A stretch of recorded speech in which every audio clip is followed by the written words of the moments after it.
This is a world where everyone raises powerful astral pets, where the strong rule and the absolute peak is decided solely by the combat power of the pets they own. Suddenly, this young man finds himself transmigrating into this pet world. Aside from the fact that the body Su Ping occupies belongs to a total loser who loved annoying his sister, he is pretty lucky, since he actually inherits an astral pet shop. The first thing Su Ping decides to do is follow the directions to his store, just to see what it actually looks like. But once he gets there, he is completely at a loss for words, seriously doubting if he can even call this place a store because it honestly looks just like a garbage dump.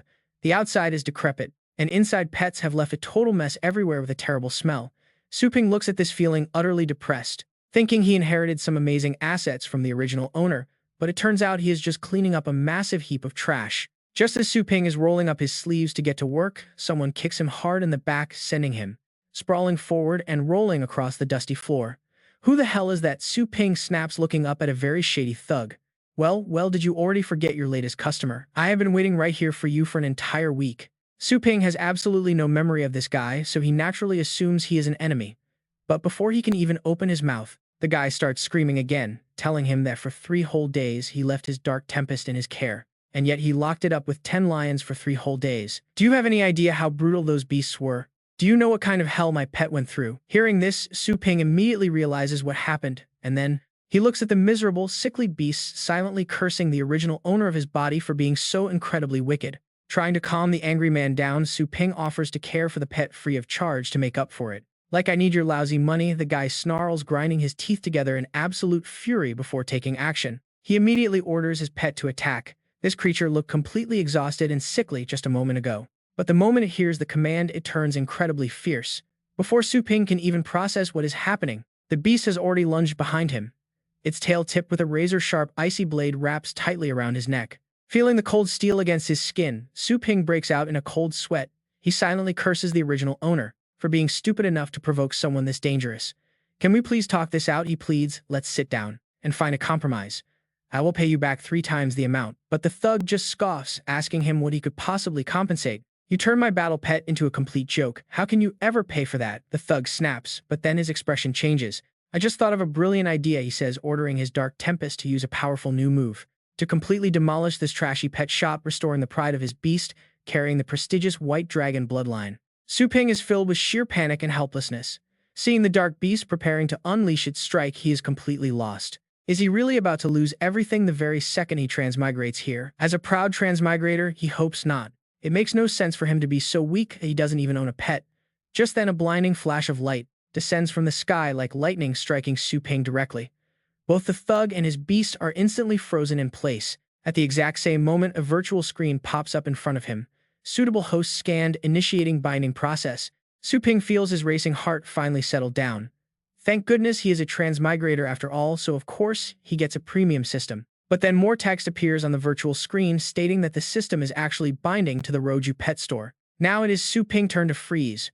Why is this stupid system binding with the shop instead of him? At first he is extremely disappointed, thinking he just got stuck with some totally useless and broken system. But once the binding process finishes, the system suddenly announces that he is completely immune to damage while inside the store. This means that right now, absolutely any attack thrown his way will be completely neutralized. Talk about being totally invincible. Su Ping looks down at his hands in utter disbelief, murmuring to himself about the strange target of the bond. Reading his thoughts, the system responds, explaining that since the shop is bound, the shopkeeper is naturally bound too. Su Ping is completely speechless. He can't help but feel that this system is behaving a bit unprofessionally. With the binding process finally complete, time and space around him instantly snap back to normal. The thug and his dark beast are no longer frozen, and the creature immediately resumes its devastating attack. But this time, Su Ping has absolutely no intention of just standing there like a fool and taking the hit. Facing the beast with its jaws wide open to strike, the easiest solution is to simply shut its mouth. Su Ping moves like lightning, lunging forward to grab the beast's muzzle and clamp its jaws shut. What exactly did you plan on doing to my shop? He snaps. Su Ping glares at it with a chilling look. Terrified, the dark-gale beast breaks into a cold sweat and can only manage to let out some incredibly pitiful whimpers. Swallow that blast, Su Ping commands, and this time is an absolute order. The command works. Feeling utterly wronged, the dark-gale beast has no choice but to swallow its own attack, collapsing flat onto the ground and shivering uncontrollably, its once majestic aura completely gone. Having dealt with the beast, Su Ping calmly turns to its owner, asking if there is any issue with their service quality. The thug, who was incredibly arrogant just moments ago, is completely paralyzed with terror after witnessing Su Ping stop the Dark Gale beast's lethal attack with his bare hands. He pales instantly. No, of course not. Sensing his complete terror, Su Ping decides to press his advantage. He slowly walks toward him, speaking calmly. If there are no issues, why not leave your Dark Gale beast at our shop for a few more days and I will take excellent care of it. It sounds like a polite suggestion, but the thug feels a suffocating, murderous aura radiating from Su Ping. He honestly believes he is about to be silenced for good, so, no warning. The next second, both the thug and his beast bolt out of the shop at full speed. Once they vanish, Su Ping receives a new notification from the system confirming that the threat to his shop has been successfully resolved, granting him the authority to restore the shop. Su Ping is highly satisfied, thinking that this system is actually quite thoughtful. He immediately activates the cleaning function, and in the blink of an eye, his incredibly messy storefront becomes sparkling, clean, and organized with a floor so shiny it acts like a mirror. Curious, Su Ping begins exploring the shop. He steps into a back room and discovers that the pet pens have been upgraded into highly advanced modern cages. Inside, two astral pets are sleeping peacefully. However, Su Ping cannot help but feel these beasts look much smaller than expected. Reading his mind, the system immediately explains that these are specialized fostering pens designed to care for the beasts. Any pets kept inside will be shrunk to a standard size. Currently, 2 out of 9 spaces are active, providing efficient cultivation, energy, and healing treatment. Su Ping gasps in pure amazement, thinking this upgrade is incredibly powerful, but he still has one nagging worry. What if that filthy dog poops in here? How does he clean it? The system reassures him, stating that pets placed inside these pens enter a deep cultivation state, meaning they will never experience hunger or have any physical waste needs. Su Ping nods, highly satisfied with this awesome upgrade. But then he suddenly remembers another detail. These 2 pets must belong to customers.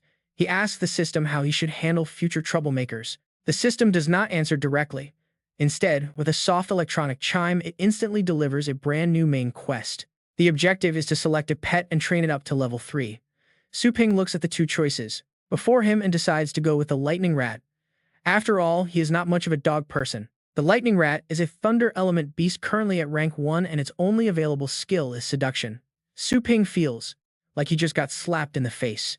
What kind of garbage skill is seduction? Where are the lightning attacks? The system explains that a pet acquires skills based on its training. A new prompt appears to answer his questions. Right after, another notification pops up. Pet selection confirmed, now entering the specialized cultivation plane, the Thundercloud realm. The moment Su Ping finishes reading the notification, a massive void opens up right beneath his feet. Both Su Ping and the lightning rat are instantly sucked down into the endless abyss. After falling through the darkness, they finally touch down. The legendary Thundercloud realm unfolds right before their eyes. The very first thing to catch his attention is a colossal tree completely stripped of leaves. The sheer scale of this giant tree makes both Su Ping, the lightning rat, shiver. If a mere tree is this ridiculously massive, what kind of giants live in this world? Just then, the system sends another prompt explaining that the Thundercloud realm is home to countless giant beasts. Its dense lightning element makes it perfect for training thunder pets. Here, the chance of encountering beasts under 100 meters is extremely high, while beasts over 1,000 meters are rare and 10,000-meter giants are almost non-existent. Su Ping actually feels quite thrilled reading this. Talk about an insane starter zone where giant monsters are practically everywhere. Even the smallest beasts are over 100 meters. The poor lightning rat, however, is already petrified, its fur standing completely on end. It turns out their luck is absolutely terrible. Suddenly, the sky darkens as a colossal beast appears above them. Compared to this monster, Su Ping looks like a tiny ant, let alone the shivering little rat in his hands. The monster immediately opens its massive jaws, spitting a devastating bolt of lightning directly at Su Ping. And then everything suddenly went pitch black. Then a cold system notification popped up. Host is dead. When Su Ping finally regained consciousness, he couldn't help but gasp for air in sheer terror. What on earth was that? Seriously, a one-shot ding. A new alert appeared. The system announced that Su Ping had been completely obliterated by a king beast 0.73 seconds ago, and now he was currently stuck in the resurrection space waiting to revive. Along with this message came a pretty serious warning, stating that if Su Ping failed to complete his quest in time, his evaluation score would drop, and once that score fell below 60, he would die. Plus, leaving the training ground early would be counted as an automatic failure. His face went completely dark. This absolute trash system never mentioned any rating point penalty when he accepted the quest. Besides, how many points do I even have left? Su Ping asked, his voice trembling. The system flatly replied that his score was too low to grant him checking authority. It also coldly asked if he could see the scroll bar on the notification screen. Dragging it down would reveal the quest rewards and penalties. Su Ping begrudgingly followed the system's instructions. Sure enough, there were several lines of text below the description that he had completely missed. Specifically, his free resurrections for this quest were infinite, and the reward was basic pet appraisal. The time limit was 3 days, and failure meant a massive drop in his rating. Damn it, Su Ping yelled, this trash system is totally playing me. How on earth does a king beast spawn in a starting village? The system replied that encountering a king beast was extremely rare, and he should find suitable prey to hunt instead. It also noted his perception was pretty weak, and strongly suggested forming a temporary contract with his pet. This dry answer was basically saying, it was just his bad luck, not its fault. Su Ping was absolutely fuming, but arguing with a soulless system was completely useless anyway. Fortunately, his resurrection cooldown finally ended. He was instantly flashed right back to the Thundercloud Sea Realm. The lightning rat was already waiting. Su Ping quickly followed the system's advice and established a temporary contract. It didn't take long to successfully link his consciousness with the little pet's mind. Surely he wouldn't run into another king beast this time. Su Ping wasted no time, immediately leading the lightning rat out to hunt. His luck seemed pretty good when he soon spotted a herbivorous horse. To Su Ping, this target posed almost zero threat, but to the tiny shivering lightning rat, the creature still looked absolutely terrifying. Blame the massive size difference. Through their contracts, Su Ping could clearly feel the rat's overwhelming raw terror. This made him suspect that something dangerous was lurking ahead, and his gut feeling spot on, because right after that, another terrifying beast ambushed them out of absolutely nowhere. The entire horse was instantly swallowed whole, right into its belly. Seeing this, the lightning rat attitude suddenly did a complete flip, turning incredibly aggressive. It looked ready to fight. It's not even 100 meters tall. Su Ping thought, we have a chance, get him, lightning rat. Su Ping gave a fierce command, and the little rat charged forward with matching hype, aiming straight for its neck. The lightning rat obeyed instantly, but absolutely nobody expected that the giant centipede-like creature had an armor shell that was incredibly thick and hard. The lightning rat slammed straight into it, suffered severe head trauma, and died on the spot. But surprisingly, through this suicidal egg against stone crash, the little guy actually managed to learn a new skill called dash. Talk about a pretty pathetic start. Su Ping's face fell once again, but luckily for him, he could resurrect it infinitely. No matter how much health the monster had, he could slowly chip away at it. Su Ping quickly revived his pet. This time, the lightning rat tried a completely different approach to get close. Instead of charging blindly, Su Ping had it use its small, agile body to weave and dodge the beast's attacks. After a pretty tense back-and-forth dance, Su Ping finally spotted a major opening in the monster's defense. He immediately ordered the lightning rat to unleash its newly learned dash skill, aiming with all its might at the soft armor joint between the back and belly. And this time, it actually managed to draw blood.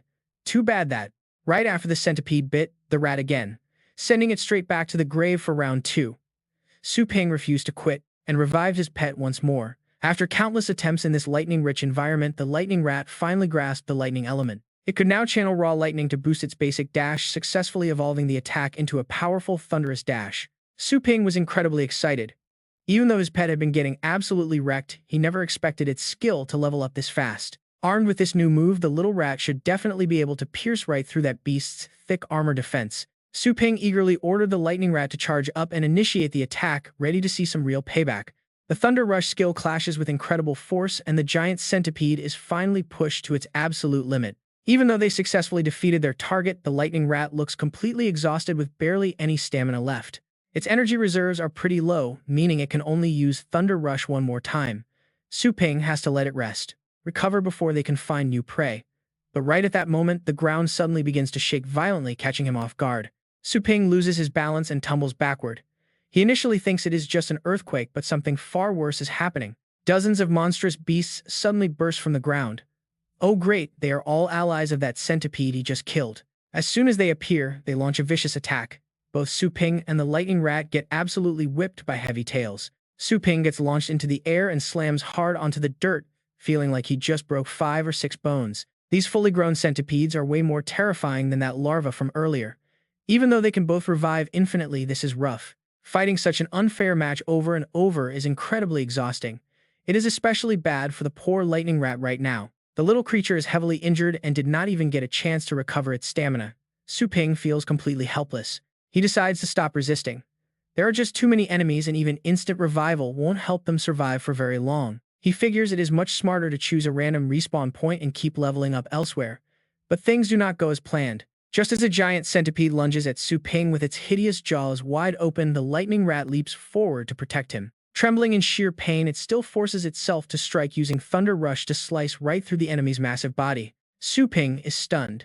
The rat actually pulled off the skill while totally exhausted, acting purely on its own will without any command. Seeing this level of sheer determination from his little pet, Su Ping suddenly finds his own fighting spirit reignited. No more giving up. So what if they are cornered? This is the perfect training opportunity. Since his pet refuses to quit, he won't either. Grabbing a broken centipede leg from the ground to use as a makeshift weapon, he prepares to fight to the very end. In a flash, the swarm of centipedes charges again. This is clearly a hopeless battle, but neither of them is backing down. Unfortunately, no miracle happens to save them, and they both get completely wrecked. Talk about a brutal way to go. They both respawn at a random new location, safely escaping that terrifying swarm of centipedes. Finally, they can catch their breath. The weird thing is, even though his body is fully healed upon respawning, Su Ping still feels incredibly exhausted and breathless, just as he wonders why the system chimes in with an explanation. Despite reviving with full health, there is a catch. Su Ping still has to bear some of the mental toll, since his spiritual power is pretty low right now, and he revived multiple times in a short window. Feeling exhausted is completely normal. The system gives him some advice. He needs to train his mind alongside his combat power. So that is how it works, Su Ping mutters, sitting down. Even a high-tech car cannot run on flat tires. He definitely needs to whip his own physical body into proper shape. Before he can even rest for long, the lightning rat suddenly stands up, looking incredibly tense and on high alert. Su Ping leaps to his feet and looks around. With his pet reacting like this, could there be an enemy nearby? Speaking of which, he notices several bizarre-looking mounds of earth surrounding them. Just as that thought crosses his mind, the ground suddenly splits wide open. Reacting instantly, both Su Ping and his rat roll backward to dodge the danger. The newly emerged beast is less than 10 meters tall, but when it opens its mouth, it spits out highly corrosive acid. One single drop can melt a human body instantly. Su Ping quickly regains his stance and orders the lightning rat to attack. He wants to show off just how much they have grown. They end up struggling like this for a long time, slaying countless beasts until their corpses pile up like mountains.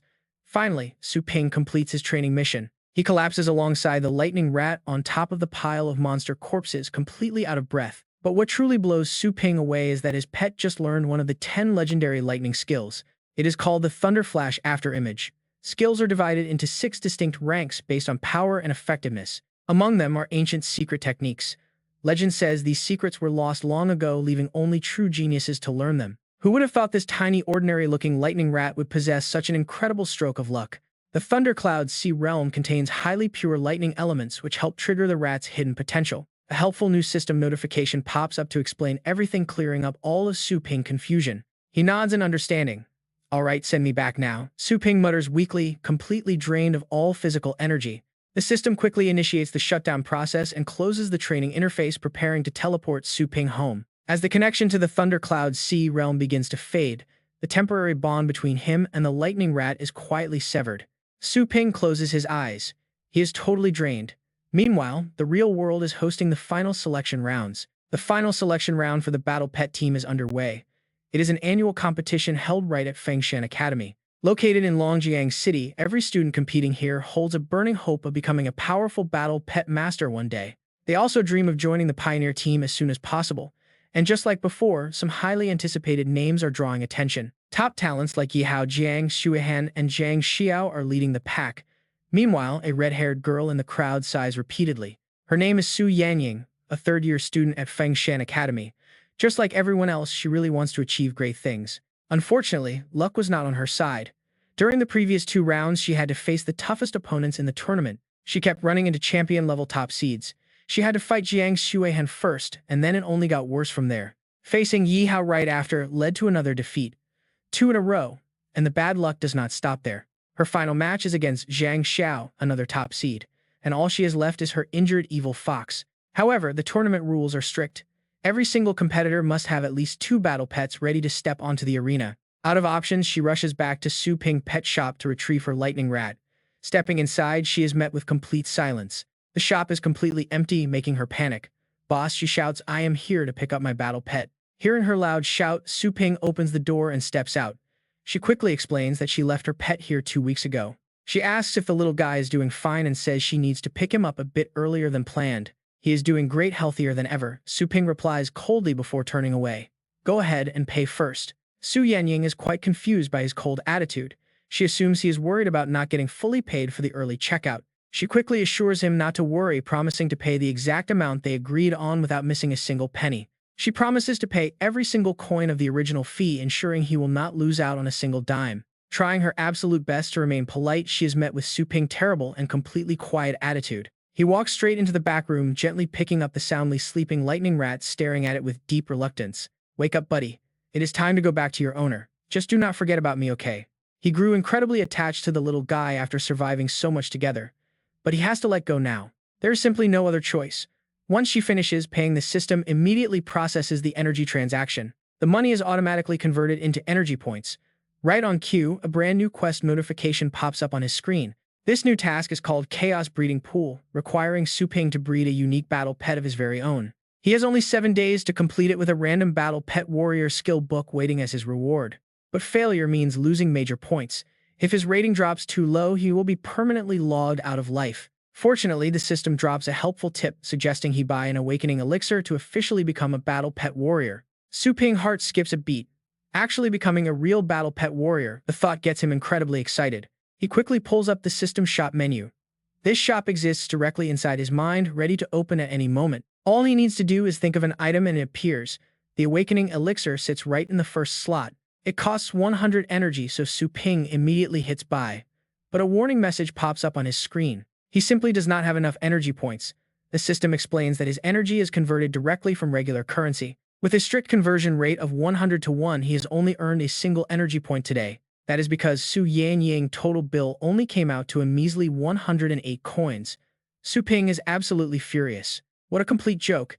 He trained a pet to learn 10 legendary skills, and it is only worth that much. Soon after, the match between Zhang Xiao and Su Yannying begins, and the predictable results unfold exactly as everyone expected. Zhang Xiao's terrifying demon dragon hound easily defeats her injured evil fox, done in a single devastating blow. With the crowd screaming his name, Zhang Xiao sports an incredibly smug grin, acting like the undisputed elite of the tournament. Do you still want to keep fighting? He asks arrogantly.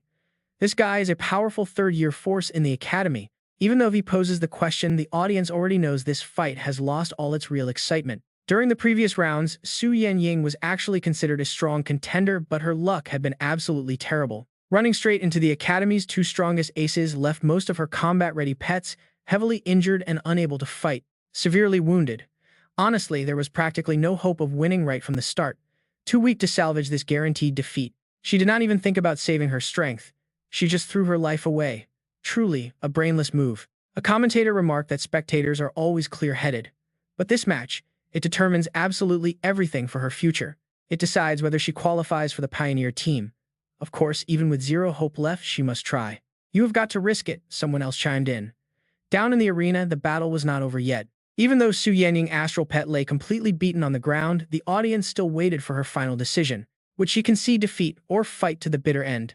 Su Yannying was pretty much losing her mind with anxiety. Why did her fallen-toothed tiger lose so quickly? She had no clue. But there was no time for questions. Right across the arena, Zhang Xiao's ferocious dragon hound was already charging in to launch yet another fierce attack. This time it used dragon fire.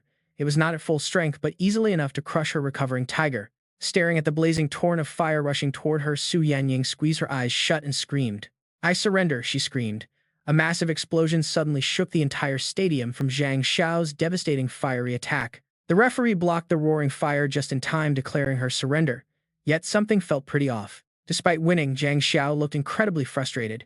He was just a single tiny split second away from complete annihilation. Consider yourself lucky, he thought. Just wait until the next round.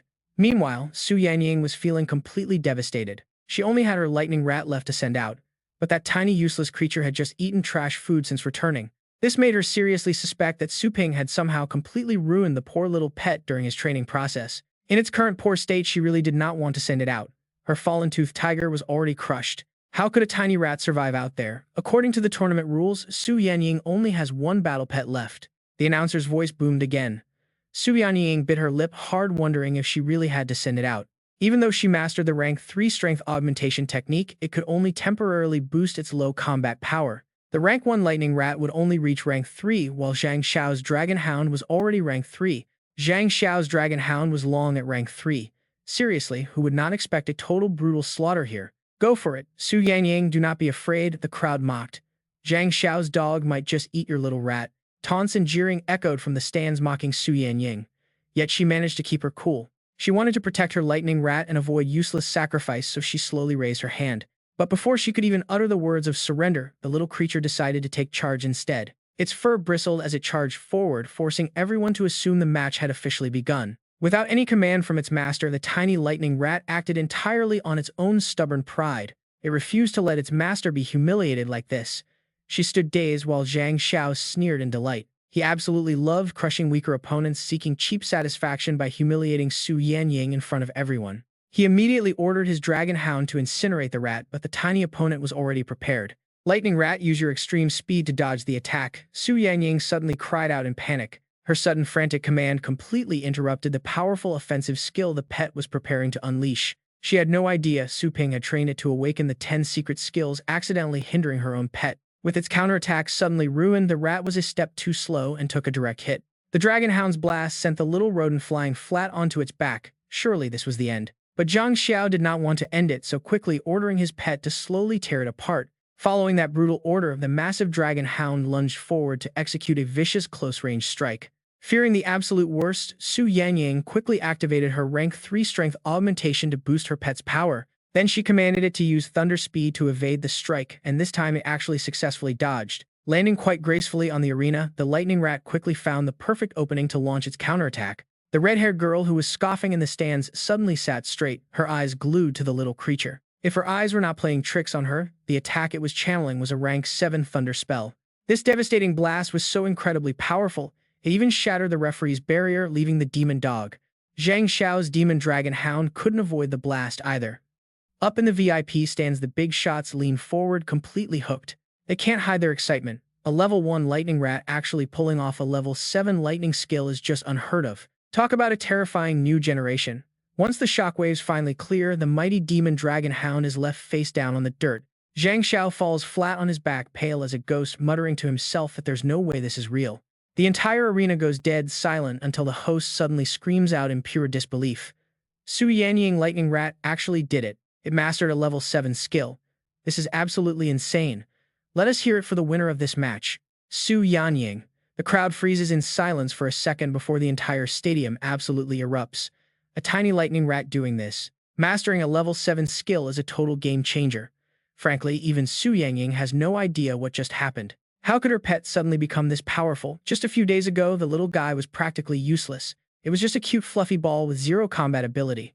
But then a wild realization suddenly flashes through her mind. Could this unbelievable transformation be because of that strange pet shop? Thinking about this, Su Yangying feels a rush of excitement. Did she actually hit the absolute jackpot and find a legendary master disguised as a regular pet shop owner? Meanwhile, back at the shop, Su Ping is still busy scooping poop for another high-maintenance customer, totally clueless. He suddenly sneezes a few times, wondering who's talking behind his back. Now let's head right back to the arena. The announcer's voice is louder and more hyped than ever, declaring that this match will go down in school history. A mere level 1 pet showing absolute mastery over a high-tier attack is something they've simply never seen before. This is a massive first for Fengshan Academy, and honestly the entire city of Longjiang has never witnessed this. Everyone in the crowd today is incredibly lucky to see this miracle. Zhang Xiao, completely defeated, can barely hold it together. He doesn't even try to hide his bitter resentment, glaring daggers at Su Yangying and her ridiculously overpowered rat. He realizes he should have seen this coming. For such a massive match, there's no way she'd bring a weakling. Before he can even process the loss, the announcer jumps back on the mic to share some crucial news. The score is now tied at 1-1, meaning both fighters must gear up for the final decisive round. Can Zhang Xiao find a way to counter this freakish mutant rat, or will Su Yangying take the crown? Zhang Xiao mutters under his breath, giving her props but warning that this is where her lucky streak ends.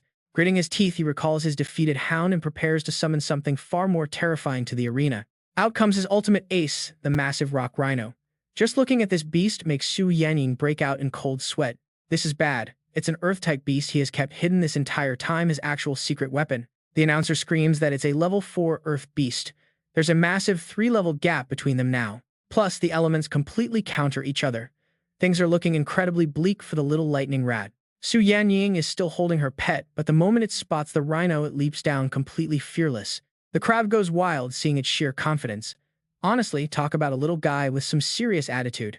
Zhang Xiao is clearly bringing out his absolute best, yet this tiny lightning rat doesn't even flinch. A spectator remarks that while it's impressive, the outcome of this match seems pretty obvious at this point. As long as the elemental advantage holds up, the rhino is guaranteed to crush the rat easily. But a red-haired girl nearby quickly points out that a level 1 pet shouldn't even be standing right now. Given its high fighting spirit, she suspects the rat might actually be holding back its true potential. The second this round kicks off, Zhang Xiao immediately spams every single buffing spell to reinforce his pet. He boosts its offensive power and hardens its outer armor, pushing the rock rhino way past its limits. It now wields the force of a level 5 beast, and the sheer pressure actually pushes Su Yanning back. Snapping out of it, she realizes she needs to cast her own enhancement spells on her lightning rat. But the little guy is already charging forward on its own, creating too much distance for her to lock on.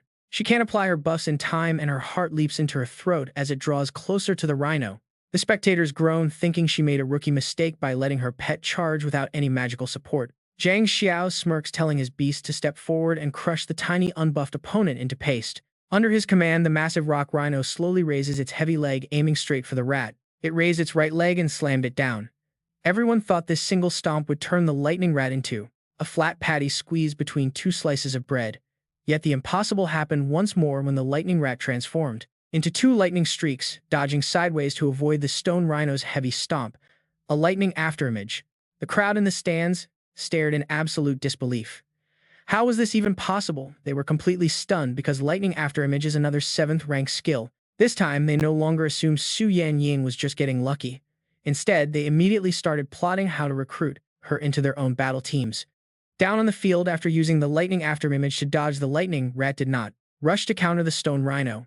Instead, it slipped past and charged straight towards Zhang Xiao in the back. This entire sequence was not ordered by Su Yanning at all, but was a purely spontaneous move by the lightning rat. It still remembered Su Ping's previous lesson: once you strike, you must hit the enemy's blind spot. The moment you enter the arena, you must spot the weakest target first and take them out to cripple the enemy's combat strength. Zhang Xiao never anticipated this aggressive move. Seeing the lightning rat charging furiously toward him, he quickly activated his rank 3 Astral Shield to block the incoming attack.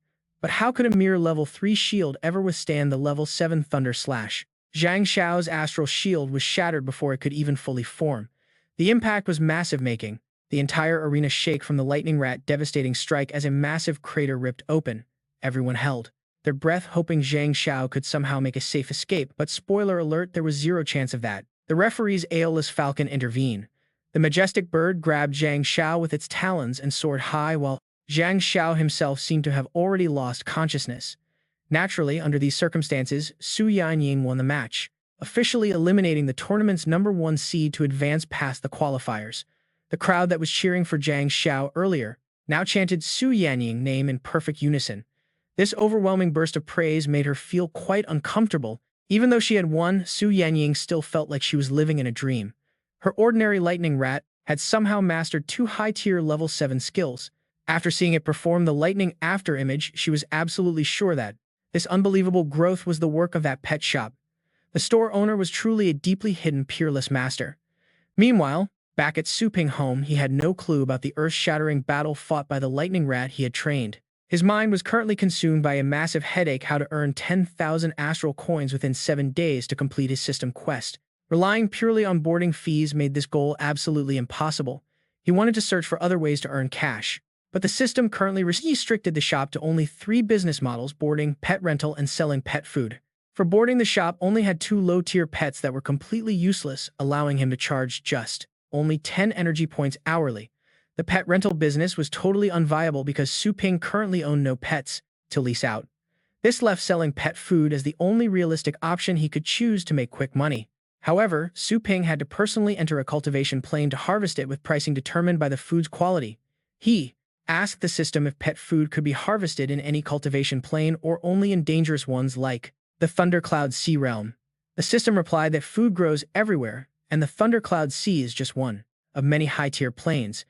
Additionally, the higher the grade of the plane, the easier it is to collect rare food. With that, Su Ping discovered a painful truth: the training quest had actually been issued 3 whole days ago.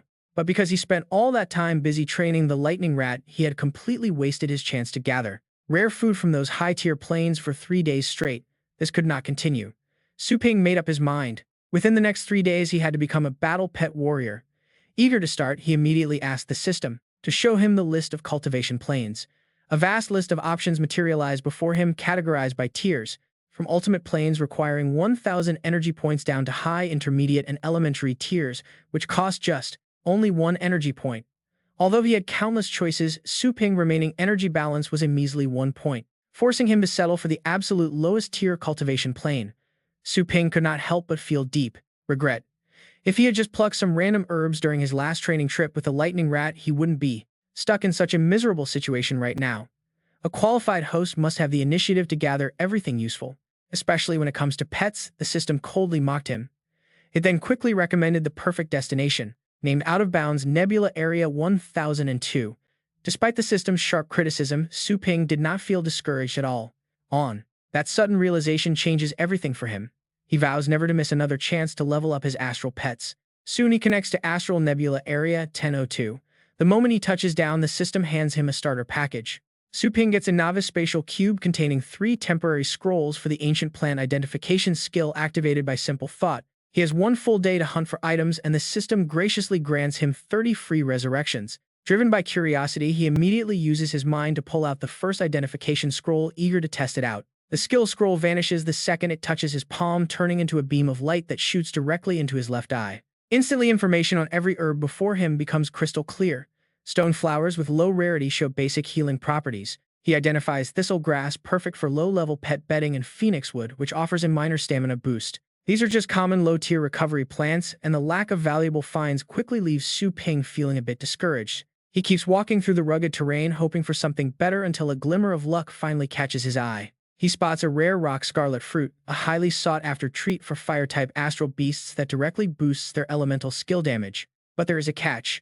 The prized fruit is heavily guarded by a massive rock serpent lurking in the shadows. The Earth-type beast is around level 8, sporting a combat power of 8.1, which the system rates as terrible. Despite its low rating, it has dangerous skills. Su Ping has no pet to fight for him, but he does not hesitate.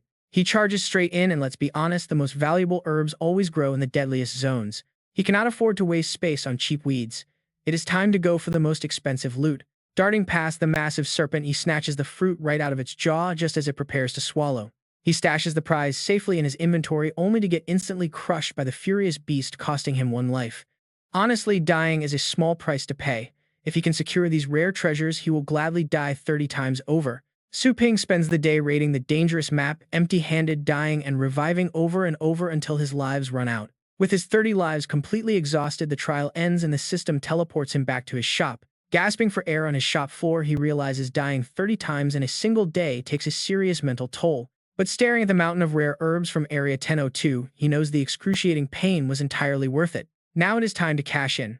His first potential clients are a wealthy family looking for a miracle cure. The elderly patriarch is sick with worry because his beloved pet bird has refused to eat or drink for an entire week. Eager to help their beloved grandfather, the grandchildren have been scouring the market for the most expensive bird feed, desperate to restore its lost appetite. Among them is his grandson Fan Yujing, a member of the elite Black Wolf Battle Squad who brings home premium beast food.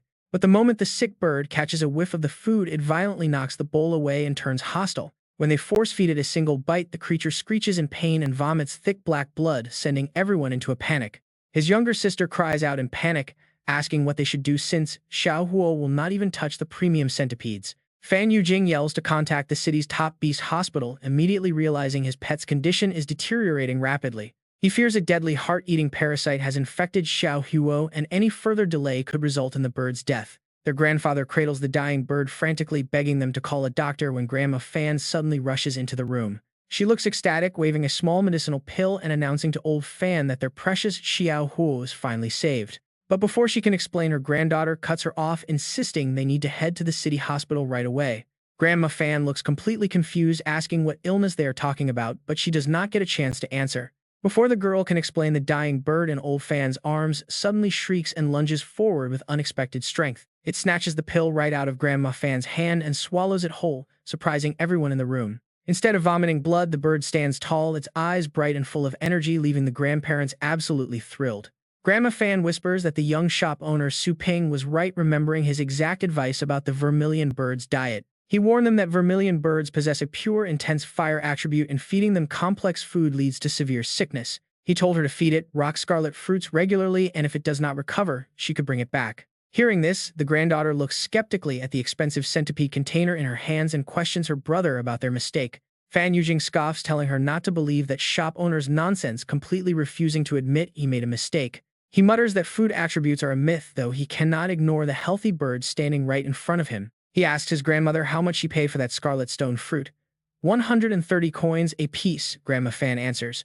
What, 130? For just one? A box of 12 would cost over 1,500 coins. This isn't the city, so why is pet food so expensive? That shop is definitely a total scam. Her face instantly turns dead serious. Suddenly, she remembers a dark rumor. She once heard that some scam shops mix weird chemicals into pet food to make it taste way better. The pets get hooked. If they do not eat, they go completely wild, eventually becoming fully addicted to it. But with long-term use, it will literally kill the pet. Hearing this, grandfather Fan's face instantly turns pale with shock. Fan Yujing gets even more anxious and quickly grabs his grandmother's shoulders. Grandma, where exactly is this shop? What is the name? I have to go demand some answers. Grandma Fan hesitates for a long time before finally remembering. She says it is called Pixie's Pet Store. Soon, the two Fan siblings rush straight over to Su Ping's shop. Without even checking the facts, Fan Yujing stands outside and starts shouting, calling Su Ping a complete fraud. He demands answers. What kind of poison did Su Ping mix into the pet food, though they have never met before? The moment they mention the pet food, Grandma Fan's face pops into Su Ping's head. Ever since returning from the cultivation realm, he had only sold one portion of scarlet stone fruit. Sir, the pet food my shop sells is always completely natural with zero additives. Did your vermilion bird have some kind of bad reaction after eating the scarlet stone fruit? No additives. Are you absolutely sure about that? Fan Yujing gets even more aggressive. If your food has no issues, then why does my picky pet suddenly keep eating non-stop? You better start talking and tell me the honest truth. Fan Yujing shouts so loudly that a crowd of bypassers quickly gathers to watch the drama. They start whispering and gossiping. They whisper that they always knew Su Ping's shop was shady. Just a few days ago, it smelled completely like dog poop, and now it is suddenly spotlessly clean and he is selling high-priced pet food. But the real kicker is that no one has ever heard of the items Su Ping sells. Because of this, they all assume the shop owner is a heartless crook, mixing drugs into the food to kill people's precious pets. While the crowd gossips outside, the Fan siblings are still arguing fiercely with Su Ping inside. Brother, let's not waste any more breath on him. She urges her brother to call his connection at the Pet Food Association to shut this shady shop down immediately. Su Ping has been sitting calmly, but hearing the word shady makes him stand right up, his face dark as he asks, "You dare call my shop shady? Do not accuse me without proof. If you have any, show me right now." Fan Xiaoyu is so startled by his sudden outburst that she stumbles backward in sheer panic. Why did Su Ping suddenly release such an imposing, terrifying aura? Seeing his sister threatened, Fan Yujing instantly steps forward, raising his hand. "You dare touch my sister? Are you tired of living?" Towering over Su Ping, the muscular man reaches out to choke him. Su Ping doesn't even bother to fight back. Suddenly, and you won't believe this, an invisible force crushes Fan Yujing's arm, sending a wave of pain through his body. His fingers twist and break in agony. Meanwhile, things are heating up for Su Ping as the system drops a brand new quest. His pet shop has been unjustly slandered, and now Su Ping must prove his shop's absolute innocence. He must prove that his pet food is perfectly safe to protect his business honor. If he succeeds, the reward is an incredibly rare legendary chance to enter any cultivation realm he wants, with unlimited respawns for 5 full days. But if the quest fails, Su Ping will face a very heavy penalty, losing 10 precious energy points. Even ignoring that sweet reward, the harsh penalty alone is enough to force him to clear up this mess immediately. Otherwise, he does not just lose points, his future business is totally ruined. So he forces his boiling anger down, keeping a cool head as he addresses the hostile crowd. "Quiet down, everyone. I guarantee that my shop's pet food is absolutely safe. Since you all doubt my business so much, then I have no choice but to prove it to you." The crowd immediately erupts into mocking laughter. "Show your talent, ha. You are finally showing your true colors, you dirty scammer. Just close your shop down and get lost already." They scream and shout, demanding he shut down immediately, which gives Su Ping a massive headache. Finally, he can take no more. He roars out for silence. His sheer presence is so overwhelming that the angry crowd actually falls completely silent too, too terrified to even breathe. Su Ping then grabs a bottle of blue element fruits from the shelf. He asks if anyone has a low-level water-type pet with them. Coincidentally, Fan Yujing's sister has exactly that. Under Su Ping's firm cold demand, she reluctantly summons her pet right there. It is a level 1 water spouter, has terrible combat power and poor aptitude, only knowing water shoot and purification bubbles. Su Ping walks over holding a blue origin fruit. Fan Yujing thinks he is trying to poison his pet and quickly blocks his path in panic. But Su Ping does not even glance at him, simply squatting down to look directly at the little water spouter. He tells them to feed it this blue origin fruit to see if his goods are actually trash. With that, Su Ping reaches out and the small water spouter immediately snatches the blue origin fruit right out of his hand. The crowd whispers in confusion. What is a blue origin fruit anyway? Has anyone ever heard of it? No, not at all. But it looks like the blue skin fruit from the Supreme Pet Shop. Only that thing is used for pet constipation. The crowd laughs. But soon after eating the fruit, the water spouter begins acting strange, sending the siblings into a panic. They assume something is terribly wrong. But when a brilliant blue light erupts from the pet, their thoughts instantly change. The once weak little creature has actually leveled up to rank 2 and its combat power rose from rank 1 to rank 1 intermediate. Su Ping sighs in relief. His appraisal skills show that this fruit could trigger low-tier water pet level ups, and seeing it now with his own eyes proves the system information is completely true. However, there is one issue. After eating it, the water spouter gained a level, but its combat power barely rose. Its aptitude is tragic. When a pet levels up, it should get a boost to its combat power. The smaller the bonus, the worse its judged aptitude is, and vice versa. At the same time, the pet lineage plays a massive role in growth. A higher bloodline means the pet can naturally increase its base combat power to its inherent rank just by aging. For example, a water spouter with a rank 3 bloodline will naturally reach rank 3 combat power when it matures, even without any active training. But if they want to push its combat power even further, special training becomes absolutely necessary. The surrounding crowd stares in utter disbelief at the newly leveled up water spouter, their jaws dropping to the floor. They whisper among themselves in shock, wondering if leveling up is actually this easy now. Even Fan Yujing is completely stunned. His mind races with endless questions. Judging by the water spouter's appearance, he is absolutely certain the level up succeeded. But as far as he knows, treasures that instantly level up pets only exist in the Union's deep frontier storehouses.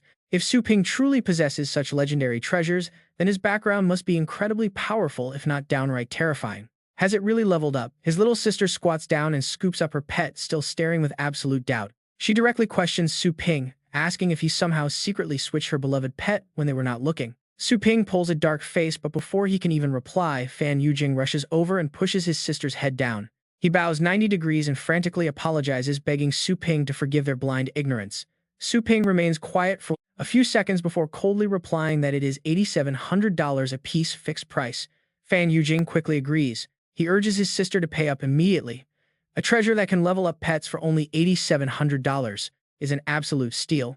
Even Su Ping feels like selling these hard-earned magical herbs at this price is a massive loss.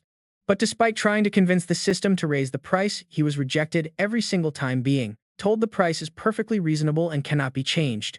With a heavy sigh, Su Ping decides to upsell them more herbs to make some money. He notes her pet has low aptitude and needs a colored Buddha leaf to improve. Plus, her other pet requires scarlet stone fruits to fully recover. He strongly advises them to buy more. His suggestions are completely genuine despite his desire to make money.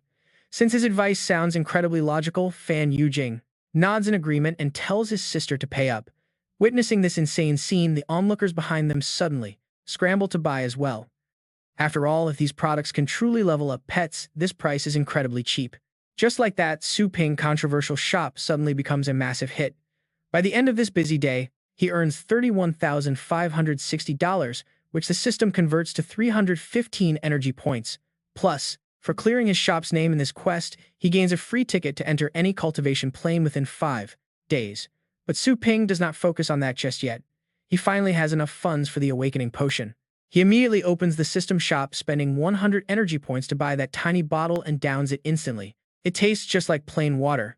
But right after swallowing the liquid, an indescribable sensation completely takes over his entire body, feeling as though he is about to explode from the inside out. Although the intense pain passes quickly, it is still incredibly wild. And right now, he has officially taken the first step to becoming a battle. Right at that exact moment, a fly buzzes past. Shockingly, Su Ping actually catches it with his bare hands, grabbing it with perfect precision. It seems the reaction speeds of a battle pet warrior are on a whole different level compared to normal humans. The system detects that Su Ping still has 215 energy points left and suggests upgrading the Chaotic Spirit Pool. A level 1 Chaotic Spirit Pool costs 10 energy points per attempt with a pretty low chance of breeding failure. This process has a small chance of spawning a low-tier pet and an incredibly tiny chance of producing an insect-type pet, Meanwhile, upgrading the Chaotic Spirit Pool to level 2 requires 100 energy points, still with a relatively low failure rate. However, it offers a small chance for low-tier pets, a minor chance for mid-tier pets, and an extremely slim shot at high-tier pets. A tiny chance for a high-tier bloodline pet.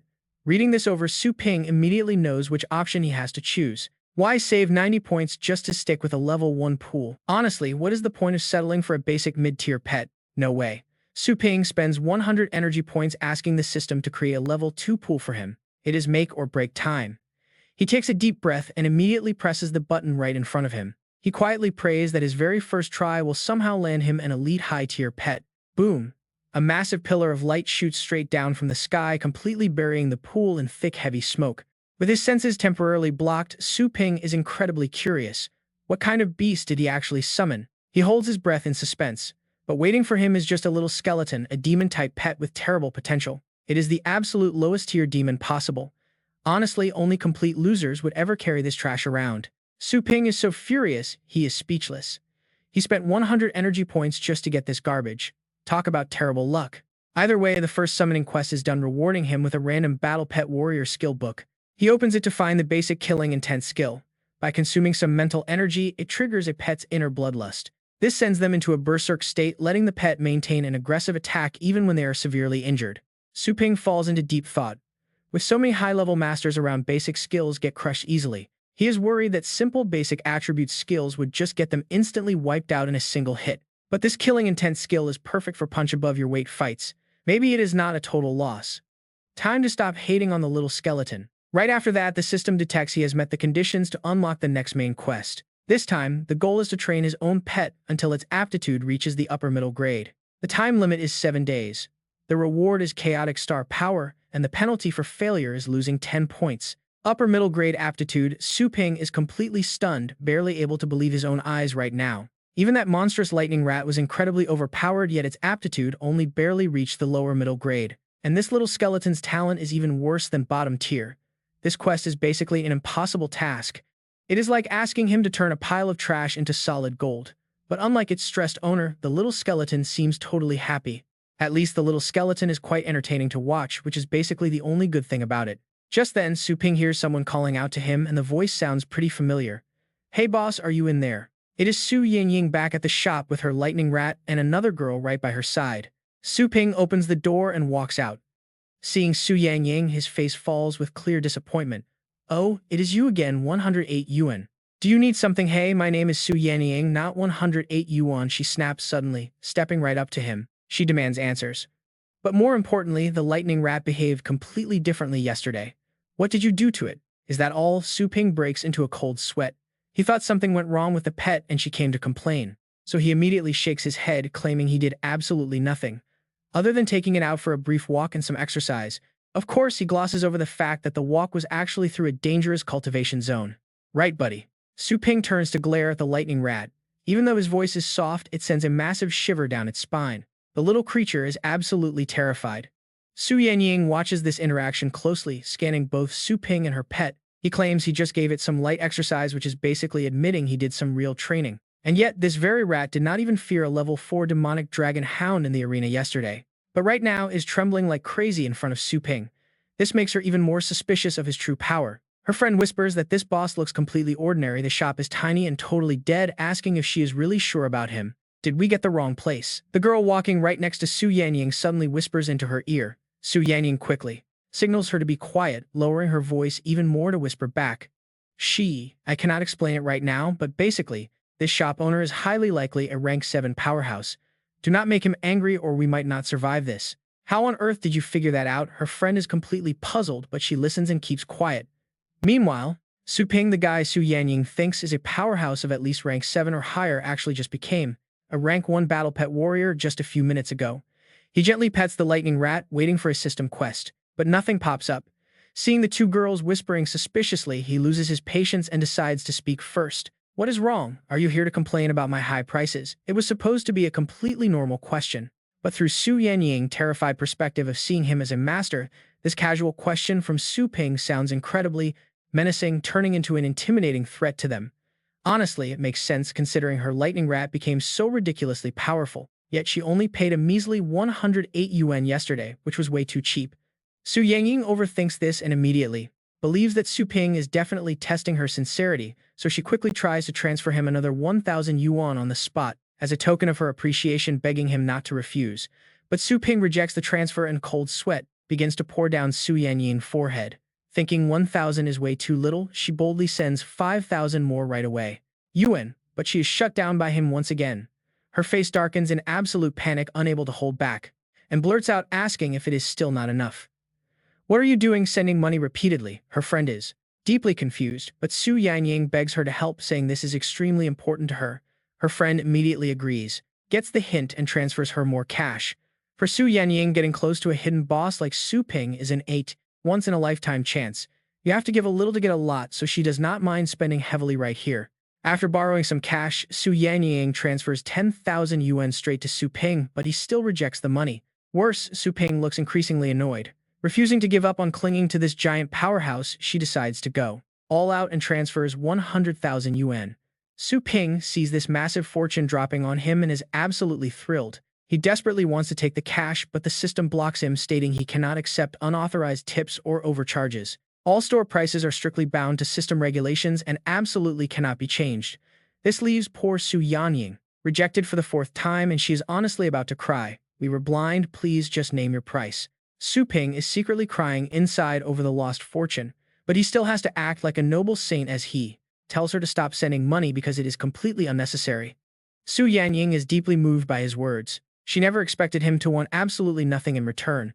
Who knew such a young, powerful, and selfless person still existed in this world? Since he is being so generous, Su Yanying stops hiding her true intentions and explains everything clearly. That she has a major tournament in 3 days, but all her other pets are severely injured, leaving her only hope resting entirely on this lightning rat. That is why she wants to leave it with Su Ping for training for another 3 days. This is a golden opportunity for Su Ping to level up his little skeleton easily, with the rat around, so he happily accepts. Right on cue, the system sends him a brand new notification. Detecting customer demand for training, the system unlocks early access to basic training services. The host can now easily accept brand new orders based on the official price list. Specifically, training a pet from rank 1 to rank 3 will cost 10,000 yuan. Ranks 4 to 6 cost 100,000, while ranks 7 to 9 cost a whopping 1 million yuan. The absolute highest is a king beast costing 10 million yuan. Su Ping is completely stunned by these crazy prices, such a massive gold mine. Unfortunately for now, he can only accept orders for pets at rank 3 and below, so he might as well start with this lightning rat. Su Ping then tells Su Yanying that the total training fee for 3 days is 10,000 yuan. It is not cheap, but if it can make her pet just as powerful as it was in her last match, it is definitely worth every penny. With Su Ping's legendary training ability, it is actually an absolute steal. Su Yanying immediately agrees and the transaction is quickly finalized. Su Ping receives 10,000 yuan, which the system instantly converts into 100 energy points. He asks if she needs other services, like pet boarding, mentioning that his shop can also conveniently heal any pet injuries. Hearing this, Su Yanying's eyes immediately light up in excitement. She never expected a simple boarding pet shop to offer direct medical treatment as well. The pet clinics are both far away and way too expensive. She nods eagerly, immediately bringing out all her injured battle pets instantly, startling Su Ping right out of his boots. Su Yanying wants to board 3 pets in total, but just as he prepares to accept the order, the system flashes a brand new alert. It detects a boarding request, warning him to quickly upgrade his boarding pens to protect the shop's reputation. What reputation? Su Ping wonders. He realizes the basic free boarding pens are built from scrap spirit stones with weak spiritual energy. They are filled with chaotic waste radiation that could easily disrupt the pets. Yes, they help the beasts grow a little, but there is also a high chance they will mutate. Hearing this, Su Ping can only grind his teeth in pure frustration. He barely made any cash, and this system is already finding ways to rob him blind. Fine, then he will just buy 3 upgraded boarding pens right now. The moment he finishes the purchase, a fresh notification pops up on his screen. Adding 3 new pens and replacing the old ones costs 50 points total. The boarding fee is now 100 credits per hour. These level 2 pens guarantee no mutations, but keeping them active costs Su Ping 1 energy point per pen every single day. If his energy runs dry, the pens simply vanish. Su Ping is so furious he practically spits blood. His reaction completely panics. Su Yanying. Are you okay, boss? He quickly composes himself. Nothing is wrong. Boarding 3 pets for 3 days will be 21,600 credits. Please pay up front. She nods and quickly transfers the cash. She secretly thinks this shopkeeper is incredibly bizarre but does not dare delay. Once paid, the system instantly converts the money. Su Ping energy balance shoots up to 291. He now has 5 pets in his shop, all using those expensive pens. Each pen drains 1 energy point daily. But right after taking in these troublesome little beasts, the system throws him a curveball. A new side quest triggers. He must double the combat power of these customer pets within a strict 3-day limit. Success earns him 3 low-grade Astral Force pills, while failure will dock him 10 points. Best of all, this quest is actually optional. He stares at the glowing prompt for a long moment, weighing his options carefully. He still needs to train Little Skeleton. Upgrading the skeletal pet's aptitude to mid-grade high-tier means pushing it all the way from level 1 to level 7. In comparison, training that hyperactive lightning rat to level 7 would be an absolute walk in the park. But since Su Ping lives for a challenge, he signs up for the extra work and accepts the quest anyway. And this is where things get wild. He decides to use his free entry for top-tier training, bringing up a massive list of realms. He selects the ultimate leveling spot for his Little Skeleton, the chaotic realm of the undead. Without a single second of hesitation, he presses his hand to the glowing screen, ignoring the creepy blood-red tentacles wrapping around his legs and dragging him into the void. The stench of fresh blood is overwhelming. Under a crimson moon, they land on a shore piled high with human bones and thick death energy. The suffocating air leaves him and his pets completely sluggish. This decaying corpse stench is absolutely brutal. Before they can react, a giant skeletal foot stamps down on Little Skeleton, instantly crushing its fragile bones to dust. Instant death. A massive skeleton wielding a heavy club swings directly at Su Ping. An enemy has appeared. Earth shatters. Missing its target only makes the beast hiss in absolute fury. Far away, Su Ping merely smirks. He orders his pets to attack. Staring at the monster, Su Ping realizes top-tier realms are not just filled with king-class beasts. This attacker is a giant skeleton, a level 7 demon-type combat pet with some seriously terrifying combat power. Limb reattachment. War roar. Skills like these make it deadly. Little Skeleton is crushed to pieces once again. Another death. Su Ping commands the revived duo. Get moving, unleash a devastating thunder slash right now. Lightning crackles as they attack, but the minor sparks barely tickle the giant. Su Ping yells out, strike with a lightning blade instead. A blinding flash slices cleanly through the giant skeleton's arm. The beast roars in agony but instantly retaliates with a brutal counter. The crushing blow makes the lightning rat spit blood as its organs rupture, killing it instantly. But then something strange happens. Dark smoke swirls as the scattered bone fragments from the severed limb fly back, fusing seamlessly onto its arm. A glowing red jewel on its skull draws bones from the ground to accelerate the healing. Su Ping smiles. That gem is a real treasure. It boosts the limb reconstruction skill massively. He commands the pets to revive once more, but this time they hesitate. Terrified of dying again, both pets cling desperately to Su Ping's legs. He sighs. This is just tragic. He waves his hand, summoning a glowing skill book from the system. A prompt flashes, confirming he has unlocked a new skill. He has acquired level 1 killing intent. As the giant skeleton fully reforms, Su Ping quickly channels this dark energy into his pets.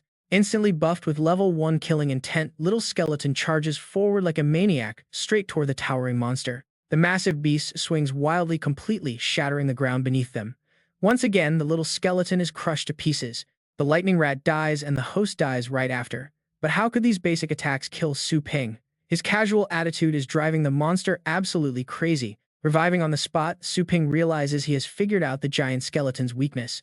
The monster's attack was powerful, but it left a massive opening. Its asymmetric body makes it incredibly hard to stay balanced. Watching closely, he tracks the giant beast as it prepares for another heavy strike. It targets the lightning rat with a fierce charge, but the move is totally unbalanced. Ready to strike back, the little rat activates its skills. While the little skeleton huddles in the corner, the rat leaves a trail of afterimages. Under Su Ping's direction, a brand new plan takes shape. He orders his summons to attack one to hamstring the leg, the other to smash its neck. Little Skeleton moves in for backup. A surge of blinding electricity zaps the creature's hand, tearing right through the giant skeleton from its skull all the way to its feet. Heads roll. A glowing gem tumbles through the air and the little skeleton below catches it instantly. System notifications pop up. The lightning rat secured the kill, boosting its combat power and leveling up. Su Ping checks his companion's stat panel. He is pretty thrilled to see its afterimage skill upgraded. It can now create 2 lightning clones with a small chance of spawning 3. That is an incredibly broken upgrade. Meanwhile, he notices the little skeleton absorbing a strange red glow from a leaf, leaving him totally shocked. Turning back in surprise, he wonders what on earth his little summon is doing. Thankfully, the system panel pops up to explain the situation.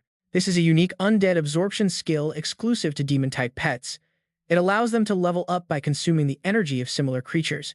Before long, the gem dissolves completely, and the little skeleton pulses with a newfound terrifying strength. The system rings out with some great news. Its combat power has increased by 1 level, and it even learned basic swordsmanship. Overjoyed, Su Ping pats its head just a bit too hard. Its skull pops clean off. Well, he originally wanted the rat to have the meat while the skeleton got the soup. This guy eats bones too. Talk about a zero-waste, budget-friendly summon. But just as he is celebrating, a strange noise echoes from right behind him. A mysterious vessel descends from the sky, putting the lightning rat on high alert. A chilling woman, half-human, half-skeleton, steps out before them. What on earth is that? She radiates an overwhelming pressure so intense that even the system cannot analyze her stats or level. Combat power, talent, skills, everything is completely blank. Feeling her absolute dominance, cold sweat drips down Su Ping's neck as he freezes in place. Could she be a high-tier entity of this nurturing zone? Maybe he can use her to get some top-tier gear. But then she raises her hand. A terrifying mystical energy surges from her palm, pulling their souls right out of their bodies. Just like that, all three of them are wiped out. Host dead, lightning rat dead, little skeleton dead. Reborn on the spot, once again, Su Ping cannot help but whistle at her terrifying power. Talk about an instant kill. Without a second thought, he steps right back up to her and asks if she is the final boss. She slowly turns around. Flash revives Su Ping, flashes a friendly grin, and asks if she can actually understand him. She does not bother answering. She just rips his soul out again. He dies before he can even finish his sentence. Once more, the system screen flashes with the death notification. Would he like to revive again? Staring at the prompt, Su Ping sighs in pure frustration. This is getting incredibly tedious. He has options like local revival or random location spawning. This lady is treating him like a free all-you-can-eat buffet. Getting repeatedly spawn-killed is a massive waste of precious time. Exhausted, he decides it is finally time to try a different strategy. Selecting the random revival option, he plunges into a completely different zone. It is surprisingly quiet here. He begins to look around. Taking a few steps, Su Ping suddenly freezes. Down below, hundreds of figures are marching like a massive army of ants. Where is he? Squinting, he recognizes a very familiar face. It is the exact same lady who kept spawn-killing him earlier. She spots him instantly. Before he can react, she dives straight at him. A massive magic hand wraps tightly around him. Oh great, he was standing on the boss's head. The leader demands to know who he is and how he got up there. He gives Su Ping exactly 3 seconds to answer as the grip tightens. Choking under the immense pressure, Su Ping barely manages to gasp out that he was just passing through and asks if this guy is the leader. The grip is tight but not instantly lethal, making him wonder why the boss is holding back. Is it trying to test him? Getting captured is a bad idea. He needs to find a way to get killed quickly so he can trigger his revival ability and escape. Being revived means he keeps control. But if he gets locked up alive, the system revival will be useless and he will fail the quest. That would be a complete disaster. Seeing Su Ping remain silent, the giant skull growls, reminding him that patience is running thin. Anyone who can sneak up on him undetected is clearly no ordinary human.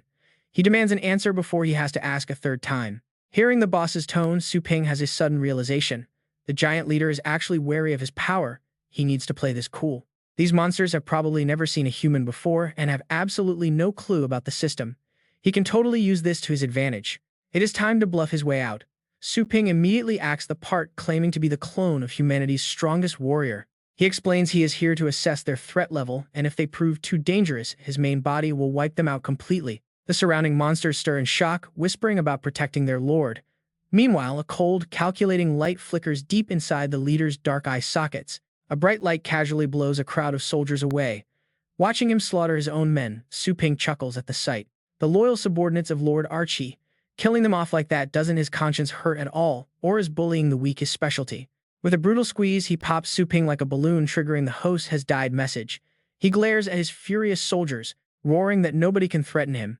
But Su Ping just looks right back at him, answering his disdain as he instantly revives. Is that so? Su Ping didn't expect the guy to be this gullible. As long as he is not sealed, everything is easy. The soldiers below stand frozen in utter shock. Refusing to accept defeat, the boss points his magic-draining ring directly at Su Ping, burning Su Ping to ashes before pinning him with sharp spike traps, killing the host. Over and over again, the notification flashes, but Su Ping keeps reviving. He fully heals, stepping out of the smoke, with his body perfectly restored, a smug smirk on his face. The faster the instant kill, the less pain he feels. He is getting used to this. Seeing him constantly come back to life, the boss's eyes turn blood red. Who is this invader who can continuously reverse time and space in the chaotic realm of the undead? What kind of terrifying monster is he?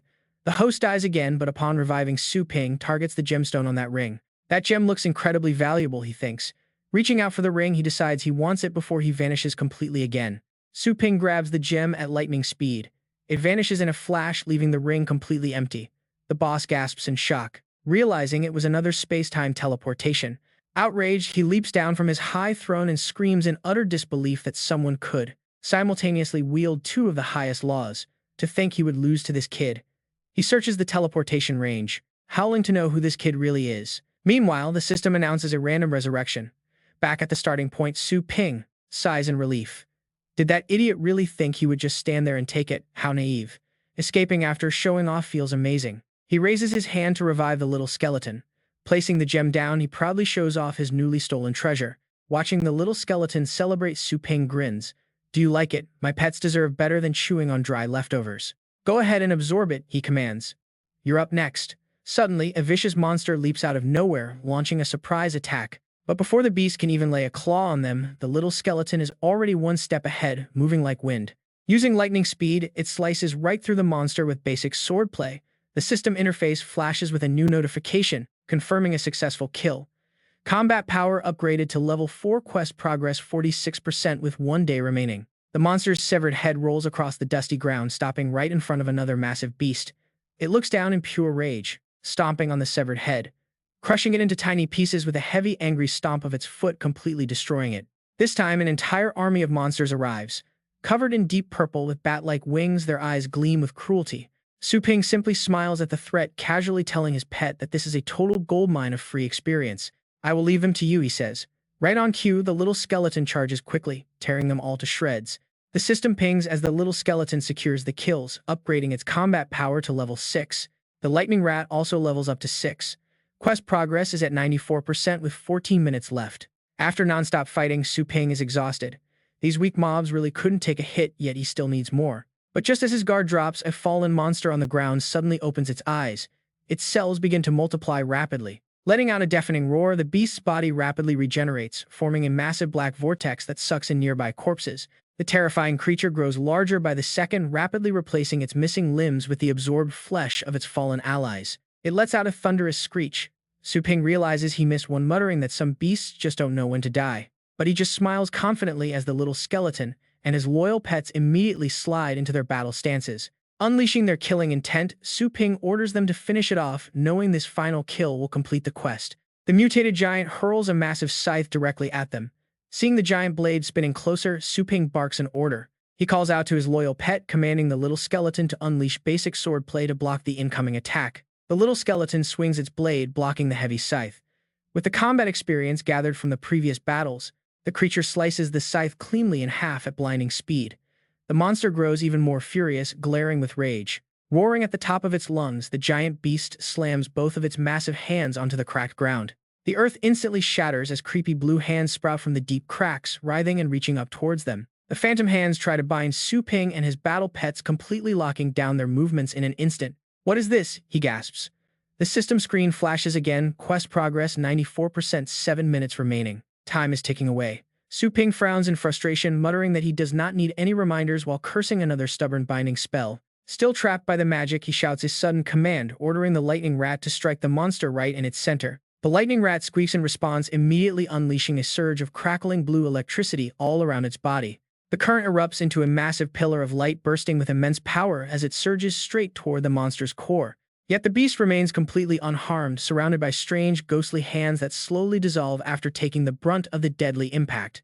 More hands quickly multiply, swarming around the monster to form a massive protective shield to keep it safe from harm. Realizing his attack was completely blocked, Su Ping watches as his system screen pops up, but the usual details are completely missing. The interface fails to display his pet's attributes, rank, combat power, or control level.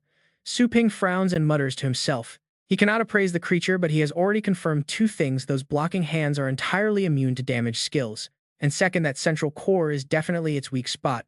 Suddenly, the system screen flashes a warning: only 3 minutes remain. Su Ping turns to the lightning rat, shouting a command to activate its thunder sever and wrap its entire body in electric energy. The little beast unleashes blinding currents that coat its skin, forcing the creepy hands gripping it to feel the painful shock. Squeaking out in fury, the lightning rat unleashes its electricity instantly, forcing the hands to release their tight grip. The powerful current successfully wards off the enemy, and a system notification pops up to announce the lightning rat has learned a new skill. It has mastered thunder armor, which uses warding lightning to shield its body while inflicting constant damage on close-range targets. The ability paralyzes nearby foes and deals double damage to demon-type enemies. Hearing this, pure excitement rushes over Su Ping. He beams with joy, shouting that they finally did it as wild currents crackle through the air with deafening intensity. The crackling electricity rips right through the ghostly hands, halting them instantly as the lightning rat charges forward to attack. The electric current surges straight into the monster, causing the massive beast to roar out in absolute agony and rage. Breaking free from the remaining hands himself, Su Ping shouts to his other pet, telling the little skeleton to strike now. The little skeleton grins with pure malice, transforming its blade into a dark curse sword before unleashing a fierce, decisive slash. Its strike tears straight through the beast, leaving a glowing red trail of destruction before a system notification suddenly flashes.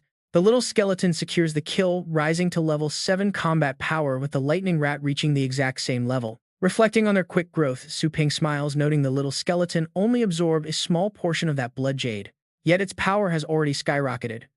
Just then, the system chimes in to announce that the main quest is officially completed. Su Ping receives a fragment of the chaotic astral force map and a strength pill with all rewards sent to his inventory. As the cultivation zone closes, he returns to his familiar shop and immediately triggers his active appraisal skill. The system panel instantly displays the complete details of the little skeleton, revealing its attributes as a demon-type beast. It sits at high-tier rank 2, possesses mid-tier rank 7 combat power, and holds an above-average overall aptitude. Its mastered abilities include puppet control, undead enslavement, intermediate swordsmanship, and skeletal reconstruction, marking it as a rare species.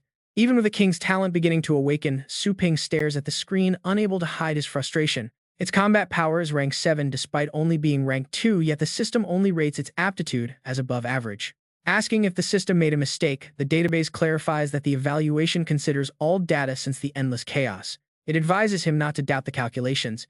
Hearing this, Su Ping thinks of the ancient skeleton king and responds.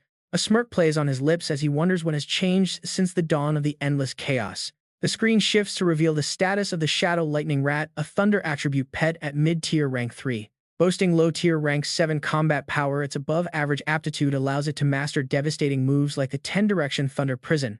Along with Shadow Claws and undead summoning, this once ordinary creature is now a force to be reckoned with. Su Ping smiles with immense satisfaction, surprised that Thunder-type pet could actually learn such powerful undead skills.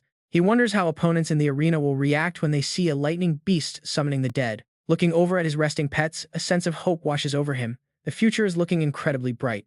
Pulling an ancient scroll from his system storage, Su Ping stares at it curiously before asking what it does. He asks what the chaotic astral force map actually is, and the interface explains it is a lost ancient cultivation method. It matches his current level and instructs him to treat his own body as a vast, boundless universe during cultivation. He must align his acupuncture points with the stars, adopting a path completely different from any traditional cultivation style. Federal astral energy cultivation is widely used.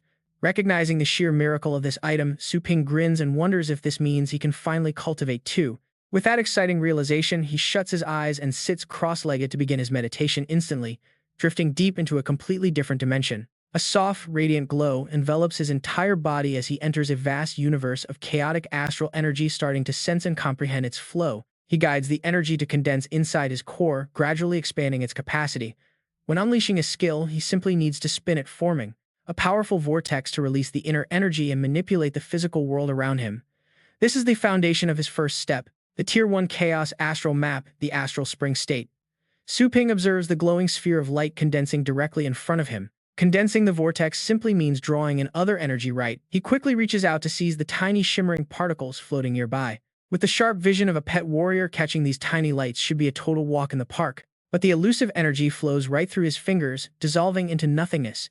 He frowns, wondering why he cannot seem to grab them. Since the energy passes straight through his physical form, Su Ping decides to try a completely different approach to tackle this tricky problem. He wonders what would happen if he physically blocked their path immediately, shifting his body to intercept a drifting orb of pure energy. Watching it closely, he grins as the trick actually works.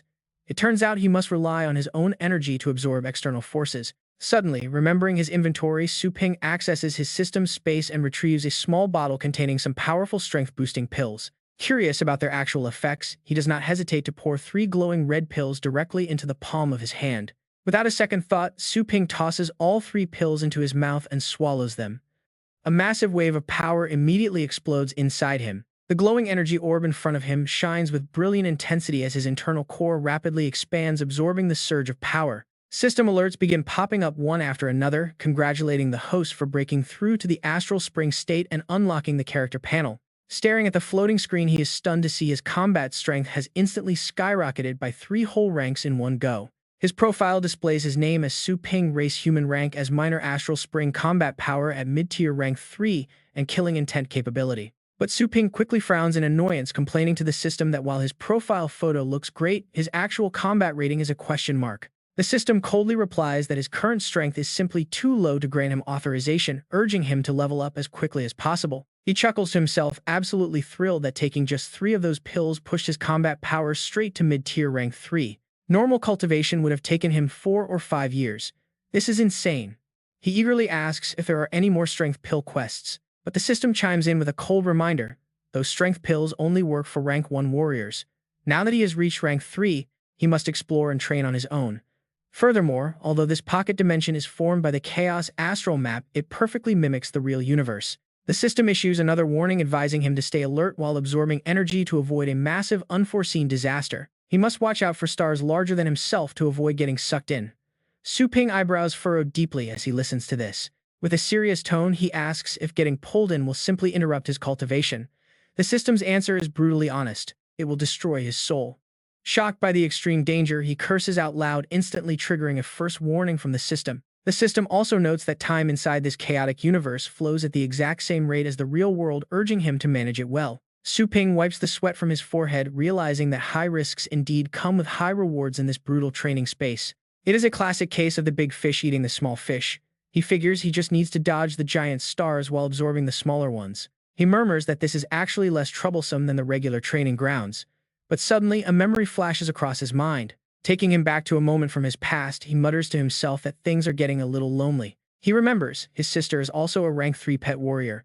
He took a heavy punch from her once and wonders how he would fare now. Quietly doubting she could easily knock him down again, he watches night begin to fall as city lights flicker on. Inside, Li Qingru gently tells him to eat more, so he does not go hungry. Su Ping wipes his mouth with a satisfied smile. Praising his mother's amazing cooking, he tells her he is full and headed upstairs, prompting a playful scolding from Li Qingru. She warns him to tread lightly since his sister is currently busy training for her upcoming pet tournament and should not be disturbed. Promising to make his favorite cornbread in the morning, she reminds him to eat before leaving. Su Ping turns back with a warm grin. He cheerfully promises to do so while watching her clean up the kitchen. Even though she is not his biological mother, she has always treated him with nothing but genuine kindness, making him feel the true warmth of a loving family. Stretching his limbs after a long day, Su Ping feels incredibly grateful. He notes that his sister, Su Ling Yue, his sister is busy preparing for the tournament, likely competing in the same block as Su Yan Ying. He had wanted to test his new strength against her. Glancing at her room where waves of astral energy are gathering, he decides to let it go and quietly heads back to his own space. Time to train. Peeking through the door, Su Ping reassures himself. Wow, the astral energy is dense. Watching his little sister train for a bit shouldn't count as spying, right? She is just relaxing on the bed, but the energy around her isn't scattering. Su Ping stares in shock at the massive energy vortex. How can she absorb so much energy just by lying down? It is an insanely massive amount. He guesses that the astral force is being pulled into her body by some kind of hidden attraction. This has to be a special cultivation method taught at the Astral Pet Academy. Intrigued, Su Ping decides to investigate further. He gently reaches out to touch the energy. Real-world astral energy is much weaker and more dispersed than the chaotic universe. In the chaotic universe, energy pools into dense and sparse zones likely gathered by the gravity of massive cosmic stars. He quickly sits down cross-legged. If he can master this academy-style cultivation technique, his growth rate will skyrocket. He tries to replicate what Ling Yue is doing in the chaotic astral universe to push his power to the absolute limit. He mimics his little sister, attempting to spin and rotate his own internal energy just like she is doing. As a small energy vortex begins to form, a sudden realization hits him. It is all about gravitational pull. Of course, why didn't he think of this sooner? With enough mass, the spinning vortex generates a pull that naturally draws energy in. There is no need to go chasing after stray energy anymore. Now both siblings are sitting side by side, silently cultivating. Su Ping decides to experiment comparing clockwise and counterclockwise rotations. Meanwhile, Ling Yue suddenly blinks her eyes open. She rubs her tired eyes in confusion. Why is absorbing energy suddenly becoming so difficult? Did she just doze off? Su Ping grins at his success. Now he wants to test running dual vortexes in opposite directions. He raises both hands. Two massive energy spheres rapidly expand in his palms. Ling Yue gasps as the ambient energy is aggressively yanked away. What on earth is this feeling, she mutters in sheer panic. Sensing the bizarre atmosphere, she notices the local energy has completely frozen, making it impossible to absorb.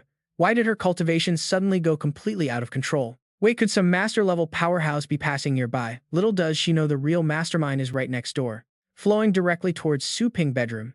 Ling Yue lets out an annoyed groan, her face flushed red from the strain. Hearing the strange noise, their mother Qingru calls out in deep concern, asking her daughter if she's okay. Covering her face in embarrassment, Ling Yue quickly replies that she is fine and just cultivating. She tries to focus again. This bizarre energy shift is definitely highly suspicious. Strangely enough, the pulling force seemed to originate directly from a certain direction, her useless brother's room. Ling Yue glares intensely at his half-open door. Inside, Su Ping is absolutely drenched in sweat. Exhaling a long, relieved sigh, he looks at the stable energy vortex hovering before him with a satisfied smile. He feels he has got the hang of it now. Inside the quiet shop, there is not a single soul in sight. Su Ping remains deeply immersed in his training, pulling endless energy from the chaotic universe directly into his body. He can't help but marvel at how amazing this feels as the concentrated stellar energy flows into him continuously. By keeping a safe distance, he won't get sucked in. He soon realizes he can even cultivate while asleep. Suddenly, he senses two customers stepping into the shop. A voice calls out asking to pick up their pets. Opening his eyes to greet them, Su Ping murmurs a comment about their sizes before recognizing who they are. Hearing this, Yan Ying and Yue quickly cover their chests in embarrassment, demanding to know what he is talking about. Su Ping quickly coughs to clear the air. He explains that he meant their weak energy, urging them to train harder. Otherwise, how could they control stronger pets? Yan Ying is taken aback, wondering if the pets have grown stronger. Did her lightning rat really evolve in just 3 days? To be honest, returning a level 7 beast is absolute overkill. Sending a level 7 beast back to an academy where the average is only level 3 might turn some heads. He tells them to wait while he brings out the pet. Moments later, he hands over the lightning rat, noted as fully paid. Yan Ying gently takes her lightning rat back and thanks him. However, she quickly notices its fur color looks different. On top of that, looking at the other pets around the shop, she realizes they all seem strangely depressed and downcast. After only a few days apart, they show zero excitement upon seeing their masters. Are they reluctant to leave this place? Su Ping just sits nearby, impatiently waving them off. This gets Yan Ying thinking about the fast bond. Even with an astral contract, masters and pets usually lack deep emotional ties early on, maintaining only basic commands. Once the contract is dissolved, all connections vanish completely. Meanwhile, Yue is busy inspecting her own pet's condition. She can't help but gasp in amazement. All of its injuries are completely healed and the fur color looks pristine. Her pet's fur is actually looking a lot brighter now. Yan Ying quietly marvels, realizing this shop is truly dedicated. She feels deeply grateful to the owner. She thanks the owner for taking such amazing care of them, then asks if he could recommend some pet food. Meanwhile, Su Ping quietly observes her. He wonders if she is trying to repay him. Deciding not to overcharge her this time, he points to an option and suggests she buy it. It costs 1,200 coins a stock for her pet Luo Feng. Yan Ying is pretty shocked, but she agrees to the price. Sometime later, Yan Ying heads out to an open field. With a little time left before her match, she decides she wants to warm up first. Deep down, she is incredibly curious. Just how much stronger did her lightning rat actually get? Looking at her friend, she asks Lele to summon her strongest pet. No holding back. Lele just smiles, amused by her friend's sudden confidence. Lele quickly chants her summoning spell. She confidently warns her friend not to cry if her precious pet gets hurt. Yan Ying keeps her focus as the massive summon appears. It is a humanoid rock-type beast boasting a high-tier bloodline. This is Lele's proudest trump card. Although it is not fully grown, yet its combat power is already at rank 5. Yan Ying hopes her little rat can hold its ground. She just needs to test its dash and afterimage skills. She gives the command. Go, the lightning rat eyes flare with brilliant energy as it squeaks and charges. It dashes forward to attack the heavy rock giant. Seeing this, Lele casually tells Kang to play with it for a bit. The four-armed rock giant forms a seal, releasing a wave of energy. Massive stone pillars suddenly erupt from the ground. The stone pillars shoot upward to crush the tiny rat. Crackling with lightning, the rat agilely dodges each strike, closing the distance fast. The giant reacts instantly by smashing one of the pillars. He sends a barrage of sharp rock shards flying straight at the little beast. Yan Ying quickly yells out the command. After images, right away the lightning rat splits into 3 identical forms. Lele is completely stunned to see 3 perfect afterimages. Yan Ying is absolutely thrilled by how well the training worked. The three lightning clones completely bypass the massive rock giant, pivoting to charge straight toward Lele instead. Lele instantly deploys her shield. She screams in panic, asking why the rat is targeting her instead of her summon. Yan Ying quickly reassures her friend, explaining she only ordered the rat to get close, not to actually attack her. She knows the rock giant has incredibly sharp senses, making this the absolute perfect opportunity to test out the afterimages. The rock giant moves instantly to block the incoming threat. Just as the clones draw near, he unleashes a powerful strike. A loud crash echoes right in front of Lele's barrier. The giant slams his fist down, aiming to crush the swift little opponent. Dust clears to show the rock giant holding the rat in his massive fist. Both girls watch in absolute suspense. Did he catch it? Nope. Out of nowhere, the real lightning rat appears, stomping directly on the giant's face. At that moment, the other clones dissolve into thin air. The rock giant was completely fooled. Suddenly, the rat releases a terrifying aura. The terrifying pressure makes the high-tier rock giant tremble in absolute fear. It runs away, leaving Lele completely dumbfounded by the sight. She cannot believe her mighty summon is actually terrified just from missing a target. The giant knows he stands zero chance. Driven by pure fear, the giant focuses entirely on protecting Lele. Huge stone walls rise up to completely encase them both. Lele has absolutely no idea what is happening, desperately trying to calm her pet down and telling him she is perfectly safe. Yan Ying stands there completely frozen.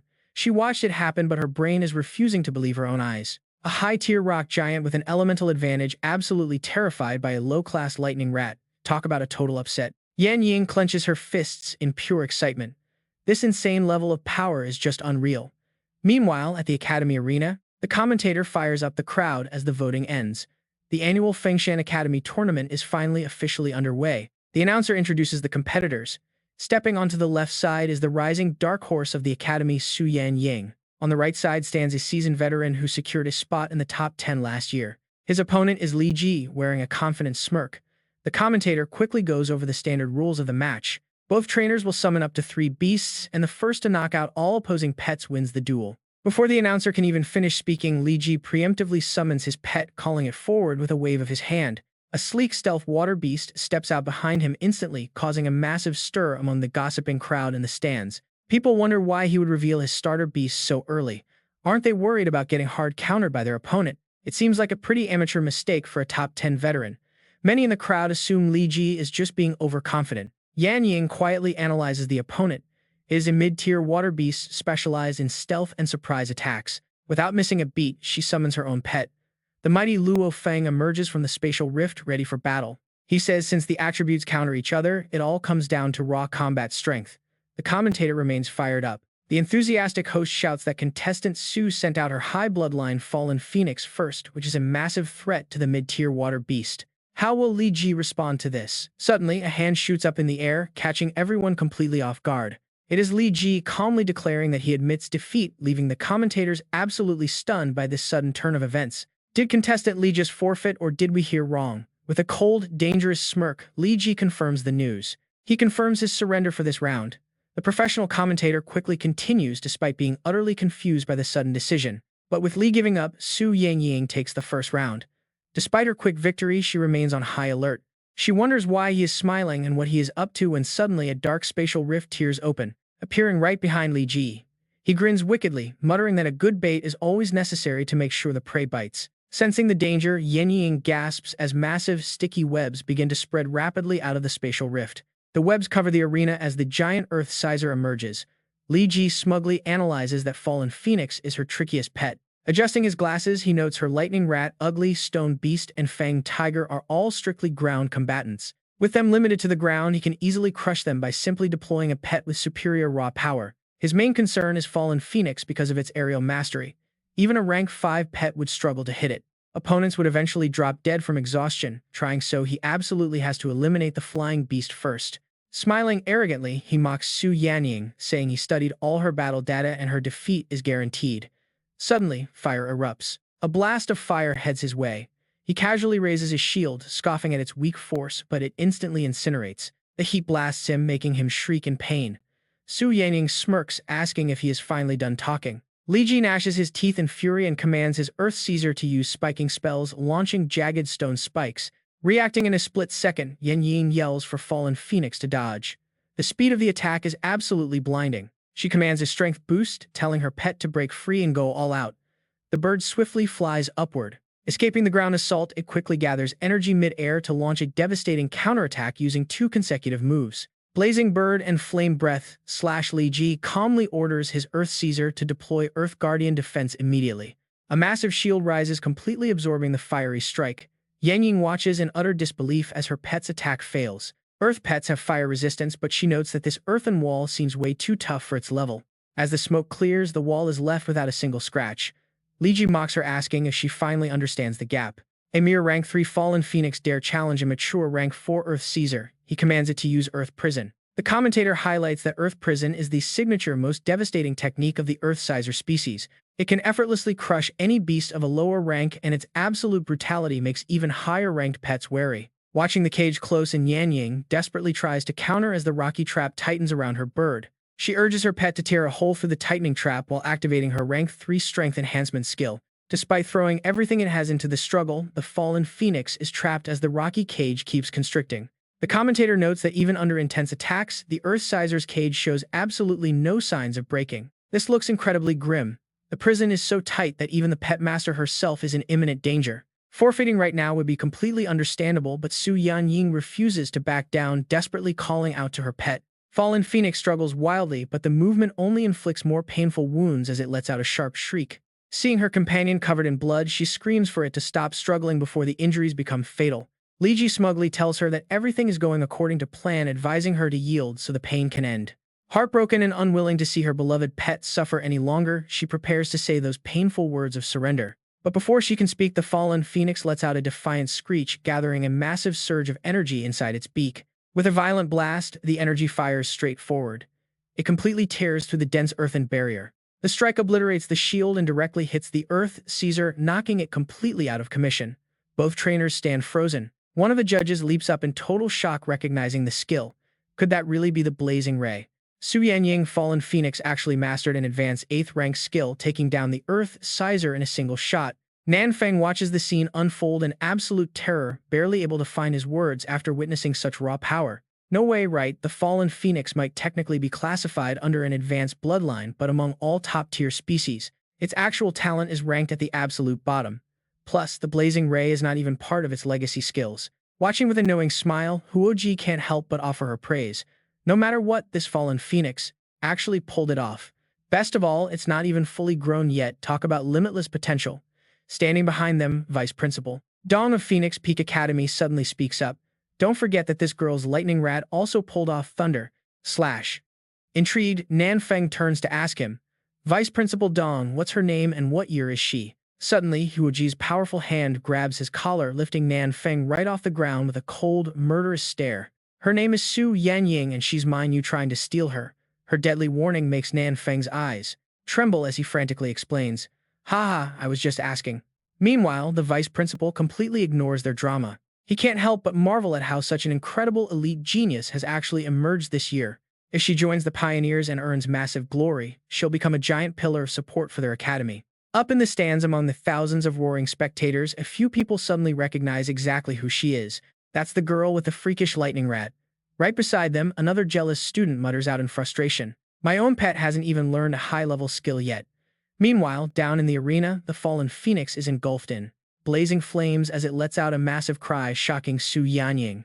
It actually leveled up, mastering the rank 8 Blazing Ray. On top of that, its total combat power just jumped to rank 4 lower position. Before she can even process this, she freezes in complete disbelief. Is this incredibly talented beast really her Fallen Phoenix? Her mind suddenly flashes back to the day she met Su Ping and his bizarre sales pitch. Our boarding service doesn't just heal wounds, it also incidentally boosts comprehension and physical stats.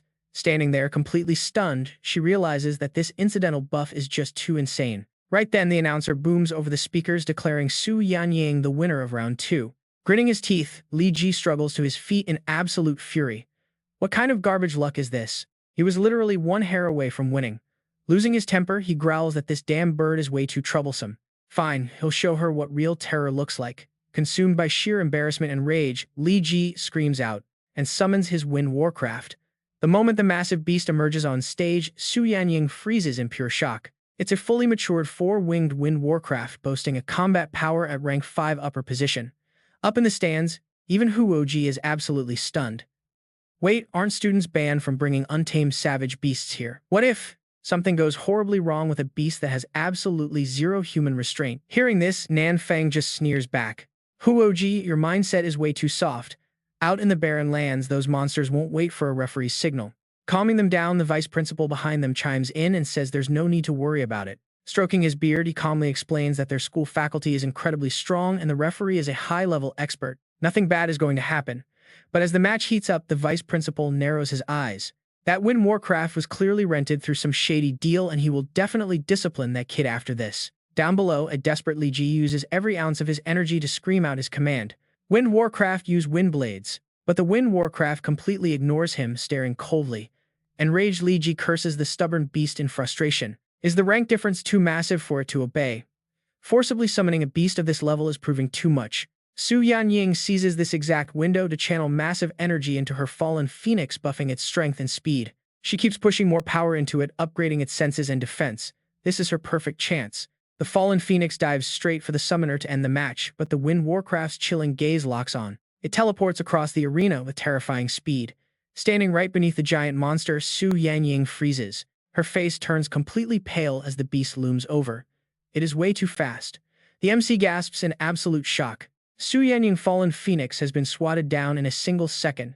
Now those razor-sharp claws turn directly toward her. What do you think you're doing? She screams against the violent winds. But the savage beast slashes right through. Blood splatters as its claws tear open her shoulder and arm, ripping right through her clothes. Up in the VIP stands, Huoji turns to the vice principal in outrage. What's going on? Su Yanying already lost. Why isn't that beast stopping? Meanwhile, completely ignored by the crowd, Li Ji has already passed out cold. Just then, a panic-stricken voice screams out. Someone screams out in panic, damn it, Li Ji is knocked out. Meanwhile, the wind-mane beast goes completely wild, charging straight at Yanying and making her scream out in absolute terror. Stop, stand down. The vice principal suddenly steps in to bark an order. The wind-mane beast is completely out of control. The referee halts the match immediately. Rushing forward with his wind god bird, he fires off an order. Go wind god bird, spotting its target, the creature shoots forward like a missile to stop the impending tragedy. Suddenly, a flash of crimson energy streaks across, saving Yanying in the nick of time. Before anyone can process it, the judges watch in utter disbelief as the crowd erupts. That speed is insane. What even is that? It is actually faster than the wind god bird. The wild whispers, keep growing, this is beyond belief. But as the dust finally settles, the truth becomes clear. Seeing this, the commentator shouts out, it is the lightning rat contestant. Su summoned her lightning rat to block those myriad wind slashes. Meanwhile, Huaji recovers her composure, but starts analyzing. Wait, this makes no sense. If a pet warrior got hit by that attack, they would be dead. Plus, Yanying never even opened a summoning portal. That means the lightning rat had been out on the field from the very start. But if that is true, its stealth and presence concealment abilities are absolutely terrifying. Sensing the sudden shift in the match, the commentator makes the announcement.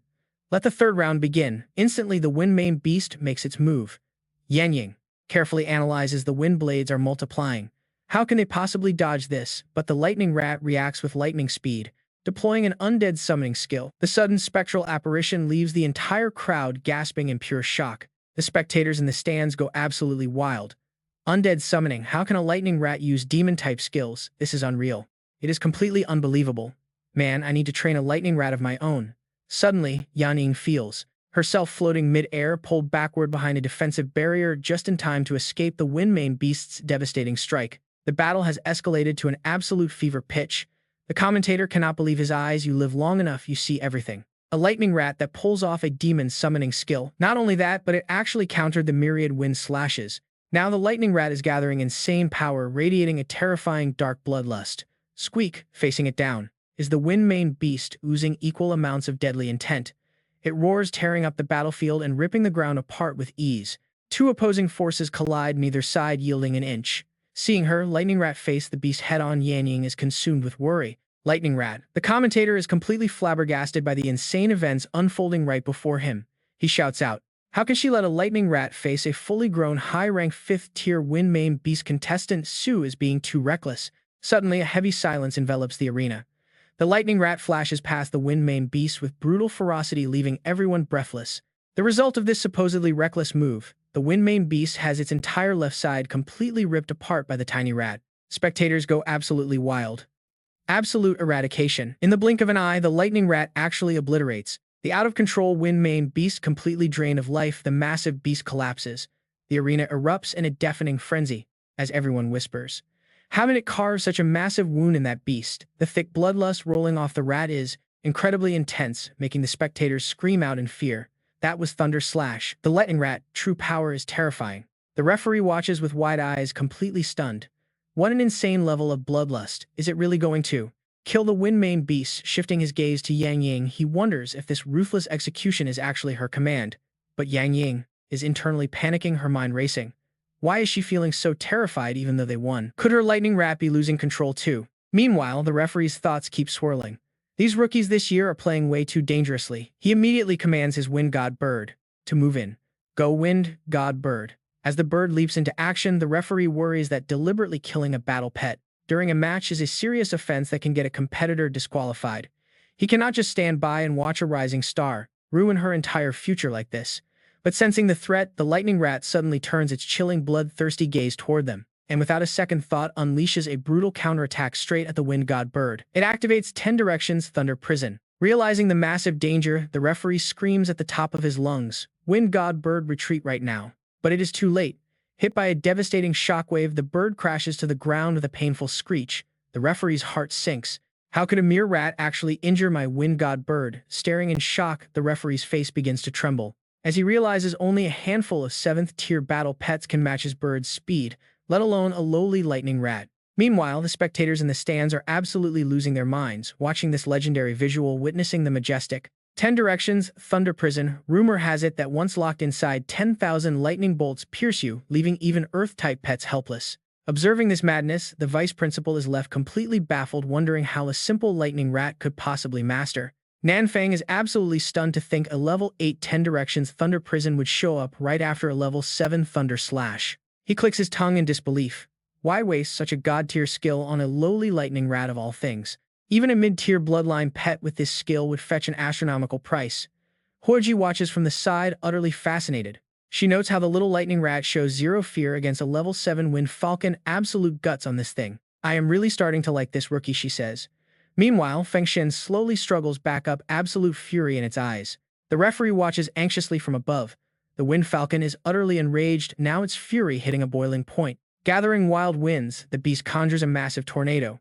Radiating an overwhelming boundless power, Fengshen charges straight ahead. Squeak, the lightning rat matches its ferocity, meeting the charge head-on without an ounce of fear. The tornado keeps swelling. It threatens to tear the entire arena apart. The referee rushes to take control, but the situation is rapidly spiraling. This is bad, the referee thinks in a panic. If a rampaging wind falcon clashes with an out-of-control lightning rat, the sheer buildup of energy could completely obliterate the stadium. Yan Ying slowly opens her eyes, her mind a complete blur. As she finally snaps out of it, overwhelming joy washes over her. Lightning rat, you actually did it. You mastered another top-tier skill. The little rodent grins back, squeaking happily. She rushes over and scoops it up to celebrate. Squeak, squeak, my absolute little darling. Watching them celebrate, the referee just stands there completely stunned and speechless. Weights of a lightning rat was never out of control. Instantly, the commentator broadcasts the official match results everywhere. The winner of this match is Su Yanying. Amidst the roaring crowd, the MC congratulates her on advancing further. Meanwhile, Su Ping is back at his shop, stretching and yawning lazily.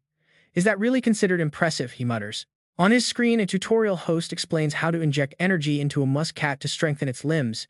By bypassing the meridians, one can easily boost the beast's raw power. Su Ping watches the screen with absolute focus. The host emphasizes that the real challenge is having a flawless understanding of the pet's internal anatomy. Any mistake in energy flow will instantly backfire.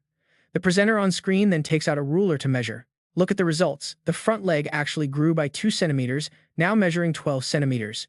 Moving on to the next demonstration, she continues. The front leg's attack power is up by 20%, and this training only took 3 months. Su Ping sighs. If boosting a pet is this tedious in this world, no wonder Yan Ying was so shocked. Maybe recording a tutorial video is the key to attracting more high-paying customers. Just then, outside, a sleek sports car pulls up. Yu Jing steps out, peering into the shop with a smirk. Hey there, boss. Long time no see, he calls out. He scans the shelves, noting all the new inventory. Hearing the voice, Su Ping looks up from his screen. Oh, it is you. Is your hand fully healed by now? Su Ping asks. Yu Jing instantly bristles with pride. Please, do you even know how advanced the city hospitals are? Yu Jing scoffs. Su Ping just stares back blankly. With enough money, they can piece your shattered bones right back together. Yu Jing proudly adjusts his collar as he speaks.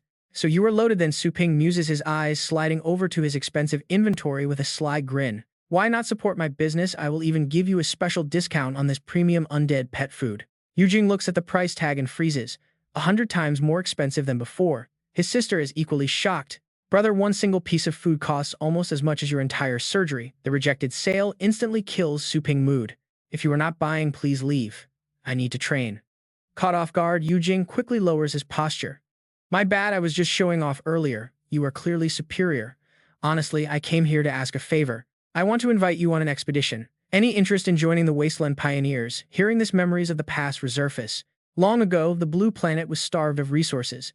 That is until a massive energy surge ripped open space itself. Astral cracks began forming across the world, forging unstable bridges connecting humanity to wild, uncharted planets. Facing these mysterious new frontiers, mankind discovered worlds overflowing with rich resources but also absolute danger. Some realms were crawling with vicious beasts, while other planets offered nothing but pure fiery destruction. Yet by harnessing these dangerous astral rifts, humanity managed to harvest invaluable resources from these far-off worlds. This allowed them to survive, grow, and eventually build the powerful nations that stand today on this planet. Unfortunately, this peaceful prosperity only lasted a few centuries before greed got the upper hand once again.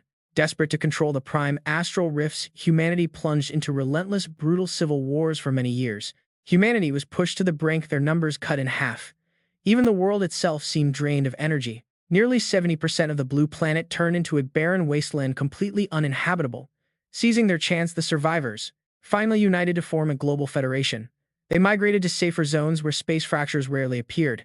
To survive, the Federation went all out to train powerful battle pet warriors. A brand new era had begun, and with it, the most elite pioneers were chosen to venture deep into these unstable space fractures to scavenge for legendary treasures. Hearing this, Su Ping gets lost in thought, pretty confused by the whole concept. Reclaiming Fan Yujing watches his face, and quickly adds that a new rift actually just opened up right outside their very own Longzhujiang base city last night. He explains that their Dark Wolf squad was the first to explore it, but they got ambushed and lost a rare blood flame-tailed fox. Just then, Su Ping's system screen pops up congratulating the host for unlocking a brand new side quest. The goal is to find that lost pet. Success yields a legendary god-demon training manual, while failure will cost him 10 system energy points. He quickly collects himself and starts weighing his options. That manual is a big deal. The Chaos Astral Power map from the last quest boosted his strength like crazy, so this reward should be just as insane. A smirk creeps onto Su Ping's face. Oh, he is so ready for this. He really needs a good field test anyway. Shaking off the thought, they decide it's time to head to the Pioneer base. Their car tears down the road like a bullet, driving so fast that the checkpoint guards have to radio ahead to let the squad through. The tires screech against the dry dirt, kicking up massive clouds of dust as they speed toward Pioneer Base 38. When they arrive and step out, Fan Yujing waves his hand, calling out to their captain. Yi Qinshan sizes the kid up with a critical eye. So this is the hidden expert you were talking about. What is your name? Su Ping answers in a completely flat voice. Su Ping, just plain and ordinary. Hearing this, Li Ying gets pretty curious, mentioning they have been hearing Fan Yujing talk about him constantly. Meeting him today, he can see the kid is a real talent, noting that Su Ping looks barely 20. Su Ping simply corrects him 18. The moment the words leave his mouth, all three of them freeze. They look completely dumbfounded. Li Ying composes himself, pointing out that at 18 he cannot even graduate as a pet warrior yet. When asked about his academy, Su Ping calmly claims he is entirely self-taught. Fan Yujing starts sweating bullets in pure awkwardness. Yi Qinshan tries to break the tension with a sudden proposal. He warns that entering the rifts is insanely dangerous, meaning Su Ping must register his identity first. And to make sure they can work together in battle, they need to see his astral pet first. Su Ping laughs softly, starting to summon his pet. No problem, he says, though he has no plans to join the pioneers. He is only here to find that blood flame-tailed fox. Hearing this, Li Ying snaps. He warns him that he is pretty cocky for his age, asking if he thinks the pioneers are some joke that anyone can just join. Sensing the tension rising, Yi Qinshan quickly steps in to play peacemaker. Su Ping is a guest, so show some respect. Right then, a pair of glowing eyes filled with pure malice appears, as Su Ping commands his pet to come out. The summoned creature slams onto the ground with a massive shockwave, leaving everyone watching utterly stunned. Fan Yujing completely freezes, barely able to process what he is looking at. And then the skeleton's head literally pops off. Talk about an awkward entrance, everyone yells in disbelief. Su Ping walks over casually, picks up the skull, and pulls out a glowing red stone. It absorbed power for a whole week, yet the skull is still this fragile. It should be enough for the Pioneer Zone, though. The other two are completely speechless by this bizarre scene. Fan Yujing gulps, asking if this is really his only pet. Su Ping nods, confirming that he only has one for now. Hearing this, Fan Yujing starts to panic. He nervously stutters, warning Su Ping that their captain and vice leader have absolutely zero patience for games. If this goes south, he is totally dead. Su Ping calmly snaps the skeleton's head back in place, telling him not to worry. He promised to help and he intends to deliver. Suddenly, he commands it to draw. The little skeleton unsheathes its blade in a flash, slicing the air before striking a cold, confident pose. The onlookers gasp in sheer disbelief. That speed was too fast. They only saw the sheathing action. But before they can even process it, the space around them gets cleanly sliced to pieces, leaving everyone absolutely terrified. As they step inside the base, the system suddenly chimes with an announcement the moment he takes a single step forward. It prompts for identity information. Su Ping follows the instructions and it begins scanning to recognize his face. Once identified, the system voice greets Su Ping and the screen instantly displays all of his personal details. Su Ping, male, age 18. He attended Blue Dragon Kindergarten, then Holy Eagle Elementary and Junior High. 100 Beasts High School, Astral Pet, Master Bloodline, No Clan, Father Su Yuanshan, Mother Li Qingru, Sister Su Lingyue. Then the system delivers the final update. He is officially registered as a temporary pioneer. Hearing this, he wonders if that is all it takes. Beside him, Yujing looks at Su Ping's profile with 1,000 questions. An ordinary kid actually relied on self-awakening to become an astral pet master, and he is really only 18 years old. Seeing his expression, Li Ying speaks up to warn them not to celebrate too early. A temporary pioneer can accumulate regular merit points, he explains while stepping inside, but you do not get any special benefits, like official members.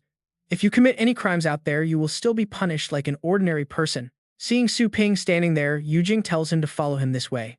He adds with a smug grin, "Don't sweat it, Boss Su. If you ever get locked up, I will gladly bail you out." Su Ping hears this clearly but keeps an entirely straight face, quietly thinking to himself that these people are completely hopeless. They walk over to the Federal Pioneer Vault where the heavy metal doors slowly begin to slide open. When the entrance fully clears, Su Ping casts his eyes inside and finds himself completely struck with awe. The vault is packed with incredibly rare and strange treasures. Gang Lai points to the massive inventory behind them. He tells Su to pick some gear. The wasteland is brutal. It is on him. Su Ping stares in wonder, realizing these rare items are never sold on the open market. Seeing his reaction, the leader chuckles, saying, "Of course, the super expensive items are off limits." Su Ping snaps out of it and nods. Yujing looks around in absolute admiration, admitting that every visit to this vault truly opens his eyes. Su Ping approaches an item thinking some of these match the high-tier goods and cultivation planes likely from other worlds. Seeing him hesitate, Gang Lai speaks up, asking if Brother Su has made his choice since time is running short. Su Ping ignores the defensive gear entirely and points directly at an item sitting right next to him. He wants this specific item. Yujing stares at him, completely dumbfounded by his choice. This item kept inside the glass case is actually a basic cultivation manual for level 1 to level 6 Astral Pet Masters, a low-tier item costing just 10 points. Li Ying bursts out laughing, asking Fan Yujing what kind of guy he brought along. Even Gang Lai chuckles. Yujing is mortified. He hurriedly pulls him aside. He tells him that they are heading to the wasteland now and the captain wanted him to grab armor and weapons for safety. Why on earth did he pick a cultivation manual instead? Seeing his dramatic reaction, Su Ping calmly replies. He does not like owing favors before a mission, telling Yujing not to worry because he is confident. Gang Lai watches closely. Cultivation is a long-term process. This kid is either completely clueless or he knows exactly how strong he is. Hopefully, it is the latter. When he actually receives his items, there is one extra piece that leaves him completely confused. Yujing quickly explains that the captain gave him this to block most attacks from level 5 astral pets. It would be pretty embarrassing for the Dark Wolf team if they fail again. Hearing this, Su Ping gaze deepens. He nods. Got it. After a long journey, night finally falls as they approach the space crack. The terrain is incredibly rugged and dry, making it hard to walk. Su Ping pauses and asks a question. He wants to know how much they actually understand about this space crack. Yujing looks ahead and answers. It is a Class B hazard dominated by lurking demon beasts with no rare minerals found yet. Hearing this, Su Ping smiles, realizing demon beasts mean he has come to the exact right place. Talk about a perfect match. Since two members were severely injured who was filling the final empty slot, they climbed toward the ridge. Yujing whispers a warning that the other guy is a ruthless fighter hired by the vice captain. He cautions Su Ping never to cross him.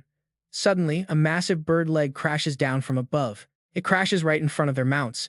Spook Su Ping nearly falls, demanding to know who is there. Mo Kong looks down at them with a playful sneer, teasing that they are far too slow. He waited so long he was practically asleep.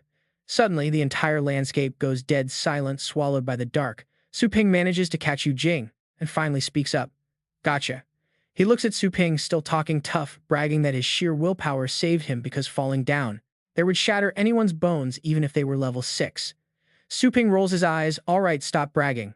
Right then, Mo Kong steps forward to shake hands and greet Gang Lai, asking old Fan if his friend's Scarlet Flame Lake Beast got lost. He sighs, admitting it was a moment of carelessness. If she was not constantly spaced out, he really would not want to enter again. The man quickly reminds him to only bring elite forces to the wasteland, claiming that partnering up with him is always the right call. Suddenly, Mo Kong's gaze lands on Su Ping just as Gang Lai chuckles and agrees to follow his lead completely. He wipes the smile off his face, questioning who the kid is and why his records are missing. Gang Dai gently pats Su Ping's shoulder, introducing him as the outside helper invited by Xiao Fan but Mo Kong. Hearing this, Mo Kong gets curious, asking if it is brother Su's first time in the wasteland since he looks so clean. Su Ping stares back. Should you explain what just happened? Mo Kong gets a bit embarrassed, his face instantly turning dark as he retorts. Who does he think he is? Swords have no eyes, and if he cannot handle a little trouble, why does he deserve to go? To the wasteland, Gang Lai steps in, explaining that while Brother Su is not a regular pioneer, his knowledge of battle pets is deep and his combat strength is definitely up to par. Mo Kong scoffs, unconvinced, his voice dripping with pure sarcasm. Fine, if just passing is enough, anyone can be a pioneer. Once inside, everyone follows my orders or do not blame me for being ruthless. Mo Kong then glares at Su Ping, thinking this brat actually dares to glare back at him. Gang Lai quickly reassures him, completely ignoring Su Ping's cold expression right behind him, promising that since he brought him along, he will keep him in check. But when Mo Kong catches the deadly murderous glare in Su Ping's eyes, he hesitates. What is that feeling, that gaze? Su Ping's icy stare is incredibly chilling, cold as if he is looking at a dead body, making Mo Kong wonder if this is truly his first time entering a wasteland rift. The pioneers step through the cracked astral rift. Yu Jing, looking deeply embarrassed, quickly tries to explain to Su Ping. Boss Su, we pioneers are straightforward people. Please do not take it to heart. Su Ping acts understanding, replying that he is fine. He then casually remarks that coincidentally his own thoughts match Mo Kong's exactly. Right after that, the entire team enters the astral rift and Gang Lai orders them to turn up the lights. Now that they are on another planet, Mo Kong warns them that no beasts are detected yet, so stay close. Gang Lai then directs them, telling Li Ying to scout the path through the forest. Li Ying quickly replies, understood. The forest is pitch black, shrouded in thick mist, and the water flows blood red alongside strange, eerie beasts. During this, Li Ying summons a scout bird to scan the area, reporting that the nearby lake only has small, unidentified beasts running around the shore, but the fog is too dense to identify them from the air. Gang Lai asks if there is an alternative route to go around. Li Ying shakes his head, explaining other paths are blocked by dangerous beasts. Mo Kong summons his battle pet, declaring they should go check it out, and if it is high level, they will adapt. Night vision gear helps them see the beast clearly. Hiding nearby, Gang Lai observes and identifies it as an adult ink-scale tiger, estimating its combat power to be at around level 5. Mo Kong confidently suggests killing it immediately to wrap things up quickly. Gang Lai warns him, though, not to linger too long. Mo Kong shrugs it off, claiming the battle credit will be his, but Su Ping senses something is off and stops them, asking if he is absolutely sure, requesting to borrow the night vision device for a second. Mo Kong asks coldly what he means, demanding to know if he is doubting their judgment. Su Ping calmly explains that ink-scale tigers rarely drink water, getting most of their hydration from eating small insects. Plus, if they pay attention to the freezing temperature around them, an ink-scale tiger would never actively roam outdoors in this kind of cold weather. Yu Jing agrees, noting that they are tropical beasts and should not be found in such cold, damp places, questioning if they might have made a mistake. Li Yin confidently insists he saw it clearly. Mo Kong checks again, scoffing that it is definitely an ink-scale tiger, calling Su Ping an amateur who is just wasting time. Oh, he is about to regret this big time. He immediately orders his quota python to attack, lunging straight at the target. Suddenly, the beast's outer skin starts to burn away, exposing a rotting skeleton covered in writhing tentacles. Gang Lai realizes instantly that the tiger is already dead. This is just some disguise. Just as he finishes his sentence, his giant python sinks its fangs into the dead carcass. Seeing this, Su Ping urgently shouts for Mo Kong to make his beast let go and retreat immediately, warning him he does not want his pet to die. Mo Kong snaps in a rage, "Who do you think you are to order me around?" Suddenly, A thick black liquid floods the Senkoda python's eyes. It writhes and shrieks in absolute agony. Gang Lai quickly turns. Gang Lai asks Brother Su, you mentioned soul beasts rarely cross paths with demon types. Can you explain that? Su Ping explains that an adult soul beast has level 7 combat power, masking itself as weak prey to lure victims. Once it slips inside a victim, it melts them from the inside out. Hearing this terrifying detail, Gang Lai quickly responds, Brother Su, if it is level 7 we should team up and strike. But Su Ping flatly rejects the offer. No, he warns. The soul beast itself is not the real nightmare, it is the thing living in symbiosis with it. A blood soul beast. Hearing another bizarre name, they freeze in confusion. Wait, Boss Su, what are you talking about? Su Ping clarifies that wherever a soul beast is spotted, a deadly blood soul beast is usually lurking nearby. As dread settles over the group, Su Ping drops a bombshell. That lake is not filled with water. It is blood. The moment he says it, the screaming python is dragged under. Rising from the crimson depths is the monstrous predator itself, a colossal blood soul beast. Mo Kong watches in pure horror as his mental link to his python snaps completely. Monster Su Ping yells out to run. That level 7 beast was just its bait. This thing is way out of their league. It is easily level 9, maybe even a legendary king beast. The towering horror breaks the surface, eyes locked on them. It lunges. They scramble to summon their beasts, a bloodthirsty demonic wolf and a winged dragon snake materialize to buy time. Gang Lai screams for everyone to fall back. He takes charge, barked orders, flying as Li Ying maps an escape route. Behind them, the beast is closing the gap fast. Reading his pet's radar, Li Ying calls out with sweating panic. We have two choices. East has unknown monsters, but west is clear for now. The western path leads to safety, toward the spatial rift. East goes straight to where the flame-tailed blood fox vanished. Which way do we go, Captain? Gang Lai curses their luck. Mo Kong screams to head west. He already lost one beast and refuses to commit suicide. Pushing forward now is just a death sentence. Gang Lai turns a desperate gaze towards Su Ping, asking for his input. Brother Su, what is your call? Su Ping just smiles calmly.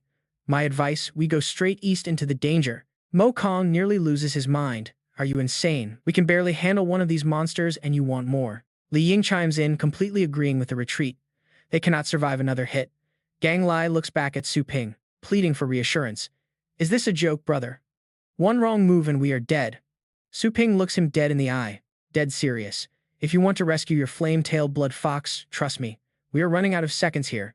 Gang Li grits his teeth, praying this is not his final mistake. He barks out the order, Li Ying, head east. Understood. The squad plunges deep into the narrow canyon walls, their boots kicking up dust as they sprint for survival. Yet the blood soul beast stays right on their heels. Suddenly, Li Ying stares at his radar, his face turning pale. Captain, every single monster inside this canyon is hiding from us. On his screen, every local threat is actively fleeing. Gang Lai looks back at the pursuing terror, gritting his teeth. They must be terrified of the beast chasing us, right? But then Gang Lai spots something ahead that makes him gasp in shock. Wait, look at the pursuing monster behind us. As they move deeper, the massive blood soul beast actually slows down. Its aggressive drive is fading. Mo Kong cannot believe it. It is giving up the chase. Su Ping chuckles, explaining that while these beasts are strong, they are not active hunters. They prefer using soul beasts to trick prey into walking straight to their mouths. It is all about low-effort rewards. Besides, this canyon is way too tight for its massive body. We are not exactly a gourmet meal for it either. Only an idiot would skip easy food in the open to squeeze into a dusty crack. Gang Lai slowly turns his head, processing the logic. If he had known this beforehand, he would never have chosen to run away to the west. Feeling Gang Lai's eyes on him, Mo Kong snaps defensively. What are you looking at me for? I did not know. Just then, Li Ying breaks the silence.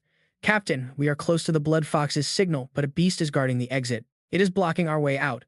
Su Ping turns to Mo Kong and demands his night vision goggles, ignoring his confusion. Mo Kong scowls, grumbling as he hands them over. Take them and stop acting so smug around me, you broke peasant. Su Ping ignores the insult, offering a simple thanks. He snaps the goggles on and his system immediately starts booting up. Visual enhancement software and night vision protocols instantly calibrate. A dark, terrifying silhouette materializes in the shadows, holding a massive, wicked, demonic blade. Su Ping immediately identifies it, an adult death wraith boasting a dangerous level 5 combat rating. Gang Li asks anxiously if it is another demon type and if they will be fine, but Su Ping tells him not to worry since he is already handling it. With that, Su Ping summons the little skeleton and orders it to engage as usual, and the small undead immediately steps forward. It quickly draws its bone blade and approaches the rank 5 astral beast, suddenly bursting with explosive speed once it gets close enough. Unleashing mid-level swordplay, the skeleton delivers one swift, decisive slash that instantly crumbles the rank 5 beast into pieces.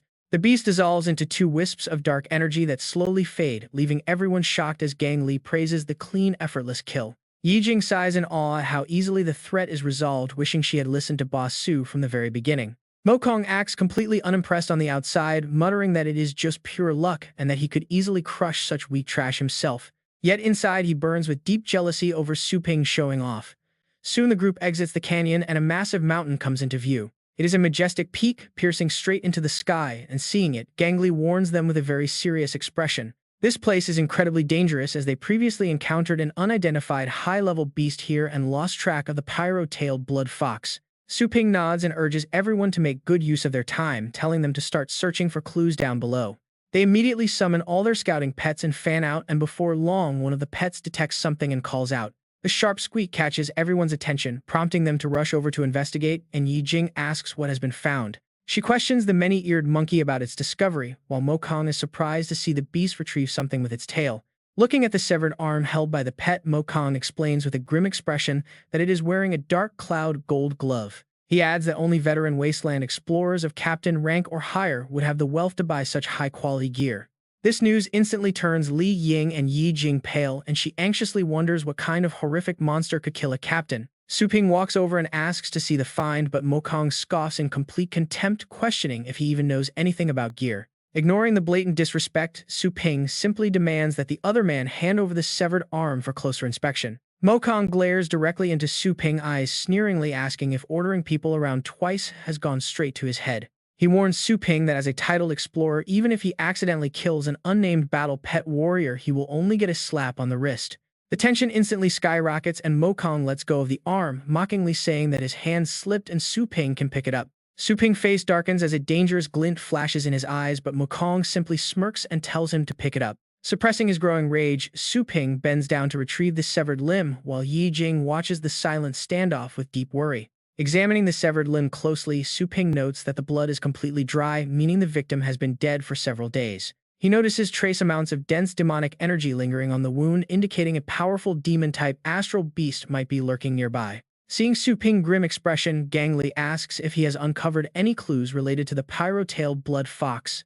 Su Ping keeps analyzing, realizing that whatever did this was here days ago and has likely moved on by now. He sighs and tells them he found nothing, which prompts Mo Kong to laugh mockingly at his apparent failure. Mo Kong scoffs that Su Ping looks so serious just to come up with absolutely nothing, laughing at how pathetic he is. Sick of the insults, Su Ping suddenly stomps his foot and drives a heavy, ruthless fist straight into Mo Kong's laughing face. The brutal strike leaves everyone completely stunned, and a horrified Yi Jing can only stare at him in absolute silence. Clutching his severely dented face, Mo Kong roars in pure rage, swearing that he is going to slaughter the young brat right now. He unsheathes his blade and slashes downward with deadly intent, yelling that Su Ping must have a massive death wish to strike him. But a flash of cold steel stops him dead in his tracks as a blade is suddenly pressed directly against his throat. Little Skeleton stands there holding the sword, leaving Mo Kong terrified and wondering how the summon could possibly move so fast. Behind Su Ping, Li Ying draws his own weapon, demanding the boy back off, but Su Ping calmly suggests Mo Kong drop his blade first. Panicking, Yi Jing raises her hands and pleads with Boss Su to calm down, asking why he had to resort to violence. With a cold, unyielding face, Su Ping tells her that Mo Kong brought this on himself by repeatedly testing his patience. As the little skeleton unleashes an overwhelming killing intent, Su Ping warns them not to blame him if things turn bloody. Li Ying wonders if the kid truly has the power to slaughter everyone, while Mo Kong screams that Su Ping is just bluffing. Gang Li steps in to de-escalate, telling Mo Kong that Su Ping was in the wrong and offering to apologize on his behalf. Unwilling to see a fight, Li Ying promises to personally compensate Mo Kong for the trouble once the mission is successfully wrapped up. He urges them to focus on the mission first, and Yi Jing frantically adds that infighting in the wasteland is extremely dangerous. She warns that turning on each other will only ensure none of them make it out alive, but Su Ping remains cold and unmoved. He feels that anyone who refuses to follow orders is just a nuisance, bluntly adding that having one less teammate is better than dead weight. Mo Kong narrows his eyes in annoyance, his hand trembling on his sword hilt. He lowers the weapon and mutters that he will remember Su Ping. He agrees to obey for now, but vows to settle the score back at the base. Su Ping calmly turns and announces that he is taking charge. Su Ping asks the vice captain for his thoughts. Li Ying hesitates, knowing that if they fought, this kid would never make it out alive. Could the kid have realized that they have no choice but to prioritize the bigger picture over a petty grudge? Li Ying coldly states that he only takes orders from the captain. Gang Li then pats Su Ping on the shoulder, addressing him as a brother. He warns that while passion is good, starting another fight will not be tolerated next time, demanding to know if Su Ping understands. He whispers that he can see Su Ping has real talent, quietly advising him to let it go since they need to move on. He warns that Lin Mokong is not the type to let things slide, advising Su Ping to watch his back for dirty tricks. Lin Mokong glares with a dark face, but can do nothing. Su Ping merely smiles just as a bright red light suddenly shoots into the sky. Everyone looks up at the crimson flare.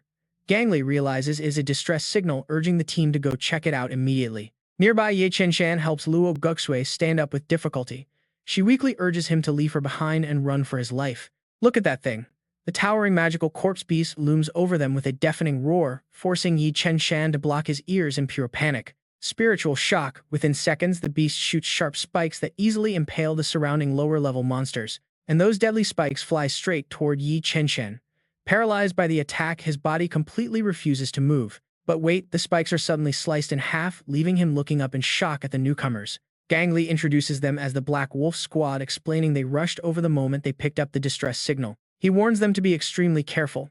Ye Chen screams that their attacker is none other than the magical corpse beast. Gang Li immediately recognizes it as the same beast that ambushed them before. They quickly help Ye Chen and Luo Guxue onto their mount. He urges everyone to hurry and hold on tight, warning them that the escape ride is going to get extremely bumpy. Su Ping and Luo Guxue lose their footing, falling off. She screams in terror as the massive beast prepares to stomp them flat. Mokong yells to move. The giant foot crashes down, but the two are pulled back onto the pet just in time. Li Ying tells Su Ping to hold on tight, secretly frustrated that the hazard did not finish the annoying kid off. Su Ping calmly asks the vice captain to find a flatter route, warning that the rough terrain will only slow them down. Li Ying is amazed by the kid's calm composure. Knowing the terrain won't slow down the beast anyway, he reluctantly agrees. Gang Li mentions that they saw countless severed limbs and dead battle pets along the way, asking if they are the only survivors. With a grim face, Ye Chen admits that his last Earth Shield beast was just sacrificed to keep them alive. Luo Guxue chimes in, saying her flame bird can still fight. Gang Li turns to look at her pet in concern. Even for a powerful rank 8 pet, the flame bird is severely injured, showing just how terrifying their opponent is. As they flee, Su Ping realizes this beast's power is reaching the next rank. He notices its weak spot is heavily guarded. The core is protected by thick skeletal armor, meaning little skeleton cannot break through its defense alone. He needs the team's help to create an opening, planning to settle scores with Lin Mokong afterward. Ye Chen then proposes an idea. He suggests that since they cannot outrun the beast like this, they should leave some pets behind to buy time. Mokong angrily shouts that he just lost a pet and refuses to throw another one away as bait. Ye Chen promises that once they escape, he will personally compensate them for any lost pets and reward them handsomely. Hearing this, Gang Li turns in shock, suddenly realizing the true identity of the man beside him. He asks if he is the famous golden medal settler from the rankings. Mokong snorts in annoyance, saying he does not care. No matter who they are, the pets they train with hard work cannot be bought easily. Ye Chen immediately offers triple the price. Mokong turns and yells at Li Ying to make his team sacrifice their pets too, or they will all die here. Li Ying agrees, telling the others that everyone must contribute if they want to survive this ordeal. The others grimace in dread, but Fan Yujing tensely agrees. Luo Guxue looks back at her flame bird, her heart sinking. Su Ping sighs. Without hesitation, he leaps off the monster and lands on the dusty ground alongside Little Skeleton. They stand tall, directly blocking the path of the towering beast. Fan Yujing screams in absolute shock. Mokong sneers at the stupid hero. If he wants to die alone, fine, nobody is stopping to save him anyway. But then bony hands claw their way out of the earth and everyone screams, what on earth is happening? Bones begin to rise from the dirt. Everyone panics and yells that they are completely surrounded. Massive skeletal beasts stand tall right in front of them. Gang Li breaks into a cold sweat, wondering why they are not attacking. Su Ping shouts back, Captain, your pet has been with you so long, this is obviously undead enslavement. With a dark expression, he adds that abandoning them like this is truly terrifying. Su Ping stands firm and orders a full-scale assault. The skeleton army surges toward the giant bone demon, while the main skeleton slips right behind the monstrous target. The little skeleton sneaks in from the flank, completely masking its breath for a sudden ambush. The bone demon stomps the ground hard. Everyone watches in utter shock as a tiny little skeleton somehow takes the upper hand against a powerful high-tier bone demon. Gang Li leaps down, yelling that he is coming to help, while Yu Jing immediately follows, calling out to her captain. Li Ying announces that since their captain is charging in, they must join the fight too, despite his obvious frustration. He grumbles about being ordered around by a rookie, but they cannot afford to run and face ridicule. Besides, defeating this bone demon would bring enough merit to exchange for several high-level pets, a chance they cannot miss. He curses under his breath, furious about taking orders from a newcomer. Gang Lai summons his bloodthirsty demonic wolf. Yujing calls forth her mountain shaker beast. Li Ying orders his winged dragon serpent, and Gu Shui summons her holy flame bird. Finally, their leader commands his six-armed demonic ape to charge. All of their beasts rush headfirst toward the massive enemy. The six-armed demonic ape leaps forward with a mid-tier blade strike, aiming its sharp halberd directly at the demon's eyes. The holy flame bird unleashes its maximum ray, while the winged dragon serpent fires a devastating blast of frozen bone breath. The mountain shaker beast follows up with a heavy shockwave punch. The bone demon shatters its teeth, scattering everywhere. Yujing cheers, thrilled to see the monster smashed to pieces. The bloodthirsty demonic wolf and three-headed hellhound pounce. Together, they execute a coordinated frost beast hunt, tearing into the target. But Su Ping realizes something is very wrong. He notices the demon's ribs opening up. Gu Shui screams for everyone to run, warning them of an incoming mental shockwave. Chen Shan quickly conjures a protective barrier. The bone demon unleashes its wave, instantly throwing the attacking beasts backward. Everyone struggles to maintain their defense. The winged dragon serpent crashes down as Gang Lai desperately calls out to his wolf.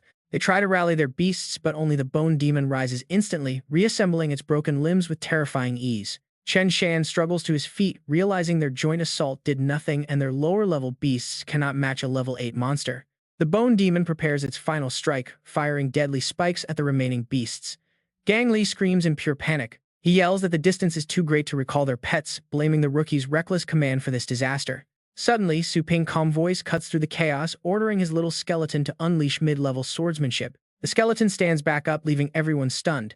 Gang Lai cannot believe it survived a level 8 mental shockwave. Su Ping explains that while a normal skeleton would be crushed, his pet utilized its unique corpse roar at the same time. The captain realizes that the shockwave from the roar must have canceled out the demon's attack, an insane tactical move. Gang Lai is deep in thought, knowing no ordinary trainer would risk trying such an advanced and dangerous strategy. Executing this perfectly requires hundreds of trials to master the timing. He stares at Su Ping back in sheer awe. He wonders what kind of brutal training this young man went through just as the bone demon begins to evolve. Now look at that, the battlefield is about to get way more chaotic. The monster is reaching level 9. Terror grips the squad as the demon prepares its ultimate skill, death destruction, prompting some to flee in panic. The impending blast will vaporize everything within a 1,000 meters radius. Su Ping calmly commands his pet to strike. The little skeleton springs into action, leaps high into the air, and slices directly through the giant bone demon. Everyone gasps in disbelief as the monster suddenly explodes into a shower of broken bones after that single slash. System alerts flash across the screen, confirming the kill. The little skeleton has successfully advanced to level 8 combat power. Its skill also upgrades from mid-level swordsmanship to advanced swordsmanship, leaving the entire squad completely speechless. A level 8 bone demon was defeated just like that. Gang Lai notes that the skeleton looked completely ordinary. Gu Shui admits she could never have imagined such a wild strategy, while another squad mate stammers in disbelief. Yujing laughs nervously, admitting they were certain they would die, and asks Su Ping how he knew its weakness. He casually replies that he simply ran into a similar monster before, but secretly ponders the mysteries of the undead. He wonders why only demon-type beasts can learn joint recombination and how his little skeleton managed to master it. Sometimes they can reassemble after being shattered, and sometimes they cannot.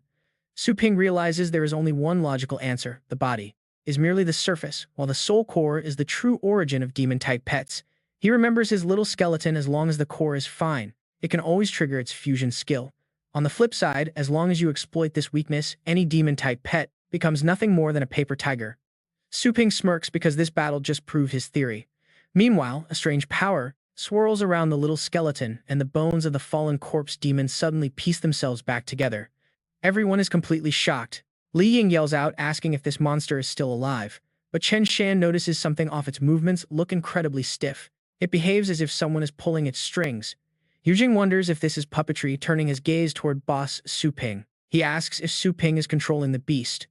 Su Ping casually says they could put it that way, leaving him completely flabbergasted. Not only did he master advanced undead enslavement, but he also turned a level 8 monster into a puppet. Is this little skeleton actually a warrior or a mage? And how on earth did he train it? Suddenly, a dark red energy erupts from the skeletal remains. Jiang Lai turns to the group and orders them to move. They cannot waste any more time and must find the blood fox. Li Ying agrees. But Su Ping stops them, asking them to look the other way while he handles one last piece of personal business. Jiang Lai steps forward with deep concern, asking Su Ping to show some mercy. Meanwhile, Mo yells out in a panic. Su Ping smiles coldly, saying he only wants to remind him to be careful. In a flash, the little skeleton severs Mo's arm.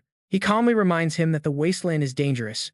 Mo screams in agony, cursing Su Ping, but Su Ping's expression turns deadly. He warns Mo to get lost for the captain's sake and warns him never to show his face again.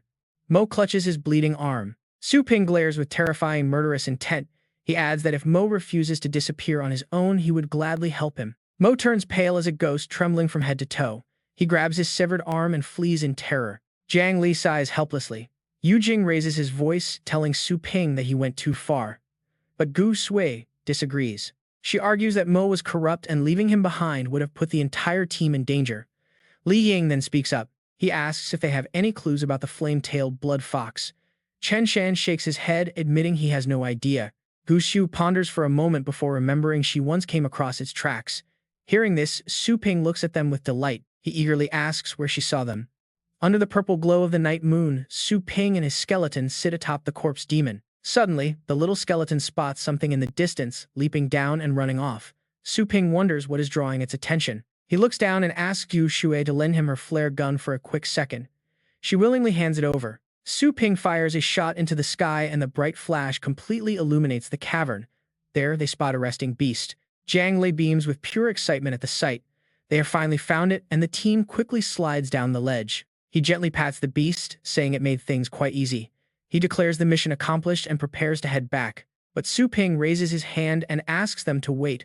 Touching a strange boulder nearby, he suspects something is hidden here. Yu Jing walks over to inspect the rock, turning on his scanner to get a reading. The analysis screen quickly pops up. The scanner shows 91.214% unknown elements, 0.002% uranium, and almost 3% gold, along with 1.123% silver and 3.2% iron. Yu Jing explains that the scanner cannot find any matches among known elements. They are looking at a completely undiscovered ore. Jiang Lai casually acknowledges the find. Su Ping is highly surprised by their completely indifferent attitude towards such a rare discovery. He asks Yu Jing why everyone is acting so calm. Yu Jing winks, chuckling as he realizes it is Su Ping's first mission. He explains that while finding rare, usable minerals could certainly make a pioneer team filthy rich, the reality is quite different. These cosmic cracks lead to infinite star systems across the universe. Finding high-grade minerals here is like searching for gold. But panning for gold in the sand takes too much effort. Yu Jing shrugs, pointing out that their time is too valuable. Nobody wants to spend hours mining. Instead, they just submit a quick report once they return and let the Federation handle it. The federal government will eventually dispatch specialists to collect samples, but Su Ping smiles, noticing how excited his skeleton is. It clearly is no ordinary stone. Since the Federation does not own it yet, why not help himself to some first? A system notification flashes confirming the mission is complete. His reward is a copy of the Golden Crow Divine Demon Technique. Gu Shui walks up to him, handing him her business card with a warm, friendly smile. She brushes her hair back. She invites him to visit her academy whenever he has time, expressing her strong desire to introduce him to their principal. Taking the card, he gives a slightly helpless smile, thanking her for the kind offer but politely preparing to decline. He groans internally. Did he really transmigrate to another world just to end up studying books again? Su Ping waves goodbye. To be honest, he's way more curious about the system items, so he quickly tells Gu Shui that he has other things to handle. He promises to catch up later, leaving her calling out to wait, but before she can finish, his figure completely vanishes. Gu Shui sighs at how quickly he took off. Maybe she should have just been direct and asked him to guide her. Guide her to Mount Feng, that is. The next morning, Su Ping yawns sleepily, only to feel a sharp gaze locking onto him. Ling Yue stands there with crossed arms, her face furious as she demands to know if he stayed out all night again. Su Ping just shuffles past her exhaustedly, asking if she stayed up all night too, thinking it might be a funny coincidence. Ling Yue sticks her tongue out, snapping that she is nothing like her lazy brother since she wakes up early to exercise. Su Ping doesn't argue, dragging his tired feet upstairs while lazily saying he's proud of her. Hearing this makes her flush red. She stomps her foot, grumbling that nobody needs his praise anyway. Meanwhile, Su Ping flops onto bed and opens his system screen. Pointing at a bizarre option, he asks the system what the Golden Crow Divine Demon Body is. The system responds immediately. It's a secret body tempering technique of the ancient Golden Crow clan divine beasts born directly from the sun's scorching energy. They possess mountain-shattering power from birth, and with enough training they can destroy stars and become an unstoppable force. Back in ancient times, they conquered half the universe, leaving nothing but dust in their wake, feared as ultimate gods and demons. Su Ping sits up in absolute shock. Is it seriously that overpowered? Right then, the system warning screen flashes. Warning, mastering the Golden Crow divine demon body will constantly rebuild his physical form, a brutal and painfully slow process. It demands massive resources and power, and by the end of it, he won't even be human anymore but a god, a sovereign demon ruling over all creation. Su Ping looks at his hands, genuinely worried if he'll turn into some freakish monster. He groans, thinking that sounds way too much like a classic villain. Sensing his anxiety, the system chimes in to explain. There's no need to worry because the final form is made of pure energy, allowing him to keep his original human appearance. It won't interfere with his daily life at all. Su Ping falls silent, deeply pondering his current options. Normal life. In a brutal world like this, is there even such a thing? He recalls the harsh past he survived. The weak here have zero dignity. Maybe shedding his humanity is the only way to actually live with some real respect. Determination washes over his face. All right, he'll play by their rules then. Soon, some heavy delivery crates arrive at his door. Su Ping tells the couriers to just leave the boxes there and they can head off. The delivery guys nod politely. He sits down and taps the container. Getting stuff delivered straight from the federal warehouse is honestly incredibly convenient. The system beeps to confirm the scan. When he was out mining earlier, he killed some beasts to buy this light armor. He activates the primordial armor he purchased, which uses his energy to boost his defense to match his current level. It can easily block standard attacks from level 1 to level 7. Metallic armor plates slide over his body one by one. Su Ping inspects the remaining crates, pleased to see all the first-tier materials for his Golden Crow technique have arrived. This is bound to be way more efficient than just grinding inside the standard training areas.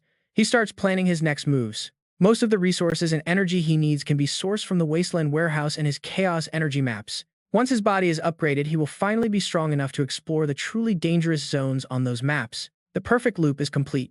Now he looks at the fossilized ores in the crate. This is where things get interesting. Picking up one of the rocks, he asks if upgrading and maintaining the pet nursing pens requires energy points. The system immediately confirms that both upgrading and maintaining the pens will indeed cost him quite a few energy points. Su Ping grins, asking what would happen if he supplied his own materials to remodel and upgrade the pet nursing pens. Can providing his own minerals reduce the overall upgrade cost? His eyes narrow, focused entirely on raising the strongest pets. The system screen flashes to reveal a newly unlocked feature. Nursing pen remodeling is now officially accessible to him. By gathering the designated materials, he only needs to pay 20% of the regular energy cost to upgrade them. Upgraded pens also unlock extra buffs. He checks the requirements: 200 dark stones currently at 98. 70 pebbles, 30 giant bones, 1 wandering soul heart, and 58 out of 200 energy. This will boost pet stats. It also sharpens their perception and instantly heals any non-life-threatening injuries. Now that is a pretty insane upgrade. Non-demon pets get a 50% boost while demon pets get a 70% increase. Su Ping is absolutely thrilled. The customization system is incredibly flexible. He tells the system that despite any potential side effects, the benefits are worth it. Su Ping touches the fossils, admiring the incredible quality. These materials are actually pretty easy to find at the settler base. He sighs. He has been so hyper-focused on cultivating that his shop is on the very verge of shutting down completely. On her end, Yan Ying receives his call. She is completely shocked that the mysterious expert from Pixie Pet Store is actively reaching out. Answering the phone, she politely asks what the boss needs. Su Ping straight up asks if she is happy with the training of the rat. Yan Ying happily chirps that she is incredibly satisfied with the lightning rat and does not even know how to thank him properly. Su Ping gets straight to the point, saying he needs a favor. She is quite surprised that a powerful master like him actually needs her. Realizing this is her golden chance to get close to him, she immediately agrees, telling him to just say the word. She will definitely help. He lays out his request. He wants to shoot a short promotional video with her. Hearing this, Yan Ying is completely caught off guard. Her face immediately flushes bright red as her mind drifts to some pretty wild, highly inappropriate thoughts. What kind of video is he planning? Stuttering, she asks what the video is for. Su Ping bluntly replies that it is to get famous, asking if she is coming over. Embarrassed, she whispers for him to keep his voice down. Losing patience, he threatens to just find someone else instead. Flustered, she quickly agrees. Soon after, Yan Ying arrives at his shop wearing a rather revealing outfit, saying she has finally arrived. Su Ping looks up from his desk and gives a light, slightly awkward cough. He notes that her makeup looks pretty nice today. Yan Ying shyly comments that it looks good. Did he not say he wanted to record a short video? Su Ping quickly composes himself. It does not matter as long as it performs well. He tells her to quickly summon the lightning rat, leaving Yan Ying stunned. The lightning rat. She quickly covers her mouth in complete shock. Surely he is not filming with her. That seems totally unrealistic. Unrealistic Su Ping is completely confused by her reaction. He only wants to record her as she summons the little pet. Then he needs the lightning rat to unleash its thunder strike and lightning flash. Hearing this, Yan Ying freezes in complete embarrassment. Is that really all? Su Ping asks what else she expected. Only this pet can prove the incredible results of his training. Did she forget to bring it? Breaking into a nervous sweat, she quickly reassures him that she brought it along. The lightning rat pokes its head out right on cue. Suddenly, Yan Ying remembers something. By the way, the annual academy tournament has ended. However, there is an exhibition match coming up soon between the champion and the runner-up. She excitedly tells him about it. The reigning champion Ye Hao is going to fight against her. Su Ping ponders. An exhibition match, if he joins her. Yan Ying adds that it will bring amazing publicity to his shop. He readily agrees. So what about this champion? How did she lose the championship to Ye Hao? Yan Ying explains that his pet has an extremely powerful 9th-ranked bloodline. His Silver Snake Thunder Dragon was just too strong even though she originally only expected to make it into the top 20. Securing second place completely blew past her wildest expectations. Hearing this, a look of genuine intrigue washes over Su Ping's face. A 9th-ranked bloodline, he finds it highly fascinating that anyone in this academy could actually overpower his trained lightning rat. Those words leave his lips. The next morning, bright sunshine washes over the busy city and Phoenix Mountain Academy. Students everywhere are incredibly busy tending to their battle pets. Yan Ying takes the lead, showing him around the campus. Su Ping follows closely behind, scanning the crowd. He notes that lightning rats seem to be incredibly popular here.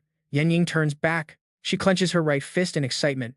During the annual tournament, everyone witnessed the insane power potential of the lightning rat. Now they are total superstar pets. She asks if they should take this chance to hand out some promotional flyers. Su Ping simply looks away. No need, he answers. These ordinary students are only raising lightning rats because of the current trend. They are only hoping to strike it rich on a tight budget.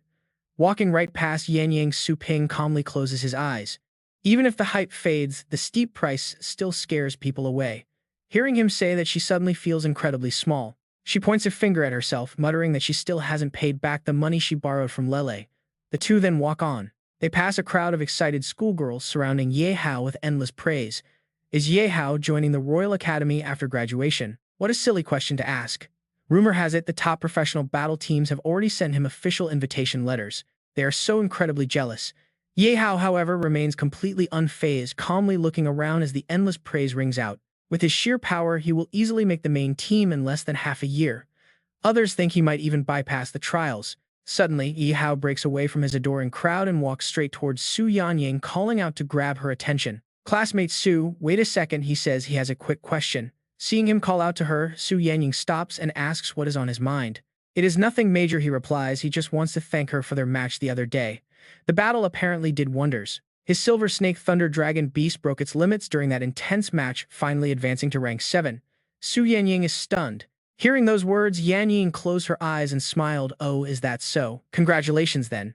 Standing right next to her, Su Ping glanced over, wondering if she was indeed the one who defeated the lightning rat. Suddenly, Ye Hao leaned in close to Yan Ying's face, placing his hand on his chest. Oh right, there is one more thing. During the match later, I suggest you do not use the lightning rat anymore. Seeing him lean so close, her face blushed slightly as she asked why. Ye Hao stood up straight, running his hand through his hair confidently, boasting that his Silver Snake Thunder Dragon had accidentally unlocked 7th rank dragon pressure. It had not yet mastered controlling it yet. Haha, you know how it goes. Yan Ying went silent, her gaze falling as she listened to him continue babbling on. If the lightning rat gets its bloodline suppressed, it will look terrible. Su Ping turned his back on the two, but kept his eyes on them, listening. Fighting the fallen phoenix would at least be pretty entertaining to watch, right? Hearing him speak, she simply replied that she understood. Ye Hao then turned, walking toward a crowd of girls while waving and calling out, "See you in the match then." The girls around him burst into giggles as he promised to go easy. Su Ping turned to face Ye Hao's back. There is no need, even against a beast king, the lightning rat would not fear it, especially since yours is just an immature battle pet. Hearing Su Ping's blunt words, Ye Hao turned his head slightly, glancing back with a sigh, asking who this was. Yan Ying gestured towards Su Ping, introducing him to the arrogant genius. Let me introduce you, this is store owner Su. He is the one who trained my lightning rat, basically making him its half-master. She then explained to Su Ping that this was Ye Hao, the academy's current champion, a big spender on rare pets. Hearing that, Su Ping immediately focused his gaze on the rich kid. Oh, pardon my absolute lack of manners, my bad. Ye Hao stared at Su Ping, who stood there clasping his hands. He frowned, wondering if this young store owner really trained that absurd beast. He was highly skeptical unless there was some hidden legendary master trainer working behind the scenes to help him. After a moment of thought, Yi Hao spoke up. You flatter me, money is just a tool to improve my battle pets. Any amount spent is absolutely worth it. I wonder if store owner Su is interested in doing some training for me. Su Ping crossed his arms with a grin. Well said, but business at my shop is booming and I am incredibly busy. Since you are so sincere, though I will make an exception just this once. Su Ping raised his hand, gesturing for 500,000. How about that for a simple Q-jump fee? Hearing this, Ye Hao grew nervous. 500,000 just to skip the line. Was this guy actually serious? Behind Su Ping, Yan Ying had to cover her mouth, trying her absolute best to hold back her laughter. Seeing his reaction, Su Ping shrugged, his voice dripping with playful mockery. No way, young Master Ye, the great pet lover, loves pets like his own life. But a mere 500,000 is too much. Seriously. Hearing that, Ye Hao was furious. He gritted his teeth, glaring silently at Su Ping before turning away. Money is not an issue. Name your price if you actually have the skills to back it up. Su Ping did not back down either, meeting his gaze with confidence and answering, of course, see you at the tournament. Su Ping smiled, thinking this rich kid is the perfect target to make some easy cash. He really came to the right place. Meanwhile, on the battle stage, an enemy pet was suddenly blasted by a green energy beam, sending it flying with a screech. Oh, what a beautiful counterattack. Over at the first-year exhibition match arena, a boy directed his beast, screaming in anger to tear the opponent to pieces. His beast growled, charging straight towards Su Lingyue and Snowball without hesitation. Seeing the incoming threat, Su Lingyue raised her hand, channeling a surge of spiritual energy around herself and her pet Snowball. She scoffed at the reckless opponent. Level 2 speed boost. Snowball, now is your time to shine. After absorbing the energy, Snowball grew highly ferocious, its sharp fangs and claws extending. It quickly leaped forward, dodging the opponent's strike to land a hard kick right to its face. Then it blasted energy directly into the beast's eyes. Snowball leaped high into the air, unleashing a torrent of flames that incinerated the target. What an incredible match, the announcer shouted. Su Lingyue is the winner. Watching from the stands, Yan Ying was amazed. She fought so well without a shred of fear, and took down an opponent with a much higher combat rating. Su Ping also watched, rubbing his chin as he analyzed her. Not a bad skill, but still filled with amateur flaws. Up in the VIP seats, Lan Feng watched with an amused smile. In previous years, this level of talent would easily secure a spot on the main team, but this year's lineup is packed. Her Phantom Flame Beast is decent, but it is just not outstanding enough to truly shock any of us here.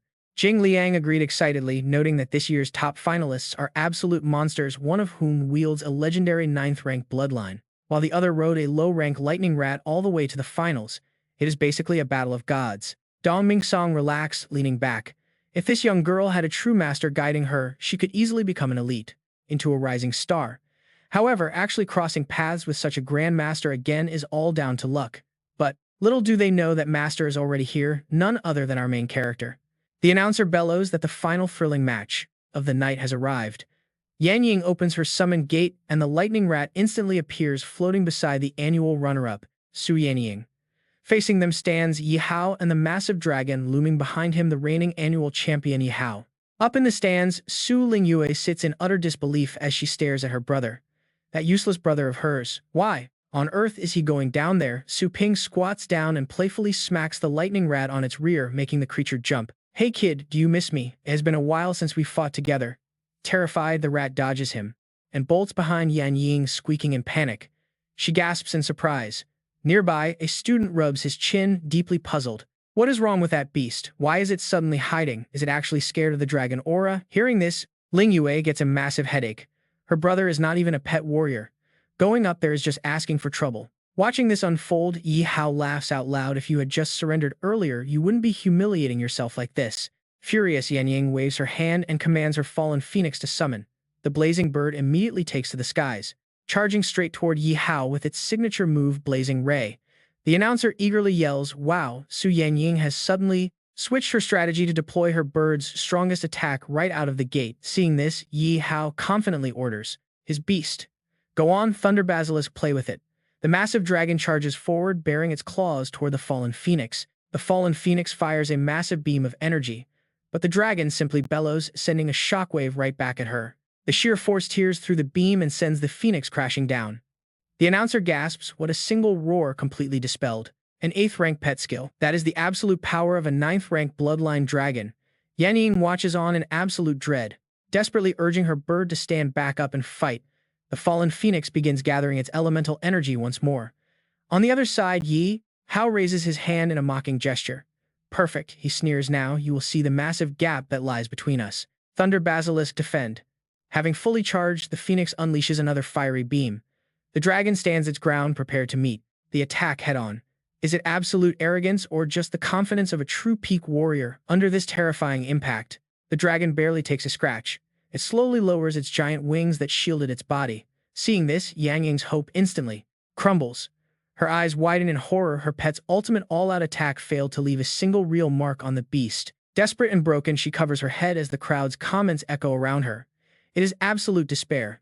The harder she fights, the more futile it seems. This is the overwhelming pressure of a ninth-ranked dragon bloodline. The crowd is left speechless at the sheer scale of the champion's power. An eighth-ranked skill, yet it barely did anything to that massive monster. A spectator observes that even though a fourth-ranked phoenix managed to pull off an eighth-ranked skill, it is still severely outmatched by a dragon beast. Suddenly, the dragon's body begins to glow with massive energy, preparing to end the battle. Ye Hao points forward and commands his beast to show her what real power looks like. The dragon unleashes a devastating combination of scorching fire and freezing ice right at the fallen phoenix. It is an absolute storm. The announcer practically screams the Thunder Basilisk is using 3 high-tier skills of different elements simultaneously. How is that even possible? Even if the attacks are not fully aimed, the blast radius is simply too massive to escape. Trapped in the storm, the phoenix panics. Yang Ying tries to calm it, telling her pet to dodge and raise its speed, but the fire closes in too fast. Yan Ying is forced to conjure an energy shield to protect herself from the stray embers. The commentator worries that under such pressure, Yan Ying has to focus entirely on defending herself. This distraction leaves her pet completely vulnerable. The phoenix gets struck directly by the stray spells falling straight out of the sky. The sheer damage leaves it crippled on the ground. Yan Ying rushes over in tears, screaming her pet's name. The audience whispers that this is the absolute power of a champion, completely overwhelming her. As she collapses beside her wounded bird, the little lightning rat quickly scurries to her side. The dragon is far stronger than the last time they faced off. There is simply no way to win this anymore, and even sending the lightning rat out would be suicide. Watching her despair, Ye Hao sighs in disappointment. How boring, he mutters too. Charge such astronomical prices to train a useless beast. But Su Ping has seen enough. Step by step, he walks forward. A deep crimson aura of pure killing intent erupting from him and wrapping around the lightning rat. The tiny creature turns ferocious, glaring at the massive dragon. Shocked, Yan Ying realizes its entire presence has completely transformed. With a cold expression, Su Ping barks an order to the rat, go and destroy it. The moment it hears him, the lightning rat bursts forward like a bolt of raw, blinding thunder. It leaps right in front of the thunder dragon. Before the beast can even react, the lightning rat tears a massive slash across its underbelly using the ghost claw. That phantom attack makes the dragon shriek in absolute agony. The commentator goes wild as the true Beast King dominates while Ye Hao glares back in pure frustration. He realizes its speed is way faster than during the finals. Meanwhile, the dragon struggles desperately to heal the deep wounds tearing through its armor. The commentator catches every single detail. This little lightning rat actually managed to shatter the chest armor of the mighty silver snake thunder dragon. Even worse, the dark curse from that phantom claw is completely suppressing the legendary healing power of the dragon lineage. Ye Hao is starting to sweat. But then he smirks. Raising his hand to channel energy, he laughs out, now this is what I call a real fight. This victory will actually mean something. He triggers a level 4 strength boost and barks out an order. Silver Snake Thunder Dragon, crush that pest to pieces right now. The lightning rat easily dodges the heavy stomp. Yan Ying quickly conjures a protective shield to protect herself, but Su Ping just stands there, completely still. Ye Hao unleashes a spell to freeze the entire arena, a deadly move for any battle pet that cannot fly. The lightning rat growls as the creeping ice closes in. The commentator leans and our tiny hero has nowhere left to run. Is this really how it ends? The freezing ice completely locks Yan Ying in place and Su Ping gets caught in it too. But Su Ping calmly sends a telepathic command. Lightning rat, use the third combo I taught you. Aim directly for its mouth. Suddenly, thick black smoke erupts, firing off violent bolts of electricity. It is the 10 Directions Thunder Prison. What is this little guy planning? 2 more lightning rats suddenly burst from the smoke, snarling as they charge forward. It is the multiple thunder decoys technique. They sprint toward the dragon. Amazingly, the real lightning rat completely avoids getting frozen by finding a path through the lightning strikes. Ye Hao narrows his eyes in confusion. 3 of them, he mutters to himself. One of those has to be the real deal. He spots one leaping up the wall. It is hard to tell, but it must be the one wrapped in lightning armor. You cannot fool my eyes. Blast it. Receiving the command, the massive dragon immediately breathes a devastating wave of frost at the target, but the attack passes right through. It was just a decoy. Yi Hao gasps in shock as the real one attacking from the front. He whips his head to the right and screams another order. Silver Snake Thunder Dragon, strike that one down. But that is a fake too. Watching Yi Hao panic, Su Ping just scoffs. What an idiot. All three of those clones were just designed to draw your attention. The real lightning rat suddenly strikes from behind, catching the massive beast completely off guard before it can even try to defend itself. Yi Hao turns around, his jaw dropping in pure disbelief. What in the world? How is there a fourth clone? The dragon screams in agony as the rat bites its snout. The announcer yells out, it hit the corner of its mouth. That is the only unarmored spot on the entire beast. The crowd goes dead silent, completely unable to believe their eyes. The explosive power of this tiny rat is just insane. They all know Yi Hao's dragon has already broken through to level 7, yet it is getting absolutely dominated by a common lightning pet. Yi Hao grinds his teeth, baffled by this erratic fighting style. He glares across the arena at Yan Ying and Su Ping. Could this ridiculous power really be coming from that mysterious trainer? Clenching his fists in anger, he refuses to accept it. If he loses here, everyone will say his championship title was pure luck. He swings his hand back, completely desperate now, and orders his dragon to launch a direct attack at the trainers themselves. The dragon opens its massive razor-sharp jaws, preparing to incinerate Su Ping and Yan Ying right where they stand. The commentator screams in panic as the beast aims directly at the trainers. But wait, Su Ping is still completely frozen. With half his body locked in solid ice, he cannot possibly dodge. Yet Su Ping just sighs at the pathetic, desperate move. Before the flames can hit, the lightning rat flashes across the arena, charging up a massive counterattack to intercept the beast. It fires a beam of pure electrical energy straight into the open bleeding wound inside the dragon's jaw, causing agonizing pain. Talk about a backfired plan. Trying to play dirty only made his own beast wide open for a devastating finishing blow. The dragon's critical weakness is blasted once again. Up in the stands, the judges and audience watch with their jaws dropped. Unable to withstand the crushing pain, the massive beast finally collapses to the ground, sending shockwaves through the entire arena. The mighty Silver Snake Thunder Dragon is down. It is absolutely unbelievable. A mere lightning rat just took out a dragon. The crowd is completely stunned. The commentator shouts over the microphone, screaming that the legendary dragon has actually been defeated, and it was not even close. How did this happen? Down on the field, Yi Hao stands completely frozen in absolute disbelief. The lightning rat fought with the precision of a seasoned master. Did it hold back during the finals, or is it him? The announcer's voice echoes, praising Yan Ying for completely redeeming herself after her devastating loss during the annual championship finals. She lets out a long, exhausted sigh of relief. It is finally over. Meanwhile, Su Ping just smiles. Standing in the melting ice, he asks if she is satisfied with his power. Now is that 500,000 in cash or transfer? Yi Hao clenches his teeth in defeat and mutters that he will transfer the money later. But first, he wants an answer. Can his Thunder Basilisk really be trained to become as powerful as that lightning rat? Just then, ice cracks loudly. Su Ping breaks free from the frozen block. Of course it can, but when it is his turn depends entirely on his mood. Seeing Su Ping walk away, Su Yanying panics and rushes to catch up. Meanwhile, Shadow analyzes the situation from afar. Did they notice how powerful that young guy on stage actually is? Even sitting in the judges' seats, Hugh Ji saw right through him. She realized early on that he was the mastermind behind the lightning rat, and even Bing Hai Lang Dong could not faze him. It is a real shame their elite Wasteland Hunter team has already recruited enough members for the upcoming year. Then they turn to Ming Song and ask which class that student belongs to. The vice principal only manages a forced laugh. He tells them that the kid is quite modest, so they should ask him directly. Secretly, Ming Song is completely lost. He has absolutely no recollection of this student. An elite like this, who easily rivals Yi Hao, went completely unnoticed. His instructor failed to report such a massive talent, which is a severe neglect of duty. Someone is getting punished later. Meanwhile, inside the vice principal's private office, Su Yanying's anxious voice echoes as she tries to handle the situation. She begs Su Ping to stand up, explaining that these VIP seats are reserved for the VIP guest who is arriving soon. Their instructor mentioned a high-profile figure wants to meet them. While she panics, Su Ping calmly pours himself some tea. He casually remarks that VIP seats are perfect since he actually wants to discuss some business with her principal anyway. Annoyed, Su Yanying tries to drag him up. Just then, Luo Gukshu escorts a legendary guest into the room. Ming Song welcomes them warmly, admitting he never expected their academy to produce someone worthy of a personal visit. Stroking his beard, he laughs. Watching that thrilling battle earlier even got an old man like him all fired up. He highly praises the young fighter, mentioning that such a promising youth is definitely worth nurturing for the future. Su Yanying is still frantically pulling at Su Ping, warning him that they are doomed if the vice principal spots them. But he just sips his tea, casually asking if those guys outside are the ones she means. Bai, he chuckles warmly. Feeling the overwhelming pressure from the newcomers, Su Yanying trembles at the raw power radiating from these absolute masters. Ming Song immediately asks if Su Ping is a second-year student and offers to arrange the best dormitory for him. But Luo Gokshue quickly chimes in, gently reminding the vice principal that this young man is not actually a student. Though surprised, Ming Song smiles and immediately tries to recruit him, offering a full scholarship and a top-tier astral pet.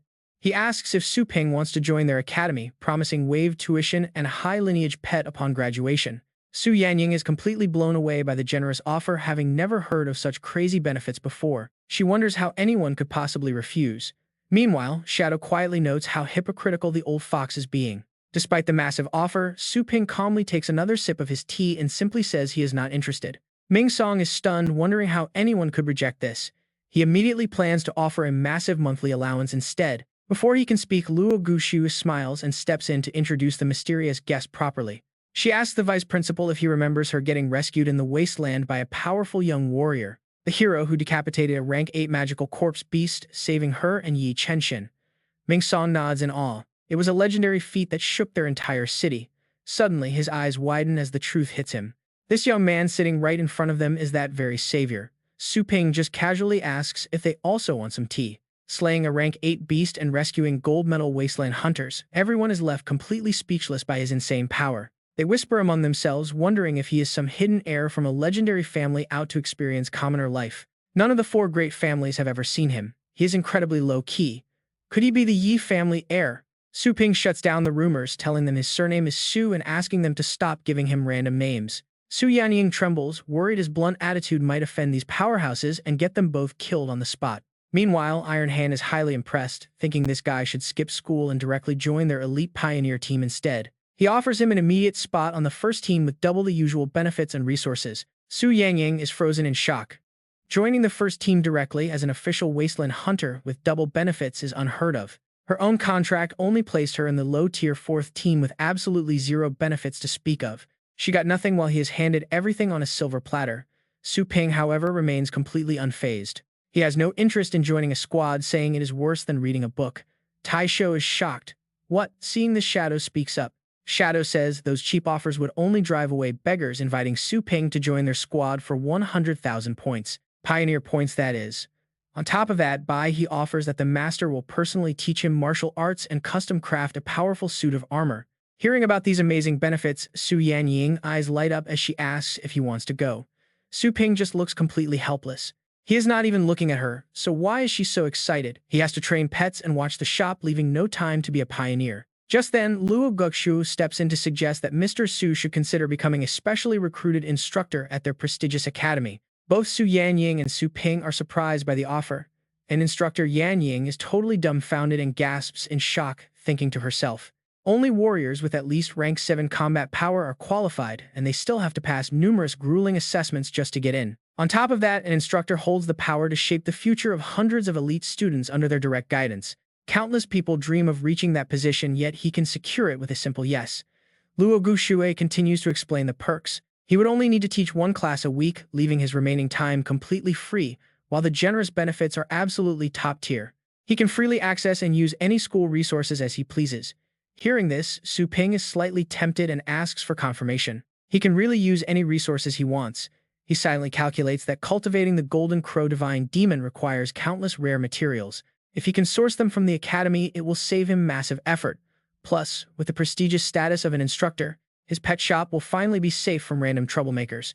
It is truly killing 2 birds with 1 stone. Smiling, he agrees. And just like that, the deal is officially sealed. Soon after, Luo Gukshui starts preparing the necessary onboarding paperwork for him. But the massive stack of paperwork piled high on the desk leaves Su Ping completely speechless. Luo Gukshui smiles and explains the process. He must pass a series of comprehensive tests assessing his physical stats, actual combat skills, and overall teaching ability. A passing score of 60 on the written exam is all it takes, so it should be pretty easy. Su Ping stares blankly. He honestly feels like backing out already. Dong Mingsong pats his shoulder and assures him those strict rules are only for regular applicants. Since Su Ping easily took down a magical corpse beast in the wasteland, his combat skills are already beyond any doubt. He just needs to observe a few classes as an assistant to master the teaching part. Su Ping asks with a knowing look. So what is the catch? Stroking his beard, the vice principal explains that Su Ping only needs to pass the physical test. The academy needs to log the physical stats of every teacher to match them with the right group of elite students. Hearing this, Su Ping instantly catches his drift. This old fox clearly wants to test his combat capabilities firsthand. He is probably planning to cut benefits if his performance is lacking. Fine, let's see what this test is about. Having achieved his goal, Dong Mingsong happily leads the way to the advanced training grounds where a massive machine stands. Pointing at the giant device, the vice principal explains he just needs to survive alone against Bai Zi for 1 minute. Right then, the eyes of the beast simulator flash a bright crimson. Su Ping asks if pets are banned from this. Dong Mingsong confirms it. Luo Guxue gets deeply worried knowing this advanced device is built to test extreme physical endurance. Even surviving 30 seconds would push her own limits, making her wonder if the vice principal is trying to intimidate Su Ping. But Su Ping is actually excited to test his latest cultivation progress. Stepping forward, he challenges the machine to bring it on. Bai Zi immediately unleashes intense energy beams at Su Ping, who dodges with perfect agility. But then unavoidable blasts lock onto him. He has no choice but to activate his astral shield.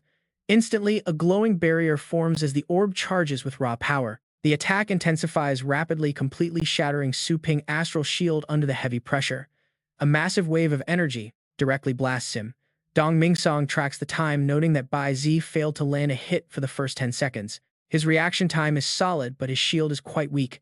Suddenly, a magic array glows right where Su Ping is landing. The array conjures a fierce gale, launching him high into the air. Su Ping is caught completely off guard, suspended in midair. Sharp ice shards immediately rain down on him. With no ground support, he is completely unable to dodge or retaliate. He takes the direct hits. Dong Mingsong checks his watch, wondering if it is already over in under 20 seconds. It is his first attempt after all. But Bai Zi instantly triggers another array, shooting out thick vines to ensnare him. The vines quickly bind Su Ping tightly as he falls. Meanwhile, Bai Zi opens its massive maw, charging a lethal blast straight at the bound youth. Luo Guxue completely loses her composure and urgently screams for him to watch out. The powerful energy blast quickly engulfs Su Ping. She begs the vice principal to stop the test, but he stops her. He tells her to wait, noting they have not heard any cries for help yet. He calmly strokes his beard. Bai Zi's power continuously ramps up from low to high, taking barely 5 seconds to shoot from rank 1 to rank 6. Meanwhile, down below, Su Ping grits his teeth under the heavy pressure. Damn, his primitive armor is about to break as those thick vines wrap tighter and tighter. Luo Guxue watches in sheer worry. 4 seconds, 5 seconds, why hasn't Bai Zi stopped yet? In a panic, she frantically turns to Dong Mingsong. She calls out to the vice principal. Even he is stunned, wondering why it hasn't stopped after 10 full seconds. This violent firestorm has easily reached rank 8 by now. Why is there no response at all? Meanwhile, Su Ping remains completely trapped by those choking vines, buried deep inside the raging energy. Could Su Ping have lost consciousness, just as Dong Mingsong says that glowing cracks split across Su Ping's skin? With a sharp cracking sound, golden light floods his entire body. Instantly, a massive wave of golden energy erupts around him, ripping apart the vines that hold him. Su Ping slams heavily onto the ground, shattering the earth beneath him as Bai Zi's energy splits clean in half.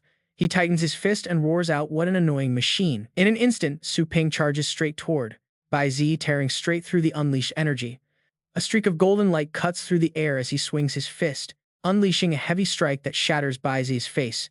Luo Guxue and Dong Mingsong gasp in utter disbelief. Wait, what? Not only did he block that massive strike, but he even launched a counterattack. Staring at Bai Zi, the vice principal wonders if everyone else has to stand still and take the beating. Is this machine malfunctioning? Right now, Bai Zi looks like absolute scrap metal. Su Ping stands there dazed, wondering what this power is. The system quickly chimes in to explain that the Golden Crow Divine Body at rank 1 is still highly unstable. It usually only slightly boosts physical traits, only fully activating under extreme and unique circumstances, triggering an incomplete Golden Crow form to use a fraction of its true power. Su Ping stares at the lingering golden glow on his hands. Incomplete, and yet this tiny fraction of power is what just smashed a high-level training machine into absolute junk. Talk about overpowered. Bai Zi flashes the final results, concluding the test. His astral power is mid-rank 3, while his attack power reaches mid-rank 7. His defense is low rank 8, putting his final combat rating at high rank 7. As the dust settles over the ruined arena, Dong Mingsong and Luo Guxue rush in.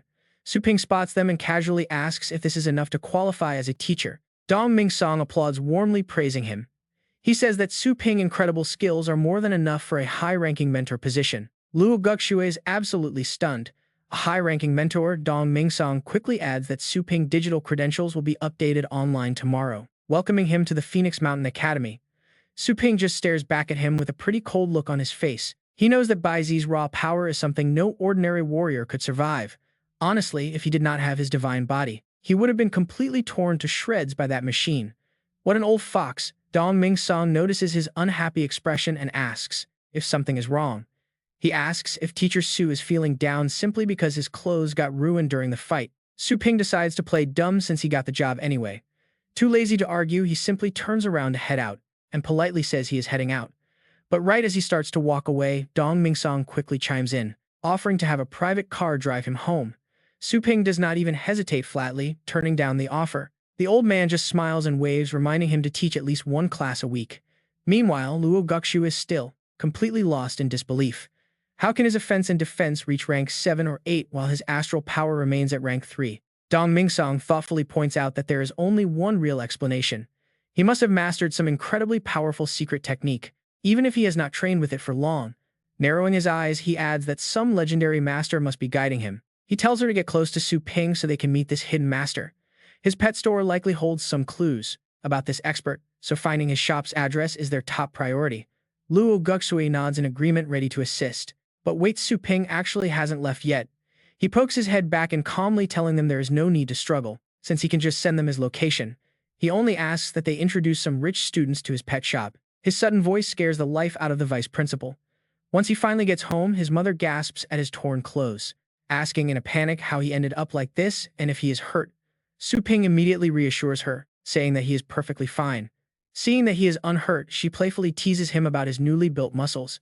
She even tries to feel them, making him blush as he tells her to stop touching and let him get changed. His mother, Li Qingru, laughs as he practically flees the room, calling him a brat who forgot who used to bathe him. Back in his bedroom, Su Ping rummages through his closet for a fresh shirt. While changing, his gaze falls onto his ruined armor lying on the floor. He wonders if there is a warranty on this thing. Suddenly, Su Lingyu bursts into the room, demanding to know if he actually has astral power.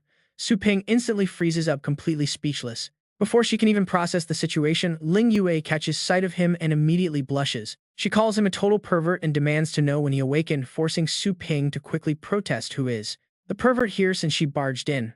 Blushing, Ling Yue waves her hands and turns away, telling him to put some clothes on first. Seeing his sister acting so flustered, Su Ping puts on a devious grin, thinking about her barging into his room. He must teach her a lesson today, otherwise he will never hear the end of it as her brother. He turns right around to face her, telling her to take a good long look since she loves watching so much. His sudden bold move makes her scream out in panic and call him a pervert yet again. Blushing furiously, she throws a threatening punch and warns him that she just broke through to level 4, so stay back. Su Ping just smirks with a sharp look in his eyes, thinking he is a completely different man now.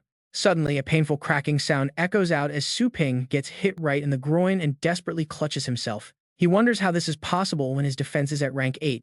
Suddenly, the system rings with a notification. That stat screen only applied when his partial Golden Crow physique was active. His normal body is only upper rank 3. Su Ping internally curses the system for not telling him sooner. Later at breakfast, Ling Yue interrogates him about his astral power. She demands to know when his pet warrior abilities awakened and what kind of astral pet he has contracted. Su Ping honestly explains he recently acquired a little skeleton, though its aptitude is likely just low or mid-grade. His mother, Li Qingru, immediately offers to buy him a mid-grade pet since a skeleton is way too weak. Ling Yue frowns and stops her, arguing that giving an elite pet to a complete novice like him is a waste. She adds with clear disdain that rare pets require expensive food, which his struggling shop could never afford. Worried, Li Qingru asks Su Ping if he has enough money left in his shop to pay the bills. She tells him to ask her for help instead of taking out sketchy loans, making Su Ping sigh inwardly. He avoids her gaze and casually mentions that while business has been slow, he did make a little money. The system immediately displays his massive balance on screen, leaving both women utterly speechless as they gasp in unison. 500,000. His mother demands to know where it came from, while his sister instantly grows highly suspicious. Ling Yue even asks if he did something illegal, but Su Ping calmly explains that Phoenix Peak Academy students have suddenly been obsessed with lightning rats, letting him make a quick profit from a couple of popular orders. He secretly keeps the truth to himself since his shop earnings actually get converted straight into system energy points. This cash was just fleeced from wealthy kids. Relieved, his mother is glad he is finally making something of himself. She tells Ling Yue to guide him from now on, but his sister just scoffs at the very idea. She claims he will always eat her dust, so Su Ping playfully asks his sweet sister to look after him. The next day, a new customer walks into the shop, her footsteps echoing through the quiet room. She looks at Su Ping and asks if he is the master who trained that famous lightning rat. He beams with pride, realizing that a little fame really does wonders for bringing in high-paying clients. Shaking off his thoughts, Su Ping quickly asks if she wants boarding, training, or pet food today. The girl looks around before stating she wants him to train 4 of her pets to be just as strong. Her request makes Su Ping cough in surprise. This new client is certainly starting off with a massive order. He explains that top-tier training has limits, and he currently only offers basic training packages. The girl hesitates. She wonders if that incredible pet cannot be replicated before asking what kind of results normal training yields. Su Ping casually smiles, explaining that while it is not quite as godly, it still boosts a pet's strength. He quotes 10,000 for low-grade pets and 100,000 for mid-grade, leaving her completely stunned. His vague promise of boosting some strength sounds highly unprofessional, making her stare at him with deep skepticism. She figures Su Yanning got extremely lucky, or this shop is simply exploiting that miracle rat to scam people. Deciding it is a waste of time, she turns to leave. Su Ping quickly calls out to stop her. Just then, the system chimes in. Since a suspicious customer has walked away, it has caused a financial loss. It grants Su Ping a special exception to perform a one-time professional training session to win her back. This sparks his interest, making him realize there is a whole new level of professional pet training available. Then the screen shifts to more information. Professional training fees are 100 times higher than the regular ones. Training takes 30 days. Training requirements state the pet's intelligence must be mid-level or higher. The quest reward is a random, mid-grade astral force pill and a random god fiend combat method. Failing will penalize the host 10 points. Su Ping stares at the costs and hesitates. Both the force pill and the combat manual are amazing, but the price is 100 times the normal rate. Will anyone actually pay this? Suddenly, the girl turns around to speak. She asks the shop owner if he has anything else to say. Su Ping looks at her with a sharp gaze. He asks if she wants to boost her pet's mood, but achieving results like the lightning beast requires serious money. He adds that ordinary customers can never afford it. Hearing this, the girl coldly asks how much it costs. Su Ping drops a price that makes her eyes pop: 10,000 astral coins. She scoffs in disbelief. 10,000 coins. She wonders if he wants to scam her and flee. She asks if this shop is just rented. Seeing her suspicious face, Su Ping explains that of course it is not. His shop is highly reputable, so she should not worry about him running away. He tells her she can verify his identity on Fengshan Academy's website. He introduces himself as Su Ping. Hearing this, she wonders if he is also a student at Fengshan Academy. To find out, she immediately launches her device to search for his name in the school database. While it loads, she remarks coldly that he is probably just a freshman or sophomore. If he tries to scam her, she will make him pay. She warns that as a senior, she will run him out of the academy. Suddenly, the search completes. The screen displays Su Ping full profile and she gasps in pure shock. Fengshan Academy Combat Department. Specially appointed senior instructor. This must be fake. Someone so young cannot possibly be a senior instructor. Plus, he has the highest combat strength rating in the department. Seeing her stunned face, Su Ping starts to grin. He asks if he can still survive at Fengshan Academy under her watch. The girl is utterly mortified. She stammers an apology, begging instructor Su to please forgive her absolute ignorance and rude behavior. Su Ping reflects on how convenient it is to have an instructor title. It makes everything so much easier. He speaks up, telling her to just call him shop owner here and to prepare her funds for the training. Blushing, she agrees with him, but mutters that she does not have a lot of money on her right now. She immediately summons her astral pet, a heavenly fragrant spider, to begin the training session. Su Ping's system rings out, detecting 1 million astral coins converted into 10,000 energy points. This brings his current energy points to 10,048. Su Ping stands completely frozen in place. She just handed over 10,000 energy points so easily. He wonders if he undercharged Yi Hao earlier. Seeing his sour expression, the girl hesitantly asks if something is wrong or if she is not welcome here. She begs him not to be mad, promising to give him a nice bonus once the training is successfully complete. Quickly maintaining his cool facade, Su Ping is secretly thrilled to have found such a rich customer. He corrects himself, she is a valued client who is more than welcome here. He puts on a grand act. He assures her that he treats all his customers equally. He tells her he must start the training now. He tells her she can leave and return next month. The girl is utterly amazed by his professional attitude. He let go of her previous insult and promised to finish high-level training in just 1 short month. Such incredible generosity makes him a true role model. She blushes and bows, deeply thanking instructor Su. Su Ping's system rings again, showing the upgrade costs and his remaining energy. Looking at his balance, he wonders how to spend these 10,000 energy points. Should he upgrade the pool or the shop? He thinks it over very seriously. Entering the Thundercloud Sea Realm requires 1,000 energy points. To train a pet to match the lightning beast, he needs at least 2 trips there. But that won't leave enough energy for upgrades. This is his only chance for professional training, so he must be careful. Just then, the system screen displays brand new information about a post-training storage space for pets. Pets that are not collected can rest there without taking up normal boarding slots. Seeing this, Su Ping demands details. The system explains that a low-level avatar will copy his movements and take pets into regular training. Each time he uses this low-level avatar for training, it will cost 50% of the standard energy fee. Hearing about the potential of clone training absolutely blows his mind. Damn, this shadow clone feature is seriously overpowered. Each standard training costs 50 energy. But with a steady stream of customers, his training flow will never stop. Taking 10 orders daily means he can easily break even in just 20 days. While Su Ping calculates this profit, he completely misses the eager crowd whispering outside his shop. Is this the place? Seems so. Let us look inside. The lively noise outside finally catches his attention, prompting him to look up. Outside, a loud crowd gathers. They swarm the front of the shop. Seeing this massive excited rush, Su Ping wonders if they could actually be his customers. They flood inside, shouting for the owner and asking if he can train their astral pets. Others demand immediate boarding services. Grinning widely, Su Ping hits the system upgrade button while greeting the crowd. He tells them he can take every order. Instantly, the system registers their entry into the training ground. The destination is Star Fragment 9527 with 30 resurrections lasting 7 days costing 10 energy points. Instantly, they transfer. The transfer sends Su Ping and his astral pets to the training realm. The system panel pops up again. To unlock the shadow clone function, he must finish 1 full training session.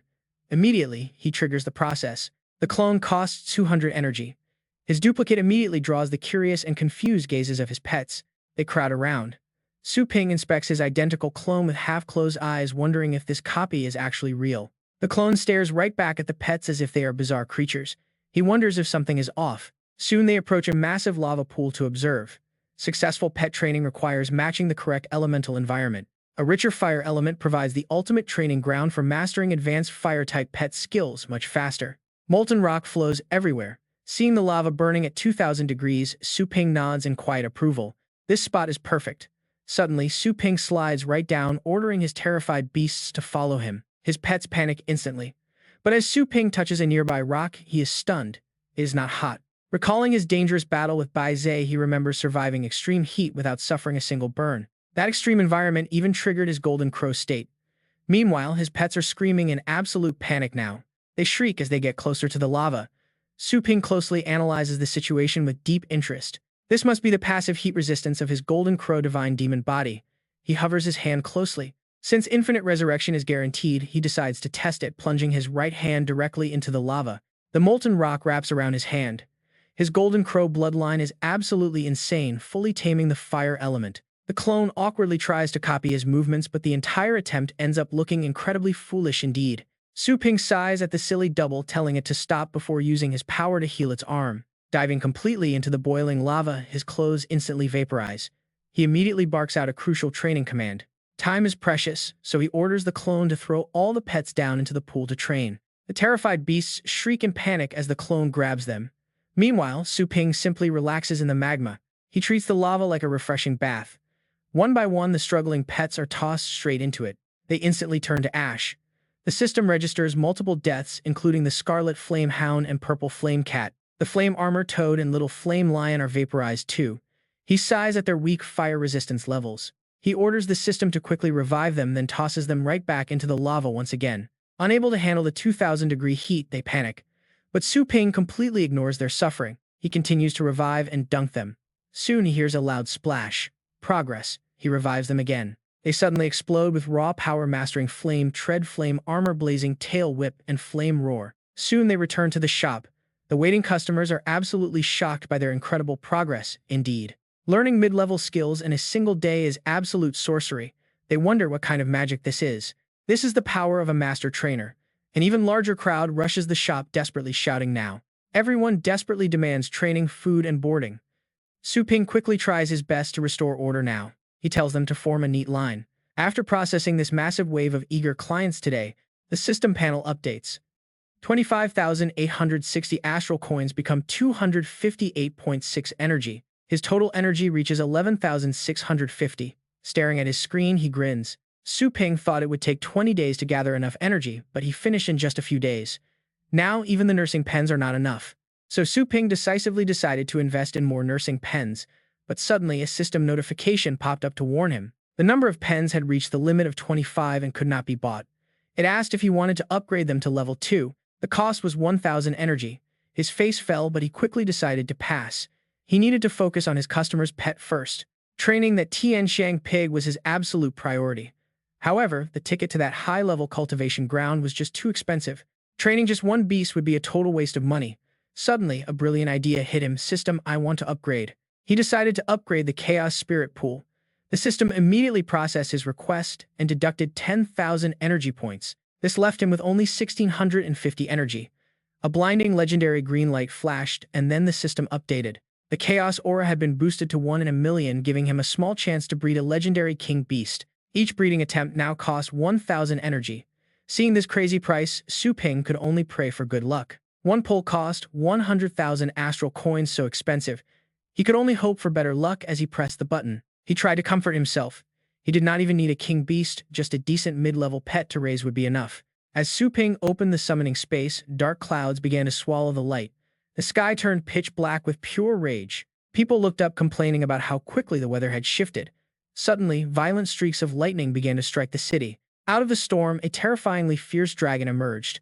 Facing this colossal beast, Su Ping stood completely frozen in awe. He stared blankly, unable to look away from the majestic creature, his mouth hanging wide open in complete disbelief. The swirling energy around the dragon slowly faded, revealing the true form of his newly summoned pet. Amazingly, it was a purgatory candle dragon beast, a dragon and fire type with a grade 9 lineage. It possessed tier 3 combat power and dragon breath control. Su Ping excitedly patted its head, thrilled to get the real deal. Since it was already grade 9, just one more breakthrough would turn it into a king beast. Talk about a jackpot. Suddenly, the dragon spat out angry flames, warning him that the proud dragon race would never tolerate being touched by the weak, especially on the head. Watching it attack with fire, Su Ping thought to himself that this little guy had quite a temper. He immediately grabbed its snout to shut it up. Glaring at the dragon, Su Ping gave it a stern warning. Inside this shop, he was completely invincible. He told the beast to sign the contract and blink if it understood. The dragon quickly backed down and agreed. Once the contract was sealed, Su Ping received a sudden notification around 2 o'clock. It reminded him that he had a public lecture with the third-year class. The quiet campus of Fengshan Academy awaited him. Meanwhile, inside the combat department, the director stared at his watch with growing irritation as the minutes ticked away. With only 2 minutes left, he complained about how the new teacher was already ignoring basic discipline on his first day. Gu Xue lowered her head and quickly explained that Mentor Su was probably just lost since he was new to the campus. She suggested he head to the classroom first, but the director just scoffed, complaining about how disorganized the department had become. He pointed out that she was the one who recommended this new guy without even bothering to inform him beforehand. He asked if she thought she ran the place now.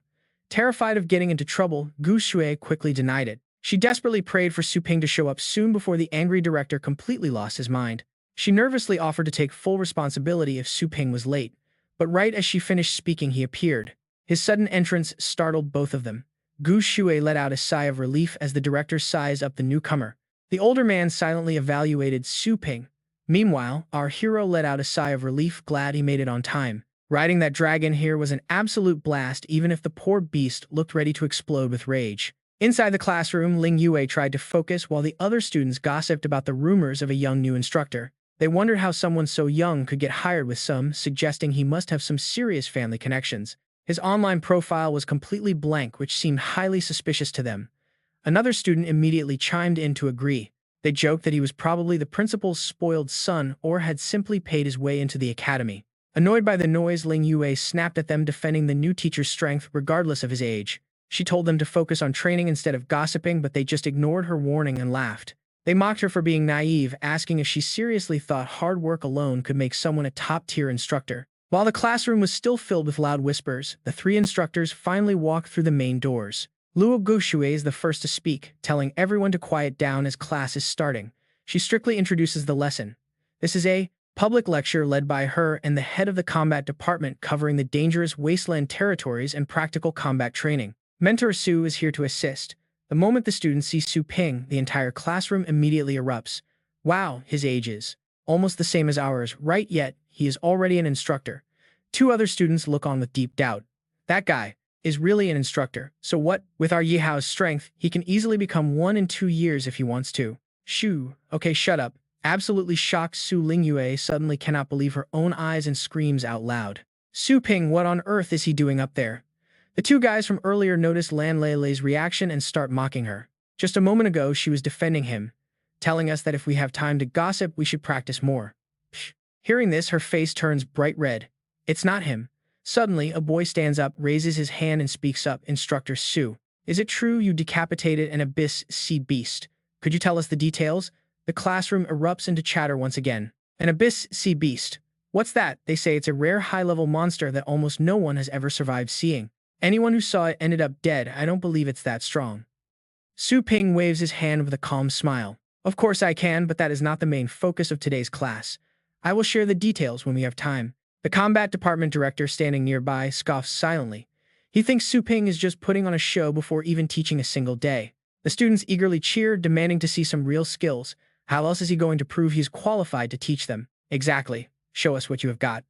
Meanwhile, Yi Hao quietly observes, trying to gauge the new instructor's limits. He couldn't fully read Su Ping's power during their last encounter, and he is highly curious about his actual strength, especially what kind of pet training methods could possibly match his own. Su Lingyue has zero faith in her brother. She desperately worries that he just woke up and has nothing to do with any sea beast. This is going to end in total embarrassment. Seeing everyone's growing skepticism, Luo Gushui speaks up, reminding the students that class has started and shouting is forbidden. She promises she can personally vouch for his strength, but the combat department director suddenly cuts her off mid-sentence. He mocks her recent combat record, claiming it's hardly convincing, and insists that instructor Su should show off a little. The students cheer in excitement, leaving her completely speechless. She apologizes to the director for overstepping her bounds. Turning to Su Ping, the director tells him to go ahead, otherwise rumors might spread that he got in through connections. It wouldn't look good for the academy. Su Ping sighs, inwardly complaining that whether he's on a mission or at school, he never gets any peace. Why does trouble always find him? He sighs out loud, reminding them that the price for him to make a move is extremely high. But get this, Su Ping is about to shut them up. A space rift cracks open and out steps a little skeleton. It's actually just a tiny little skeleton. Someone laughs and tells Yi Hao how cute and weak the little thing looks. He says he used to play with these when he was 10. The director holds back his laughter and speaks to Su Ping. He tells him not to worry about causing damage. As long as he doesn't attack the students, he will take full responsibility. Su Ping turns and orders the skeleton to go wild but spare the students. Su Lingyue covers her face, completely unable to watch. What can a bottom-tier, low-level skeleton pet possibly do anyway? Show off its dance moves. Suddenly, the little skeleton draws its blade. With lightning speed, it unleashes a single devastating slash. The sheer force rips open a massive rift, instantly catching everyone's attention. The perfect, incredibly sharp slash leaves a deep, dark scar right across the room. The onlookers are left entirely frozen in shock. How is this even possible? After slicing the lecture hall stairs clean in half, the little skeleton calmly sheathes its weapon. Absolute dead silence fills the room before the crowd suddenly explodes into utter chaos. What on earth just happened? Did that tiny skeleton do that? Skeleton? No way, that thing must be a high-tier skeleton king. Yi Hao watches with wide eyes. It's incredibly strong. His own silver serpent thunder dragon probably wouldn't even survive 2 blows against that monstrous little creature. Su Lingyue is just as shell-shocked. Is this really the power of a level 1 skeleton? Didn't her brother just awaken recently? With a completely blank expression, Su Ping looks around and asks if they need him to show them another demonstration.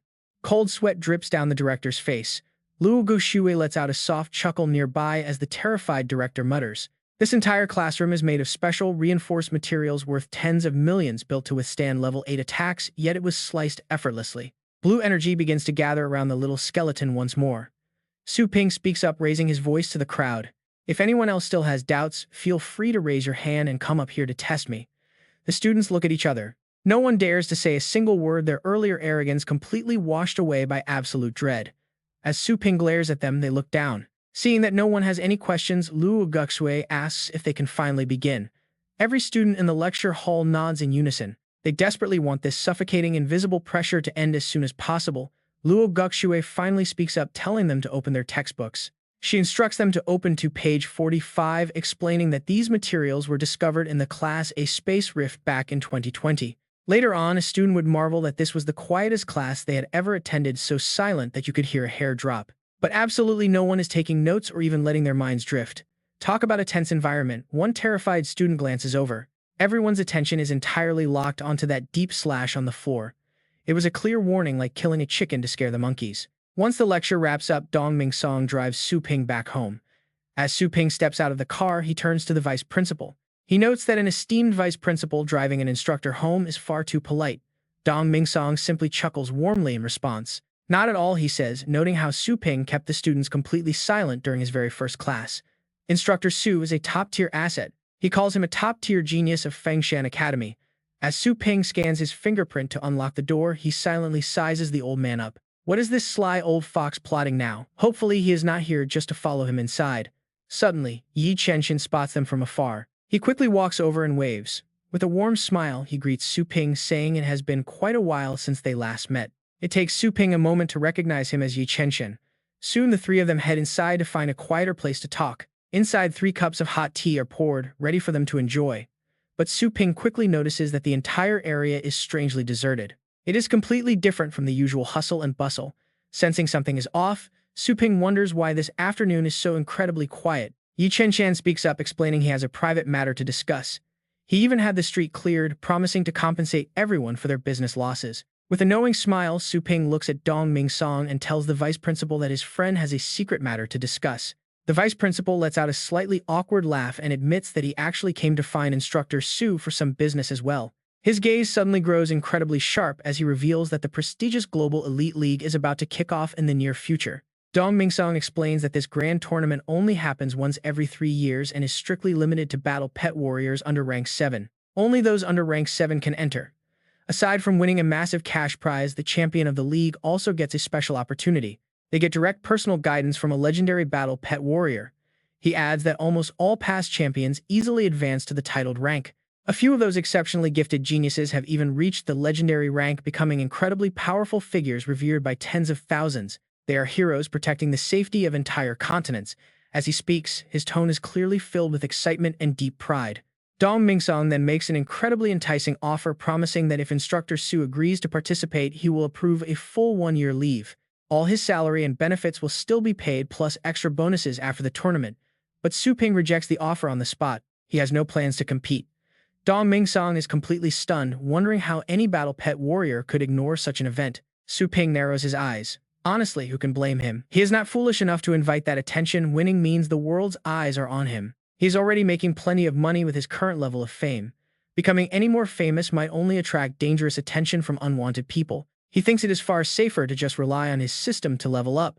Watching them, Yu Chen finally speaks up as well. He explains that he originally wanted to invite Su Ping to explore a mysterious realm, but since he is already registered for the league, that plan is off. This immediately piques Su Ping's curiosity, and he asks what exactly this mysterious realm is. Hearing this, Dong Mingsong eagerly speaks up. Dong Mingsong asks if he is referring to the 3 exclusive mysterious realms in Area A. Surprised, Yi Chen asks how the vice principal knows about them. He notes they are kept strictly secret from anyone below a silver-badged pioneer. Dong Mingsong just laughs and strokes his beard, mentioning that before retirement, he tells them he was practically a semi-gold-badged explorer. Meanwhile, Su Ping is rapidly losing his patience and tells them to quit speaking in riddles. He wants answers now. Yi Chenshan explains that ordinary space rifts usually connect to normal star zones, and even if they contain treasures, they are mostly just basic minerals or primitive creatures. As he speaks, he tries to visualize the locations to help Su Ping understand. He helps Su Ping visualize the locations, specifically mentioning the 3 legendary space rifts at Longtai Mountain. Based on his vast knowledge, he describes the River of Whale Bones and the Tomb of Gods and Devils, which connect to star zones once home to mighty civilizations that easily rivaled or even surpassed the Blue Planet. Yi Qinshin seriously stresses that although those ancient civilizations have long since perished, the divine relics unearthed inside are legendary. The smaller ones are completely priceless, while the larger ones can rewrite the entire world balance. Some can even grant comprehension of the ultimate laws of the universe. Hearing this, Su Ping feels like his eyes have been opened. These realms operate on an entirely different dimensional level. However, Dong Mingsong quickly chimes in with a stern warning of his own. The inner zones are heavily guarded by vicious beasts and deadly ancient traps. Countless elite warriors who dared to venture inside never returned.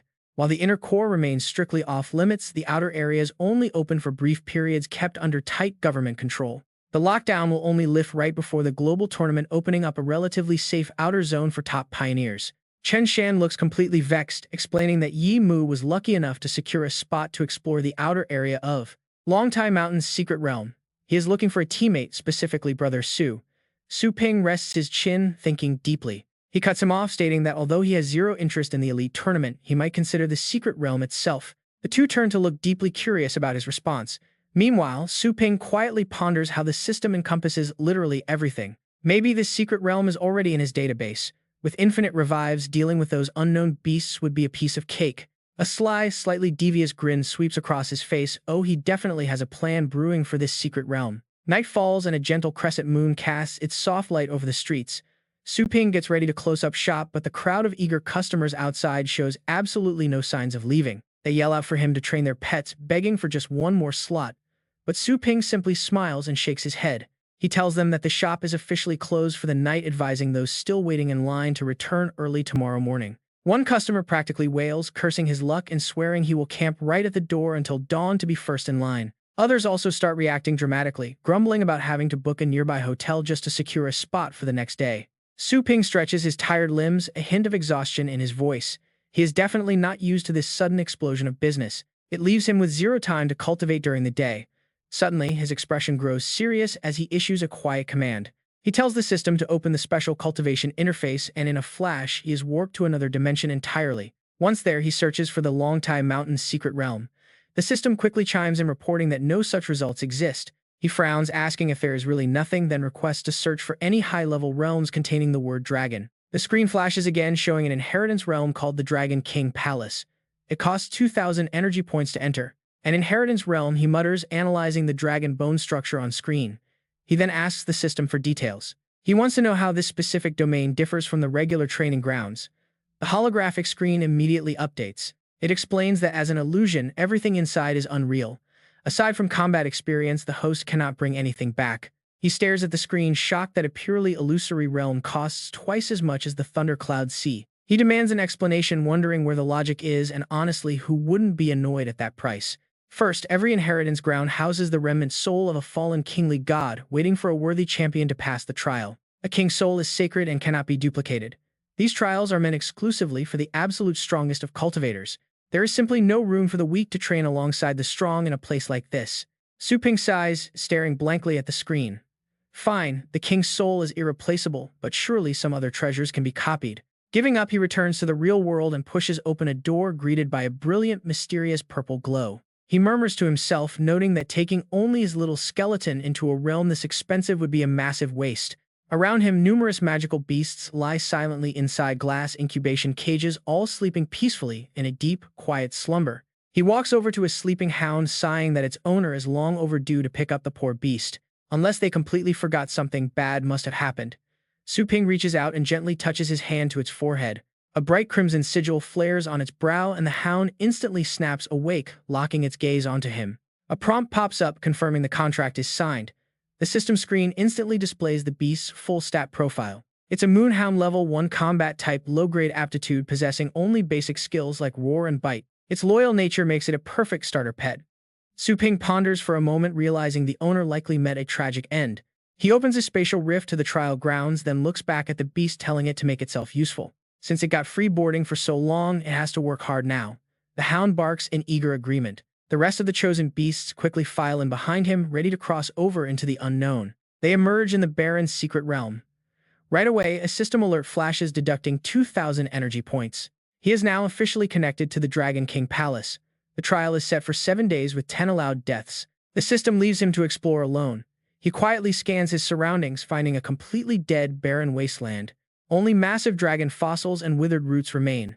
Suddenly, a strange golden light bursts from a giant skull. A booming, majestic voice echoes through the silence, demanding to know if they have come to face the trial. A strange golden light suddenly flashes as a majestic voice echoes, asking if they have come to face the inheritance trial. Mind Su Ping and his pets braced themselves, fighting the overwhelming pressure of that golden light. His face showed nothing but sheer, unwavering determination to accept it. Suddenly, deep cracks rent the ground, and a shimmering, brilliant light began to pierce through the fissures, shining with an extraordinary, dazzling glow. From deep underground, a colossal tower rose up, wrapped in a majestic golden dragon, coiling around the entire structure with absolute majesty. Su Ping stared in disbelief at the sight unfolding before him. His eyes wide as that mysterious voice echoed in his mind once again. On the 9th section, Dragon Pillar 9 is the ultimate number. Climbing all the way to the 9th section qualifies you as a candidate for the legacy. He looked up at the towering structure before him, asking with curiosity if that only qualifies him as a candidate. How does he get the actual inheritance? The dragon answered. Speaking upon my fall, my flesh and blood became the sky, and my scattered scales transformed into 109 landmasses, becoming the earth. But those dragon scale lands were tainted by foul energy, breeding countless vile demons. He had to purify every monster inside before the dragon's king's soul could be fully restored. The ethereal dragon wrapped around the tower, its body radiating an intense, dazzling light. Only then would whoever climbed to the 9th section face the final legacy trial. Deep down, he quietly pondered those words. An entity of this high tier wouldn't hand over its power easily, so a tough test was expected, and totally reasonable. Su Ping and his pets raised their hands, preparing to push open the heavy gates and step inside the tower. But he suddenly paused, a trace of helplessness washing over his face as he thought about the daunting road ahead. 109 dragon scales is a crazy amount, he muttered. How long will it take me alone? The doors creaked open, and Su Ping walked in boldly while his terrified pets trembled, hesitating to follow him. Squeak, squeak, he looked around and wondered if there were any lights in here. Suddenly, a booming voice echoed throughout the dark tower. Challengers must learn absolute reverence. An ancient dragon materialized from the dark, silently watching them before it suddenly unleashed its suffocating dragon aura to suppress them. Su Ping felt his entire body grow instantly heavy as an invisible crushing weight dragged him down, forcing out a strained gasp about how insanely heavy the pressure was. Nearby, his astral pet let out a painful whimper. Sensing something completely wrong, Su Ping struggled to call out through the heavy, suffocating pressure, calling for his Moonchaser hound. He quickly realized something was wrong. Didn't the Moonchaser hound follow him inside? Why was its voice coming from deep within the room? Chaotic cries from his pets echoed from all directions, leaving him completely unable to pinpoint their locations. Snarls and whimpers echoed wildly. Su Ping was completely thrown off as everything descended into chaos, with sounds bouncing from entirely different spots. He muttered about potential ghosts, then quickly tapped the watch on his wrist to turn on his flashlight function. The moment the bright beam sliced through the absolute darkness, he froze in surprise at the sight before him. A colossal statue materialized in the beam, its carved details incredibly sharp and lifelike. It held a massive cold sword. Odd. A statue. As the beam swept wider across the chamber, illuminating the dark chamber, he realized there wasn't just one but two identical towering statues. Meanwhile, his pets seemed absolutely terrified by the heavy darkness of the tower, crashing blindly into the walls with pained whimpers. Hearing them cry, Su Ping let out a sigh of relief, muttering helplessly that they were just bumping into the walls in the dark. He slowly, closer to the statue. This wall's unique acoustic design was definitely distorting the direction of the sound. Su Ping expression, and serious. Was the first floor really this simple? Learn reverence. What did that even mean? In this place. After inspecting the statue, he turned to scan the rest of the room. Suddenly, the figure behind him moved, its eyes flashing crimson as it drove its massive blade straight toward his back. Su Ping caught a strange noise and spun around. Little Skeleton had already blocked the statue's heavy incoming blade. He quickly raised his guard, realizing these guardian statues were actually living entities. But before he could react, the enemy's speed exploded, plunging its blade right through his shoulder. Su Ping gritted his teeth against the agonizing pain. Hot crimson blood sprayed, splattering all over the statue's cold blade. Instantly, the system flashed a red alert, confirming the host's death, with 9 remaining revivals. He chose instant revival without a second thought, realizing he was simply too slow.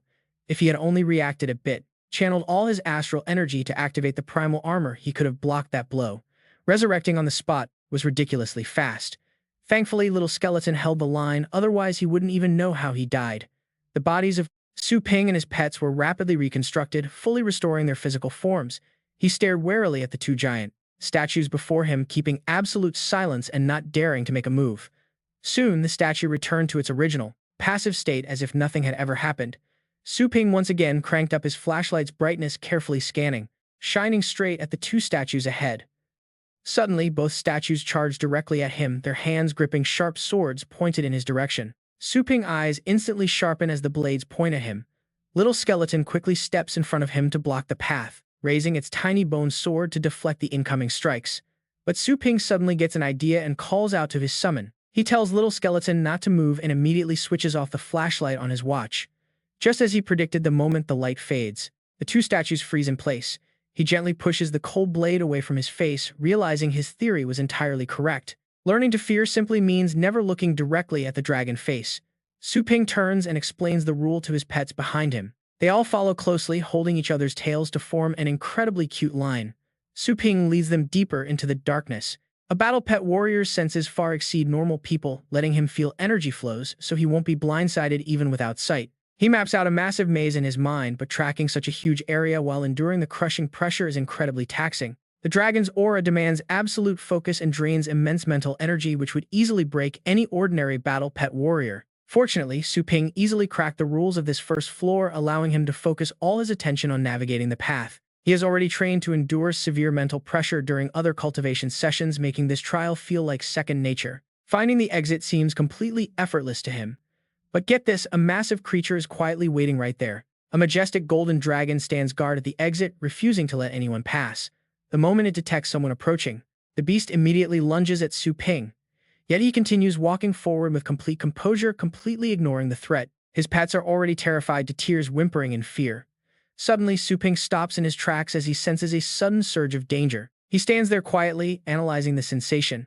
Something is off. This killing intent feels artificial, not like it is coming from a living creature. The translucent golden dragon sweeps straight through their bodies, but strangely enough, none of them feel even a single hint of pain. Realizing it is just a harmless illusion, Su Ping watches the massive creature dissolve into thin air. He and his pets finally make it safely through to the exit. His whimpering pets finally calm down as Su Ping slowly opens his eyes to look around. Suddenly, a grand voice echoes, congratulating the challenger on passing the first trial and inviting them to ascend to the second floor. The scene shifts back to his pet shop. Suddenly, a bright flash of light beams through the door crack before quickly fading away. Su Ping and his pets have returned home safely through the spatial rift, and multiple system screens instantly pop up before him. The notifications show a massive boost in his pets' abilities, indicating they have not only broken through but also mastered new skills. Su Ping breathes a sigh of relief. Reaching the 8th floor of the Dragon Bone Tower on his first try is quite impressive. After training the Tianxiang pig a few more times, the job will be done. However, the 9th floor Guardian is at level 9. Even if Little Skeleton is a mid-tier level 8 with a dragon-slaying skill, it still is not a match for that beast. The gap between level 8 and 9 is just too massive. He needs to wait until Little Skeleton fully absorbs the Skeleton King's blood bead. By 6 in the morning, a crowd of customers has already gathered outside. Ling Yue is hiding nearby, keeping a close eye on the shop. She is absolutely furious, convinced her supposedly useless brother could not even block a single level 4 punch from her. How could he possibly be an advanced instructor? There has to be a shady trick, and she is determined to expose him. Outside, a massive crowd has been waiting since last night, eagerly crowding around just to secure a prime spot in line. Su Ping casually rides his bicycle toward the shop. Ling Yue spots him and wonders why her lazy brother is showing up so early. Usually, he would not bother opening the shop until 1 or 2 in the afternoon. Seeing him, the waiting customers instantly brighten up. They greet him warmly, asking if Boss Su can train their pets today since they have been waiting for such a long time. Some even ask if he still remembers them. Watching this unfold, Ling Yue grows highly suspicious of the crowd's devotion. These people seem to trust her brother completely, almost as if he is some kind of savior. Su Ping calmly pushes his bicycle forward, reminding everyone to follow the usual rules and form an orderly queue. The crowd instantly falls into a neat, disciplined line. Suddenly, Yi Hao appears out of nowhere and politely asks the customers in the front of the line to let him through. A customer initially tells him to queue up, but once they realize it is Yi Hao, everyone immediately tenses up with anxiety. They stammer and quickly step aside, inviting the young master forward. The surrounding crowd immediately parts to clear a path for him. Whispers spread as everyone realizes Yi Hao has arrived. Customers respectfully bow, greeting him warmly, while Ling Yue looks on in total shock. She recognizes him as the Academy's reigning champion. Why would such a famous figure be looking for her completely useless older brother? She wonders if her brother somehow offended him. Meanwhile, Su Ping shoots a skeptical look at the young master standing before him. While others are still eagerly greeting the elite student, Su Ping casually cuts in, asking what business he has at the shop. Did this VIP really forget everything so easily? Did he not remember the Silver Snake Thunder Dragon? Just then, a bright green beast materializes by his side. The instant the dragon emerges, sharp gusts of wind howl through the area. Everyone around is instantly overwhelmed. People scream to get back because that legendary creature will crush anyone in its way. They scramble to clear the area, desperate to avoid getting trampled. They back away from its massive space. Now the beast stands fully revealed. Ling Yue grows tense. Why did Ye Hao even summon this thing? Is he trying to settle an old grudge? Yi Hao looks at Su Ping with a smug, arrogant grin. Surely seeing this majestic creature makes him remember their training agreement. He smugly brings it up. Su Ping just sighs. What a waste of time. He rolls his eyes and consults his system. Since the dragon has a rank 9 bloodline, he asks when he can unlock training for high-level pets. The screen pops up. To unlock it, he must complete one professional training session and reach level 3. But to reach level 3, the host has to expand the entire store space to 3,000 square meters. Su Ping is outraged by this demand. Still, he can only grimace in silent, helpless frustration. 3,000 square meters is a factory, not a pet shop. Meanwhile, the surrounding customers chatter excitedly. Seeing a rank 9 dragon beast up close is unreal. They wonder if he brought it here for training. Since this shop raised that crazy lightning rat and the elite skeleton, training a dragon might be possible, but a skeptic scoffs. Rank 9 dragons are incredibly rare, the absolute elite among beasts. They are incomparable. You cannot compare them to common low-level pets. Even with a master trainer without real dragon experience, it is all just theory. True enough, no one has ever actually seen the young boss train one. Su Ping hears every single whisper. Yi Hao smugly asks if Boss Su has ever even trained a dragon. Su Ping realizes Yi Hao is a wealthy client and his friends likely have deep pockets too. If the crowd thinks he cannot handle high-level pets, it could ruin his reputation and scare off customers. So he maintains his cool. He cannot let them think this shop has any limits whatsoever. Su Ping calmly replies that he does it occasionally. He wanted to wait for his own pet to grow, but he has to bring it out now. Suddenly, a dark red tear in space rips open. The pressure is insane. Talk about a grand entrance. A fierce wind blasts outwards, forcing everyone back. People panic. What kind of monster has such a terrifying aura? Watching from afar, Ling Yue begins to tremble. She plugs her nose, complaining about the awful stench and wondering what her useless brother raised. A massive dragon steps through, draped in dark, menacing energy. The crowd instantly recognizes the Inferno dragon. It throws its head back and unleashes a deafening roar. Everyone, including Yi Hao, struggles to stand. The draconic pressure is suffocating. Even the mighty Silver Snake Thunder Dragon sinks to its knees. Yi Hao is completely stunned. How could pure draconic presence force his highly trained dragon to bow? It makes no sense because his own dragon is physically larger. Su Ping casually waves to quiet his beast. He tells Yi Hao that he is dead wrong. Draconic pressure is not what forced his pet down. It is all about the bloodline hierarchy. Hearing this, Yi Hao looks up in shock, demanding answers. Su Ping patiently explains that within rank 9 there exists a massive power chasm that dwarfs lower tiers. The gap is so wide that it creates an absolute crushing bloodline suppression over common breeds. Dragons enforce a strict, brutal hierarchy, which is perfectly illustrated by comparing these two beasts right here. Su Ping points out the clearest proof. Yi Hao's dragon had to train endlessly to learn dragon pressure. While the Inferno dragon possessed that terrifying aura since birth, Yi Hao flushes red with shame. He mutters that he understands, realizing Boss Su knows dragons inside and out, not just training. He feels incredibly stupid for questioning a true master and wishes he could just disappear. Su Ping claps a hand on his shoulder, promising he understands the hunger for power and will help. Yi Hao looks back with eyes full of deep gratitude. Meanwhile, Su Ping flashes a highly devious grin. He just secured a major high-paying customer. Ling Yue collapses onto the ground in sheer disbelief, muttering, mentioning the Inferno dragon, the elite skeleton, and the lightning rat. Her eyes are wide with shock. She looks on with a touch of admiration. Could this really be happening? Since when did he get this incredibly strong? Despite Su Lingyu's nagging doubts, the shop opens up to a massive crowd. Everyone has brought their pet monsters. They beg for his help. Boss Su, please train my pet again. They line up shouting his name over and over.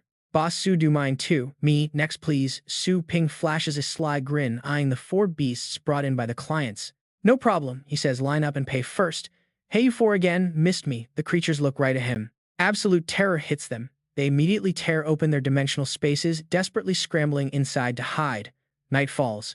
The system screen glows with a new alert. Today's massive revenue has converted into 43,000 points of energy. 43,192 points. To reach Tier 3, he needs 100,000 points and professional training completion, plus an expansion to 3,000 square meters. Energy is tight, but customers are practically beating down his door. But buying real estate in the city, especially commercial space, even in the poorest slums, costs a fortune per meter. It would cost millions. Still, if he pulls off this upgrade, the shop's earning power will skyrocket instantly. Plus, it gives him a perfect excuse to move his mother and Su Ling Yue in. They would be safe here. With the system's absolute defense active, he can stay inside safely. No way is he dying early in this game. Aside from the ridiculous startup costs, running this shop is basically printing money. He weighs his options carefully. Finally, he sighs and throws his hands up, but how on earth is he going to raise that much cash? He brainstorms. Wasteland exploration is way too risky. He only did it before to get materials for his Golden Crow technique. He could collateralize his Inferno Dragon beast for a quick 10,000, but he cannot train it while it is locked up. That would seriously stunt its growth, which is a terrible idea. Then a sudden spark of inspiration hits him. A wicked grin spreads across his face. Why not make some easy money using his prestigious elite tutor title? The scene shifts to the upper district of the Longjiang base. It is a glittering high-tech hub of endless activity. Inside a luxury room, Xu Kuang is aggressively scrolling through the official registration page for elite pet tutors. The site displays rankings, credentials, and ridiculous hourly rates. He glares at the screen completely out of patience. Why is there not a single decent tutor available for undead-type beasts? These cheap platforms are just spam. He exhales a long, frustrated sigh. Is raising an unconventional pet really supposed to be this damn difficult? Suddenly, a notification pings. An elite tutor account named Longjiang's #1 handsome guy has just messaged him. Cut to a sleek vehicle speeding through the high-end streets of the upper district. Su Ping steps right out. He taps his smartwatch. A soft chime confirms the payment, 1,802 astral coins deducted. He looks around the dazzling district.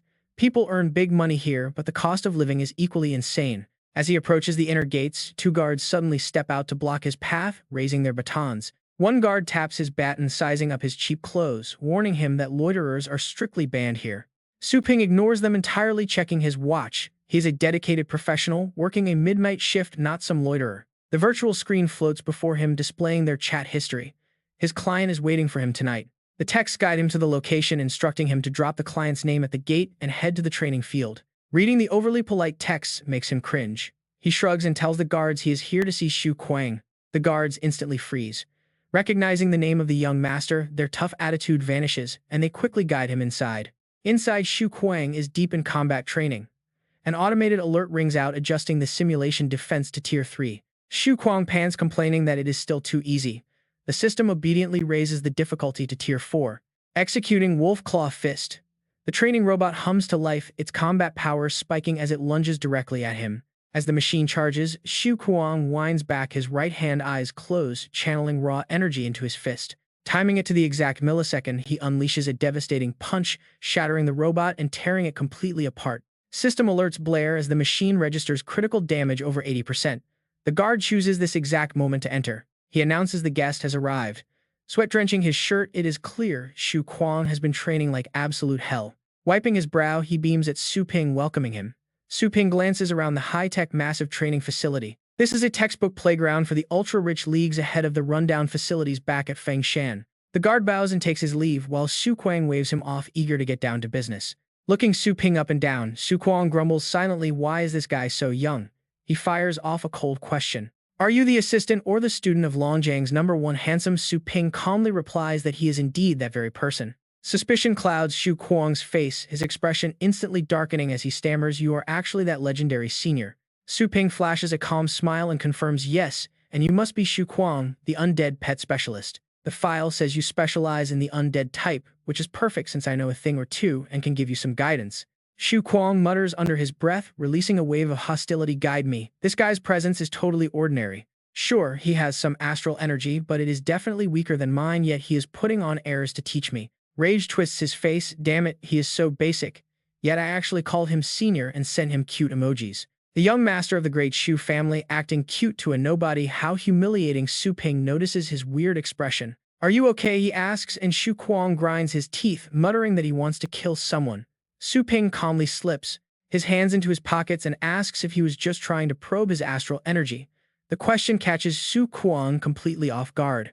How did this guy know? His energy seems so weak, yet he easily detected the subtle probe without even looking. Su Ping chuckles at his shocked face. Guessed right, didn't I? If he couldn't even sense a basic probe like that, then his training with the Chaos Astral chart would have been a total waste. He gestures for Xu Kuang to step closer. He issues a simple challenge. I know you do not believe me, so channel your energy and throw a punch at my face. Xu Kuang narrows his eyes, thinking this must be a trap. If he actually strikes, the guy won't even be able to call for help. Grinning with confidence, he channels his energy and warns Su Ping not to regret it. But suddenly, something feels incredibly off. What is happening?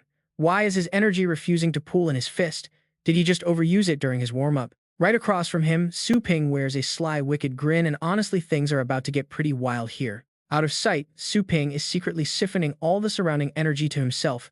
Xu Kuang desperately tries to clench his fist. Nothing is working, his energy feels completely frozen, refusing to obey his commands even though it is right there. Once Su Ping has gathered enough power, he swings his hand forward, unleashing a brilliant wave of golden light that completely overwhelms him. "Go, Su Ping," whispers. The sudden counterattack catches Zhu Kuang completely off guard as he watches the blast loom closer. He is thrown backward by the sheer force of the impact, letting out a sharp cry of shock as he recovers.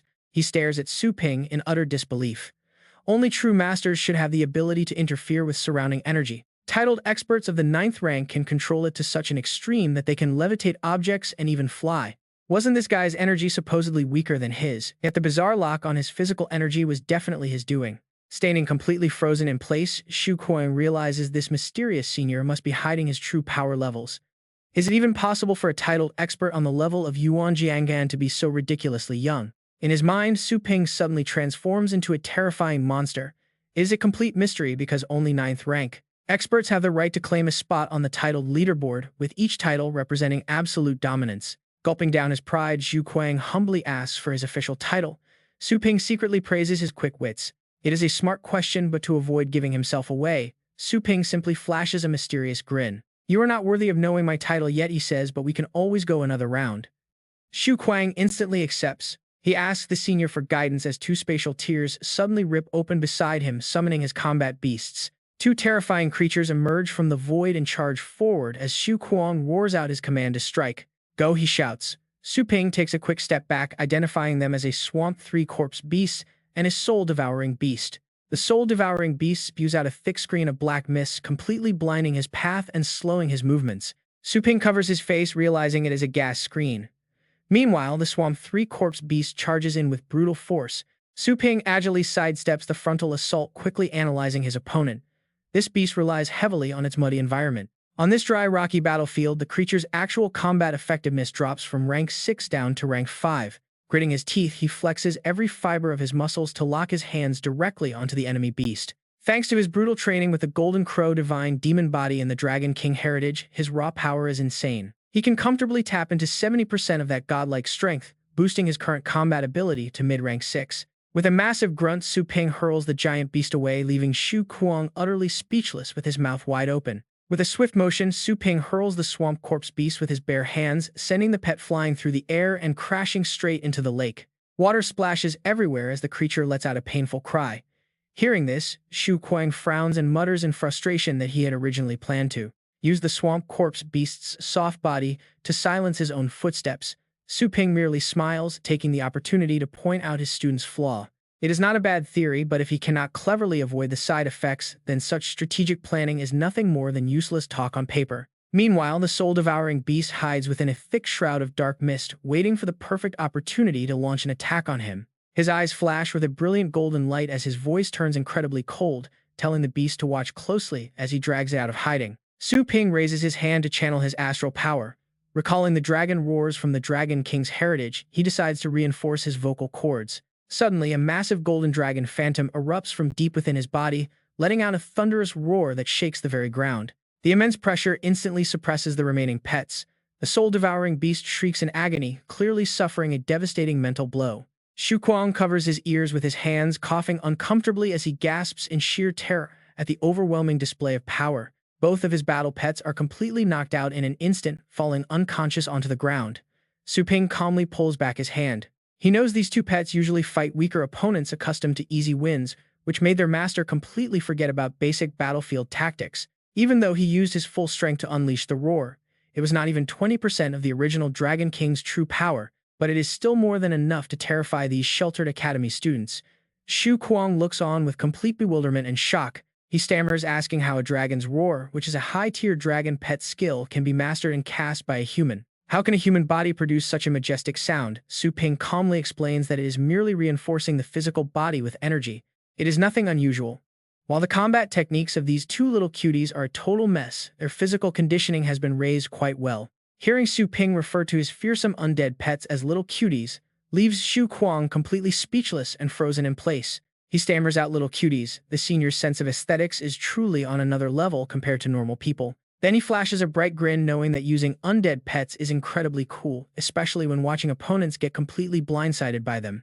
Since most warriors have limited experience fighting rare undead pets, seeing their sheer panic on the battlefield brings him double the satisfaction. Yet Xu Kuang sighs, noting that raising undead pets is incredibly difficult, often leading to nothing but isolation and mockery from classmates. Even his class instructors look at him with disapproving eyes. Worst of all, reliable knowledge about raising undead pets is extremely scarce. It is like searching for a needle in a haystack. Meeting Su Ping today makes him feel like he finally found a true savior. Su Ping sighs helplessly, telling him to stop right there. He can see that Xu Kuang's past victories only relied on pure level suppression, and overly relying on the surprise factor of rare pets. This trick works against weaker opponents, but it will not hold up for long. Once he faces a true expert, his lack of strategic depth and weak tactics will be instantly exposed on the battlefield. Xu Kuang is absolutely amazed by how quickly Su Ping identified his major flaws, asking what he should do next to improve. Su Ping reaches into his coat and pulls out a strange exotic lotus enveloped in a vibrant green glow, presenting it to him. Xu Kuang gasps in pure disbelief, asking if this could possibly be the legendary underworld bone lotus he had only heard stories about. Su Ping nods in confirmation. Yes, this item can drastically boost an undead pet's comprehension, helping them master diverse skills. This is essential for adapting and changing tactics in battle. He adds that he will also personally train his battle command skills. Hearing this, Xu Kuang assumes it is a generous gift and beams with joy, noting that collectors on the market pay millions for this. Even 5 million coins could not buy it. He enthusiastically thanks the senior for such an incredibly generous greeting gift. Su Ping instantly shatters his delusional thinking, telling him there is no free lunch. The coaching fee is 1 million coins plus other expenses. The lotus itself costs 1.2 million plus taxi fare. With payments required upfront, Xu Kuang is left completely dazed. Su Ping adds that since he recognized the item, he might sell him more undead pet food later. Xu Kuang carefully calculates the deal. He realizes that even with all the added fees, the price of the lotus is still far below its actual market value. And this implies a steady long-term supply of top-tier pet food which is impossible to find elsewhere. He instantly smiles with pure joy. Knowing he just struck gold, he politely agrees. A while later, Xu Kuang happily walks his new mentor out to a taxi. Before leaving, Su Ping turns back with a crucial tip, reminding him that if his bone pet faces a flying enemy, he must first build a bone cage. He speaks calmly, explaining that while the cage blocks incoming attacks, it also provides a perfect opportunity to strike back, and then use toxic mist to slowly wear down the enemy's health. Xu Kuang listens intently, quickly taking mental notes of every word. He promises to remember. Having delivered all the necessary advice, Su Ping bids him farewell and prepares to head back. Xu Kuang bids him a safe trip. But as the taxi drives away, he suddenly remembers something incredibly important that he forgot to ask. Shoot, wait, he did not even get the senior's contact information yet. The scene cuts to Su Ping arriving back home. Stepping off the ride, he pushes the door open and softly calls out that he is home. Li Qingru immediately asks him why he is so late today and if he has eaten yet, before offering to reheat the food as he responds. Sitting at the table, his mom bustles around. Looking at the overflowing spread, he curiously asks why there are so many dishes after the holidays. Su Ping finds it suspicious, wondering what plot Su Ling Yue is cooking up. Usually his sister only leaves him some leftover broth. He glances at her, hugging a pillow on the sofa, curled up in the corner. Only then does Su Ping smile with satisfaction, picking up his chopsticks to eat and silently praising his sister. Not bad. Hearing this, Su Ling Yue blushes even harder, burying her face in the pillow out of sheer embarrassment. Li Qingru pats her son's head, teasingly praising her own cooking skills. Su Ping devours the food. It is his first hearty feast since transmigrating, and he wonders if his mother was a master chef. These chicken legs are amazing. After finishing the incredible dinner, he immediately heads back up to his bedroom to focus. Su Ping sits cross-legged on his bed to cultivate, today relying on his level 1 Golden Crow Fiend God body, allowed him to unleash Tier 6 combat power. But against a skilled tactician with 2 fully optimized Tier 6 pets, he would have to rely entirely on his little skeleton. His own raw strength is still lacking. He quietly ponders and opens the system interface. Currently stuck at the peak of rank 3, relying solely on cultivating his chaos astral power, Chart would take weeks to reach rank 4. But buying an astral force pill from the system shop changes everything. He calls up the system store interface and a mini shop window immediately appears, displaying various rare breakthrough materials. Su Ping glances over the selection. As expected, the astral force pill is incredibly rare and does not appear easily. A single refresh costs 100 energy points. Taking a gamble, he taps the refresh button and the screen blinks. New items appear, showing details for a mid-level beast-catching ring. After reading through the stats, Su Ping feels impressed. Even without catching pets, if the little skeleton faces a level 9 opponent, there is a 1/4 chance of winning. It is a powerful rule-based tool, perfect for emergencies. He taps the buy button, securing the mid-level beast-catching ring. With the item in his bag, he looks at the newly updated materials, but feeling unsatisfied, he decides to refresh again.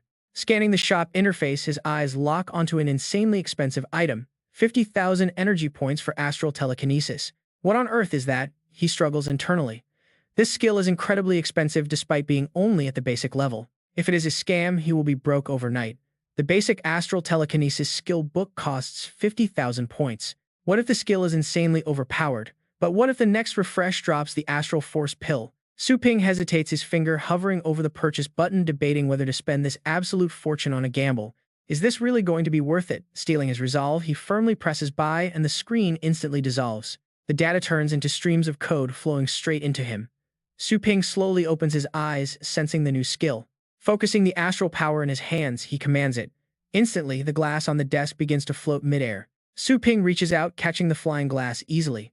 He begins to gently manipulate the water inside, eyes shining. Success! It is amazing how a basic-level skill, rated by the system, can produce such incredibly powerful results. Staring at the cup, he realizes this astral telekinesis technique simply uses his astral power to move objects remotely. Normally, if a trainer wants to manipulate external objects with raw energy, they must compress massive amounts of power, condensing, compressing, and squeezing it over and over again until it is dense enough to take a solid shape. As his thoughts drift deeper, he realizes that turning his astral power into a solid form is his ultimate goal. Su Ping reaches out to give it a try. Once the energy is fully solidified, it can destroy or create. That level of control belongs only to rank 9, titled experts. But thinking about it, masters below that level simply do not possess such vast astral energy reserves or the precision control needed to solidify their power. At most, they can only release weak aura to buff their bodies or gear. Without an anchor, the energy disperses. It would fade instantly, making telekinesis impossible. Guided by this thought, he directs his focus toward a nearby chair. Remarkably, this basic skill grants him the ability to solidify energy. The system products never fail to blow minds. Sitting on his bed, he closes his eyes to test the absolute limits of his new psychokinetic power. Veins bulge on his face as he pushes his limits with a grunt. The bed beneath him barely moves a fraction. Slightly disappointed, he sighs at the minimal results. Is this all he can do, relying solely on raw push? No luck. Su Ping sighs in exhaustion. His current astral power is far from enough for actual combat. He planned to buy force pills to boost his astral power, but he feels drained. A few days pass by. Early one morning, Su Ping is cycling down the street. His hands are sweaty from all the intense training. Suddenly, his watch beeps. A lecture is scheduled for 2 p.m. and he needs to report early. Without a word, Su Ping speeds up, weaving through traffic. Get ready because things are about to get crazy. A driver pokes his head out, utterly confused as to why a bicycle is moving faster than a car. Su Ping grins. After mastering force techniques, there is still so much room to improve his astral control. His bicycle is actually enveloped in astral power, lifting completely off the ground as he speeds off to another location. This is Fengshan Academy. Diane has cornered some students, aggressively demanding if they know that supposedly elite student named Yi Hao. Surrounded by Diane's thugs, the terrified students can only stutter out a nervous reply. Of course they know him, but they ask what the thugs want with young Master Yi. Diane loses his patience. He smacks the student's head, shouting that if they know him, they better call him out to welcome them. Do they not know the elite from Jianlan Academy have arrived? The rest of the gang laughs along mockingly. Unable to take the bullying, one student snaps and shoves him back. The two students angrily yell back at Diane. If you are so tough, go find young Master Yi yourself and see if he does not teach you a lesson. One of Diane's lackeys grabs the student's arm and twists it back, saying he needs to be taught a proper lesson. The student gasps in pain, begging him to stop, but the thug only grins maliciously and twists his arm even harder. A gut-wrenching scream echoes. Letting go with a wicked smirk, the thug asks if they are ready to find Yi Hao now. Clutching his broken arm, the trembling student agrees to go. But Diane suddenly steps in to stop both of them. The confused students turn back, wondering why he is stopping them when they just agreed to get Yi Hao. Diane crosses his arms. One thing is settled, but another remains. He reminds them of the shove from earlier. His gang bursts into laughter, teasing Diane for picking on junior students. They enjoy the cruel spectacle. What juniors? They are just trash, from Fengshan. The thugs force the two students to crawl between Diane's legs. The students feel deeply humiliated. They protest that, while they can be beaten, their academy must not be insulted. They are not trash. Infuriated, one of the thugs raises his fist, mockingly agreeing to grant their wish for a beating. Just as the fist is about to land, someone suddenly grabs the thug's hand, halting the beatdown instantly. The The shocked thug whips his head around to find Su Ping tightly gripping his arm, coldly telling them to let them go. The gang glares at him, asking who he thinks he is. In response, Su Ping squeezes even harder as a warning. Repeating his command to let them go, Su Ping finally releases his grip. The thug quickly stumbles backward. His arm is already swollen and red. Diane and his crew quickly surround Su Ping, furious that anyone dared challenge Jianlin Academy. The thugs find his guts amusing. Meanwhile, the two rescued students gasp in relief when they recognize Su Ping. Su Ping gestures for them to stay quiet, whispering that this is no longer their concern and they should leave quickly. Diane sneers as he looks at Su Ping, mocking him for being another pathetic student from Fengshan. His lackeys mockingly point out his outdated bike, laughing at how someone riding an ancient relic is trying to play hero. They tell him to run back to his mother instead of pretending to be a savior with such a pathetic look. Su Ping calmly takes a deep breath, keeping his composure. But then Diane aggressively kicks his bicycle. He sneers that Su Ping should stop riding and just walk. Suddenly, dark energy begins to radiate from Su Ping. His expression shifts completely as he retorts that he actually thinks walking is much more suited for Diane instead. Only then does Diane notice the chilling atmosphere. Suddenly, an overwhelming pressure crushes down, making his body feel incredibly heavy. The pressure slams him face first onto the ground. Honestly, watching bullies get instant karma is the best feeling ever. He curses, unable to comprehend what just happened. Seeing him on the ground, one of his friends bursts out laughing. They tease him for tripping on flat ground, making Diane snap back in anger at his own allies. Meanwhile, Feng Tian has been quietly watching Su Ping. He realizes he could not even track the boy's movements. One of the thugs points a finger right at Su Ping's face, angrily demanding to know what he just did. Su Ping just smiles calmly, stating he merely bumped back. Enraged by the attitude, the thug rolls up his sleeves. "Back off, he is my prey." Diane snaps, stopping his ally from stepping in. "This guy belongs to me." He pushes himself up off the ground, eyes burning with rage as he glares at Su Ping. "You actually laid hands on me, so now I will personally break your legs." With that, he tears open his summoning space. A massive, terrifying golden bear steps out of the spatial rift, letting out a deafening, savage roar. Forcing me to summon my ultimate trump card, the Terror Claw Golden Grizzly, is pretty impressive. Diane laughs maniacally. "But you still have to die." Su Ping just stares back with total boredom. What a drag. If he wasn't getting paid by Fengshan, he wouldn't bother. He looks at his watch. Time is running out, and his class is about to start soon. "Can you all just attack at once? I am in a rush." Meanwhile, in the vice principal's office, Zhou Yunshan speaks up. "Old Dong, I hear you have a genius student named Yi Hao." He lifts his teacup, his voice raspy. Only a third year, yet he effortlessly reached rank 5 and dominates with his Silver Snake Thunder Dragon. He glares toward Ming Song, adding with a smirk, "You should go easy on us during the exhibition match." Ming Song just chuckles dryly. "Talk about fast news. If my trump card is already exposed, there is no point hiding it." His brow furrows slightly. Jianlan won most of the previous exchange matches. This time, let Fengshan have a bit of the spotlight. Yunshan laughs in response. "Come on, you didn't lose every single time. Didn't we have one tie?" Ming Song isn't backing down. "Save the talk. We will settle this in the arena." Luo Guxue watches the two vice principals completely speechless. She politely interrupts. "Have your exchange students arrived yet? We need to register some of their details." Yan Bo replies casually, "No problem. They wanted to look around and prep for the match. Let me call them over right now." But when they arrive, every single one of them is heavily bruised and swollen. Diane mutters dejectedly, greeting Vice Principal Zhou and Instructor Fei. Yanbo roars in shock, looking at Diane's terrified crew. Except for Fengshan, they are all trembling. "What on earth happened to you guys? Don't you know you have a major match tomorrow? How did you end up like this?" Behind them, Ming Song and Luo Guxue are already struggling hard to hold back their laughter at this pathetic sight. Honestly, who could blame them? Fuming with rage, Yanbo curses them silently under his breath before snapping at his bruised squad once again. "Are you all mute? Speak up right now. If no one confesses, you can all expect to be severely punished." Diane gathers his courage and raises his hand. "Sir, we were ambushed by one of Fengshan's students." He points right toward Ming Song to lodge the complaint, leaving the vice principal completely skeptical. "Our student did this." A student this strong? Ming Song is highly skeptical. Meanwhile, Zhou Yunshan's face darkens, his voice dropping to an icy cold tone. "What exactly happened? Tell me clearly who beat you, and don't go throwing dirt on Fengshan's reputation." Guilt-ridden Diane stammers. "We were just walking around asking for directions. When he heard we were exchange students, he immediately attacked us without warning. We were caught completely off guard." Zhou Yunshan adds a stern warning. "If anyone is lying, they will face brutal punishment." He turns his sharp gaze to the students behind Diane. "Is what he is saying true?" Diane quickly looks back, shooting them a warning glare to play along. They get the hint instantly, nervously nodding along. Yes, exactly. That's how it happened. Yunshin slams his hand down. He turns to glare angrily at Mingsong. So this is how Fengshan treats its guests. This is absolutely unacceptable. Still highly skeptical, Mingsong asks, do you know the name of the person who attacked you? What did he look like? Dai Yan thinks back and quickly replies, he's a male student, looks about our age, and his surname is Su. Hearing that surname, Mingsong is completely stunned. He never expected the culprit to be Su Ping of all people. Later that evening, after a long day of work, the shop door is locked. But get this, Su Ping is about to get a very angry call. Vice Principal, I'm currently training. Is something wrong? Mingsong asks him in a very serious tone, Instructor, Su, did you beat up some Jianlin students today? Su Ping replies casually, yeah, I did. Is there a problem? Mingsong snaps back. A huge problem. Those kids are Jianlin's top elite exchange students, and now they are looking for you. Su Ping shrugs it off, scratching his ear. I just taught them a quick lesson. It is not like I broke their limbs. They actually dare to come after me. Mingsong listens silently as Su Ping explains that the students attacked first. 2 Fengshan students can testify to that.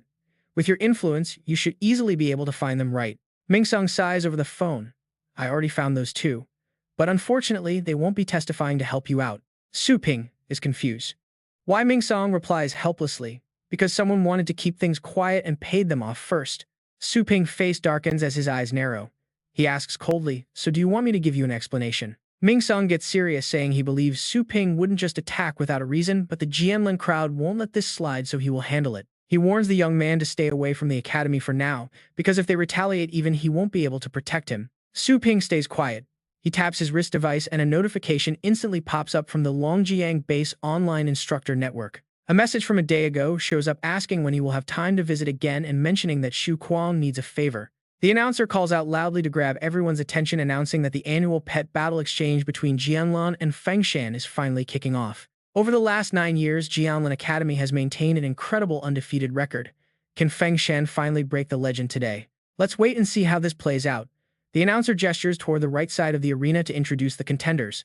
Fengshan has sent out 3 rank 5 battle masters, and every single one of them is a heavy hitter in this annual tournament. The crowd erupts with cheers for Ye Hao and Ling Yue, while the announcer quickly turns around to face the opposing side. Wait, what is this? The announcer is completely stunned because Jianlan has only sent out a single representative for this battle. The Jianlan students break out in whispers.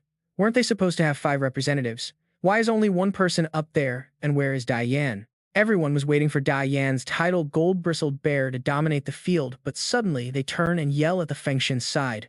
This immediately catches Ling Yue's attention. Rumors say they were ambushed and injured by Fengshan's people. Talk about an incredibly dirty move. Even if they want to win, they can't resort to this. Dongxing shouts out, demanding a full investigation and a formal apology. Ling Yue points her finger and snaps back, telling them to show some real proof instead of throwing baseless accusations. The crowd sneers, claiming they saw Dai Yan's injuries with their own eyes, so there is no way they are faking this. Fengshan is truly disgusting, resorting to dirty tricks when they cannot win fairly. Frustrated, Ling Yue slams her hand onto the railing. They mock her, pointing out how she wants to fight because she lost the argument, claiming Fengshan people are just like that guy Su. Ling Yue is startled when she hears that name. That Su guy. Meanwhile, a loud unified chant begins rising from the crowd again. It grabs the attention of everyone below, shouting for Fengshan to apologize. Yi Hao steps forward calmly, trying to defuse the situation. He suggests calling off today's match and fighting another day, but Luo Fengshan calmly asks if he is just scared. Yan Ying chimes in, telling him not to misunderstand since winning with a numbers advantage wouldn't bring them any glory anyway. Ye Hao frowns, warning him not to reject their goodwill and advising him that it would be best to just go home. Luo Fengshan chuckles, saying they completely fail to understand the situation while recalling the moment Su Ping beat up Jianlan's people. Ever since Su Ping attacked Jianlan, he has simply brushed them off. But now the entire meaning of this battle has changed. It is no longer about winning or losing, but about a forced interrogation. With those words, he immediately summons his battle pet. Yi Hao frowns in shock at the incredibly powerful aura. Mingsong is equally astonished, wondering if this is a high-grade bloodline. A 9th-rank bloodline, the Dark Underworld Black Dragon. Sitting nearby, Yun Tang snorts, warning them not to protect that guy any longer, or they will show no mercy. Ye Hao shouts to his team, warning them not to underestimate this beast and to summon everything. Luo Fengshan glances over, asking if they really think all of them combined can defeat him. Instantly, the massive black dragon charges forward. The arena is filled with the desperate cries of Fengshan's defeated pets. The announcer gasps in absolute shock at the scene. Defeated. In the blink of an eye, Fengshan is crushed, the gap in strength so massive that the crowd falls into a stunned whisper. Even Yihao is left helpless against the overwhelming power of that black dragon, which must have already reached at least rank 9. The Jianlan group is really using sheer force to bully others, while Dai Yan and his friends cheer loudly from the stands. They yell for Luo Fengshan to give them some more pain, making Fengshan learn the price of messing with them. Ling Yue is horrified. She covers her mouth, realizing this is no longer a match but a complete slaughter. Covered in wounds, Yihao is grabbed by Luo Fengshan. Mingsong stands up anxiously, demanding that the referee stop the match immediately. Yun Tang just strokes his beard in smug satisfaction. He mocks him, asking if he forgot that the referee is one of theirs, saying he wants to see how long they can hold out. Mingsong turns back and snaps that the witnesses are still unconscious, but once they wake up, the truth will be clear. Yanbo reacts with frustration, asking what use those words are and demanding to know exactly how long it will take for them to wake up. Mingsong feels the pressure. The attackers struck incredibly hard, so even if things go well, it will take up to half a year. Yun Tang snorts that in half a year the students will have changed, accusing Mingsong of just trying to buy time. Yanbo orders Luo Fengxian to teach them another lesson, refusing to believe that coward Su won't show his face. Luo Fengxian acknowledges the command. Shaking Yi Hao tightly grabs his hand and growls, telling them to stop slandering their name. Ling Yue anxiously speaks into her wrist device, asking if they still won't stop, her voice trembling with panic. She panics, looking around for her brother. Right here, Su Ping softly reassures her, telling her not to worry since he already knew things would end up like this. Stepping into the hall, he calls out from right behind Ming Tong and Yun Tang, muttering that he never expected the battlefield to look quite this tragic. Ming Tong spins around in utter panic, demanding to know why Su Ping even showed up when he was explicitly told to stay away. Yun Tang strokes his chin with a sly grin, mocking that the kid named Su just saved him a lot of trouble by delivering himself right to them. Su Ping just smirks casually, asking what they want with him. Meanwhile, Ming Tong growls under his breath, furious that his warnings were completely ignored. Su Ping glances down at the arena, joking that he had no choice since his cute little sister practically begged him to come save her. Ling Yue just glares back in tearful silence. Yanbo suddenly reaches out towards Su Ping, calling it absolute madness that a student-beating punk acts this arrogant. He orders him to surrender immediately, but a grim-faced Ming Tong quickly steps in and grabs Yanbo by the wrist to stop him. Yanbo snaps, asking if Ming Tong is trying to protect the kid. Ming Tong calmly responds that this is his academy and nobody gets arrested without proof.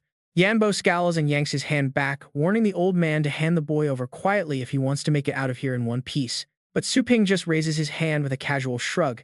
He openly admits he was the one who beat up their top academy students. He asks if there is a problem with their disciples losing purely because their skills are completely trash compared to his. Yanbo grits his teeth in rage, but Ming Tong quickly covers Su Ping's mouth, whispering that the guy is a level 8 master they cannot provoke. Su Ping just smiles softly, telling him not to worry since he intends to handle this in a very friendly and peaceful manner. Yun Tang finally chimes in, noting that Dai Yan and his crew are their top elites, meaning a cheap sneak attack alone would not defeat them. He asks what grade Su Ping is in, but Ming Tong immediately steps in to clarify that the young man is actually a high-level instructor. Yanbo bursts out laughing at this, mocking the idea that someone so ridiculously young could ever qualify as a senior instructor. Meanwhile, Yun Tang's eyes gleam with genuine interest. A level 4 astral power user acting as a senior mentor is definitely quite intriguing. He remarks that unless Fengshan Academy is completely hopeless, the boy must possess some kind of incredible secret technique. Su Ping is internally surprised that the old man was probing his energy without him noticing, though it seems he only scanned his raw power. He coldly replies that his personal details are none of their business, but he is here to offer them a direct explanation. Yanbo sneers, asking what kind of explanation a weak level 4 fraud who relies on dirty sneak attacks could possibly offer them. He scoffs at wasting his time. But Su Ping just looks at them and suggests a little gamble to settle the score. He challenges them, betting that not only will he not apologize, but he will make both of them bow and beg for forgiveness. Yanbo completely loses his temper, roaring that a wet-behind-the-ears brat has no right to spout such utter nonsense in front of them. He fumes that bullying Jianlan students was bad enough, but insulting the vice principal and a senior master is crossing the absolute line. He challenges Su Ping to step down and fight, promising to show him whether that big mouth or his iron fist is stronger. Su Ping shrugs, accepting without a second thought.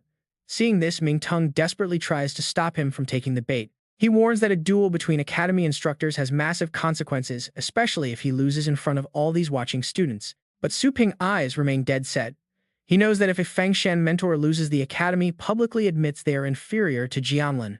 On top of that, the losing teacher is forced to resign in disgrace. Ming Tong snaps that if he knows, he shouldn't fight. The entire academy's reputation is on the line and a loss would ruin everything. But Su Ping just walks past him. He asks, what is there to lose anyway? Is that pride based on getting repeatedly beaten down by Jianlan year after year? He scoffs that their so-called honor was lost a long time ago. Now watch, this is where things get really interesting, as Yanbo bursts out laughing. He mocks Su Ping for basically throwing a tantrum and giving up, but offers him one last chance to fight somewhere private. That way the defeat won't look quite as pathetic.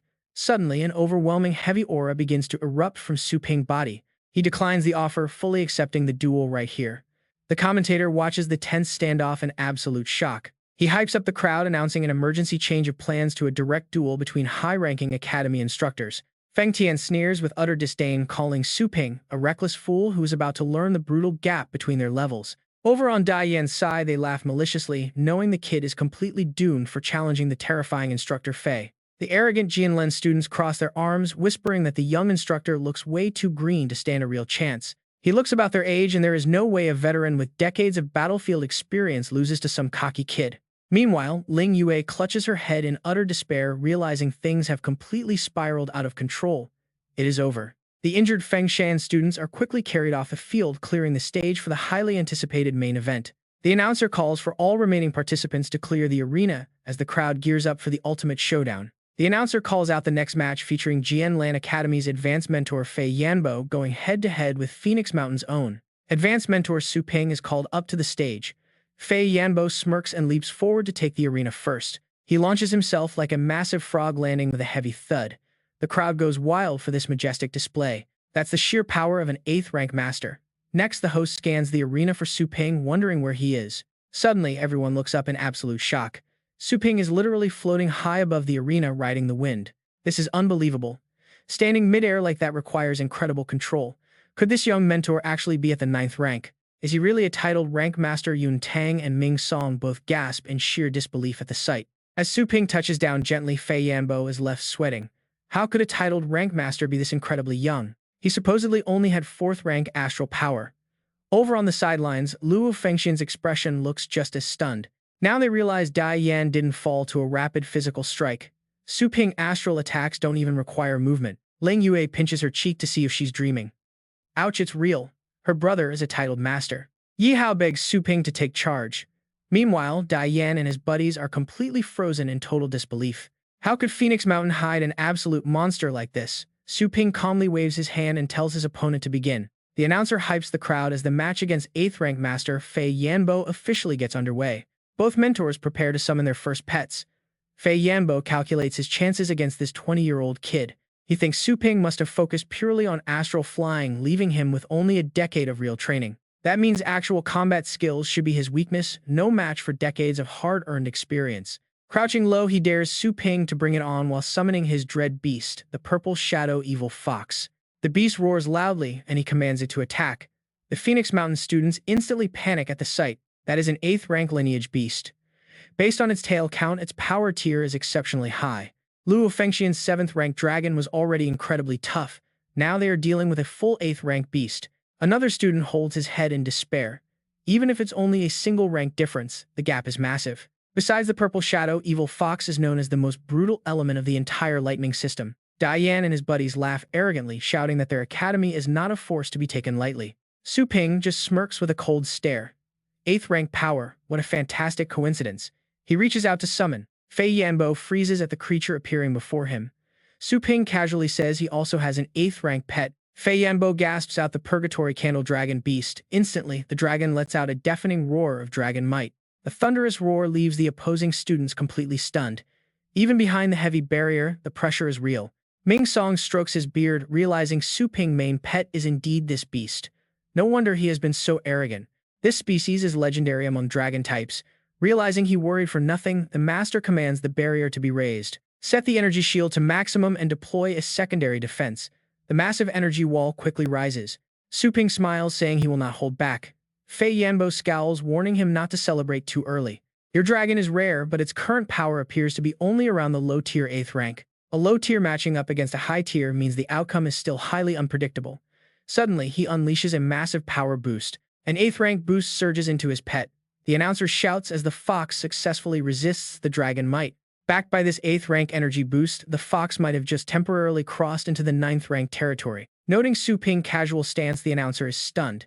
Isn't Mentor Su going to use a single buffing skill? This makes it look like his dragon is fighting alone against 2 opponents. Su Ping just chuckles softly. He says this level of threat is nowhere near a true handicap match. Fei Yanbo snaps in sheer anger. He orders an eightfold thunder strike and the fox's tails immediately crackle with immense lightning energy. Yi Hao gasps. A single thunder strike from a lightning rat is already highly destructive. Now this beast is launching eightfolds simultaneously. This is the true terrifying power of the 8th rank. The massive blast of lightning directly targets Su Ping. The host screams with intense excitement. The massive lightning grid has completely cut off all of Su Ping escapes. How will the young mentor escape this trap? His dragon lets out a single roar, instantly shattering the entire attack. Fei Yanbo grits his teeth, ordering another move.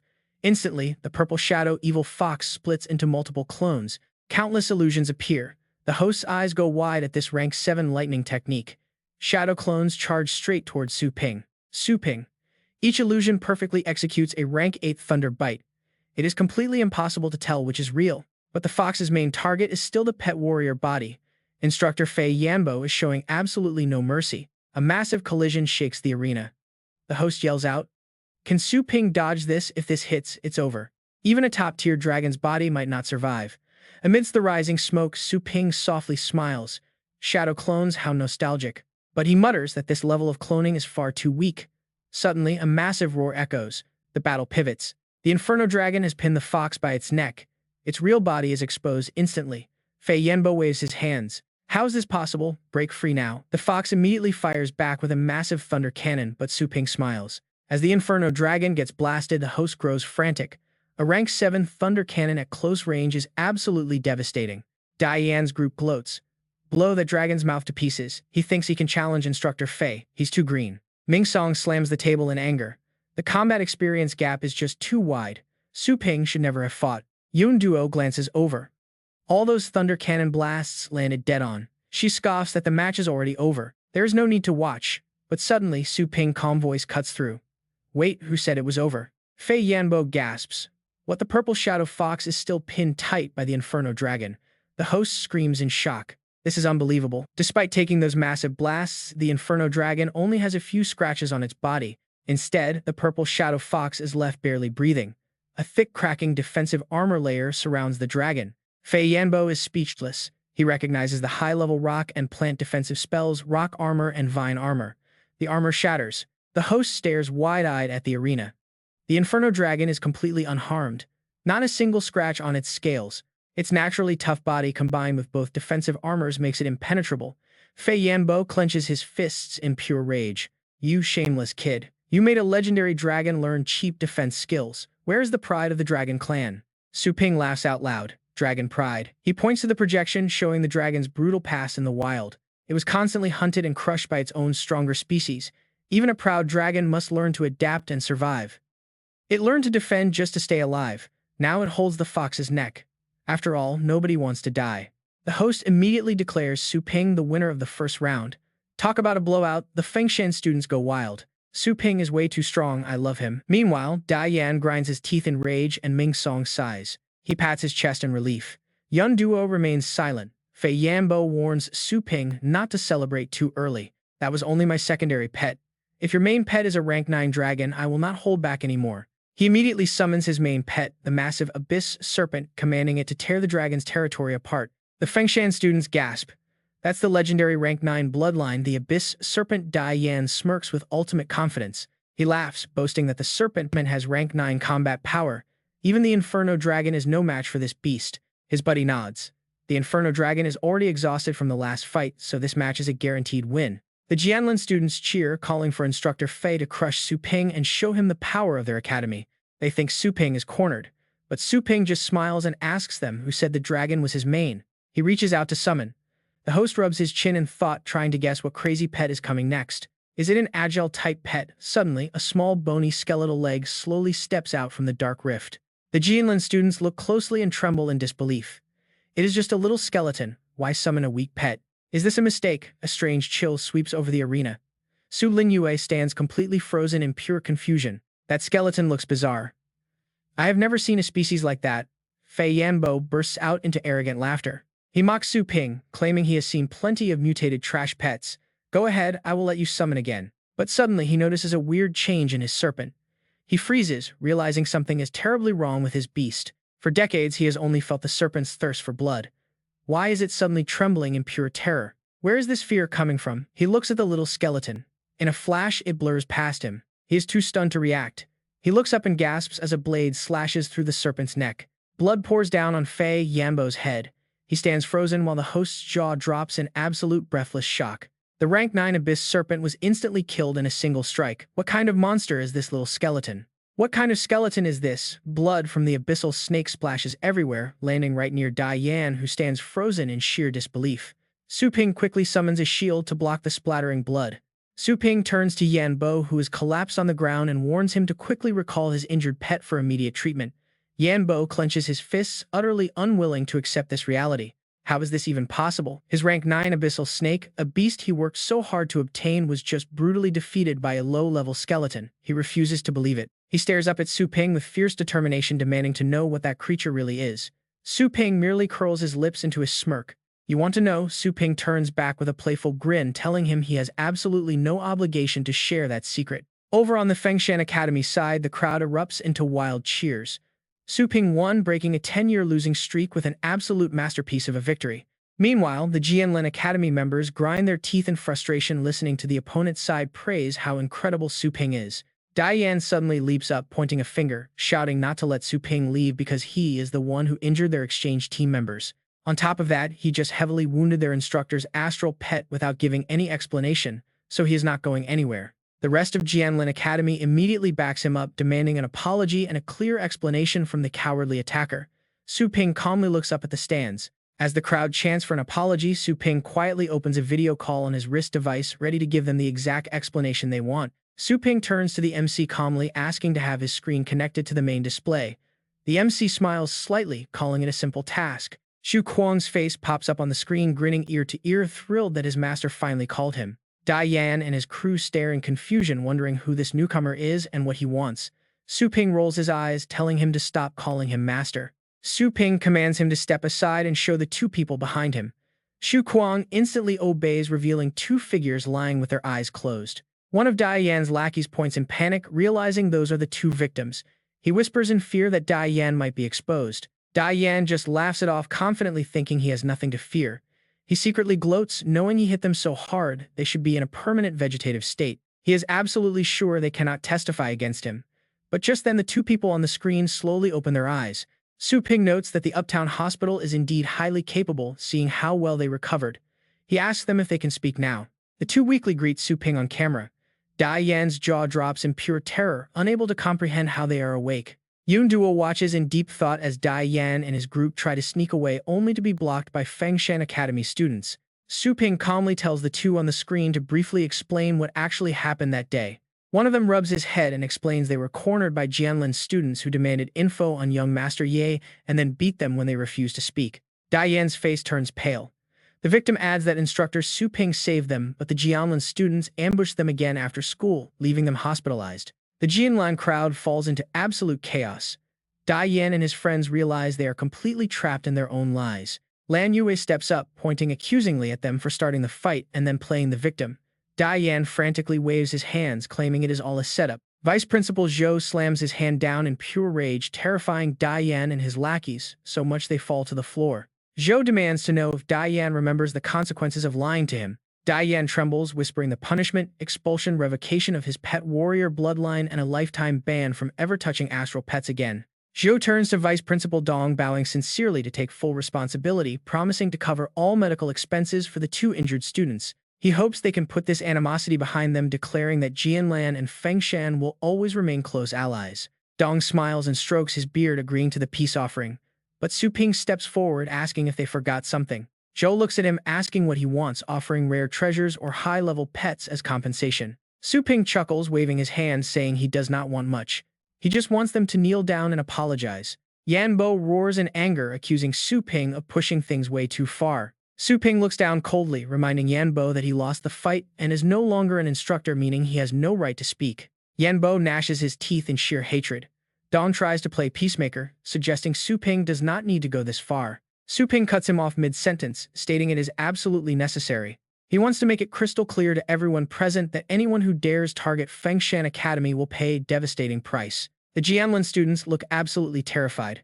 Su Ping turns back to Zhou, reminding him they are not friends. This is pure submission. He demands that Feng Shan get first priority on all premium resources from now on.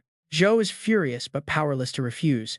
He kneels down with a cold snort, his hands trembling with suppressed rage. Dong stands there completely dumbfounded, watching the entire Jianlin student body drop to their knees. Dong realizes this is the friendly resolution Su Ping was talking about.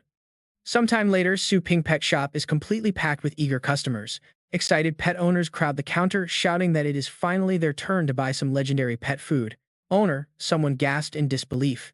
Are you kidding me? That shop looks so run down, yet it draws in so many customers. The guy next to him was quite surprised. You seriously don't know? He looked at Su Ping inside and explained that the owner is a titled master who only needs half a day to train a pet. It is expensive, but the results are incredibly good. The other guy was still skeptical, asking if it was for real. Another friend quickly shoved him, whispering not to blab their secrets or else too many people would find out. Su Ping was secretly pleased. He only fought one exhibition match to settle things, but who would have thought his reputation would soar? Now, business was booming. Holding a clipboard, Su Ping pointed to the crowd and called for the next person. Su Ling Yue nudged a friend aside, telling everyone to line up. Su Ping looked up surprised to see his sister here. Was there? She shyly replied that she also wanted to train her battle pet, asking him if that was not allowed. Su Ping smirked and sighed. It was such a small thing, she could have just asked him directly instead of wasting time waiting in line. She quieted down, saying she did not want special treatment just for being his sister. She was determined to rely on herself to grow stronger. Su Ping smiled and agreed, asking her which pets she wanted trained. Su Lingyo glanced at her companion, pet next to her, a snowball that had recently reached rank 4. Su Ping checked his clipboard, noting a rank 4 mid-tier pet costs 100,000 energy points. Hearing the price, Su Lingyue felt like she was struck by lightning, since she only earned 30,000 a year. Su Ping looked at her round pet, calling out for the next customer in line, jokingly saying a dark pet should be named Charcoal. Su Lingyue blushed, whispering that she did not bring enough money and would return next time. Su Ping said it was fine, but his system immediately flashed a warning about fixed pricing and banning personal discounts. Su Ping rolled his eyes, telling the system he would pay the difference himself so nobody loses out on his watch. His eyes grew cold as he bargained, asking the system to overlook this so his sister could get a stronger pet. The system went quiet for a moment before giving in and warning him that there would be no next time. Su Ping then told Su Lingyue that he had previously learned her cultivation method, so this was just him settling the favor. Her mind was filled with questions because she only practiced at home. How could he have possibly learned her technique? Besides, was he not already a rank 9 expert? Back then, she had only just started learning to control her astral power. Meanwhile, inside a training tower surging with immense energy, challengers were busy learning how to dodge attacks. Holding out for 10 minutes against the golden-scaled dragon, Su Ping stared at the beast, which had already reached rank 9. He smirked, confident that now his combat strength reached rank 6, he could finally test high-level pets. Summoning the little skeleton, the small creature immediately appeared and charged forward as the golden dragon retaliated. Protective barriers went up on both sides as the dragon targeted Su Ping. He commanded his battle pets to ignore the defenses and assist the little skeleton, striking from its blind spots with full killing intent. The pets rushed forward instantly. The golden dragon unleashed blinding rays of light, but as Su Ping shouted his command, the beast roared in pure agony. It was sliced clean in half. The fight seemed over, but a bright golden light burst out, bringing an unexpected twist. The beast grew 2 heads back as the system notified Su Ping that only 7 minutes remained in the trial. Su Ping smirked at the second phase, confident that even a Beast King made the perfect test subject for his skeleton, who had just absorbed king blood. The little skeleton lunged forward, executing a devastating slash at the golden dragon. A massive explosion cracked the tower walls and a powerful sword aura sliced through the mountains. Su Ping burst into laughter as the trial time ended, instantly reviving them. Standing atop the dragon carcass, the Dragon King trial finally concluded. The notification rang for a successful clear, followed by a flurry of level-up alerts from all his battle pets. Su Ping was pleasantly surprised to see his dark dragon hound bloodline evolve. Suddenly, another monster charged right at them. Su Ping shouted for the celestial fragrant pig to release paralyzing poison while the dark dragon hound devoured the enemies. The hound lunged forward while Su Ping commanded the inferno dragon and purple flame beast to provide cover fire. Watching the Inferno Dragon take constant hits, Su Ping noted how much stronger the local monsters on this continent had become after the skeleton absorbed the core. Yet this was no issue for his main battle pets, as long as they worked together. With the Purple Flame Beast and Celestial Fragrant Pig offering support from the sidelines, they were bound to sweep through the area. Su Ping grinned, ordering the Inferno Dragon and the Dark Dragon Hound to finish off the enemy with a decisive blow. Instantly, two devastating strikes crashed down, accompanied by another level-up notification for the Dark Dragon Hound. Su Ping gently patted its head, realized he could use this chance to give his pet a nice bath. A keen sense of smell unlocked just in time. Now choosing top-tier pet food only takes a single quick sniff. The Purgatory Skeleton Dragon levels up, yet Su Ping just rubs his chin. Deep in thought, "Are you pulling that turtle shell move again? Did dying so much turn you from a dragon into a turtle?" More level-ups ring out. The Dark Flame Beast and Fragrant Pig both level up. He looks at them. One is an 8th rank fire type with massive area attacks. The other is an 8th rank psychic type with a lethal single target attack. Not bad, he thinks. Suddenly, the system alerts him that his time in the Dragon King's heritage is up. He returns. The next morning, his shop is buzzing again. It is as chaotic as yesterday. Customers are shouting, asking if it is their turn, wanting to buy pet food. Ling Yu cradles her pet, completely stunned. Already the girl next to her is just as shocked. Didn't he say a month? Su Ping does not even look at them. A ticket to the Heritage Land costs 2,000 energy after all. Of course, it is fast. With the secret realm opening soon, he must boost his power quickly. Meanwhile, the crowd stares in shock at their muscular pets. Is this really her fragrant pig? The owner of the Dark Flame Beast is just as stunned by its buff body. Su Ping happily holds up his clipboard, calling out for the next customer. The crowd behind is ready to push the two girls out of the way. Get moving. They tell them to keep moving and stop blocking. After all, Boss Su always delivers, there is nothing to doubt. The crowd shouts angrily, telling them to test their pets elsewhere instead of wasting Boss Su's precious business hours. The two girls whisper from a distance. So scary, Su Ping smiles. He does not even need to prove anything. The system chimes in. The professional training quest is complete, and he receives a mid-tier energy potion. He also gets a random divine combat technique. He watches it appear, feeling highly intrigued by what it could be. He claims the reward. Instantly, a massive surge of power radiates from the book as he reaches toward the fist technique. Touching the book, the power merges into him. He is suddenly pulled into a desolate land crawling with massive beasts. He gasps at the sight before him, wondering where he is. These monsters are absolutely massive and incredibly terrifying. Every single one of them looks like a king beast.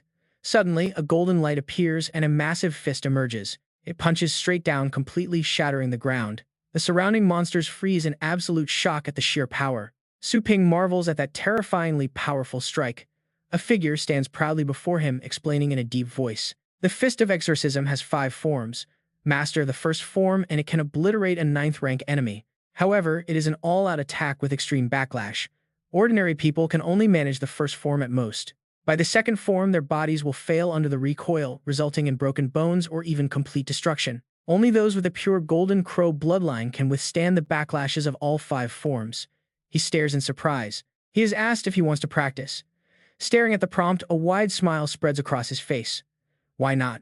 With his Golden Crow divine body, no technique could possibly suit him better. He reaches out to tap learn. The figure laughs heartily, praising his courage. It has been a long time since he met someone so bold. Glowing spheres rain down around him, representing each form, from the first all the way to the 5th form. The entity reminds him that he must master each form completely before he can unlock the next one. Su Ping ponders. This secret realm is full of top experts. Unlike ordinary wildlands, relying only on his little skeleton might not be enough. He needs to raise his own strength to another level to relieve the pressure on it. He clasps his hands and grins, promising to clear out the entire Dragon King's heritage after a few days of training. 2 days later, which equals half a month in the training site, a bruised and battered Su Ping pants heavily. Standing atop a mountain of dead monsters in the heritage land alongside his 2 trusted pets, he catches his breath. He has achieved great mastery of the first form. Suddenly, the system warns him that his remaining energy is low and asks if he wants to return. He is surprised at how fast time flew. He is close to perfection. His Golden Crow divine body has also improved significantly. Hopefully this is enough. The next morning at Base 7, a voice echoes inside, asking Captain Ni why his incredibly strong Baiken team wanted to invite them. 2 guests sit at the table. One is an 8th rank battle pet master, Elder Ming, and the other is the speaker Chen Long, another 8th rank master. He asks if they are not afraid of sharing the treasure. Across from them, Bei Chen laughs, asking if they think they are strong. Honestly, he came for a specific prize. He gets serious, real serious. Rumors say a terrifyingly powerful beast guards the legendary treasure they are after. Their squad is famous, but in reality, it is just experience. Barely anyone has actually reached the top tier. Only Baikenye, Chen Shan, and Xiao Shuai made it. The others had to fight like absolute maniacs just to survive here. Safely stealing, it takes a level 8 powerhouse, minimum. Hearing this, Qianlong and the elder exchange quiet glances. Now watch Qianlong sneers internally, realizing Baichen found a total gold mine but cannot handle the beast alone. Elder Ming schemes silently. They can easily extract a massive cut. Qianlong leaps up ready to seal the deal. He slams his hands on the table, declaring full support, but he immediately adds a very sharp catch to his promise. This secret domain is crawling with greedy hunters. If they succeed, his group demands the first choice of the loot. Baiken readily agrees. Elder Ming will pick first, then Qianlong, and the rest gets split based on combat contribution. Qianlong smiles but silently plots. True treasure belongs to the survivors who carry it out, not the finders. A greedy ally in the squad is dangerous. Elder Ming strokes his beard, chiming in with a quick assumption. He assumes the captain gets the absolute first choice. But Baichen just smiles and shakes his head in disagreement. He reveals he is not the first in line. Not even close. The sudden announcement completely stuns both of them. What? Their faces turn dark. Who could possibly have the right to claim the first pick over all of them? Right on cue, Yi Chen-shan leads Su Ping through the doors, announcing to the captain that the store owner is here. Elder Ming whispers to Qianlong, demanding to know who this random newcomer standing next to Chen Shen is. Qianlong studies him. Incredibly weak energy signature. Under level 6, surely. Probably just some well-connected tag-along. Baiken rushes over, warmly shaking Su Ping's hand in welcome. The young man immediately guesses his identity. Spot on. You must be Captain Ni Bacon. The captain nods, turning to introduce the two visibly confused guests. Qianlong cuts in. He demands to know if this random kid is the one getting the first pick. Baiken throws an arm around Su Ping's shoulders, confidently introducing him to the highly skeptical pair right there. He drops a massive bomb. Su Ping saves Xiao Shui by slaughtering a peak level 8 bone beast entirely on his own. Su Ping smiles. Since the captain is being so generous, he has absolutely no reason to decline the offer. They are left completely paralyzed. A peak level 8 monster taken down by someone this incredibly young, impossible. Baiken notices their stunned silence. He asks if they still have any issues with the selection order. Elder Ming forces a polite laugh, admitting that such a legendary feat easily earns the young man their respect. Qianlong mutters his agreement. Since Su Ping is also Chen Shen's savior, he has no ground left to argue. At dawn, the group of 6 begins ascending the incredibly steep stairs leading up to the hidden mountain domain. Leaving the climb, Baichen turns back to check on Su Ping, warning him about the extremely thin mountain air. Su Ping replies with total indifference, pointing out that walking up the stairs is just a massive waste of time. Why do they not just fly up instead? His casual remark immediately grates on Qianlong's nerves. Big time. Keep your mouth shut, kid. Qianlong snaps, warning him not to drag them all into trouble with his nonsense. Baiken quickly steps in to diffuse the tension, explaining that newcomers naturally do not know the strict local rules. This mountain path is incredibly treacherous. One wrong step means falling to a brutal death unless you have flying beasts. Without one, even seasoned level 8 masters like themselves would be absolutely terrified of the sheer drop below. That is why local explorers have an unwritten rule: never fight or summon beasts on this sacred trail. Anyone who violates this gets instantly blacklisted or hunted down. It keeps all of them safe during the dangerous climb. He warns Su Ping to keep a low profile. But right on cue, a massive battle erupts just ahead. Baiken instantly recognizes the fighters as the prominent young heirs of the rival Jiang and Tang families. Su Ping is highly confused, pointing out that fighting was supposed to be completely banned here. Baichen sighs. Rules only apply to ordinary explorers. The powerful ruling clans do whatever they want and authorities turn a blind eye. Massive shockwaves shake loose giant rocks overhead. Baichen guesses the Jiang family is trying to seize the ultimate ranking spot. Giant boulders begin raining down directly toward their climbing path. From the very back, someone screams in absolute panic. Baichen tells everyone to stay calm. Behind him, Qianlong and Elder Ming just scoff at the warnings. Falling debris, moving this slowly, could never touch elite fighters. They mock, completely unbothered by the unfolding chaos. What Su Ping charges forward like an arrow, catching Baiken completely off guard. Unleashing his raw power, Brother Su punches the giant boulders, shouting to smash them. Shatter these and we can dodge, Su Ping yells over the crumbling stones, wondering if the others can make it. Can they dodge in time? Seeing his move, Baichen immediately follows, shouting that he is in too. Chen, Shan, and Gu Sui join the charge. They put everything into shattering the falling rocks as debris rains down around them. Watching Su Ping lead, Qianlong and Elder Ming are deeply impressed. His judgment and leadership are incredible, instantly boosting the entire team's morale. They realize this kid is a natural commander, packed with people. An authoritative voice rings out from below, commanding the massive crowd to clear a path. The crowd is massive, but they are forced to step aside. A stunning young woman walks forward, flanked by 2 powerful old men. One of them boldly announces that their young mistress is here to challenge the 6th level of the Dragon Bones. Her arrival sends shockwaves through the crowd. It is the legendary Tang family. It is not just her presence that commands attention. Those two elders accompanying her have everyone whispering in awe. On the right is Feng Jun, a peak level 8 expert, and on the left is Xiao Feng, a mid-level 9 wind demon. The girl they are escorting is none other than Tang Ruyan, the young mistress of the Tang family, a peak level 9 master. Accompanied by the legendary twin winds, the young mistress is a force to be reckoned with. She already conquered the 5th level of the Dragon Bones. Ruyan speaks up, noting that the secret realm has barely opened, yet it is already intense. She claims the top spot of the Dragon Bone board belongs to them. She is incredibly confident, but a mocking voice from behind suddenly cuts her off, telling them not to waste their energy. Jiang Shaoqian, a mid-tier level 8 cultivator, steps forward with crossed arms. He scoffs at her, asking if she really thinks her word is law. He mentions he also cleared the 5th level and is looking to challenge the 6th. His sudden appearance catches everyone off guard. It is the young master of the Jiang family himself.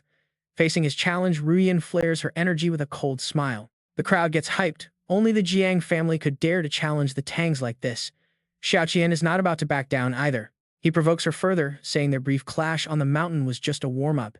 Instantly, both of them charge at each other. Ruyan is ready to fight, but Xiaoqian keeps mocking her, telling her he only held back earlier and she should not get cocky. Stop talking and just show me what you have got. High above them, a legendary figure watches the drama unfold with a quiet nod. It is Venerable Blade. He declares the secret realm open and grants permission to fight. Hearing his decree, the crowd below erupts into chatter. They urge each other to move quickly so they do not anger the master. But before anyone can step forward, a barrier blocks them. A blinding beam of light cracks the stone right in front of them, blocking the path. Feng Jun stands there looking absolutely furious. He warns that the Tang family has not moved, so nobody else better take a single step. Yet a lone foot steps right over the line. It is none other than Su Ping. He walks past completely unbothered, making Feng Jun's face turn black with pure rage. Whispers erupt behind him, wondering who this crazy guy is to bypass the Tang family so casually. Xiao Feng cannot tolerate this disrespect. With his hair flying, he channels his energy and roars, asking if the kid wants to die as he unleashes a devastating palm strike. But Su Ping remains perfectly calm. Suddenly, a massive force descends from above, intercepting Xiao Feng's deadly strike and shattering it to pieces. The shockwave splits the ground, drawing a sharp boundary between Su Ping and the elder.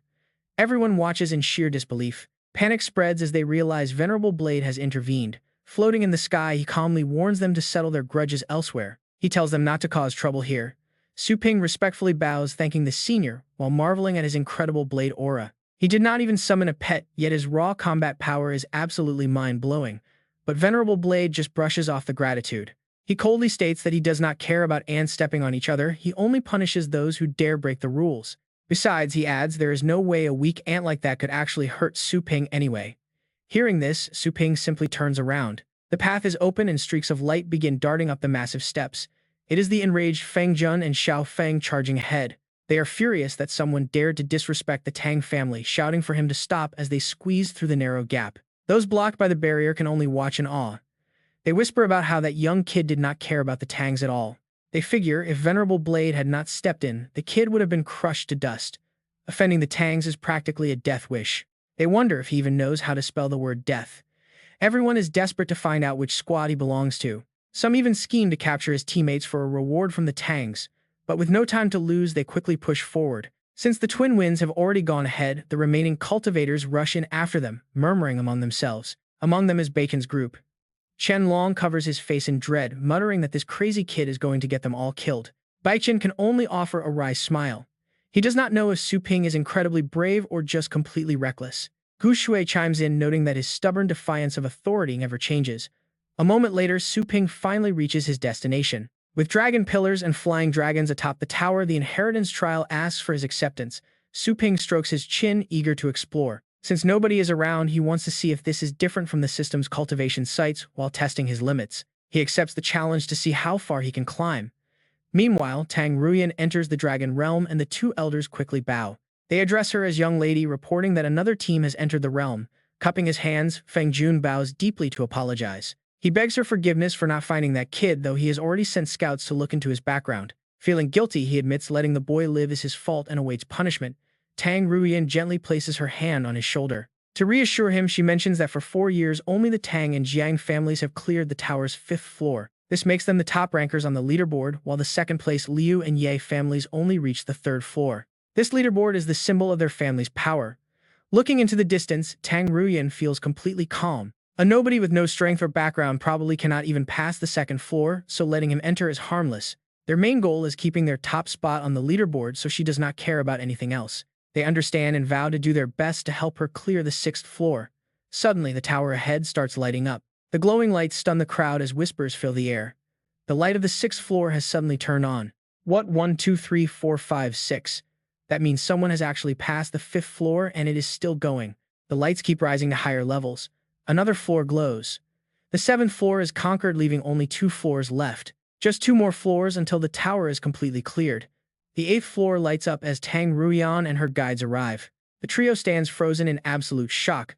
Who possesses such monstrous strength to shatter the Tang family's record 8 times? Seeing their family's dominance crushed, Feng Jun shakes with rage, wondering if it is the Yi or Liu family behind this. Not only did that kid get inside, but their top spot has been completely taken over, driving him mad. One powerful palm strike shatters the final floor. The ninth floor is cleared, qualifying the top challenger for the inheritance. The remaining challengers can now enter. Below, Bei Chen watches in disbelief as even the tower's peak is utterly shattered. He smashed the top to pieces. It is impossible, as the Tang and Jiang families would never dream of reaching this height. The scene turns Tang Ruyan pale. Xiaoxian also looks on helplessly, wondering which family has such frightening monstrous power. Without hesitation, the crowd rushes inside to investigate. In reality, Su Ping was the one who blasted through the ninth floor. Wondering if this is the demon-suppressing palm, he smiles at his immense power. One move wiped out every single boss. He only used the second stage, which is completely ridiculous. Having finished his test, he prepares to return to his team. His test is complete, and the system's cultivation sites are quite similar. Now everyone else is distracted by the tower. This is the perfect chance to slip back and secure the treasures. While Team Bei Chen is talking, Su Ping quietly slips behind them. Although they came for treasures and did not plan to climb, seeing someone easily clear all 9 floors is unbelievable. It leaves them with an indescribable feeling. Suddenly, a voice from behind asks the captain if they should start their mission. Chen Long turns in surprise to look at Su Ping. Seeing him back, Bei Chen happily runs over, relieved that he returned. Asking where Su Ping had gone since they were about to search for him, Su Ping quickly makes an excuse about warming up. He suggests moving while the others are distracted by the tower. Hearing this, Chen Shan and Luo Guxu are secretly startled. Warming up, they suspect he rushed in first for a reason, wondering if he was actually the one who cleared the tower. Not pleased at all, Chen Long sneers and criticizes him for doing whatever he wants just because the captain favors him. It is incredibly annoying. Elder Ming strokes his beard and advises him to be patient, promising to put the kid in his place later. They must show him who is the real boss of the team. Soon Team Bei Chen arrives at Dragon Scale Continent Area 92. The Rocky Mountains lie ahead. Bei Chen starts assigning roles, putting Elder Ming on ground scouting and Luo Guxu on aerial patrol. Receiving her orders, she waves her hand to summon her pet, the flare bird. Elder Ming agrees to handle his duty too. He summons his Earth Fire Eye beast. Su Ping also calls out a pet eager to test its newly acquired skills. It is the Dark Dragon Hound.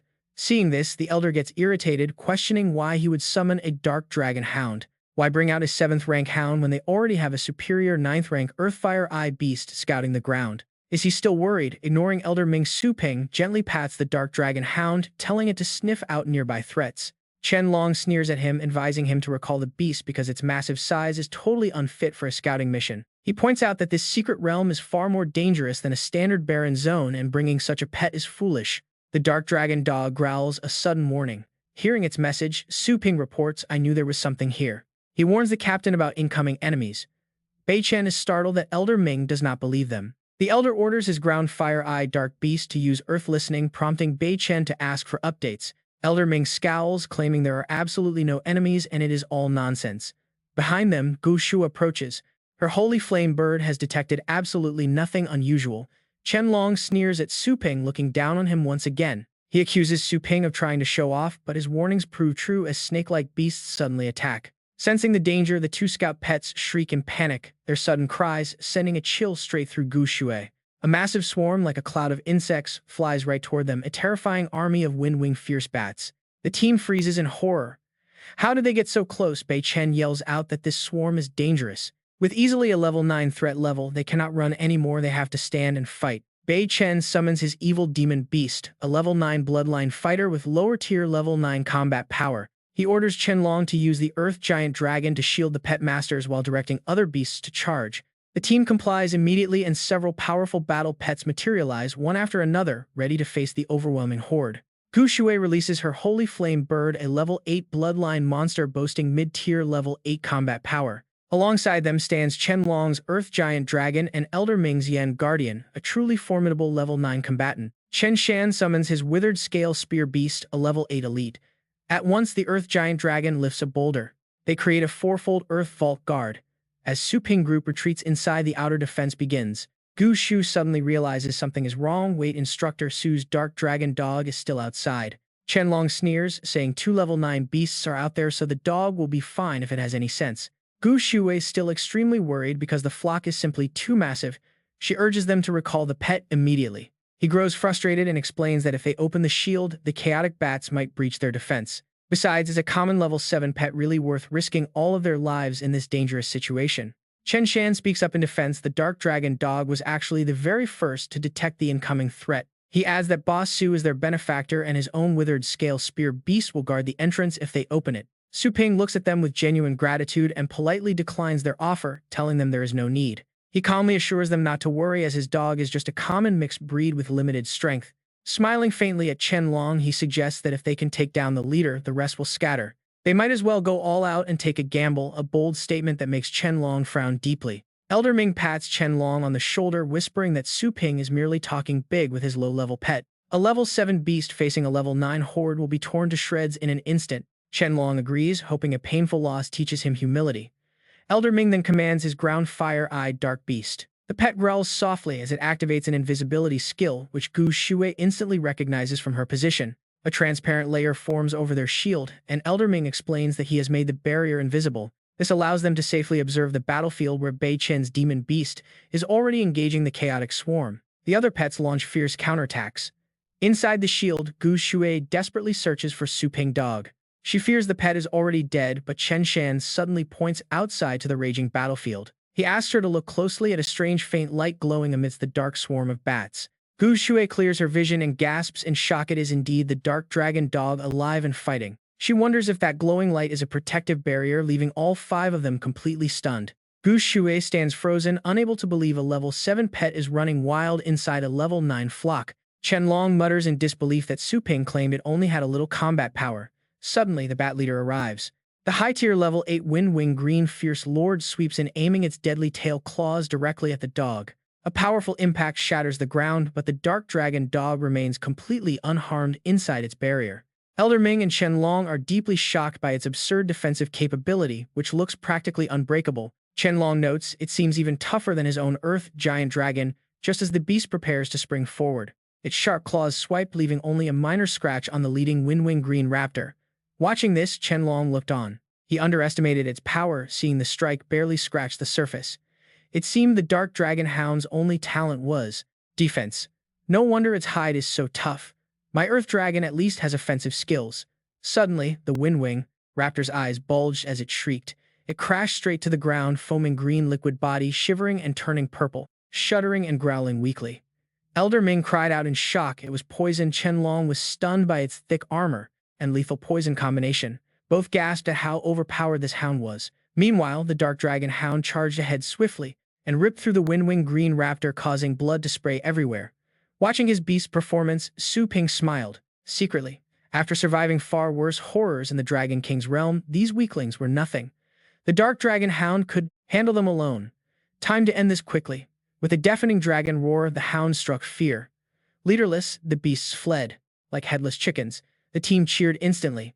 Not a single scratch on them, a flawless victory. Bei Chen praised the hound's insane power. Qianlong rushed over with a forced smile, asking if Su Ping was hiding his true strength. He praised the Dark Dragon Hound as a top-tier masterpiece. Su Ping casually cleaned his ear, replying with polite sarcasm. It is just average with mid-tier aptitude. Elder Ming raised his hand, saying Su Ping was being way too humble. If that hound was mid-tier, their own beasts were basically trash. But wait till you see what the system reveals next. Evaluating a nearby beast. An Earth-Fire Dark-Eye Beast, dual Earth and Fire type, 9th rank lineage, mid 7th rank combat strength, with stealth, wind, fire, step, and 10-mile soul pursuit skills. Its aptitude was rated as trash tier. Su Ping froze, wondering how this was considered bad. Was the old man just delusional? Meanwhile, the hound returned, carrying glowing eggs. Yi Chen Shan gasped, recognizing them as wind-wing green raptor larvae. Seeing the hounds sniff them with delight, Chen Long eagerly explained the situation. These unformed larvae absorbed all the mother's nutritional essence. Eating them would be an incredible boost for any battle pet. Elder Ming agreed, saying since Su Ping Hound found them and killed the leader, he had earned them. Su Ping, holding a Kirin scale, was generous. These scale items were used for concealment and were quite expensive. He offered them to the others if they did not mind. Hearing this, the two men exchanged surprised looks, completely stunned. Chen Long whispered to the elder, wondering why Su Ping was sharing the loot instead of settling scores with them. Elder Ming remained cautious, noting that his unfathomable strength meant they should avoid making an enemy out of him. It was better to make amends now. Chen Long agreed. Having made up their minds, they both bowed respectfully. Thanking Su Ping, they accepted the scales. Chen Long even offered his future help whenever Su Ping needed it. Su Ping nodded as they moved on. Pulling out the map, Bei Chen pointed north toward a cave, confidently declaring it as their destination. Bei Chen pointed straight at the spot, declaring it their goal. Elder Ming and Chen Long nodded, expecting to arrive by dawn. Looking closely at the map, Su Ping pondered. He recalled this exact treasure location from the Dragon King's heritage. There should be several secret treasures scattered across the continent, yet this map only marked a single spot. Curious about this, Su Ping approached Bei Chen and asked if the captain had drawn this map himself. Bei Chen honestly replied that he spent a fortune to buy it, asking Su Ping if something was wrong. To avoid suspicion, Su Ping quickly shrugged it off, saying he was just curious about the treasure's unusual location. Bei Chen burst out laughing, saying secret treasures always went to whoever got there first, nothing strange about that. Chen Long chimed in, suggesting other treasures might have already been plundered long before this map was even drawn. Su Ping remained silent, deep in thought. The next day, the group approached a cave surrounded by steep cliffs. As they were about to walk in, Su Ping raised his hand to stop Bei Chen, warning everyone to wait. He warned them that a deadly 9th-rank beast lurked inside. Bei Chen stared in shock, wondering how Su Ping knew.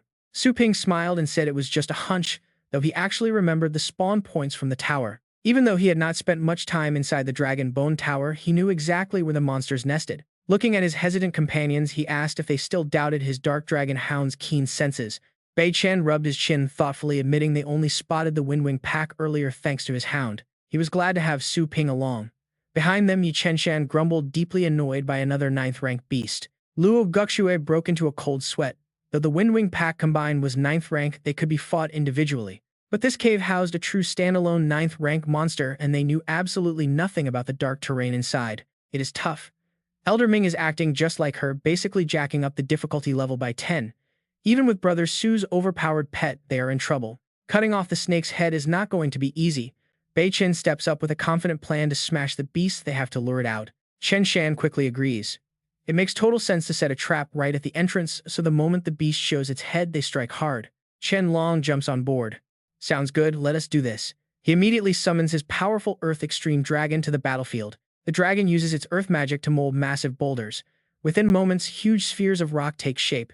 Gu Shui is not holding back either. She calls out her sacred leaf bird, casting its blazing armor. Now the massive rock spheres are completely wrapped in roaring fire. The rest of the team summons their beasts, including the stealth lizard, to mask their presence. Chen Shan turns to Bei Chen to report. Captain, the trap is fully set, now we wait. But Bei Chen is too impatient. He makes a bold move, we cannot wait anymore. I am heading inside to drag that thing out. Chen Shan is totally shocked. Going in there, that is way too dangerous, Captain. Bei Chen looks into the dark cavern and smiles. Come on, did you forget I have a level 9 evil fiend beast? We cannot just stand here. We do not even know if there is a real level 9 threat inside. The other teams are already moving toward the dragon scale continent. I am just worried we will run out of time. Chen Shan still hesitates, but suddenly Su Ping steps up from behind them. Do not sweat it, I am coming along. Chen Shan is stunned. Boss Su Bei Chen, however, smiles and gladly accepts the extra help. With you by my side, Brother Su, I feel much better. The two of them turn and march deep into the dark, toxic cavern. Bei Chen glances over, heavily shielded. Brother Su, the toxic gas in here is incredibly thick. Your energy might not protect your physical body. Maybe you should wait outside. You already got the first pick of the treasure, so there is no need to risk your life here. Su Ping casually channels a bit of energy to reassure him. Relax, I have the primordial armor. Anything below level 8 poison cannot touch me. But Captain, I heard you gave up your rights to the first 3 treasures. Su Ping gives him a sharp, knowing look. Going solo into a deadly cave like this makes no sense. I do not think you are acting completely out of pure selflessness. Su Ping stops and watches Bei Chen keep walking. Since we are completely alone down here, why don't you tell me the truth? Bei Chen stops and lets out a dry laugh. I guess I really cannot hide anything from you, can I? He admits there is a starfall spirit tree hidden inside. Its fruits can unlock the hidden potential of any master below level 8. It basically remodels your entire body, allowing a breakthrough to the next major realm. It is a legendary priceless treasure of this world. I absolutely must have it. Su Ping finally puts the pieces together, quite surprised by the captain's hidden, desperate drive. So you gave up all those guaranteed treasures and risked death just for a shot at this legendary spirit tree. Bei Chen turns dead serious. Yes. A sudden memory flashes of a fragile girl lying pale in a hospital bed. Some secrets are better left unasked, Brother Su. But I swear I am getting my hands on that spirit tree no matter what. He gives Su Ping a fair warning: even if you save Chen Shan and little Sui, do not try to take it from me. Su Ping just rubs his chin and chuckles. So he wants the Starfall fruit, which is basically just like the system's low-tier energy pills. To Su Ping it is a pretty basic item, but it means everything to this man. Turns out this captain is not a bad guy. Since Su Ping has no use for the fruit anyway, he decides to give the guy a hand. He speaks up to offer some advice. I have zero interest in that fruit, but you need a heads up. The beast inside is an elite level 9 sub-dragon creature. It is called the Pyriscale Blood Dragon. Extremely cunning and specializes in mental attacks. If you go in unprepared, you are dead. Bei Chen shivers in genuine shock at this sudden revelation. Just think, a high-tier level 9 mental monster. How could you possibly know all of this? Just how many secrets are you hiding from us? Su Ping simply smiles. Like you said, Captain, some secrets are best left unasked. But if you want that fruit, you better follow me. With a single casual punch, Su Ping shatters a stone wall, leaving Bei Chen totally speechless. It reveals a hidden chamber. Inside sits the soul-calming lantern. It blocks almost any mental attack thrown your way.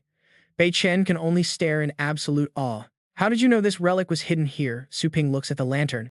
Well, obviously because I have been here before. Such a powerful item can only be used within the Dragon King trials. You cannot actually take it outside with you. Keeping his secrets, Su Ping lifts the lantern and nods.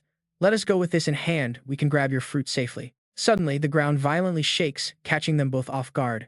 But Su Ping realizes something. Wait, it is not attacking us. Out at the entrance, a massive, terrifying dragon beast suddenly emerges. Back at the camp, someone screams in pure panic. It is completely blocking the cave entrance. The deadly monster is finally here. Chen Long stands atop his beast with glowing red eyes. This is their only shot. He commands his great earth beast to cast falling rocks, screaming for the monster to die. Kill a flaming rock thrown by the earth giant beast flew right at the dragon. Before it could react, Death's scythe struck again. A direct slash to the eye made it shriek in agony, blood pouring down. The next strike tore right through Death's eye's body, delivering a fatal horizontal slash. Blood sprayed everywhere as its severed head roared ear-splittingly. Deep inside the cave, Bei Chen and Su Ping rushed out, surrounded by a crimson glow. Outside, the four companions rejoiced as they reported to Chen Long. Captain, we did it. Luo Goxue cheered, waving her hand. Look, we actually killed it. But the scene before their eyes made him frown. Damn it, were they one step too late? Standing nearby, Bei Chen began to stammer, what on earth are you doing? It turned out all their astral pets were dead. Utterly confused, Chen Long quickly asked, Captain, what are you talking about? Did we not just slay that tier 9 beast? But everything was caused by the glowing orb on the dragon's forehead. Its mouth gaped wide with a deafening roar as illusionary magic pulsed from the orb, turning everyone into mindless puppets. Only the captain stood safe inside the barrier. Bei Chen cursed, damn it, it is illusion magic making my men kill each other. Su Ping raised the lantern and summoned his demonic beast, warning him not to step outside the soul lantern's protective barrier. Otherwise, they would end up just like them. Bei Chen nodded in agreement. Suddenly, Death's scythe swung its weapon at them. The blade flew toward the four comrades, but thankfully something blocked it. Bei Chen's beast had shielded them. Holding the lantern high, Su Ping urged Bei Chen to expand the soul lantern's shield. He quickly complied, and the protective barrier began to spread. As the shield grew, the four of them clutched their heads in agony. What is happening? Our astral pets are all. Elder Ming cursed furiously at the wretched beast. Bei Chen jumped down from above, checking on his comrade's condition. Are you okay? Stay inside the protective range of the soul lantern. Su Ping raised the glowing artifact and shouted, everyone channel your energy into the lantern to expand the barrier and break this illusion. Far away, a dark shadow lurked. A venomous beast raised its deadly spiked tail, glaring directly at them. Spotting it, Chen Long cried out in panic. This looks really bad. While Bei Chen's pet fought outside, he urged Su Ping to stay on high alert. Watch out, a deadly spike shot forward. Chen Long quickly blocked it with his spirit shield, making Su Ping gasp. Everyone activate your shields. Bei Chen roared as he rushed to support the lantern, demanding to know who was behind this. Show yourselves. Just then a group nearby sneered while watching them laughing at the impressive impact of their starburst strike. It was none other than Jita, the Tier 8 vice captain of the venomous evil team, accompanied by Sniper Scorpion, a top-tier rank 8 beast. Jita smiled, saying his boss had given the order. Feeling the sting of the deadly venom, Bei Chen trembled, refusing to let them slay the flame-scaled blood dragon. Realizing it was the venomous evil team, he grew furious. We have no grudge against you, so why set us up? Jita tapped his forehead, laughing deviously at their confusion. How pathetic to face death without even knowing why. He sneered, prompting them to think about how they got that map. The revelation left Bei Chen completely shell-shocked. That map. Looking back, the pieces finally started falling into place. Did they intentionally lure his team to the flame-scaled blood dragon from the very start? Seeing he got it, Jita smirked. It was too late for regrets now. Jita slowly explained that a secret realm treasure map was far too valuable to be bought with simple pocket change. They were destined to become fodder for the flame-scaled blood dragon. Done talking, Su Ping summoned Little Skeleton with a dark expression. Watching the skull emerge, Jita scoffed in amusement. What can a weak summon do? Your team will be eaten alive before you can even fight me. Su Ping ignored him and activated his mid-grade beast capture strap, sending a bright beam directly toward the dragon to bind it with chains. The beast roared in agony. The sudden turn of events left Jita completely speechless. What on earth was that? How did he capture it so easily? The massive Tier 9 flame-scaled blood dragon was now completely bound and helpless. Before anyone realized, the dragon evaporated into thin air. Covered in wounds, Lu Guxue and Chen Shan cheered in relief. The beast is gone. Meanwhile, Jita stared in jaw-dropped silence as Su Ping floated in midair with a calm look. Are you just going to stand there and watch? Su Ping urged them to make their move, his face emotionless. Everyone stared in disbelief. Levitation. The Bei Chen team actually had a Tier 9 master hidden among their ranks. Another enemy panicked, noting that he was incredibly young and completely different from the intel. They had messed with a powerhouse. Glaring at his trembling men, Jita barked, "What are you afraid of? So what if he has a title? He only has that single tiny skeleton." Jita commanded his beasts, ordering Sniper Scorpion to launch an all-out attack. He remained arrogant, refusing to believe Su Ping could win alone as he pointed a finger directly at the youth. The lackeys cheer. "Captain, go for it," they shout, unaware those are their final moments before a swift blade slices his head clean off. The ruthless executioner is Su Ping. He sweeps through the demonic scorpions with ease, sending the scene shifting over to the other battlefield. There lies Bei Chen.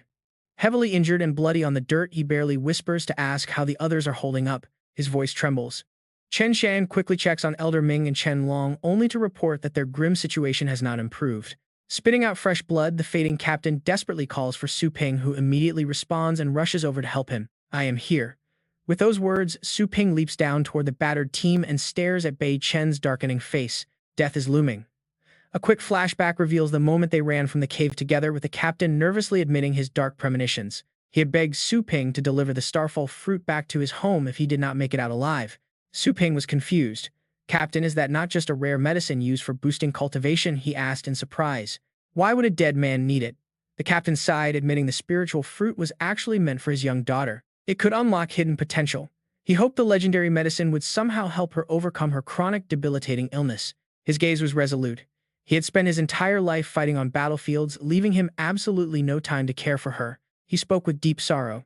Delivering this medicine was the absolute last thing he could ever do as a father. Back in reality, the dying captain weakly repeats his plea, whispering for Su Ping to take care of the rest. Su Ping agrees. Overflowing with raw killing intent, he steps into the dark cavern as Gu Shui and Chen Shan call out. I will be right back," he promises. Inside, a greedy squad of rival explorers stands before a chest of treasures. "Did we get everything?" A lackey yells that the massive spiritual tree is simply too huge for them to easily harvest. Their leader sneers. He is an elite 8th rank powerhouse, and he has absolutely no patience for his useless team. He plays dirty. If they cannot take the tree, they will chop it down so nobody else can have it. The lackey laughs, raising his axe. Suddenly, a glowing sharp spike flashes straight through the shadows of the cave. It pierces his throat. The thief drops dead instantly, leaving his nearby comrades to panic and scan the darkness in terror.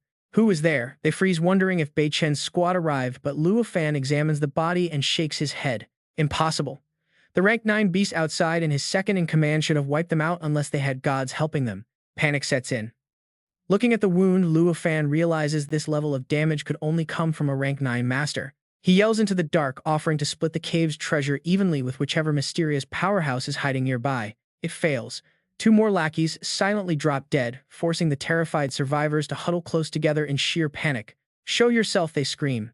Unmoved, Su Ping stares coldly from the shadows and begins to channel his astral energy. One casual flick, his concentrated energy bursts forward instantly, vaporizing the remaining 5 men. Luo Fan finally spots him. I found you, he screams. Arrogantly challenging the youngster, he commands his formidable battle beasts to charge ahead. Suddenly, Luo Fan freezes. The little skeleton appears out of nowhere, delivering a single devastating blade strike to his pets. The shock is overwhelming. He drops to his knees as his 2 rank 9 beasts are instantly slaughtered before him. Face pale, he realizes he stands no chance. He desperately begs for his life, offering all the treasures to Su Ping. The mist clears. As Su Ping steps forward, the trembling thief realizes this cold boy came here solely for blood. You want us dead, he gasps. Desperate to know his killer, Luo Fan demands to hear his final opponent's name. Su Ping has no patience. He fires a lethal concentrated blast straight through Luo Fan's head, ending him instantly. Total silence. Su Ping stares coldly, knowing that targets marked for execution should never be given a chance to struggle. Let them die in confusion. After stacking their corpses, the young hero prepares to clean up the messy battlefield. He summons a fire pet. With a quick command, the evidence is completely burned away, leaving no traces behind. Harvesting the treasure, he quietly reflects on how quickly they were targeted upon entering this dangerous, uncharted territory. Fortunately, Chen Long's team survived. To survive this brutal wasteland, they must adapt to the constant danger immediately. They return to safety. Back at Outpost Number 7, Su Ping turns to the battered survivors and asks their plans. Clutching her wounds, Gu Shu softly responds that their priority now is to lay their fallen captain to rest. Bandaging his legs, Chen Shan agrees, noting they must also tend to Elder Ming and Chen Long. He looks up gratefully. Boss Su, we owe you again, he sighs, admitting he hates showing such a pathetic wounded state to him. With such heavy losses, they can no longer continue. Their exploration of the dangerous wasteland has officially come to an end. They quickly ask if Boss Su wants to head back with them, but he flatly refuses, suggesting they part ways right here. Since he still has some business to attend to, Su Ping points to the tree and instructs them to take good care of it so they can give its fruit to the captain's daughter. Seeing him leave this treasure behind, Yi Chenshin is shocked, asking Boss Su if he really does not want this legendary Starfall spirit tree. Do you really not need it? Luo Gukshui suddenly remembers something and questions him, asking how he even knows the captain has a daughter. Su Ping avoids answering directly, telling Gukshui not to ask as this was the captain's final wish, and asking if they can do it. They both reply in unison to leave it to them, which finally puts his mind at ease. Pointing at the remaining items, Su Ping says that selling these treasures will fetch a good sum of money, so they should split it all to compensate the families of the deceased, leaving Luo Gukshui on the verge of tears. She asks if Teacher Su really wants nothing from this. He puts on his stellar acting performance, sighing that the captain and Yi Chenlong sacrificed themselves to buy them a chance to live. But in reality, he is already scheming, knowing he has already secured the absolute best item for himself anyway. Now he can head out for more, giving away the useless leftovers to earn some easy goodwill.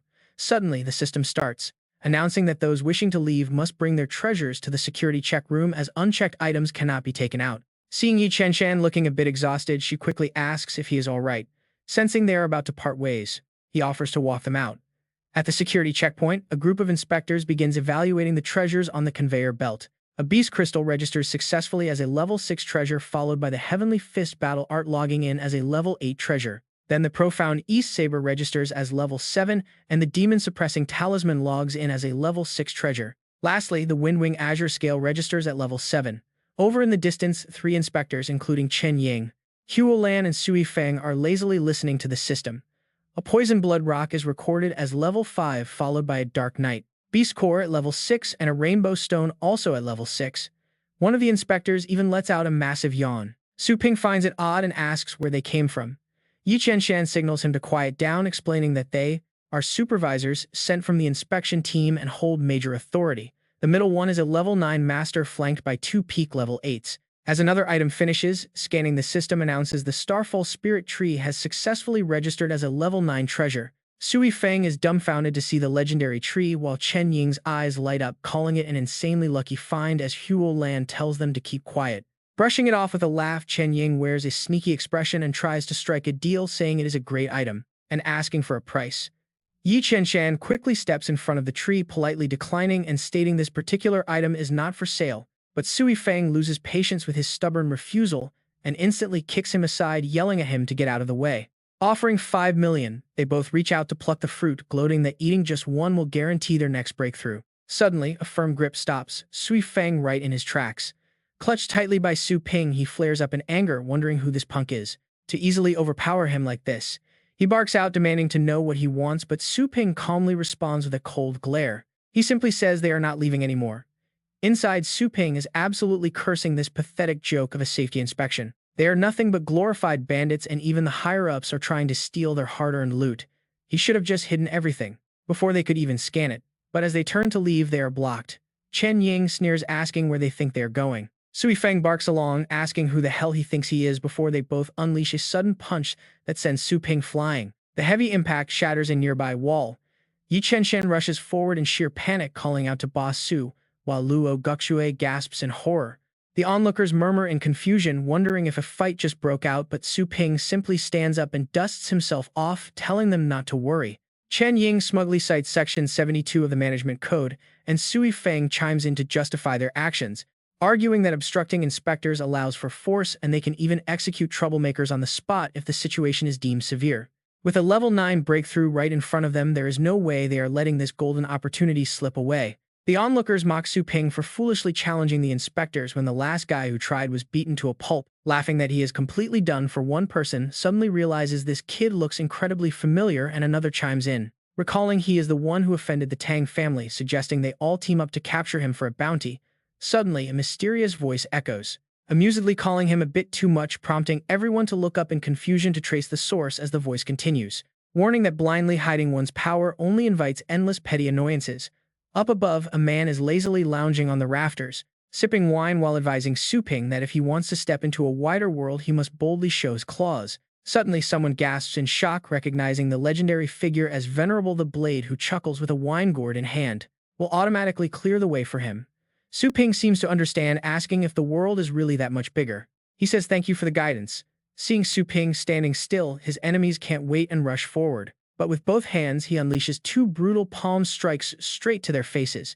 Getting rocked, they finally recognize his power. Just one strike sends both of them crashing face first into the shattered stone floor. Chen Ying holds his face in shock. Watching Su Ping stand tall, the crowd can't stop whispering. How could someone so young already reach rank 9? It makes no sense. Even the heirs of the 4 great families haven't reached upper rank 8. Who is this guy? Su Ping channels his energy and speaks up.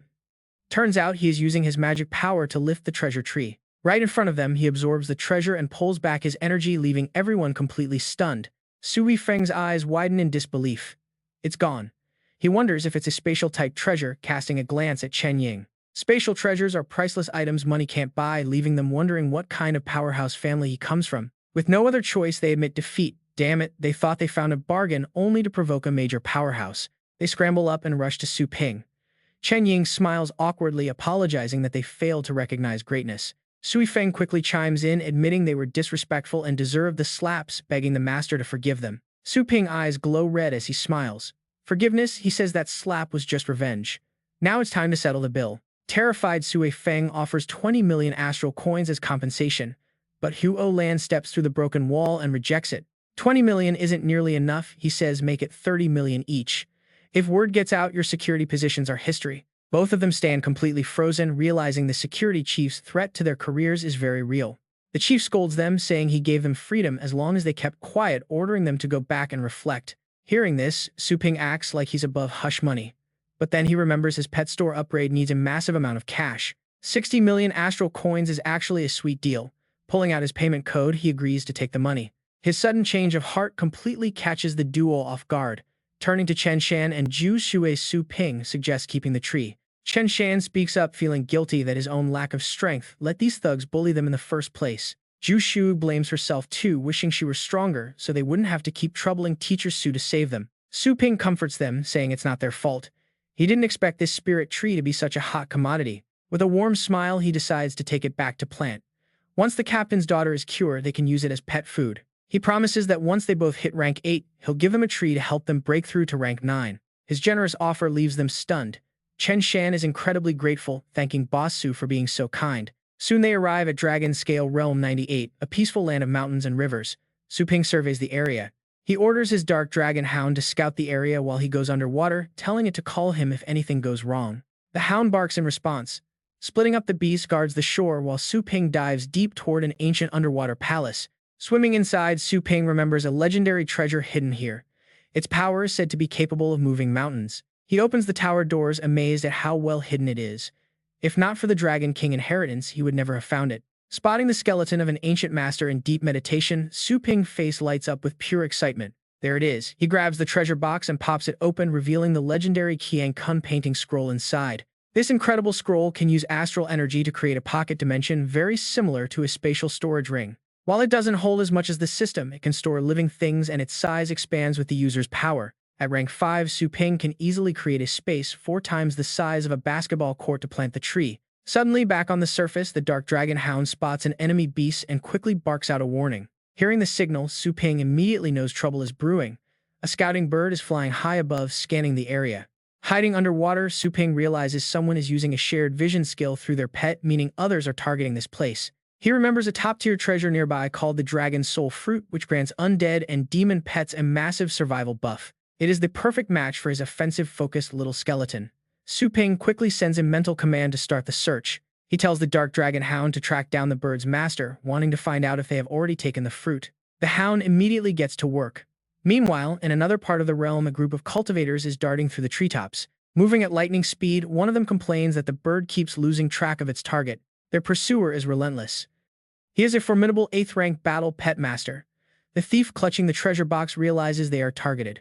With a clean slice the heavy tree branch they are standing on snaps. Screaming, both of them quickly dive down to land safely. Who is blocking their path? None other than Senior Feng and his beast. Why the rush, he asks. They must have snagged some treasure. They instantly recognize the formidable Tang family. Shaking with fear, they ask what he wants as Tang Ruyan approaches from behind. If you know they are the Tang family, she says, then hand over that treasure right now. She warns them while channeling her energy. She does not want to get her hands dirty.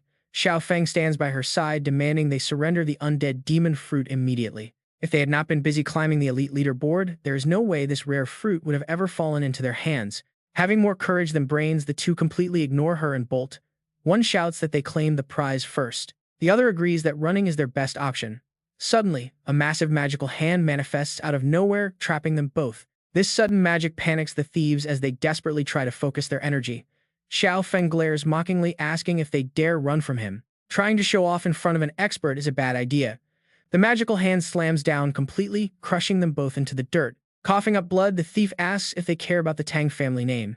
Senior Feng merely begins channeling his power with a cold smile. As long as they shut their mouths permanently, there will be no issues. With a swift flick of his wrist, he cleanly severs the thief's arm. The treasure box flies high into the air. Catching it with ease, Senior Feng remarks disdainfully that they chose the hard way. He uses his magic to raise the box high. But out of nowhere, a faint smirk appears on a mysterious face nearby. In the blink of an eye, the chest vanishes from his grasp. All three are stunned, and Senior Feng freezes in absolute shock. Lightning fast, a surge of golden energy pulls the chest away. Sensing the sudden danger, Xiao Feng quickly steps in to protect the young lady. He blocks her with his arm, warning her that a titled battle pet warrior has arrived. Senior Feng is absolutely furious. An enraged Senior Feng summons his low-rank 9th-tier Asura Shadow Beast, asking how they dare steal from his family. The beast charges forward to hunt down the thief.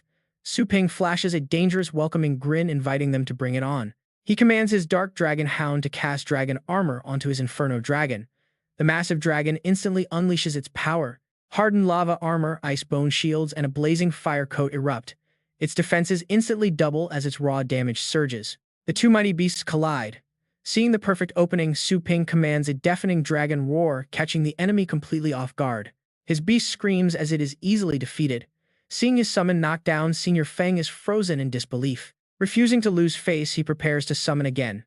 Xiao Feng quickly warns him to wait, noting the boy easily defeated a 9th-rank beast. His true strength is completely immeasurable. Are you not afraid of falling into his trap? Senior Feng stands dazed. What should they do, then, he asks. Just let him run. Xiao Feng quickly channels his power and declares that the thief will not escape. Another magical hand manifests. Xiao Feng shouts for them to witness his power. Seeing the oncoming magic, Su Ping calmly calls on his little skeleton. With a single swift slash, the old man's magic is shattered. Holding the box smugly, Su Ping mocks them for falling so easily. Having such treasures is just a waste on them, he says. His arrogant words make Senior Feng grind his teeth in absolute rage. Xiao Feng's eyes turn dark. Being so young, yet already a titled master, leaving him alive will only bring disaster. He must be eliminated. Senior Feng cannot swallow his anger, summoning a whole lineup of beasts. You managed to escape last time, he roars, but not today. Storm Tree King and Hell Marauder charge into battle. But suddenly, Little Skeleton glides past Senior Feng, unleashing a swift, deadly strike. The undead flash erupts the skeleton's eyes, glowing with sword intent. A powerful slash sweeps across his face. Seeing the danger, Xiao Feng moves. Feng grabs Ruoyan and drops to the ground, shouting for her to be careful. A single slash tears through the forest, slicing trees down. Stunned, she wonders if this is some sick joke. Trembling, she cannot believe such a massive attack came from a tiny little skeleton. But it did. Furious, Elder Feng retaliates using astral power to manifest thousands of rushing swords to defend his young lady.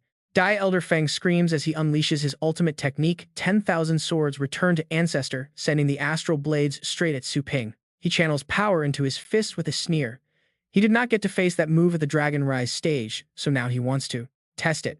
A massive demonic shadow manifests, leaving Elder Feng stammering in shock at this bizarre fist technique with the aura of a literal god. A gentle push unleashes the first style of the suppressing demon palm. As his energy is turned to ash, Elder Feng quickly deploys his nine-fold astral shield, but even that cannot save him. He is pierced straight through by Su Ping power. Elder Feng coughs up blood as Ruoyan cries out in sheer panic. Realizing Su Ping's strength is absolutely bottomless, Elder Feng summons his pet to swallow Ruoyan for her protection, signaling the dragon, Bamboo King, to escape with her using earth tunneling. But Su Ping is not that easy to beat. To stop them, he simply commands, "Fetch her, my beast." The dark dragon hound barks in obedience. Elder Feng vanishes, warning that Su Ping shouldn't get distracted. Our fight is far from over. As Elder Feng dissolves into purple mist, Su Ping instantly realizes what's happening. The old man is using a soul-stealing possession technique. Inside her protector, Pet's mouth, Tang Ruyan watches in absolute horror. This forbidden move trades one's own body to hijack another, a desperate final trump card used only in life-or-death situations. To think this kid forced Elder Feng to such a dead end. Transforming into a spectral cloud of smoke and bone, the elder screams, "I'll take your life." Su Ping unleashes his 3 astral pets, but their physical strikes pass straight through the ghostly elder. Elder Feng laughs mockingly. "Did you really think physical attacks could touch me? You brought this on yourself by defying the Tangs." His eyes flare with madness as his jaws open wide. "Even if I'm torn to shreds, I'm dragging you to hell." But Su Ping calmly pulls out a magical lamp, raising a barrier that stops the spectral elder dead in his tracks.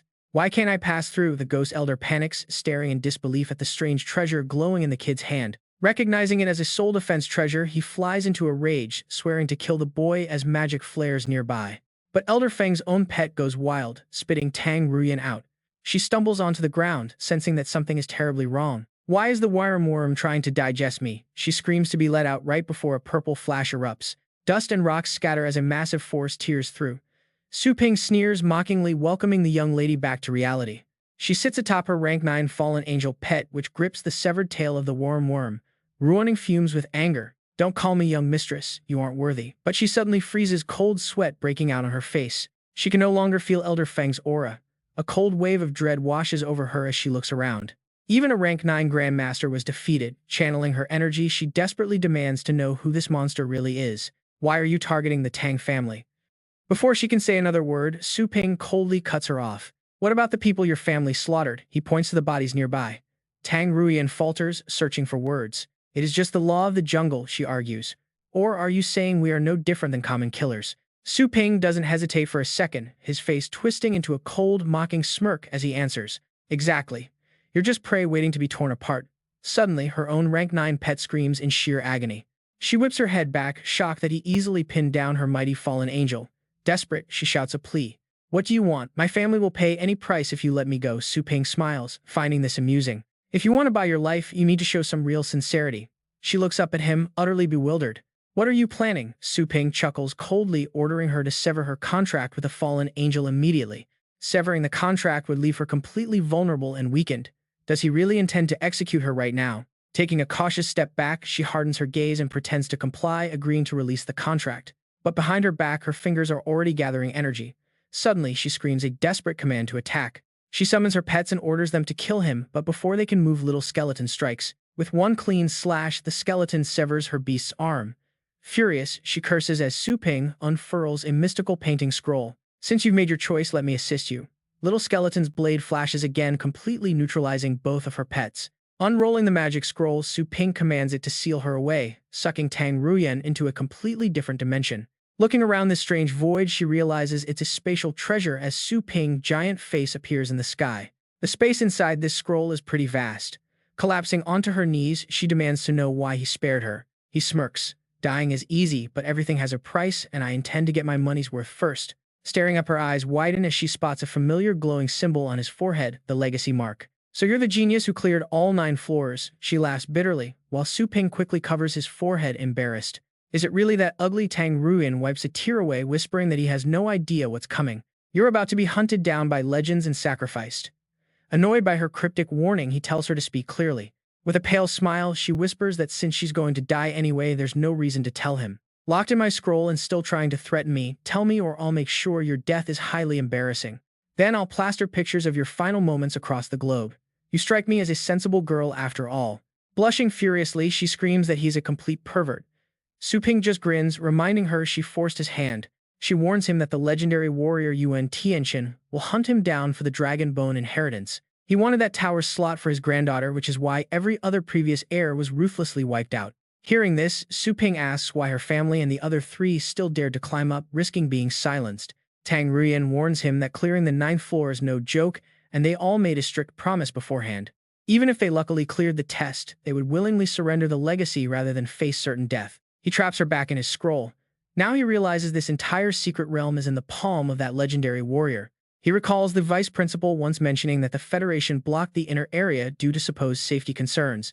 It turns out that safety concern was just a convenient cover story to let Yuan Tianqin monopolize the entire zone. Looking down at the bodies on the ground, he calmly orders his Inferno Dragon to burn everything to ashes. Su Ping silently ponders how these elite families who supposedly rule with an iron fist are just scavenging for scraps. Standing before the massive blaze, his mind races, and honestly, can you blame him for being worried? He had to die and revive countless times to beat that king-level warrior. But a legend, that is a whole different beast. This legendary powerhouse is far stronger than anyone he has ever faced, meaning he cannot take them lightly. Nobody saw him conquer the Dragonbone Tower. Still, it is only a matter of time before they start investigating him. Upgrading his pet store to level 3 is his top priority so he can safely protect his mother and sister. When he finally returns to the shop, the waiting crowd erupts in joy, shouting that Boss Su is finally back. They immediately swarm him, begging to have their pets trained, with some wanting 5 and others demanding 7. He quickly tells them to queue up. For now, he is just relieved to see that everything is still peaceful. The system screen pops up to show his daily revenue converting into 11,335 energy points. At his current daily rate, earning enough energy for the shop upgrade will take about 10 more days to achieve. His next logical step is checking land prices to expand his storefront, so he taps on his communication bracelet. He logs into the Wasteland Explorer network.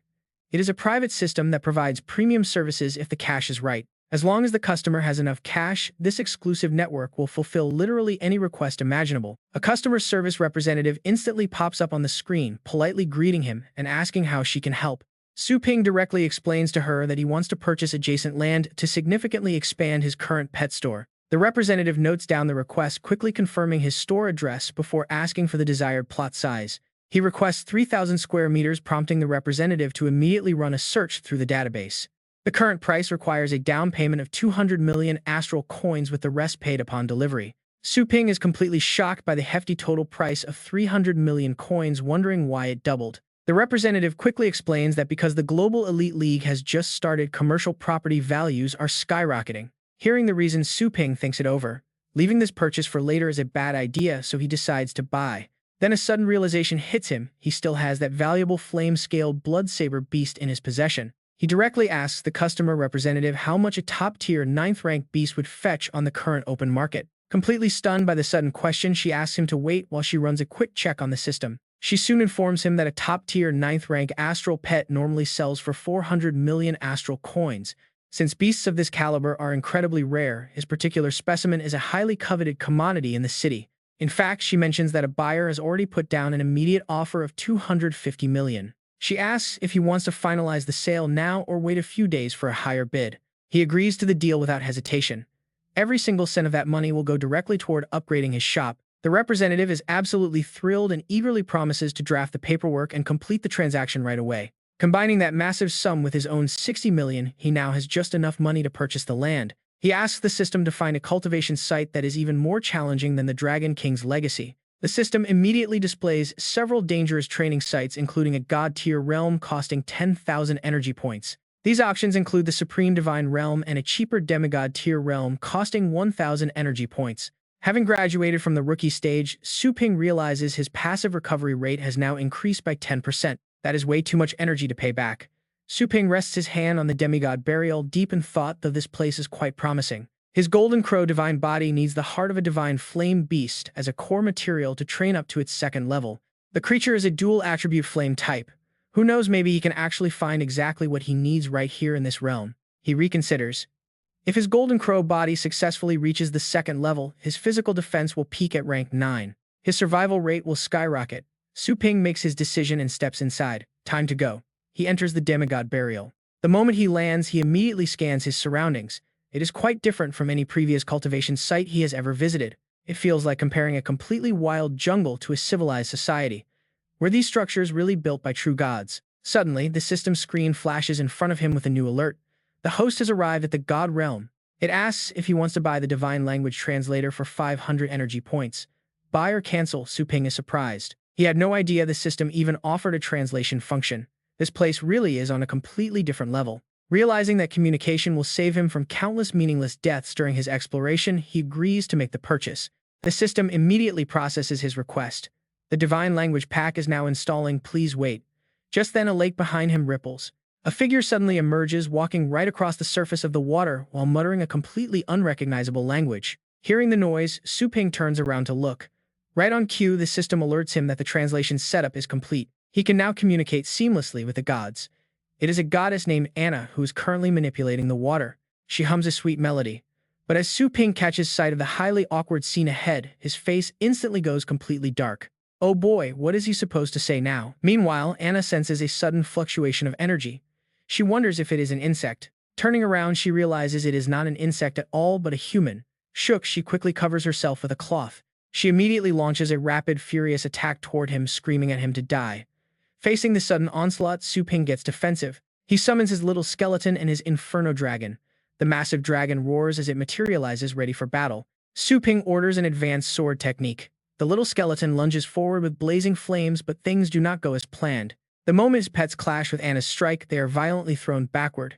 In an instant, the inferno dragon is killed. Seeing the sheer power of her attack, he cannot help but gasp at how insanely strong she is.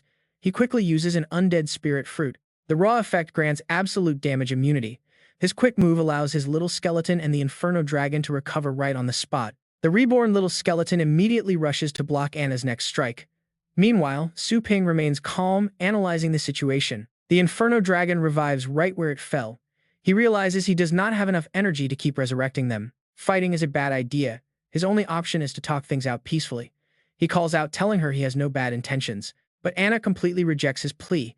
She tells him there is no need to explain, as she knows he comes from another world. Su Ping is absolutely taken aback.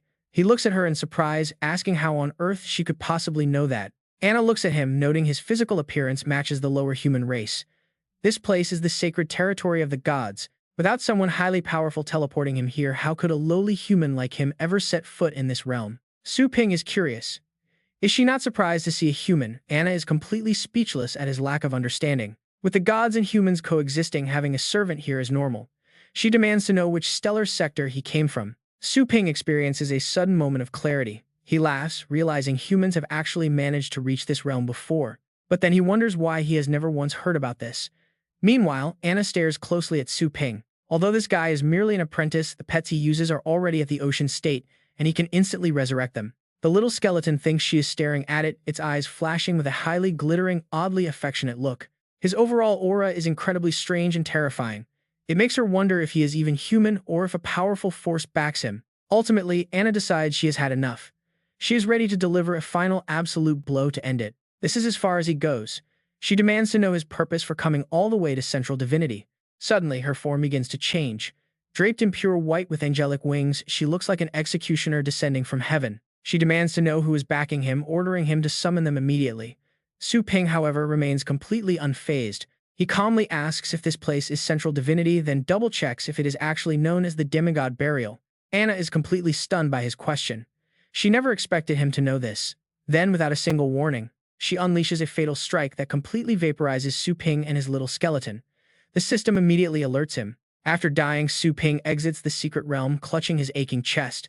He looks back, that self-proclaimed demigod still looks completely resentful. Is that so? On second thought, Su Ping decides to let it go. His goal here is to raise his strength, not waste time on her. He needs to move fast, but before his feet even touch the secret realm, the system starts deducting 500 energy points, then another 535. The moment he lands, he feels that something is seriously wrong. Why is the ground beneath his feet sinking so deeply? Su Ping looks ahead, realizing he is currently inside the massive mouth of some monstrous beast surrounded by razor-sharp fangs. The giant jaws suddenly snap shut, trying to trap Su Ping inside a cage of jagged bones. The beast thinks it is about to enjoy a delicious feast today, but he escapes by a hair. It wants to eat him, no way. Su Ping unleashes his demon-suppressing fist, throwing a giant fist right into its massive mouth. His strike instantly shatters the monster's razor-sharp teeth into a million tiny pieces. The beast screeches in agonizing pain. Looking down from above, Su Ping asks if it still wants to eat him, then uses his identification skill. It turns out to be a decapitator fiend, a star-state evil-type beast with unknown skills in combat, power at rank 9 upper tier and inferior aptitude. Su Ping is genuinely surprised to find a rank 9 monster right here. No wonder this is the land of gods after all. He quickly summons Little Skeleton, the Inferno Dragon, and the Dark Dragon Dog. Su Ping orders them to attack while telling the Dark Dragon Dog to protect the Inferno Dragon. Meanwhile, the Inferno Dragon buffs Little Skeleton with Inferno Dragon flames as Su Ping closely monitors the entire battle. He continuously shouts commands directing the team. The Inferno Dragon strikes hard. Go Little Skeleton. It charges in using Inferno Dragon Slash, making the beast screech in agony. But Su Ping feels this is not enough, so he commands the Dark Dragon Dog to charge. Little Skeleton lets out a battle cry as if acknowledging the order, then quickly closes in on the beast. Suddenly, the monster's eyes glow, unleashing a petrification beam that instantly turns Little Skeleton stiff. Its body shatters like crushed stone, and the Dark Dragon Dog also falls. But Su Ping is prepared. Drawing on his past experience, he quickly uses the Undead Demon Fruit's passive effect to massively boost his critical defense. Su Ping feels incredibly thrilled. Seeing Little Skeleton resurrected in a completely refreshed state, he can't help but marvel at how awesome resurrection is. He then commands the Dark Dragon Dog to resurrect right on the spot as Little Skeleton seizes the chance to strike, blinding the monster and making it wail in pain. Su Ping orders the entire team go for the killing blow. He rushes forward as a massive combined assault begins. Inferno Dragon, burn it down. Su Ping leaps forward, slamming his fist into its head. His single strike is so insanely powerful that it tears the monster's body into 3 pieces like a sharp blade. Its flesh bursts into a pool of blood where the axe is. Dark Dragon Dog spots something glowing amidst the shredded remains. It rushes over, grabs it, and brings it straight to Su Ping. He examines the item. The system identifies it as a god crystal, an energy crystal formed when gods consume evil beings. It holds immense divine power, allowing pets to undergo a divine evolution. Hearing this, Su Ping immediately asks the system to explain further. The system reveals that after divine evolution, a pet's lifespan, physical strength, and comprehension will skyrocket. On top of that, they will gain a massive advantage over demon and undead-type pets, while also having a chance to master powerful divine skills. According to the system, these divine skills are 5 to 10 times stronger than regular skills. Su Ping is absolutely shocked. Who knew this little crystal could be so insanely overpowered? This is a perfect upgrade. He tosses the god crystal to the Dark Dragon Dog, rewarding it for finding the crystal. Seeing its friend about to upgrade, Little Skeleton stares with sparkling, envious eyes. Su Ping has to step in, laughing and reminding it that it already has a high-grade bloodline. Hey, watch your image. Keep your composure. He tells Little Skeleton to follow the Inferno Dragon's calm example and stop worrying about the crystal. Soon the Dark Dragon Dog finishes its upgrade, though its appearance barely seems to change. According to the system, the pet is now undergoing deification. It is at low 6th rank dragon and demon type with upper 8th rank combat power. Its skills include powerful moves like Dragon Armor, Dragon Roar, Soul Pursuit, Poison Breath, and Earth Barrier. Along with Lightning Shroud, its divinity is now 1 out of 10. Su Ping notices the stats did not change much except for that 1 divinity point. He wonders if it needs more crystals to fully evolve. Oh well, at least they got this kill under their belt. Suddenly, a desperate scream echoes through the air. Help, is anyone out there? Su Ping immediately senses the sound coming from below. Peering down, he spots 2 people being cornered by another decapitator fiend. The terrifying beasts attack and the duo screams for their lives. But what Su Ping notices most is that both of them belong to the divine race. Alex shrieks in panic as 2 giant insects charge with razor-sharp teeth. The young boy desperately gathers energy to form a barrier. He screams out, "Don't eat me." Suddenly, a brilliant golden fist flashes through the air, sending both monsters flying. This is Su Ping's signature demon-suppressing fist. Right after the strike, he appears standing calmly on his pet's head to survey the scene. The pet flaps its massive wings, kicking up a fierce wind that leaves both Alex and Joes in absolute shock. A human warrior. Steering his pet right in front of them, Su Ping commands it to grab them as more bugs swarm in. The beast snatches them up with a mighty roar, effortlessly dodging the swarm as it launches high into the sky. Now safe, Alex quickly offers his heartfelt thanks, but Su Ping immediately cuts him off, telling them not to get the wrong idea. He only saved them to act as guides. He then asks what they are doing out here in such a deadly zone. The 5 members of George's Divine Wind Squad, all in the Ocean Tide realm, explain that the Void Fiends are invading. These monsters keep pouring through space-time rifts to invade their territory, and their squad was assigned to secure the area. They were recently ambushed by a high-ranking Void Fiend, and 2 of their comrades have already fallen in battle. Noticing the strange deep craters around them, Su Ping asks if they are responsible for sealing them. Joss confirms they are. Jose asks how a human even managed to get in here, but Su Ping casually brushes it off, saying he was just passing by. It seems they have no idea about the spatial rifts on the blue planet. Talk about being incredibly unlucky. Su Ping asks why they did not just fly away. After all, gods have wings and they should have flight capabilities. Jose clenches his fist tightly, declaring they could never use their sacred wings for such a cowardly retreat. To him, dying in battle against the Void Fiends is the ultimate honor. Anything less is unacceptable. Alex sighs, explaining that only 10 pure-blooded gods in the entire realm actually possess those legendary wings. As demigods, they practice different techniques entirely, meaning they cannot simply take to the skies whenever they want. This makes Su Ping think back to Anna. She had wings, which means she must be a pure-blooded divinity. No wonder she was so strong. If she were a battle pet, her potential would easily surpass even the little skeleton. He genuinely wants to train her as his own pet. He then asks if they know anything about the demigod Fallen Realm. Alex looks confused, admitting he has never heard of it since they only live on the outer edges of the temple. However, the young boy shifts the topic excitedly, mentioning a famous legend passed down across the Divine Realm. He asks if Su Ping wants to hear about the Supreme Divine Realm. Joss can only roll his eyes at him. Joe scoffs that only an absolute idiot would believe in that fairy tale. No place offers such insane cultivation speed. To him, training there for 1 day, being equal to a year, here is just a fantasy for weaklings. Su Ping recalls the system's database. These gods speak as if the Supreme Divine Realm is nothing but a myth. Alex lowers his head, noting that the central authorities have spent years searching for clues of this mythical place. They believe its power could wipe out the Void Fiends forever. He dreams of training there even for just a moment. Joss immediately shuts him down, mocking him because not a single clue has ever been found after all this time. He tells Alex to stop daydreaming about miracles and focus on actual training. But then a sudden blast disrupts them. Sharp beams of purple energy shoot toward them like arrows. Su Ping Pet cannot dodge in time and gets pierced. They plummet. Everyone survives the fall, though poor Alex lands face first, and Joe's growls in pure frustration. He recognizes their pursuer, a powerful Void Fiend Centurion. Nearby, the beast gathers energy and commands the swarming insects. Alex drops to his knees in utter despair, clutching his head and crying that they are all going to die. He wonders how they can ever defeat so many. Joss steps forward, unleashing his energy to hold the line. Urging them to run, Joe prepares to make his final stand. Su Ping is actually pretty impressed by his loyalty, but Su Ping wants their cores. He shouts out, are they seriously willing to die without seeing the Supreme Divine Realm? With a grin, he summons his battle pets through massive dimensional rifts, leaving Joe's completely frozen in awe. Joss cannot believe that a mere apprentice-level human warrior could release such an overwhelming, suffocating pressure. Su Ping unleashes his full power, commanding his pets to attack. Joe clasps his hands in deep respect. He leaves the battle in Su Ping's hands, wishing him luck as he and Alex quickly retreat. Su Ping stares at the approaching swarm, a smirk playing on his lips as nostalgic memories of his first encounter surface. This is it, the boiling blood and the rush of unlocking his potential at death's door is exactly what Su Ping wants. He gets into position. He rockets straight into the air.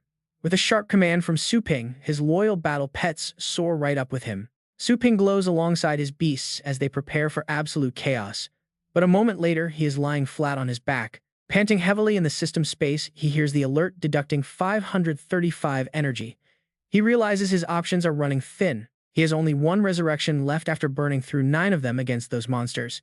Clearly, higher difficulty areas are no joke. Even so, his efforts paid off. Outside, all the minion beasts lie dead, and even their massive boss is severely wounded. Examining his loot, Su Ping realizes he bagged quite a few god crystals, making the brutal struggle totally worth it. His exploration time is almost up and fighting is pointless since he cannot win. He quickly clicks the system screen. He chooses random resurrection to try a completely different area. Elsewhere, a sweet voice echoes calling out to a cute little kitten. A massive white tiger purrs happily while its cheeks are being rubbed. This girl is Anna, the powerful deity Su Ping met earlier. She is playfully teasing her beast to bite her. By complete chance, the system spawns Su Ping right in the middle of her sanctuary. Both of them freeze in absolute shock when he suddenly materializes. Talk about an awkward coincidence right here. Anna instantly flares her divine power. Gritting her teeth, she furiously rages at the shameless human. Her glowing wings and spear manifest instantly. She presses the sharp tip right against his throat, demanding answers. She asks why he keeps stalking her while her pet snaps into a battle stance, growling viciously at him. Staring down the spear, Su Ping scrambles for a plan. He has zero time to summon his little skeleton right now. He wears a forced smile and claims it is all a misunderstanding, admitting he is far too weak to fight her. He asks her to lower the weapon, but Anna keeps the spear pressed tight, highly skeptical of his story. She demands to know how he stands here completely unharmed after being pierced straight through by her holy spear earlier. If he utters a single lie, she promises to throw him into the prison of 10,000 sins to rot forever. Su Ping knows he cannot just explain his resurrection power, so he desperately racks his brain for a believable alternative. Striking a dead serious expression, he lies, claiming he actually knows the secret path to the supreme divine realm. Her eyes widen as she repeats the name. That legendary domain is the ultimate dream of every single god clan. Without the ancient supreme power from that lost realm, they have been completely unable to wipe out their demonic enemies. They spent countless resources searching for clues with zero results, yet a mere human claims he can easily go there. Suspicions swirl in her mind, but she maintains her cold composure, demanding proof of how he intends to get there. Realizing she is hooked, Su Ping smiles and gently nudges her sharp spear aside with a relaxed, confident grin. He points out that his method does not matter. What matters is his ability to bypass her deadly defenses completely unharmed. Those key facts alone prove his immense worth. With a dark expression, Anna slowly lowers her divine weapon. Sensing her lingering doubt, Su Ping decides to play hard to get. Now watch, this is how you hook a goddess. He tells her she can search for the legendary realm herself and begins walking away, prompting her to quickly ask what he wants. She offers him power, wealth, or territory. Internally, Su Ping smirks, knowing his little bluff worked flawlessly on her. Without turning around, he answers that only absolute power matters because without it, any wealth would just be stolen anyway. Accepting his response, Anna summons a glowing golden book directly into her palm and extends it to him. She explains it is a modified version of a supreme divine technique specifically tailored for human cultivators to master. Once mastered, it will dramatically boost his magical skills and comprehension speed. Grabbing it, Su Ping is quite pleased. This skill is perfect for boosting his speed, making this entire trip pretty profitable. He eagerly flips the book open. A sudden surge of lightning crackles around the pages, forcing him to drop it as he realizes it is sealed. Anna smirks, promising to unlock the seal only after he successfully guides her into the legendary divine realm. Accepting the terms, he pockets the book and suggests drawing a special mark on her forehead to prevent her from getting lost. This tracking rune is supposedly vital for navigating chaotic space-time safely. She narrows her eyes, but ultimately agrees. Since she is far taller, he casually asks her to kneel down. Surprisingly, Anna complies and drops directly to her knees. She tells him to go ahead. Su Ping grins internally, asking his system if a pet contract would actually work on her. The system confirms that the contract applies to all living beings, meaning even a literal goddess is no exception. He quickly places the seal on her forehead, causing a bright glowing mark to manifest as she tries to comprehend it. She realizes this petty human is trying to use a pet contract on her. She definitely underestimated him. Smirking slyly, she weaves a hand seal behind her back, forming a counter rune against Su Ping. She'll reverse his contract and give him a taste of his own medicine. Su Ping shouts out as his contract completes and glowing red chains materialize right behind him, ready to strike directly at Anna. But the crimson chains are suddenly blocked by a colorful halo. Anna shouts aloud, initiating her counter-contract technique to turn the tables. Instantly, the tables turn as thick golden chains manifest behind Anna. They lash right back towards Su Ping, leaving him completely stunned. He gasps in pure disbelief. How could she reverse a contract like this? Meanwhile, Anna smirks with total confidence. She tells him to get ready to become her pet and spit out all his secrets. But as the chains close in on him, everything suddenly freezes. Everything is frozen midair. Sensing a terrifying presence, her scalp goes completely numb as she gasps. Time has literally stopped. The floating contract chains instantly shatter into pieces. At that very moment, a massive pair of tightly closed eyes slowly manifests in the air. An elusive, overwhelming aura fills the space, leaving Anna completely shocked. What on earth is this terrifying presence, she wonders. Before she can even react, a crushing pressure slams Anna face first into the ground. She screams in shock. Suddenly, the closed eyes snap open, revealing 6 pupils that look like a vast, starry universe. Pinning Anna to the floor, she can only watch in absolute terror. How can a mere gaze suppress a deity like her? She wonders if some horrifying ancient power is hidden deep within his bloodline. As time resumes, the surrounding space slowly returns to normal. Su Ping looks down at Anna lying helplessly before him, completely bewildered. What just happened? He thought he was about to get trapped by her contract reversal, yet in the blink of an eye she ended up pinned down. Sensing something unusual, he quickly questions the system. A notification pops up stating that the system itself did not take action. Instead, this goddess triggered the shop's defensive barrier, causing her to suffer a massive backlash. Su Ping is absolutely amazed. A backlash? That is crazy. Since a pet contract will not work on her, he asks the system if there is any other way to tame her. The system suggests that for highly intelligent beings, he can sign an employee contract. Suddenly, a contract scroll appears in Su Ping's hand. He smiles, thinking this makes perfect sense. Who knew he could hire her instead of just enslaving her? He walks over to Anna. Showing her the document, he clears his throat, telling her that was just a little test. Congratulations on passing. Now here comes the real deal. Take a look at this employee contract. It is a work agreement for his pet store. Rule 1. Protect the store owner's safety and obey all commands.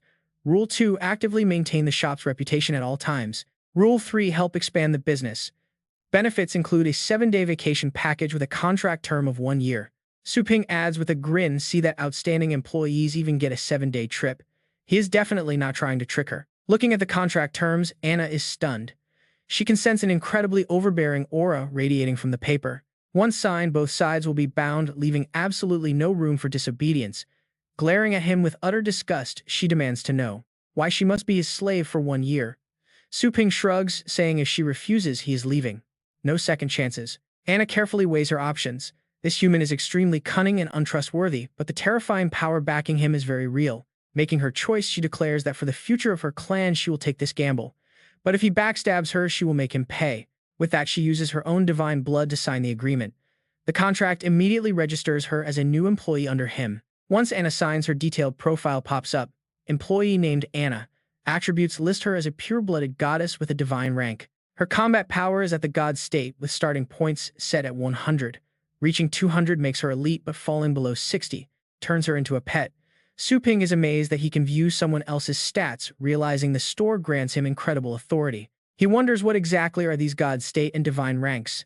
Sensing his curiosity, the system chimed in to explain. On the blue planet, the legendary ranks are Ocean State, Void State, and Fate State. But far above these 3 tiers are 2 major realms, with the highest being the God State, reserved only for supreme beings capable of altering the fabric of the universe itself. Su Ping is totally dumbstruck. No wonder his pet contract was useless against her.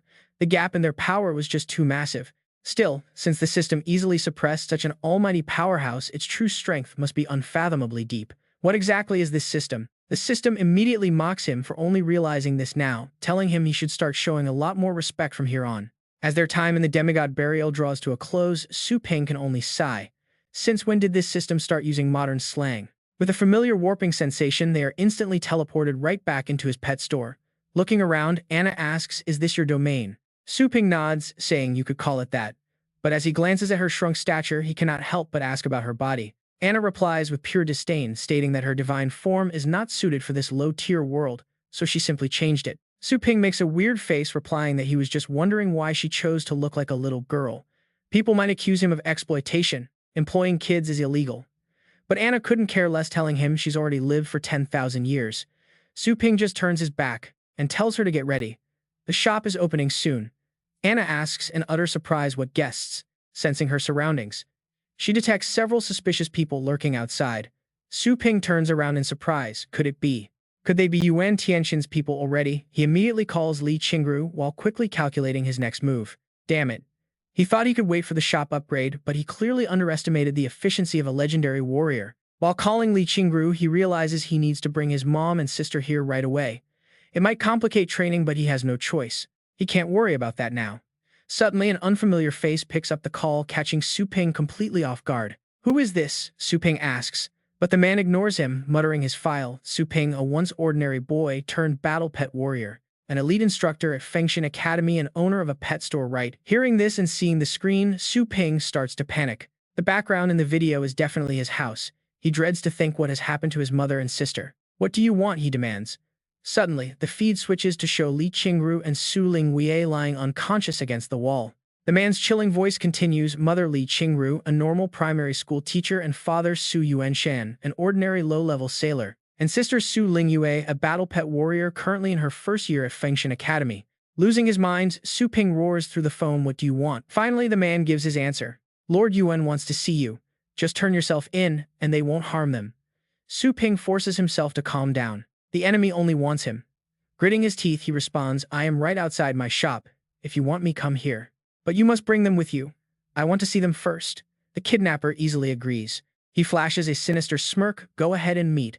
There is absolutely no escaping the palms of Lord Yuan anyway. The henchman immediately contacts Lord Yuan Tianxian, reporting that Su Ping's current location has been successfully sent. On the screen, Yuan Tianxian grins triumphantly. Excellent, he wants to see who dared to steal the inheritance of Longtai Mountain. Very soon, powerful figures streak across the sky, leaving the Fengshan Academy students below completely stunned. Look, those flying are titled rank experts. When the group lands right in front of the pet store, everyone panics. The crowd backs away in terror, and honestly, can you blame them? What on earth is happening to bring so many elite experts here? Surveying the scene, Beast King strokes his beard, questioning if someone who cleared the Dragon Bone Tower really lives among this trash. Huizui snaps back, asking if he's doubting Lord Yuan's intel. Venom King, however, has another theory. Maybe the kid just got incredibly lucky. But Snakeheart concludes that anyone who steals from Lord Yuan has only one fate, death. At that moment, the legendary Ocean State powerhouse Yuan Tianxian appears alongside the peak rank 9 Blade Sovereign. Yuan Tianxian delivers a freezing command to his men, end this quickly and do not waste a single second. The students recognize the legendary warrior and tremble in fear, whispering about how terrifying his presence is. They wonder if the older man next to him is actually a legendary tier cultivator. His mere gaze radiates pure, murderous intent. The powerhouses march toward the pet store. Beast King leads the way, shouting at the juniors to get lost. He bends down to violently wrench the metal rolling door open, yelling for the owner to face Lord Yuan. A blazing red energy erupts around Beast King as he roars to watch him. But to everyone's absolute shock, the rolling door does not budge even a single millimeter under his raw strength. Beast King stares in utter disbelief. Huizui wonders if a high-grade protective array shields this shop. Suddenly, the door rolls up on its own. Su Ping stands behind it, telling them not to make themselves so at home. He and Anna are fully revealed. His voice is ice-cold as he asks where the people he requested are. Blade Sovereign's eyes widen in recognition. He wonders how it could be him. This exceptionally talented youth is on par with any top sect master. Blade Sovereign wanted to mentor him, but now the kid is a prime target of a legendary powerhouse. Snakeheart unleashes his energy. He barks that a dead man has no right to negotiate. With a roar, his astral energy forms a massive hand. The giant construct claws towards Su Ping to drag him out. But the moment it touches him, the energy hand instantly shatters. Su Ping stands completely unharmed, scoffing at the weak move. The recoil sends Snakeheart stumbling back, coughing up blood. He coughs heavily, shocked that his attack was neutralized so effortlessly. The other experts immediately tense up, preparing to strike. Huizui shouts that the kid dares to resist despite being surrounded, urging everyone to teach him a painful lesson. As Yuan Tianxian slowly descends behind them, the four elders immediately turn around, feeling a wave of absolute dread. They eagerly clamored, begging Lord Yuan Tian to let them handle it since they could still fight. But Yuan Tian immediately snapped back, asking if he should leave it to them just to go die. This kid's strength was simply light years ahead of theirs. He waved them off dismissively, saying that Su Ping was indeed a formidable foe, and immediately ordered his men to bring out the unconscious Lingyue and her mother. Seeing this, Su Ping pupil shrank. Without a word, he channeled his astral power and angrily roared for them to release them.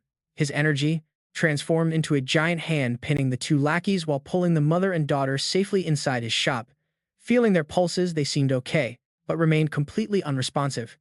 Su Ping demanded to know what they had done, and Yuan Tian calmly replied that they were just knocked out. He gently set the mother and daughter aside, mocking him by asking if his name was carved on the Mount Longtai inheritance and why they should just hand it over to him.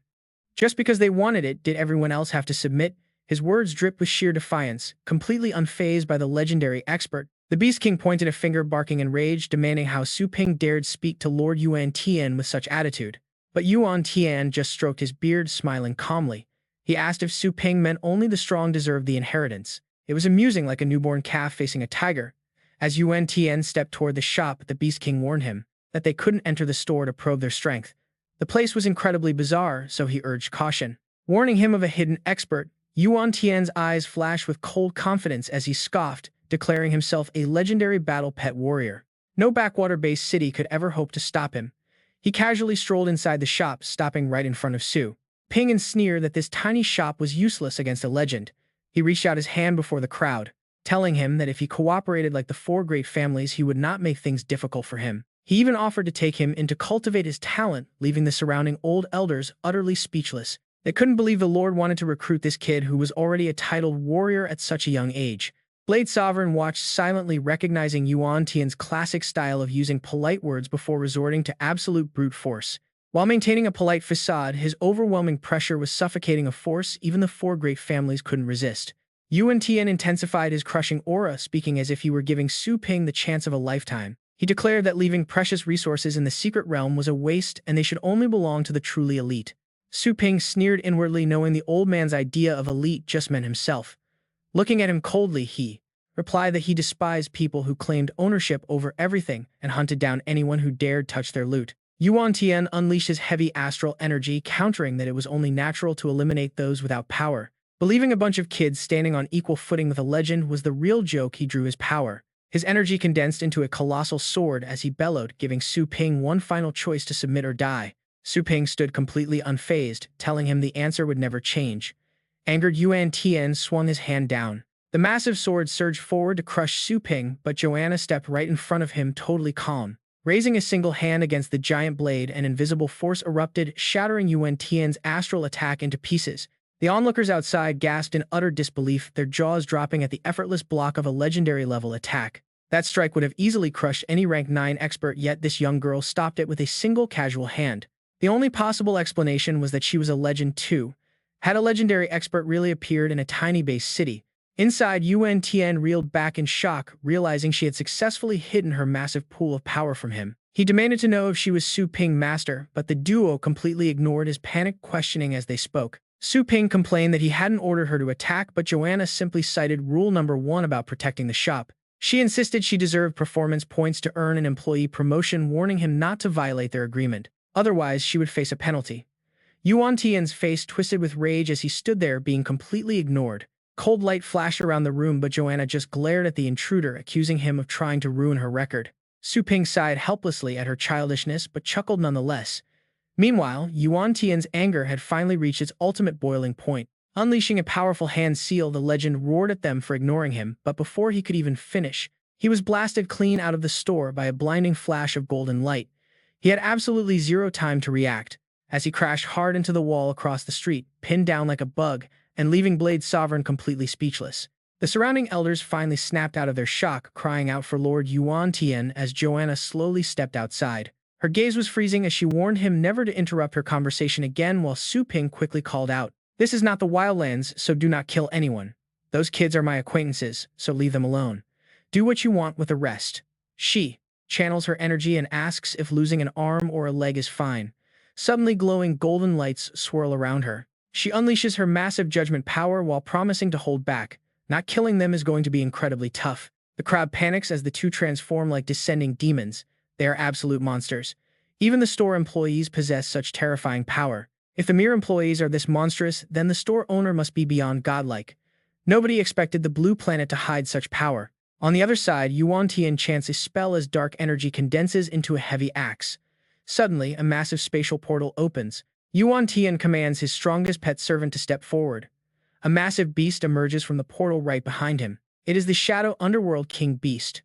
Armed with various weapons, this king beast possesses terrifying ocean-state combat power. He roars that he is not done yet. Merging with the Shadow Underworld King Beast, its body splits into tiny glowing fragments. Instantly, those fragments fuse directly into Yuan Tian. Watching this wild transformation, Su Ping strokes his chin in pure surprise. So they can actually merge. Wow, that is pretty cool. He cannot help but praise as Yuan Tian achieves his fused state. Boasting void state combat power and glowing purple eyes, the old man bellows. Legendary battle pet warrior, Yuan Tian requests your guidance. The elders watch in absolute awe. Only legendary experts can merge, and this is their first time seeing Lord Yuan go all out. This is insane. His combat power jumped an entire realm after fusion. This place is no longer safe for us. We need to get out of here right now, or we are toast. Blade Master quickly warns Lord Yuan to hold back. If two legendary powerhouses clash here, this entire city will be wiped out. Up in the sky, Yuan Tian just sneers. Destructive clash. Ridiculous. They are nothing but rats stealing from others. With that, he bursts forward with blinding speed. Instantly appearing behind Anna, he raises his spear and boasts, "A single strike is all it takes to send you to hell." He swings his massive spear downward. But Anna does not even look back as she effortlessly catches the weapon with one hand. She instantly crushes the spear into dust with her bare hand. Her eyes are filled with pure disdain as she speaks. "Is that really all you have got?" Yuan Tian completely loses his composure. "What?" Meanwhile, Anna condenses a divine spear in her hand. Instantly, the spear pierces through the air and stabs right through Yuan Tian's fused body. He gasps in sheer agony. Anna calmly says, "Divine spear, here is your sacrifice." A blinding holy light erupts, making Yuan Tian scream out in agony. Su Ping quickly chimed in. "Easy now, do not actually kill him." Anna pulls her divine spear out of the kneeling man. "Do not worry," she replies. "I only scorched his soul. It will take him at least 35 years to recover his power." The elders and Blade Master are completely stunned. He lost in a single move. Su Ping just grins at them. He slyly crooks his finger, beckoning them over. A while later, Ling Yue finally wakes up from her deep slumber. Su Ping, sitting right there, asks if she is feeling okay. Ling Yue groans that her head is spinning a bit. She asks what happened to their mother. Su Ping casually tells her that mom was just exhausted and fell fast asleep. Suddenly, the grinning Beast King pops out of nowhere. "Hello, Miss Su." Ling Yue screeches in absolute terror. "Who on earth are you people?" The elders bow respectfully. "Miss Su, you can just call me Xiao Mu." Others introduce themselves as Xiao Qin, Xiao Liu, and Xiao Tang. Ling Yue stares blankly before turning to Su Ping. "Are you serious right now? What are they doing inside our house? Did you pull another one of your crazy stunts?" He sighs and casually claims they are just home tutors he hired. Ling Yue groans. "Did you seriously just say kidnap? What on earth am I supposed to study anyway? My grades are in the top 10. Do you think I am stupid? But are you number 1 yet?" He gestures to the elders and explains that the Elite League is starting very soon. They will be teaching at the academy. Ling Yue squints her eyes and turns to ask them what they actually teach. The Poison King bows respectfully and humbly offers to teach her level 9 poison creation and detoxifying techniques. Xiao Qin, known as Bone Recovery, steps up to teach her level 9 healing and physical enhancement techniques. Xiao Tang, titled Snake Heart, promises to teach her level 9 hidden weapons and mechanical traps. Meanwhile, the Beast King, holding a baby beast, offers to teach level 9 pet taming and even prepares a Silver Frost Star Moon Dragon hatchling. Ling Yue stares in absolute disbelief at the tiny dragon pup resting in the Beast King's hands, all level 9. "Am I dreaming right now? Can I really raise a legendary dragon like this?" She is completely overwhelmed. She turns to Su Ping to ask if these legendary figures are actually for real. He just smiles back. "Of course they are." Now let us rewind 3 hours earlier to when Yuan Tian fell unconscious on the ground. Horrified, they stammer out an apology, begging forgiveness for not recognizing his greatness before bowing their heads in deep respect. They beg for their lives. Su Ping whispers to Anna, asking if she has some kind of curse or dark hex. Anna retorts, "How ridiculous. As a noble god, she has absolutely no need for such dirty tricks." Su Ping just shrugs and signals his employees. Seeing this, Anna rolls her eyes and asks if he is worried about betrayal and wants to control them. Su Ping praises her quick wit. She extends her hand, channeling a swirling vortex of brilliant golden divine energy. Pomf, watch closely.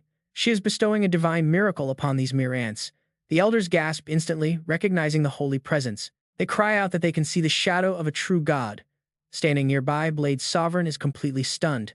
A title-grade expert hidden in the form of a child, he has never heard of such a powerful technique. Could she be from another star system? If so, this shop might hold far more hidden monsters.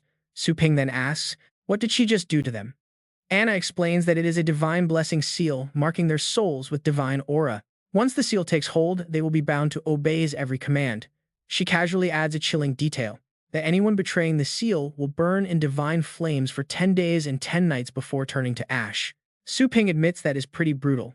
He turns to the elders, warning them to never offend anyone from the Su family. The elders immediately bow and promise to comply. Watching them grovel, Su Ping turns to Blade's sovereign with a polite request. Since he is already here, would he be willing to teach Su Ping his legendary blade techniques? Blade's sovereign is taken aback. He says Boss Su is far too polite, but honestly, with Su Ping's insane power, does he even need to learn? Su Ping cups his hands, repeating that he truly desires to learn. Seeing his sincerity, Blade's sovereign gets serious. He agrees but raises 2 important concerns. First, his blade arts are incredibly destructive and require a massive safe training ground. Second, looking closely at Su Ping, he notes that his combat style seems entirely focused on physical fist strikes. Su Ping simply smiles and tells him not to worry about that, asking the master to leave his contact info. He will spend the next few days preparing and then reach out. Back in the present, Su Ping speaks to Ling Yue. He tells her to study hard under them while he heads back to his shop. Suddenly, his phone buzzes with a new message. A caller-ID pops up informing Mr. Su that the custom location and the Yanlin Blood Dragon cellar are fully prepared. They ask if he has time right now. Su Ping praises their incredible efficiency, calling their professionalism top tier. He arranges the trade. 10 days later, as Su Ping is closing up shop, the system suddenly chimes with a notification. It has received the converted energy, leaving him with 125,348 points. Time to open the upgrade interface. He calculates that upgrading the shop to level 3 unlocks a level 7 to 9 training limit. He can now take million-point orders from wealthy clients like Yi Hao, meaning his profits are about to skyrocket. Grinning at the thought, he realizes he can sell pet-related features now, making this place feel like a true pet empire. The system deducts 100,000 energy points, leaving him with 25,348. The shop expands to over 3,000 square meters, absorbing adjacent streets into his safe zone. The system asks about zoning. It notes that different zones automatically generate custom atmospheres. Su Ping smiles, realizing this will save a ton on training gear. He marks a clean section on the interface. First, he needs a comfortable space for his mother and sister. He allocates 300 square meters for their living quarters. Instantly, the system processes the request and furniture materializes. Watching this happen, Anna is deeply mystified by the power shaping these eternal non-standard items out of thin air. Even the supreme gods of her homeland cannot achieve this level of creation. Where does this energy come from? Meanwhile, Su Ping continues dividing his territory on the screen, setting aside 1/10 of the space for a lobby. This area will serve as the reception and work zones. The system chimes again, immediately constructing the designated rooms. He plans the next phase, allocating 1/5 of the remaining area for a feeding zone. The system executes it flawlessly. For the remaining space, he decides to convert all of it into state-of-the-art breeding and lab rooms. With the layout complete, the system alerts him that his nursery pool capacity can now increase from 25 to 50. Without a single second of hesitation, Su Ping goes ahead and purchases 25 Tier 2 nursing pools. The purchase deducts 25,000 points, leaving him with a mere 348. He asks about staff privileges. The system lists pool usage, training spaces, avatar features, and a weekly hour-long trip to the Cultivation Palace together. Su Ping smiles and activates the settings, confident that this is more than enough to keep his business thriving. Sometime later, Ling Yue is completely stunned by the brand-new shop. She asks her mother if they have the wrong place, and her mother is just as shocked. They stand before a massive, majestic store flanked by 2 imposing dragon statues. Ling Yue is totally speechless, asking her brother how he managed this. "Did you rebuild the whole place from scratch?" Su Ping steps out of the shop with a warm welcome, asking if they brought all their belongings. The delivery workers respectfully reply that they brought everything just as ordered, leaving nothing behind before politely taking their leave. Su Ping waves them off, telling them to head back while the luggage is moved inside. But Ling Yu is not happy at all, pointing accusingly. "You even cleared out my school supplies," she complains. "How am I supposed to study now?" Right beside her, their mother also voices her concerns. She asks how their humble little shop turned into this giant mansion. Su Ping just points to the grand entrance with a confident smile. He promises to handle her school leave, telling them to just go inside. Inside, the lobby is packed with customers eager to train their pets. One customer asks for Anna's number, but she coldly tells him not to cut the line, calling them all bugs. Su Ping has to step in. He warns her not to address paying customers like that. Anna, looking stunning in her employee uniform, draws everyone's attention but maintains her icy attitude. She insists they are still just pests. Seeing him walk away, she asks where he is going, and he just waves, saying he has some errands. He tells her to manage the shop alone. Meanwhile, Ling Yue spots the swimming pool and gasps in awe, absolutely loving the private pool setup. Su Ping proudly says there's much more to see. He leads Ling Yue to a brand new bedroom, asking the family how they like the place. Ru Qing sits on the mattress, amazed by how soft and comfortable it is. Ling Yue agrees, saying their old bed was practically rock hard. Their mother looks around worriedly, asking Su Ping if this massive place cost a fortune. But Su Ping reassures her that high-paying clients covered it. He explains that training pets for wealthy elites pays incredibly well, and they were so satisfied that this cost was nothing to them. He tells his family to relax and enjoy the new home, even offering to hire some helpers to take care of the housework for them. Ru Qing quickly declines, saying she has plenty of free time now and that she is retired and would rather keep busy with some light chores. Ling Yue suddenly nudges him with a smirk, asking about the beautiful, gentle girl working downstairs. Su Ping can only sigh at her description. He is completely speechless, knowing that gentle is the absolute last word to describe Anna. His mother nudges him, smiling knowingly. She tells him she completely understands and asks why he has not invited her to dinner yet. Soon, Anna is sitting politely at their table. Greeting them warmly, Anna introduces herself to the family. Ru Qing welcomes her, while Ling Yue immediately notices how gorgeous her blonde hair is. Ling Yue asks if she can touch it, and before Su Ping can even stop her, Anna surprisingly tells the girl to go right ahead. Ling Yue is thrilled by how soft it feels. Their mother places some food on Anna's plate and starts gently probing into her personal life. Anna keeps her composure politely, explaining that she is from abroad, 18 years old, and currently has absolutely no interest in dating anyone. Ru Qing sighs in disappointment. Su Ping whispers to Anna that her sweet act is impressive, and she subtly fires back with a sharp look. She warns him she is just doing her job unless he wants to taste her wrath. Su Ping quickly coughs, assuring her he loves it. He mutters that she is truly ruthless. Ru Qing then asks if managing the shop with just the two of them is too much work. Anna reassures her that two people are enough for the current crowd, though working solo would definitely be a massive headache. Ling Yue is highly impressed, mentioning she saw over 100 customers waiting in line when they arrived at the store earlier. While eating, Su Ping realizes Anna is incredibly capable, but he still needs one more helper so he can finally stop working 24/7. A brilliant idea suddenly strikes him. He opens his system interface and smiles deviously, staring at a portrait locked inside his space. The young mistress of the Tang family is still trapped in there. He decides to release her, needing her to tend to his spiritual tree. The system screen instantly responds, stating the host's need for staff has been evaluated and a temporary employee contract is now officially issued. However, this temporary contract comes with a strict catch. She will have absolutely no access to any of the shop's special functions. She must earn 200 points to become a permanent employee, but falling below 60 points means losing everything and becoming a pet. Su Ping grins and folds the paper. Oh, you know he has got a wicked plan ready. Tang Ruyan materializes right out of the contract. Shaken, she quickly backs away into a defensive stance, demanding to know his intentions.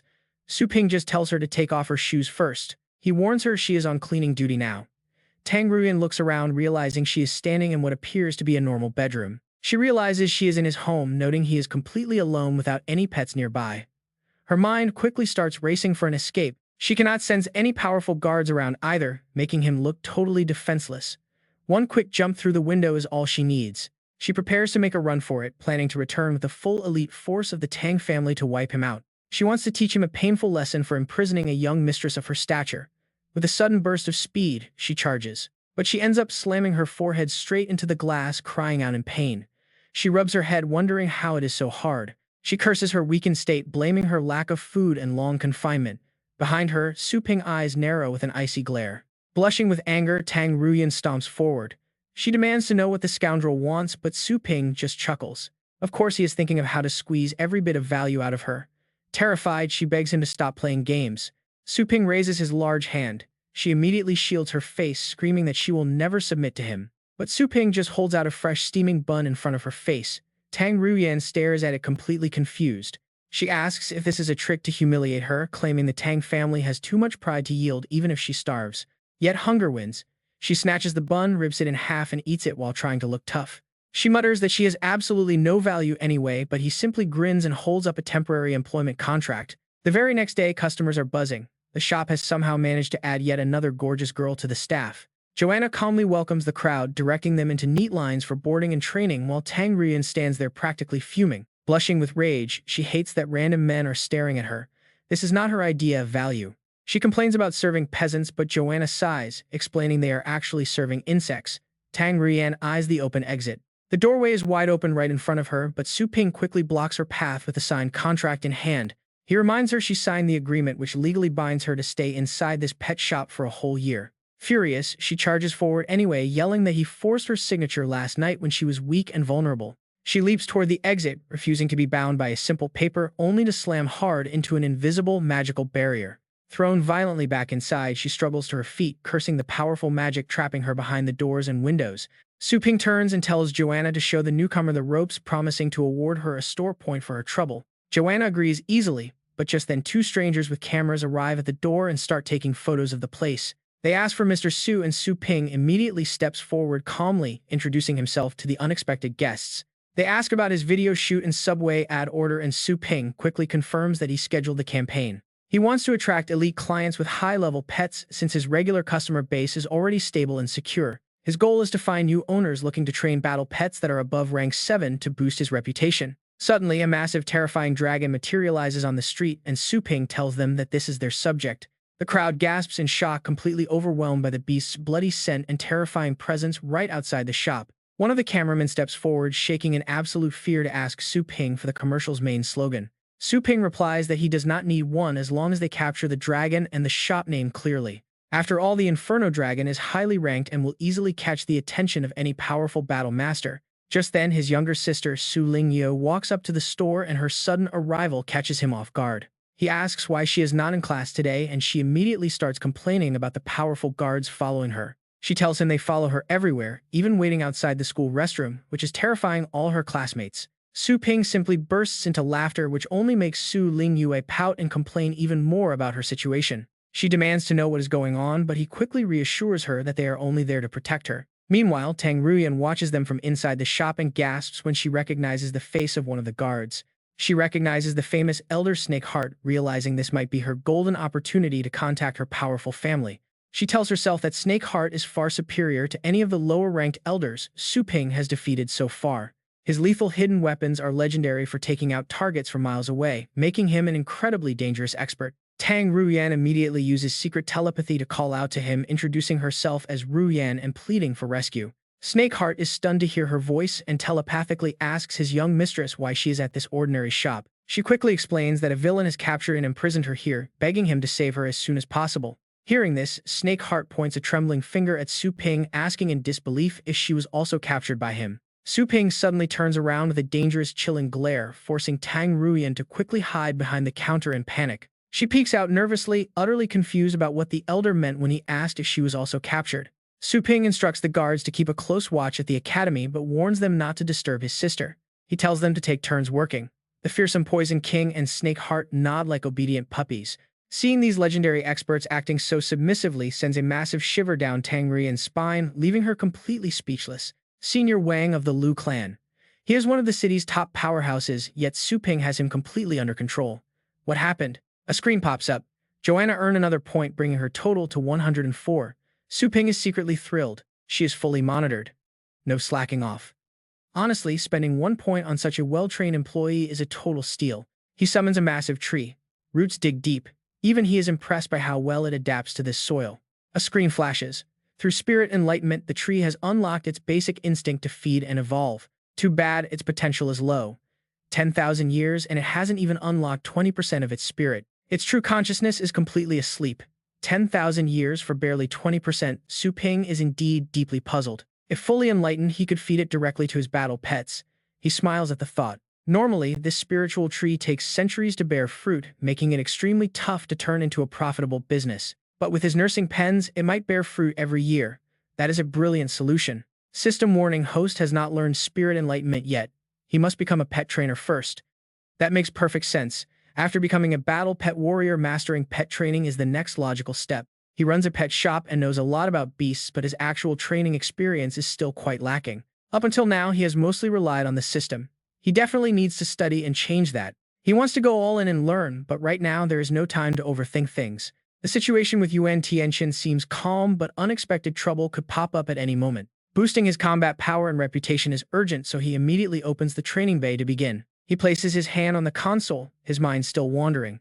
He never cared about being famous, but his mother and sister deserve a normal, peaceful life, and they cannot live hidden in this shop forever. He has to become much stronger. Nearby, Joanna senses that familiar, extremely powerful energy rising once again. She recognizes that familiar aura immediately. Meanwhile, Su Ping collapses onto his bed with a heavy sigh. He resurrected over 100 times but finally killed that monster.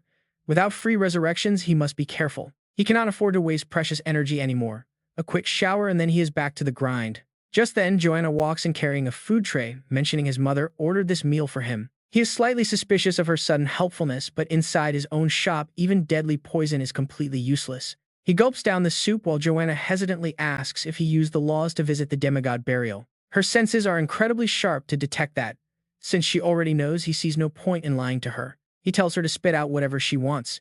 She crosses her arms boldly, demanding to go along next time. She promises her God Realm authority can boost his cultivation, but he eyes her warily, suspecting an ulterior motive. Reading his thoughts, she quickly explains she does not even want employee points this time, just a personal favor. She only wants to handle some private business, but Su Ping remains quiet, analyzing her hidden intentions. She is clever, but with the binding contract keeping her in check, she cannot pull any major tricks on him. Besides, this deal highly benefits him. But if she leaves with him who is going to guard the store, Joanna calmly assures him that she has already made proper arrangements, so there is no need to worry. Since Tang Ruyen worked hard all day and was exhausted, Joanna used a sleeping spell to put her out. Tang Ruyen is actually talking in her sleep, begging Senior Serpent Heart to save her from overtime. Joanna promises she will sleep soundly until morning. Su Ping smiles, praising her for the incredibly clean work. Without warning, he grabs her hand and drags her along, telling her they are heading out right this second. He pulls her into the training bay and initiates the teleportation, leaving Joanna gasping in complete shock.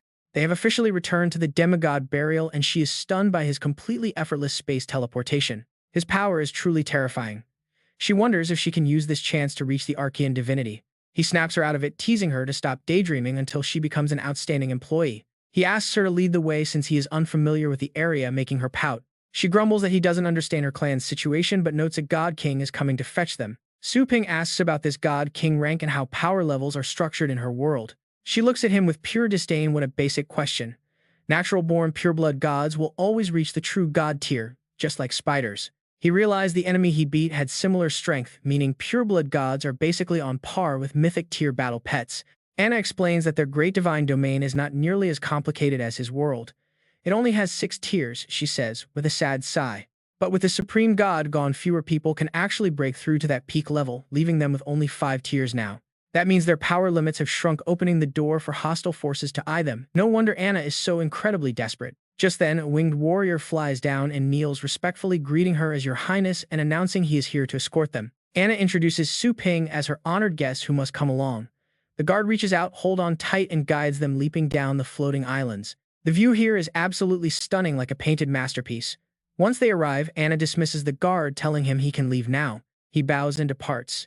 As they enter the palace, rows of divine servants kneel down to welcome Her Highness back. She orders them to prepare the divine spring immediately, and they obey in unison. Su Ping watches them, highly intrigued by this process. This divine spring is perfect. He thinks a good cleansing before grinding levels is essential. They open the doors and step inside. Right ahead of them, massive giants are bound in heavy chains, and what happens next is pretty easy to figure out. Their glowing blood is slowly draining down into a massive boiling cauldron. Su Ping is taken aback. Wait, they use giant blood. Anna calmly explains that this divine spring washes away impurities, boosts comprehension, and drastically increases training efficiency. Only the absolute top elites of our domain get to soak here once a year, she adds, so you are getting a huge favor. He just chuckles. Anna tells him that once he is done soaking, there's a combat arena right next door for him to practice. That sounds amazing, he replies. If only I could soak here all the time. Anna turns to him, offering a sweet deal. If you bring me with you every time, I will let you soak. In exchange, you will stop killing those demonic battle pets, right? Su Ping is highly confused. Aren't you guys mortal enemies with those demonic beasts? If we share the same enemy, why stop me? Why stop me from wiping them out? She looks at him seriously, stating that she can smell the scent of divine essence on him. He sniffs his collar, wondering why he cannot smell any divine essence. Anna turns her back and points toward a giant tree. She asks if he noticed the world tree when he first arrived. He nods, and she looks up, explaining that it is their mother. When a god dies, their physical body dissolves into raw divine energy that returns to the tree, which cleanses and recycles their souls. It then births brand new gods from that energy. She asks if someone as smart as him can piece the rest together. Su Ping suddenly realizes once a god is devoured by those demonic beasts, their divine energy is trapped as crystal shards inside them. This prevents the energy from returning to the world tree. Anna clenches her fist, confirming that his theory is spot on. The stronger they grow, the more divine energy they return upon death, which should naturally elevate the entire domain over time. But when demonic beasts consume them, that divine power is permanently lost, slowly starving the domain of its vital life force. Combined with the disappearance of their supreme god, they can no longer reach that peak glory, leaving their civilization slowly decaying. Anna looks down in deep sorrow, explaining she only brought this up to make him understand. Suddenly, Su Ping gently grabs her hands. He places a massive glowing gemstone into her palms, telling her this is her share for today. She looks up in sheer disbelief. He nods with a reassuring smile. Su Ping raises his hand, promising her that he completely understands her concern about wasting divine energy. He promises not to touch those demonic beasts anymore. After all, if he wants to boost his combat power, this spring is perfect. He wants to quickly throw his pets into the training arena, showing absolutely no mercy to test their newly acquired powers. Su Ping dives straight into the boiling red spring, crying out in shock as the intense bone-reshaping energy floods his entire body. Feeling much better, Anna thanks him and turns to leave, telling him to call if he needs anything. But Su Ping suddenly stops her. Wait up, he pleads. Have you ever heard of the divine flame crystal? I could never find any back on the blue planet. Anna sighs, deciding to help him out. She knows it is the core of a rare beast, but she promises to search for it. He relaxes in the water, urging her to hurry because he needs it to break through to the second stage of his physique. This spring water is absolutely incredible, unlocking his hidden potential and promising to multiply his training speed in no time. Anna leads his pets toward the training grounds. Thinking back to the massive crystal she received, her eyes sparkle with sheer excitement. She never expected him to harvest so much loot in just half a day, something normal warriors struggle to do. Ordinary god warriors could fight for 3 days and still not make this much, yet he handed it over without a single hesitation. She realizes that keeping a close relationship with him is absolutely vital if she ever hopes to revive her dying clan. Meanwhile, Su Ping opens his private storage space, packed with leftover gems, already planning to find a quiet spot to devour them, his pet with a wave of his hand. Soon they return to their original space where Su Ping feels power coursing through him. His golden crow divine demon body has reached level 2, pushing his physical strength to a peak 9th rank, while his demon palm has reached first level mastery, allowing him to easily crush any 9th rank expert while gaining the ability to fly in the sky. However, his astral power is only at lower 6th rank, though he can pass as a titled master. He frowns, remembering Yuan Tianxian, who was heavily injured fighting Joanna, probably getting kicked out of the Tide Sea realm. Now the only threat left to him is the remaining legendary warrior, but his own strength already surpasses them anyway. He rubs his hands and summons Tang Ruiyan to prepare. He spent so much money on ads yesterday, so the shop should be packed today. Time to work, he says, and she quickly agrees. Su Lingyue arrives to find him sitting alone by the door, teasing him about how empty it looks before happily running up to her brother. Pointing at his system screen, he asks if she cannot see he is working, wondering why she is still hanging around. Lingyue sits down, saying school is already over, and tonight they have a special lecture by the Poison King. Just then, the screen pops up in front of them, leaving her shocked. Cultivation Pet Store is offering a top 10 guarantee to shamelessly bait customers. With over a dozen branches across the city, even if they have to pay refunds, they will still make a fortune. Su Ping suddenly chuckles, prompting her to ask what is so funny, but he simply turns to tease her. He just found her angry expression pretty cute, making Lingyue blush as she tells him to stop talking nonsense. She just felt it was completely unfair, quickly making excuses about a noble soul standing up against injustice. Su Ping agrees, but points out that their competitors' schemes are far more complex than just a simple promotion. They even hired last season's champion as their spokesperson, which is the ultimate crowd puller that will easily attract most of the customers, leaving the entire city's market to be swallowed up by them. She refuses to accept this, suggesting they use a similar tactic. Su Ping suddenly gets an idea. If they are going to play, they should go big and guarantee the champion spot instead. Soon breaking news floods the search engines as Pixie Pet Store guarantees the ultimate championship title to the city. The outstanding shop easily makes it into the city's top 10, causing a massive stir as people start buzzing about Pixie. With Pixie Pet Store now guaranteeing the championship and Faifan being so overcrowded, people want to try their luck there instead. Faifan only has 3 guaranteed spots, so going to Pixie to test their luck is definitely the better option. With Faifan being so packed, ordinary people have no chance anyway. Meanwhile, as Faifan, an executive, slams the table in rage. They stand up in anger, calling Pixie's championship guarantee a direct provocation against their brand, looking to President Liu for answers. One manager offers to teach them a lesson, while another asks if they should offer more spots to keep their customers. Liu Yan raises his hand, telling everyone to sit down instead of wasting time worrying about a bunch of literal clowns. Since they want fame, he suggests using public relations to force them to reveal their nominee, then destroying them with it. With a cruel smile, he plans to expose their nominee's actual strength alongside their shop to launch a massive hate campaign. The more exaggerated the claims, the more people they will offend, turning Pixie from a rising star into an easy target. The executives burst into laughter, praising President Liu's absolute brilliance for devising such a flawless, bloodless plan of destruction. Without losing a single soldier, they just have to wait for the nominee to fail, causing the shop to collapse naturally. The higher they climb, the harder they will fall, ensuring Pixie will never find a foothold in Longjiang City again. Meanwhile, over at the wealthy Zhou family estate, the exact same hot topic is being heavily discussed by the elders. Well, this is getting interesting. This Pixie Pet Store came out of nowhere, yet they actually have the nerve to back a championship candidate. The Zhou family elders whisper among themselves, mentioning rumors floating online about this mysterious young shop owner. He claims he can train any pet to top tier in just a single day, boasting that his followers can defeat legendary tier beasts with a finger flick. Tian Xiao strokes his beard, muttering about how incredibly reckless this Pixie Pet Store is to act so boldly. Daring to steal business from the Liu family is a direct insult to the 4 great families. Zhou chimes in next. They have fought the Liu family for years. This is their golden chance to weaken their rivals and drag them down. They must drag them down from their high position. At that exact moment, furious shouts echo through the Liu family estate. How dare they make such wild claims? Who runs Pixie and what backing do they have? A guard kneels, delivering a report. The owner is Su, a senior instructor at Phoenix Peak Academy. He does not seem to have any prominent family background. The Liu elders talk amongst themselves. Su is not from the Tang, Mu, Qin, or Liu families, nor the smaller clans. He is not even from minor clans like the Yi or Zhu.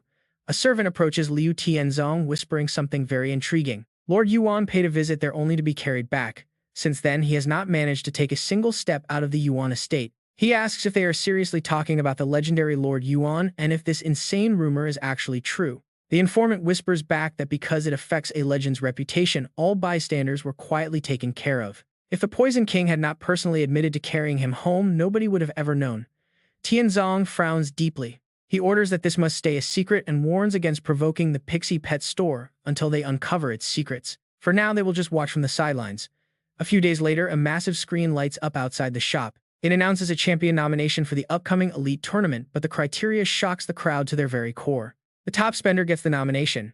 Hearing this, a third-year student named Xu Kuang cannot help but yell out. He asks if his master is joking, but Su Ping simply stares back and asks if he looks like a comedian. Ling Yue is just as skeptical, questioning if he actually intends to follow through with this pretty wild advertising campaign. Giving away the ultimate nomination to the highest spender seems crazy, but Su Ping reveals it is just a marketing gimmick. He explains that nominating a total stranger brings too many risks, especially when the store's future is on the line. One wrong move could ruin everything. To keep things safe, Su Ping knows he has to choose someone he can fully trust.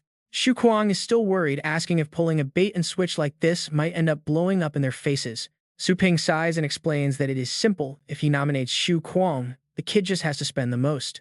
That way, he keeps the top spot fair and square.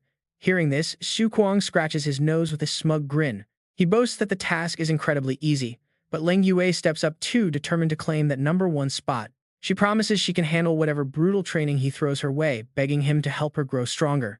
Xu Kuang is stunned by her intensity.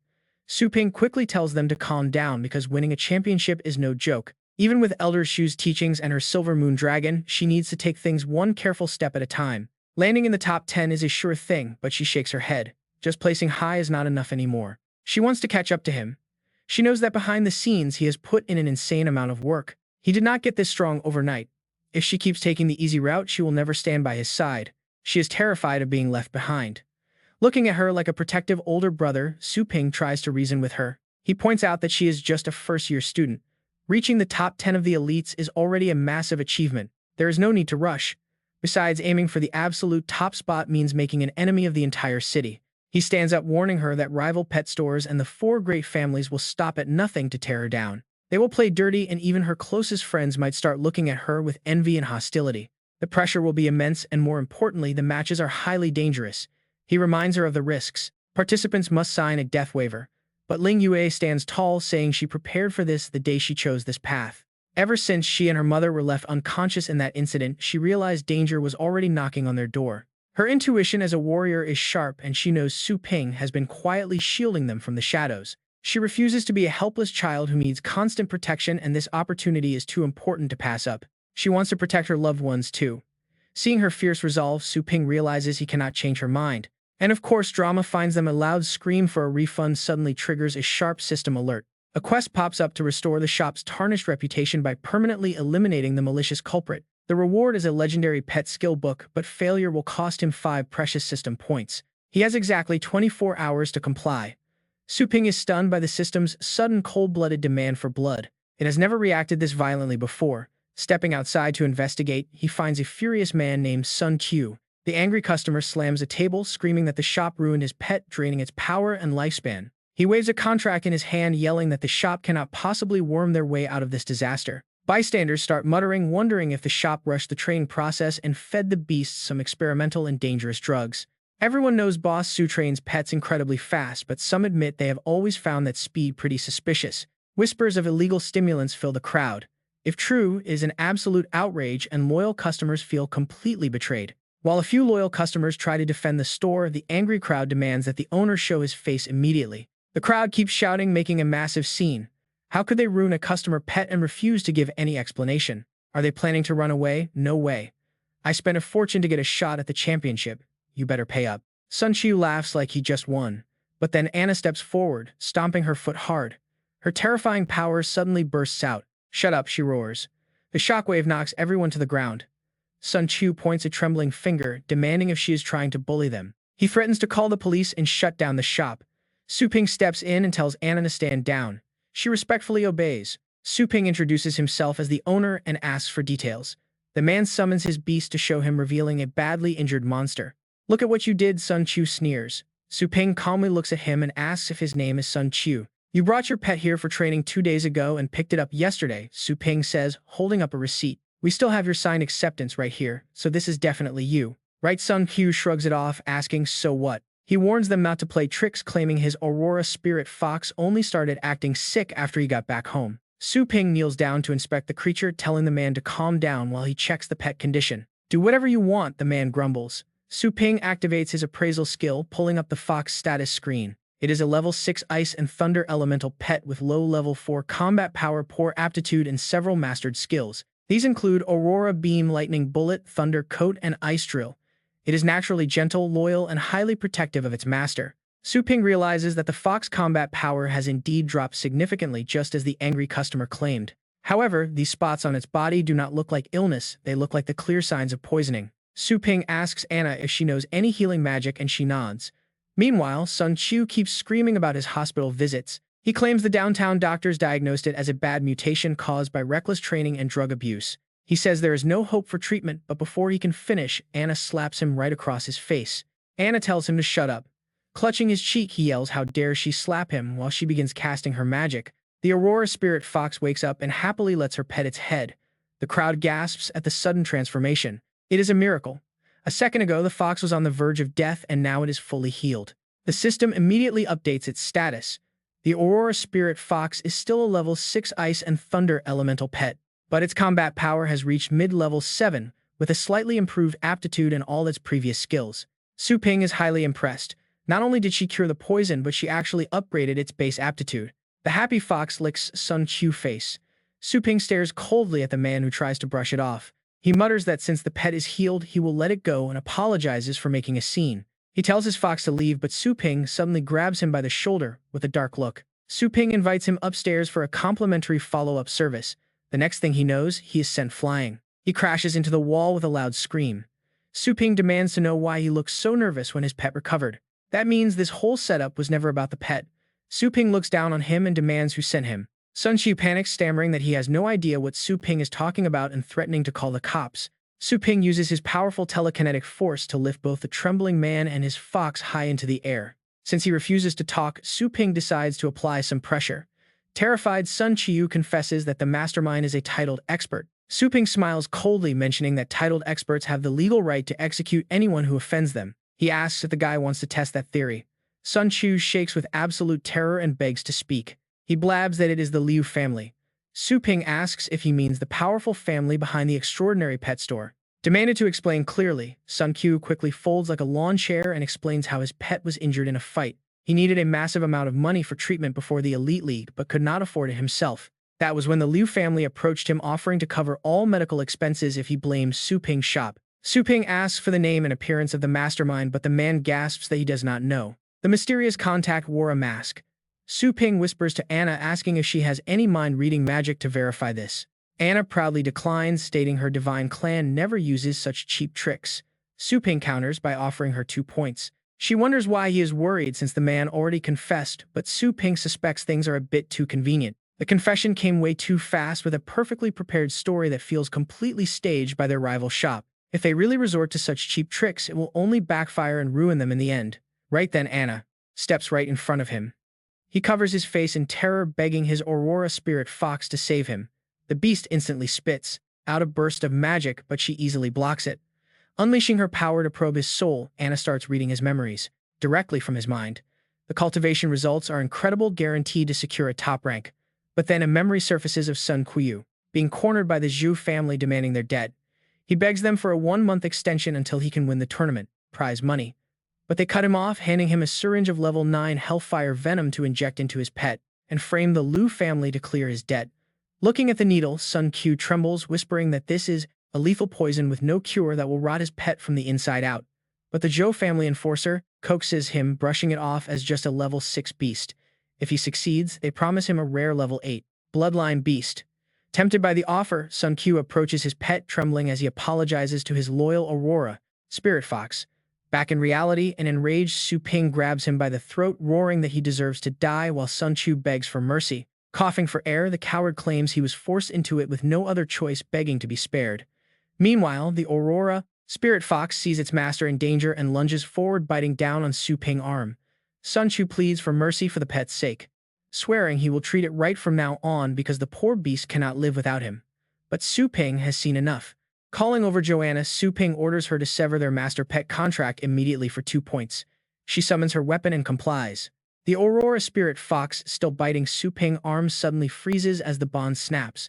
Realizing what happened, it lets go of him. Desperate, Sun Q struggles and screams at the beast to come back, reminding the fox that he is its master. Su Ping spits on the ground, calling him utter scum who lost the right to be a master long ago. Sun Chu cowers. Begging Boss Su not to kill him, he is suddenly hauled into the air. Su Ping scoffs, saying he will not dirty his hands. He uses his energy to launch them both into the sky. Onlookers point and gasp, watching Su Ping drag the culprit upward. Accompanied by his 3 pets, they soar toward the Zhou family estate. A guard calls out, asking the title grade expert his business here. Su Ping coldly demands they call their clan leader, announcing that the owner of the Pixie Pet Store has come to pay a visit. The guards respectfully ask him to wait, claiming they have already sent word to their clan leader. But Su Ping has zero patience. With a grim look, he commands his Purgatory Candle Dragon to make a move. The beast lets out a deafening roar and charges straight toward the defensive barrier.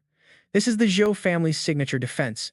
The Xuan Wu Tiger Taming Array is maintained by 32 elite level 8 warriors designed to withstand rank 9 attacks. Suddenly, shouts echo as guards warn of the incoming threat, but Su Ping is not about to back down. Seeing them play deaf, Su Ping demands to see their leader once more, asking if they are completely blind and deaf. Their commander, a rank 9 warrior, steps forward and sneers, asking if he really thinks he can just demand an audience. Without an appointment, even a title grade expert cannot enter.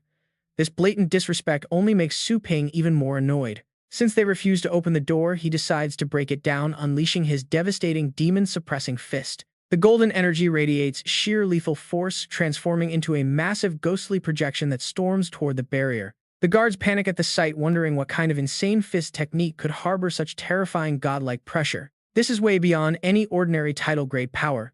The commander yells for everyone to pour all their energy into defense. He struggles to maintain the shield, assuring himself that a single title-grade strike can never shatter their ultimate formation. But the moment the blow connects, his men cough up blood. The commander gasps in horror as the pressure intensifies. The raw impact shows no signs of slowing down, threatening to level the entire estate. Suddenly, 2 figures arrive. It is the left and right guardians, Guang Zuo and Zhu Ji, who step in to reinforce the shattering barrier. But Su Ping unleashes another burst of power, and with a massive blast, the entire defense is completely obliterated. As the commander bows in gratitude to the guardians, the clan leader Tian Xiao steps out with a cold scowl. He berates his elite force, demanding to know since when rank 7 masters became so utterly useless against one kid. The commander keeps his head low, deeply ashamed that they had to rely on the clan's top guardians. He begs for a chance to redeem himself, but Su Ping and his beasts land right in front of them. Su Ping demands to know if he's the clan leader ready to settle this debt right here and now. He demands they hand over the cowards who tried to frame his store. This blatant insolence makes Guang Zuo boil. Zhou Ji stands nearby, sneering at the absolute gall. How dare this maniac invade their estate, spout lies, and order their family head around. He mocks him, alone yet demanding hostages. Instantly, he summons his rank 9 mid-tier chaos nightmare dream beast. Die, fool. He orders the entire Zhou royal army to attack, so not even his bones will remain. Absolutely nothing. Su Ping only looks at them with pure contempt. What can a mountain of trash do anyway? Guang Zuo channels his energy, calling him a frog in a well. Let me show you. Form the formation. The soldiers shout in unison and take their positions. Massive surges of green light begin gathering in the sky. Slowly, it shapes into a dragon head. An azure dragon carrying a massive sword with ancient runes appears. The azure jade dragon, immortal slaying formation. Su Ping merely smirks. So does just another dragon. Tianguang strokes his beard with peak arrogance, demanding to know if Patriarch Zhou still intends to shield the offender. You are dead.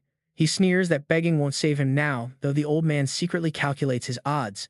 The gap in rank 9 is massive. It is like level 1 versus 9. A low ranker is nothing. Facing a high ranker, they are helpless. He analyzes this like a pro, estimating the boy's strength. He predicts Su Ping is high tier at most. But wait, because Su Ping is about to steal his spotlight. It is at the absolute peak of rank 9, rivaling the Blade Master. Su Ping calls his pets, Go Inferno Dragon and Dark Dragon Hound. On his command, they charge forward at absolutely blinding speed. Show them what you've got. The two beasts ruthlessly slam directly into the heart of the enemy's formation. Sun Chu screams for help, shivering in pure terror. Meanwhile, Zhou Ji is completely speechless. What is this? Their peak dragon attack was actually blocked. What insane defense is this? Su Ping closes his eyes. Forget it. I didn't come to reason with you. Suddenly, the little skeleton rushes forward with unexpected bloodthirsty aggression. It flies high. Tiang Guang is baffled, wondering what this tiny skeleton expects to do with a broken bone. No waiting. Raising its sword, it unleashes a devastating dragon-slaying strike that shocks the old man. A highly rare dragon countering technique. Wary Tiang Guang conjures his vermilion bird molten fire armor for defense. The strike pierces straight through, shattering his armor into useless pieces. Su Ping gloats. Too late. Too late. Now watch as the aggressive little skeleton charges in to land another shocking blow. It completely obliterates the molten armor once and for all, instantly making the Grand Elder spit blood. Defeated in one blow. Guang Zuo, also injured, anxiously asks if his elder brother is still alright. Zhou Ji grinds his teeth. Damn it, he only wanted to frame Su Ping and blame the Liu family. How did this bring disaster upon themselves? He personally wiped everyone's critical memories with mental energy. No video files were left. How did he track them down? Su Ping looks down on them coldly. I ask again. Will you still shield them? Patriarch Tian Xiao finally surrenders, ordering his men to comply. Bring them out immediately. His face darkens with total defeat. This is not the victory he planned. Borrowing a knife to kill. What a joke. They didn't borrow a knife, they summoned a god of death. Now he's coming for them. Half the Zhou army is dead, their ancestral home is completely destroyed. 4 titled state experts are severely injured. These heavy losses completely dwarf any potential benefit they wanted. They must yield. A disciple rushes in, reporting that the requested individuals have finally been brought over. Shivering in fear, they beg for mercy, crying out not to be killed and pleading for a chance. Tian Guang sighs. These fools acted on their own. Please do not blame the entire Zhou family. Hovering in midair, Su Ping tosses Sun Chu down like trash, ordering him to identify the culprits. He groans in pain. Staring blankly at them, he whispers that he doesn't know any of these people. The prisoners agree, claiming they've never met him. Who is he? Su Ping's expression darkens in suspicion. Everyone claims to be strangers. But these are clearly the exact 3 men from Sun Chu's memories. Their memories must have been altered. Zhou Ji watches from the side, secretly celebrating his clever scheme. He sent them out through multiple tiers, erasing the masterminds from their minds at each step. The critical memories remain completely locked. He smirks, realizing the kid only found fragments using mind-searching techniques. Without concrete proof, there is absolutely nothing linking the mastermind back to the prestigious Zhou family. He knew a powerful treasure like this either drained massive energy or came with extremely harsh usage limits. He shouldn't be able to track him down again. Suddenly, Su Ping shot out a spectral cord binding their necks. They shrieked in agony. Su Ping stared coldly, warning Patriarch Zhou Tianlin that these guys were just the tip of the iceberg. He warned them not to play games, demanding they hand over every single mastermind and conspirator behind this entire operation. Anyone defaming Pixie Pet Store had to pay in blood. Zhou Ji panicked, wondering how this kid could be so sure. Sensing the chilling aura, Zhou Tianlin spoke up hesitantly, explaining that more culprits were on the way and begging him to calm down. He quickly gestured to his guards to bring them in. Moments later, 8 terrified conspirators were dragged forward and thrown down. Forced onto their knees, they cried out for mercy, sobbing and begging the powerful warrior not to take their lives. Tianlin assured Su Ping that these were all the greedy masterminds. Watching them, Su Ping had a quiet realization. Honestly, most of these minor players did not deserve to die, but he was here for more than just a system quest. This was about establishing absolute dominance, so no one would ever dare cross him again. He closed his eyes. To protect his shop, mercy was out of the question. A wet, sickening crunch suddenly echoed through the courtyard. Splat, splat. Zhu Ji smirked in the background, thinking that after venting this much rage, the monster would finally leave. He assumed this terrifying god of death was finished. But a glowing system notification popped up before Su Ping. The pawns were dead. The true mastermind was still breathing with only 20 minutes left on the clock. Su Ping narrowed his eyes and summoned Little Skeleton. The tiny undead leaped high, unleashing a devastating slash that split the earth. The massive shockwave instantly demolished the family mansion. Watching his home crumble, Elder Guang Zuo shrieked in absolute fury. He yelled that they had handed over everyone involved, accusing Su Ping of being completely unreasonable for destroying their ancestral home. Su Ping gave him a dead-eyed stare, asking if he had ever once claimed to be a reasonable man. Since they refused to surrender the true mastermind, he calmly announced that he would just use the process of elimination. As his massive dark dragon materialized behind him, Su Ping suggested starting his purge with the family patriarch. Tianlin waved his hands in panic. His face darkened, realizing that losing left protector Guangzhuo would cripple the family. But trying to protect that one crucial arm was about to get the entire family slaughtered. Tianlin took a deep breath. He commanded Zhou Ji to step forward. Zhou Ji froze. Completely blindsided, Su Ping locked eyes with him. Su Ping demanded to know if the mastermind had any last words. Zhou Ji scoffed, laughing in sheer disbelief. He raged at how a petty rumor about a tiny shop could bring down their entire mighty clan. Whirling around, he pointed a shaking finger at Sun Qiu, screaming that he had dedicated his life to this family without a single mistake. His perfect plan was ruined because of him. If he was going down, he was taking Sun Qiu with him. Zhu Ji lunged forward, brutally driving a blade deep into Sun Qiu's chest. But before he could celebrate, Little Skeleton appeared. A swift, brutal slash cut Zhou Ji down from behind. As he screamed, Su Ping ordered his Inferno Dragon to burn him. Hellfire instantly engulfed the mastermind, reducing him to ash. Left Protector Guangzhuo watched in absolute horror. The elders secretly thanked their lucky stars they stayed out of this. Even Patriarch Tianlin shivered with dread. He made a silent vow that the street-hosting Pixie Pet Store would forever be a forbidden zone for his clan. Never again would they cross this monster. Meanwhile, the system confirmed the main culprit's death as the ashes scattered. The wind swept away the charred remains of Sun Qiu and Zhou Ji. Tianlin stepped forward, bowing in deep submission. He pleaded for the master's mercy, assuring him that every single person responsible for damaging his shop's reputation was dealt with. Su Ping merely crossed his arms with an unsatisfied look, coldly stating that this whole ordeal was far from finished. Eliminating the instigators did not clear his store's name. The Zhou family had to issue a public apology citywide. They needed to take full responsibility to restore the shop's honor, plus compensate him for the entire morning of lost business. Tianlin eagerly nodded his head in agreement, promising to immediately handle both the massive compensation and the public apology. The patriarch was privately seething. The online rumors about this pet store owner being a legendary tier powerhouse were absolutely true. The rumors about him punching legendary warriors and kicking Title Ones were no joke, they were the absolute truth. If he ever caught the idiot who instigated this, he would skin him alive. Then Tianlin cautiously asked about the payout. He hesitantly offered up cash prime real estate or any rare family treasures they owned. Su Ping simply smiled in response. He raised a single finger, stating he only wanted a set of top-tier treasures for cultivating pet warriors. Su Ping's eyes flicker as he specifies the exact resource grade they used to cultivate their family's young master, leaving Tian Xiao completely stunned. The old man knows the young master is the prime heir. Raising his talent beyond even the previous patriarch requires immense sacrifice. He would have to use the absolute best resources under the family's control.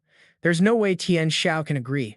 If they hand over all of their premium assets, the Zhou family might never rise again in this lifetime. Are they just supposed to be fattened up like pigs? Su Ping's lips curl into a smirk as he speaks. He calmly points out that even if they are treated like pigs, he can easily raise them to become supreme leaders of the clan. Hearing him compare their leaders to literal pigs triggers absolute outrage among the clan members standing below, who immediately shout back in anger. They refuse to stand for this humiliation, claiming they would rather die in battle than endure such blatant disrespect. But Tian Xiao steps forward and barks out a command for everyone to shut up, leaving them utterly stunned. The patriarch calmly reminds them of the bizarre skeleton pet Su Ping brought, pointing out its original lowly bloodline. It was originally just a tier 1 pet, yet under Su Ping's hands it displayed the terrifying power of a king beast. Tian Xiao realizes that Su Ping's claim about raising even a pig to the absolute top is no exaggeration. The young man can literally train any creature up to the peak of tier 9, which is a terrifying prospect. The realization sends a wave of silence through the crowd. Su Ping smiles, praising the patriarch's sharp mind. He offers a partnership, promising to train elite pets and supply rare pet food well below the market price. Then he glances over, knowing they have wanted to overthrow the 4 major families for a very long time. To wage war against the elite clans, they will need a fully equipped, powerful army with serious firepower. And Su Ping is the merchant who can supply them with the ultimate firepower they desperately need. Tian Xiao is completely taken aback, wondering if Su Ping's ultimate target is also those 4 elite families. Su Ping pats his shoulder and tells him to think bigger while looking out over the vast base city. His goal is to turn the entire region into his personal business empire. Soon, rumors begin to spread. Locals gossip about the Zhou family's failed smear campaign, vindicating Su Ping's pet shop in the eyes of the public. Word is that Boss Su got so angry he sliced their entire ancestral mansion into 4 pieces overnight. People realize the crazy stories circulating online are actually true, verified by official municipal reports rather than cheap rumors. The young shopkeeper does not play mind games or use cheap marketing tricks.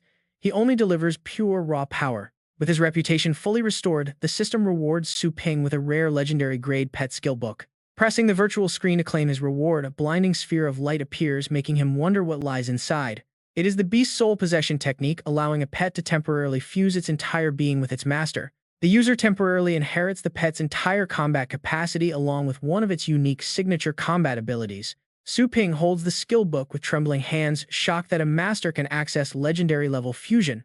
Normally reserved for elite warriors, this instant shortcut is almost too good to be true. Now, who gets it? He weighs his options carefully, wondering which of his loyal pets should inherit this incredibly overpowered skill. Fusing with the Inferno Dragon would turn him into a dragon warrior capable of breathing fire and soaring with wings. Yet, he is already used to levitating on his own, so the draconic look is only mildly tempting to him. What about the Dark Dragon Hound? Fusing with it would give him access to enhanced hunting and tracking skills. But the thought of being called a dog warrior is an absolute deal-breaker, so he passes on that.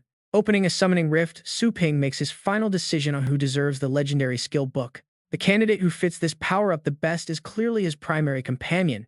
He calls the summon out. The little skeleton emerges, swinging its blade wildly.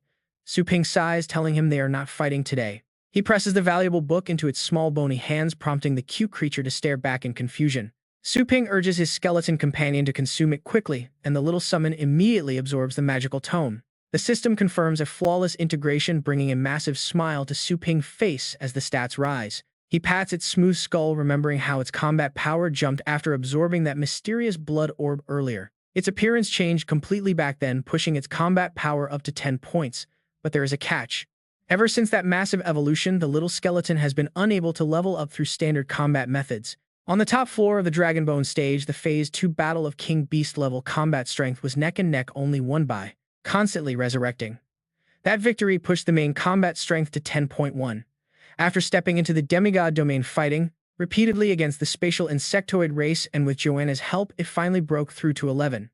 Who would have thought this one skill can actually boost Little Skeleton's combat power by 0.5 points directly?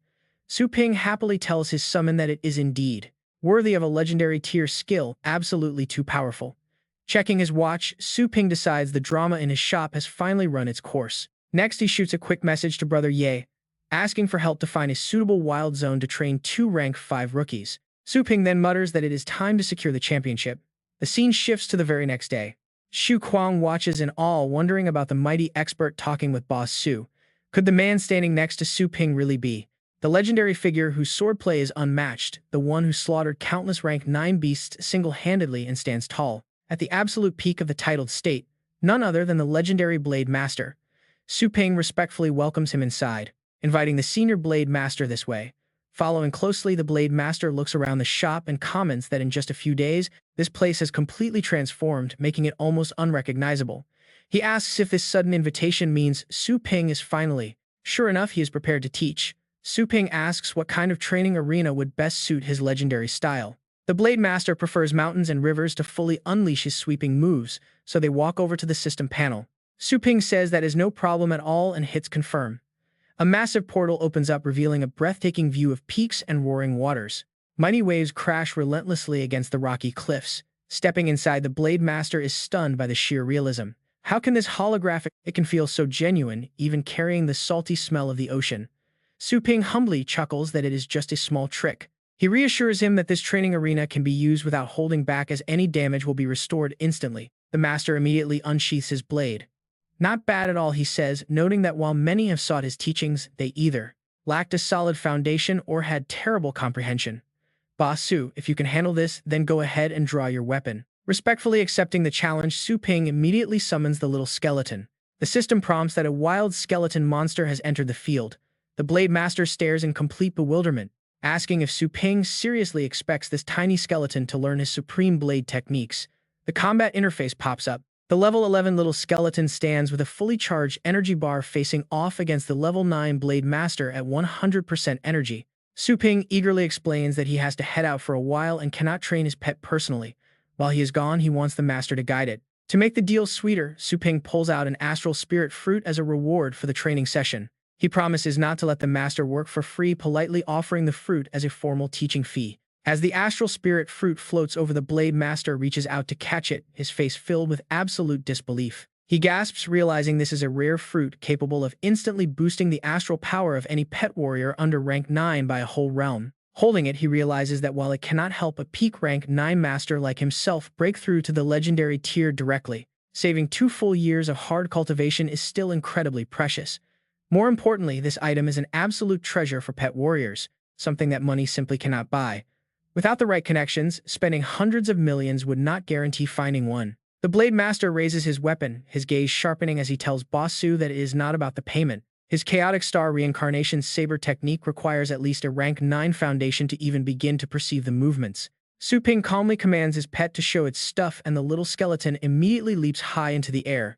Growing into a towering silhouette, the little skeleton unleashes an advanced blade strike that literally splits the roaring ocean right down the middle, exposing the very seafloor. As water rains down, Su Ping shields his face and asks with complete confidence if this kind of foundational power is enough to satisfy the senior.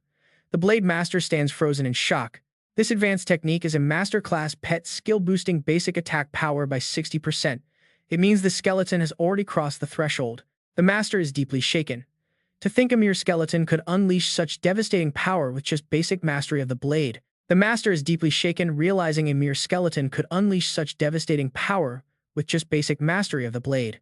While his own Chaotic Star Reincarnation Saber boosts basic attacks by 120%, he cannot imagine how monstrous this creature will become if it manages to master every single stance. The Blade Master immediately channels his power.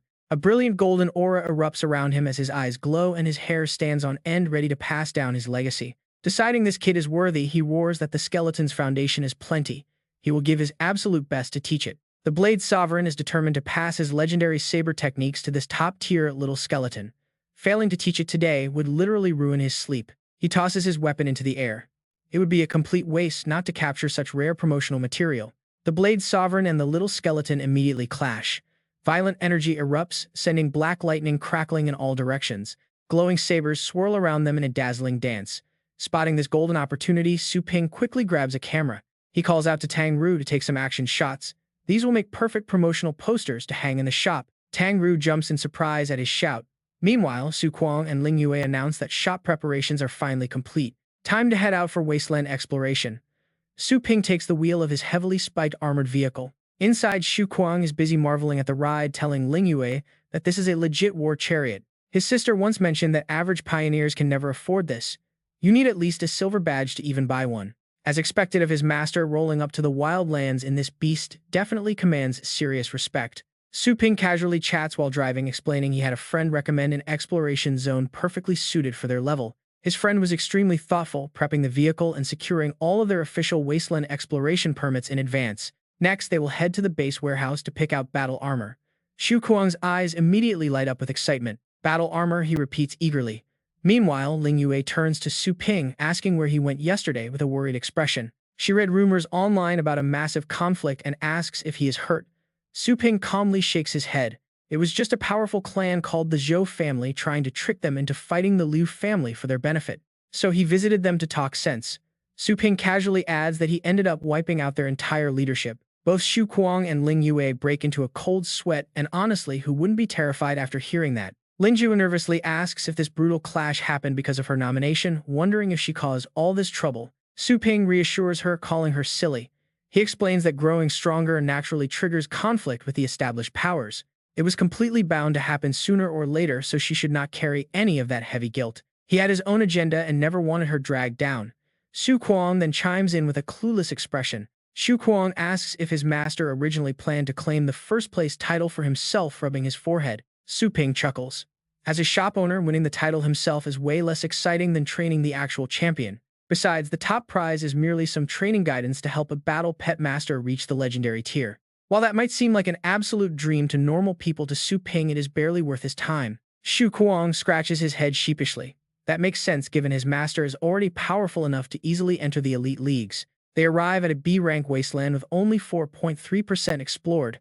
A 7th-rank ghost hound looms ahead. It brutally bites down on a victim surrounded by blood-stained corpses. Up on a nearby rocky ledge, the duo watches. Ling Yue and Su Kuang lie in ambush. She impatiently asks if they should just keep waiting, but Su Kuang urges patience. Their illusion flame beast suddenly unleashes a powerful blast of dark flame magic directly targeting the vicious beast. Enraged, the monster counterattacks by firing sharp spikes, hitting the illusionary figure of the beast as it begins to fade. Suddenly, a terrifying tentacled monster pierced by a massive cross charges forward. The illusion flame beast leaps back in panic. The tentacled beast quickly shoots out a thick limb, wrapping tightly around the ghost hound's leg to secure it. Ling Yue commands her beast to strike, unleashing a torrent of intense flames that sends the monster screaming in agonizing pain. Following that devastating attack, the scarred beast completely loses its mind, its eyes glowing crimson as it bellows in rage. It launches sharp spikes everywhere before leaping straight toward the rocky ledge where Ling Yue and Xu Kuang are positioned. Ling Yue quickly activates her skill, assuming a flawless combat stance. She immediately maps out their next moves. Noting it is heavily injured, she tells Xu Kuang to block the next strike while she goes for the kill. She summons her mighty Silver Frost Star Moon Dragon, which instantly charges to block the monster's incoming assault. As the dragon emerges from a massive portal, she activates a level 4 strength enhancement to empower its counterattack. With razor-sharp claws, the devastating strike hits the beast directly, sending its head flying clean into the air. Xu Kuang cheers in relief, glad that they finally finished it off. However, Ling Yue remains intensely focused on the battlefield. Just then, she senses danger. A high-ranked 6th-tier hammer-headed beast launches a surprise attack targeting Xu Kuang. Fortunately, Ling Yue reacts in the nick of time, pulling him back to dodge the deadly incoming blow. The mace-headed beast. But that last strike hit Ling Yue, gashing her back. Xu Kuang gets totally spooked. Panicking, he summons his pet junior master Aunt, get the soul-devouring beast out. It instantly spews dark mist to cover them. Xu Kuang pulls Ling Yue out of the black smoke. Once clear, a long slash is visible on her back. He asks her that, "Now thanks a lot, that beast seemed poisonous." "Junior Master Aunt, are you okay?" Ling Yue then activates her healing skill, shining with a bright green aura. "Didn't you just save me earlier as well, so we are even?" "Little Skeleton and Master Wang already taught me high-level healing and detoxification. For a minor injury like this, I just need to channel my energy to mend it easily." As her wound quickly closes up, Xu Kuang can only marvel. He jokes in a playful tone, "Junior Master Aunt, you are amazing." Ling Yu replies with a cold, tired look, "Stop calling me that, it is embarrassing to death." Just then he realizes the wild beast is howling for backup. "Oh no, this is bad." It is summoning its pack, but the poisonous mist still hides us. They cannot track us down, so we still hold the upper hand. Meanwhile, floating high above them, Su Ping is silently watching their entire battle unfold. He thought she would cry to go home after tasting a little hardship in the wild, but he clearly underestimated her. Down below, Xu Kuang and Ling Yue keep fighting in perfect sync. Xu Kuang shouts to hold the poison mist while the swamp beast coordinates with my phantom flame beast to charge ahead. Ling Yu agrees, letting her soul-devouring beast maintain the poisonous mist. Su Ping is actually quite surprised by his sister's growth. Looking closely, whether it is her character, talent, or teamwork, Su Lingyu is not inferior to any young master of a prestigious clan. At first he even planned to use Xu Kuang to ease her tournament pressure, but that was clearly unnecessary. Meanwhile, Xu Kuang and Ling Yue remain fully locked into the battle. Ling Yue commands, "Next move you attack, I will defend." Xu Kuang nods. "Absolutely." Ling Yue shouts, "4th-tier defensive fortification." Watching from above, Su Ping continues to evaluate her potential. If she actually manages to win the championship in this elite league, he will never have to worry about her safety again. Once he trains both of them to the titled warrior state, he can leave them at home and travel peacefully. He heard the training profession in the neighboring Holy Light City is highly advanced. He wonders how that place looks. Down below, the battle continues smoothly under their seamless coordination. Now check this out. Suddenly, Xu Kuang calls out the soul-devouring beast. Ling Yue tells him, "Let me heal it." "Xu Kuang, do not let that poisonous mist fade away." Xu Kuang replies, "No problem, leave it to me." Soon the battle ends and the dead monster collapses onto the ground. Xu Kuang hands a potion bottle over to Ling Yue, who looks a bit too shy to accept it. This is a high-grade recovery potion, which she remembers is incredibly expensive. He laughs, "Do not be polite. If not for your healing, my astral pets would have died several times already." Just then, Su Ping walks up to them. "That is enough. For today, you two can rest now." But Xu Kuang and Ling Yue are still eager to train master. "I feel like I can keep going, and I am not tired either, brother. I want to hunt a few more beasts." They are both ready for the next round. Ling Yue excitedly says, "I have never had such a satisfying fight. Let us keep going." She wants to save up enough money to bring her Moonfrost Dragon to his shop for premium top-tier training. Su Ping agrees to let them continue. "All right, just keep going at your own pace then." Meanwhile, at the wild hunting outpost, a group of warriors is currently turning in their merit points, surrounded by piles of hunted monsters. The registrar calls candidate number 99. Zai Hao steps up eager to see how much merit he has gathered. He wonders how much he got asking and is finally my turn. So how many points did I get? Clerk announces his total score, one registered beast totaling 1,280 points. Zai Hao stands frozen, unable to believe his score is so low after hunting so many monsters when I killed so many beasts and only got that. The clerk calmly explains the merit system to him, saying beast hunting merits are based purely on market value. A Tier 1 beast is 10 points, Tier 2 is 50, Tier 3 is 100, Tier 4 is 1,000, and Tier 5 gets 10,000, Tier 6 gets 100,000, and Tier 7 gets 500,000.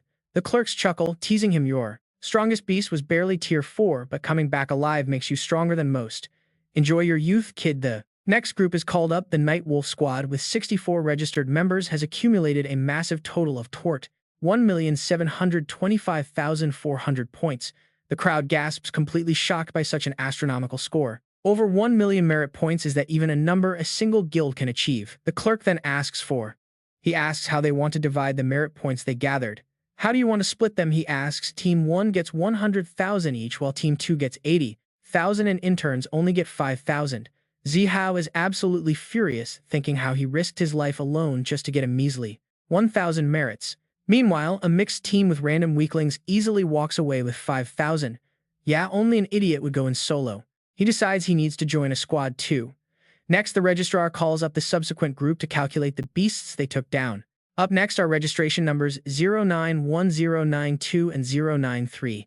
But when the registrar looks at the screen, he completely freezes in disbelief. Sweat drips down his face. It turns out to be Su Ping and his team presenting a mountain of beast corpses.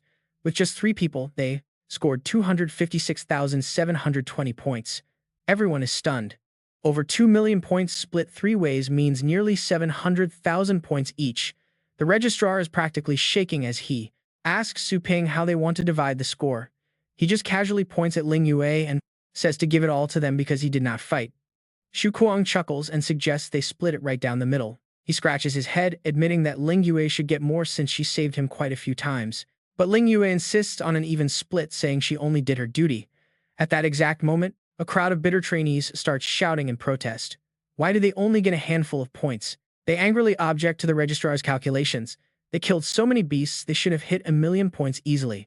Giving them only 5,000 points each is a total joke, and they claim it is completely unfair. While Su Su stays quiet, her companion gets upset on her behalf and asks why she is not speaking up. Are you really okay with days of hard work being worth almost nothing, she asks. This is barely enough to buy a basic relic, and definitely not enough for pet training. Before anyone can say more, the Yilang squad leader steps up and barks a loud order to be quiet. His voice is so powerful that everyone has to cover their ears. Meanwhile, 2 Yilang members whisper mockingly. They mock the complainers, saying these rookies clearly do not know how things work on their very first run. These rookies are just here to gain experience. If they want points, they should try carrying their weight instead of riding the captain's coattails. The students hear this and immediately push back, furious at the accusation of being dead weight. They admit they caused some minor trouble, but none of it ever put anyone in real danger. Besides, the 8th rank flame dragon elephant was taken down by Su Ling Yue's lightning rat. How can they split that reward equally? They argue they also killed several 5th and 6th rank beasts, so these meager points are just insulting. Now they demand their fair share. Ling Yu frowns, looking like she wants to step in and defend them. But Su Ping holds up a hand, telling her to wait. Watch closely, he actually wants to hear how this plays out. The argument continues as the veteran tells the rookies not to get cocky just because they killed a few beasts. Weight is killing beasts for points, not the whole point. The squad leader steps in to defend his crew. He points out that the main squads are highly experienced and handling those monsters would have been easy for them anyway. The overall harvest was huge, yielding plenty of points. The captain glares and raises his voice in frustration. He asks how they think they even made it back safely, reminding them about the scouting, leadership, healing, and backup support. The captain demands to know what they actually contributed. The interns immediately fall silent, unable to argue against that. Crossing his arms, the captain delivers some cold, hard facts. If they want to join a squad, the squad has to protect them. They are legally responsible for their safety, even having to pay massive compensation if any intern gets hurt. Because of that risk, the points earned by the interns must be shared with the core team. He sternly tells the complainers that if they are not happy with this arrangement, they can try going in alone next time. Everything comes with a price, he says. Hearing this, Ling Yue falls silent, reflecting deeply on the captain's words. Su Ping looks at her and realizes that while she is talented, she is still easily swayed by others. Experiencing these harsh realities is the perfect way for her to grow stronger and build some real resolve. He nudges her. Why are you just standing there? He asks. Our path is way harder than theirs. Instead, he tells them to grab their merits so they can head back to the shop and prepare for the coming weeks. Whether they can claim the top spot is entirely up to them. Ling Yui smiles and nods as they head home. Back at the shop, she changes into fresh clothes and happily chats about her pet while Su Kuang waits nearby. Back to his cart. The scene cuts back to the wilderness where Su Lingyue and Shu Kuang are in battle. It is a Class B zone. Su Ping hovers above, acting as tactical commander when the system screen suddenly pops up. Leaderboard updated. Yi Hao is 7th, Lu Yingfei is 8th, Su Kuang is 9th, and Su Lingyue is 10th. Surrounded, a massive horde of vicious beasts traps them. Meanwhile, the troublemaker leaderboard refreshes once more on the screen. Zhang Baoxing is 4th. Su Lingyue takes 5th. Shu Kuang rises to 6th. A beast gets sliced clean in half. Back in reality, Su Ping stands before the leaderboard announcing their next big move. Tomorrow is the official opening day of the league. The shop leaderboard will finally determine who gets the guaranteed champion ticket, and that lucky person is Wait. The scene shifts. A man folds his arms, smirking. He chuckles that they finally secured the slot for her. He wants her name known all over Longjiang City. Even if the Zhou family failed, the 4 great families will crush her. No doubt about it. The scene shifts to a dark room where 2 kneeling figures report to their patriarch. They report that the top-ranked fighter is a complete fraud. Can she even survive 2 simple moves on the field? The display board flashes. They ask the patriarch if they should eliminate her on sight once they meet on the field. Target locked on Lingyue. The Elite League Guaranteed Champion announcement has officially named her. The real question is this: how to end her? On a massive screen, the host announces the 52nd Global Elite League qualifiers. The Longjiang City qualifiers are here. Cutting straight to the packed arena, the referee officially blows the whistle. The match is on. The preliminary rounds officially begin. Down in the stands, the crowd is roaring with absolute excitement. They yell for the fighters to get on stage, screaming for the blood to start flowing already. The host easily feels the electric hype and extreme anticipation of the crowd. Without hesitation, he officially kicks off the match. No more waiting. He feeds off their wild energy and invites the contenders out to the battlefield. 30 matches will run simultaneously because of the massive turnout. This is going to be pure chaos. Stepping onto the arena floor first is a talented young girl from Phoenix Mountain Academy, Su Lingyue. The others quickly follow. A notable contender named Luo Fengxian from Berserking Blade Academy steps out next. Next up are elite disciples representing both the Tang and Gu families. The host estimates over 1,000 total competitors today. Suddenly, the gates open. He boots up the energy screens and proudly announces the theme of this opening round. A sharp signal echoes across the arena as a huge container pops open. A massive swarm of insects bursts out. According to the host, this first round is a survival test against toxic pests. The competitors immediately recognize the incoming swarm. One contestant gasps in horror, realizing these are the highly unpredictable and incredibly venomous level 5 ghost butterfly wasps. The host confirms it immediately with a nod.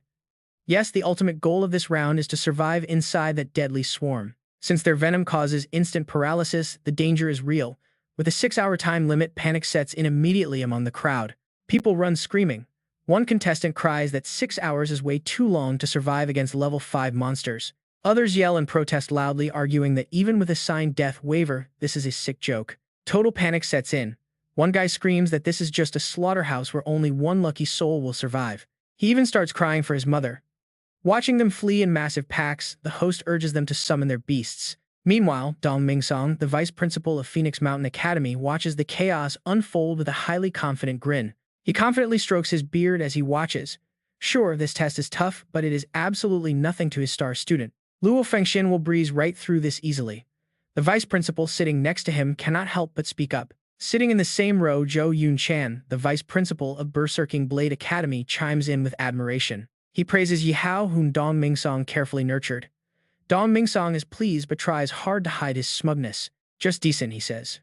But everyone knows Supervisor Su's little sister Su Lingyue is the real star today. Su Ping sits squeezed between these 2 old men, wondering why they even came. Honestly, you have to feel for him. Zhou Yunchen chuckles, explaining that after their last clash, Su Ping became a complete legend at Berserking Blade Academy. Every single teacher and student absolutely worships him with their boundless admiration running as deep as the ocean. He even goes so far as to offer Su Ping a high-paying job as their school's elite gold medal instructor. He asks how much Phoenix Mountain is paying, promising that his school will happily quintuple that amount. Dong Mingsong explodes. He gets right in his face, screaming how dare he poach his staff. Zhou Yunchan just grins. He refused to back down, arguing that a powerhouse like Teacher Sue was way too overqualified to just be a simple advisor. The other principal instantly snaps back that he scouted him first. Caught in the crossfire, our main character stays dead silent to blend in. He can only let out a helpless sigh suddenly, realizing he almost forgot he actually has another job as an academy instructor. Once the bickering finally stops, Su Ping speaks up with a bit of guilt, mentioning that he has been pretty busy lately. That is why he has not been teaching, admitting he mostly just uses school connections to find rare training materials. He thinks being an instructor is not a good fit, but Ming Song remains firm, declaring nobody would dare bother him. Then he starts listing reasons why he cannot let the young man leave, mentioning he heard about the Chu family pressure. He says with Su Ping power, even if he never teaches, just having his name is a massive shield for Fengshan Academy. On top of that, tons of students who train at his shop reported that their astral pets made incredible progress. Thanks to his services, their teachers easily smash all their performance metrics, giving them plenty of reasons to keep him. So he makes a big move, offering to nominate Su Ping as the director of their brand new cultivation department at Fengshan. Even though it is a new division, he will have full control over half of the academy's massive resources. He will not even have to teach regular classes, just oversee the pet training for the entire school. He asks how Director Su feels about this deal, and honestly, with benefits, this insane Su Ping is seriously rethinking his plans. For now, he wants to focus on the tournament and talk details later, but Yun Chen is watching them from afar. Seeing them whispering and laughing so slyly makes her absolutely furious, cursing the old principal as a total fox. She cannot believe he is giving up half the academy resources just to recruit Su Ping, wishing she had moved first. Back at the selection round, the announcer asks if the contestants are ready, warning them about the rules. Anyone who forfeits or gets knocked out will be carried off by the staff, and there is one more detail. Anyone who damages the wildflowers in the arena will be immediately disqualified, and with no one backing down, he starts the round. The battle officially kicks off, and the toxic bees immediately swarm forward, launching a violent barrage of sharp, venomous stings. As a massive hail of poison arrows rains down, several fighters take direct hits and suffer severe, agonizing injuries. Screams of pain echo through the stadium, and even the announcer is shocked by how insanely fast this round is moving. People are getting disqualified left and right, proving this year's match is going to be incredibly intense and dramatic. Medical teams rush in to carry out the fallen contestants while the announcer keeps a close eye on the battlefield. He quickly spots another unlucky fighter targeted by the swarm, the deadly insects charging at her with terrifying speed. But she pulls off a clean dodge, and it is none other than Ling Yue, leaving the announcer absolutely speechless. Almost nobody has managed to avoid these toxic stingers today, yet she easily slips through them using some pretty slick footwork. Watching the massive swarm, she realizes they probably are not being controlled by a pet master but something else. If they are wild bees, why are they leaving the wildflowers alone? She wonders if it is just a coincidence. Meanwhile, the camera switches to another part of the field, showing a guy directly charging at the toxic swarm. He even mocks the insects, thinking this is way too simple and he just needs raw strength to crush them. His heavy punches land perfectly on every target, and he thinks he has already found a foolproof way to win. By wiping out all these phantom pests, the stage should be cleared right. The host notices something interesting though. He did not summon an aggressive pet, choosing to destroy these level 5 phantoms using only his personal martial skills. It is a clever way to hide his true cards while showing off his absurd physical power at the same time. The bees burn to ash with every strike, but right then another containment unit is cracked open on the field. A fresh swarm ambushes him from behind. Since he is too focused on the front, he is caught completely off guard. And just like that, he is instantly eliminated. The announcer cannot help but sound a bit smug about it. He went with the wrong strategy because these phantoms multiply incredibly fast and the staff has an endless supply of them. No matter how strong you are, underestimating this test is a huge mistake.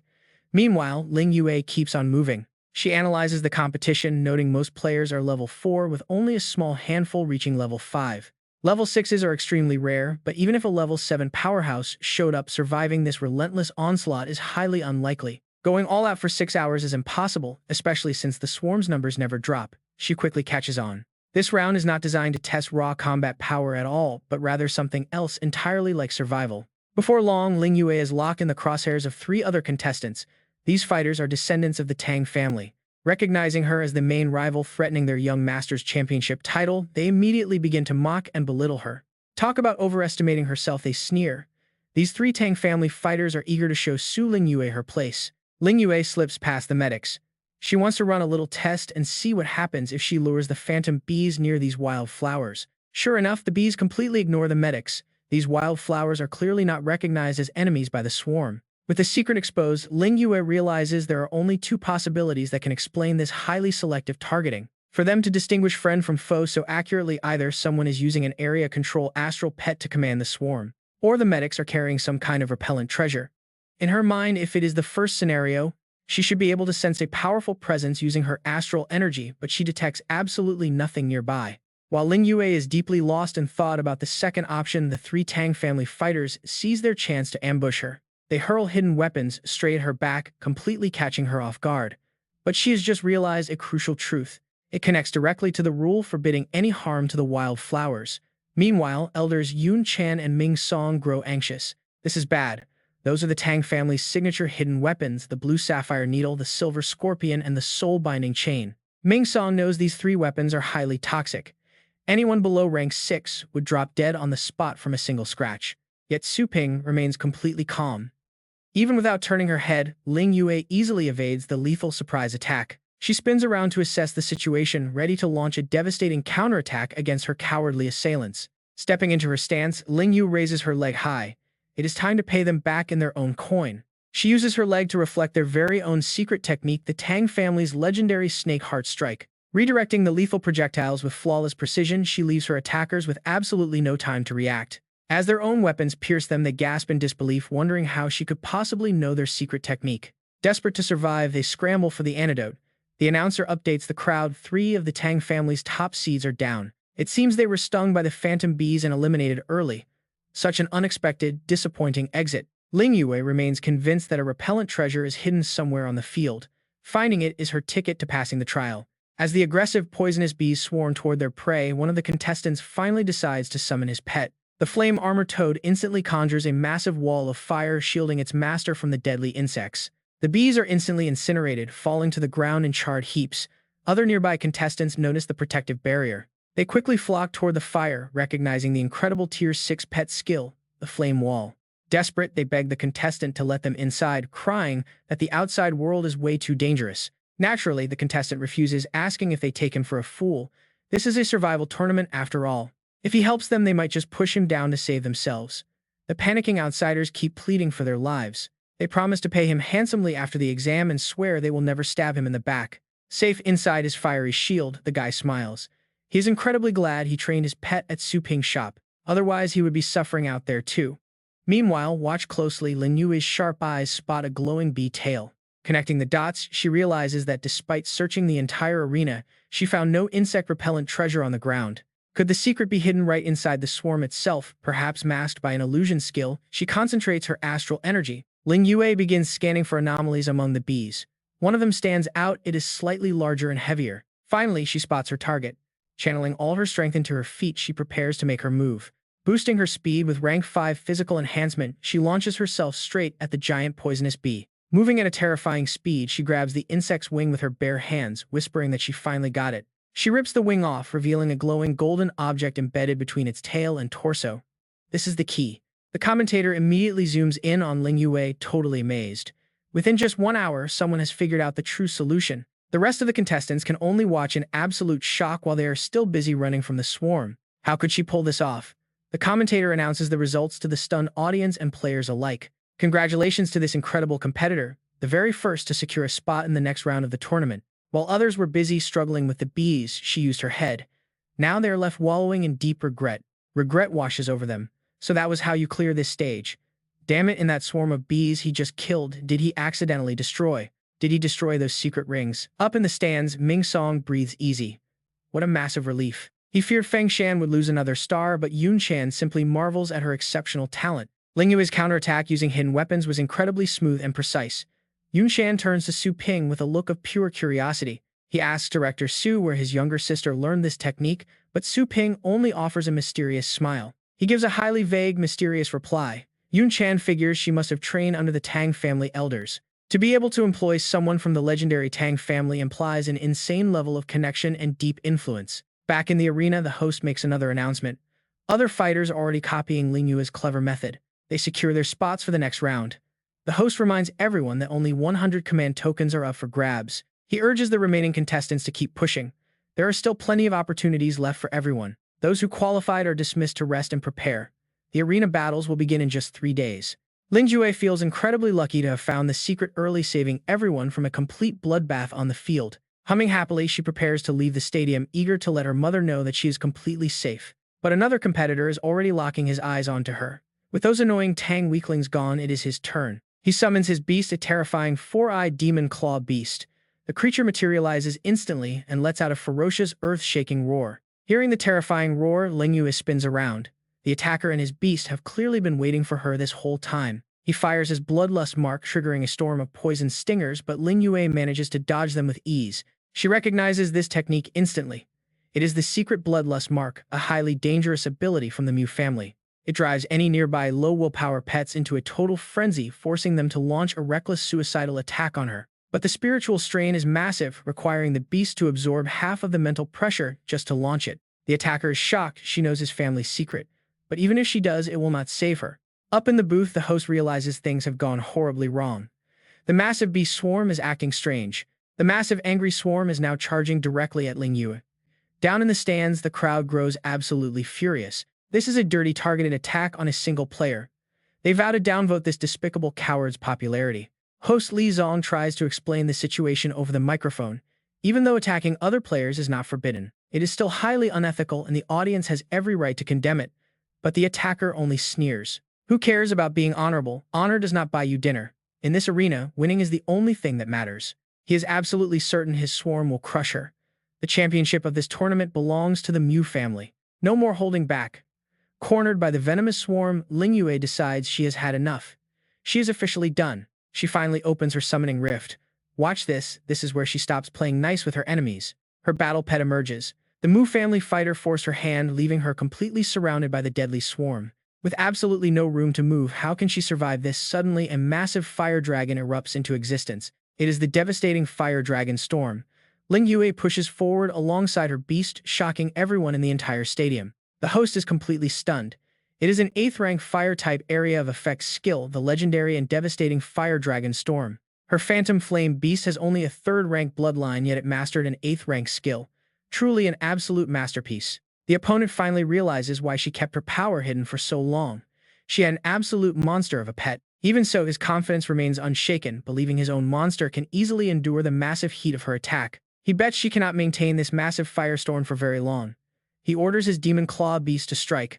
But before his beast can make a move, poisonous snakes suddenly coil around his body, throwing him into instant panic. Where did these snakes come from? He desperately screams at his Demon Claw beast to clear them out right away. But they are hallucinations.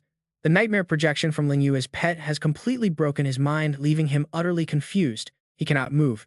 His mind is lost, and his actual physical body is now completely locked in place. Terrified and completely paralyzed, the foolish attacker fails to notice Lingyue walking right up to him in the chaos. When a pet shares its master's mental burden, their combined guard drops significantly. It makes the summoner incredibly easy to approach. Lingyue effortlessly slips close and snatches his secret treasure ring. With that, she officially takes away his entire qualification. He trembles in absolute helplessness, unable to stop her. Wait, just wait. Su Lingyue orders her Phantom Flame beast to use counter kill. Kill. The venomous bees he once controlled turn around and attack him. Swarms cover his body. Su Lingyue stands there proud. She gives him a final word. Her big brother taught her that. Seconds later, he hits the dirt. Another Mew family descendant is eliminated. The crowd watching the fight is utterly stunned by her brutal methods. How terrifying can this girl really get? Feng Tian is caught off guard. Is this truly the power of a champion backed by that legendary pet store? He remembers the online comments calling the shop the only true god, while other pet stores are just absolute garbage. Praises flood in everywhere. It seems the wild online rumors were not just low-level paid hype after all. As Su Lingyue walks back in, everyone agrees the rumors are true. Ming Song and Yun Chan watch closely. They clap and cheer loudly. That was incredible. Congratulations, Director Su. Your little sister advanced with ease. But when they look back, Su Ping is already gone from his seat. Wait, where did he go? The overhead lights flicker erratically, leaving her face in shadow. Su Lingyue slowly steps into another dark hallway. The lights flash constantly. Suddenly, a strange sound echoes from the dark. She halts in her tracks. She quickly spins around to check. Is the power failing? Meanwhile, in another room, blood splatters over fallen bodies. A man chuckles, calling Su Lingyue an unlucky brat. He wipes blood off his blade and questions her nerve. She dared to target the championship of the 4 great families. He asks how the boss plans to handle her. A mysterious figure picks up her photo. The client wants her arms and legs broken, so they have to deliver. A group of dangerous masked thugs gather. They note she is pretty and suggest having some fun first. They belong to the notorious Black Dog Squad, a ruthless gang of hired thugs who happily do any dirty work. Because they serve the four great families, they enjoy absolute protection. Nobody dares to lay a finger on them. They creep closer to her location. The thugs joke about letting the boss go first before they take turns. Hearing footsteps, they prepare to strike. Suddenly, a creepy hand slowly reaches out to grab Su Ling Yue from behind. The hand aims straight for her shoulder, but her lightning-fast reflexes kick in before they can even touch her. She spins around with 5th-rank strength enhancement and swings, yelling for them to die, but Su Ping blocks her. He smiles, praising her quick reaction. Recognizing her brother, Su Ling Yue finally breathes a huge sigh of relief. She warns him that one of these days she might actually cripple him if she cannot stop her punch. Su Ping laughs it off and tells her to go this way. Confused, she points toward the closer parking lot. Su Ping smiles coldly, explaining that path is way too dirty. Meanwhile, the thugs arrive at the main door. The leader freezes as a small skeleton blocks their path. Clueless about its terrifying power, they ask what it is. The skeleton draws its blade. Su Ping softly warns Su Ling Yue to keep moving forward and not look back. He tells her he already sent someone to clean up the trash. Behind them, the skeleton begins its dance.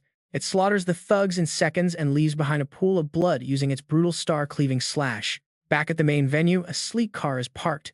Su Ping spots a familiar face and waves his hand. He greets Venerable Blade, asking if the senior is also here to train his battle pets today. The senior scratches his head, admitting he was just passing by to see if Little Skeleton was free. Su Ping is utterly confused, wondering what on earth happened between his pet and the senior this past month. Su Ping hands over Little Skeleton anyway, politely asking the senior to look after his pet for a bit. Walking back inside his store, he notices a highly unusual chest and asks Anna what is going on. She explains that some weaklings calling themselves the Zhou family sent it, placing over 100 advanced training orders. They left a message asking him to accept this training treasure, hoping Boss Su will forgive their past actions. The family promises to follow his every command from now on. Su Ping asks if the items are safe. The golden eyes of Anna glow as she explains she scanned it, and while there are no traps, it is trash. She calls them ants who dared insult him with garbage, asking if she should go wipe them out. Curious, Su Ping reaches out to open the chest. A brilliant light erupts, forcing him to shield his eyes. He complains that the flash nearly blinded him. Anna remains unimpressed, repeating that it is still just trash. Su Ping jokes he needs to check her standards someday. Meanwhile, Su Ling Yue stares in absolute shock at the treasures. What does he want with treasures of this level anyway? Su Ping explains they are for her cultivation during her 3-day break. Hearing this, Su Ling Yue is completely stunned. Are these really for her? She has only ever seen such treasures in textbooks. She has absolutely no idea how to use them. Suddenly, Tang Ruyan appears and chimes in, completely agreeing with her confusion. These items are far too high-grade for a novice. Ruyan coldly warns that forcing this power will only cause her body to explode. She mocks her for having absolutely zero common sense. Su Ping ponders her words, realizing she has a point. As the young mistress of one of the 4 great families, she definitely knows the secrets to unlocking these treasures. He smiles and suggests they have a private chat. Seeing the dangerous look on his face, Ruyan instantly panics. Soon after, a mysterious leaf touches her back amidst the flowing water. Ling Yu screams as Ruyan binds her wrists tight. "Stop, please, it tickles too much," she cries. Ruyan just flashes a friendly smile. Since she keeps squirming, Ruyan claims this is to prevent her from going berserk during training, so binding her is necessary. "Just endure it and focus entirely on your own body," Ruyan says. Hearing these devilish words, Ling Yue can only daze out. What is actually happening here? An hour ago, Su Ping asked Ruyan a direct question. He demanded to know how to use these treasures. Ruyan immediately put on an arrogant attitude, demanding to know her benefit. She asked if he would set her free. Su Ping casually stretched his hand out, but as he leaned closer, his eyes turned cold and dangerous. He promised she would not have to wait long. Once he conquers the Tang family, she will get her freedom. The setup is starting soon. His terrifyingly dark expression even startles Ling Yu. She mutters that her brother is starting to look more like a true villain. Ruyan flips her hair with absolute confidence. A mere titled battle pet warrior like him dares to talk about conquering them. She confidently boasts that the Tang family is an ancient, massive clan spanning across multiple prominent base cities. The branch in Longjiang Base City is merely one of their offshoots, equal to the other 3 great local clans. She starts rambling on and on. To truly understand their background, she claims they must delve into their ancient history. She claims their legendary lineage dates back centuries to when a poor gambler took refuge in their ancestors' home. Su Ping ignores her rant entirely. He remembers the system stating that temporary contracts could work on any living being. If it worked on a godlike being like Joanna, it should easily apply to an ordinary human as well, right? The system immediately confirms his theory, explaining that all living things can technically be contracted as pets. Under a temporary contract, a human's strength and knowledge remain unchanged, but their independent thinking will drop to a pet's level. This absolute obedience lasts until they leave the current cultivation site powered by the ancient chaos contract. A warning prompt pops up. He should only use this on targets weaker than him to avoid a severe backlash. Otherwise, the entire attempt could fail catastrophically. Armed with this knowledge, Su Ping suddenly steps right up to her. Ruyan flinches in shock, asking what he wants. He wanted to negotiate fairly, but now he is taking action. Pinning her hands above her head, he smiles. Since they cannot make a deal, he will have to use force. Ruyan screams at him to let go, warning of dire consequences. But Su Ping simply presses his finger to her forehead. The contract is an instant success. She backs away in terror, demanding to know what he did to her. Smiling, he asks how she feels about him now. She is confused, claiming she only wants to tear him apart. But deep down, something feels terribly wrong. This man is her mortal enemy, yet she suddenly feels a strange pull. Every single word he speaks now feels like an absolute decree from the heavens, completely impossible to resist. Su Ping issues a command for her to kneel. Instinctively, she drops to her knees and asks for his orders. Ling Yue is completely flabbergasted by this sudden change. How did she turn into an entirely different person so fast? Su Ping calmly tells her to rise, admitting he actually prefers her arrogant and stubborn attitude from before. Snapping out of it, Ruyan angrily tells him to speak up because she has no time to play around. Su Ping explains his goal. He needs her to guide Ling Yue in using these secret treasures over the next 3 days. Ruyan scoffs at the absurd 3-day deadline. She opens the treasure chest to inspect the massive hoard. The massive hoard includes body-tempering herbs, physical combat techniques, and special soul stones to boost her astral power. Even the basic medicinal bath for the first phase of body tempering requires at least 3 full months. Without the right physical foundation, rushing the process will cause immense agony or even make her body explode. Su Ping ponders this 3-month requirement. Suddenly, a brilliant idea strikes him. Since they have a contract in place, fascinating. Doesn't this mean he can actually take her into the cultivation plane, since 1 hour out here equals a full day inside? These 3 days of tournament break mean she can train for 72 days, plenty of time to finish her basic body tempering. He immediately turns to her. He tells Su Ling Yue to close her eyes. Confused, she asks what he is planning, but Su Ping simply asks if he would ever hurt her. Ling Yue says it is hard to tell. Su Ping touches her forehead, promising to take her to a great place if she just closes her eyes. She complies, asking if he is tricking her. Once the temporary contract is successfully established, Su Ping tells her she can completely set her mind at ease. It is going to be amazing. Cut to the present, and Ling Yue is laughing hysterically. It tickles so much she cannot stand it. Meanwhile, he is focused on his own training, calculating his progress. It is slower than expected, but with the breaks between rounds, he should have enough time to fully absorb all his secret treasures before the finals. As he refines his chaos astral map, painful screams echo from the distance. Someone is crying out for help. Tang Ruyan, standing nearby, calls out, telling little sister Su to stop squirming because this is cleansing her marrow and rewriting her physical constitution. Ling Yue cries out in protest, complaining that she is incredibly ticklish. Su Ping immediately chimed in, telling her not to get distracted. Just sit tight and soak in this medicinal bath. After all, is this not much better than risking your life fighting brutal beasts in the dangerous wasteland? Countless people would die to get a soak like this, but Ling Yu tears up, begging him to let her go to the wasteland.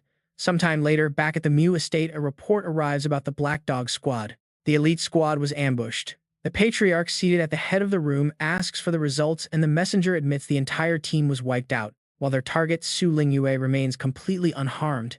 The elders erupt in fury, demanding to know who could possibly wipe out their entire elite force. They question if Su Ling Yue did it herself, but the terrified scout stammers, explaining that it is currently impossible to confirm. All cameras and recording devices were destroyed during the battle.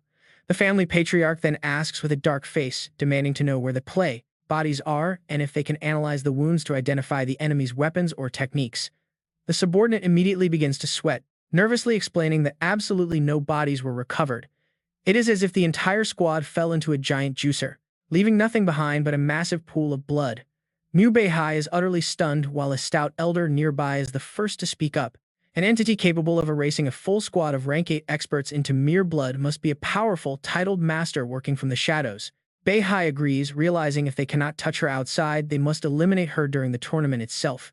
They cannot let her reach the finals and stand in the young master's way. He immediately calls out for his men, and a group of shadow guards suddenly appears. They bow respectfully, asking for instructions.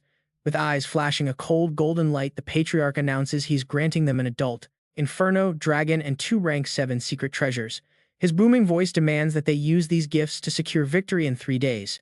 The two warriors bow, deeply thrilled to receive the 15th-ranked Inferno Dragon, promising the Patriarch they will get the job done. Meanwhile, the Qin family quickly issues their orders, swearing to complete their mission. Next is the Tang family, shouting in rage that they must execute her on stage to restore their clan's honor with the blood of their enemy. The host's voice booms, asking the qualified contestants how they enjoy their 3-day break. As hot air balloons drift over the massive arenas, the crowd roars in anticipation of the upcoming 5-player battle royale. With the audience cheering wildly, the announcer calls for the match to begin, quickly going over the rules of the round. While the first round tested their speed and perception, this upcoming fight will truly put their raw combat power to the test. They will need tactical adaptability to survive this chaotic 5-player free-for-all, which is confined to a strictly limited arena. Each fighter can bring up to 2 secret treasures. Anyone who surrenders, gets knocked unconscious, or is thrown out of the ring will be eliminated. Only one survivor can advance, and as a quick reminder, causing structural damage to the stage is also a violation. The contestants must think twice before unleashing highly destructive skills. With that, the match list for each arena has been posted. All participants are directed to the waiting area to queue up. Honestly, who do you think will be the one to survive this? Let us welcome the first group of fighters to the stage as the chaotic battle royale officially kicks off right now. Sitting in the VIP stands, Ming Song notes that this year's crop of contestants is looking pretty impressive, while Yun Chan, sitting nearby, asks if they have heard the news. Apparently, members of the powerful Star Organization have arrived in the city, while Su Ping sits quietly between them. Ming Song gasps in shock, asking if he means the legendary Star Organization, the absolute strongest force in their subcontinent. He notes that their founder was a legendary battle pet warrior, wondering why such high-tier experts would come here. Yun Chan whispers that he is not sure, but historically, whenever the Star Organization shows up, it never bodes well for anyone. Just last month, a prominent family in another base city was completely wiped out because they tried to claim a treasure that Star targeted. The clash was so devastating that even the massive outer walls surrounding their base city were shattered and left with a giant hole. Disaster nearly triggering a massive beast tide. The elder gasps in shock. Are they crazy? Risking everything over this silly little matter? Yun Chan sighs, hoping they are not targeting anything of ours. Meanwhile, the boy on stage slowly opens his eyes. We can only pray we have nothing they want. Just then, the announcer calls Group 5 to enter the arena. Ling Yue steps forward calmly. The referee declares the battle started, warning her that she must face 4 opponents completely alone. Zhang Shuo licks his lips like a snake, mockingly, noting she is the champion favorite. Ma Zong steps forward with a sneer, growling that her lucky streak ends today. Nearby, a girl named Ji Lei tells her to just surrender now to avoid getting hurt. Otherwise, she will get hurt. Ling Yue shows absolutely no fear, casually telling them to try her. Suddenly, Zijiang crawls out of nowhere, looking totally terrified. He tearfully complains that their glares are way too scary. Ling Yue looks down, telling him their glares are not even aimed at him. Besides, they are opponents, so he should stop acting so familiar. Rubbing his teary eyes, the boy sniffs and pleads with her. But they want to gang up on you first, which means I will be next. Sister, can we team up first? Ling Jue does not refuse, amused that he actually knows how to read the room, and agrees to the temporary pact. The boy smiles brightly, holding out his hand with a childish grin, asking her to protect his back during the fight. Ling Yue reaches out too happily, promising to cover his back in return. But suddenly, the boy's innocent expression turns extremely sly. He sneers inwardly, gloating about how his harmless face has tricked countless soft-hearted girls. Ling Yue is just another easy target. Behind his back, a hidden weapon quietly materializes. It is a level 7 secret treasure of the Mu family. The Inch-Star Lock can completely seal the energy of anyone below level 6, making self-release entirely impossible upon contact. With direct physical touch as the trigger, Zijiang lunges forward. The very instant her fingers brush against his hand, he celebrates his easy victory, knowing that without energy she cannot summon her battle pets. She is completely at his mercy. An ordinary girl like her has no business on this stage. But suddenly the boy freezes mid-lunge and collapses onto the floor. His hidden weapon slips from his grip, rolling uselessly across the ground. The commentator gasps, wondering what just happened on stage. Why did Zijiang collapse out of nowhere? The rest of the competitors look on in sheer disbelief as well. Ling Yue calmly bends down and retrieves the treasure. Trembling on the floor, Zijiang realizes she poisoned him with a paralytic. She winks playfully, noting he was the one who grabbed her hand before happily pocketing his level 7 treasure. Ma Zong speaks up, questioning how she could be so sure he was an enemy. What if she poisoned an ally? Ling Yue drags the boy up by his collar, asking how she could possibly make a mistake when he is clearly Mu family. Zijiang gasps in shock. She continues, pointing out the other two belong to the Qin and Tang families respectively. The two are deeply rattled, their minds racing as they wonder how she could have uncovered their secret identities so easily. She tosses the boy effortlessly off the stage, explaining that their footwork and breathing patterns betrayed them instantly. Their movements exposed them completely the moment they stepped up. The boy lands outside with a loud thud. Opening her summon space, her voice turns ice cold as she recalls her brother's warning to show no mercy to the four families. Zhang Shuo snaps in anger, asking if she thinks his highly trained family combat style is as simple as peeling a turnip. Ji Lei loses her temper, urging the others to stop wasting breath and just attack her together to crush her quickly. They immediately summon their battle beasts, commanding the deadly sonic demon bee to rip her opponent to shreds. Ji Lei turns to Ma Zong, demanding to know why he is not summoning his battle pet to join the fight. Ma Zong snarls back, warning her not to order him around. They already lost one fighter in the blink of an eye. He refuses to rush in blindly. Ji Lei snaps, cursing him for using them as shields. Ma Zong scoffs, telling her to stop arguing and look at her own falling beasts instead. Ji Lei whips her head around in shock, completely unable to believe his words. It had only been a few exchanges, but the Sonic Demon Bee and the Storm Wolf have already been completely overpowered, battered helplessly by Ling Yue's pets. Ling Yue's beast dominates the arena. Desperate, Ji Lei pulls out a mysterious red pill from her robes. She realizes she must use her family's secret medicine, yelling at the Tang family heir to bring out his trump cards now. Otherwise, they will both be dragged down, leaving Ma Zong to win easily. The item she holds is a rare booster. This level 6 Lu family potion increases physical strength for 10 minutes, allowing the user to shake powerful high-tier beasts. Zhang Shuo retorts that he does not need her telling him what to do as a bizarre mechanical snake suddenly emerges from his mouth. This Tang family level 6 secret weapon moves incredibly fast without giving off any energy, locking onto its targets automatically. Attacking the enemy, its poison is lethal enough to kill a tier 6 powerhouse. They order a siege, sending all their spirit beasts to surround Snowball. It is the Mu family's secret ultimate beast technique. Su Lingyue pulls the necklace off her neck and mutters about them bullying the weak. She immediately shifts her form through beast blood resonance, her body surging with terrifying energy. Filled with determination, Su Lingyue tells Snowball that it is time to charge. Suddenly, the beast right in front of them vanishes. It is just an illusion. In a flash, Su Lingyue and Snowball dive from high above, catching everyone completely off guard. Ji Lei shouts to ignore the beast and attack her directly. A barrage of strikes rains down, but she dodges them all, too slow. With a mocking sneer, she blitzes right past them, leaving a massive slash in her wake. It is the Dark Flame Surge. Down below, Ji Lei stands dumbfounded, wondering what kind of bizarre technique makes a human as wild as a beast. Stunned, Zhang Shuo also realizes how terrifying her constitution is. She is going head-to-head with Tier 6 battle pets. She does not fall behind at all. Furious, Gei Lei tells her not to get cocky, claiming her strength cannot compare to his. He calls for Zhang Shuo to back him up while he readies an arrow to shoot her down. Meanwhile, Ma Zong watches from the sidelines.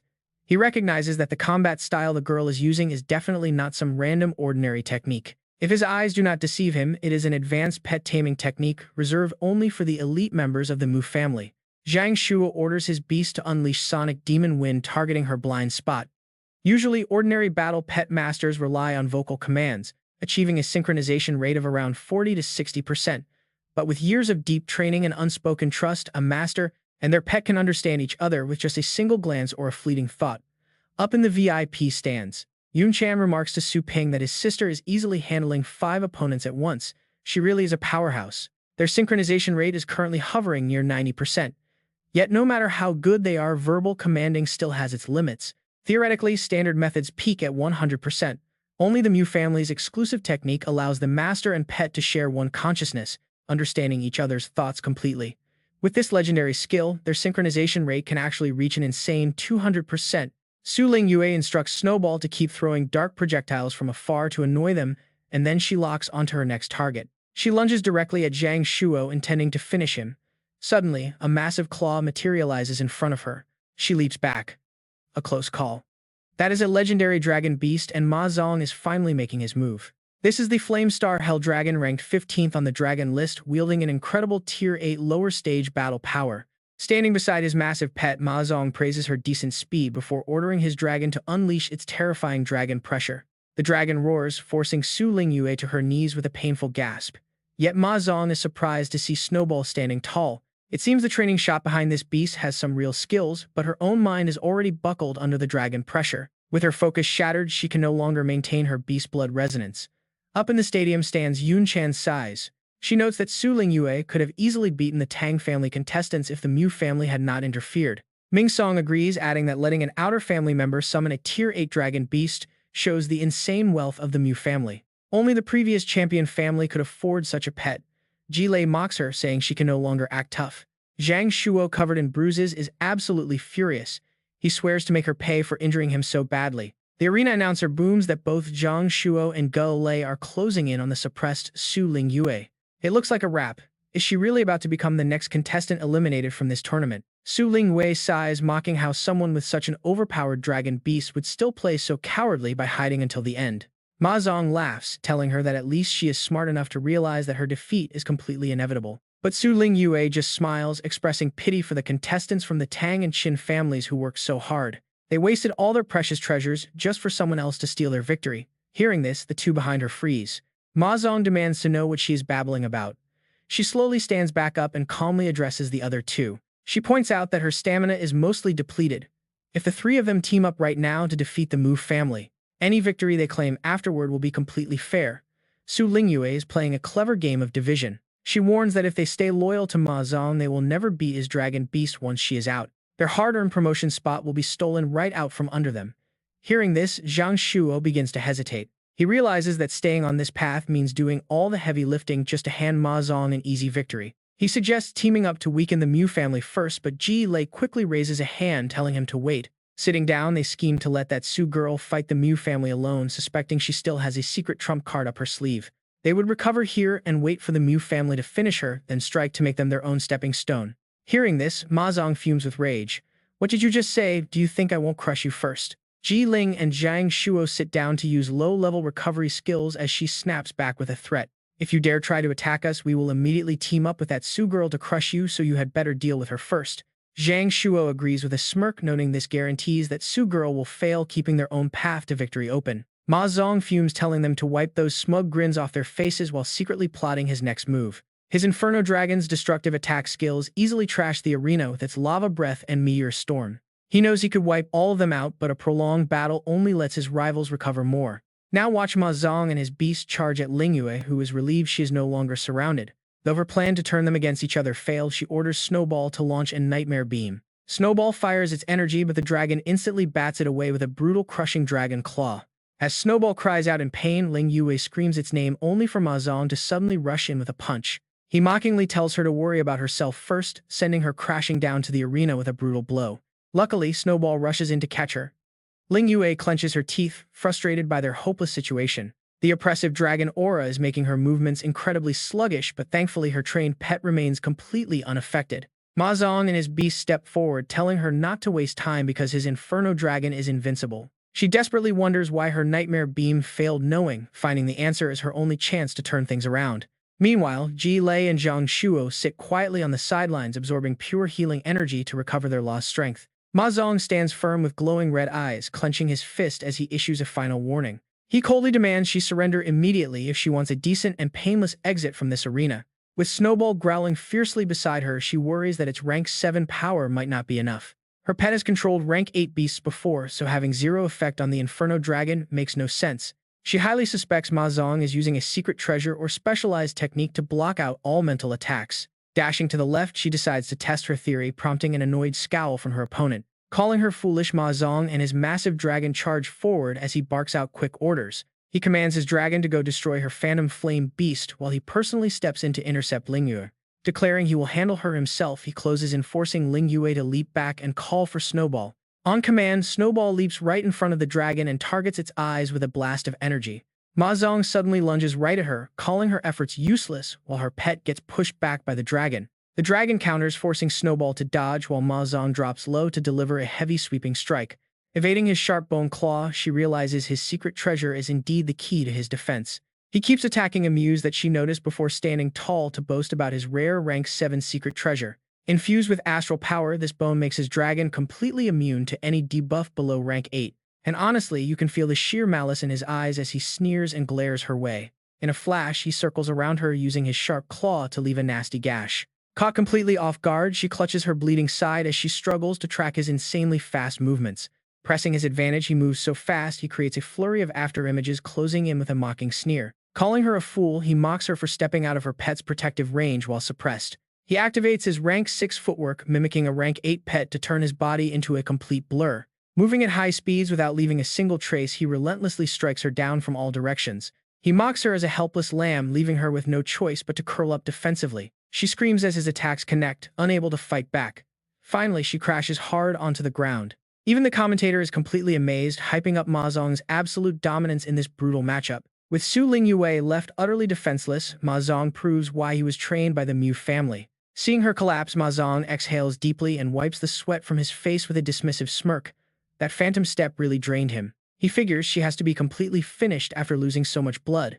But Su Lingyue is far from done. She suddenly activates her healing powers, flips right back onto her feet, and begins mending her wounds, leaving everyone in absolute shock. What Ma Zong shrieks in disbelief. Even Ji Lei and Zhang Shuo shout out that she can attack, defend, and heal. This girl is a literal cheat code. Dropping to one knee for balance, she slams her left hand hard against the cold ground. She unleashes a high-tier recovery spell to heal herself. Realizing this, Ma Zong instantly summons multiple illusion clones of himself. He scowls with a grim smirk, muttering that high-level healing is a real pain. Now he has to rip her heart out. His spectral illusions swiftly circle around her in a flawless formation. The shadow clones begin moving at blinding speeds. Su Lingyue simply lowers her head and closes her eyes calmly, calculating her next move amidst the chaos. Suddenly, the real Ma Zong leaps from the shadows behind her, thrusting his claws straight forward. But she feels him coming. She spins around instantly and unleashes a powerful kick. But wait, she realizes that was just another illusion. The real killer is already standing right behind her back, sneering mockingly as he calls her a complete fool. Her eyes widen as she freezes. Ma Zong drives his hand straight toward her chest, screaming for her to die. The commentator panics, yelling that Su Lingyue has been hit in a vital spot. Yet she does not scream at all. Instead, a cold smirk creeps onto her face as she whispers that she has got him now, leaving him completely baffled. She actually dodged his lethal blow the last second. Now she leaps up and locks her arms around his weapon arm. Her other hand glows as she unleashes her astral lock. The commentator yells that she baited him into close range on purpose. Trapping him with the lock, she seals his energy completely. He cannot escape now. It is time for the final blow. She slams him hard into the dirt, mocking him. Without his energy buffs, he is just an ordinary man. Even under the pressure of the dragon aura, she can break him like a twig. Terrified, Ma Zong screams for help. He begs his flame star demon and hell dragon to save him. Seeing its master in danger, the giant dragon charges. It prepares to blast her to pieces, but she yells out to her own pet, Snowball, to intercept the beast. Their special treasure has lost its effect, so she orders Snowball to pin the dragon down. Snowball flies in and strikes. Unleashing its nightmare projection, Snowball blocks the dragon. Meanwhile, Su Lingyue hurls Ma Zong through the air to finish him first. He screams in sheer panic as he plummets from the sky, but a giant flying insect suddenly catches him mid-air. Su Lingyue gasps in surprise. The insect carries the beaten fighter back to his teammates Ji Lei and Zhang Shuo. The commentator hypes up the crowd. Ji Lei and Zhang Shuo have recovered and are officially back in the game. Dropping him safely, Ji Lei heals his wounds. She warns him to focus on the bigger picture instead of losing here. Zhang Shuo crosses his arms and stares coldly ahead, warning the team that her strength is nothing to laugh at. No one wants to face the clan's wrath for failing this mission, so they need to team up and crush her. Ma Zong reluctantly agrees to put his pride aside. He commands his Flame Star Demon and Hell Dragon to attack together. Exhausted, Su Lingyue lands heavily beside Snowball. The commentator points out that she traded her own safety for a temporary edge. But now all three opponents have joined forces to crush her. The tide of this battle has completely turned. Just when all hope seems lost, a very familiar and comforting voice echoes directly in the depths of her mind. The voice tells her to use it. Recognizing who it is, she instantly glances over toward the spectator stands. That is definitely her brother's voice. Up in the arena stands, Su Ping sits with his arms crossed, watching her closely. Beside him, Ming Song sighs, lamenting how close she came to victory twice. Yun Chen rubs her forehead in agreement. She hates seeing such a promising young talent get targeted and unfairly eliminated by the big clans like this. Those four major families really are shameless. Su Ping remains silent, his eyes glowing with a sudden gold light. He sends a silent message to her mind, telling her to stop holding back and unleash her trump card. She looks down, bites her lip, and silently agrees. Suddenly, the enemy trio charges forward with mocking laughter. They taunt her mercilessly, telling her to regret making enemies of their powerful clans as they all close in. Standing firm, Su Lingyue channels her energy to summon a massive gate, calling forth her absolute ace, Xiao Bai. The massive beast emerges from the portal, towering right behind her as she prepares to freeze everything for miles. Ma Zong, Galei, and Zhang Shuo freeze in pure terror, realizing this monster is ranked 8th on the dragon list. The freezing force instantly locks the charging beasts. This dragon possesses peak 8th rank combat strength, absolute peak. The announcer sporting a green hat calls it terrifying. As the dragon emerges, a chilling cold sweeps the arena.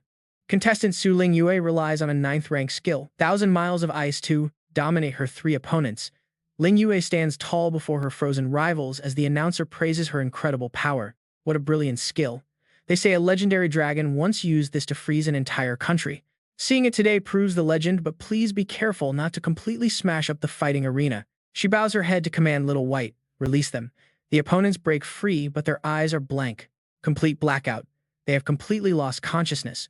All 3 are down, leaving Su Ling Yue as the winner of this arena. The crowd erupts in gasps and loud cheers. Holding such an incredibly dominant card on stage, no wonder she confidently aims for the championship. It is truly a match-defining blow with absolutely insane strength. It is the first time seeing a 9th rank skill. Some complain they cannot even touch a dragon. Su Lingyue hears the endless praise but feels no joy. She clenches her hand into a tight fist, ignoring the compliments. People keep gushing over her gorgeous dragon, saying how incredibly envious they are that she has one at her age. The announcer wraps up the match, congratulating Su Ling Yue on securing her spot in the top matches 3 days from now. Min Tung and Yun Chan, previously worrying, now turn around with bright smiles and start clapping loudly. They congratulate Su Ping, praising his sister as a natural champion who will surely become their school's backbone. She is destined to be the absolute pillar of their academy, bringing them nothing but prestige and glory. Day quickly turns into night, revealing a quiet crescent moon. Ling Yue stands hesitantly in front of the door. Before she can even knock, a voice calls out from inside, asking what she wants at this late hour. There is still an hour left before training, right? Ling Yue gasps, completely startled. Inside, Tang Ruyan sits calmly, meditating with closed eyes, gesturing her in. Ling Yue sheepishly pokes her head through the door, apologizing for the disturbance. Ruyan, currently channeling energy into her body, replies that she is indeed a massive distraction standing outside like a loud mosquito in a rainforest.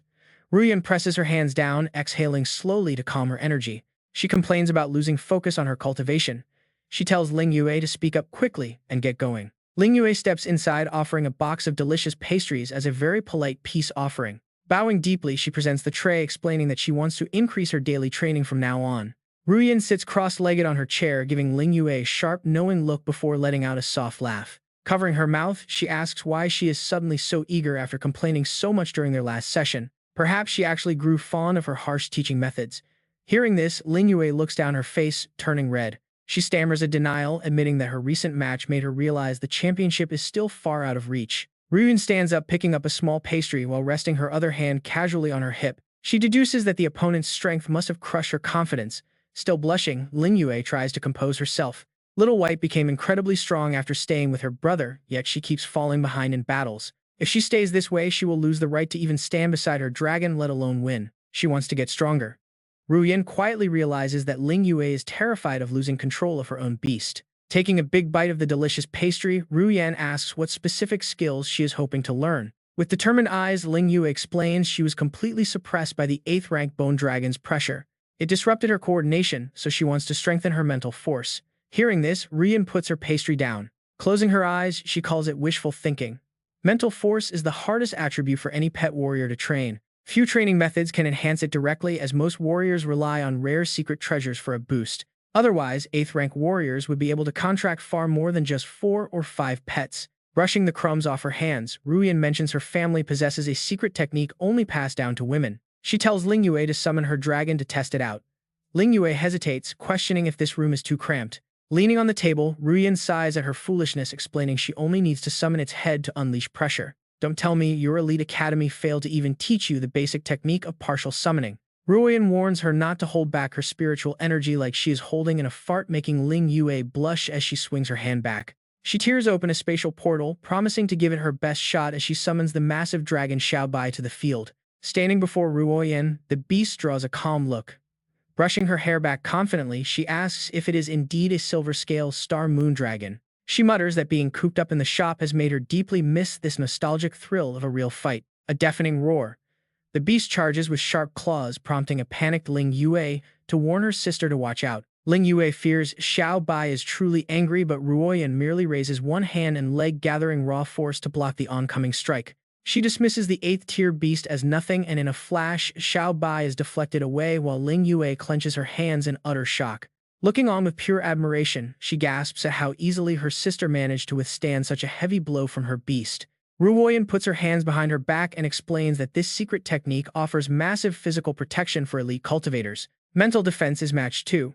She closes her eyes, admitting that while it might not meet every single demand, it will at least ensure she is never left helpless when going head-to-head against formidable dragon beasts in future battles. She calls it 100 times better than the trash Zhou family technique, which immediately makes Ling Yue's eyes light up with excitement. Eager to learn, she begs for training, prompting Ruoyan to cross her arms and proudly hint at her love for savory meals. She asks if she knows what must be done, and Ling Yue quickly promises to bring her delicious food every single day. Ruoyan squints one eye with a sneaky grin, thinking to herself that she is definitely not teaching this naive girl for free. This defense technique is reserved strictly for her clan's young masters, meaning once she uses it in the tournament, her family will instantly recognize it. That guarantees her a quick rescue while keeping a loyal follower around to feed her. It is the perfect win-win plan, especially since that annoying Su Ping has been forcing her to eat garbage canned food. Now she can finally upgrade her diet. Little does she know Su Ping has been listening to the whole scheme from outside. How amusing.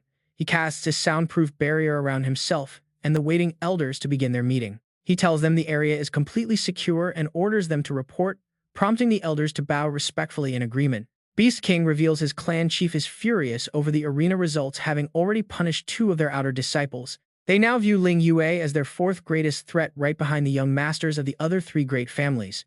Hui Kui adds that his own chief ignores the elite league, but young master Qin Shi Oqian is eager to fight Ling Yue. Qin Xiaoshan wants to challenge her, though his trump card pet, the 9th-rank Blood Crystal Demonic Corpse, makes a direct fight risky. Some suggest avoiding a confrontation.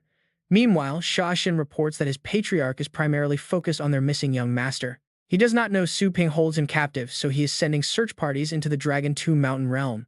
Poison King chuckles, while stroking his neatly groomed beard, stating that their patriarch has chosen to stay completely neutral. No active trouble. Su Ping shoots them an incredibly confused look, wondering what they are planning. He asks why the Liu family is keeping such a low profile, causing Poison King to drop to his knees in panic. He explains that he reported Master Yuan being defeated, so the clan is thread-walking carefully due to their underhanded techniques. Going against Su Ping is too dangerous, and it would only hinder Ling Yu's development in the end. He agrees with the logic and tells him to stand, posing a new question to the gathered elders. He asks if they have any intel on the Starry Sky organization, and they calmly reply in unison. They have discovered that the agent sent is a woman named Yan Bing Yue, accompanied by several title-grade experts. No one knows their exact goal yet. Turning around, Su Ping tells them to keep reporting any new updates immediately. During the 3-day break, he needs them to keep a close eye on a contestant named Xu Kuang. He will be quite busy for a while, so they must watch over him before he finally dismisses them. They disappear with a quick acknowledgement. Left alone, Su Ping ponders why Yan Bingyu from Starry Sky has arrived. He wonders what the strongest group in the continent wants with this tournament before raising his hand to check his device. Realizing worrying solves nothing, he decides to focus on upgrading. It is time for Anna's weekly Cultivation realm training. Calling her through the system, Link Anna instantly materializes before him and offers a deeply respectful bow. He instructs her to go soak in the divine spring, but she notices his worry and asks if a powerful enemy has invaded. She suggests traveling to the Supreme God realm, promising that the training speed there easily puts the divine spring to absolute shame. He frowns as his expression darkens, realizing she must have overheard his entire conversation with the elders. So what? Dream on. If I take you to the high divinity realm first, how will I tempt you later? Besides, the current benefits of the demigod burial ground aren't fully drained yet, so there's no rush to explore. He shrugs, raising his hands with a playful grin. You're right, but the condition to reach the high divinity realm is becoming an outstanding employee. It's written in black and white. Even I can't break a soul contract, right? Tell me regarding our combat power boost. Do you have any suggestions? Joanna's eyes narrow as she realizes he didn't fall for her trap. No matter, time is on her side. Smiling, she says if he wants a massive power boost in the shortest time she has away. He urges her to speak, and Joanna lowers her voice, saying he needs to face multiple tribulations. Suddenly, the sky darkens ominously as clouds swirl into a massive vortex. As a cultivator's rank keeps rising, the heavenly law maintaining balance unleashes a world-ending disaster upon them. They call this trial the Heavenly Tribulation. Yun San stands frozen, fists clenched as he stares at the sky. Depending on different factors, the trial divides into 4 types: wind, fire, water, and lightning. Conquering it elevates a cultivator straight to the legendary realm. Kneeling, Yun San channels his energy and roars aloud, demanding the storms strike so he can finally join. The Elite Divine Wind Squadron 7. Activating his Divine Bull Overlord body, lightning violently strikes his mountain peak. A glowing golden bull phantom emerges as this lightning tribulation shakes the very peak of Deity Court. Watching from afar, Su Ping points a trembling hand in sheer shock, feeling the horrific pressure of the tribulation. Joanna stands beside him, closing her eyes and nodding. She agrees they arrived just a bit too late. Otherwise, they could have hitched a ride on this storm. Su Ping chuckles, still feeling a bit tense. Adjusting first is crucial, especially after putting so much effort into setting up their online booking system. By shifting most of their customers to online orders, his mother wouldn't have to face a busy shop alone. But Qingru is determined, raising her fist to declare she is still sharp enough to handle anything. She tells them to focus on their work.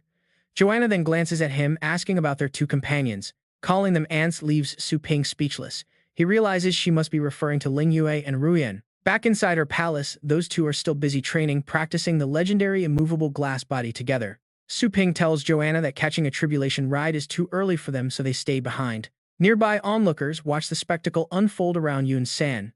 They marvel at the 10-mile radius of the lightning clouds. That is the signature talent of an elite from Squadron 7, and the crowd can't help but praise him. Su Ping overhears their proud conversation from afar, turning his gaze toward the gathering crowd to listen in. They talk about how Team 6 had several geniuses last year with clouds extending over 10 miles. All of them became legendary elite warriors, meaning Team 7 is destined to thrive this coming year. Su Ping watches them, wondering if this talent actually relates to what his system calls pet aptitude. Does higher aptitude attract much larger lightning clouds? His own pets only have mid-grade aptitude for now. He wonders how large their clouds would be. Meanwhile, lightning flashes rapidly, striking the peak relentlessly. Watch closely now. Yun San endures absolute agony as his giant golden bull phantom starts to fracture. Screaming in pure agony, he watches his phantom crack as veins bulge on his face.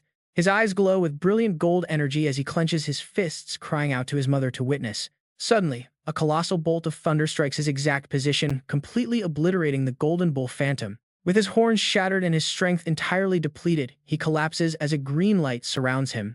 He kneels in absolute agony, spreading his arms as a bull-shaped mask floats out from his body. The mask is slowly devoured by the green light, shattering to pieces, while Yun San's eyes roll back. Collapsing face first onto the ground, his body lies still as the raging storm clouds finally disperse. The sky clears up as sunlight breaks through, leaving the shocked onlookers staring in absolute disbelief. They can't believe Yun San failed, whispering in shock that the genius actually lost his tribulation battle. A 10-mile lightning cloud was simply too overwhelming for him to withstand, forcing him to his limits. Even his Ocean State lightning-resistant treasure couldn't save him. Fate is truly cruel to outstanding talents. Yun San lies on the shattered peak, covering his eyes as he weeps while the crowd whispers below. Even though he barely survived, his divine soul was shattered, leaving him completely crippled. The onlookers below whispered endlessly, fearing that he would never recover. Yun San pulled a dagger from his robes, kneeling down to end his own life, and watched his body slowly dissolve into nothingness. Su Ping watched the whole thing with a grim expression, realizing how brutal this world truly was. If he did not have the system protecting him, he would have vanished like dust long ago. Moving forward, he knew he had to master this incredible power. Turning to Joanna, he asked if the failure rate of this heavenly tribulation was high. Joanna closed her eyes to explain, stating that it was not about percentages, and asked if he had heard about talent earlier.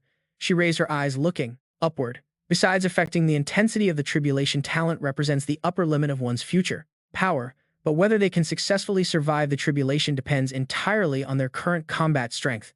The warrior from earlier, although a rank 9, only possessed a meager Ocean State level of combat power, so failing to survive was completely normal.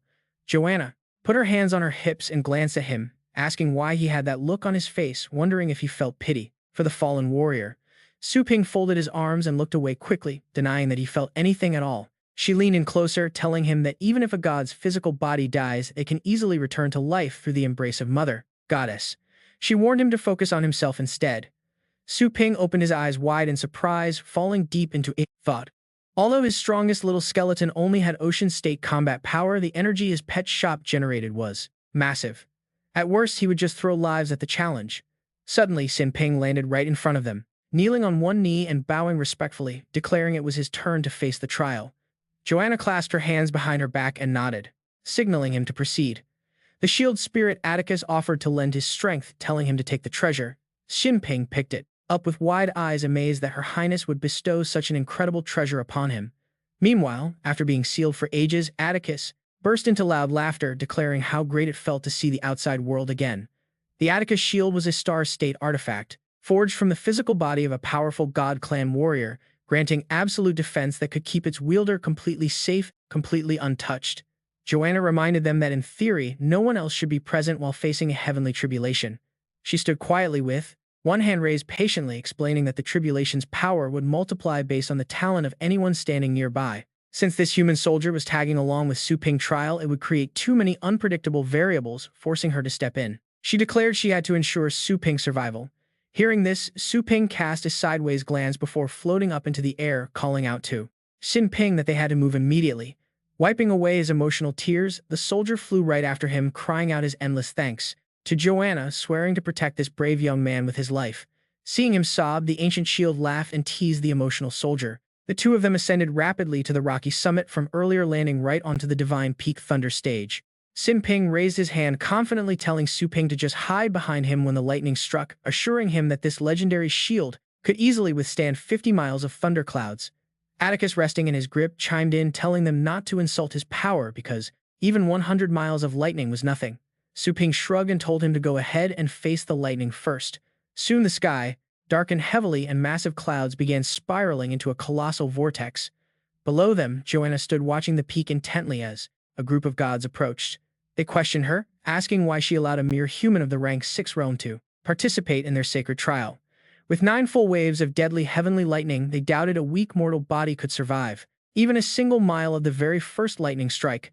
They argued that he would be vaporized instantly, making any training completely useless. They muttered that if word got out, it would bring shame to her royal reputation, but Joanna ignored their complaints entirely. Still, they persisted, asking if she was even listening to them.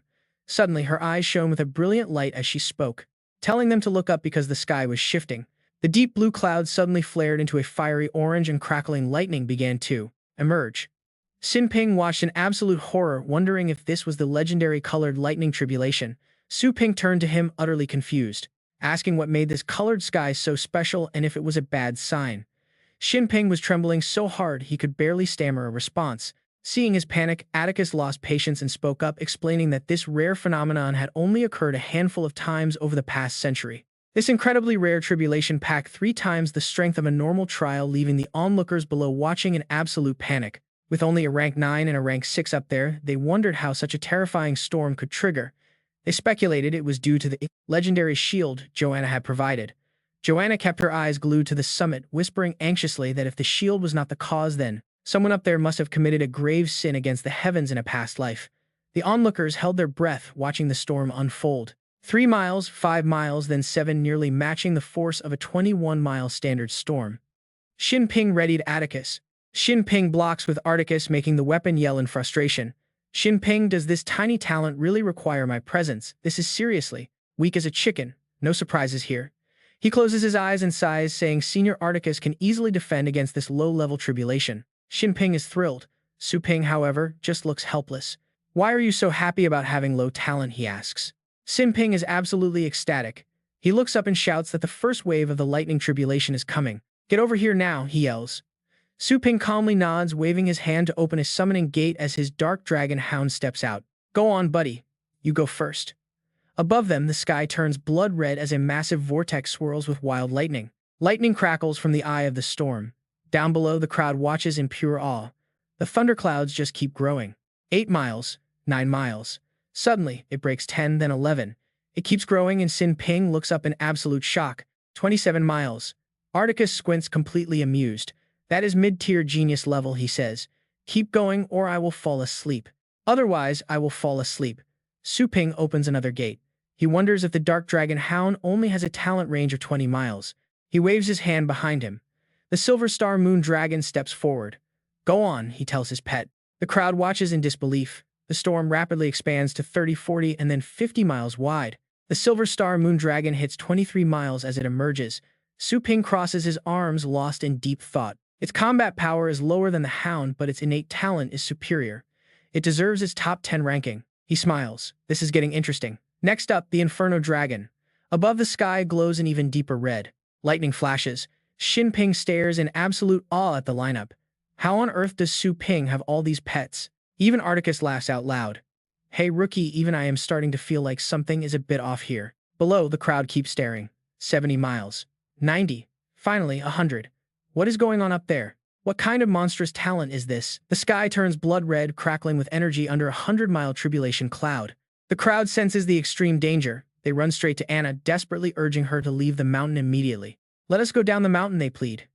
Standing under a 100-mile lightning cloud will get us killed, but she refuses to budge. You guys go, she replies. I have seen plenty of these lightning tribulations before. Her eyes narrow with worry. She only wanted to test Su Ping.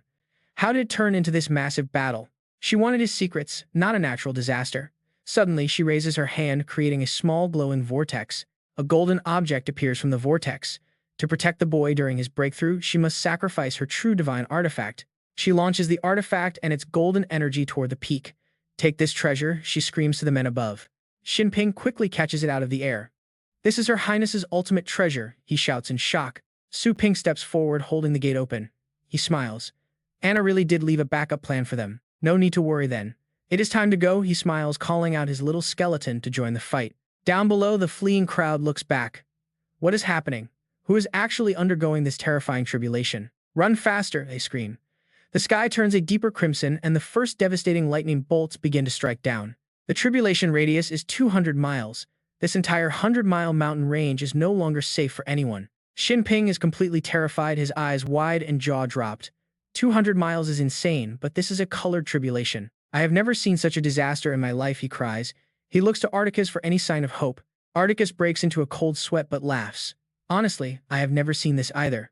I cannot wait for glory. Xin Ping is completely speechless. Suddenly, massive arrow-shaped lightning bolts begin raining down directly toward them. He holds Articus as his shield, closing his eyes tight while clutching the divine treasure Anna gave him. Hide behind me, he screams to Su Ping.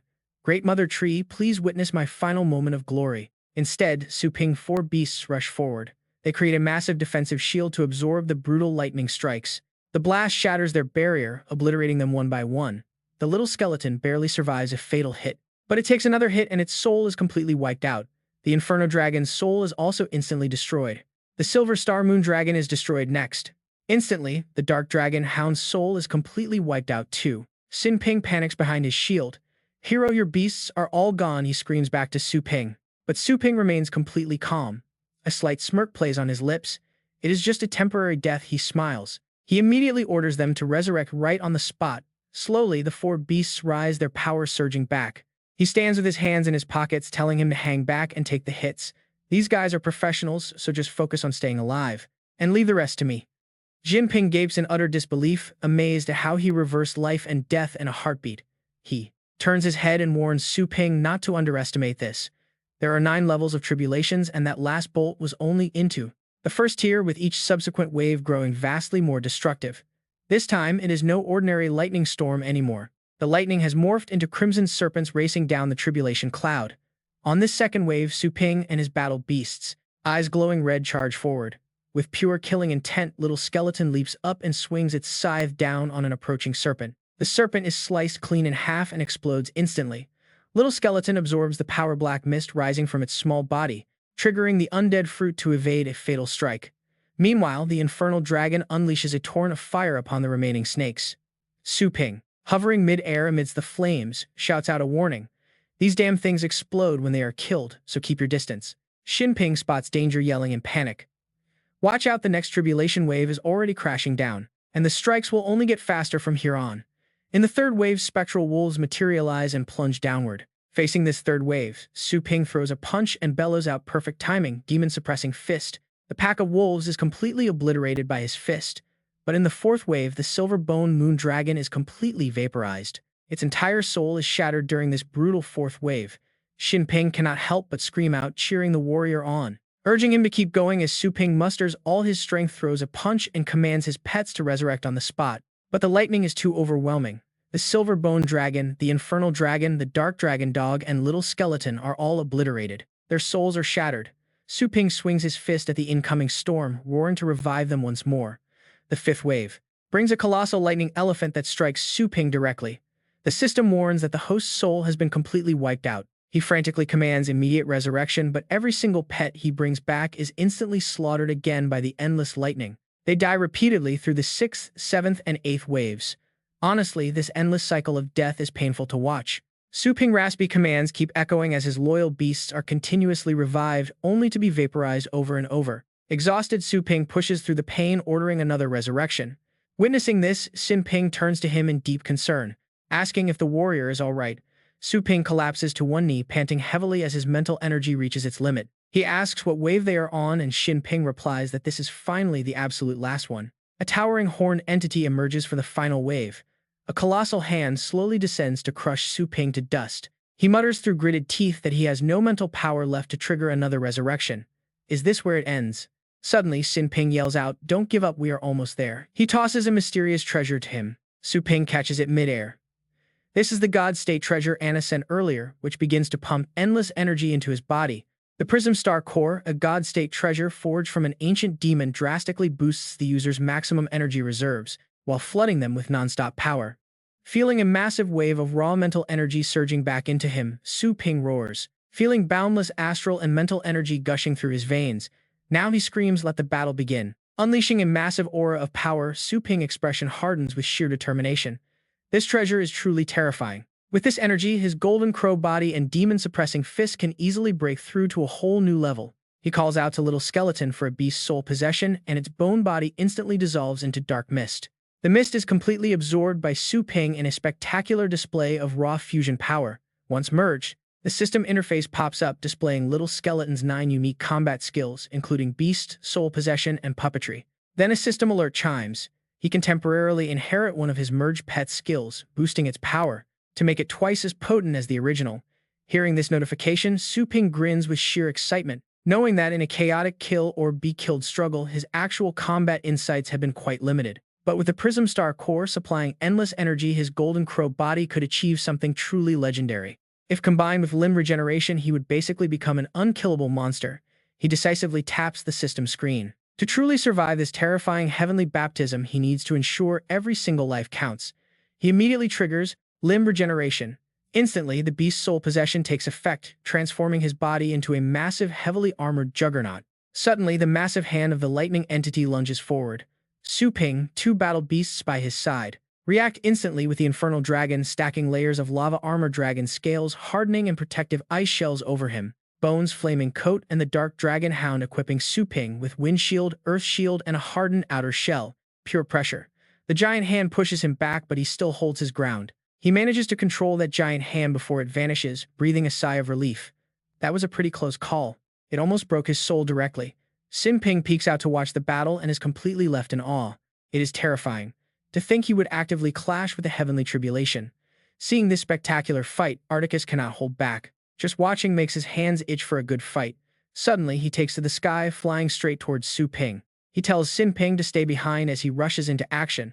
The young man is completely dazed and confused. He lands directly on Su Ping, activating a specialized energy shield to instantly boost the young warrior's defense power. Articus declares with confidence with his protection, Su Ping can focus entirely on the fight without any worries. Su Ping smiles, noticing the pain is gone. He tells him to watch closely, as it is time to fight back. He vows to swallow the tribulation whole immediately, launching the 3rd form of his Fist of Exorcist Demon Suppressor. In a flash, the opponent crushes the phantom hand. Su Ping is shocked that even his ultimate move failed to hold. Su Ping does not panic at all. He calmly devises a strategy. If one strike is not enough, then he will throw 100. He challenges the beast to bring it on as the demon suppressor immediately reforms to unleash a barrage of blows. Su Ping commands another heavy assault, sending a flurry of frantic punches crashing down on every inch of his opponent. The opponent is completely shattered into tiny pieces. However, this level of power is still not enough, and Su Ping urges his summon to keep going. A heavy fist slams directly into the opponent's face, completely triggering its rage as the beast glares back in anger. Seeing that angry expression brings a huge grin to his face. Sure enough, the furious beast instantly charges forward in a complete rage. It attacks wildly. The onlookers are absolutely stunned by the raw bravery and power of this incredible human warrior. His incredible talent and raw combat power are unmatched even within the god realm, easily explaining why the princess holds him so high. Anna watches the intense battle closely with a very strange expression, wondering if his fist technique truly has ancient chaotic connections. Perhaps his moves are tied to the legendary Golden Crow clan of the ancient chaotic era. Meanwhile, Su Ping barks out another command. He commands his summon to break through the enemy. Demon Suppressor unleashes its full power, launching a devastating and relentless strike. The enemy vanishes into a blinding flash of light. though a strange red glow still lingers across the devastated battlefield. Residual energy flows into Su Ping, causing him to pause. Xin Ping shouts in excitement that they actually did it. They have successfully passed the Heavenly Tribulation trial. At that very moment, Su Ping detaches from Little Skeleton, landing gently back on the ground. Su Ping nods. Anna steps forward, curious to know his thoughts on facing a Heavenly Tribulation for the first time. Looking at the stone in his hand, he explains that the intense battle continuously broke down and rebuilt his entire body. The constant destruction and restoration has left him feeling lighter and stronger, pushing his astral power to the absolute peak of 6th rank. Xin Ping expresses his deep admiration and thanks Her Highness for the powerful secret treasure that made this breakthrough possible. Articus proudly boasts about their incredible combined strength. Anna calmly suggests they head back, but something suddenly catches his eye. Su Ping asks about the mysterious progress bar hovering above the deity's head. The system explains it represents his comprehension level. Filling this bar allows him to learn a new skill. Su Ping is puzzled as to why he has never noticed it. The system patiently explains that his previous skills were not high enough to warrant it, but things have completely changed now. Having survived the lightning tribulation, the host has successfully connected to the path of lightning, unlocking the ability to imprint unique skills. The comprehension analyzer has also been activated, though the system warns him that he cannot scan targets stronger than himself. Recalling that bizarre sensation from earlier, Su Ping wonders if this path of lightning was indeed that brief flash of insight he felt. As that thought lingers, he realizes that simply focusing brings a flood of legendary lightning skills right into his mind. It is absolutely mind-blowing, but the system screen suddenly pops up and interrupts Su Ping's train of thought with a new alert. There are 999 types of lightning path skills in total, ranked by power, completely different from anything found on the blue planet. Naturally, he asks about their raw power and whether he can imprint all 999 of them right away. The system quickly explains that since he has just touched the lightning path, his comprehension is only at the very basic stage. Elementary mastery only allows him to imprint the first 333 skills, with deeper comprehension unlocking the rest over time. As for their actual power, he will have to test that himself, which immediately gets Su Ping incredibly excited to try. He can customize these skills based on his pet's unique traits, and in a flash he teleports right back to his shop. He immediately tells his two pets that the comprehension of the Silver Frost Star Moon Dragon and the Dark Dragon Hound has maxed out. He will use them for a test run. Hearing this, the two pets look at Su Ping blankly, utterly dazed. He gently pets them. The Hound has incredible defense but needs more skills. A great option for a tank pet is Thunderpath Seal 773 Thunderous Roar Domain. This domain skill destroys any enemy entering it with divine lightning. This domain reaches a 10-meter radius. Next, Su Ping reaches out and touches his other dragon pet. The Silver Frost Star Moon Dragon has plenty of area attacks, but it needs a high single target burst skill. Thunderpath Seal 689 Wind God Thunder Arrow. This skill channels Thunder God power into a devastating arrow. The shot easily bypasses any defensive skills. A grin spreads across Su Ping's face as he notes how perfect this is. Now both the Silver Frost Star Moon Dragon and the Dark Dragon Hound have seen a massive boost in combat power. They might face heirs from major families next, and the Hound can easily use Xu Kuang's name as a shield. Over in Shangchang District, the announcer's voice echoes through the central arena of Longjiang City, welcoming the crowd. Exactly 1,000 contestants have cleared the group qualifiers, and their names echo through the massive J6 arena. These 1,000 battle pet warriors will face off in the Nightmare Hunt hosted in the grandest arena of Longjiang.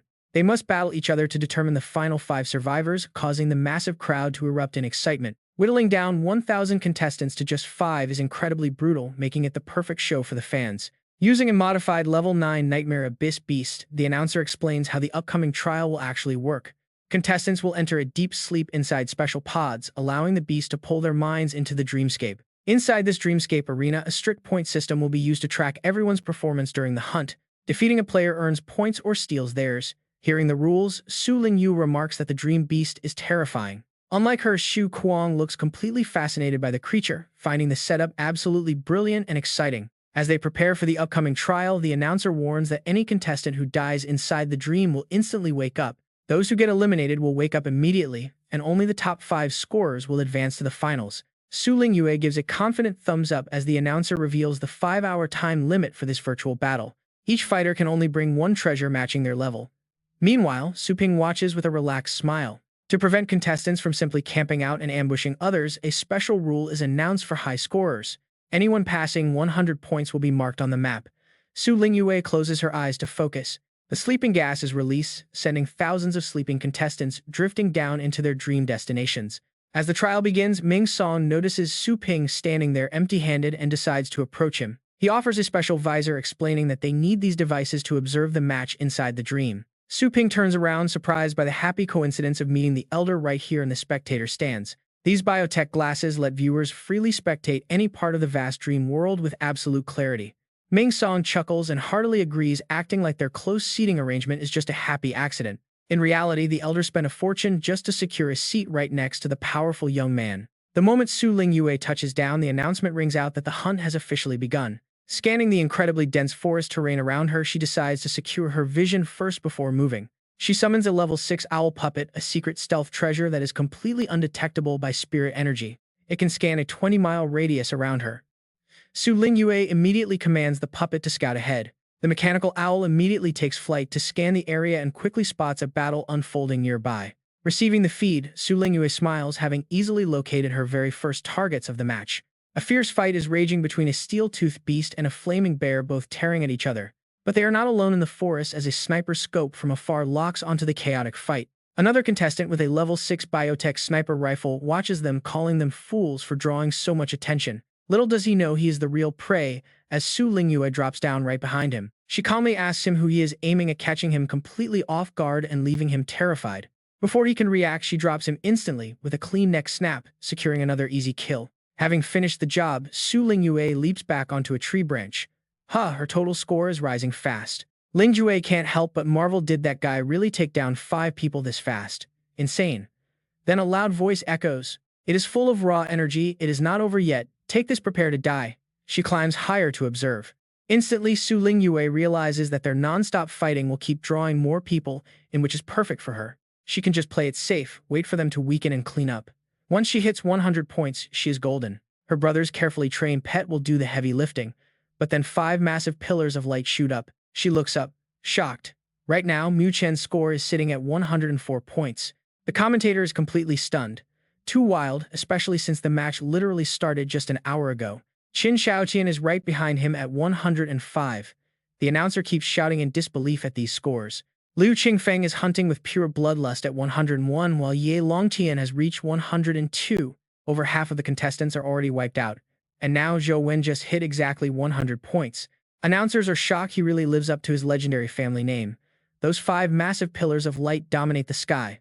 The MC suddenly notices their locations form a perfect pentagon. Could they be running the classic strategy? Su Ping is confused. He asks what this old rule actually means. Next to him, Ming Song chuckles, explaining that those wealthy heirs planned this. They agreed to meet up at the center of the map first and then sweep their way outward in different directions. This way, none of them will fight each other before the finals, and they can easily hunt down the independent competitors. Su Ping is left completely speechless. Total silence. He finally speaks up, realizing what this actually means. They are completely monopolizing the top 5 spots. They are not giving anyone else even a slight chance to survive. Ming Song bursts into laughter at Su Ping's reaction. Oh, Director Su, you are hilarious. Who else would dare challenge them? But speaking of which, why has not the young mistress of the Tang family made her move yet this year? Meanwhile, 2 loudmouth sycophants trailing behind Liu Qingfeng start kissing his feet, praising his incredible sword skills. They claim nobody can withstand even a single strike from him, and at this rate, the match will end in no time.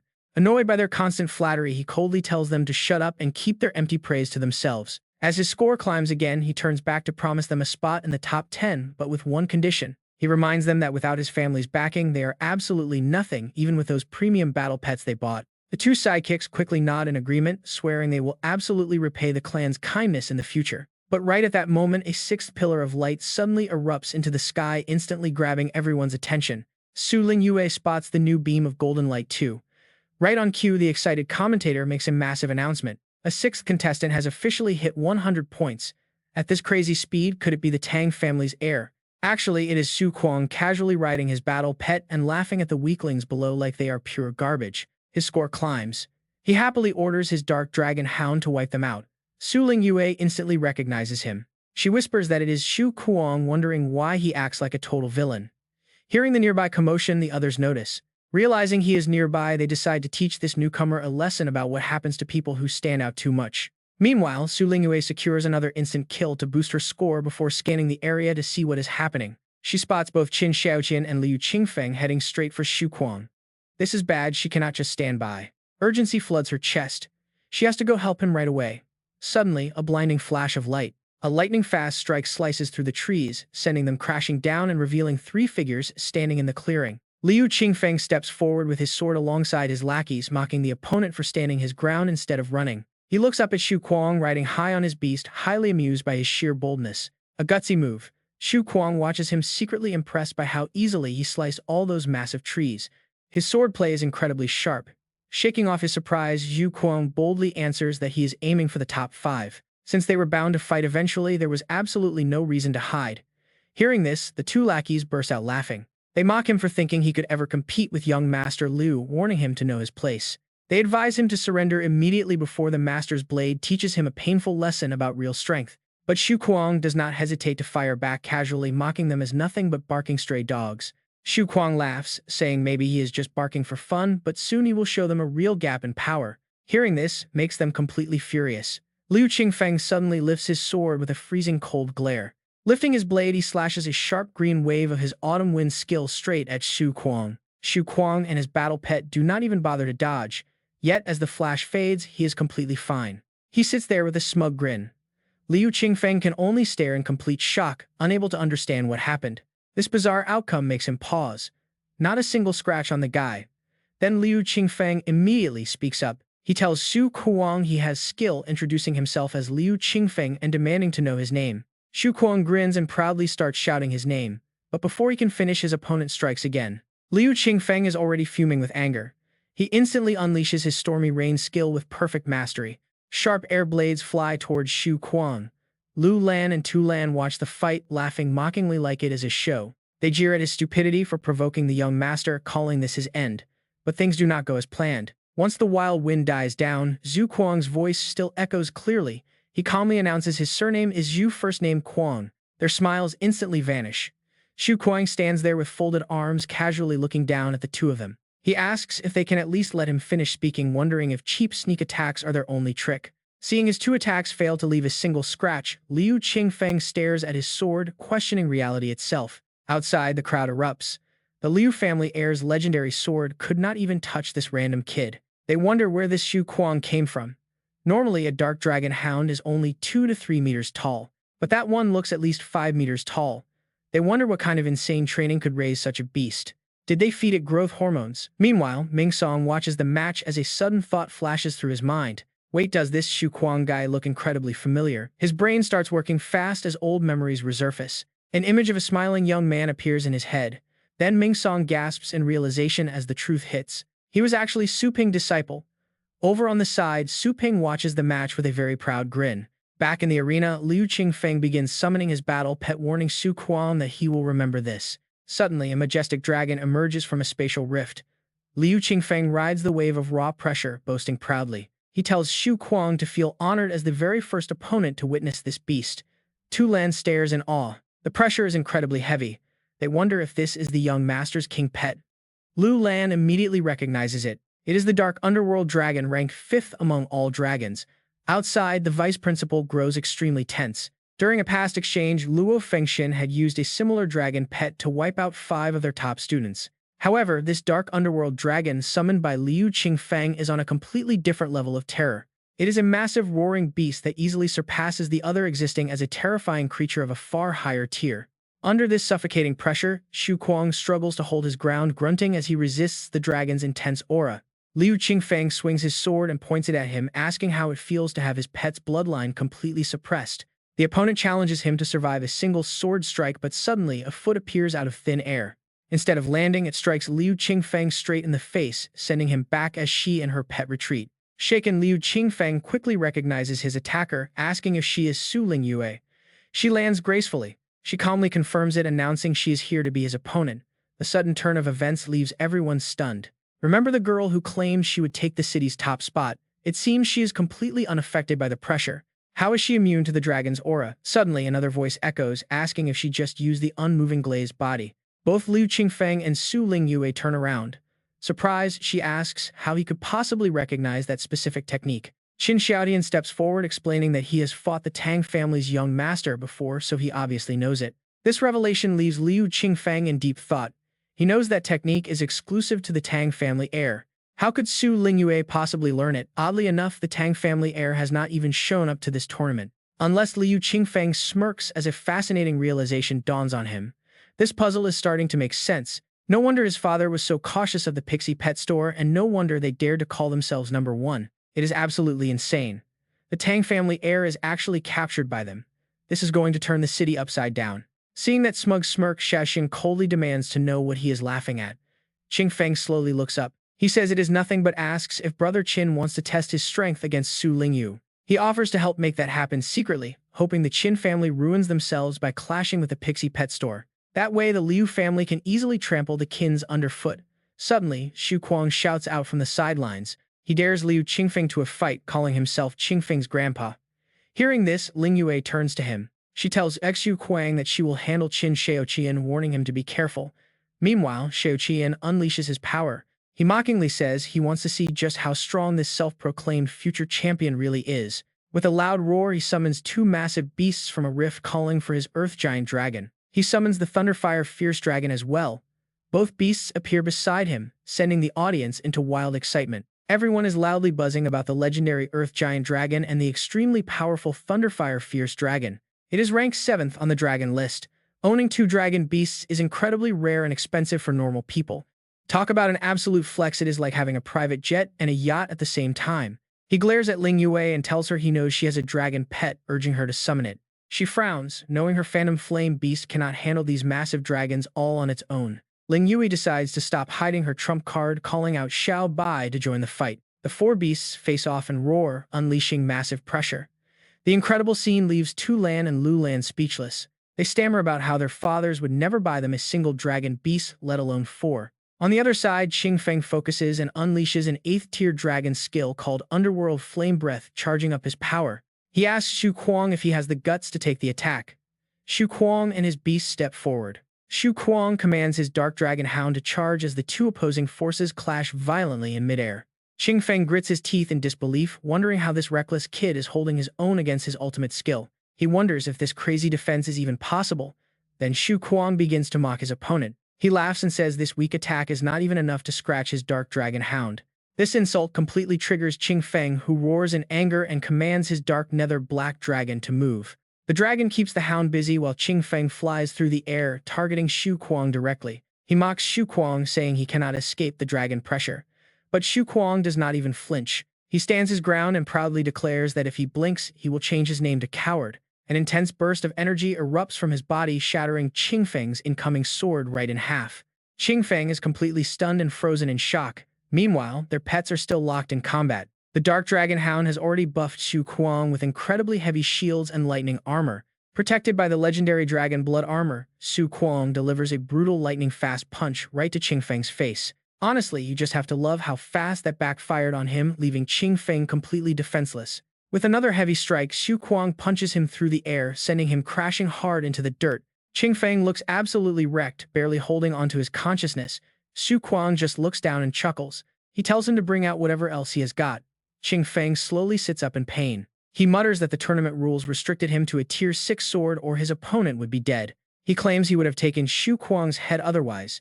He then desperately calls for his dragon. The dragon immediately obeys, rushing over to wrap around and shield its master.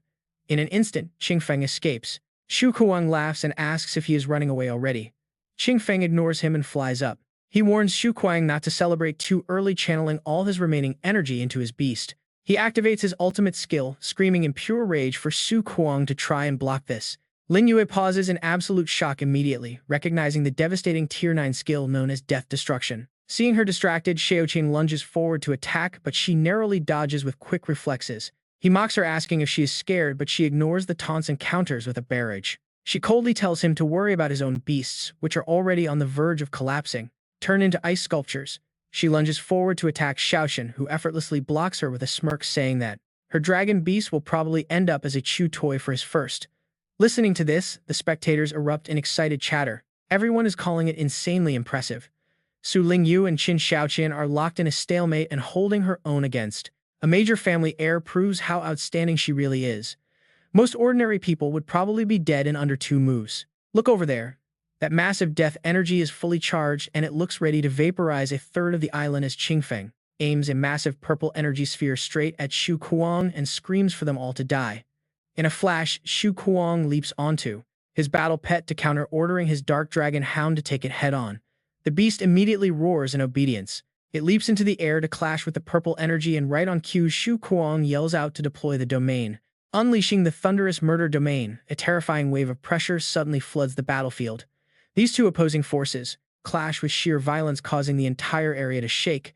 However, the sheer intensity of Shu Kuang's power easily overpowers his opponent, instantly turning Qingfeng's attack into ash. Soon only Shu Kuang's energy dominates the sky. The spectators outside are completely stunned, rubbing their eyes in disbelief. What is happening? The deadly blast simply vanished. The domain unleashed by Shu Kuang's dark dragon hound literally swallowed the attack whole. This is absolutely insane. Just stepping inside means turning to dust in an instant. No one has ever seen such a terrifying domain skill before. Back in the match, Shu Kuang locks eyes with him, laughing that they obviously have never seen a battle pet trained by his master. Qingfeng frowns, his voice dropping as he demands to know who his master is. Seeing the guy tremble, Shu Kuang calmly tells him to remember this name. Suddenly, Shu Kuang orders his hound to strike Qingfeng's pet, shouting out that his master is the famous owner of the Pixie Pet Store. He moves with such blinding speed that the opponent can't even react before he claims the pet's head, proudly announcing the name Su Ping as Qingfeng's body begins to dissolve. Even as he fades, he is completely shocked to realize Su Ping disciple is this powerful and allied with Pixie Pet Store. Qingfeng chuckles with grim amusement, muttering that the Tang family is definitely going to make a move after this. This elite league has just gotten a lot more interesting. Right then, the system announcer declares that Liu Qingfeng is officially eliminated. Shu Kuang looks down coldly at the remaining two, telling them they can join their leader in the grave. Terrified, they instantly beg for their lives, promising massive rewards from their families if he spares them. Shu Kuang dives down on his mount, scoffing at them as useless trash and wondering if these are really Fafen Pet Store's top nominees. The entire stadium erupts in wild chatter. He is too strong, and Fafen Pet Store stands absolutely no chance against Pixie Pet Store. Even the Liu family heir was completely outclassed. Spectators openly state they are heading to Pixie Pet Store right after this match to train their pets. Some even vow to cancel their orders at Fafen and switch to Pixie Pet Store. Meanwhile, Min Songchen anxiously asks Su Ping if brutally executing the Liu family's heir in front of everyone is basically slapping the four major families in the face. When asked if that was too reckless, Su Ping just grins, saying he wants to cause a massive scene.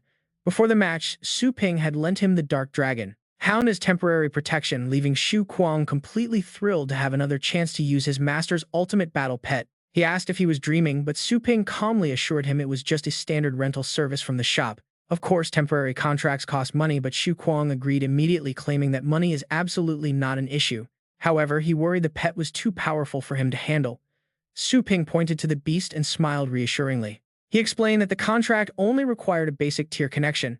Even though this beast possesses peak 9th rank combat power, its actual level is only level 7.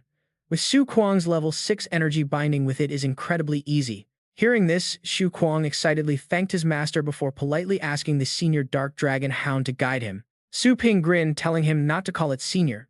To the public, it must look like his own pet. He urged his student to unleash its full power without holding back.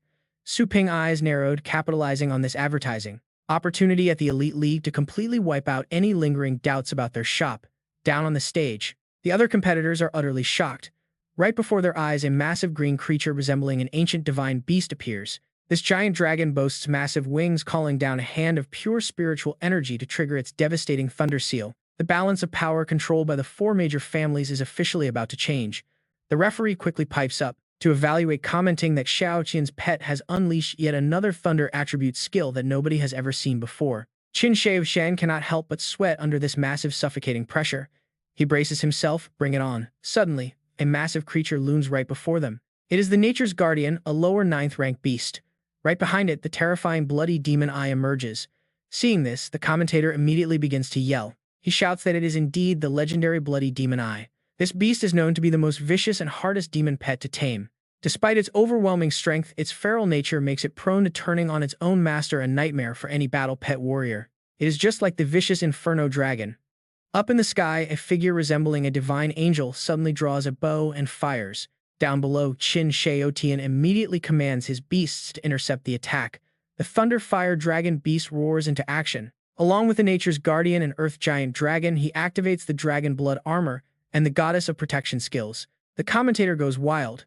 3 elite 9th rank defensive skills have been activated in a single instant. Qin Xiaoqian's strength is absolutely incredible. But Su Lingwei only smiles as her eyes glow with a sharp golden light. She whispers it is completely useless. A blinding flash of white light cuts across the field. In a fraction of a second, the defensive line collapses and the beasts fly backward. Qin Xiaoqian is furious. How could his high-level defensive skills fail so easily against her single attack? Desperate, he orders the bloody demon eye to block the incoming strike. However, the force of the blast is simply too massive. It pushes the giant demon beast back across the dirt. It roars in agony, and suddenly the radiant beam shifts direction. The energy careens away and detonates in the distance, sending a shockwave that rattles the entire arena. Su Lingyue stares at her screen, completely stunned. 36 players have just been eliminated. One of the spectators shouts out in pure excitement. This pressure is absolutely gorgeous. Meanwhile, the commentator notes that her lightning skill is simply too terrifying to predict. It bypassed 2 high-level defensive barriers like a ghost. Luckily, the bloody demon eye possesses insane physical stats. It is one of the sturdiest 9th rank beasts around, which is the only reason it survived that devastating blow. Qin Xiaoqian catches his breath, looking visibly drained. He asks Su Lingyue if that was indeed her absolute limit. He admits it was a formidable attack, but claims he has already neutralized it. But then a sudden flash occurs. In a split second, Qin Xiaoqian's beast teleports right behind Su Lingyue. She gasps and spins around in shock. She cannot believe his speed. The commentator yells that both pets are now aiming straight for the trainers. They are going for the kill with zero mercy. Just as the demon's jaws close in on Su Lingyue, a barrier forms. A solid wall of blue crystal blocks the fangs. Qin Xiaoshan is stunned to realize she activated a legendary ice shield. It is the ultimate 9th rank goddess of ice protection. Su Lingyue calmly praises his pet's incredible speed. Shrouded in blue ice, she tells him that his pet is almost as fast as her own companion Xiao Bai. In a flash, Xiao Bai retaliates, snapping its jaws. Qin Xiaoqian panics, desperately crying out for his demon pet. Su Lingyue smiles, asking him how he plans to survive now that Xiao Bai's warm-up attack is over. Dozens of ice figures materialize in the sky, aiming their arrows straight at him. He realizes he has made a grave mistake. They release their bows in unison. A barrage of frozen projectiles rains down, obliterating the target area in a massive shockwave. Spectators watch in awe at her relentless long-range bombardment. Meanwhile, the scoreboard updates her points, leaving the commentator speechless. Following Xu Kuang, she is now the second contestant to reach 200 points who can possibly stop her rampage. Another competitor smiles at the screen. He wonders if King Xiaoqian and Liu Qingfeng simply let their guard down. He resolves to take them down himself. The battlefield remains brutal as elimination announcements echo through the stadium. Scores of players fall. Up in the sky, Su Lingyue coordinates with Xu Kuang, proposing to bomb them from above. She tells him to sweep the survivors on the ground. Rushing forward, he agrees to crush them with his pet. He is ready to let his dark dragon dog run wild. The commentator watches the chaotic scene unfold. He announces that Su Lingyue and Xu Kuang are using sheer overwhelming force to corner Mu Chen and Ye Longtian. How will the young masters of the 2 great families survive this onslaught? Ye Longtian grits his teeth in frustration. He curses the strict tournament rules that prevent him from utilizing his family's high-grade secret treasures to obliterate his opponents. He mutters that they are lucky a certain powerhouse isn't here. Beside him, Mu Chen agrees that they must stand and fight, but as the confrontation looms, the commentator suddenly shouts that the targets have fled the area entirely. Nobody is willing to fight them. Frozen figures rise across the field as the audience watches in absolute silence. Only 5 out of 1,000 competitors remain standing. The commentator eagerly announces the final lineup. The battle is over. These 5 survivors have officially booked their spots in the elite finals of Longjiang Bay City. The promotions are locked in, so let us congratulate them. Watching this, Long Tian wipes away his sweat and grits his teeth in pure anger. That was close to dragging him in. Mu Chen mutters they are absolute monsters as his own score sits at 118. Zhou Wen ends with 149. Xu Kuang finishes with 327 and Ling Yue lands at 289. Finally, the announcer speaks up. He asks all contestants to step out of their cabins and stretch. If anyone feels unwell, they should notify the staff immediately. Xu Kuang turns to Ling Yue with a smug grin, asking if she heard that. They have officially made it into the finals, but she tells him they cannot afford to let their guard down since the real battle is still waiting for them. Hearing this, he brushed it off, saying she's being way too cautious because those 3 stand no chance against them in the upcoming match. He proposes that she takes one, he takes another, and then he will just forfeit to her so she can claim the championship. Seeing his carefree attitude, Ling Yu warns him not to jinx things, but Xu Kuang just grins excitedly, calling her his little martial aunt. He tells her to cheer up and promises to treat everyone to the biggest entertainment venue in the upper city tonight to wind down. Ling Yue just facepalms in a corner, suddenly feeling a massive wave of pressure. She decides she is going straight home to train instead. Just then, an unexpected guest approaches. He remarks that he never would have guessed this tournament would end with him losing to them. The newcomers are Qing Feng and Xiao Tian, instantly causing Xu Kuang and Ling Yue to put up their guard. Xiao Tian quickly tells them not to get the wrong idea.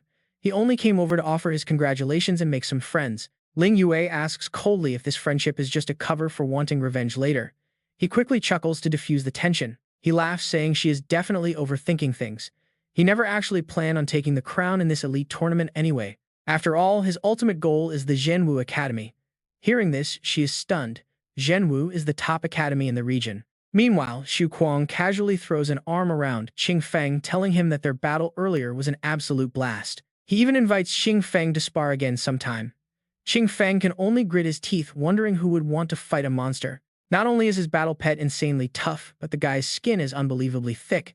Yet Xu Kuang just looks completely clueless. He asks why his friend looks so pale, and Qing Feng snaps back that he was bitten by a dog before walking away. He excuses himself, claiming he has things to do. Just then, an ally approaches and begs the young master to calm down. The man is Liu Yuan, who whispers that their opponents only won this round due to pure luck. He already has a new plan. However, Qing Feng shows zero patience and strikes him down, telling him to get lost and asking if he even comprehends their power. He warns him that if this stupidity drags his family down, there will be serious consequences. Meanwhile, over at the Tang family headquarters, the elders are discussing Ling Yue's battle style. They recognize her technique as the unmoving glass body and demand an immediate report. Ming Song turns to Su Ping in excitement. Get this, Ling Yue making the top 5 is a historic achievement for them. He asks Director Su if he has some free time later, but Su Ping instantly cuts him off, saying he is busy. An urgent text from Shi Xin suddenly pops up. The message warns him that someone within their family is leaking secrets. They reported the lady's use of the unmoving glass body through a secure channel, which could invite serious trouble. Shi Xin managed to intercept the report and asks for orders. Su Ping realizes the Tang family is finally making their move. He instructs Shi Xin to leak the news in a few days. She cannot suppress this forever, and he already has a plan. The scene shifts to the Zhou family estate, where a drill master is barking orders at the recruits to train harder. While the soldiers sweat in the courtyard, Wang Jun spots Su Ping walking in. He mutters that the young man has arrived. He orders everyone to halt, reminding them of the patriarch's command to show utmost respect whenever they see Su Ping. They reluctantly freeze and offer a forced greeting to Boss Su.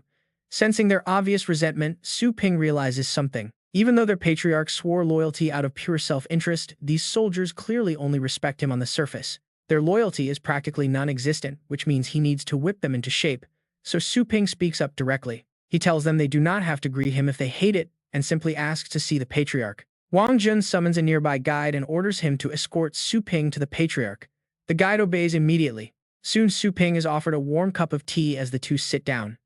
The patriarch welcomes him warmly. Sitting across from him, Su Ping asks how those 100 high-level battle pet training orders they placed are working out. Tian Xiao quickly praises the results, claiming that any pet sent to Su Ping's shop returns completely transformed. They absolutely stand out from the crowd now. But this leaves Su Ping highly confused. If that is really the case, then why did the soldiers training with Zhou Wangjun outside show absolutely no signs of improvement? The patriarch strokes his beard. Su Ping hears someone boast that these resources are only for elite Zhou family members, asking how mere servants could ever deserve such top-tier treatment. He finally gets it now. The low-ranking servants got absolutely nothing out of this other than the beatdown he gave them earlier. No wonder the Zhou army guards had such a terrible attitude earlier. Su Ping then shifts the topic, asking about yesterday's elite tournament. Tian Xiao immediately replies that they indeed watched it, adding that the stunning performances of Su Ping's sister and disciple were incredibly dazzling. They defeated 2 young masters from elite clans back-to-back. Those legendary unheard-of lightning skills were enough to get anyone's blood pumping. Countless young disciples in the Zhou army actually recorded the matches, rewatching them daily in hopes of mastering such godlike techniques. Su Ping stands up with a calm smile, telling them to have the Zhou army line up and summon their main battle pets. The patriarch is completely caught off guard. While the guards are currently training, he asks what Boss Su has in mind. Su Ping just chuckles and says he is handing out some benefits. Over at the arena, a massive snake-like beast appears. It is a mid-tier riddle beast, but even when facing another spiritual beast, its master confidently commands it to launch an attack. The battle intensifies across the Zhou clan's training grounds.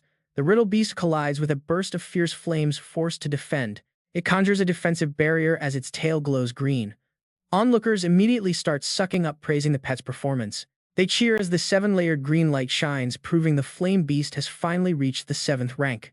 Zhou Feng just smirks. He laughs arrogantly and summons his own beast, mocking the others.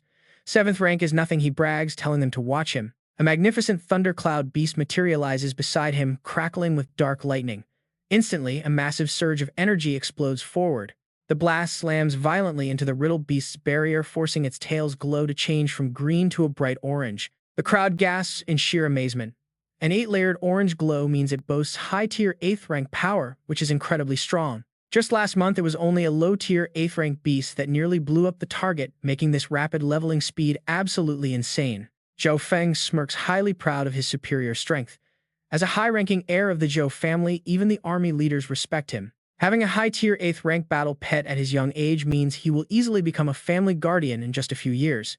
Hearing the praise, Zhou Feng modestly replies that the seniors have a far better background and chances to advance than he does. An elder clasps his hands in respect, admitting he is too old now and will likely remain stuck in this realm forever. He believes that with Zhou Feng's incredible growth speed, the young man will easily surpass him in no time.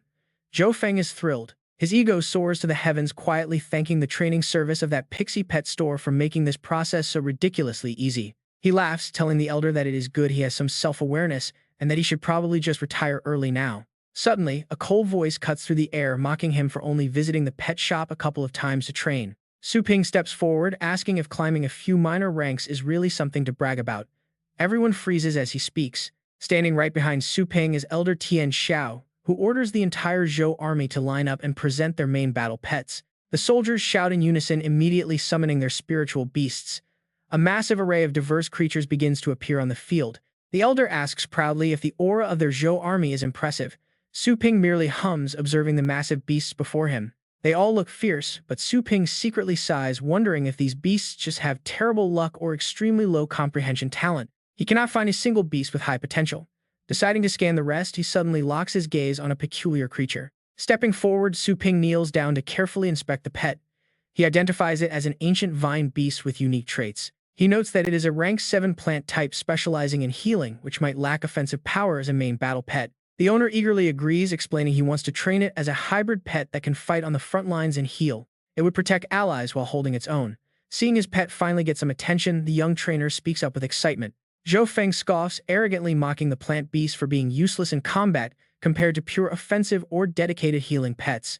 He claims this mediocre jack-of-all-trades beast is practically crippled and could easily be kicked out of any serious team at any moment. He tells Su Ping to ignore it and look at his glorious thundercloud beast, instead boasting about its immense power. Su Ping completely ignores him, focusing on the plant pet, fascinated by the concept of combining offense and defense in one creature. He decides to imprint the 993rd seal of the Thunderdao Heavenly Ancient Vine. Suddenly, a massive lightning bolt strikes down. The lightning strikes directly onto the beast and Su Ping. Tian Xiao gasps in shock, amazed that someone is directly imprinting a skill. Even a rank 9 master trainer has never used such a domineering method. As the lightning fades, Su Ping gently pats the calm beast. He tells the owner he granted the pet a new skill based on his idea, suggesting the trainer test its new powers immediately. The owner of the ancient vine beast is so completely overwhelmed by this sudden miracle that he literally collapses to the floor. They are completely speechless. A brand new pet skill is impressive, but without an injured target, how can they test its power? Su Ping calmly offers an easy fix. He balms his fist and aims his fist of exorcism straight at Zhou Feng. One brutal blow.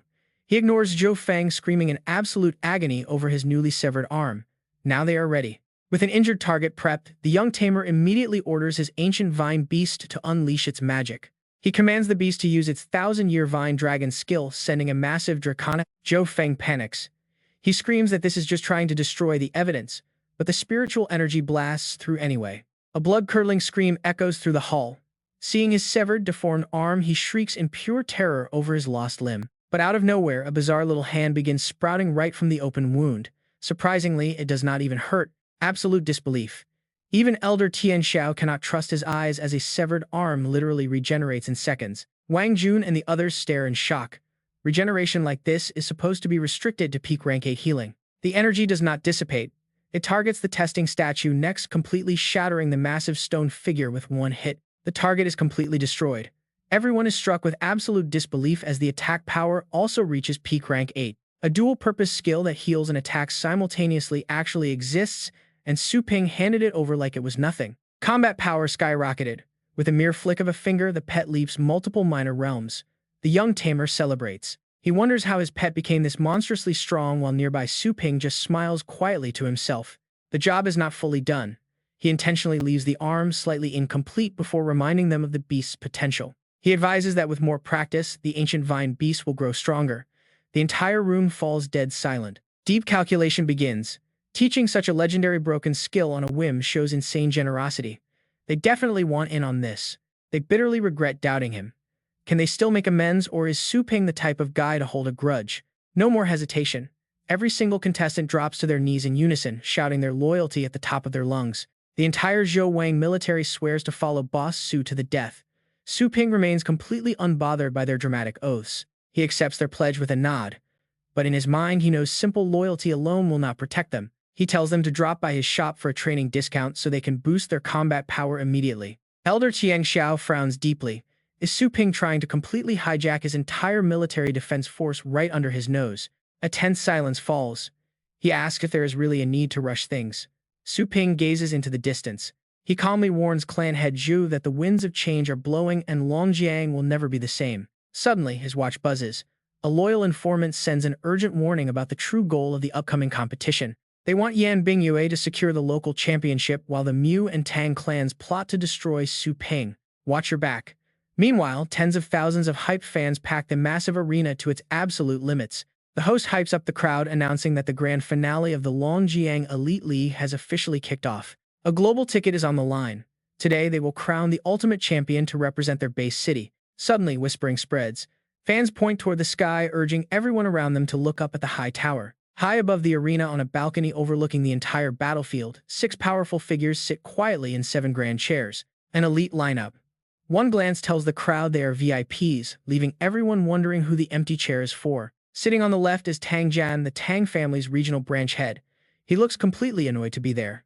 Boring and pointless. He grumbles about being dragged to such a low-level event, but the man next to him chuckles. He tells Tang Jian to be patient, promising that if things go sideways, their mysterious backer will definitely intervene. That speaker is Mu Beihai, head of the Mu family. Beside him, Qin clan head Qin Duhuang narrows his eyes. A personal grudge. He wonders if that girl down there is the one who crushed his son. Liu Tianzong watches. He wants to personally witness her capabilities. Meanwhile, Yi clan head Yi Wuming folds his arms in silent observation. A storm is brewing today. Beside him, Zhou clan head elder Tian Xiao merely offers a knowing quiet smirk. Heavy clanging echoes. The ground shakes as the elite star guards march onto the battlefield with absolute precision. Their leader apologizes for the delay. The spotlight shifts, revealing a young woman marching at the head of the guard. It is Yan Bingyue, and she calmly signals for the final matches to begin. Sitting nearby, Ming Song looks on. He wonders who she is. Su Ping narrows his eyes, whispering to himself that she has finally arrived. He continues speaking grandly, introducing everyone. Seeing Yan Bingyue sitting right in the center of those special seats, he can't help but feel shocked. She is sitting on equal footing with the patriarchs of the great clans. Then the voice of the tournament announcer rings out. The lady in the center is Miss Yan Bingyu. She entered our city's finals directly due to her status in the Starry Sky organization. Directly entering our city's grand finals, the crowd erupts into wild whispers. Isn't Starry Sky the strongest organization in the continent? An outsider getting a direct pass to the finals is way too unfair. Keep your voice down, let's get out of here. It feels dangerous here, so I'll just go home and watch the stream. The announcer quickly jumps back in. Today, 6 formidable contestants will fight for the champion title. Attracting the attention of Starry Sky is a massive honor for our city. He then briefly explains the rules of today's finals. Since the number of competitors has changed, the tournament rules were adjusted accordingly. The 6 competitors will draw lots to split into 2 separate groups, Group A and Group B. The fighter who defeats both opponents in their group advances. The champion will be decided between the winners of these 2 groups. The remaining 4 will stop at the top 6. Hearing this, Su Lingyue and Xu Kuang show deep worry on their faces. With this grouping, aren't we in trouble? The results are up. Group A consists of Yan Bingyu, Ye Longqian, and Mu Chen. Group B has Su Lingyue, Su Kuang, and Xu Wen. Looking at the screen, Xu Kuang realizes they are already pitted against each other. They have to fight each other before the ultimate battle even starts. Yet the family elders wear sinister smiles at these results. Alright, let us begin with the first match of Group A, Yanbing Yue versus Mu Chen. This opening match is highly anticipated. The crowd is dying to see the real strength of this young lady who bypassed the qualifiers to step directly into the finals. Suddenly, a hand rises to interrupt the match. Beihai smiles faintly and says the Mu family forfeits. The entire stadium is stunned. The Mu family, last year's champions, gave up their title defense. Is the fear of Starry Sky really that deep? Even the great clans do not dare oppose Starry Sky. The only champion slot in our city is about to be stolen by an outsider. We can only rely on Su to become the dark horse now. Even Su Ping cannot help but gasp in absolute surprise. Ming Song, sitting right next to him, asks, although the government has not announced it, Instructor Su surely knows the rules, right? He then slowly explains the system to Su Ping. The Elite League and the King League are great chances for individual promotion. But for the entire city, they are vital bargaining chips to win resources distributed by the Blue League. A base city that fails to nurture strong warriors will never be taken seriously by the Federation. If the Elite League champion title is stolen by an outsider, our city's development will completely freeze for years. Usually, these great clans boast and show off, but facing Starry Sky, they act like terrified dogs. His voice grows heavy. Instructor Su, please, you must secure the championship.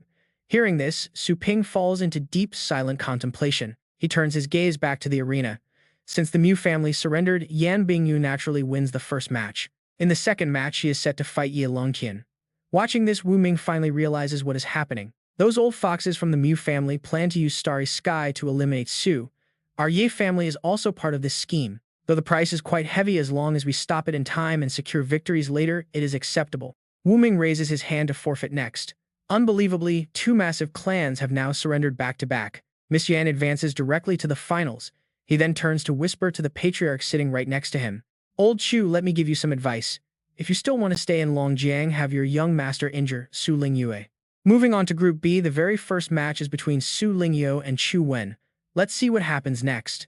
Tian Xiao calmly strokes his long white beard and replies, Old Ye, let me give you some advice in return. This time, Starry Sky might not even be able to save themselves. If you want to keep your standing in Longjiang, do not make futile attempts. Mocked so openly, Wu Ming angrily shouts back, who are you calling futile? Suddenly, the Chu family surrenders. Tian Xiao ignores his anger and formally declares their forfeit. The host and the audience are both completely stunned. It turns out the Chu family is openly siding with Su. Great, our chances of winning just got a bit higher. Beihai frowns. He chose to help Su. Long Zhan looks deeply annoyed, muttering that the Chu family will be purged after this tournament. Moving to the second match of Group B, it is Su Lingyue versus Xu Kuang. Xu Kuang whispers to her. Master warned that Yan Bingyue has never revealed her true strength, so be careful. She nods and then he raises his hand. He loudly announces his forfeit, yelling at her to go up there and kick that champion stealer's butt. Lingyue nods with absolute determination. She leaps onto the stage as the announcer begins to call the match. The broadcast blares, shaking the stadium. Next up is the final match of the Longjiang-based City Elite League. The crowd roars with excitement, cheering wildly. Go Su Lingyue, do not lose. Lingyue also boldly tells her opponent, let us settle this right now. It is Su Lingyue versus Yan Bingyue, who sits casually on the elder's bench. Seeing Lingyue's fierce determination, Yan Bingyue smiles softly. How adorable. She suddenly thinks back to her own childhood. Back then, she gently offered a piece of sausage to a small kitten, yet her eyes held none of the innocence of youth. Instead, a chilling, unnatural maturity stared back. Her father stood beside her, gently patting her head and praising her. Our Bingyue is so kind. Xiao Feng also praised her, saying the kitten was adorable and asking if she wanted to keep it. He offered to get a cage, but her father just walked away. Her expression darkened as she coldly refused. Yet right then, that same kitten lay in a pool of blood, its body covered in horrific wounds. Yan Bingyue stared down without any emotion. Blood splattered across her young face as she gritted her teeth. I hate cute things. Back in the present, Yan Bingyue stands up. She steps onto the arena, her body radiating a dark red spiritual energy. The security team takes position to raise the barrier. The match is set. Both fighters are ready, activating their level 9 protective shields. This battle will be a best of 3. Surrender or unconsciousness means defeat, and carried treasures cannot exceed level 7. Up in the stands, the crowd is wild. Cheering echoes everywhere. Go Su Lingyue, send them home, take her down. Our Longjiang is no easy target. Suddenly, a devastating shockwave strikes out of nowhere, hitting the exact spot where the cheering fans stood. The surrounding crowd stares in sheer terror, screaming that someone has been murdered. Su Ping merely frowns silently, watching the horrific scene unfold. The culprit is a 3-star star organization member Zhao Wuji, a titled spear fiend with upper level 9 power. His face is twisted in annoyance and rage. Anyone else who speaks disrespectfully of the star organization will suffer the exact same fate. The man beside him chuckles softly, mentioning that the education in Longjiang clearly needs some serious reinforcement. Sitting back down, they let the match resume. That is Yin Fengxiao, a 4-star star member and level 9 dragon rider. Nearby spectators are covered in blood, shivering in absolute terror. The announcer awkwardly tries to keep things moving. He calls for the referee to continue reading the rules. But before that can even happen, Su Lingyue speaks up. No official healing is provided during the match, so please pay close attention to when you summon your battle pets. Lingyue then confronts her, asking why she came to steal their spot. Does she lack the confidence to win in her own city? Yan Bingyue remains silent, only letting out a cold snort as glowing runes wrap around her entire body. Lingyue raises her guard, channeling her energy to summon her beast, but in a flash, a crimson light surges toward her. Leaving her no time to react, she is forced into a defensive stance. Lingyue is slammed hard against the wall by a sudden punch. This raw power is far beyond level 6. Can Su Lingyue actually withstand this? Luckily, in the nick of time. Wait for it, she erected a barrier, escaping unscratched. Did I hit a sore spot? The commentator quickly hypes the match. Safe and sound, Su Lingyue has successfully blocked that monstrous punch. Watching from above, Longjiang clenches his fists tightly. He recognizes that technique. It is definitely Yenner's immovable glazed body. His brow furrows, eyes flashing with anger. He swears to publicly display the severed heads of Lingyue and Su Ping after the match. Nearby, Min Song turns to Su Ping. He complains that the referee had not even started the match before she struck. Su Ping calmly replies her star runes are highly unusual. To blast her so far, even through the immovable glazed body, means her astral energy linked to those runes is immense. It likely exceeds level 7. Hearing this, Min Song is stunned, wondering why on earth the referee is completely ignoring it. Su Ping calmly explains that he already had his suspicions back during the group selection. The organizing committee, including the referee, is packed with people serving the star organization. Even if they cheat, nobody will stop them. Unable to believe his ears, Min Song asks if there is even any point in fighting anymore. Of course there is. Su Ping answers with absolute resolve. In times like this, crushing them is the only way forward. Right after Su Lingyue moves, she swiftly opens her summoning portal, calling out her Moonfrost Dragon. The beast towers over the arena, radiating an icy chill. Excitement ripples through the stands as people notice that the Moonfrost Dragon looks completely different this time. They wonder if it has somehow mutated, noting that the faint golden glow radiating from its scales feels almost holy. Yan Bingyue is slightly taken aback by the beast's immense power, but before she can react, it suddenly appears right before her. It delivers a brutal strike, direct payback for her sneak attack earlier. The blow is incredibly devastating. Even with her superior cultivation, Yan Bingyue is sent reeling. Watching this, the 2-star members scowl in irritation. How could its physical body suppress a lady with peak 8th rank astral patterns? This Moonfrost Dragon is by no means ordinary. Feng Xiao quickly brings the sword to Yan Bingyue, and as the blade is drawn from its scabbard, a blinding flash of light erupts. The audience immediately shields their eyes, groaning at the intense glare. What on earth was that? Yan Bingyue calls out from inside the barrier, telling Whitey to finish her off. The sword repeatedly strikes the barrier and then pierces straight through, ignoring the solid shield entirely. Yan Bingyue calmly reaches out her hand to catch the sword, unleashing an arc of spiritual energy straight toward the Moonfrost Dragon. The beast looks down at its scratched arm while the Moonfrost Dragon looks down at its bleeding scratch. The announcer yells that Lady Yan's sword didn't just easily slice the protective 9th rank barrier. It actually wounded the dragon, absolutely terrifying. Hearing all this, Ming Song gasps in utter disbelief. That is the 9th rank secret treasure sword Qi Tian. It supposedly cuts through solid iron like butter and has slain countless beasts, but isn't that very weapon, the sacred heirloom of a major family from another base city? How did it even end up in her possession? Yin Fengxiao scoffs, muttering that forcing his lady's Qi Tian out of its sheath shows some skill, but that is as far as she goes. Seeing this, the outraged crowd begins criticizing the organizers, shouting that they cannot stand this unfairness any longer. I mean, who wouldn't be mad? Using a 9th rank cheat code in a lower tier match is just straight up robbery. Zhao Wuji blankly calls them noisy. He instantly channels his astral power to manifest a deadly spear. He warns them that the star organization does business without needing any input from them, aiming his spear right at the protesting crowd as they scream in panic. Boom! A massive hand of spiritual energy manifests just in time to shield the crowd. Zhao Wuji's eyes narrow. Play by the rules. Stop crossing the line. The savior is none other than Su Ping. He finally stepped up, lost his patience, and decided to step in. The ninth-rank referee feels a cold sweat break out, wondering if this youth is actually warning them. He easily blocked an attack from a powerful ninth-rank master, proving he is not someone they should ever mess with. The referee quickly glances toward the Grand Elders, suggesting they consult the legendary Star State experts for advice. Ungrateful fool. Zhao Wuji scoffs in anger, ready to fight. But Yin Fengxiao remains completely calm right beside him, smiling, and smilingly tells him to relax. Their main goal is simply ensuring their young lady wins the championship, and after that, he can cause whatever chaos he wants. Zhao Wuji then turns to Fengxiao and tells him to explain the weapon's presence.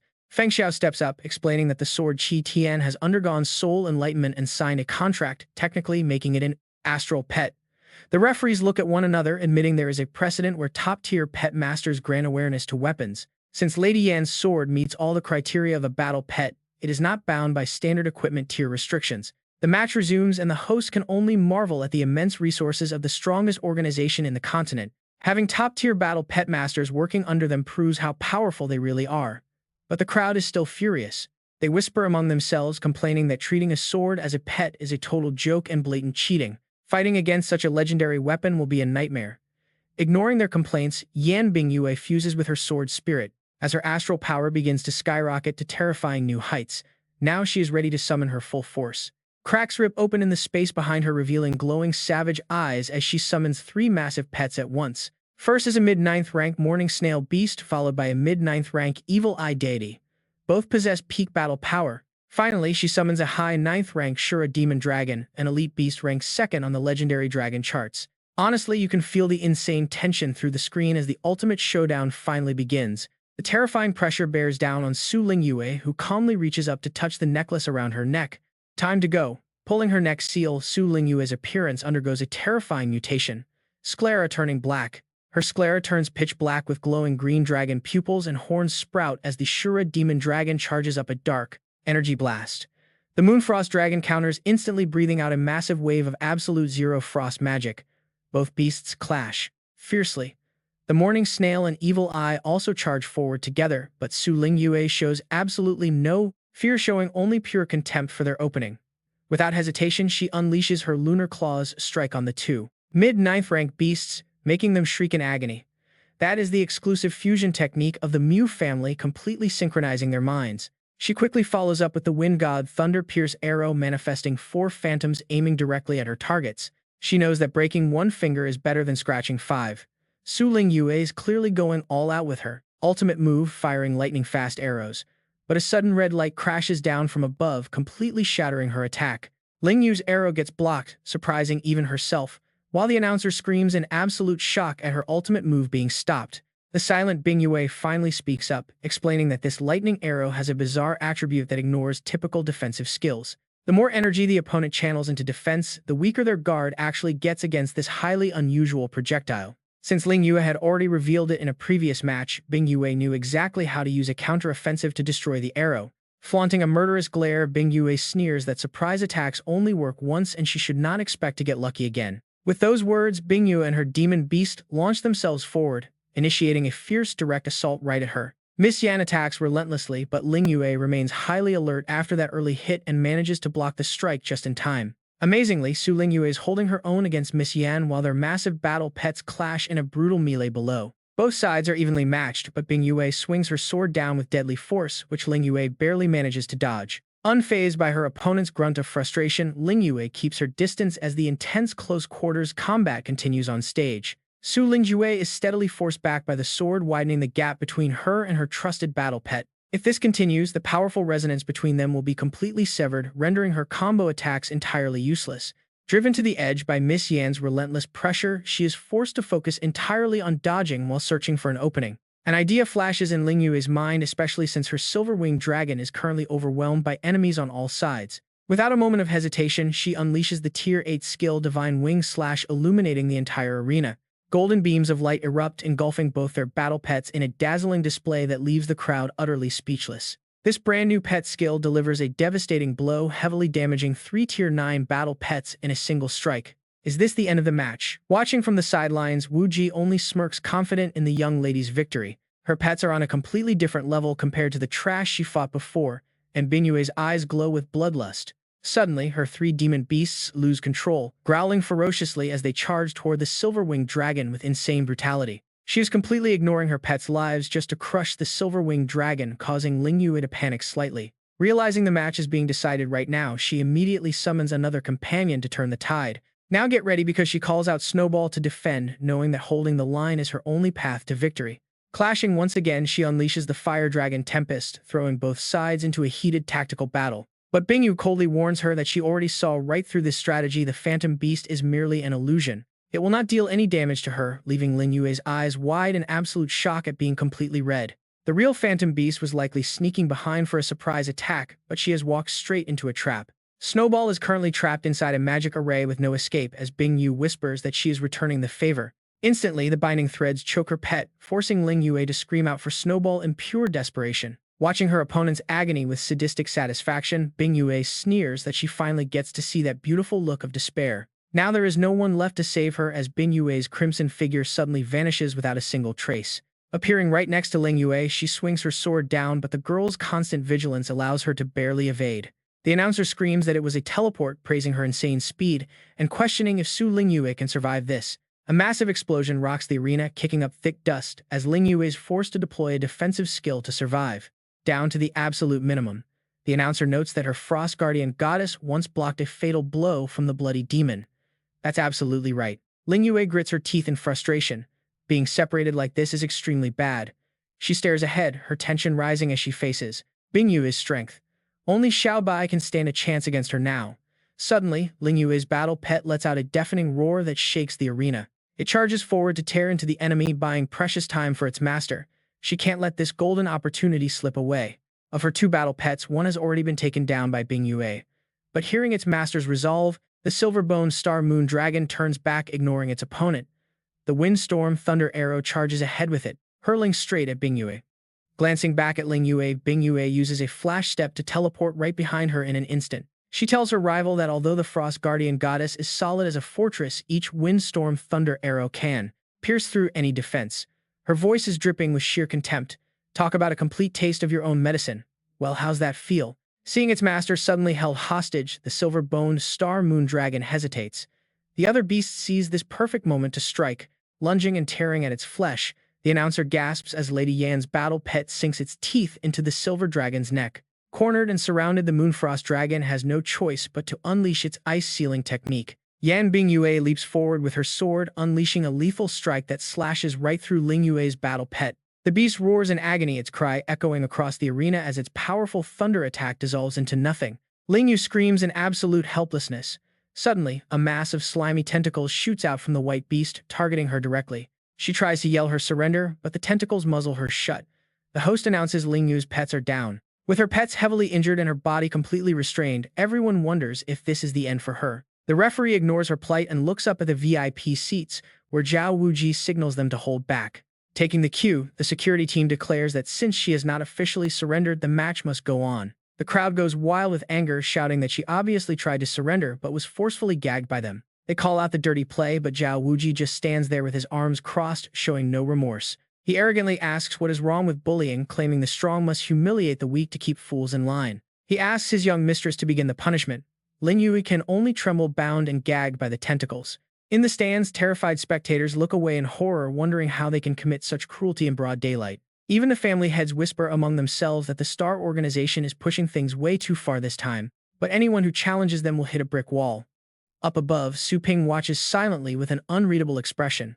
Just as Yan Bing Yue moves to deliver the finishing blow, an unknown force suddenly pierces right through the defensive barrier. Ling Yue closes her eyes, expecting the worst, but the sharp blade halts mere inches away from her face. Within a split second, Su Ping shatters the tentacles, blocks the blade bare-handed, and declares the match is officially over. Everyone gasps in shock, wondering how he even got there. The host is stunned to see a rank 9 barrier breached. Su Ping glares up at the security team, demanding they announce the result. Flustered, they stutter out that Ling Yue has lost. Yan Bing Yue grows incredibly tense as she feels the overwhelming pressure emanating from the young man standing before her. Though he looks like an ordinary battle pet warrior, she can sense a terrifying monstrous power hidden deep within him. She feels as if she is staring into an endless abyss. Yin Fengxiao and Zhao Wuji glare at him.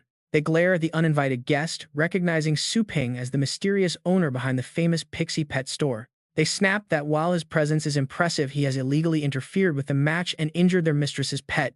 Yin Fengxiao stands up, his polite smile completely gone, replaced by a cold, murderous intent that fills the room. His heavy pressure causes the entire arena to tremble violently, making the already weakened Ling Yue groan in sheer agony. Yet despite the overwhelming force threatening to crush the stadium, Su Ping remains completely calm and unbothered. He casually explains that he is just an ordinary shop owner, simply here to deliver a pet to his sister. Ling Yue gasps in surprise as the pet Su Ping summon appears. It is just a tiny ordinary skeleton creature.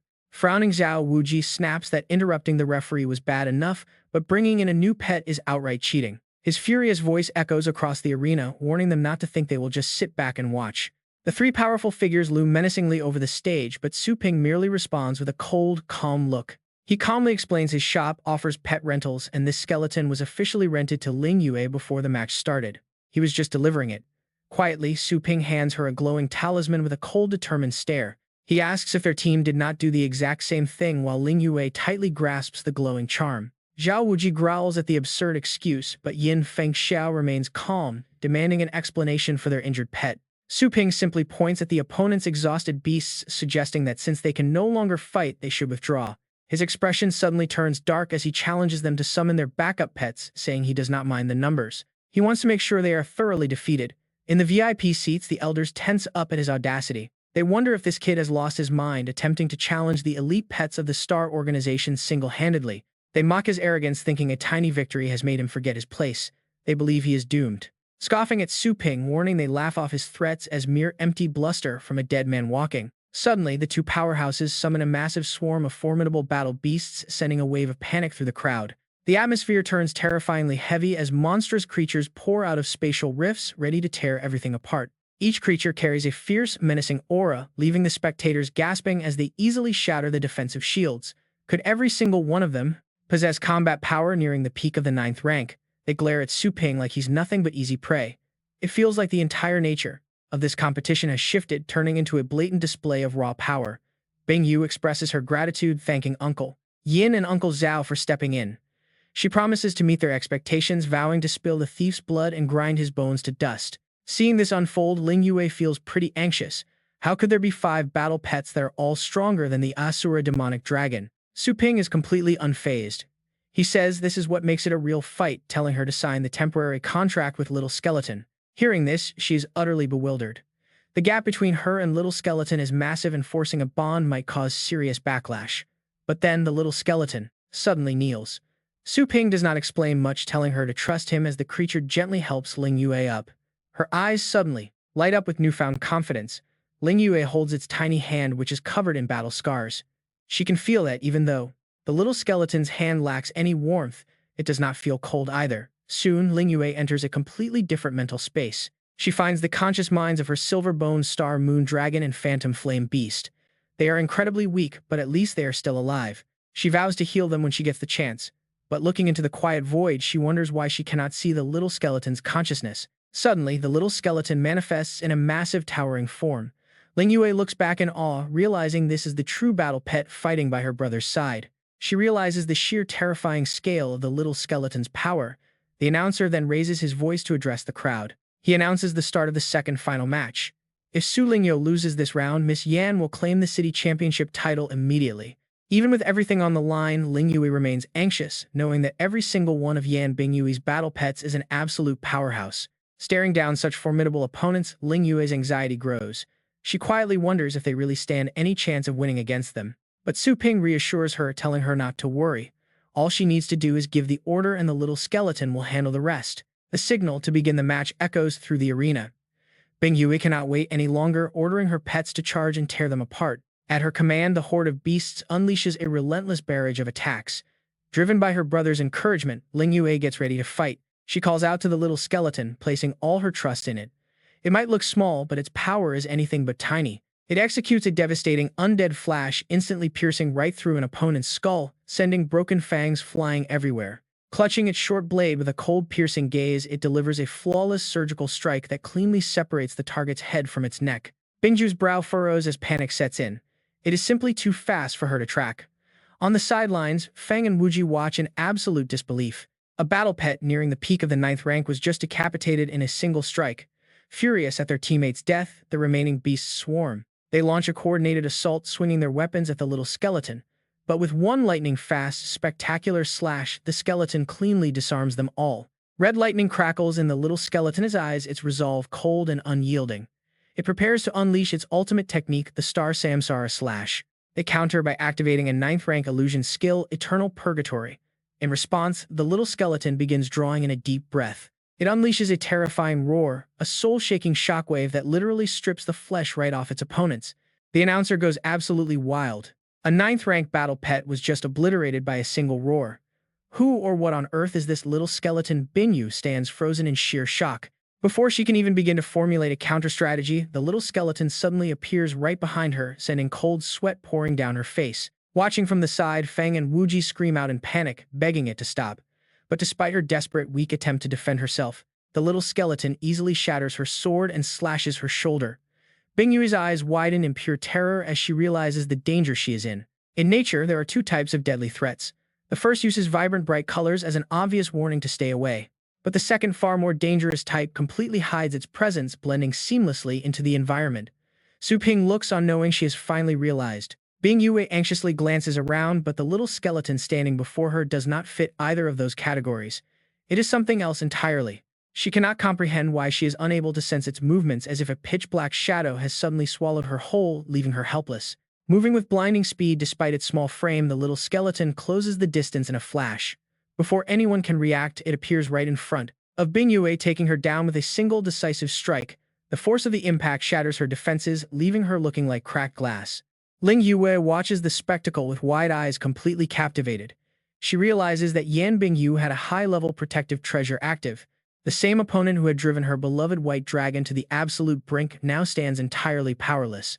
Up in the stands, the elders panic. They cannot believe their eyes, wondering if they simply overestimated the Star Organization's elite guards. Or could it be that Su Ping's power is far beyond anything they could have ever imagined? It seems the Poison King's previous warnings about Lord Yuan were completely accurate after all. Meanwhile, only Tian Xiao is enjoying the show, happily stroking his beard. He chuckles warmly, fully amused by the sudden turn of events. Wu Ming turns to his companion, asking old Chu if he had known about Su Ping's true strength right from the very beginning. Who could have seen this coming? That old guy practically risked his life to get there, but the little skeleton showed Hua Suiyu absolutely no mercy. It grabs Yan Bingyu by the hair. Seeing this, her two subordinates panic desperately, screaming for mercy and yelling that they surrender. They beg him to wait, promising to talk things out and yield. Su Ping is astonished. This is just too insane, and he can barely believe his eyes. In just a brief moment, it decapitated 5 rank 9 pets. Miss Yan's side has surrendered. But how could Su Ping just let them go? Where did that fearless, immortal attitude go? His voice turns sharp, and he makes it clear that he no longer cares about the championship. Hearing this, the elders panic at Su Ping's sheer arrogance. They wonder if this crazy kid has completely lost his mind. Who cares about a championship title now? Forget Yan Bingyu. It is the legendary fighters from the Star Organization who are truly pushing things to the limit. Yin Fengxiao frantically tries to treat Yan Bingyu's injuries while shouting their surrender, declaring that they are officially giving up on the championship. He begs him not to harm the girl, promising to forget all past grudges. But no matter how hard the old man tries, the wound just will not close. Instead, it spreads rapidly under a thick cloud of dark energy. It is the deadly corpse poison. Su Ping looks back at them and asks if he is not mistaken. Are they implying that they are kindly forgiving him? They act as if he is the one in the wrong, even though they are the ones currently begging for their lives. His cold expression completely contradicts his calm words. Wu Ji immediately snarls a threat, demanding Su Ping hand over the antidote right now. He warns that if she dies, this entire city will go down with her. They still think their high status protects them. They believe they can pressure him, boasting that they are from the legendary Star Organization and he cannot afford to cross them. But Su Ping has had enough of their empty threats. He notes that defeated losers sure talk a lot for people who are cornered. Keeping them alive is just leaving a threat for the future. Right on cue, the little skeleton slices off Wu Ji's arm. He screams in agony, clutching his bleeding shoulder. As they yell in disbelief, the little skeleton shifts its sights toward Yin Fengxiao. They warn him that attacking them means certain death. But suddenly something in the sky catches Su Ping's attention. A massive squad of rank 9 experts suddenly descends from above. Leading them is Ping Wang, radiating a terrifying pressure. He demands to know if Su Ping is the target of the king-killing order. Yin Fengxiao immediately points a finger in agreement. He yells that Su Ping is finished, mockingly asking him if he still feels tough now. Su Ping just stands there totally unfazed. He asks who they even are, completely ignoring their threats. Meanwhile, the elders are sweating bullets over this extreme response. This mobilization order is only deployed when a devastating king-class beast threatens the city. They know what this means. The Star Organization will mobilize 30 rank 9 experts, with 10 of them specifically deployed to hunt down the target. That kind of squad has enough firepower to obliterate a king-class beast. This is the ultimate authority of the Star Organization. Ping Wang sheds his cloak, ordering everyone to get out of the way. Terrified spectators scramble across the ground in a panic. They cry out that if a real fight breaks out, they are doomed. Longjiang-based city will turn into complete rubble anyway. Su Lingyue panics, realizing she needs to get her mother out of the city immediately. But Su Ping calmly reassures her. He tells her their mother is already safe. Sure enough, Li Qingru is currently relaxing with Joanna, watching the broadcasted match. She worries that Yang Ying's match was cut short and asks if they are in danger. Joanna shrugs it off easily. She offers her more tea, dismissing the threat entirely. To her, those so-called experts do not even deserve her attention. Honestly, the way the little skeleton gets angry is pretty cute. Meanwhile, Wu Ji struggles to hide his intense agony. He curses Su Ping's absolute arrogance for defying legendary class power. He loudly orders the noble families of Longjiang to step forward. He promises rich rewards for aiding the Star Organization, warning that anyone who disobeys will be hunted down and destroyed. Tang Linzan hears the call and stands up immediately. He is eager for payback since Su Ping kidnapped his beloved daughter. His entire clan has been itching to tear this guy apart. He summons his personal force, the elite Feiyu army. A massive troop instantly materializes. Hundreds of rank 8 purple thunderbirds swarm the sky as he issues the final command.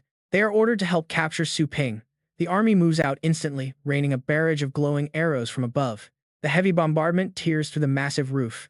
Terrified spectators scream as the structure collapses, while a few young masters laugh. They cheer at the spectacular display of the Tang clan's terrifying army, utterly amazed by their overwhelming destructive power. Tang Xiaoqian lands gracefully amid the chaotic screams of the crowd. Meanwhile, a master named Ming Song helps everyone escape. He realizes their savior is the young master of the Tang family and urges him to quickly escort the civilians out. They thank him, shocked by the Tang family's ruthless methods and sheer destruction.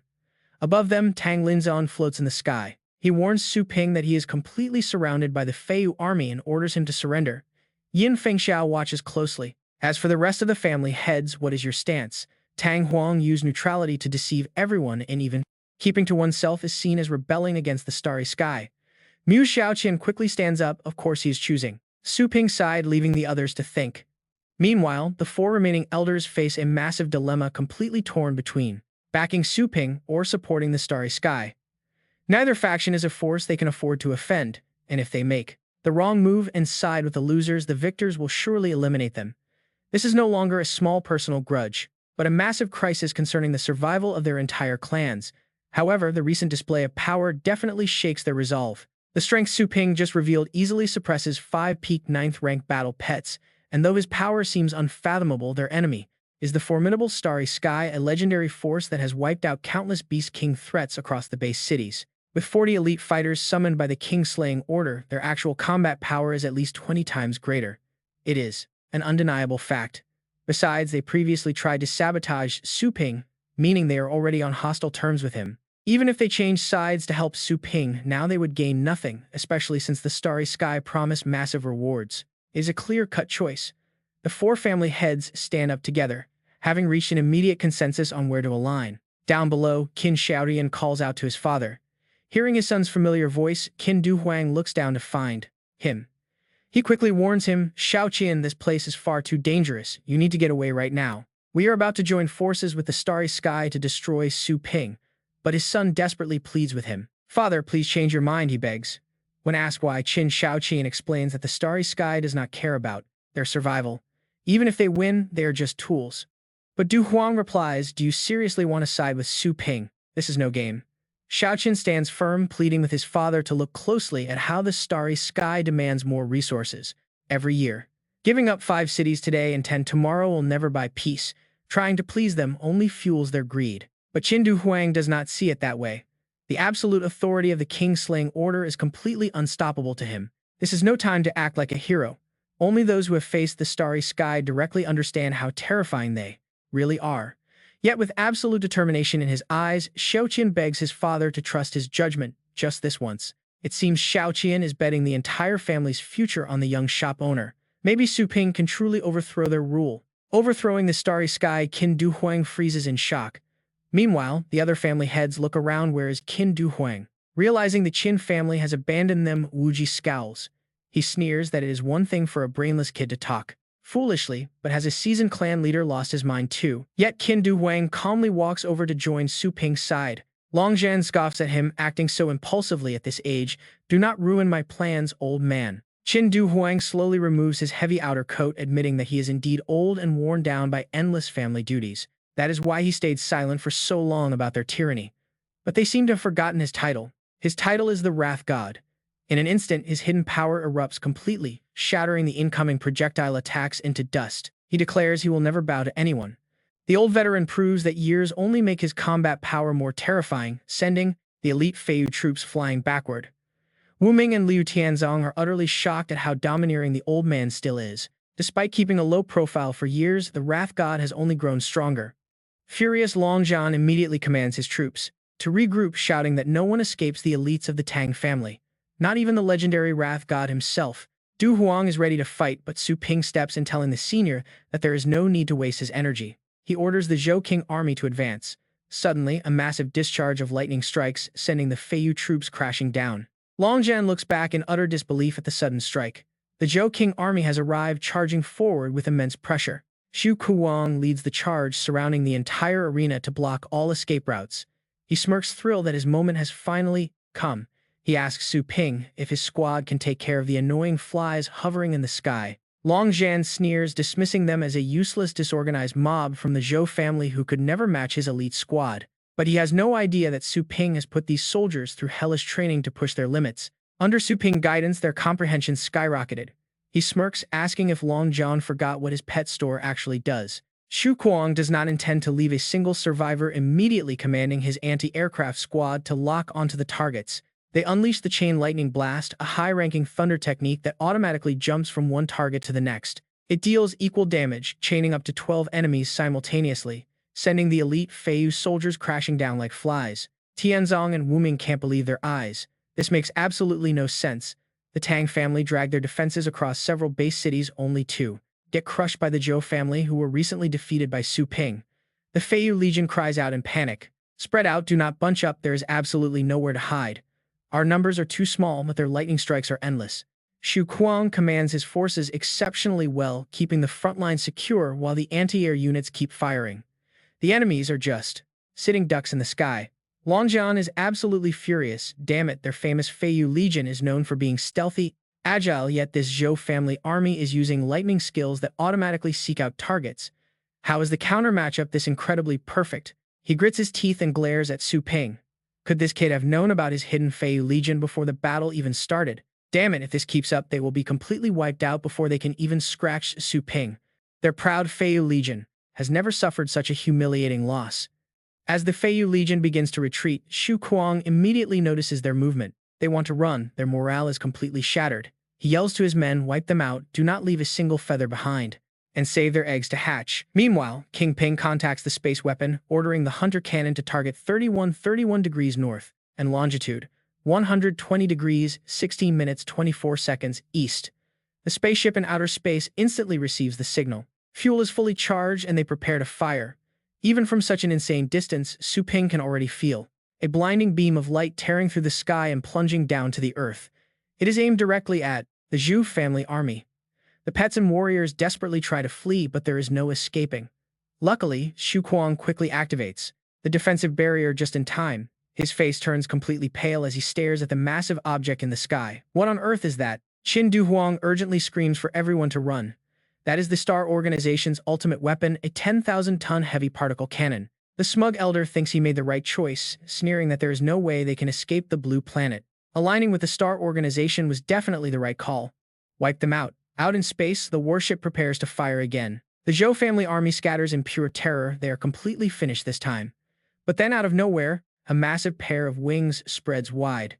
The Inferno Dragon has arrived just in time to shield them all. The legendary Inferno Dragon. Its massive body and impenetrable scales shield everyone from the devastating blast, keeping them safe. The elders cannot believe their eyes. What is happening? The beast stands tall, roaring at the sky as it forms a barrier. Using its ninth-rank divine skill, the Wall of Gods, everyone is safe as the giant shield expands outward. Su Ping finds this highly entertaining. Wow, that attack actually scared the Inferno Dragon enough to make it use its ultimate move right away. Meanwhile, Feng Yue and Wu Ji stare with wide eyes, thinking that they should be the ones saying that.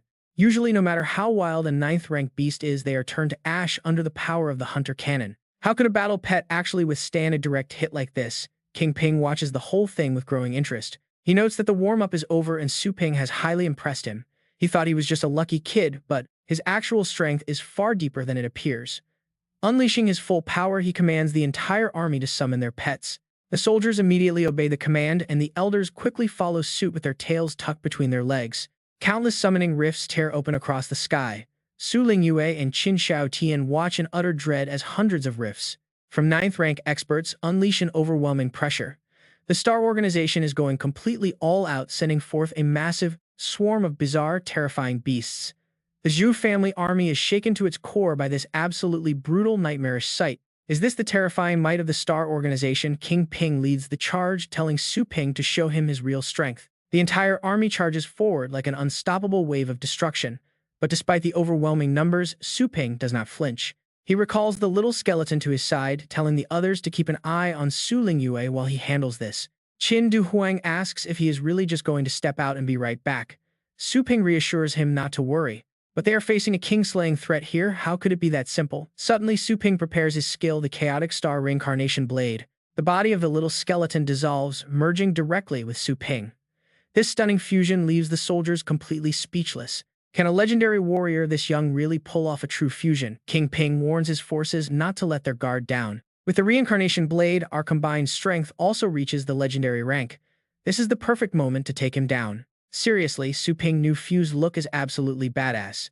Now he is about to show them the massive gap between a genuine legendary rank warrior and a cheap knockoff. Trying to overwhelm him with sheer numbers, the enemy beasts charge all at once. But like a magic trick, a blinding light erupts from Su Ping's palm. In the blink of an eye, a sword. He pulls out his massive blade. Not only that, Su Ping charges straight at them, and with a single strike, 3 of them are gone. They are turned into complete mincemeat. Everyone watching is absolutely terrified. His single slash completely wiped out their entire front line. They fell. The back line quickly rushes to reinforce their defense, but it is useless. A single breath from Su Ping can blow them away. He blows them away with ease. Seeing this, the beasts roar in pure terror. This is bad, their pet masters are dead. The masterless battle pets are completely out of control now. Someone deal with those beasts before they destroy everything in their path. Before they can even think, Su Ping appears right behind them. A clean, effortless slash takes down every last one of them. You can feel the pure panic in the air now. That kid broke right through the front line to target the pet masters. He is too cunning, someone stop him. Damn it, these masterless pets are causing pure chaos, and we completely lost sight of him. He vanished. Qin Duhuang is thrilled. Yes, keep fighting like this. The biggest difference between a legendary pet master and a king beast is tactics. He finally understands that while a beast king can be worn down by sheer numbers, in the star state human battles are different. Once the battle pet master dies, the battle pets they summoned will immediately break free from their contracts, turning wild. Just like that, their massive numerical advantage instantly transforms into their biggest weakness right here on the battlefield. Most importantly, Su Ping is a legendary tier powerhouse. Qin Duhuang stands proud, giving a big thumbs up to his grandson.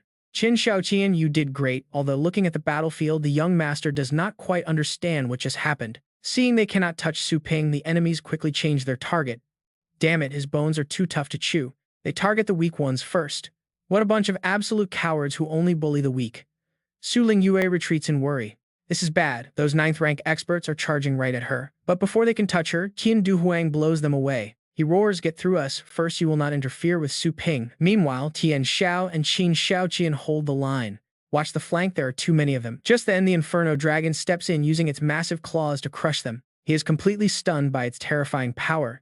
It easily crushes several enemies into absolute mush with a single stomp. Not only can its defense withstand space-tearing strikes, but its pure offensive power can effortlessly crush enemies of the exact same rank. Xu Kuang charges right back into the fray, shouting for the Dark Dragon Dog to unleash their ultimate skill. They activate the Thunder Roar killing field, and both sides clash in a wild, chaotic blur.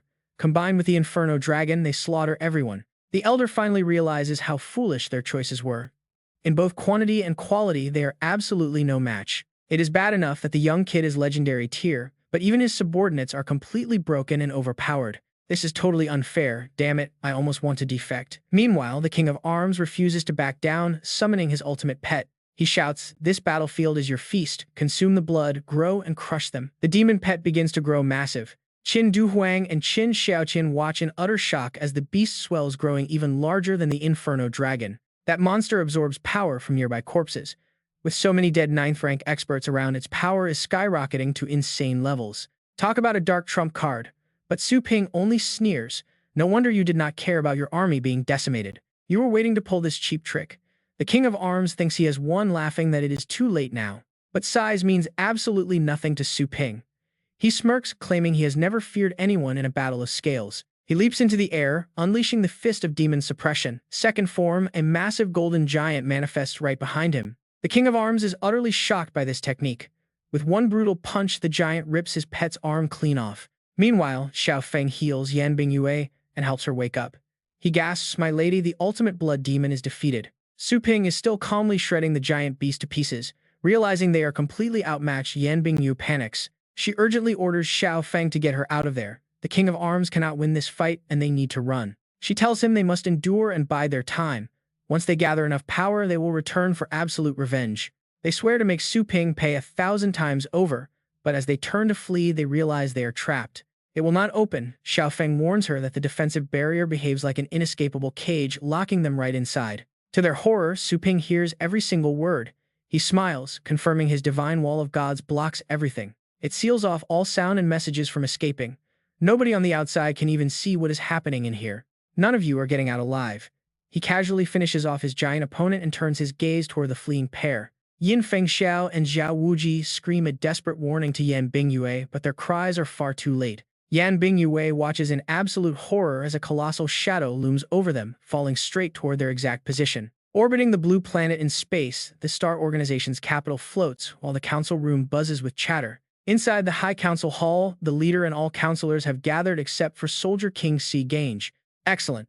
One counselor speaks up, "Leader, did you summon us so urgently because the seal near that abyss has loosened again?" The legendary leader immediately denies it. "No, it is not that bad.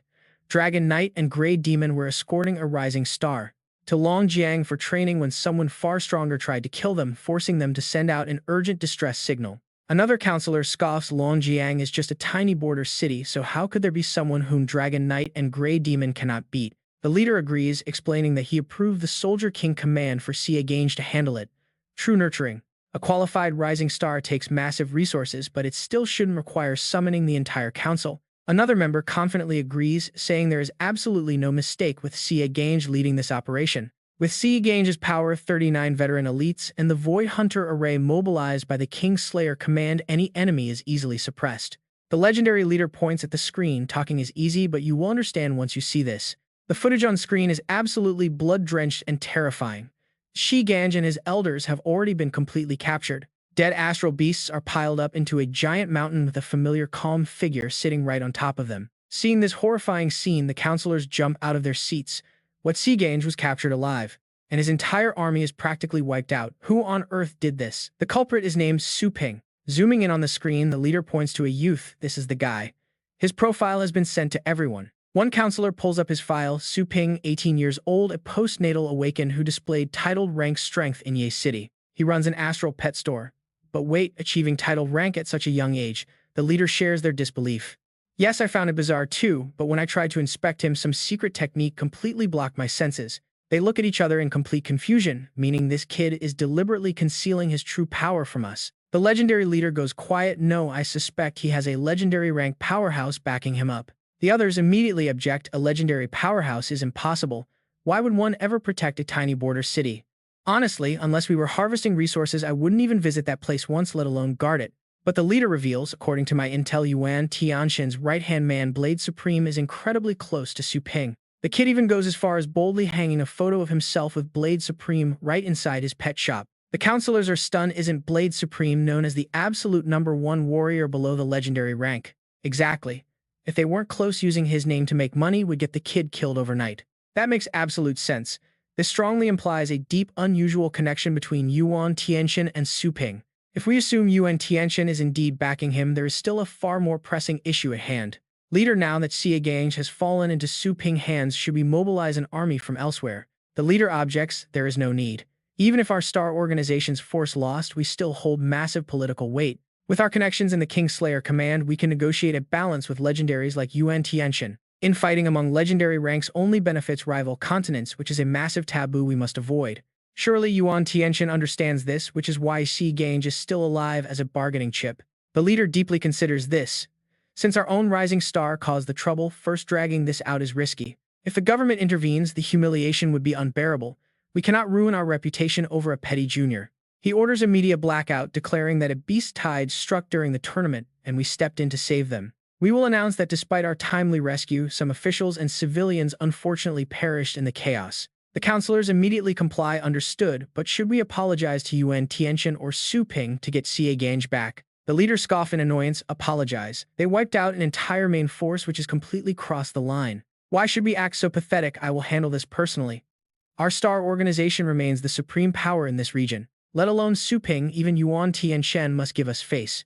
But let's see if this leader can keep that smug tone. Meanwhile, Su Kuang finds Yan Bingyue's crushed body under the debris, shivering at how brutal the scene looks. She has been completely flattened into paste.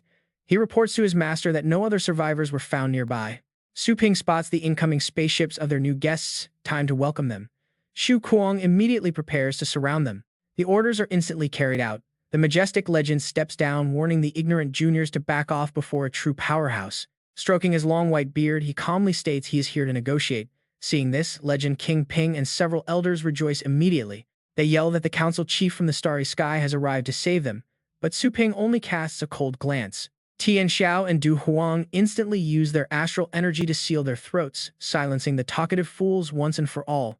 The counselors quickly speak up, warning them not to go too far, demanding to know the terms for negotiation with Su Ping.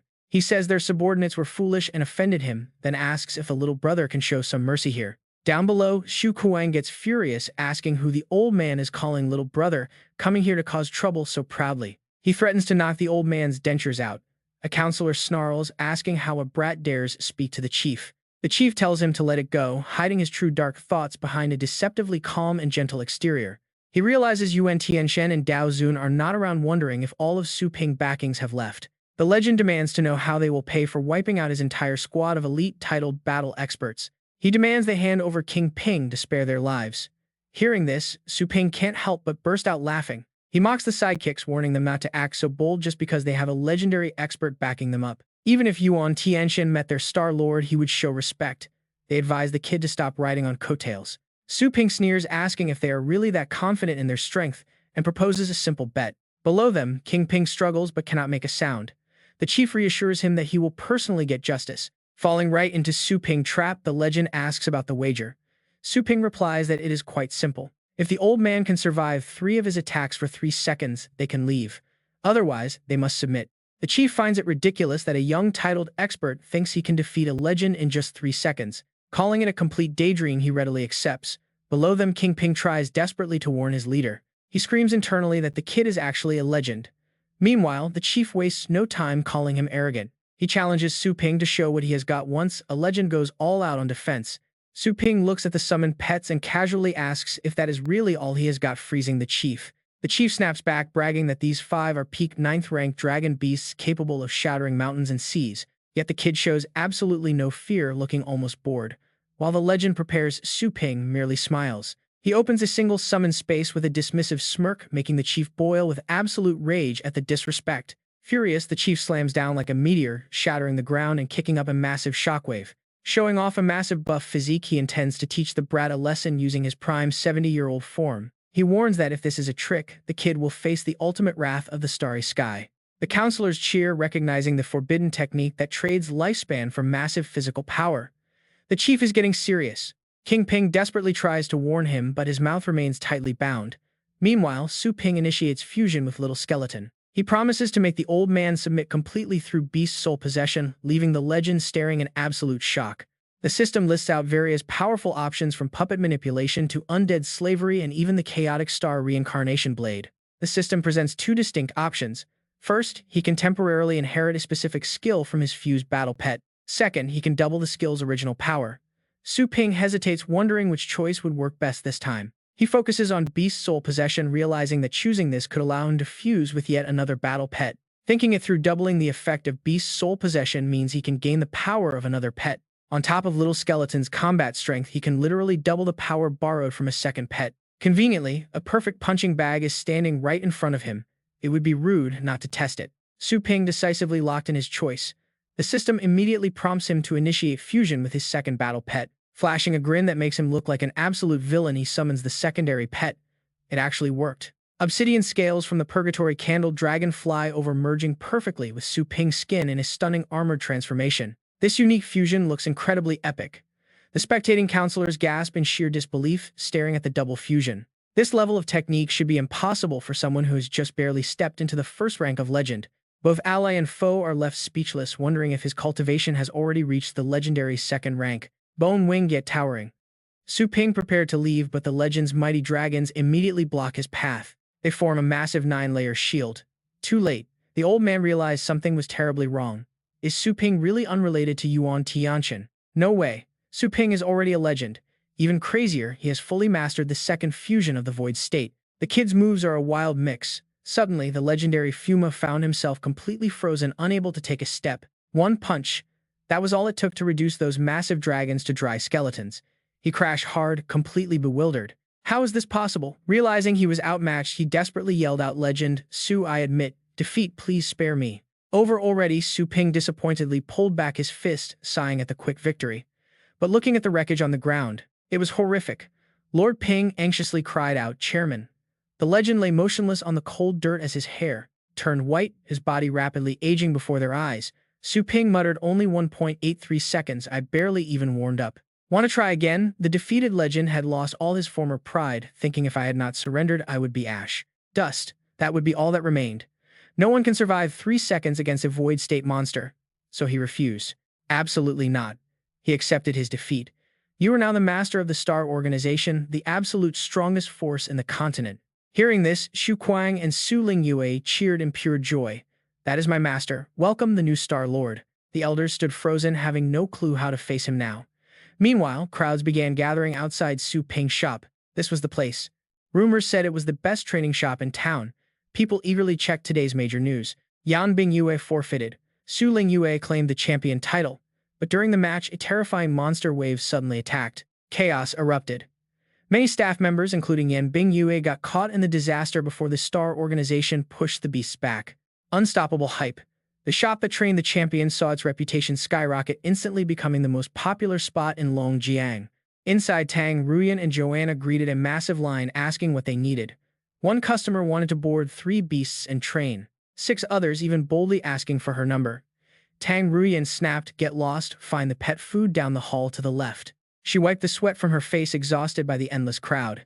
That was when Tang Ruyan caught sight of a very familiar face. She waved excitedly, shouting, "Father, look here, I am over here." Finally, she thought he had come to rescue her. Tang Linzhen heard his daughter's voice, but instead of running to her, the family head completely froze with a stiff, blank look. She felt a sudden flash of annoyance. Why look away? But as the smart young lady, she quickly realized something was off. Her father's face was dead serious. Worse, the other major family patriarchs were standing right behind him. What was happening? Now watch, she actually thought this was a joint crusade to rescue her and destroy Su Ping. She smirked. Su Ping was finally going down. It was time for him to face the true might of her family's Feiyu core. Happily turning back to the counter, she asked the next customer how she could help. The young boy stood there blushing red. He shyly requested training for his Tier 2 beasts, then admitted he was her fan and asked if they could shake hands. She giggled and extended her hand, saying she would gladly grant his wish today. The kid was absolutely thrilled. He vowed never to wash his hand again while she just called the next customer. Joanna watched, asking if she was really that happy. Tang Ruyan proudly boasted, "Let me tell you a secret. My father united the major families to force Su Ping to negotiate. She was going to be free soon." Feeling sympathetic, she offered to help Joanna escape this prison since they were fellow sufferers. Joanna simply replied with a quiet "oh." Finishing her brag, Tang Ruyan turned back and stared at the closed inner office door. What are they doing? They had been in there for so long, and yet there was absolutely no noise or reaction. Curiosity was eating her alive. Unable to resist, she carefully cracked the door open just a tiny bit to peek inside. What were they discussing inside? Tang Linzhen watched Su Ping drape a robe over his shoulders and bowed down with deep respect. He humbly asked if Boss Su was pleased. Su Ping calmly nodded, noting that wearing it was much more convenient than using his old soul calming lamp. Tang Ruyan stared in absolute shock. That robe Su Ping was wearing was her family's legendary Xuan Wu robe. Why on earth was her proud father just handing their greatest heirloom to someone else? Worse, the table was piled with other family treasures. The legend inside suddenly sensed her presence and barked a warning. Who is at the door? Show yourself. With a sharp wave of his hand, he used his energy to drag her inside. Tang Ruyan let out a terrified scream as she was yanked forward, tumbling face first onto the cold, hard floor. The legend pulled back his hand and glared at her, calling her incredibly bold. She scrambled up, staring back in shock. Sharp, terrifying gazes locked onto her as their massive pressure filled the room. She had just walked into a top-secret meeting. Eavesdropping on them, she shivers, cold sweat pouring down her face. Wasn't her enemy supposed to be Su Ping? He calmly looks her way and gives an order. Oh, little Tang, he's thirsty and wants tea, so she quickly rushes to serve. He then reminds Ruoyan that since they have guests, they should all get some tea too. She reluctantly mutters a quick yes. Ruoyan swiftly serves the legendary experts. She offers a cup to the old legend. He secretly wonders why Su Ping doesn't even reprimand her for eavesdropping. The legend pauses. Are these treasures so insignificant to Su Ping that they aren't even considered secret anymore? Or is she his most trusted servant? If it's the latter, hurting her would bring massive trouble down on his head. The thought alone terrifies him. Seeing his nervous expression, Ruoyan timidly asks if the old gentleman is all right. Why is he sweating so much? The legend whispers an apology, saying his old eyes almost caused her harm earlier. Ruoyan softly gasps. He quickly begs her not to tell Boss Su, promising to make it up to her later. She stares at him with deep suspicion. What on earth is going on? Isn't this old man supposed to crush Su Ping? Besides, his energy level is easily at the peak of rank 9.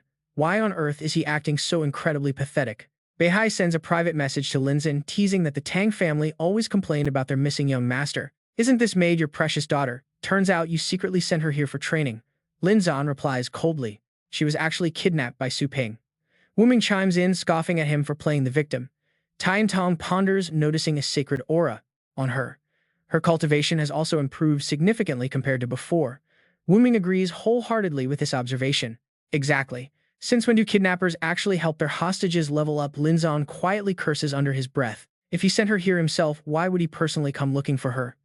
Beihai smirks, suggesting there is more to it. Who knows if this is just a clever act to cover his tracks? Tiantong agrees, noting how well hidden she was. He stands speechless. Ruoyan quietly approaches him, whispering if the forces are in position and when they should strike. Linzan looks at her in utter confusion. Strike what? She answers his question with absolute certainty. To rescue her, of course. Isn't that why he came all this way? Hearing his beloved daughter, he rubs his temples in defeat. He places a hand on Ruoyan's shoulder, calling her name. She looks up, and he sighs deeply, telling her to obediently serve Boss Su from now on. Ruoyan's eyes instantly widen in sheer disbelief. She has no words.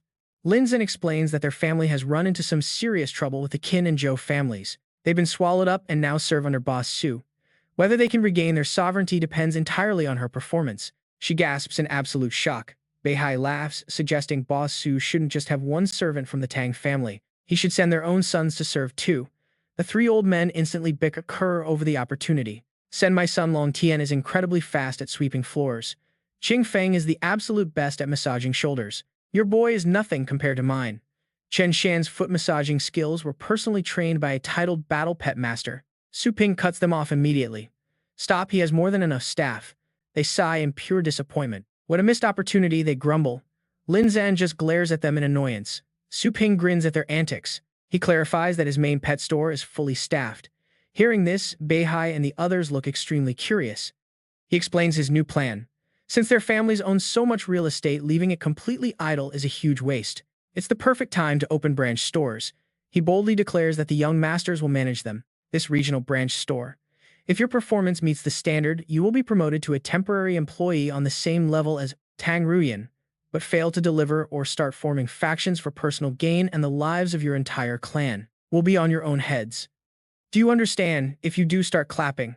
Saying this, he shot them a chilling glare. Cold sweat broke out on their foreheads as they shivered, immediately bursting into a frantic unified applause. Later on, once Su Ping was finally alone in his room, he called out to his system to upgrade the shop. The panel materialized. Upgrading to level 4 required 300,000 square meters and 10 million energy points. The host's territory, including vassals, exceeded 480,000 square meters. His remaining energy was 19,860,512 points. Level 4 features unlimited boarding and instant teleportation when inside the shop to any branch for 10,000 energy points. The system asked if he would upgrade. He nodded. And let's be real, with this new teleportation feature, opening a branch on Mars would be a piece of cake. The system chimed, confirming the energy deduction was successful, and initiated the shop's total renovation. Remodeling for the store officially starts today. The host can map out the zones first. Suddenly, a new notification pops up. He taps on it and gasps. The legendary Dragon King inheritance is finally beginning. A virtual map instantly projects in front of him. To proceed, he must assign the highlighted zones for his new store. He ponders quietly. The branch employees have not even touched their pet training permissions yet, requiring some major adjustments. Adding a few extra feeding troughs should fix that. Pets needing training can be sent to headquarters using the transport feature. This covers boarding and reception. The food section stays the same. Suddenly, a new notification pings. The branch layout is complete. Swiping the screen, he heads out. He still has things to handle before leaving. With the secret realm awaiting, he steps outside and immediately runs into Su Lingyue and her group. She asks if Anna was right about him looking for them. He nods. Yes, he has to travel far for a bit. He asks if they want to train in the wasteland, offering a ride. Su Kuang gets hyped, saying he absolutely wants to. Ever since visiting the wasteland, looking at academy combat manuals just feels incredibly boring and completely outdated. Su Ping praises him. This proves his perspective is growing, making his run in the Elite League totally worth the effort. Turning to Su Lingyue, he asks for her thoughts. She looks back with determined eyes, declaring that she wants to go too. She sighs softly. She admits she completely lost the finals, realizing she would have failed without his little skeleton. Su Ping steps in immediately. He comforts his sister, telling her not to look down on herself like that. The Starry Sky faction used dirty tricks. Recalling their previous battle, Su Ping knows the match was far from a fair fight. It looked like a simple duel between her and Yan Bingyue, but it was actually a clash of the hidden factions behind them. Su Lingyue looks up, asking if he thinks she would have won against anyone else. He smiles, giving her a reassuring nod. He has absolute confidence. Suddenly, two glowing treasures materialize right in his hands, ready to be gifted. Presenting them forward, he offers these powerful secret treasures to the two of them. He shows the first armor to Su Lingyue. The defensive power of this primordial armor scales with her cultivation, matching her immovable glazed body perfectly. She politely thanks him. Turning to Su Kuang, he points out his weak mental defense, offering him the soul-suppressing lantern to cover that exact flaw. Su Kuang cheers up instantly. He eagerly thanks his master, glad that he no longer fears mental attacks. No more annoying dragon might.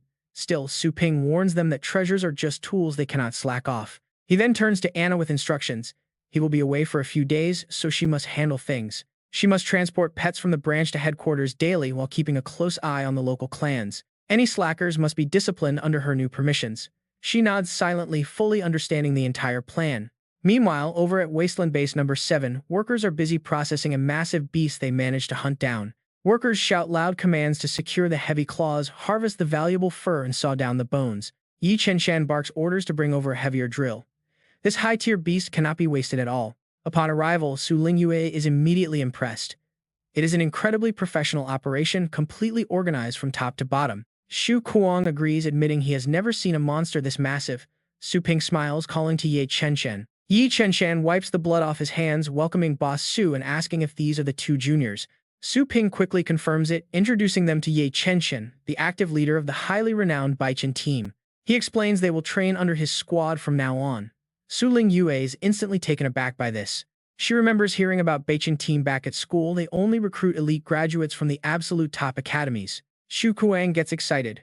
Joining a top-tier squad is a dream come true, but Yi Chenshan just chuckles modestly. He downplays the rumors, recalling how they nearly failed last time without Su Ping, and promises to sign them up. Offering to show them around, he suggests they get familiar with the setup and meet the crew. Both juniors eagerly agree. They ask him to look after them, and Su Ping turns to ask about the captain's daughter. Yi Chenshan smiles, saying that thanks to the spiritual fruit Su Ping provided, her vitals stabilized that very same day. His tone softens. He notes that she still needs some time to process the tragic loss of her close family member. He expresses deep gratitude. He thanks Su Ping for keeping the late captain's final wishes from completely going to waste. Su Ping remains quiet. He simply states they were just helping each other out as any good comrades should. He turns around to leave. He entrusts the two rookies to him, while Yi Chenshan asks where he is heading next. Why the rush, he wonders, wanting to grab a meal and catch up. Su Ping politely declines, promising a rain check. Boss Su, I will absolutely do my best to guide them. Turning around, Su Ping walks away, still plagued by deep guilt too. His brow furrows deeply as he thinks that if only he had been slightly stronger back then they might have avoided this 3-4, but now he must obtain the Dragon King inheritance 4. Meanwhile, a massive crowd gathers at the entrance of Mount Longtai 4-5. High above the secret realm, an observer stares down at the restless crowd coldly, shouting a strict command to his men 5-6. Watch every corner, not even a single fly is allowed to slip through during this critical moment 6. Down below the guards 6. Block the spectators, yelling for everyone to back off because unauthorized people are strictly forbidden. The crowd wonders what is happening 7. Why is the realm closing so early? They whisper, mentioning that only the last piece of the dragon scale continent remains 7-8. Since this is the final piece, it makes sense that titled experts are guarding it, but who will claim the inheritance? 8-9. One onlooker scoffs, saying it is obvious, pointing out that only the completely clueless would ask 10. Lord Yuan controls Mount Long Tai, so of course the inheritance will go to his favorite prodigy, the talented Yuan Linglu 1112. Suddenly, a brilliant golden light streaks across the sky, heading toward the inheritance platform at high speed 1213. Su Ping lands heavily onto the ground, leaving the gathered crowd completely frozen in sheer shock and disbelief. 1314. Look at him, they gasp. That titled battle pet master is incredibly young. 1415. Wait, is that the guy who fought the Tang family and broke into the secret realm alone last time? Someone instantly remembers. 1516. The black-robed guardian raises his hand to stop him, telling the titled expert to halt because Mount Longtai is closed. 1617. He scoffs, asking if it is really closed when the spatial crack remains wide open. 17. He mocks them, suggesting someone wants to monopolize the inheritance. The guardians instantly snap, telling him to watch his tongue. 1718. Lord Yuan has already chosen the heir, and in this wasteland legendary masters are absolute. Do you dare defy heaven? 1819. The crowd snickers, thinking this fool relies on his Tier 9 cultivation, having crossed the Tang family before 2021. And you know things are about to get wild when Su Ping merely smirks at their empty threats. 21. He scoffs at their heaven's will, tapping his wrist device to instantly transmit coordinates to his spatial particle cannon. 22. A red targeting beam flashes, locking onto their exact location, turning the guards into immediate targets. 2223. The guards freeze, staring at the sky in pure disbelief as they recognize the orbital spatial particle cannon. 2324. It belongs to the stellar-grade Hunter constellation. The Guardian trembles, realizing he mobilized it without a king's token. 2425. Only a true stellar powerhouse possesses such authority, making them wonder if this kid is actually a legend. 26. Interrupting them with a deadly smile, Su Ping asks if they still intend to block him. 27. The two drop to their knees, begging him for mercy because Lord Yuan's close relative is currently inside the Dragonbone Tower. 2728. They beg him not to hurt her, but Su Ping simply walks past, coldly stating he only strikes those who cross him. 2829. With a wave of his hand, he tears open space and steps through to the inheritance ground, leaving them behind. 30.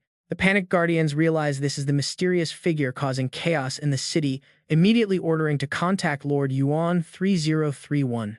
In another residence, a guard rushes in to deliver an urgent message to Lord Yuan Tian. 3132. Disturbed Yuan Tian angrily snaps that he is already struggling to suppress the agonizing divine fire on his chest. 3334. He hates being interrupted while refining his essence, core demanding to know who dared disturb his meditation. 34.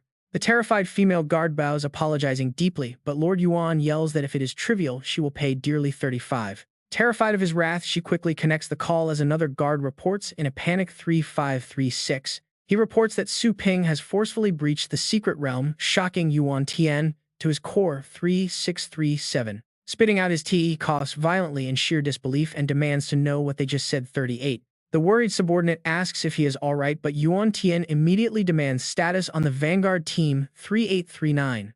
Reporting back, the guard says everything with the Vanguard team is running smoothly with no anomalies detected. 4041. Once Lady Yuan Linglu clears the 9th floor of the Dragonbone Tower, they will act immediately. 4142. They plan to sweep the remaining area swiftly so she can claim the inheritance without delay. 42. Yuan Tian slams his hand down in pure rage, cursing Su Ping for trying to hitch a free ride on his plans. 43. His subordinate asks if they should order the Vanguard team to stand down to disrupt Su Ping path. 44. He frowns deeply, realizing the Dragonbone Tower completely cuts off communication, meaning they cannot alert her. 45. No wonder he urged Linglu to leave. If the advance team stopped now without clearing the final zone, that kid Su Ping might target her. He glared down at his bandaged body, absolutely seething with rage. His cultivation was still nowhere near recovering back to the legendary state. Even though he locked down the news of his defeat at Su Ping's shop, his deep injuries still had not healed. He could still bluff ordinary people. But against Su Ping, he felt like a cornered tiger being mocked by a stray dog. Gritting his teeth, he ordered the advance team to proceed exactly as planned. Meanwhile, Su Ping was rapidly gathering his astral power. He dashed toward the tower entrance, landing his feet on the cold ground. Facing him was a massive, tightly sealed iron gate. Suddenly, a glowing dragon mark flared on his forehead. To his surprise, the heavy doors began to creak open on their own. Did it open itself? Su Ping wondered. Before he could guess, a booming, majestic voice echoed, "Candidate for the inheritance you have passed. There is no need to waste any more time, so proceed directly to the highest floor." With those words, a massive steel platform slammed down. It slammed down, inviting him to step on. Su Ping chuckled. Not bad, he thought, pretty smart for an elevator. Torches suddenly flared all around the tower. He wondered if the last trial had already been completed by someone else. The requirements were brutal. Survive 10 minutes against a rank 9 peak beast. How did Ling Luo actually survive that? That level of combat power was usually reserved for top-tier master-level experts. He had no idea what kind of trick she had used to survive. While he was lost in thought, the metal platform reached its destination. Right there, the dragon spirit was talking to Ling Luo. The dragon declared that her time was up and she had officially passed the trial. Panting and drenched in sweat, she smiled back. She thanked the senior for letting her win. It turned out she relied entirely on that special footwork her grandfather had shown her once. Su Ping watched her, hiding a smirk. She had not even summoned a battle pet, relying solely on physical movement. Her actual cultivation was quite clear. He could sense her energy was around the 7th rank, pretty close to his own. Too bad he missed seeing her fight in person. While observing her, a mischievous idea popped into his head. Suddenly, Ling Luo felt a strange, scanning gaze locked right on her. "Who goes there?" she demanded. She instantly drew her sword and pointed it straight at Su Ping, demanding to know his identity. How did he sneak in when her grandfather had completely sealed the Mount Longtai domain? Suddenly, Su Ping lowered his voice, glowing with divine light. "Have you survived my countless trials?" he boomed, "and do you truly wish to inherit my ancient legacy?" Ling Luo stared at him with complete confusion. Could this strange, glowing, human-looking guy actually be the true soul of the legendary Dragon King? Then her suspicion flared up. "You cannot fool me," she snapped back. "Grandfather mentioned there was another challenger who climbed the Dragon Bone Tower, and that must be you." To keep up the act, Su Ping unleashed a terrifying wave of authentic dragon aura. "No," he roared, "I have been here, waiting for a worthy heir for 10,000 years. She stammered instantly, recognizing the immense pressure of a true dragon roar. He once said some highly intelligent legendary beasts could disguise themselves as humans to blend into society. And with this guy before her, she could not read his strength level at all. Could he really be the real deal? She watched as he slowly turned around, waving. "No matter," Su Ping said, turning away. "I will wait for another. Farewell." Desperate, Ling Luo immediately fell to her knees. "Senior Dragon King, please calm your anger," she begged. "I was ignorant." Su Ping grinned, completely satisfied with his act. And honestly, watching him mess with her is hilarious. He was going to teach her a harsh lesson about the cruel world. He declared that since she was sincere, he would show mercy. He revealed that this tower was merely a decoy, not his actual resting place. That surprised her. "So your real legacy is hidden somewhere else entirely?" she asked, eyes wide with excitement. Su Ping praised her intelligence. "Very clever," he praised. She giggled happily. Then he whispered that his true mausoleum was hidden beneath a mountain, 72 miles south of the Dragon Bone Tower. Her face lit up with excitement as she confidently offered to head over immediately. But Su Ping raised a hand, telling her to wait. Adopting a dark, threatening tone, he warned that the mausoleum was heavily warded. It would immediately vaporize anyone who entered with weapons or gear to prevent thieves. Ling Luo gasped, realizing she was fully armed. Before she could panic, Su Ping cut her off. "You can simply leave all your treasures and equipment here, and I will guard them." She smiled like a complete fool, thanking the kind Senior Dragon King for both the directions and his generous offer to watch her valuables. Meanwhile, outside the tower, a massive pillar of golden light suddenly erupted straight into the heavens. The guards immediately rushed to report. "Lord Yuan, the final sector of the Dragon Scale continent has been cleared." It seemed young Mistress Ling Luo had successfully conquered the 9th trial. Yuan Tian nodded slowly, keeping his eyes glued to the tower. His hands clenched in nervous anticipation. Their entire future rested on this moment. If their family wanted to regain their glory, she had to succeed. He silently prayed for her to complete the inheritance. But right then, a massive golden dragon materialized. It let out a majestic rumble. "My royal soul has finally fully recovered at last. Worthy inheritor," the dragon declared, "I have waited here for 10,000 years for someone like you to claim this power." The Dragon King looks over at the two of them. Spotting Yuan Ling Lu stripping off her gear, he asks in sheer disbelief, "Are you crazy? What are you doing?" Yuan Ling Lu blushes red with embarrassment, turning to glare at Su Ping. "How dare you trick me?" Su Ping just looks away, acting completely innocent. She screams out, accusing him of scoffing at her just now. He calmly denies it, telling her she misheard. Furious, she yells that he is lying and definitely just scoffed. The Dragon King silently watches them. One seems completely naive, never having faced real struggle or betrayal. The other has clearly seen too much, full of schemes and easily tricking others out of their own armor. The two keep bickering with her, demanding he look her in the eye, asking what if she hits him with her ocular technique. Su Ping simply replies that he has no such skill. The Dragon King shakes his head, letting out a heavy sigh. This gives him a very bad feeling about the future. Is there really no better candidate? Su Ping smiles, pointing at her. He urges the king to start pointing out her family's forces have already surrounded the realm, leaving no other choices. Like it or not, they only have these two. The great beast falls silent, pondering this bold young man. Su Ping speaks with an attitude that makes the king uneasy. Does this brat not fear the supreme power of a true dragon? But then if he lacked even this much courage, how could he ever be worthy of inheriting the legacy? With that thought, the king makes his announcement. Both have passed the first trial, and now the final test begins. Suddenly, the space around them warps violently, pulling them both into the center of a vast, silent cosmic void. A colossal, endless dragon skeleton stretches across the black darkness as the Dragon King lays down his final challenge. He commands them to climb.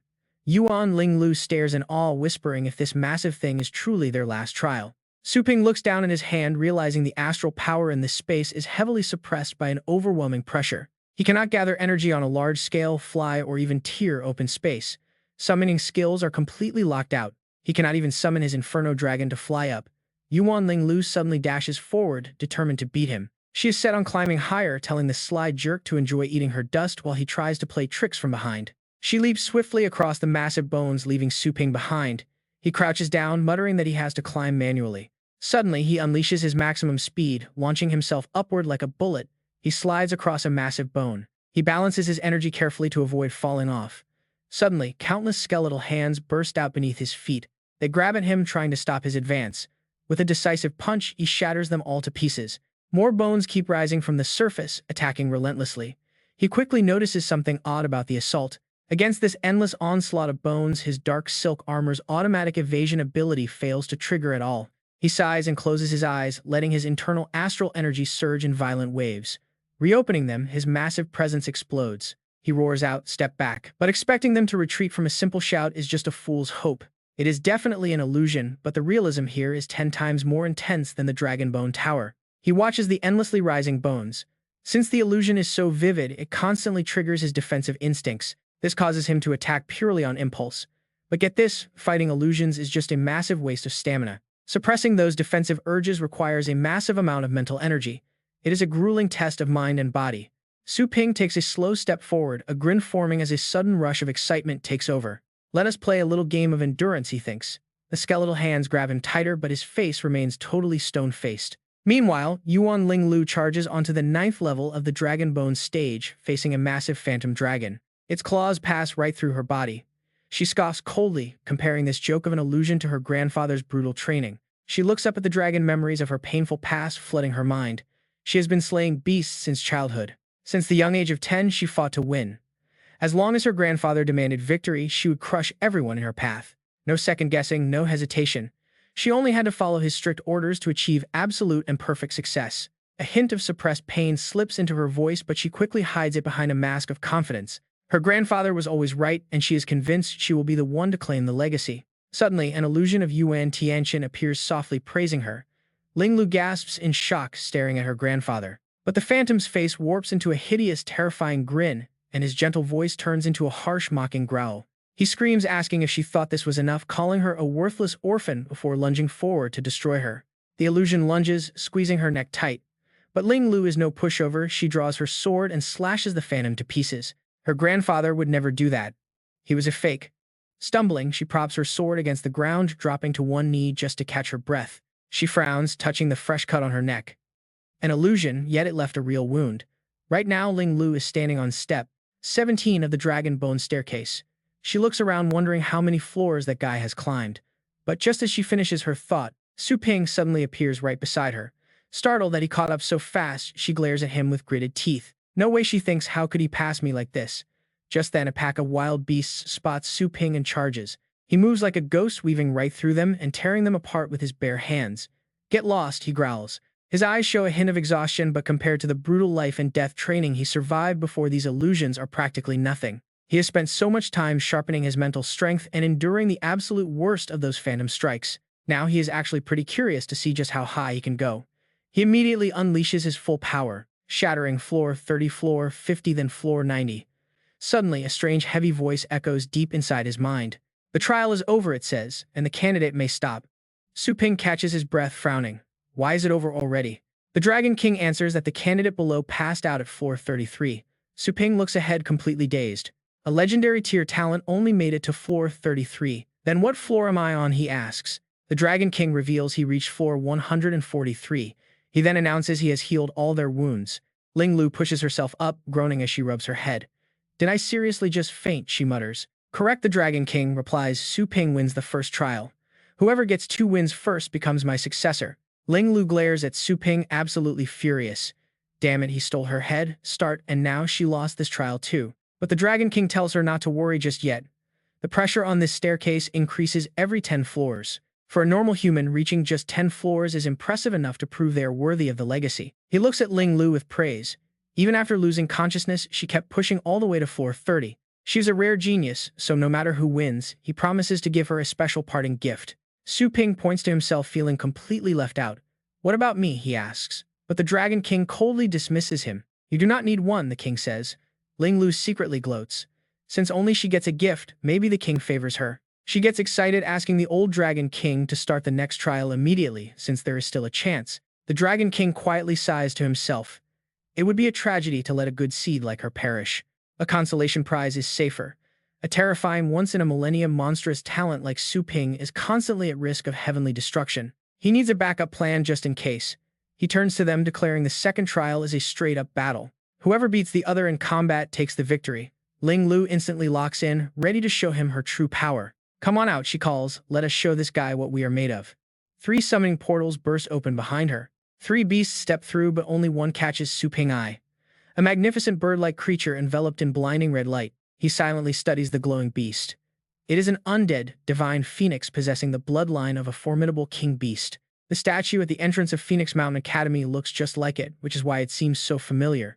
Fully grown, a king blood beast can easily reach tier 10 combat power. However, her phoenix is still missing its signature ribbon. It is still immature. He speaks up, asking her if her undead divine phoenix is still in its juvenile stage. Ling Lu lifts her chin proudly. Correct, Zishu has been my loyal partner since childhood, she boasts. Even as a juvenile, she claims it has defeated countless tier 9 experts, even taking down the legendary Blade Master. Su Ping lets out a hearty laugh, casually opening up his own pet summoning space to reveal his companion. He chuckles, pointing out that the Blade Master probably just held back out of respect for Yuan Tianxian. Ling Lu frowns, demanding to know what he means by that. Su Ping merely calls forth his dark dragon hound. If you do not believe me, we can easily test it out right now, he says with a shrug. The Dragon King watches the hound closely. Though it carries a trace of dragon blood, it still looks like a common dog. Yet, this particular dark dragon hound shows no typical wild beast recklessness. Its energy is incredibly refined and focused. The Dragon King wonders if this creature has actually survived a heavenly tribulation. Ling Lu immediately charges forward, shouting her commands. Charging ahead, she commands her beasts, Green Beam, Matcha, and Wind Spirit to launch an all-out strike. Boost up, go Purple Spirit. The Divine Phoenix unleashes its opening move, gathering the fierce phoenix flame right in its mouth. Power surges instantly, and its attack erupts into a massive violent beam of light, heading straight for Su Ping. Ling Lu mutters that she gets it, calling it a mere illusion before charging straight at Su Ping Beast. But the Dark Dragon Hound quickly raises a giant paw and slaps her right across the face, leaving her completely stunned. Flipping backward to escape, she uses her agility to open up some distance, groaning in sheer frustration. She touches her swollen, throbbing cheek, definitely not an illusion. Did he actually block the Phoenix Flame with raw physical defense? Su Ping just smiles, asking if this is really all the strength she has. He is barely trying, treating her like a little kid, which only makes Ling Lu fly into a total rage. Fuming, she orders her beast to unleash its legacy skill, wanting to wipe that smug smirk off his face. The Phoenix erupts into blinding fire, activating its Imperial Flame stance, sending a wave of intense heat through the air. Su Ping stands his ground, unfazed by the rising heat as he casually looks around. He remarks that this fire is definitely bigger than the last one, while Ling Lu draws her blade. The raging flames are sucked into her sword. She has not mastered it yet, but she is desperate to win. Her sword glows golden and she grins in pain, sweat dripping down her face from the immense strain. Leaping high into the sky, she screams that this is her ultimate move, demanding he face her blade. She unleashes the Imperial Flame Slash, a strike fused with the Beast King bloodline swinging down with everything she has. The massive strike crashes down on the Dragon Hound. Su Ping looks up, offering a calm, respect-filled compliment. That is actually a beautiful move, he says, taking back his earlier taunts to show her some real respect. He orders the Dark Dragon Hound to block it with full force as the beast lunges forward. It stacks multiple shield skills, dragon armor, thunder domain, and wind protection, just as the giant blade crashes down. A massive dome of absolute defense completely wraps the hound. Ling Lu's eyes glow bright gold as she pushes forward. She screams out, pouring all her strength into the hit. Outside the tower, the sky suddenly turns pitch black. A terrifying black energy erupts from the tower top, radiating pure pressure that shocks the crowd waiting below. The spectators watch in absolute shock, whispering about the sheer power leaking from the arena inside. Everyone praises her talent, saying she is fully on par with a titled master worthy of Lord Yuan's granddaughter. If she inherits the Dragon King legacy next, she might step straight into the legendary realm itself. Listening to the praise, Yuan Tian's face only grows darker, knowing how brutal the battle actually is. The clash of raw energy intensifies. The hound stands firm against the strike, but the stress is building up. Moments later, the first barrier shatters. Only a single layer of defense remains to protect the hound.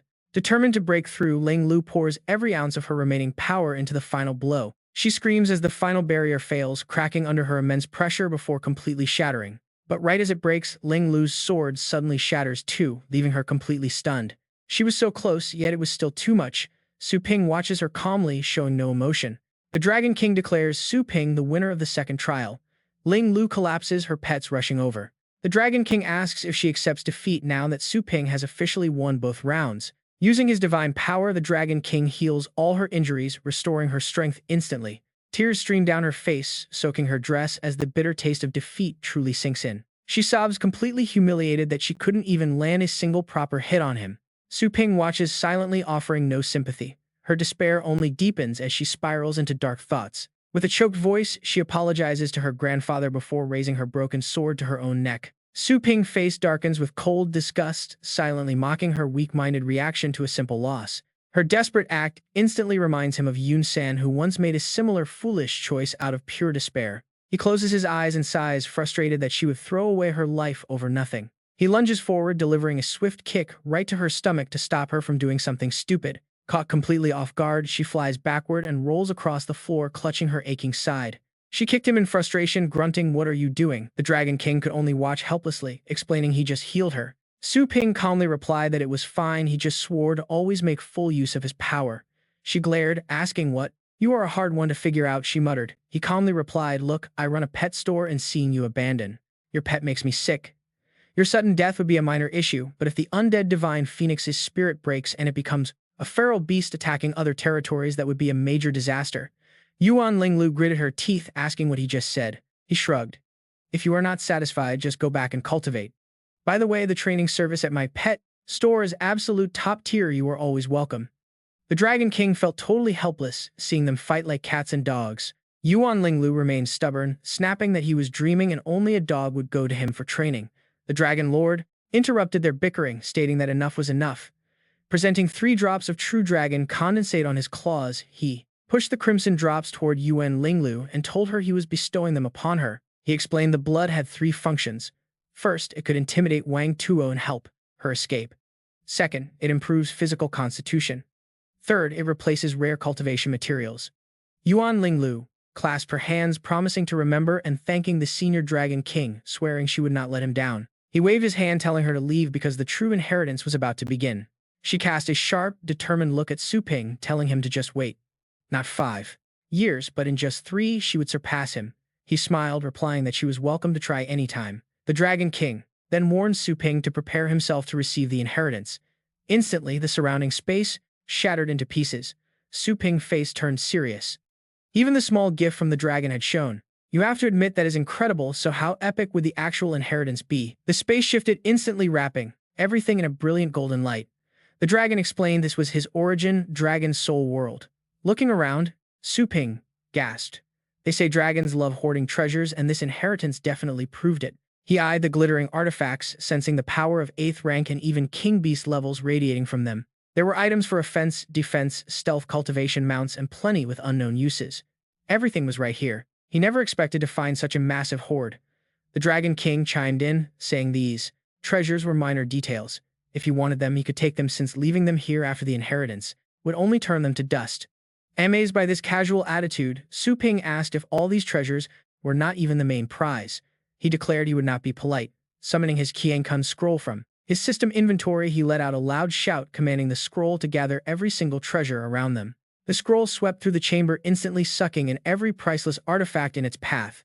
Su Ping cheered, urging it to take more. The scroll vacuumed up precious items in a relentless sweep. Finally, the scroll stopped right in front of a giant coffin, completely blocked. He frowned, wondering why. The ancient coffin in the center would not go inside. Not overthinking it, he quickly shifted his attention. He casually asked the Dragon King if he still needed this pool because he was about to pack that up too. The dragon coughed helplessly, reminding him that the inheritance comes first, and he can pack up the rest later. Unlock your sea of consciousness right now.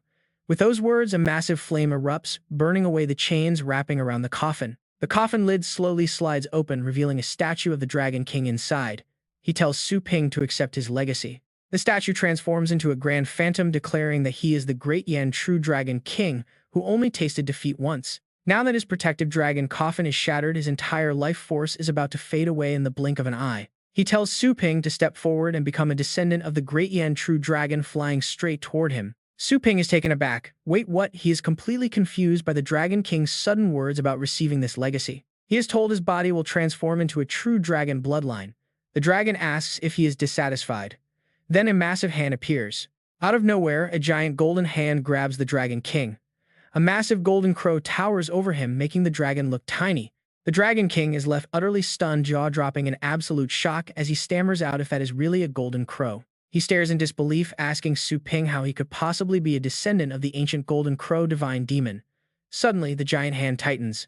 The golden crow squeezes, crushing the Dragon King's phantom. Terrified, the mighty dragon squeals for help and instantly changes his tune. He turns to the dark dragon hound, deciding its trace of dragon blood makes it perfect to inherit the great Yan true dragon legacy. He entrusts the lineage to the beast. The hound barks in shock as the king commands it to accept the origin inheritance. With those words, the phantom of the Dragon King merges into the dark dragon hound. Su Ping cannot even react in time. He mutters in complete disbelief, did the ultimate dragon inheritance really just go to a dog? As the legacy integrates, the dark dragon hound wraps into a golden cocoon. Meanwhile, Ling Lu is teleported outside where Yuan Tian waits. He eagerly asks his granddaughter if she secured the inheritance. She hesitates, telling him that things took a very strange turn. Yuan Tian quickly raises an energy barrier to block out all sound, demanding to know what happened inside the tower. Dejectedly, she apologizes, explaining that Su Ping snatched the inheritance away before kneeling to beg for her grandfather's punishment. She drops to her knees. Yuan Tian frowns, completely unsure of how to comfort his devastated granddaughter. Helping her up, he asks if Su Ping hurt her. She admits she just was not strong enough to break his pet's defense. She gave it everything but could not even bypass his pet's shield. Yuan Tian reflects on the official Elite League reports. Officially, the Beast Tide wiped out their elite Star State forces, but his private informants revealed a far more terrifying truth. Su Ping had single-handedly crushed the alliance of the four great families and Star State warriors completely without his golden-haired ally. Now Su Ping holds absolute authority over their forces. His power has clearly transcended that of any ordinary ninth-rank expert. Ling Lu suddenly remembers something else. She tells her grandfather that the Dragon King actually left her 3 precious treasures. Yuan Tian sighs at her playfulness, but she proudly shows off a highly valuable rare crystal containing the Dragon King's bloodline. He urges her to begin cultivating immediately so that one day she can finally defeat that annoying troublemaker Su Ping. Yuan Tian realizes his granddaughter used to throw temper tantrums whenever things went wrong, but this loss has changed her. Facing a monster like Su Ping actually taught her composure. She has grown so much, especially with the Dragon King's gift. This entire inheritance trial was definitely not in vain, and Yuan Tian smiles with deep satisfaction. Dispersing the barrier, he tells her to go on ahead. Su Ping's growing power remains a massive threat to them all. Letting him claim this legacy would make him completely unstoppable, so he must intervene. Ling Lu warns him to be careful. He nods and sternly orders his guards to prepare for an entry. Deep inside the tower, the process is still ongoing. The dark dragon hound remains in deep slumber during the inheritance. Suddenly, Su Ping notices commotion down below. Wondering about the noise, he looks at his pet. It has been asleep for half a day without showing any reaction. Unsure if the ritual is going smoothly, Su Ping sits cross-legged on the floor, determined to guard his loyal pet. Whether it wakes up as a dog or a dragon, he will wait. Suddenly, he notices the grass around the cocoon. He wonders what could be nourishing these plants so rapidly. Perhaps concentrated dragon energy is leaking out from the golden shell. Meditating near this pure energy field would surely yield incredible results, so he decides to siphon a bit for himself. Closing his eyes, Su Ping begins his cultivation. 7 days later, panicked challengers come sprinting out of the tower. Terrified scouts scream for help, reporting that an incredibly dominant dragon soul has completely taken over the interior. Making it impossible for 7th rank battle pet warriors to resist. Yuan Tian immediately commands his subordinates to bring out spiritual defense treasures to counter the crushing mental pressure. One guard hesitantly points out that 7 days have passed without a single soul exiting the Dragon Bone Tower. He wonders if Su Ping escaped long ago, but Yuan Tian rejects this, noting the tower peak still radiates intense energy. He commands them to find a way up. Suddenly, a massive pillar of light erupts from the ancient tower. Everyone tenses up instantly. They can already sense that the monstrous young warrior is finally making his exit. Su Ping slowly emerges through the glowing mist, drawing shocked gasps as a majestic golden dragon materializes right behind him. Enveloped in radiant divine light, the golden beast lifts its massive head toward the sky and unleashes a deafening roar. The absolute pressure of the great Yan golden dragon descends instantly, crushing the crowd under its suffocating weight. This terrifying dragon looks strikingly similar to the legendary golden dragon ranked number 1 on the official charts. Su Ping's expression darkens as he stares down at Yuan Tian, asking who exactly they were planning to stop. Struggling under the pressure, the elder begs for mercy, realizing this beast far surpasses any ordinary golden dragon. While typical golden dragons possess peak 9th rank bloodlines, this creature clearly radiates the power of a true king beast. Staring at the monster, he trembles as Su Ping calmly replies that he hasn't even made a move yet. Is a legend's pressure really this heavy? Sweat pours down Yuan Tian's face. Clearly, he is struggling to stay calm. The pressure keeps mounting. He grits his teeth. If his power were still intact, he would never tolerate such humiliation. What do you want? He asks. Su Ping replies with a cold stare. I should be the one asking you that. They were obviously trying to take the legacy. They wanted to destroy him, making the old man panic. It is all a misunderstanding, he stammered. Su Ping steps in to warn him. Since you did not hurt my family, I spared Yuan Linglu. Su Ping states firmly that Longjiang is now his territory. Both sides should mind their own business from now on. I hope you will not do anything stupid, he warns. With that, he mounts his dragon, ready to depart. He turns back one last time, glaring sharply. Do you understand? He asks. Yuan Tianqin quickly nods, saying, of course. With things settled, the massive dragon takes off, leaving everyone standing below in awe. The powerful gust of wind blows over them, making them groan in discomfort. Meanwhile, Su Ping stands majestically atop the mighty beast. Suddenly, the legendary dragon-shaping skill is dispelled. The illusion breaks, and the beast reverts to its original form. The system panel pops up, and wow, check out these stats. The system shows the Dark Dragon Hound is a rank 7 advanced beast with true dragon bloodline. Boasting a combat strength of 14.2 and subpar aptitude, it possesses skills like the Dragon Aura, along with Dragon Armor, 100-mile Soul Chase, and Thunder Skin. Su Ping stares at the detailed status screen, looking deeply serious. He recalls the words of the Dragon King. The ancient dragon wanted to prevent the hound's rank from growing too high. Using 3 seals, the ancient king suppressed 90% of its true power. Just 1 seal is already broken. It instantly broke through the 9th rank limit, reaching the ocean state with a combat strength of 14.2. The Dragon King explained that the first seal unleashes void state power.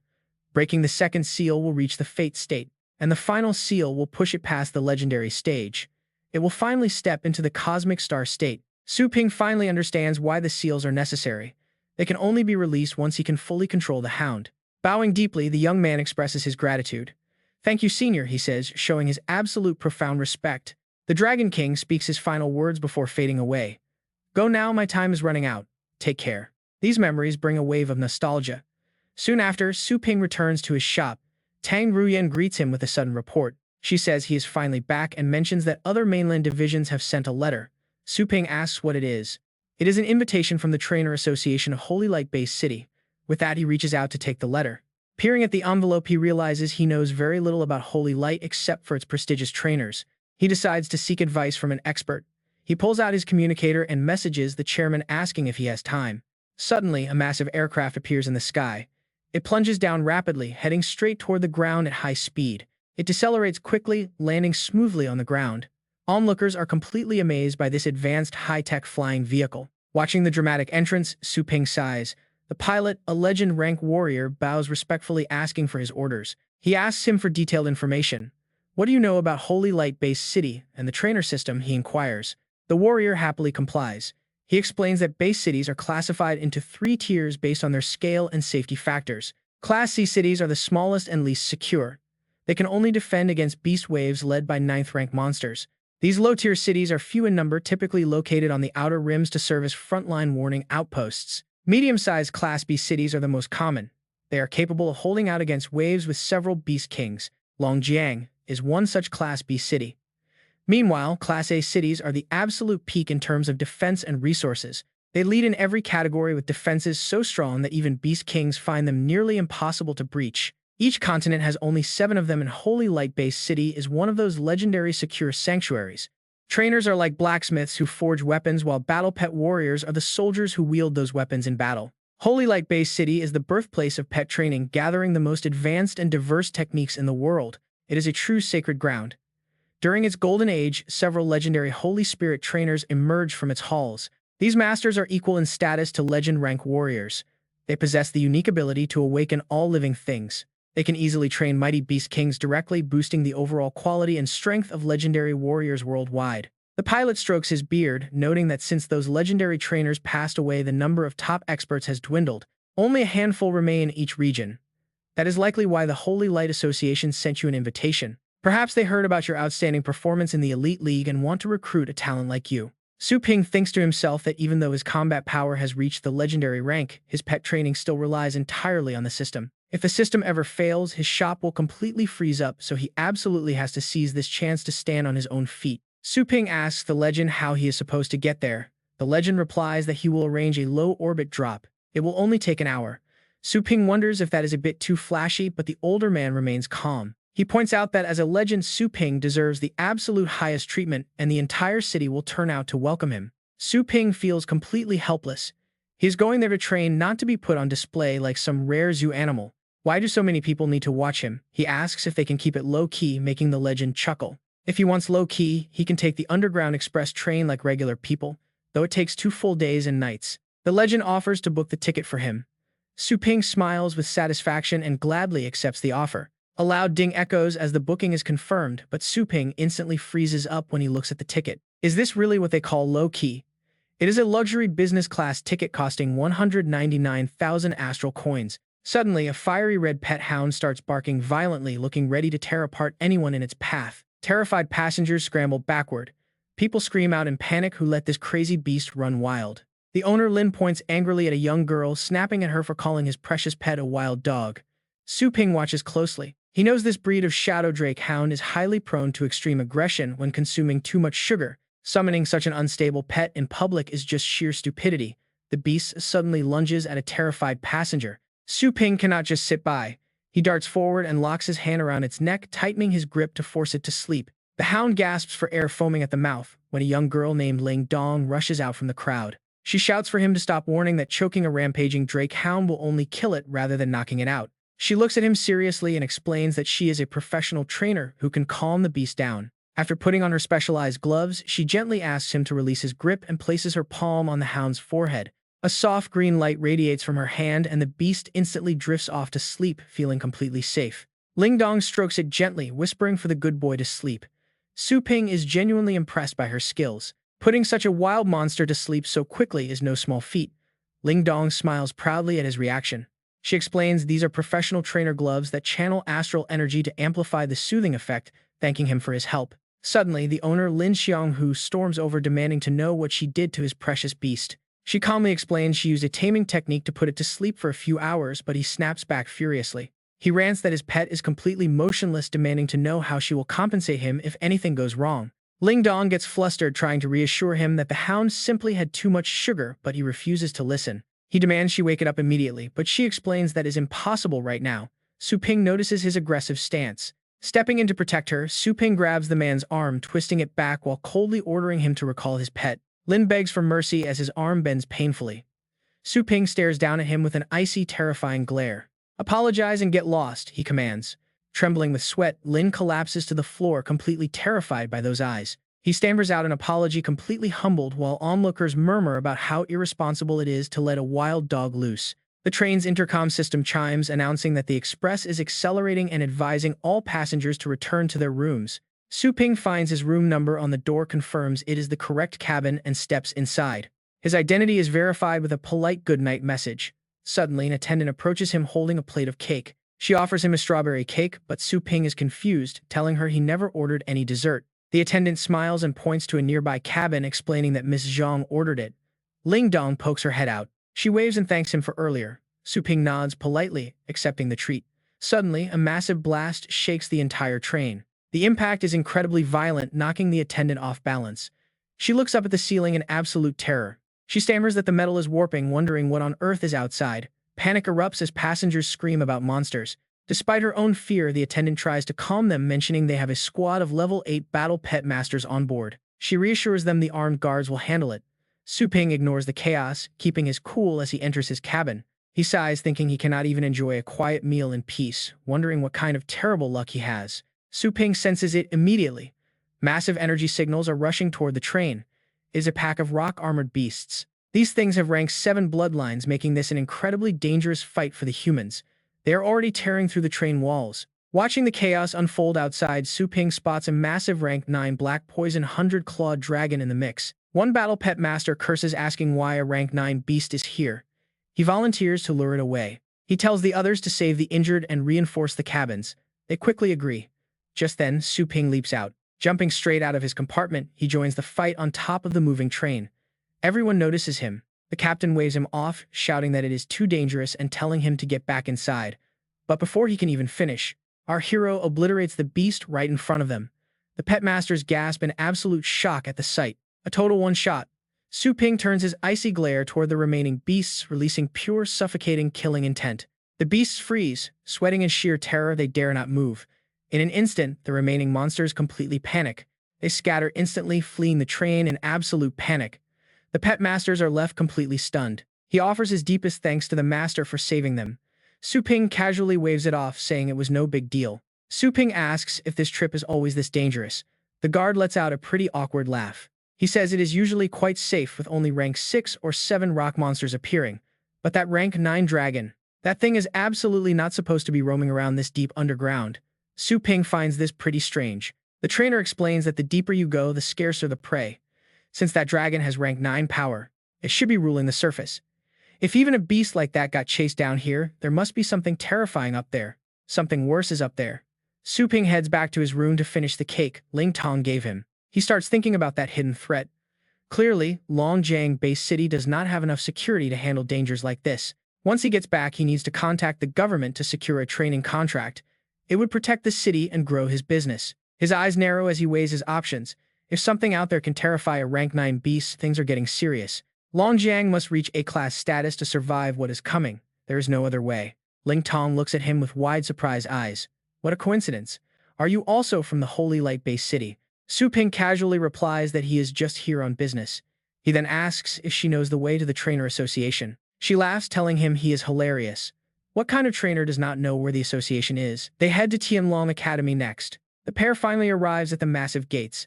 The security guard stops them, asking to see their academy badges or trainer certificates. Ling Tong steps forward, explaining that she is a trainer here. But as they try to walk past, the guard blocks Su Ping. He demands to see Su Ping permit. Lacking one, Su Ping pulls out an invitation letter and asks if this will work instead. The guard instantly recognizes the official seal of the Trainer Association. He bows quickly, welcoming him inside. Ling Tong stares in absolute awe.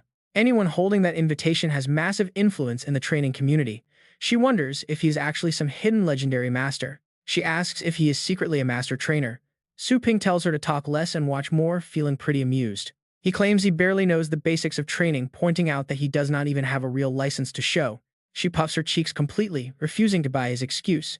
How could someone clueless get invited by the top training association? He shrugs, telling her to believe whatever she wants.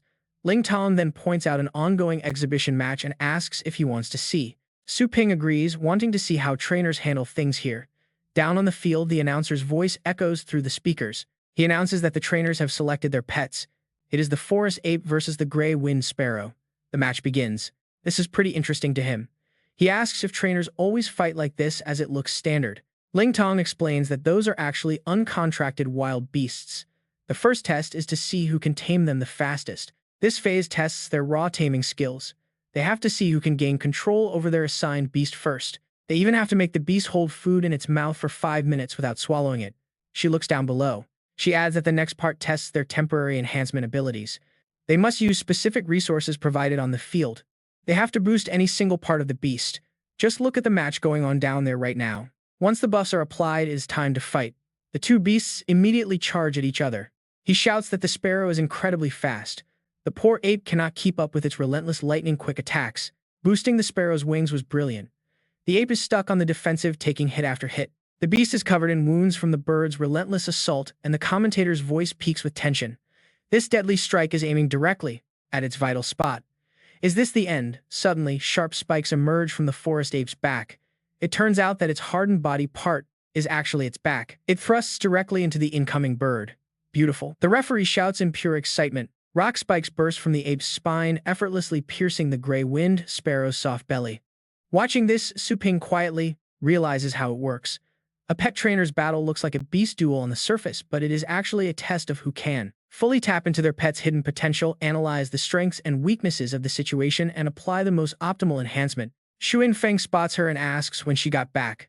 Ling Tong immediately greets him, saying she just returned today. He smiles and notes that broadening her horizons is great, but if she cannot even pass her upcoming thesis, her graduation will be in jeopardy. Hearing this, Yiliang sneers at Zhang Lingtong, asking what good watching matches will do. Is she not just a weakling, someone who could not even pass the basic pet taming exam last time? His friend chimes in, telling her to beat it instead of being an eyesore. Lingtong weakly nods and Yiliang laughs even louder at how obedient she is. Seeing this, Su-ping steps in to defend her, saying he has watched her tame beasts and saw absolutely no issues. In fact, he coldly tells them that their loud chirping is ruining his match. The comment catches them off guard. Yiliang glares at Su-ping, demanding to know who he is to lecture a rank 6 trainer like him. Su-ping mocks him back, saying that with such an arrogant tone he thought Yiliang was at rank 9. Yiliang points directly at Su-ping's face, daring him to a direct duel without any restrictive rules of a trainer. Su-ping calmly agrees but adds that a plain duel is boring, so they should place a bet. Yiliang frowns and asks what he wants to wager. A dark, ruthless flash glints in Su-ping's eyes as he delivers a chilling response. To bet our lives, he replies. Sensing the terrifying killing intent, Yiliang stammers in fear, asking if he has lost his mind. Su-ping suddenly bursts into laughter. Just kidding, he says the loser only needs to apologize. Yiliang is still reeling from the sudden shock when his nearby friend laughs and teases him for being scared so easily. Just shut up, Yiliang snaps at his friend. Humiliated, he turns his intense rage back onto Su-ping. He demands that the loser must kneel, apologize, and slap their own face, asking if Su-ping has the guts. Ling Tong desperately tries to stop them, begging Master Xuan Feng to intervene and put an end to this dangerous bet. Instead, Xuan Feng calmly agrees and offers to set up the arena, appointing a completely stunned Ling Tong as the referee. He glances at them with a knowing look, declaring that a true trainer should never fear testing their skills against others. They quickly step onto the arena floor. To keep things fair, they agree to use a blind pet selection method. Both trainers enter their selections on the control panel, and several steel cages holding wild beasts rise before them. Su-ping notes that all the available pets are below rank 3, meaning they likely possess only one skill. He notices their attributes perfectly match the 5 natural elements, wondering if this is the key to winning the match. After analyzing the elemental setup, both trainers simultaneously hit the selection buttons to lock in their combat beasts. Xuan Feng announces the match is set. Su-ping has chosen a Thunder Shell Beetle possessing a defensive metal-type skill, while Yiliang selects a Blazing Hound equipped with Blazing Bite. Ling Tong frowns, knowing both beasts are highly aggressive. Taming them will be incredibly difficult, and the beetle's metal shell cannot possibly withstand the hound's fiery attacks. Yiliang laughs in triumph, confident that Su-ping is done for after making such an unfortunate elemental choice. He is eager to see his opponent squirm. Unbothered, Su-ping asks the referee to start the first phase of the duel. Xuan Feng steps forward to explain the rules, pointing to the special food placed in front of each beast. The goal is to make the beast hold its favorite treat in its mouth without swallowing it for 5 minutes. Ling Tong reflects on the challenge, noting that there are 2 primary methods to accomplish such a difficult feat. The first is basic conditioning, rewarding the beast for holding the food so it expects a bigger reward later. The second is mental dominance, using raw spiritual energy to directly force the command into the beast's mind. Ling Tong watches Su-ping with growing anxiety. He has not moved a muscle as he's still deciding on a strategy.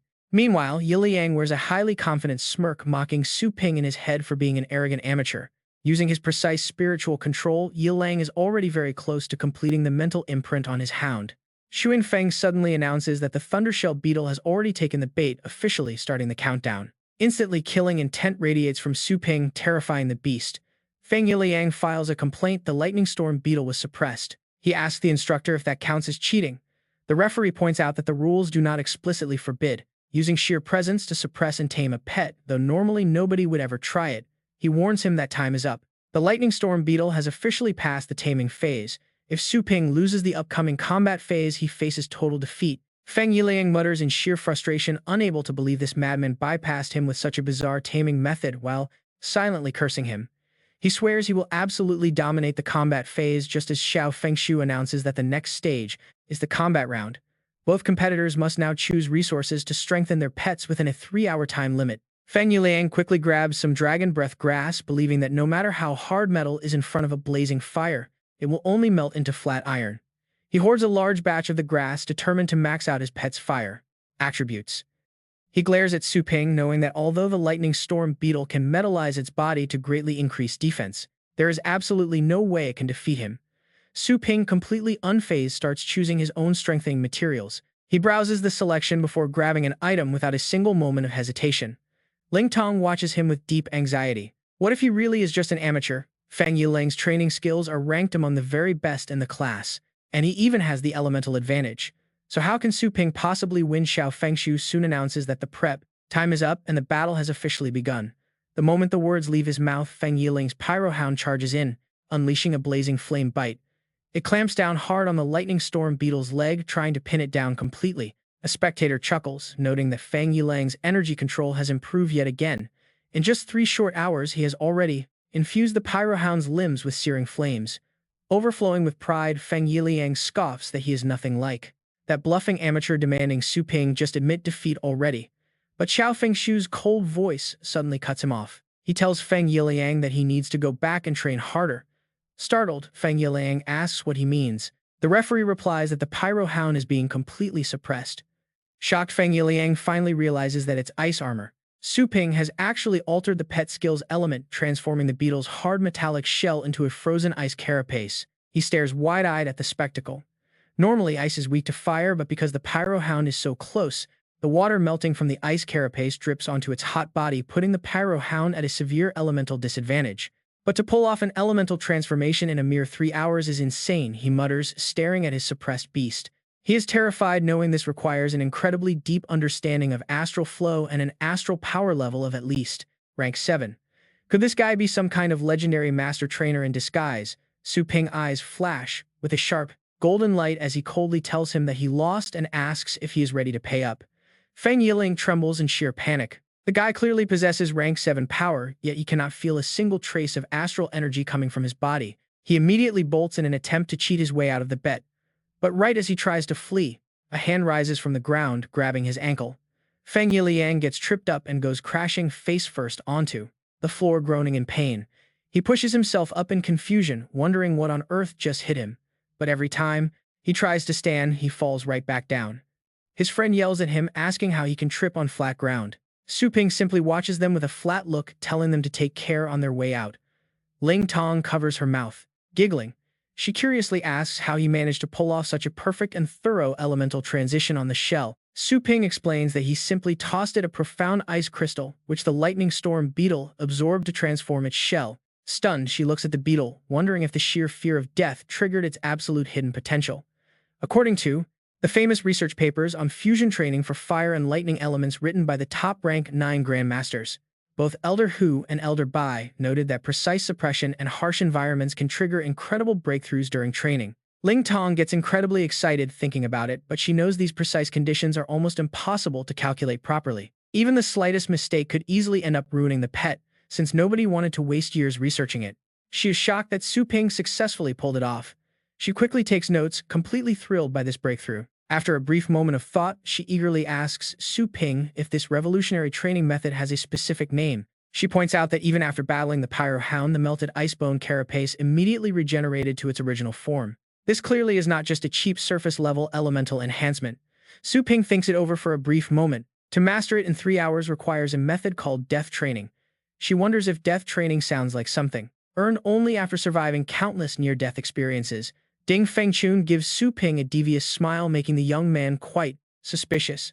Ding Fengchun smiles and asks to be introduced to this talented friend of Zhang Lingtong, who shyly replies that she forgot to introduce herself as a third-year student from Heavenly Dragon Academy. She is a level 6 trainer about to graduate.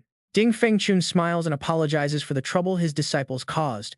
He introduces himself as Master Ding, a teacher at the academy. He asks for Su Ping's name, to which Su Ping calmly replies that his name is Su Kuang, leaving Master Ding deeply thoughtful. He has never heard of anyone named Shu Kuang in the trainer community, despite this man's highly unique training methods. Assuming he is from out of town, Master Ding asks where he works. Su Ping humbly says he just runs a tiny shop in a Class B city in the Asian region. Surprised by the distance, Master Ding asks what brings Boss Su. Turning to leave, Su Ping mentions he came to check out the famous Trainers Exchange Conference in Holy Light City. Master Ding replies that it is a huge coincidence, as this year's Trainers Conference is actually being hosted right at the Heavenly Dragon Academy's grounds. However, the venue is still under construction and will not officially open for a few days. Master Ding warmly invites Boss Shu to dinner that evening, offering it as an apology for his two rude disciples' behavior. Su Ping politely declines, saying there is no need for such trouble and that he would rather just wander around. Since he has nothing else to do, he decides to take his leave. Master Ding holds up an ID card, accepting his decision without pushing further. Still, he insists on showing some gratitude by offering his own professor ID card to Su Ping. The card grants free meals, lodging, and high-level access privileges, making Boss Su's stay at the academy much more convenient. He presents the card to Su Ping, who immediately feels a bit suspicious of whether Master Ding is truly just being grateful. But realizing he might just be overthinking things, Su Ping accepts the card, saying he will borrow it for now. Master Ding waves it off, telling him to just return it when he leaves. Zhang Lingtong then says she must head back. She needs to prepare her thesis, while Master Ding secretly taps on a device on his wrist, activating a tracking system. The ID card's location tracking feature is now active. When Zhang Lingtong notices his silence, she calls out to him. Master Ding asks her how her current research topic is going. She smiles, explaining that she has finished the most complex part. Her study on low-level beasts inheriting high-level skills only needs some final data comparisons before she can draw her conclusions. But before she can even finish her sentence, Master Ding abruptly cuts her off, telling her to halt the project immediately. Zhang Lingtong stands there completely stunned, asking her master what he means by this, with a deeply confused expression. Totally lost, her voice trembles as she asks if he means her entire year of hard research is just a mistake. Master Ding smoothly manipulates her, saying it is not wrong, but she is smart enough to pivot and catch up next year. He points out that her senior classmates all went through tough training before they could make a real name for themselves. He gently asks if she really wants to remain at the absolute bottom of their class forever. Zhang Lingtong can only nod in defeat, agreeing to his demands as he places a reassuring hand on her shoulder. Master Ding thinks to himself about this Shu Kuang guy, whose energy flow clearly marks him as a pet warrior, yet his training skills are top tier, making him a rare double talent. Unfortunately, he could not extract any useful details. Sneering, Master Ding places a call, clearly scheming something behind the scenes. He reaches out to a student of his. He asks Xiao Yu if he wants a research topic that is nearly finished, and Xiao Yu excitedly accepts. Master Ding demands that he investigate a gullible outsider. He sends him the target's current location tracking data. The scene shifts to the Heavenly Dragon Library, where constant notification sounds are echoing through the quiet building. Su Ping borrows 67 level 7 manuals, 14 level 8 manuals, and 5 level 9 manuals, costing him massive academy points. He spends 340,000 teacher points, leaving a small balance. Taking the books, Su Ping politely thanks the librarian. The staff respectfully hands back his ID card, but Su Ping tells them to keep it for a little while longer. The staff members whisper among themselves, wondering whose student could be so incredibly wealthy to borrow so many rare manuals. Even normal teachers hesitate to borrow these. Looking closer at the card, they gasp that he belongs to the elite class. He is a student under Master Ding of the elite class 8. Only a top personal disciple could spend so many points. Su Ping then moves to a quieter room, placing the card on the table and quickly flipping open a massive book. He thinks to himself that the vice chairman was absolutely correct. He eagerly flips through the pages of the city guide. The Holy Light Base is indeed a sacred ground built on the collective efforts of trainers worldwide. Its collection of books is incredibly vast. He can borrow so many rare training manuals that are absolutely impossible to find on the open market. It covers every kind of training, from dragon beasts, elemental pets, and demon beasts to rank advancement, evolution, and transformation. They have everything here. Although his journey as a trainer allows him to breed pets, he mostly relies on constant trial and error. His understanding of these concepts is still quite superficial, whereas these secret manuals contain the deep laws compiled by ancient masters. Staring at the pages, his vast combat experience makes these complex concepts click. Because of this, these incredibly obscure training secrets do not feel boring at all. He feels his mind growing exceptionally sharp. He finds it highly entertaining, flipping through the pages like a whirlwind as sudden realizations flood his mind. Su Ping reads straight through. He reads until late afternoon without stopping for even a single second before finally closing the book and letting out a deep sigh. Su Ping marvels at how quickly he finished. Mentor Ding's ID card even grants access to a private room where nobody can disturb him. He can read as much as he wants, which is incredibly convenient. Now carrying the heavy stack of books, he goes to return them. He silently worries about spending so many points and wonders if he can convert astral coins to pay Mentor Ding back. But then Su Ping accidentally bumps into Xiao Yu, sending the books crashing down. Startled, she scrambles to clean them up. She apologetically offers to help him gather the books, but Su Ping politely declines. Still, she insists on helping out. She asks how he could possibly carry so many books and where he is going. After returning them, the staff confirms the count. They politely welcome him back for next time, and Su Ping just nods. Xiao Yu then points us at one of the books. She asks if he actually read that level 9 training manual, wondering what his rank is to understand such incredibly advanced material. Su Ping laughs and tells her she is overthinking it. The books are for his mentor, and he has no idea what rank he is. Since he hasn't even taken the trainer certification exam yet, she invites him to join her as she retakes her rank 7 exam. It is the perfect opportunity for him to tag along. Meanwhile, in another area, a terrified young man runs for his life. The boy is fleeing from an astral pet. Chen Ge raises his staff and barks that the exam hall is not a racetrack. No real trainer runs away at the mere sight of a beast, so he immediately declares the crying student failed. Slamming his staff down, he orders him to go back and practice. The student can barely squeak out a terrified response. The strict instructor snaps that with such a weak voice, he stands no chance of taming beasts. The disappointed students trudge out. Chen Ge reminds them that skimming the surface gets them nowhere. The students sigh, dreading facing this examiner again next month. They complain about why the strict examiner is always him. Known as the living king of death, his standards are brutally high. Failing his test means getting beaten up. Some prefer to wait until next month rather than risk getting demoted after multiple failures. If they fail a rank 5 advancement exam 3 times, they lose a rank. Right on cue, Su Ping and Xiao Yu arrive. Hearing this, Su Ping asks about the demotion rule. Xiao Yu explains that their grading system is entirely different from combat warriors. Instead of relying on bloodlines, trainers must pass exams. Up to rank 6 passing moves you up a level, but if you fail the exact same advancement exam 3 consecutive times, you get demoted by 1 whole rank. To safely secure your position, you must pass the tough level 7 exam and submit a fully qualified research thesis. Only then do you become a certified graduate trainer. Xiao Yu looks at the crowd and Su Ping asks about higher ranks. With a deep sigh, she explains that reaching rank 8 as a master trainer qualifies you to be an academy professor. Level 9 top-tier trainers are rare positions only veteran professors can achieve. As for rank 10 Holy Spirit trainers, she dares not even dream. They continue talking, wondering how many times they can take the test. As long as the examiner has not left, they can try. However, this particular instructor is notorious for holding a grudge against students, making many choose to wait until next month. After barely climbing to rank 6, nobody wants to risk falling back down. Just then, Chen Jie spots them at the door. He barks at them to stop spacing out and get inside. His loud shout immediately puts everyone on edge. While the other students tremble in fear, Su Ping calmly reassures them since he is starting from rank 1 anyway. He has absolutely no risk of demotion. Relieved, another student whispers that it is great to have someone take the first hit. They gladly decide to follow behind him. Noticing Su Ping, Chen Ji calls him over to register as a level 1 rookie. The other students smirk maliciously, thinking this completely clueless newbie is about to get a painful reality check. Xiao Yu sneers inwardly. No matter what excuse Su Ping makes, his official trainer registration info will soon expose the truth. Once his actual rank is printed on the certificate, he will have absolutely nowhere left to hide his true abilities. She activates her enhanced vision skill, expecting everything to immediately become crystal clear. But strangely, the image in front of her is heavily distorted, blurring her sight. She can barely make out anything. Rubbing her eyes in confusion, she wonders what on earth is going on. Is she just seeing things? Little does she know, Su Ping deployed an astral shield, a high-level control technique capable of bending the surrounding light. This creates the perfect visual cover. Just then, a screen notification pops up, confirming his registration for the first-ranked trainer exam is complete. He is officially registered as Candidate 44 with 0 prior failures and is called to enter the exam room. Each candidate is handed a cage containing their test subject, and this time they are given incredibly adorable little mice. One timid kid looks at them with pure hesitation, too scared to even touch them. Meanwhile, Su Ping simply reaches down and picks one up. It is surprisingly massive for a common lab mouse.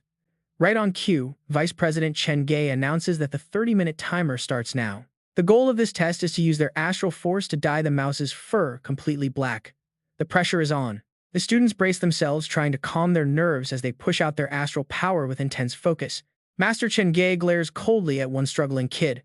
The poor guy starts shaking under his gaze, slowly looking up as Chen Gay demands to know. "Kid, why are your hands shaking so much?" This only makes the student sweat harder, prompting Chen Gay to snap at him even louder. "Is that tiny thing actually going to bite you?" The student completely panics, but before he can even react, the instructor steps in. With a swift slap to the back, he disqualifies the panicking kid. The student yelps in pain as Chen Gay continues to rush everyone. Half the time is already up, so they better move it. The remaining students start to panic, their frustration reaching a boiling point. One student desperately pours all his energy into his mouse, begging it to change color, but then his eyes drift over to Su Ping. He freezes in sheer disbelief at what he sees. The other students also begin whispering and pointing toward the black-clad candidate. What is that guy doing? Pushing that much astral power makes no sense unless he is a combat warrior, not a trainer. They assume his brute force method will fail completely, but one classmate remembers a high-level theory from an advanced textbook. The key to pigment stimulation is extreme precision and control, whether it is done through gentle nurturing or raw energy stimulation. Both methods work, but the difficulty levels are night and day. Right then, Su Ping's eyes flash a sharp, glowing gold. He perfectly fine-tunes his output, letting the energy envelope the tiny beast, as the thick smoke finally begins to clear. The little creature emerges looking incredibly unique, letting out a sharp squeak. Nearby students can only stare in absolute shock. Within minutes, he did not just dye its coat, he actually triggered rapid growth. Even Master Chen Gay is left completely speechless. The fur is flawlessly dark and uniform without a single stray blemish, but when he reaches out to touch it, a sudden static shock jolts him. This catches Chen Gay off guard. There is something far deeper hidden beneath this dyed coat. Look closely, Candidate 44 did something insane. He did not just stimulate the surface pigment cells like the others. Instead, he utilized deep-level elemental anchoring to alter its core attributes. This fundamental change naturally reflected on the surface fur. Even though it is still young, this creature is no longer a normal mouse. It has evolved into a rare multi-elemental rodent. The surrounding students gasp in disbelief at such a high-level feat. Altering multiple elemental attributes without any external resources is unheard of. This is definitely not some basic first-rank test material. Chen Gay gazes deeply at Su Ping, wondering if he is a new student. He has never seen this face before. Could he be a secret disciple of some hidden master? It has been ages since a young talent left him this deeply impressed. A satisfied smile creeps onto his face. Candidate 44, he says, you have comfortably cleared everything up to the 6th rank requirements. Because of this, he decides to make a rare exception and let him skip straight to the challenging 7th rank test. The students shudder at that smile. Their notoriously strict and terrifying examiner is actually grinning. It is almost surreal. If he somehow passes the 7th rank test, he will basically graduate on the spot. Chen Gay then announces the next phase. A mysterious iron cage suddenly rises from beneath the arena floor. The challenge is simple: subdue and strengthen the beast inside. The subject is a 7th rank blood mist spirit, and he has a half-day limit to pull it off. Will he accept? The surrounding students gasp in absolute horror. The blood mist spirit is an incredibly volatile demon and mental-type beast. It possesses a vicious nature capable of shattering a trainer's mind. Any backlash could cause severe brain damage or worse. He could end up losing his sanity entirely. Making a rookie face, this monster is basically signing his death warrant. Yet Su Ping accepts without a second thought, boldly claiming he only needs 5 hours, not a half-day. The beast inside the cage lets out a deafening roar, treating everything in its sight as a mortal enemy. The students quickly back away, choked by the heavy stench of blood. Meanwhile, Xiao Yu watches in quiet concern. She knows its mental attacks are devastating, and its signature skill, soul possession, can directly invade a person's consciousness. It slips inside a living body, gradually conquering the prey's mind, and once possessed, it gains complete immunity to physical attacks. Without a sacred or lightning class artifact nearby, even a newly ranked Tier 7 Master Trainer would never dare provoke this beast. She wonders how Su Ping plans to handle this, watching closely as he casually steps inside the iron cage. He calmly stares back without a single hint of fear. Silent, inviting the beast to make its move. The specter immediately swings its claws, launching its first attack called Evil Soul Possession, but Su Ping reacts in a flash. He flawlessly dodges the strike with millimeter precision. The beast instantly follows up with a relentless barrage of attacks. Instead of fighting back, he simply glides around each blow with ease. Suddenly, Su Ping stomps the ground and leaps high. He lands right in front of the monster. Just a quick foot plant to test its reaction. Do you want to learn the path of thunder? He mutters, pressing his palm to its forehead to channel his skill. In that brief moment, the terrifying shadow of a bloodthirsty god of death rises behind him, radiating pure, suffocating malice.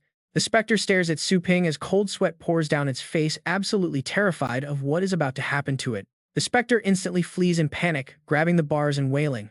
And just like that, the taming process is complete. Now comes the enhancement. He glances at the nearby shelf and quickly scans his options. He recalls that the 9 nether refining technique detail methods to upgrade demon pets below rank 9 bloodlines. This is the perfect chance to test this new training method, preparing him for the future evolution of Little Skeleton. Blood Mist Specters dread thunder. He will patch up this weakness.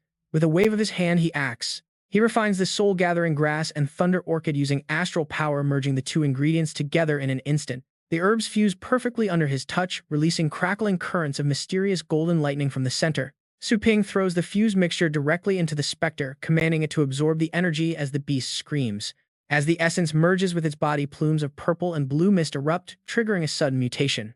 Xiao Yu watches in awe. Wait, could this glowing mist actually be the sign of an evolution? Talk about an absolute boss move.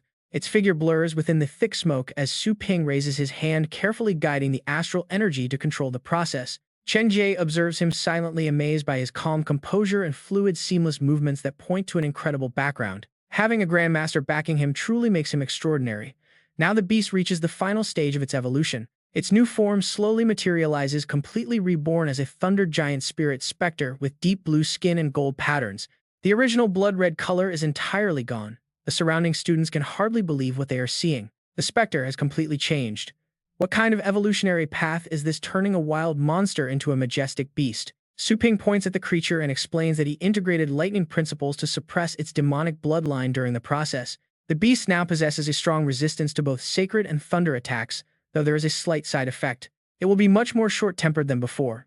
Right on cue, the specter roars, ready to fight. It claws violently at the cage, instantly bending the heavy iron bars out of shape with its raw strength. Terrified by its sheer destructive power, the students begin to panic and run as the cage creaks loudly. Run, they scream. Shenjie quickly puts on his gloves to intervene, knowing the evolved specter's combat power has spiked. Before anyone can stop it, the giant beast rips open a massive gap in the iron bars and breaks free. Spotting Chen Gi nearby, the escaped specter immediately reaches out with its massive hand to crush him. Chen Gi panics. This is bad. Su Ping instantly steps in, channeling astral energy into his palm. How insolent! Su Ping growls with a bone-chilling tone, asking if it wants to feel the wrath of thunder again. His eyes flash with absolute killing intent, instantly causing the specter to freeze in sheer terror of that memory. It immediately drops to its knees, trembling all over before this terrifying human. The watching students look back. They breathe a collective sigh of relief. Safe at last. Su Ping calmly steps out of the cage. He looks at Chen Ge and asks if this counts as passing the exam. The examiner swallowed hard, deeply shaken. The test only required a simple enhancement, but Su Ping achieved a perfect evolution for the rare specter instead. Both taming sessions were executed flawlessly. This is far beyond just passing, Chen Ji realizes, looking at him with awe. He praises Su Ping's potential, noting he might even reach the pinnacle of Tier 9 Grandmasters. The students gape. Staring in disbelief, they whisper about a Tier 9 trainer, completely stunned to witness such an impossible feat. Testing from rank 1 all the way to rank 9 in a single day. Who on earth is this kid? Elder Bai watches from afar. Seeing this play out, he smiles with satisfaction. Absolutely spectacular. He praises the performance, calling it a truly beautiful masterclass. Meanwhile, Xiao Yu recognizes the legendary figure as the vice president of the Trainers Association, Elder Bai.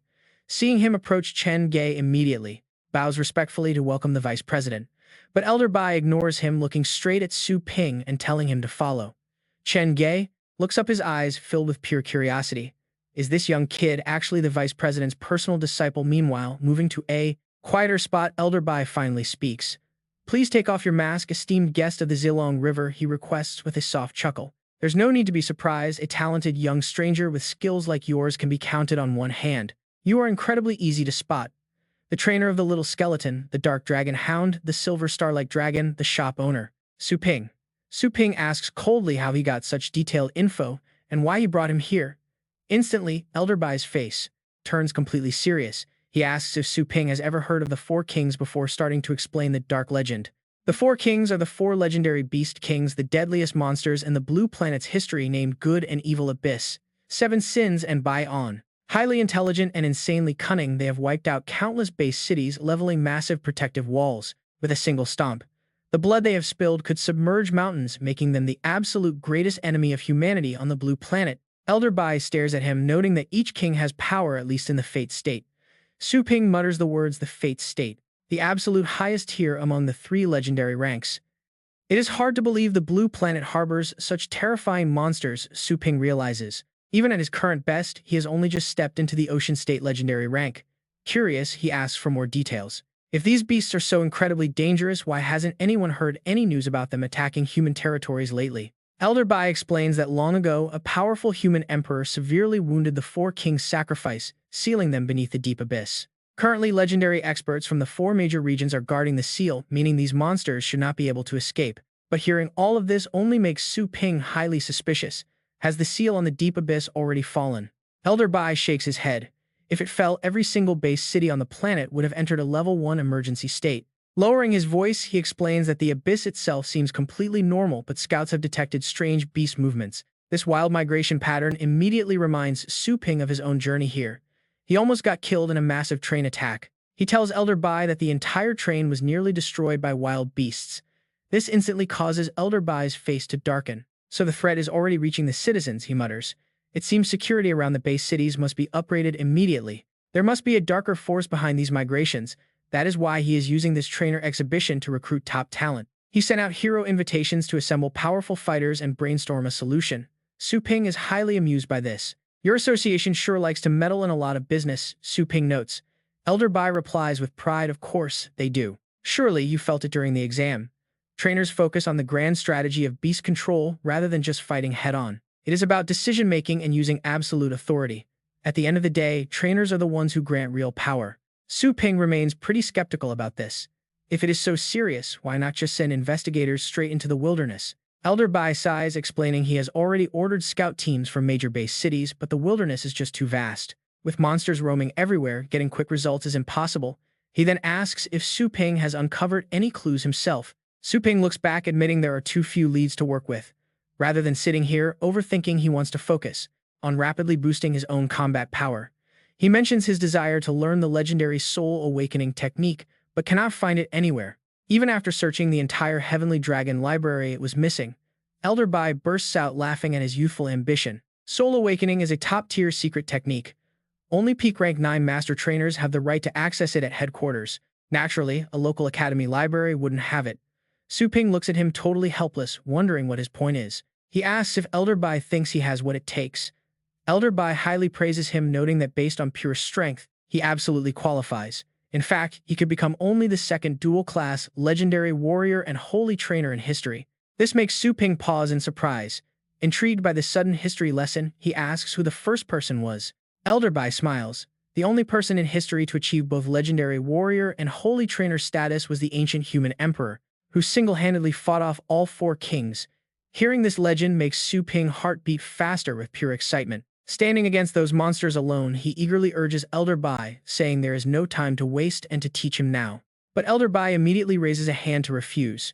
You are currently only officially registered as a rank 6 trainer. According to the rules, if he wants to reach rank 7, besides the exam, he needs a 50,000-word thesis.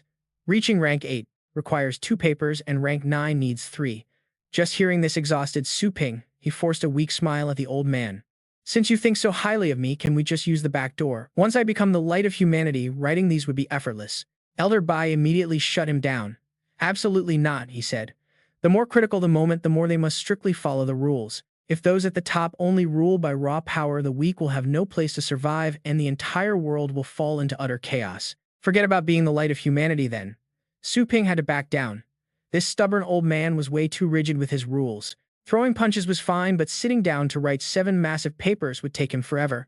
Then a sudden realization hit him. Right, Zhang Lingtong was actually a genius at this. He should go ask her for help. Meanwhile, inside a dark, windowless room, crumpled papers were scattered in messy piles across the floor. Lingtong clutched her head in pure exhaustion, completely overwhelmed. Surrounded by untouched stacks of thick books, she tried to think, scribbling frantically before immediately crossing out her own work. Despair washed over her face. It was no use. She lacked real combat data, and relying solely on theory was getting her nowhere. Her own experience just was not enough to finish this thesis. Elsewhere, the arrogant Ding Xuanfeng rudely rested his feet on a female student. He praised the 20-year-old wine she brought, saying she really knew how to please her teacher. He promised to prioritize her request in exchange. Nearby, Xiao Yu kept her head low, bowing respectfully before the mentor. Mentor Ding gave her a smug smile, asking if she had any good news for him. Xiao Yu nervously began her report. She apologized, explaining that the target was incredibly strong and hid his abilities so well she could not gather any info. Hearing this, Xuan Feng brutally stomped on the female student beneath his foot, forcing her to cough up a mouthful of blood. Glaring coldly at Xiao Yu, he snapped, calling her completely useless for failing such a simple task. Terrified, she quickly stammered out that the boy had started his exams from rank 1 and easily cleared the 7th rank. Xuan Feng took a slow sip of his wine unfazed. He replied that he already knew all of that. He demanded to know if there was anything else. She quickly recalled another detail, mentioning that the boy was ultimately escorted away by Elder Bai. Xuanfeng narrowed his eyes, muttering the old trainer's name in deep frustration. It seemed the Trainer Association's old codgers wanted this golden goose too. Xuanfeng realized his patience had run thin. Ordering her to get out, he immediately summoned his loyal subordinate Long Shan. The brute materialized in front of him instantly. With a grim nod, Long Shan awaited orders. Xuanfeng smiled coldly, stating that a golden goose was about to escape. He told Long Shan to handle it using whatever brutal means necessary. Understanding the task, the subordinate grinned and knelt. Back with Su Ping, he was currently staring at his system interface, planning his next move to secure his future. Stockpiling advanced beast traps from the system shop seemed like his smartest move yet, regardless of what lay ahead. Though the high-grade traps were ridiculously expensive, they were the only ones capable of capturing a legendary king beast. Buying these was absolutely worth the grind. Checking his communicator, Su Ping looked up Zhang Lingtong's current location. He traced her class schedule and found her instructor's ID, which listed her classroom as TNU Class 8. Suddenly, Longshan approached out of nowhere, rudely throwing his massive arm over Su Ping's shoulder to corner him. Growling in a threatening tone, he demanded to know what Su Ping had discussed with Elder Bai. Su Ping remained deadpan. He calmly told the brute he didn't know him and told him to back off, infuriating Longshan completely. The thug sneered, asking if Su Ping even understood the situation. Onlookers immediately began whispering about the massive threat. He possessed immense energy, clearly a titled state warrior. Everyone whispered about how unlucky Su Ping was, talk about bad timing. But the moment Longshan let his guard down, Su Ping slammed him face first into the dirt, freezing him completely. Su Ping's grip strength shattered the concrete, leaving the giant embedded in a crater that perfectly fit his massive frame. Longshan lay there in a daze, unable to comprehend his defeat, leaving the surrounding crowd absolutely speechless. They could not believe a titled state expert had just been ragdoll slammed. Longshan scrambled up, laughing coldly. He spat out that Su Ping must have used his secret technique to mask his true cultivation level. Vowing not to hold back, he ripped open his summoning space. A wild, sadistic excitement flared in his eyes. He roared that Su Ping was finally a worthy opponent. Summoning circles flared as massive beasts began to emerge. Giant lions leapt out from the rifts. Su Ping calmly recognized them as red gold lions, drawing an excited crowd. Onlookers gasped at the legendary rank 9 bloodline. The red gold lion was famous as the king of beasts. They are supposed to be land beasts, so why do they have wings? All 4 of them do. Longshan proudly yells that since they were pups, he infused 1,000th of the tyrant-winged dark dragon emperor bloodline to breed this mutated type. Already invincible on land, they are now like tigers with wings, and absolutely no one can survive their 4 bloodthirsty mouths. Observing this, Su Ping calmly gives him a quick warning before summoning his own battle pet. Is that so? Then keep that same energy. Go. Dayan Dragon Hound. At his call, the majestic beast appears. Its golden body shines, radiating a divine light. It raises a paw. A casual swat sends the lion pet whimpering, crying out in pain. Longshan panics, screaming for his blazing gold lion, but the hound quickly crushes it. The hound lets out a massive roar. Longshan raises his arms to block the shockwave, realizing with utter shock that his own blazing gold lion was easily crushed by a mere dog. How is this possible? Could this terrifying aura belong to a beast? King Su Ping sneers. Keep talking, got something on your mind. Longshan is so terrified that he sweats profusely, stammering that it is all a misunderstanding. Watching from afar, Elder Bai takes in the whole scene, thinking it is quite amusing. Like a rat in a cage, Longshan screams, begging him to stay back as the scene shifts to the specialized experimental lab building for teachers. Inside a steel cage, a wild dragon sprite with a 5th rank bloodline is locked inside. The students immediately report to Xuan Feng that the wild beast for tomorrow's exam has finally arrived. He nods coldly in response and opens a case containing a strange purple vial, drawing out the liquid with a syringe. Xuan Feng approaches the young dragon and injects it. Caught off guard, the pet whimpers in protest. But the drug takes hold. The beast turns savage, unleashing a terrifying roar that echoes throughout the room. Long Shan slowly walks in from outside. Xuan Feng recognizes him and asks about the lion, King wondering why he is so fast and how the golden egg went. But as Long Shan steps through the door, he collapses, unconscious onto the floor, his eyes rolling back as he foams at the mouth, looking like he was poisoned. Su Ping speaks up, telling Xuan Feng that the golden egg is looking for him. Seeing Su Ping, Xuan Feng silently glares at him without saying a single word. Suddenly, his hostile expression shifts instantly, putting on his usual warm and harmless smile. We meet again. Boss Xuan Feng greets him gently, asking how his last 2 days have been, while his hands, crossed behind his back, quickly perform a highly secretive maneuver. Sensing his true hidden intentions, Su Ping immediately reaches out to crush the surveillance device, calmly replying that aside from being constantly watched, everything is completely fine. He wonders how his students would feel seeing their instructor tamper with the battle pets meant for the upcoming exam. He looks over at the poor, helpless beast crying out in sheer agony over there. Xuan Feng acts as if he has heard a hilarious joke, laughing out loud about tampering. He suddenly raises his foot and kicks the male student next to him in the stomach. The boy groans. Without stopping, he slaps the girl next, as if this is perfectly normal. Xuan Feng fake worries, saying they dirtied his hands, asking what they should do now. The two students immediately kneel to flatter him, promising to clean up the mess. Watching this heartless action, Su Ping looks at them with a flash of hostility in his eyes. Xuan Feng gently asks if they blame their teacher. The two students quickly make excuses, saying the instructor only hit them for their own good, and if they cannot endure this minor hardship, how can they survive in the harsh world outside? They cannot live without him. He smiles harmlessly at Su Ping after receiving their highly satisfying answer. Suddenly, heavy footsteps echo from outside, approaching the basement quickly.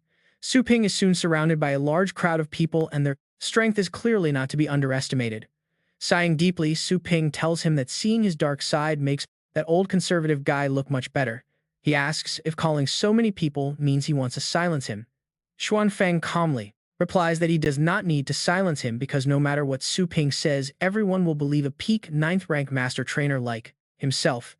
He just wants him to understand that battle pet warriors come and go, but trainers are the ones who forge them. Even titled warriors have to swallow their pride and beg him to train their pets. He tries to tempt Su Ping with sweet words, asking if he wants to taste real power, inviting him to join them so they can make him the greatest trainer in history. Hearing these words, Su Ping lunges forward, grabbing Xuan Feng by the face to stop him from spewing any more disgusting nonsense. He slams his head into the ground, cracking the floor while maintaining a tight grip. His eyes remain completely emotionless as he coldly tells him to shut up, warning that if he utters one more word, makes me sick. Ding Fengchun's men rush forward. Release Master Ding. If anything bad happens to him, you will die a miserable death. Su Ping glances at them. Thugs, you think you can stop me? If you do not want to die, get lost. Want to fight? Step up. Instantly, a blinding golden light erupts from his entire body. The guards instantly freeze. What? How can this brat release a powerful pressure on par with a rank 9? Is he a titled state expert, still pinned down? Ding Fengchun frowns, glaring angrily at his useless, hesitant guards. He transmits a secret order. Kill this mad dog for 1 year of training. Bring him to me alive for 3 years. I want him to suffer. Hearing Master Ding's transmission, the guards' eyes instantly light up with greed. 3 years of professional training. This is their golden chance to finally break through the rank 9 limit. They channel their energy, opening summon gates. Grinning, they ask, just leave him barely breathing, right? Let us go all out. But before he can finish, a blade slashes his throat. He stands frozen, completely shocked. Too fast. The little skeleton wipes them out in a single flash. Su Ping calmly raises his shield to keep the blood off himself, then looks down. Ding Fengchun is shivering. Complete absolute horror fills his eyes. Warm blood sprays across his cold, sweaty face. He panics. Su Ping looks down, speaking calmly. One last time. Step forward if you want to die. Let us see your authority. The little skeleton stands behind him, unleashing a heavy, suffocating wave of killing intent. The guards scream in terror. Retreat. A peak rank 9 was just killed in a single blink. What is this skeleton? Wait, why does it look so familiar? They recognize it. This skeleton fought in the Elite League, the same one that became famous online. It slaughtered countless experts of the Star Organization. Oh my god, those crazy rumors were actually real. Ding Fengchun stares in absolute disbelief, shaking as he looks at him. This young kid is a monster. He possesses godlike battle pet combat strength. Suddenly, Su Ping becomes 10,000 times more terrifying in his eyes. He drops to his knees, begging, I was blind. Please spare my worthless life. I will give you anything. Su Ping looks down, staring at him with cold suspicion. Spare you, and you will give me everything. Ding Fengchun nods frantically. Su Ping replies coldly, then just die. That way your belongings are mine anyway. His face turns instantly pale. Su Ping reaches down, grabbing Ding Fengchun by the collar. Complete panic sets in. With a brutal toss, Su Ping flings him away, sending him rolling across the dirt. Su Ping then speaks. If you have heard of me, you probably know my pet store.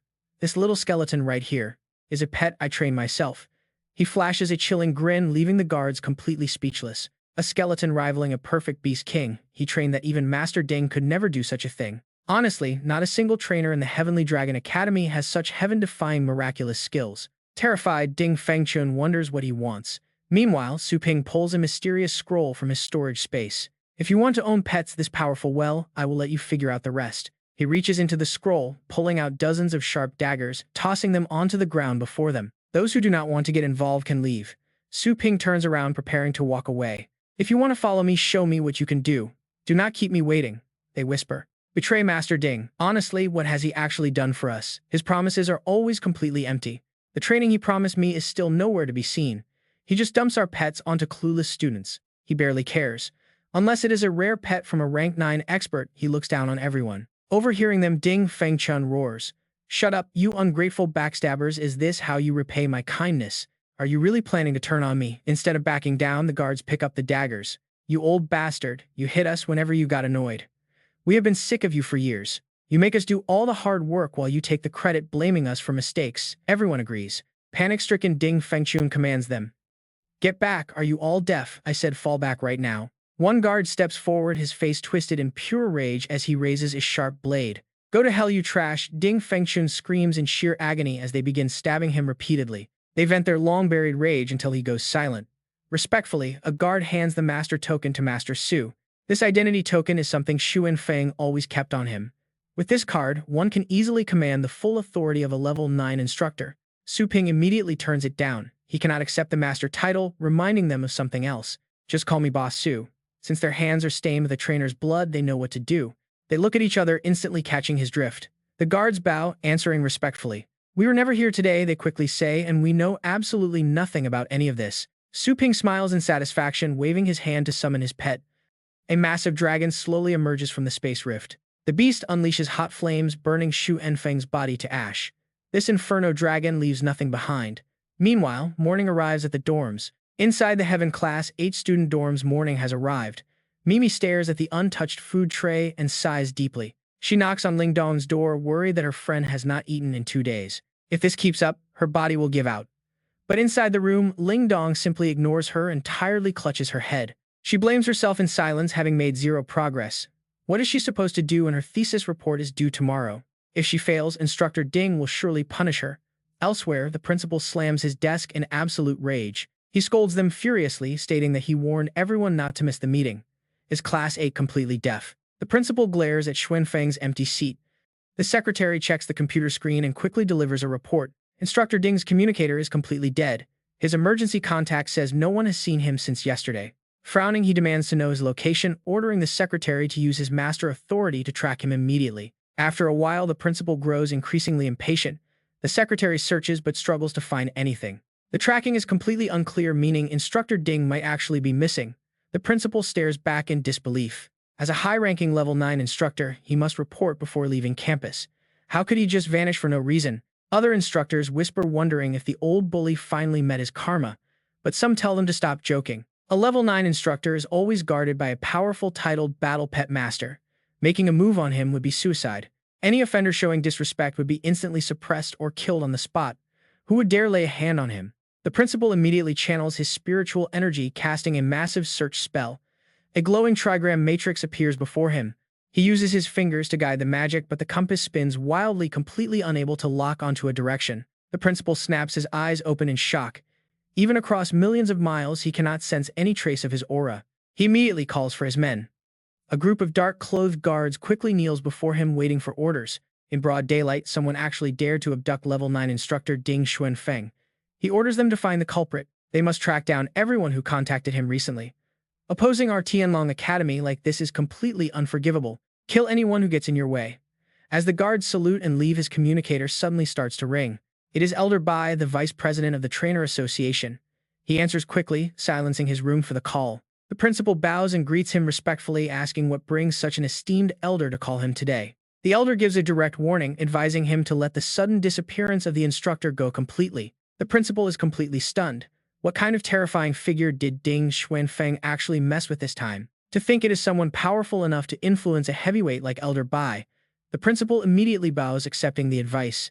He begs for forgiveness, stating that Ding Xuanfeng must have lost his mind to offend someone of his standing. That man constantly bullied students and ruined young talents, so his death is well-deserved. He eagerly flatters the elder. He even thanks Elder Bai for helping clean up the school's trash. But the elder's voice turns cold, questioning his lack of discipline. If he knew about his actions all along, why did he never discipline him? Talk about a real tight spot for him. The principal stammers, admitting his mistake and blaming the high status of those level 9 instructors for his lack of oversight. He promises to strictly enforce the rules starting today. The elder warns him to remember his own words. If anything happens in the future because of this, the elder warns that he will not protect him again. The principal nervously agrees. A massive storm is coming, and protecting their young talents is their core responsibility. Elder Bai cuts the call, leaving the principal to reflect on the warning. Outside, students gather around the bulletin board. A shocking announcement is posted stating that the Heaven Class 8 instructor Ding Xuanfeng has taken an early retirement. The students of Class 8 will now be reassigned and evaluated during the upcoming Teacher Exchange Conference. High achievers enter the 7 elite Heaven classes. Everyone else gets dragged straight down to the Earth class. Today is the registration deadline for the Heavenly Dragon Library trial. Skip it, and you are automatically expelled. One student celebrates, happily cheering that he is finally done reading books, but his friend immediately smacks him on the head. Idiot, you have to pass the exam to stay. Fail this and you end up in the dumpster fire Earth class. No joke. Rumor has it Earth class students spend their days shoveling manure for the Academy wild beasts. Rotten fish. That is what they smell like. Mimi groans, terrified of losing her hard-earned Heaven class spot. It would be a complete tragic nightmare. Lingdong stands there totally confused while the smug Yilang spots her and sneers.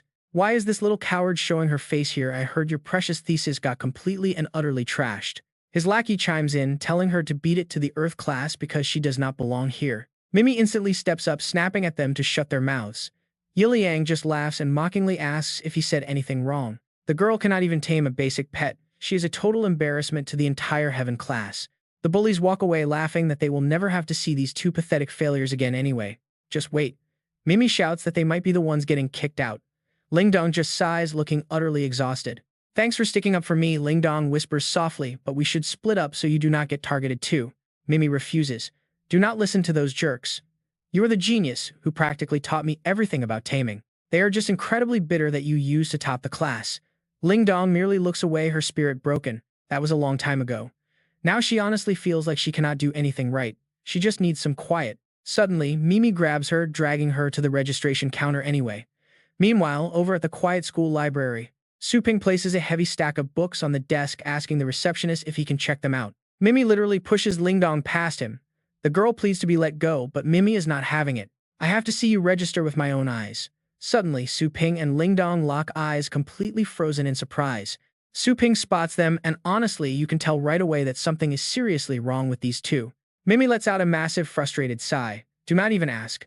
Their former mentor teacher Ding completely ruined Lingdong's thesis. Instead, he assigned her some ridiculous research topic about nurturing undead beasts. It is a complete total joke. Mimi complains. Who would be unlucky enough to accept that? Suping quietly nods, keeping his thoughts to himself. Lingdong suppresses a sudden giggle. Mimi looks over at her suspiciously, demanding to know if she said something funny. Clearing his throat, Suping mentions he is looking for an experienced writer to co-author a new research paper. He asks if they know anyone suitable. Lingdong looks down sadly, explaining that she cannot help him right now. Though she wants to collaborate on Beast, nurturing their impending class trial makes it completely and utterly impossible. Suping frowns, utterly confused. After they explain, he finds it highly suspicious that a major incident was kept quiet. A level 9 trainer was eliminated, yet the school acts like nothing happened. Did someone cover it up? He asks if they find it weird that their instructor retired so suddenly, right before this massive class shakeup. Mimi explains that according to the Academy, the Trainers Association took teacher Ding away for a major ethical investigation. Suping immediately realizes Elder Bai must have handled it behind the scenes to keep everything completely and utterly quiet. Good, he can finally relax. He then shifts the topic, asking how difficult this upcoming class test actually is. Lingdong sighs, explaining that out of 100 elite students, only 30 will get chosen by other teachers. The rest are filtered out and thrown into the Earth class under various excuses. Mimi places a reassuring hand on her. She tells her friend to stay strong because they will get through this. But Lingdong only grows more discouraged. Lingdong whispers that she feels entirely useless lately while Su Ping watches her, suddenly remembering how she was previously targeted. He realizes she is still struggling with the mental trauma of Chun Feng mind control. He turns to Mimi, asking what the Earth class is really like. Su Ping listens as Mimi describes it as harsh and exhausting. The academy calls the hard labor character building, but the real issue is having one teacher for thousands of students. You get zero personal guidance. If Lingdong had not helped her study, she would still be shoveling absolute manure today. Lingdong quickly downplays her help, saying she only taught Mimi some very basic everyday beast nurturing methods. Mimi succeeded because of her own hard work. Mimi just sighs, knowing her friend is far too humble. He explains that everyone in the Earth class wants to reach the Heaven class, but very few are lucky enough to get guidance. Su Ping ponders this for a moment, then asks the two girls if they can take him to the Earth class once they finish registering. Mei Mei gets pretty curious, asking him why he wants to go there. Soon they head out to a different area of the academy. On one side lies the Heaven class zone for elite students and professors, while the other side is the Earth class residential area. This is where the lower-tier students and laborers live. As Lingdong and Mei Mei lead Su Ping through, convoys of carriages pass by them. Suddenly, Su Ping notices one of the passing carriages. Peering inside, he catches a glimpse of what they are transporting. Inside are severed, gruesome corpses of dead battle pets. The long line of carriages moves slowly toward a designated dump site. Once they arrive, the carts dump the dead beasts into massive decaying piles, which the eager Earth-class students have been waiting for. They immediately swarm the piles, shouting at each other to hurry up before all the good beast parts are completely taken. Everyone hopes to find something useful. One student picks up a dead dog, excited that he finally found a subject for his research. He needed this specific type of fur, and even though it is slightly poisoned, it should be fine after a thorough wash. Among the dead pets, a little pig beast is somehow still alive, squealing weakly. Another student spots it and gasps in sheer excitement. Look, he says, it is still alive. What incredible luck to find a beast that survived its wounds from the pet arena battles. He urges his peer to heal it quickly so they can use it to practice their beast-taming skills every single day. Observing this, some elitist Heaven-class students mock them for scavenging through trash to find basic study materials that they threw away. They call them pathetic, saying it is their own fault for being weak and failing to get into the Heaven class. Meanwhile, they complain about their own struggles, losing sleep and traveling so far just to earn a few academic points. Mei Mei turns to Su Ping, wondering why he is just standing there dazed when he was the one who wanted to visit. Su Ping tells her it is nothing and urges them to go ahead. Ling Dong senses his mood, asking if this bothers him. Su Ping remarks that with the massive scale of the Heavenly Dragon Academy, things shouldn't be so terribly run down for these students. He points out that elite academies usually avoid keeping students in such miserable conditions, then asks if it has always been this way. Ling Dong admits she doesn't know, while Mei Mei pipes up, suddenly remembering a former student of theirs named Dong Dong. Whenever Dong Dong brought pets over, he would stay to teach them pet breeding and beast-taming tricks, which helped them enter the Heaven class. Suddenly, a badly beaten student appears out of nowhere, looking severely injured as he cries out in absolute agony. Another student is brutally kicking him, repeatedly mockingly telling him to scream even louder for his own sick entertainment. Laughing with his friend, Xiao the bully calls the victim stubborn.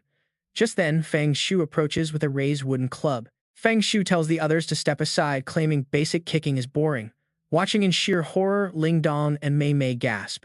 Terrified they might actually beat him to death, they watch Feng Shu swing his club down with a cruel, sadistic grin on his face. But before the weapon can connect, it suddenly vanishes from his hand.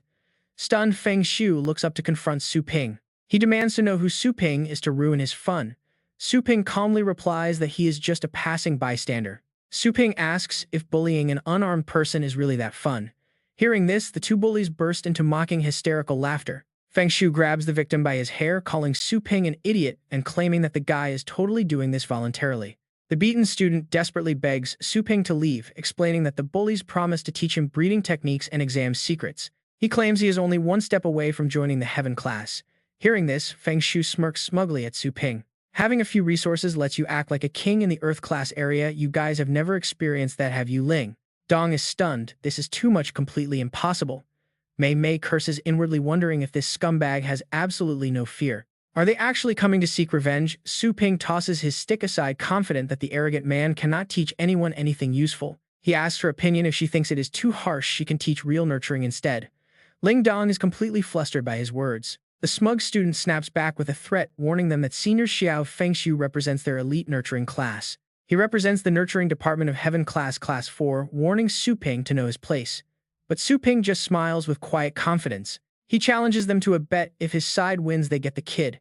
Feng Shu is starting to lose his patience now. He demands to know what happens if they lose, warning them that they cannot walk away without giving up their own hard-won spots. Do they even dare? Ling Dong and Mei Mei hesitantly try to stop Su Ping, warning him that opponent is the top student of Class 4. Ling Dong fearfully admits she cannot win, while Mei Mei agrees that Dong Dong is in no condition to compete right now. She suggests that they should just apologize and go back to prepare for their upcoming class placement exam instead of fighting. Feng Shu sneers in mockery, asking who it could possibly be but the pathetic Class 8 losers.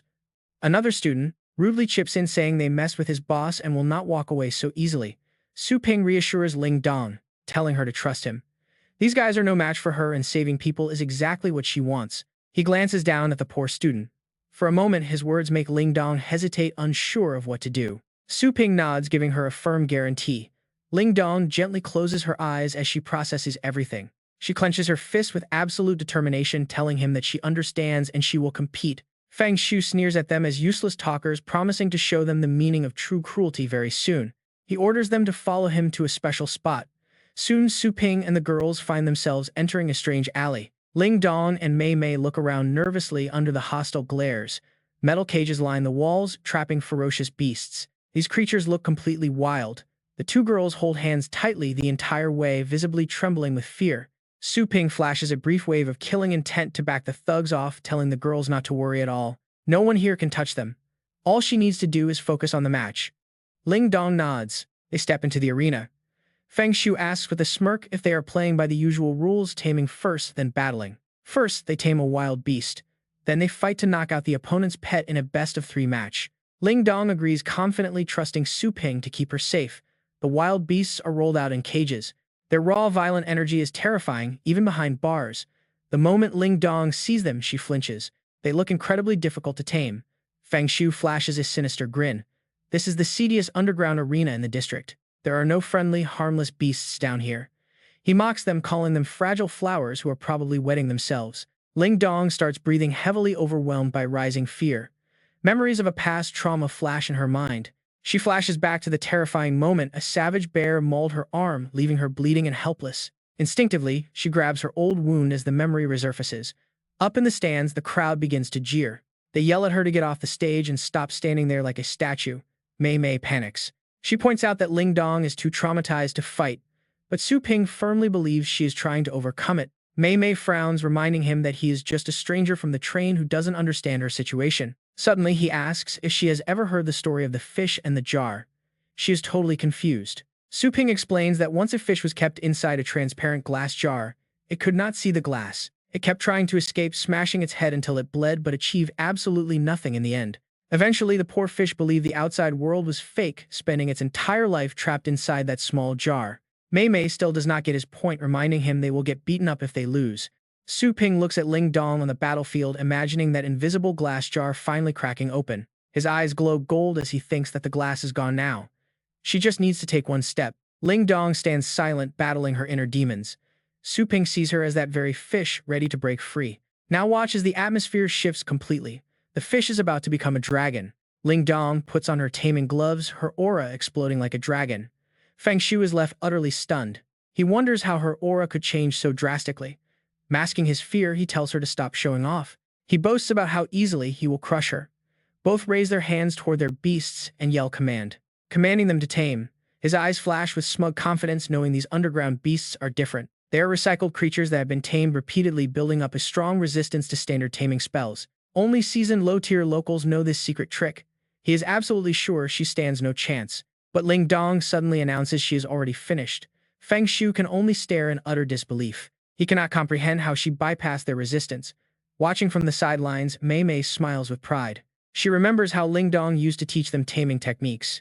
Her old friend is finally back. Feng Shu signals his lackey, announcing his taming is complete too. The lackey quickly presses a button. Suddenly, a switch is flipped and the protective barrier surrounding the entire arena begins to crackle with dangerous high-voltage electricity. Su Ping realizes the perimeter has been silently electrified, making it a deadly trap for any pet that hits the edge. If she hits the railing, she will definitely get shocked and lose, so Su Ping has to use telepathic energy to warn Zhang Lingtong. But then, Lingtong picks up a yellow ingredient and Su Ping realizes that he was just overthinking the whole situation. Soon, both sides finish preparing their pets, and Feng Hu orders his violent main bear to charge while Ling Tong quickly does the same. She commands her own blue gale beast to rush forward as Feng Hu's beast lunges straight at its opponent. The pets collide in a flash, letting out a sharp cry, and Feng Hu's beast suddenly crackles with electricity during the charge. Mimi gasps at the sudden lightning, but Feng Hu just smiles confidently, bragging that his bear can partially transform into the lightning element. Since electric shocks barely scratch his beast, he declares she is going down, prompting Mimi to call him a dirty cheater. But Su Ping calmly tells them not to count their chickens yet because lightning is not the only element that resists shocks. Suddenly, a thick layer of rock armor wraps around Ling Tong's pet, catching Feng Hu completely off guard. The rock shell acts as a perfect ground, draining all the electricity harmlessly into the earth as the beast prepares to strike. With a rock-shattering claw, it pins Feng Hu's pet hard against the arena floor, forcing the referee to make the call. Zhang Lingtong wins, and she turns to tell him that since he lost, the Earth-class students are now under her protection. His lackeys are utterly shocked that their leader actually lost this fight, while the injured student looks on with pure relief. He is thrilled he will not get beaten up anymore, and Mimi happily cheers for Lingtong, celebrating her awesome victory. Feng Hu grinds his teeth in sheer rage, cursing himself for somehow losing a match to a girl.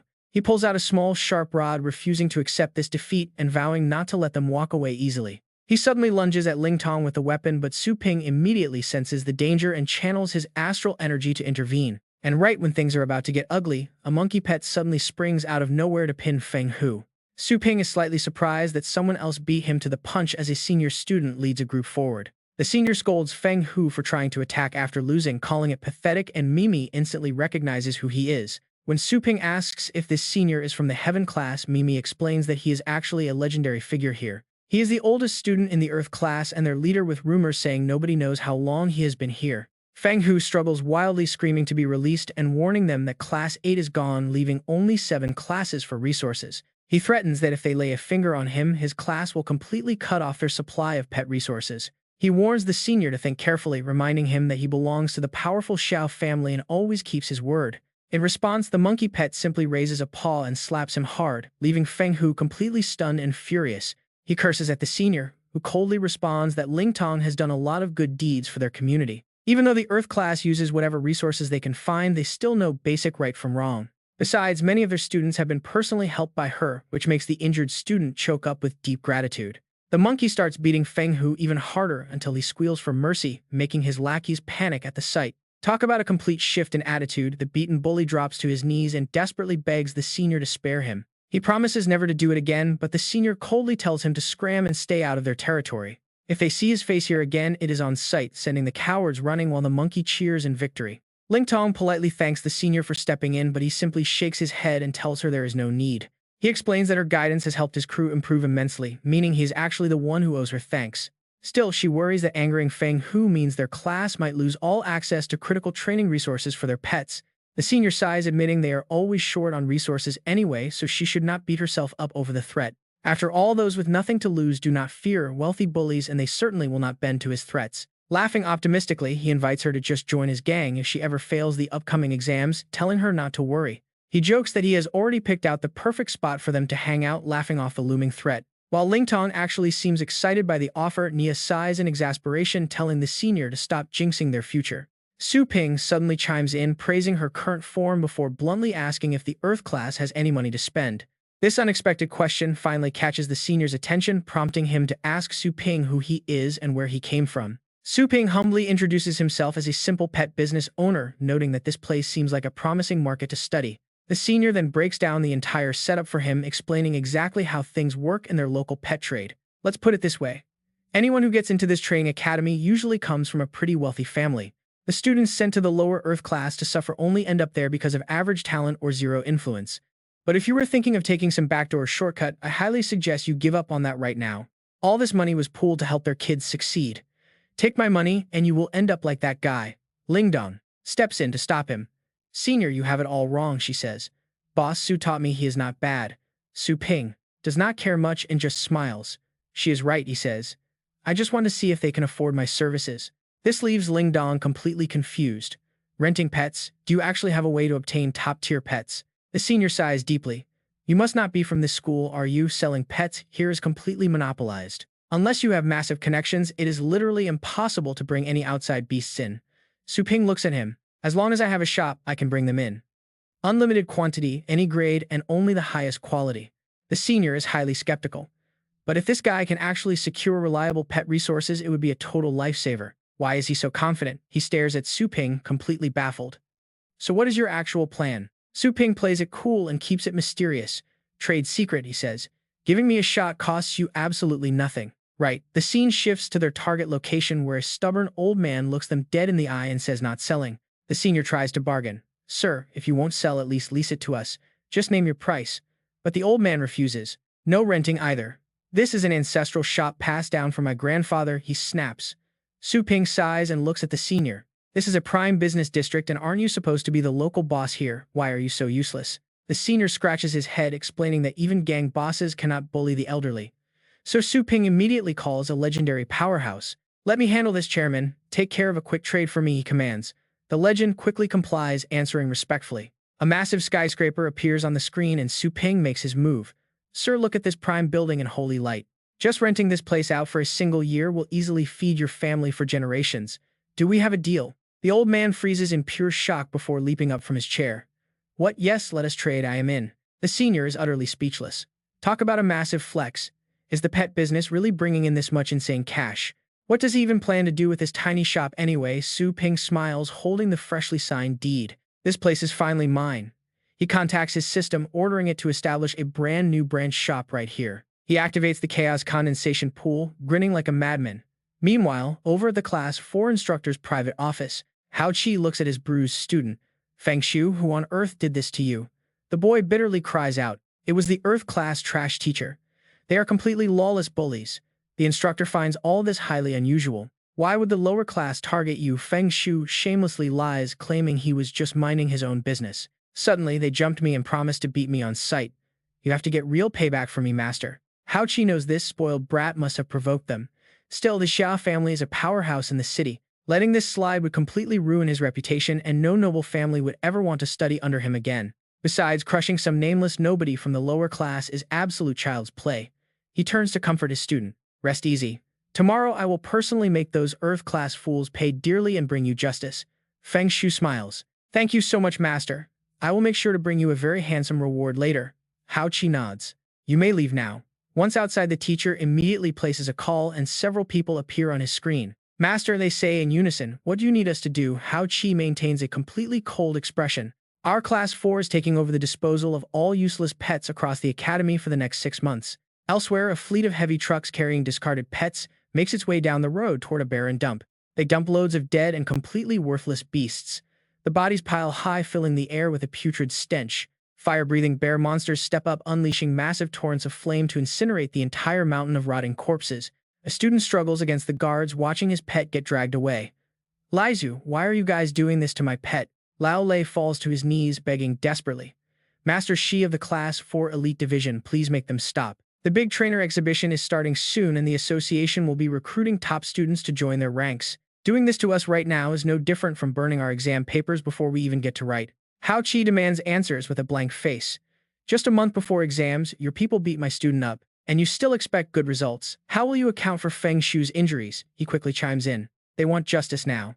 Unless that kid is dragged out to pay, this is not over. Old Lei stands completely confused. He mutters in total disbelief, my student actually beat you up. Frustration builds inside him as he snaps. He demands to know who did it, ordering them out. But the students shake their heads. No idea. Even their teacher is in the dark. Feng Shu spits back in anger. Stop playing dumb, it was your senior. Losing his patience, Feng Shu grabs his student's collar. Speak up now, or you will suffer in his place. Let us see how long you can last. Right then, the senior walks up carrying a heavy box. He wonders why everyone is out here instead of being in class. Old Lei immediately snaps at him. How dare you attack a student from the elite heaven class? Apologize right now, or our futures are ruined. They came for revenge. One classmate quickly whispers a warning, telling the senior he needs to run. Feng Shu smirks, mocking the senior for finally showing up. Now he will pay for crossing the wrong person. But the senior remains perfectly calm, muttering that Xiao Feng Shu is just a pathetic coward. Feng Shu snaps. Get him. Do not let him escape. He orders his goons to charge, but numbers mean nothing here. He easily drops them with his bare hands. You are dreaming, he says. The remaining guards charge anyway. The senior simply drops his cardboard box, and get this, a bunch of adorable battle pets pop out. Go bite them. The attackers scream in pain. Feng Shu is completely shocked and so is Old Lei. Three premium beasts. Old Lei cannot believe his eyes, asking where on earth he got these pets. The senior grins, explaining that times have changed. They do not have to beg for scraps anymore. We have high-quality resources now. Feng Shu thinks it is a bluff, demanding to know what he means. Old Lei is absolutely stunned by the revelation. Meanwhile, the scene shifts over to the bustling commercial street. They arrive at Su Ping's shop. A massive line of excited students stands waiting, thanking the owner. The senior guides his teacher through the crowd. These students are practically glowing with joy, completely thrilled. They are all cradling healthy, powerful battle pets. Can you believe it? Everyone actually has a beast now. Feng Shu cannot wrap his head around this. Where did they find so many strong pets around here? This restricted zone shouldn't have a shop like this. But the senior just grins and shuts him down. Well, we have one now selling both elite beasts and premium pet food. He glances inside the store. Feng Shu's jaw drops. That is high-grade beast food.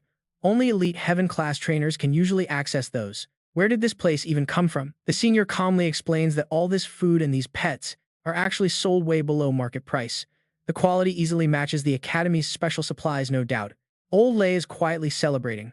With resources this good, his students can easily pass their upcoming exams. The owner is not running a business, this is pure charity. But Feng Shu refuses to accept reality. He insists there's a major problem with this place, claiming the food and pets must be illegal. He screams that everything must be officially registered, accusing the shop of smuggling black market goods illegally. The instructor nods, so Feng Shu orders his guards to trash the shop and seize the undocumented pets. A squad of dark-suited bodyguards marches forward, but Su Ping guard pet hears the noise from inside. It slowly opens its massive golden eyes and glares. In a split second, the giant beast stands up. The guards freeze as a massive shadow looms. The beast lets out an earth-shattering roar, warning them off. They scream that the giant hound is awake. Feng Shu is completely terrified, covering his ears in fear. That was a real dragon roar. What kind of golden monster is this? The pressure is absolutely insane. Just then, the shop door slowly opens.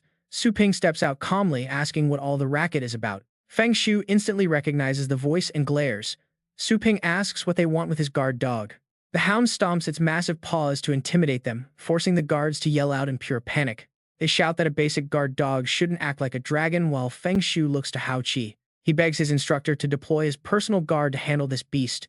Su Ping remains completely unfazed. He scoffs, so beating the kid brings out the elder.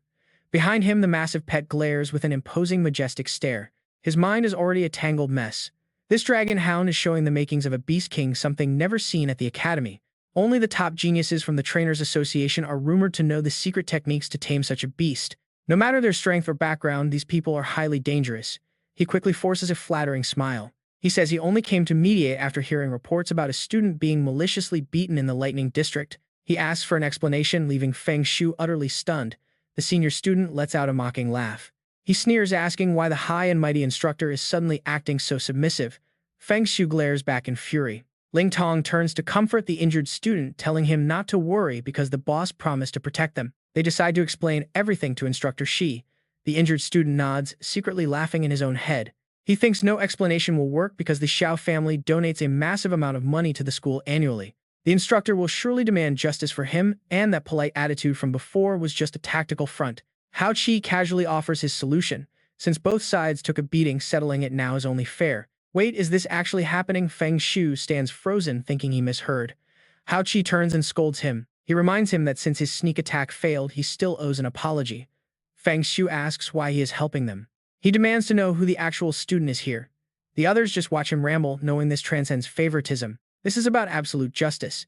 Even if royalty makes a mistake, they must still pay the price and make amends. He must apologize. Hao Qi shamelessly pushes him forward, demanding he also cover all the injured students' medical bills. Hao Qi asks if everyone is satisfied with this resolution, leaving the young master completely stunned by the betrayal. Su Ping and the others immediately agree to the terms. The senior student smirks at Feng Shu, asking if he heard. He tells him to apologize now. Feng Shu snaps, calling it a total humiliation. Su Ping calmly brushes it off. He says they are only stating facts, questioning how that is humiliating. He then presses a button on his device. Feng Shu fumes, telling them to wait. Since his instructor refuses to help, he will call in his own family. He screams a loud summons to call his guards. Suddenly, several formidable figures in black appear right behind him. They glare fiercely at Su Ping before bowing respectfully, asking the young master what he needs them to do. Feng Shu points at them, accusing these rats of publicly humiliating him. Old Lei notices their swift movements with dread. He gasps that they are flying through the air, meaning all three are powerful, titled rank experts. Hao Chi warns him to show some mercy since the other side already agreed to settle things peacefully. He stubbornly refuses, demanding blood to wash away the insult. He urges his instructor to join him in battle. He claims the monster hound stands no chance against their combined power. Ling Tong clenches her fists in pure anxiety. She worries that three titled rank experts are already too much to handle, especially if others join the fight. The senior student frowns, realizing their chances are looking incredibly grim. Su Ping quietly observes the newcomers. He notes these three titled experts are just minor 9th rank novices and the real threat is still lurking. Look up, a silent shadow is watching them from high above, revealing yet another incredibly powerful hidden master. Floating in the air, Xiao Si finally speaks up, praising the boy for detecting his hidden presence. Feng Shu breaks into a cold sweat upon seeing him, utterly shocked to see his fourth grandfather arrive.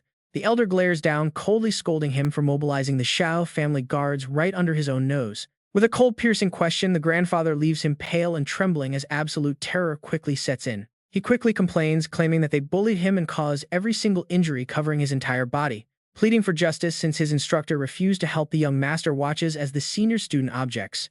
Clearly, Feng Shu was the one who initiated the attack, but Su Ping is distracted by a new notification. Staring at the screen, he notices the discount coupon quest is gone, leaving only the pool's core stats. Normally, it generates 1,000 energy, but a 50% discount yields 500. It is a decent gain. Upgrading the pool could lead to incredible effects. Suddenly, a massive shockwave ripples through the entire area. The violent tremor knocks the senior student and Ling Tong completely off balance. A colossal green hand appears above. It stretches across the sky. Recognizing the massive construct, Xiao Si mutters that it is a giant astral hand. He demands to know why they dared bully his family, while Feng Shu grins knowing his grandfather has arrived. Game over. The old man is a legendary dual cultivator who raised battle pets to the absolute peak of rank 9. He is the Xiao family's strongest master in a century. Old Lei looks up, begging the senior to hear them out. But Xiao Si refuses to listen, waving his hand to strike them down instantly without hearing a single word. Take my strike first, he snarls. Suddenly, a massive dragon blocks his path, stopping him cold and shattering his confidence. The elder stares in absolute disbelief. Even Feng Su is terrified. Is that giant dog actually the legendary golden dragon? Su Ping scoffs coldly, calling him a senile bully who needs a beating. Instantly, the dragon swings its massive claw. Catching Xiao Si off guard, the devastating blow sends him crashing straight down to the hard ground below. He smashes into the dirt with a deafening boom. Feng Shu panics, screaming out in terror for his grandfather. Absolutely unreal. Nobody expected a powerful rank 9 master to be swatted away so easily with a single roar. Ling Tong cheers while Xiao Si struggles to his feet, demanding why Feng Shu provoked such a terrifying monster. The youth stammers in fear. He had no clue since the guy looked just like an ordinary shopkeeper. Su Ping calmly approaches, asking if they are finally ready to settle down and actually listen to them. He turns his gaze toward Hao Zi, asking if he is indeed the Class 4 instructor of these students. The terrified teacher steps forward, explaining that the young master was absolutely the one who started the fight. The shop owner was simply acting righteously, and this poor student here was the victim of his aggression. He even tried to force me to take revenge, Hao Zi adds. The elder cannot believe his ears. Is this the bullying you complained about? He roars at Feng Shu, turning completely red with anger. Terrified, the boy drops to his knees, begging for forgiveness and crying that he will never lie again. The elder's face turns black with rage. Your lies almost got a century of my cultivation destroyed today. Guards drag him back and break his legs. He is banned from going outside for 5 years. Feng Shu is dragged away screaming. Once he is gone, Xiao Si bows deeply to Su Ping in apology. He apologizes for his lack of discipline, offering a massive sum of money as compensation for the trouble. The watching students whisper in absolute shock, unable to believe the proud Xiao family is bowing like this. Talk about a total turnaround. Seeing this arrogant family get their comeuppance really hits different, doesn't it? Su Ping leans in, whispering that his last name is Su, and the elder can figure out the rest. The old man freezes, searching his mind. There is no major family named Su anywhere in this region. Then a sudden realization strikes. Could it be the legendary Su Ping of Longjiang who defeated everyone? The system interface suddenly flashes, celebrating his rising reputation. Progress is 47 out of 100. Old Lei and the others step forward, thanking Su Ping for saving them from the vicious bully. Su Ping waves it off, saying customer safety is his duty, so they should just visit more often. Besides, once they grow stronger, no one will ever dare look down on them or threaten them again. The students cheer in agreement. The owner is totally right, and his shop sells only the best stuff. The senior student steps up, asking if the shop is currently hiring any helpers to work there. Ling Tong joins in, begging Boss Su to let her help out in the store as well. Su Ping declines, telling them to focus on exams as he prefers running the shop all by himself. The two look dejected, but Su Ping hints that if he ever travels, he might need someone. Hearing this, they instantly cheer up. The next morning, Hao Ji arrives holding a golden briefcase. He flashes a sycophantic grin, begging the owner to accept it as a small gesture. Su Ping asks what it is, and Hao Ji quickly explains it is a peace offering for yesterday. Xiao Si adds that he gave his grandson a brutal lesson. But Su Ping just turns away coldly. I am busy, he says. If you are not buying anything, please leave. The two stand there stunned. What an absolute power move. Does this guy seriously not care about gold at all? Outside, eager students crowd around the shop asking if there is any pet food left in stock. Su Ping waves them in. Suddenly, a strange purple herb appears in his hand, leaving them in awe. She had only ever seen it in textbooks. Squeezing past the others, Ling Dong stared closely and muttered, asking what kind of pet food it was. It was surrounded by a dark purple aura, bronze-colored with a tail like a dragon's whisker. Could this be the legendary purple cloud heavenly dragon ginseng? Xiao Si gasped in shock. Even Hao Qi stood frozen, completely stunned to see a legendary pet food rumored to be extinct for 1,000 years. Yet here it was sitting in a tiny shop like this. Ling Dong kept her eyes glued to the plant before finally speaking up. She asked the young shop owner how much it cost. He calmly replied that it was 30,000 star coins with absolutely no bargaining. Before she could buy it, a loud voice suddenly cut in to stop her. Two men stepped forward, determined to block her purchase. The old man demanded the boss sell the ginseng to him, while Hao Qi quickly chimed in, begging Su Ping to sell it to him instead. Su Ping stepped in to protect Ling Dong, telling them to back off because it was first come first served. The others should return tomorrow. But they knew a priceless treasure like this would not wait until tomorrow. This was a once-in-a-lifetime opportunity they could not lose. Both men began shouting out insane offers, trying to outbid each other. The old man offered half a year of his family corporation's profits. That was a massive publicly listed conglomerate. But the other bidder laughed it off, claiming half a year of profit was nothing. He countered by offering 5 years of exclusive access to his own elite top-tier research facility to secure the deal.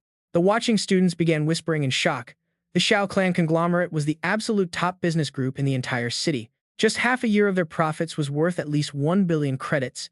Everyone was blown away by such a ridiculously massive offer. But the Class 4 Mentors research lab was no joke either.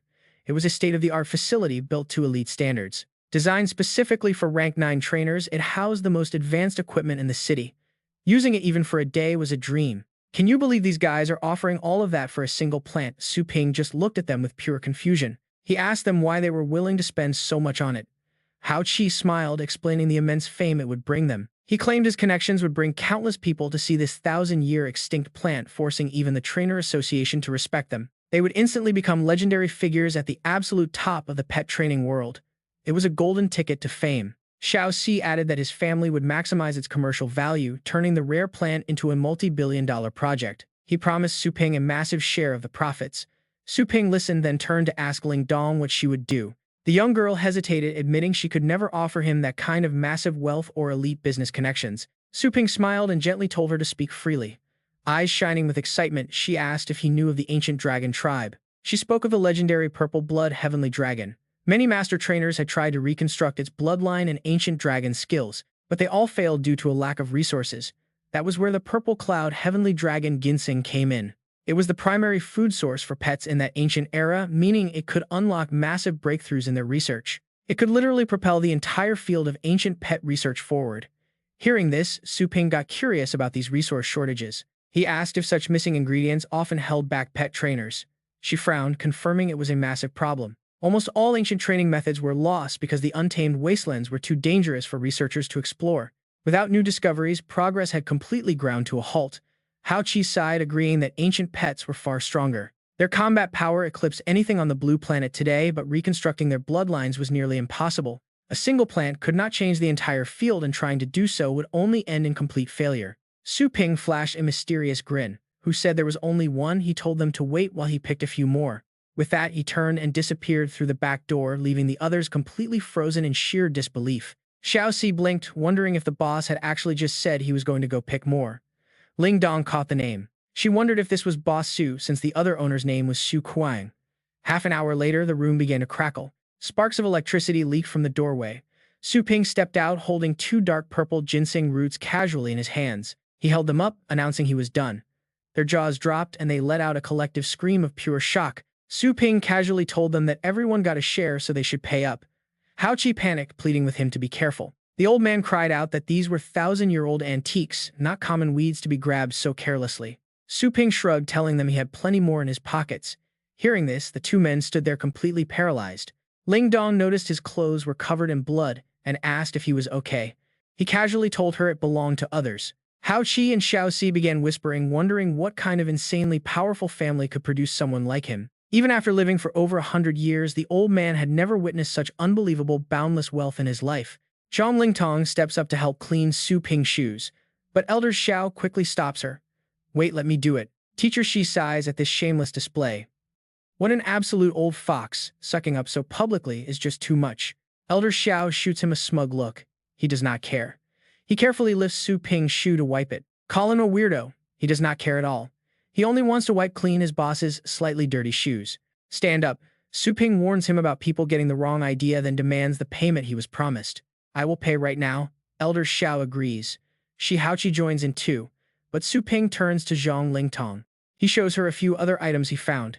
Can you use these? She stares at his hand, speechless. She mutters the names. Bodhi, multigrass, dude, jade, dragon, orchid, and spiritual grade demon soul grass. All are extinct pet foods. Su Ping is impressed by her deep knowledge. You know quite a lot.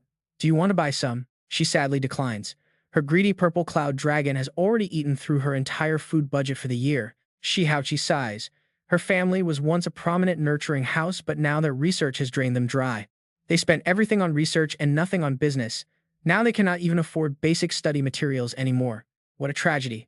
Suddenly, the system alerts Su Ping, warning him against using the store to make outside money. He denies it instantly. Who said I am taking their money? He suddenly points his finger at the girl. Elder Xiao, teacher Shi, please give your massive gifts to her instead. Zhang Lingtong is completely frozen in shock. For me, she points to herself, stammering in disbelief. Both buyers spin around to look at her in shock. Su Ping calmly confirms it. Yes, it is for her. She needs the money and buildings to fund her research. Is there a problem with that? Elder Xiao is highly dissatisfied. Boss, this is a foolish waste of potential. Trust the Xiao family.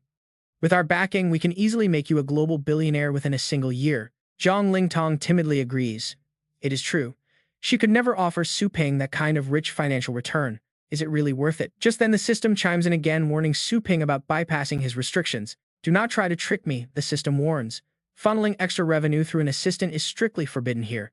Su Ping's face darkens. He glares at them. Since when is value only measured in cold, hard cash? He snaps. The Xiao family only cares about money, and the teachers only care about status and rankings. They show absolutely zero sympathy for the struggling lower-class students. Instead, they just use their power to bully. Do your actions match your high status? His sudden, fierce outburst leaves everyone in the room completely tense and silenced. Deeply ashamed, Elder Xiao immediately bows his head.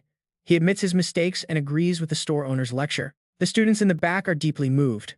Someone finally stood up to these powerful figures and silenced them. It is incredibly satisfying. The senior student laughs, admitting he has wanted to do that for a long time. Shi Haoqi and Elder Xiao quickly play along. They flatter him, praising his deep understanding of true righteousness. Shi Haoqi claims he does not care about benefits. He only wants to do his duty as a teacher. Elder Xiao eagerly chimes in, promising he will start protecting the weak and acting with true honor from now on. Su Ping secretly sighs. These fools think he does not want their cash. Too bad the system forbids it. Paper money is useless if it cannot be converted to energy. Besides, high-grade pet food is hard to sell. They wanted to monopolize his market, which is suicide. He smiles, explaining his 3 birds with 1 stone plan to the system. First, investing in Zhang Lingtong gets his rare pet foods directly into the hands of the mainstream market. Second, it unlocks new nurturing techniques to boost his pet combat power without burning out their real potential. Third, her academic research will produce papers. He can easily put his name on them to secure his own teaching credentials. He can easily put his name on her research to satisfy the requirements for the elite Soul Awakening training class. It is a 3 birds with 1 stone move, and he boldly challenges the system to find any personal profit in it. Faced with his logic, the system is left completely silent, and the scene shifts to the next morning. Several students are hanging out. They are chatting happily and laughing together about their boring classes. Mei turns to Zhang Lingtong. Should they head back to the dorms first or finish up right here? Zhang Lingtong smiles, suggesting they head straight to the dorm since they have a safe place to stay anyway. Mei agrees. As they walk out, Yiliang and his friends suddenly spot her passing by in the hallway. He is totally done scrolling on his phone. Wondering what to do next, he smirks and tells his friend he found something fun hopping off the table. He greets her with a smug grin, mocking her for being the super busy Zhang Lingtong. Seeing Yiliang block her path, she instantly frowns. She tells him to move out of the way, but Yiliang just gets closer to throw some nasty insults about the upcoming class exams. He mocks her for skipping exam prep sessions, asking if she took a heavy blow and completely gave up treatment. He snaps that useless people are not welcome here, telling her to beat it back to the lower class. Mimi steps in to stop him, but Lingtong simply walks right past the guy without showing a single shred of emotion. She heads straight to her desk to pack up. The surrounding students immediately laugh at his face, teasing him that she is just playing hard to get and completely ignoring him. Even Mimi can't help but laugh at his expense. Enraged, Yiliang stomps over and snatches the book right out of her hands. Holding the book high out of her reach, he demands to know why she is acting so high and mighty when he is talking to her. Annoyed, she firmly tells him to give it back. Meanwhile, the other bully just laughs and eggs Yiliang on. He mocks her for being so obedient the second they tell her to speak.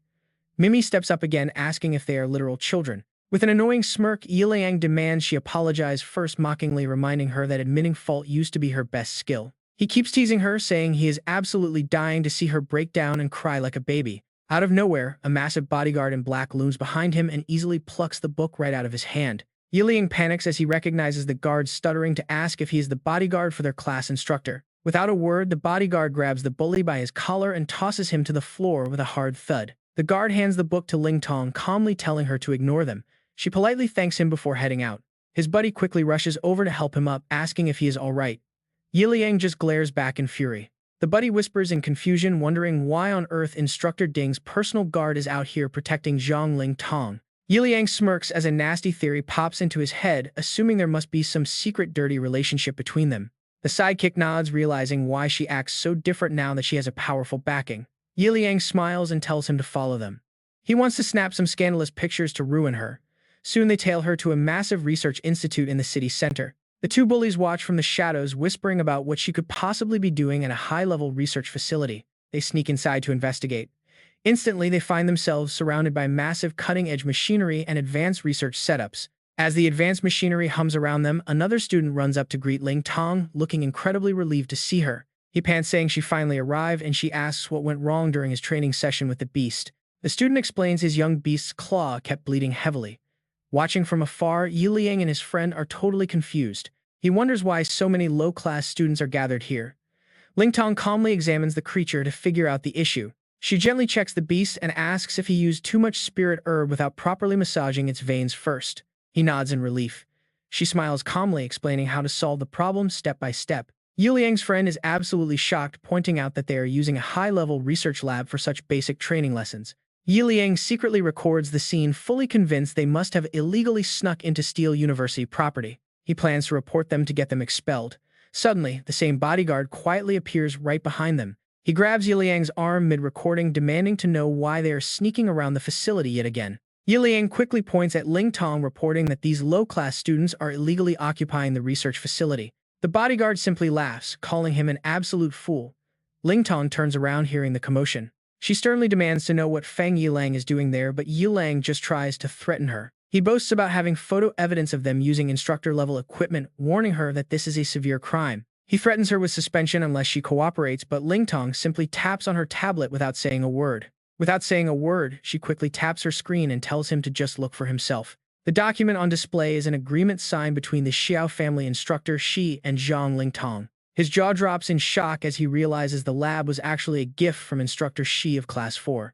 Mimi grabs her hand, urging her not to waste any more time on these idiots since they have bigger things to do. They need to focus on restarting the Purple Blood Heavenly Dragon project. Lingtong smiles and politely walks away. The realization hits Yiliang hard. If she succeeds with the Purple Blood Heavenly Dragon, she will pass without even taking the exams. It turns out a bunch of mentors wanted to recruit her, and this project was the exact reason she skipped class. Look at that. An absolutely massive whaling snail appears inside the lab, leaving everyone in the room completely shocked. Everyone eagerly snaps photos of the giant sand whaling snail, while the proud researcher steps forward to explain his creation. He bred it using a special octoploid training technique, making it significantly stronger and tougher than the original species. The judges nod in approval. Growing this large while keeping its physical balance and stable emotions is actually a decent success. There are 0 physical mutations and its temperament is highly stable, which marks a truly successful breeding process. The researcher smiles awkwardly and asks if their high praise means he will secure a great score at this event. When he asks how many points he actually gets, the judges raise their scorecards together to reveal his final rating. Total shock. He stares in utter disbelief, genuinely believing his own eyes are playing tricks on him right now. What his score is only 2 points. The judges immediately turn to leave while he desperately tries to pull them back. He begs them to wait, asking if there is a mistake, but one of the judges shuts him down with a cold look. This technique was common a century ago, offering almost zero creativity or actual progress beyond a tiny bit of utility. No chance. The judge coldly explains this elite expo is for top trainers and has zero room for mediocrity. The host quickly takes over, announcing the start of the highly anticipated event that only happens once every 3 years. It is the ultimate stage for trainers, and this year, it is hosted at the prestigious 5th-ranked Heavenly Dragon Academy. Located right in the Holy Light base, the host thanks the academy before the camera pans over to the principal. The principal waves with pride, expressing his honor to host the city's finest young talents and wishing them all success. He hopes they secure great rankings and find solid investors, while also thanking Elder Bai for attending despite his busy schedule. Elder Bai steps up to speak, announcing that the competition will proceed with 3 judges scoring the candidates as usual. Outstanding performers will not only win the main prizes of the event but also earn the chance to train under the association. This announcement sends shockwaves through the crowd because honestly, who wouldn't want a shot at the big leagues? Historically, no student has ever reached the highest tier, though the previous prodigy made waves at just 19 years old. He reached the 8th rank at that young age, leaving the crowd completely envious of his sheer, unattainable talent. Just forget it. Even wealthy families cannot buy their way into this program, leaving regular trainers with zero hope. Meanwhile, over at the main observation deck, Chen Gi has already taken his position to keep a close eye on everything. As the crowd enters the venue, they present their tokens and are escorted to the exclusive VIP viewing section. Once settled in their premium seats, they immediately start gossiping about the legendary genius named Shui Tianzhao. It seems the association has not made their move yet, as those stubborn elders always wait to snatch the best talent. If anyone manages to recruit that top genius as a disciple, even the academy principal would have to treat them with utmost respect. Plus, with old Ding absent this time, they have one less rival to worry about, boosting their chances significantly. Hearing their entire conversation from behind, Su Ping calmly walks over to the seating area without saying a single word. As he takes his seat, the surrounding experts turn to stare, deeply curious about this mysterious young man's identity. They wonder how a kid could sit in a spot reserved for a top-tier mentor, assuming the association invited him. Hao Qi quietly glances over and chuckles to himself, glad they are clueless, so they won't compete for Su Ping resources. Absolute despair. Over on the other side, a trainer is losing his mind trying to understand his low score. The judge points out his glaring flaw, explaining that simply painting a pet with camouflage is not a real skill. Besides, any basic sensory scan would expose the pet, immediately rendering this cheap trick completely useless in a real combat scenario. Still, since scouting has some utility, he grants 3 pity points and suggests the man go back and redesign it. Hearing the harsh feedback, the disappointed investor immediately backs out, leaving the poor trainer in a state of absolute panic. Wait, what? The trainer frantically begs his investor to stay, but the surrounding crowd just whispers in disappointment. Let's be real, the grading here is absolutely brutal. Not a single person has scored over 6 points yet. With Elder Bai personally watching over the venue, absolutely nobody dares to use their cheap tricks from previous years. The judge overhears their whispering and glares, reminding them that anyone who fails to get scored before the deadline will be disqualified. Panicked, the candidates quickly wave their hands, begging the judge to check out other stations first while they prepare. The judge sneers in disappointment, wondering if there are actually any competent trainers left in the entire city. Looking for someone useful, Lingdan has been watching from afar this whole time, and she suddenly speaks up. Everyone around her immediately turns to look at the speaker. Her eyes remain steady, and her voice carries absolute unwavering confidence. Please come check this side out, she says as whispers erupt around her. Who is that? Is she just trying to show off? She's pretty reckless. That strict judge can't help but admire her courage and tells her to lead the way. Soon the 3 judges follow closely behind. Walking toward her research display, the curious crowd tags along, although some people already start to scoff. This hall looks so cheap with zero high-tech vibes. Compared to our side, this place is basically a joke. It is literally a slum, so what could she possibly achieve here? Hearing this, the head judge's expression instantly darkens. He coldly warns her that if she is just looking for a sympathy high score, she should quit right now. But Lingdong confidently brushes his warning aside. Do not worry, she says, I have no such intention. Here we are. Pointing toward her pet beast, she reaches out and takes a glowing purple test tube directly from Mime's hands. Everyone stares at her, moves completely clueless. What is that strange liquid, and what is she planning to do with it? It is purple blood. Lingdong's eyes turn razor sharp as she pops open the tube and holds it up for everyone to see. Look closely, she says, as she pours the liquid over her pet. She explains this is an untrained level 4 baby dragon beast. Ling Don and Mai Mei put on their gloves, sharing a confident smirk as if they already know their hard work will pay off. Together, they stretch their hands toward the beast and activate their technique, the dragon blood vein reconstitution method. Instantly, the beast begins to glow with a strange purple light, making the judges freeze in absolute disbelief. What happens after absorbing that purple formula? Suddenly, a massive dragon shadow emerges right from the back of the small beast. It is a giant purple dragon radiating terrifying pressure as a massive beam of light shoots straight into the heavens. The sky turns pitch black in an instant. Observers clutch their heads, groaning that the sheer pressure is about to crush them. It feels like something terrifying is waking up. Staring at the purple dragon in the sky, Elder Bai gasps in shock. That is the purple blood heavenly dragon extinct for 9,000 years. But just as quickly as it appeared, the dragon dissolves back into nothingness. The judges stand frozen, rubbing their eyes, whispering that it is completely gone. Even the host is losing his mind, screaming into the mic about whether his eyes are playing tricks on him. Meanwhile, Ling Dong is calmly taking down notes. Mei Mei just scratches her head, sighing that this is way below her expectations. She thought the beast would grow much larger than this. Nearby Feng Shu and Yi Liang narrow their eyes in suspicion. What was that fake show? Everyone knows reviving ancient dragon blood is impossible. Ling Dong's results probably amount to nothing. The two rivals share a smug grin, knowing that with the incredibly high standards of this year's competition, she is guaranteed to get a trash score. She made a scene just to embarrass herself, but then the instructors react. They start yelling at the director to rewind the footage, immediately desperate to see who bred that mythical dragon beast. Move aside, let me see first, she's mine. This chaotic reaction leaves Feng Shu and Yi Liang completely dumbfounded. The camera cuts straight to Ling Dong. The host announces that the top instructors from the Heavenly Dragon Academy are watching, are extremely interested in her. They demand to know her identity, surprised to find a hidden genius within their academy. Wait, it is her. Isn't she that low-tier student from Class 8? How did we miss this kind of talent? That crafty old ding really hid this treasure well. Her name is Zhong, something right. They immediately look up her info. They pull up her profile instantly. She is 17-year-old Ling Dong, and she is already a level 6 breeder. Her file lists hobbies like analyzing ancient texts and breeding. Right away, senior masters start throwing massive offers at her.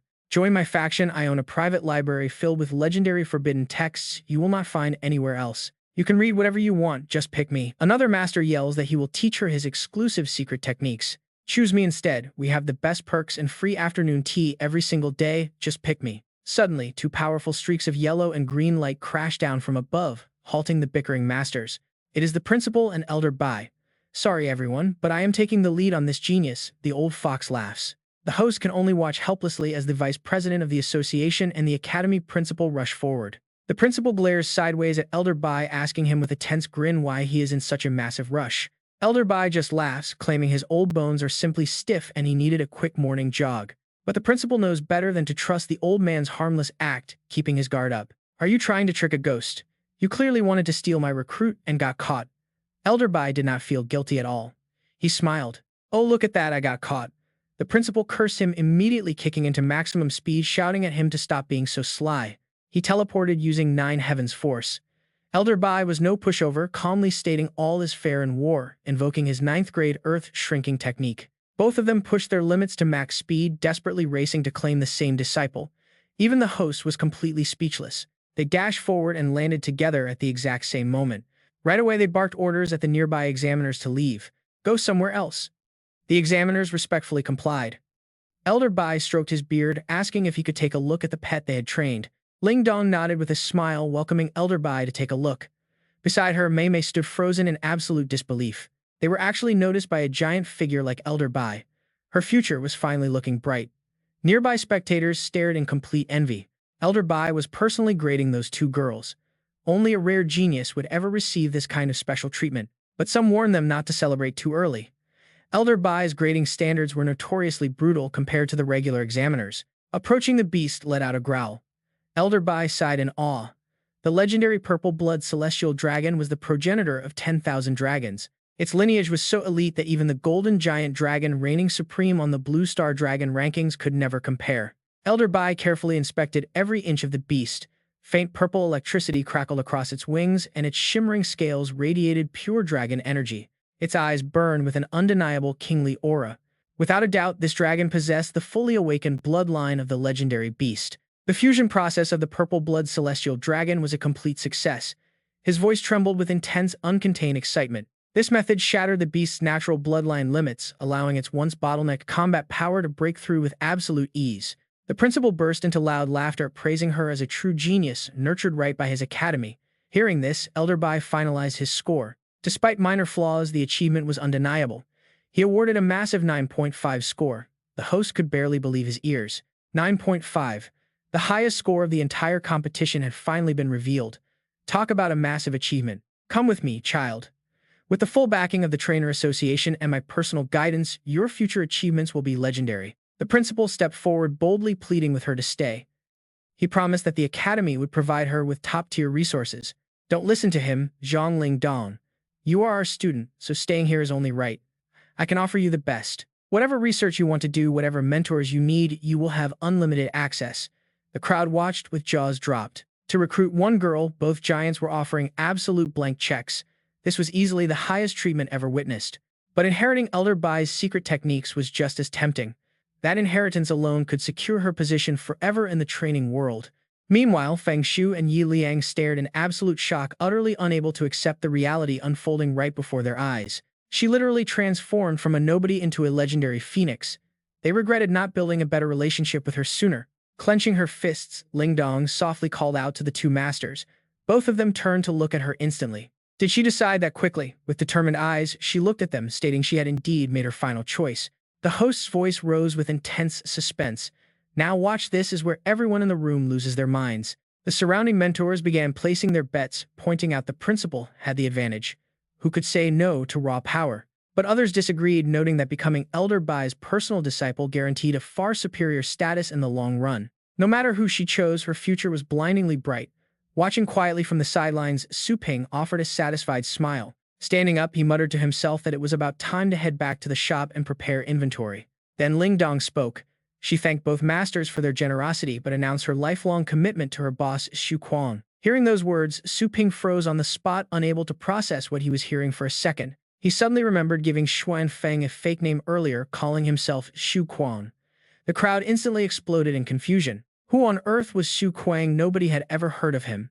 They ordered immediate background checks on this mystery person. They demanded every scrap of information on him within 10 minutes. The host frantically announced that the venue was losing control. After Zhongling Dong chose an absolute stranger, the entire arena went wild. Su Ping reluctantly cleared his throat and raised his hand. He awkwardly announced that he was probably the person she was referring to. Instantly, every camera in the arena swung toward him. He looked incredibly young.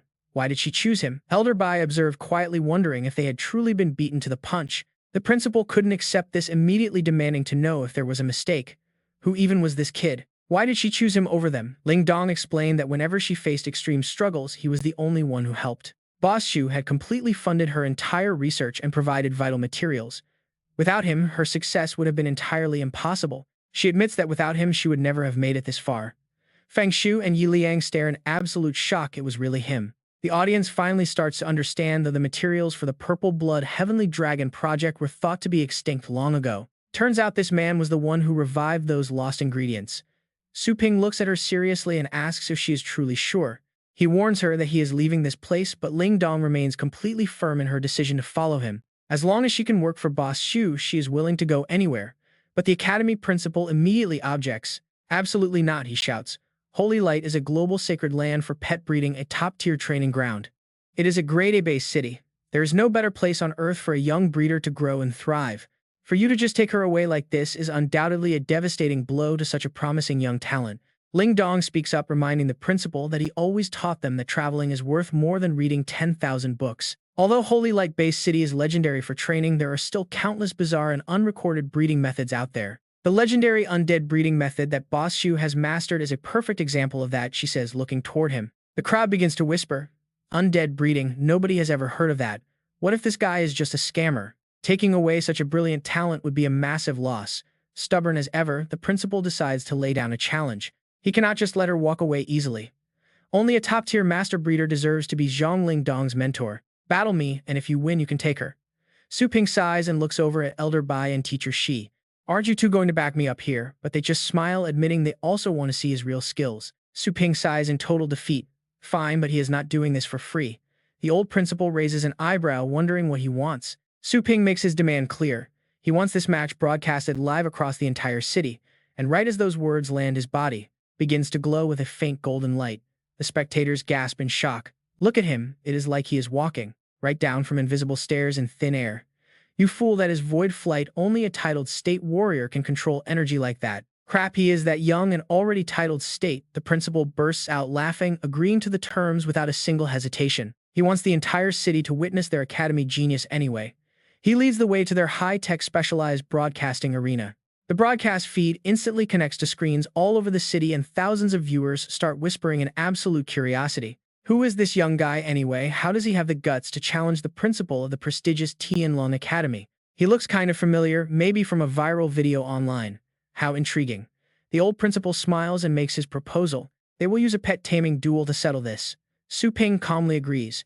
Right after massive iron cages are brought out, the beasts locked inside look incredibly ferocious, sending a shiver of terror straight through the crowd of spectators.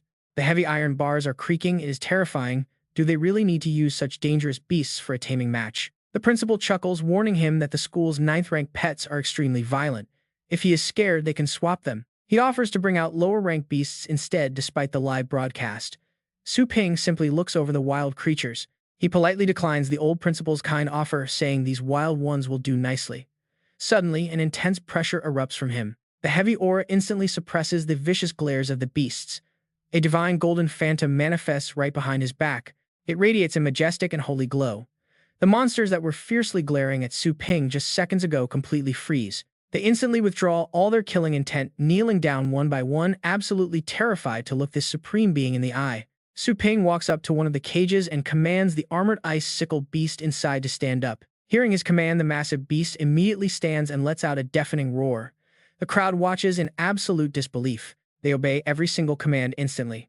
Without even lifting a finger, he has completely tamed these wild 9th-ranked beasts. How on earth did he pull that off? Could this be the absolute peak of beast taming? Elder Bai speaks up. It is not just about taming them, he explains. Even though these school pets are all around the same level, their natural talents still differ. With just a single glance, he picked the one with the absolute highest comprehension. The broadcast host nods in agreement. Incredible, the battle between masters has already begun in the smallest of details. The old principal lets out a smug chuckle, whispering that while the ice beast has high potential, his own choice is no joke. He unleashes his energy to power up his blazing fire spirit pet. Watching this, the broadcast host frowns in concern. Pitting a fire spirit beast against an ice sickle beast is a classic elemental clash of fire and ice. But choosing a fire pet when the opponent already has an ice type looks risky. Is the principal acting a bit too reckless? Elder Bai explains that dragon-type moves don't just ignore elemental counters. On top of that, their overbearing bloodline is so wild it can make up for any gap in natural talent. With the right training, they can easily suppress that armored ice scythe beast. He narrows his eyes and continues, the most critical thing of all is that the main specialty of the Heavenly Dragon Academy is dragon-type pets. Their dragon sleep spirit art has amazed countless association experts. The principal laughs in agreement, admitting that absolutely nothing gets past the vice president. That secret dragon sleep technique was meant for Zhang Lingtong once he took her as his disciple. Suddenly, he pulls out a bag shaped like a Bagua diagram. With a knowing look, he tells Su Ping to prepare to have his mind blown. He raises his hand and calls out for the 100-year dragon bone. Instantly, a massive skeletal vertebra materializes, and the principal quickly begins the engraving and refining process. The bone pieces are instantly consumed by a green flame, and as the skeleton dissolves, a dragon's silhouette starts to materialize. The host gasps in absolute shock. A dragon's soul is actually flickering inside that dragon bone. It is completely unbelievable. The other instructors smile knowingly. A century-old dragon bone is an extremely rare treasure. Once used, it is gone forever. Talk about going all out. How long has it been since they saw the principal get this serious? Zhang Lingtong is definitely going with him. The massive green dragon phantom instantly fuses into his pet. The crowd shudders at the sheer pressure of it. That aura is so oppressive, it is impossible to imagine how insane the upcoming battle will be. But wait, what about the other side? Why is there absolutely no movement from them? Su Ping is just calmly feeding herbs to his pet. Take it easy, buddy. Don't choke. The host is thoroughly confused. The young contestant is feeding his beast a massive amount of Buddha heart grass. This herb slightly increases a pet's comprehension. By feeding it so much, does he expect the armored ice scythe beast to learn a skill on the spot? Is he seriously aiming for a mid-battle breakthrough? Su Ping looks at his pet's status panel and smiles. Perfect, this should do it. Suddenly, he extends his hand. A bright blue magical energy erupts around him as he bellows out lightning Dao seal engraving. The moment he speaks, a massive black vortex tears open in the sky. The The host is utterly bewildered by the sudden change. What on earth is happening? It was a perfectly clear day, so why are there sudden thunderclaps? Even the usually calm Elder Bai is staring in shock. Could this actually be the legendary Saint Spirit sigil? Su Ping roars, triggering the seal as lightning begins to cascade down. Arcs of brilliant blue lightning rain down from the heavens, striking his beast directly. He immediately follows up with his next move, unleashing lightning spell 766 Shadow Blink.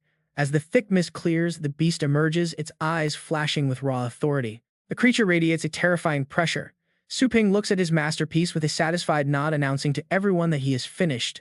The crowd is completely lost. It happened so fast. The host can barely process it and asks if his training is already over. Wait, she wonders, is the young trainer really done already? She immediately announces that both pets are fully prepped. The blazing fire spirit dragon and the armored ice scythe beast are ready to roll. The training speed is a dead tie, but the spectators find it incredibly strange. Sure, it was fast, but that armored ice scythe beast does not look any different. Skeptics whisper that this young masterclass trainer might just be all hype. Youth has its perks, but actual training takes time. It is not something you can just rush through. His experience and technical depth still cannot compete with the Academy's principal. Exactly. If he could actually transform that weak beast, then maybe he'd stand a chance. But this is just impossible. But Elder Bai is thinking otherwise. The raw lightning energy Su Ping just summoned was definitely not ordinary electricity. It was something incredibly close to the pure origin of the lightning element. He looks over at the young man, realizing something big. Only trainers with Saint Spirit potential can even touch that origin. Su Ping, he muses, I thought you were miles away from that level. But you are actually right on its doorstep. The female host snaps everyone back to reality, loudly announcing the start of the match. It is time for the most thrilling part of the event. Round 1 begin.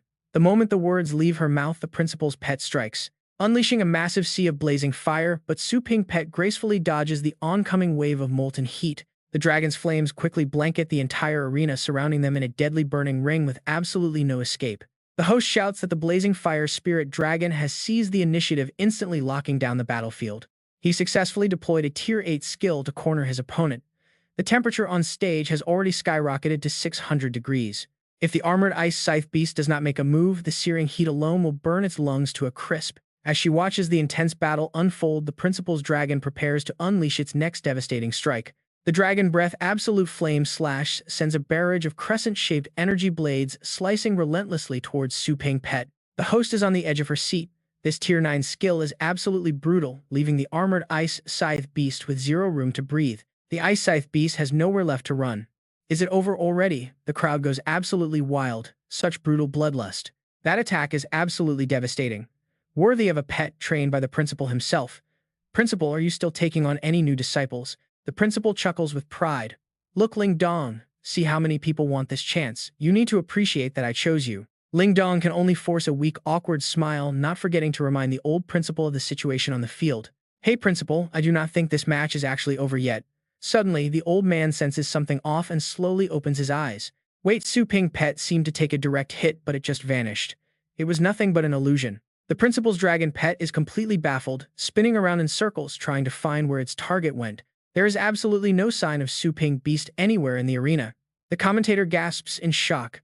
The armored ice scythe beast has vanished. Su Ping simply flashes a highly confident grin, giving them a quick casual hint it is right here. Suddenly, a violent gale sweeps out of nowhere, instantly putting out the sea of fire.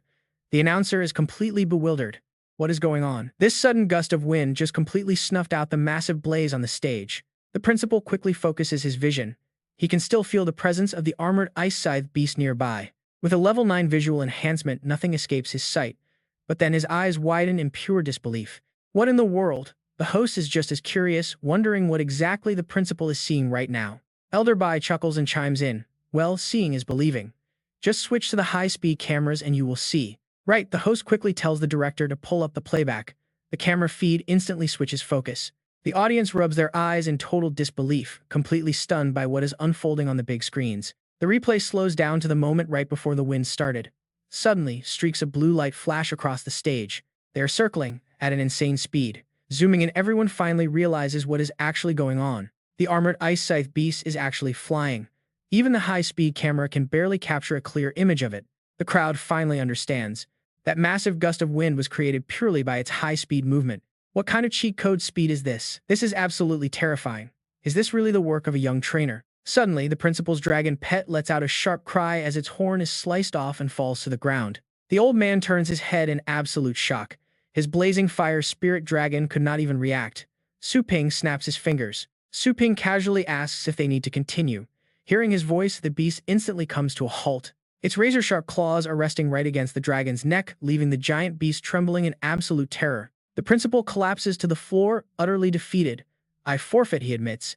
The host announces a crushing victory. The armored ice scythe beast wins in an absolute landslide. The host calls out Shu Kuang as the winner, but Elder Bai interrupts. His name is not Shu Kuang, Elder Bai announces to the crowd. He actually comes from Longjiang-based city. His real name is Su Ping. Hearing this, the young man just smiles. As Su Ping's face appears on the big screen, the stadium erupts into murmurs.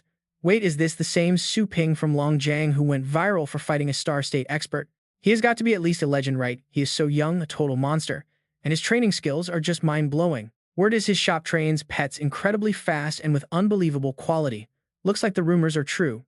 The crowd is buzzing. The principal is strong, but he is just no match for Su Ping in combat or training prowess. There is absolutely no comparison. Su Ping is without a doubt the absolute perfect master for young Ling Dong. Mei Mei gasps in awe. Wow, I had no idea he was this incredible. The senior student grins proudly. He told everyone he was special. Right then, a system notification pops up. City reputation goal reached 100%. Congratulations, host, on completing the mission. Claim your reward, a 50% discount coupon for the Chaos Spirit Pool. Su Ping smiles and taps the screen to claim it. Done.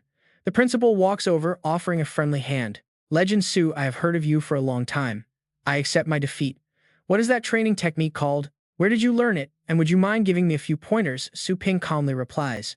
It is called the Thunderpath Imprint, something I accidentally stumbled upon. I can use it, but I cannot teach it. The principal looks pretty disappointed.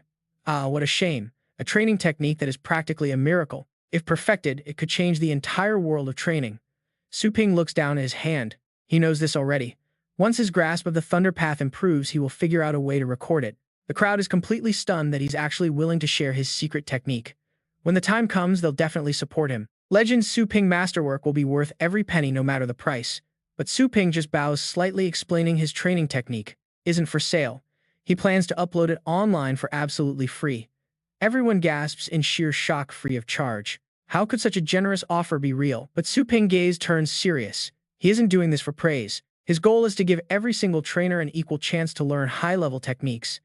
His senior is so deeply moved that he bursts into tears, crying out that he'll follow boss Su Ping to the grave. Nearby, Mimi is just as emotional. She tightly grabs Zhang Lingtong's hand, urging her to quickly bow to her new master and not keep him waiting. Zhang Lingtong nods, telling her friends to take care. Mimi giggles, saying she's already got several grandmasters reaching out to her. Elder Bai walks over with a cup of tea, instructing Zhang Lingtong to kneel down and perform the official discipleship ceremony. He sternly reminds her that she must serve her master like her own father, tending to his every daily need. Zhang Lingtong kneels on one knee, holding the tea and promising to obey, but Su Ping simply takes the cup from her. He tells her that such grand ceremonies are completely unnecessary, leaving both of them staring at him in utter confusion. He explains that he's barely older than Zhang Lingtong, and her rejecting everyone else already proved her absolute resolve. He gently sips the tea, adding that he's fully capable of taking care of himself. But Elder Bai sternly protests. Traditional rules dictate that a master is a father for life. But watch what Su Ping does next. He just grins, reaching his hand out to her. He declares his only rule is to break old traditions. Today, she won't kneel to him nor to anyone else. Elder Bai can only watch as Su Ping looks at Zhang Lingtong, telling her what working with him actually means. Her only job is to focus entirely on what she does best until she becomes a true one of a kind. He asks if she has the courage to accept. Zhang Lingtong hesitates for a second and steps forward with determination. She takes his hand firmly, accepting his offer. Elder Bai sighs, letting them have their way. Suddenly, Su Ping grins. He points at his new disciple, telling Elder Bai that with her help his research is about to accelerate. His Thunder Dao heart and ancient training techniques will be cracked soon, making his upcoming thesis an absolute masterpiece. Elder Bai instantly sees through him, asking if the brat just wants to learn Spirit Awakening.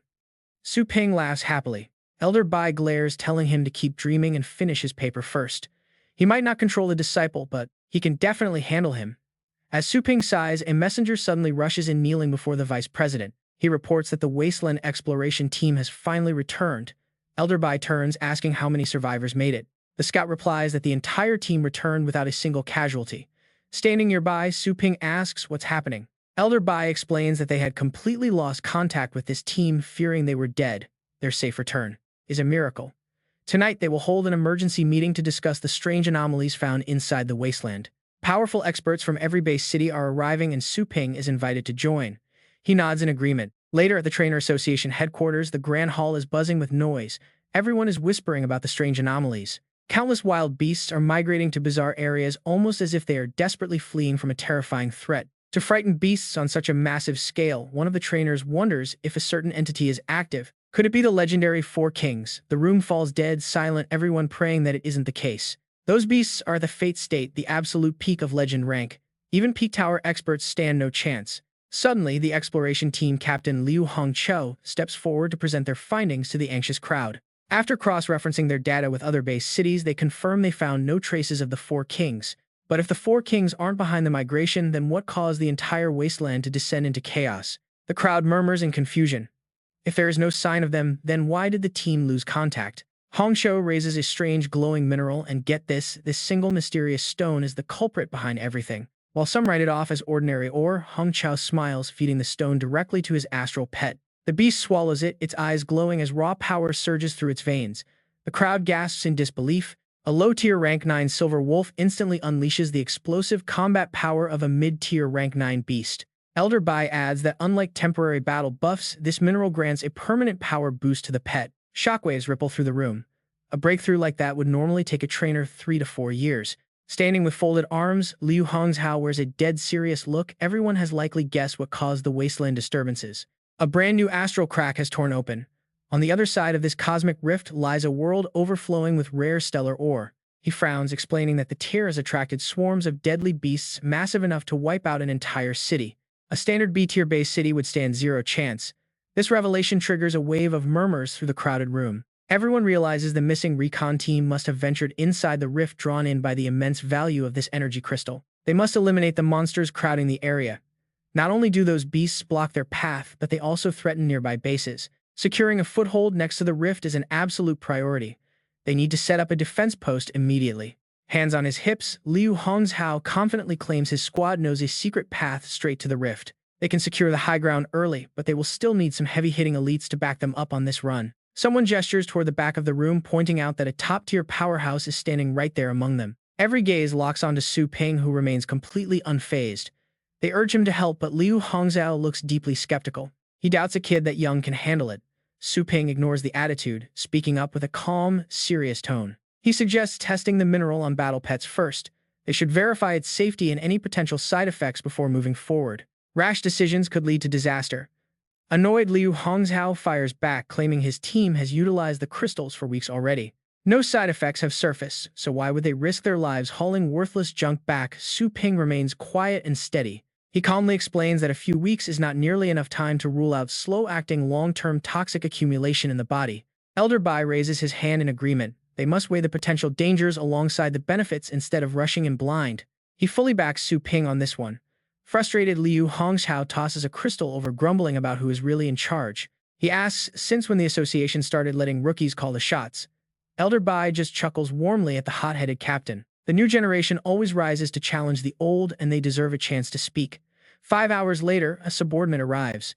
Holding the test results, he announces that the association has officially classified the newly discovered mineral as an energy crystal. After running dozens of rigorous lab tests, they found absolutely zero harmful components or negative side effects. Liu Hongqiu smirks triumphantly.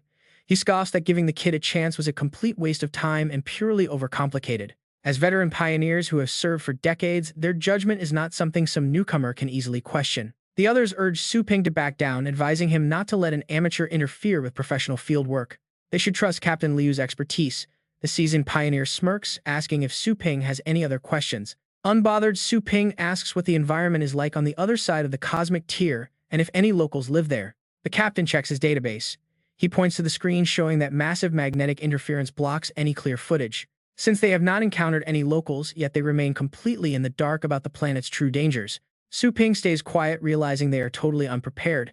Still, he needs to identify this realm to locate it in the system. If he can pin down its exact layout, he can safely search for it inside the system's breeding grounds. Valuable resources require careful planning.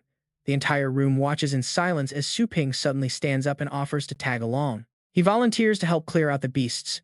Liu Hongzhao laughs out loud, mocking the kid for being incredibly naive. He cannot even detect a sliver of energy from Su Ping, so he requests 15 titled battle pet masters instead. He wants top-tier experts for this mission. Elder Bai simply smiles, noting that the captain has been away from the city too long. Spending so much time out in the wild wastelands has left them completely out of touch with recent local developments. Gesturing towards Su Ping, Elder Bai reveals that this young man is actually their newly registered legendary tier battle pet master. Stunned Liu Hongzhao is absolutely speechless.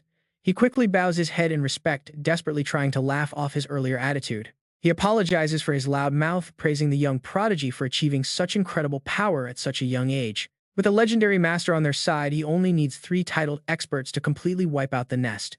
Elder Bai nods, promising to assemble the team by tonight so they can rest up and prepare for the journey. They will depart first thing tomorrow morning. The next day, a high-tech fighter jet glides low over a vast crimson forest. The pilot announces their arrival, cutting through the heavy silence of the cabin. Yin Xiao scans the area below. He asks Captain Liu if the rift is really hidden here, since satellite imaging failed to pinpoint its exact location. Hanling notes that flying straight in seems incredibly reckless if they were supposed to take a quiet, stealthy route. Meanwhile, Hongzhao stands aside with crossed arms, explaining that the spatial crack is hidden in a deep cave invisible to satellites. It is completely normal since there is a thick jungle below where anyone walking could easily get lost. He smiles warmly at them. Having worked for the association for decades, he asks if the titled experts doubt him. Su Ping frowns, sensing he is hiding something. He wonders if this man is hiding a secret, and honestly, his gut is usually spot on. Suddenly, a laser targeting beam shoots up. Someone screams about an enemy attack, warning everyone to scatter as they abandon the targeted aircraft. Hongzhao orders them into battle. Hanling gasps in shock. Her armor, capable of blocking low 9th rank beasts, is pierced clean through by a single shot. A pack of wild beasts charges straight toward them. Opening their massive jaws, the monsters begin firing lethal laser beams everywhere. Yin Xiao grits his teeth at the overwhelming numbers, asking Hanling to defend while he attacks. She quickly raises a massive shield. Yin Xiao unleashes his 100 slashes punch, sending a devastating barrage of sharp energy crashing down onto a nearby tree. But the creature pokes its head out with a smug grin. Yin Xiao scoffs in frustration at how incredibly slippery these monsters are. Hanling notices something strange. That powerful slash of hers, which easily cuts through solid steel, only leaves a tiny scratch on the trees. Those trees are definitely not normal. Suddenly, beasts leap from behind Yin Xiao, making Hanling freeze in horror. Su Ping yells a warning to watch their backs, but more monsters swarm from the shadows and pin him down completely. Yin Xiao struggles against a tail wrapped around his neck, shouting that Senior Su should not worry about him and Hanling. They are high 9th rank battle pet warriors, telling Su Ping that he needs to worry about his own safety instead of theirs. Hanling complains as she fights, pointing out that aerial combat leaves them wide open like sitting ducks while the enemy hides. Hongzhao suggests they split up to easily clear out the wild beasts. Yin Xiao agrees, stating he has had enough already. They can clear the area and regroup. Yin Xiao agrees, saying he has had enough, while Hanling gets ready to fight. She summons her pet to tame them, but Su Ping tries to stop them, warning that splitting up is far too dangerous right now. A firm voice assures Su Ping they have gathered enough info and can easily handle this, dismissing his warnings completely. He hopes they are right. His gaze turning icy, Su Ping summons his loyal battle pet, calling out Little Skeleton to end this quickly. The skull pet releases a dense wave of chilling, killing intent, charging forward as it wields its dark blade with force. It unleashes a massive strike cloaked in a fiery red aura, slicing through the monsters and instantly severing their heads. Their decapitated heads rapidly regenerate under a mysterious golden glow, leaving the shocked beasts howling in absolute disbelief. Su Ping smirks, clapping his hands together as he offers them another taste of his power. A massive golden crow manifests behind him. The giant phantom mirrors his movements. As several beasts fall through the air, Su Ping raises his clasped hands and yells out. The golden crow swoops down alongside a devastating burst of power that completely obliterates the ground below with a massive explosion. A massive crater is left behind, yet the battered beast still struggles to roar. Su Ping tightly clenches his fists in disbelief. He frowns deeply, wondering what kind of creature could possibly survive that attack. He spots a horn-shaped object on the ground. He wonders if it is a horn or a spike, questioning why these strange, unknown beasts would carry such an odd object inside. Suddenly, a panicked scream echoes through the forest, making him look up. Recognizing Hanling's voice, he calls out to his pet. They need to move fast. Instantly, the two shadows dash forward as a colossal monster looms right ahead of them. Su Ping is stunned to see the giant beast grabbing his companions, lifting them toward its gaping maw with a sickening grin. Gritting his teeth, he unleashes a massive wave of energy, roaring at the beast to get away from his allies. The golden crow strike charges forward, scattering the surrounding beasts in every direction. Only the pack leader remains. It bares its teeth, using its bare arms to block the brutal impact. A massive mouth on its stomach stretches wide, gathering dark energy. It lets out a chilling laugh. Su Ping watches in disbelief as a brilliant streak of crimson light shoots out with explosive force. He instantly summons his battle pets to erect a massive shield. Su Ping frowns, mentally analyzing the fight. The second form of his demon suppressor fist should easily obliterate any newly advanced vast ocean state expert. Yet this savage beast blocked it without breaking a sweat. It is not just incredibly strong. Watching the leader clash with his pets, Su Ping recalls a bizarre detail. Just a moment ago, did that thing actually laugh like a human? Was it just his imagination? Suddenly, the Dragon King lets out a deafening roar, gathering its power. Dragon form spell. The monstrous leader snarls in irritation, violently swatting away the annoying pets as its eyes flash with a sinister icy glare. It speaks in a harsh, grating voice. Are you scared now? Su Ping freezes, unable to believe his ears. In that split second, the beast swings its massive arm, slamming it brutally into the Dragon King. Watching from below, Su Ping smirks.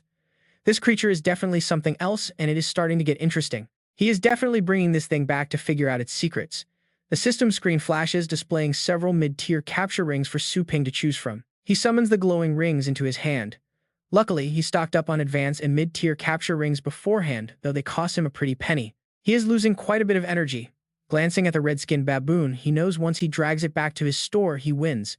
No matter how powerful the beast is, it will have to admit defeat. Suddenly, Su Ping notices two other beasts lurking nearby. They leap out and rush straight toward him. Floating in mid-air and surrounded by the pack, Su Ping retreats slightly and yells out at them. He tells them to get out of his way. Su Ping swings his arm, and the massive golden crow phantom behind him mirrors the movement. The alpha beast, pinned down by his pets, struggles violently to break free. Su Ping quickly spins his hands and yells at the beast to go. The monster watches in shock as a swarm of small rings fly straight toward it. Extending its long tail, it swings hard to shatter them. The rings smash to pieces upon impact, making the beast smirk maliciously. Meanwhile, Su Ping seriously activates his device to send the coordinates. A bright red laser beam shoots out from the device to lock onto the target. From the sky, a blinding flash of light crashes straight down. It lights up the entire sky, leaving the beast dazed as the grip of the pets holding its arms suddenly begins to loosen. The descending beam slams directly into its body, erupting into a violent red blaze. Shrouded in fire, the creature screams in absolute agony. Through the sea of fire, a silhouette appears. The beast looks in shock as the little skeleton suddenly charges forward with its sword drawn. It strikes down hard, but the beast desperately uses its arms to block the blow. Suddenly, the Dragon King and the Black Dragon appear. They gather their immense power and strike together instantly, shattering the sharp teeth lining the beast's stomach as it roars in pain. Gnashing its teeth, the monster flings the sword aside. It clenches its fists in rage at the Black Dragon, just as another light beam strikes. The pets agilely dodge the blast. Growling in frustration, the beast clenches its fists and spots a dark shadow approaching, making it guard up. Raising its arms to block, it roars out that it will not fall for the same trick twice. A powerful punch disperses the surrounding flames. Instantly, the rings fly through the opening. The beast gapes in shock at the cuffs right in front of its face and instinctively closes, its eyes raising its arms to shield itself.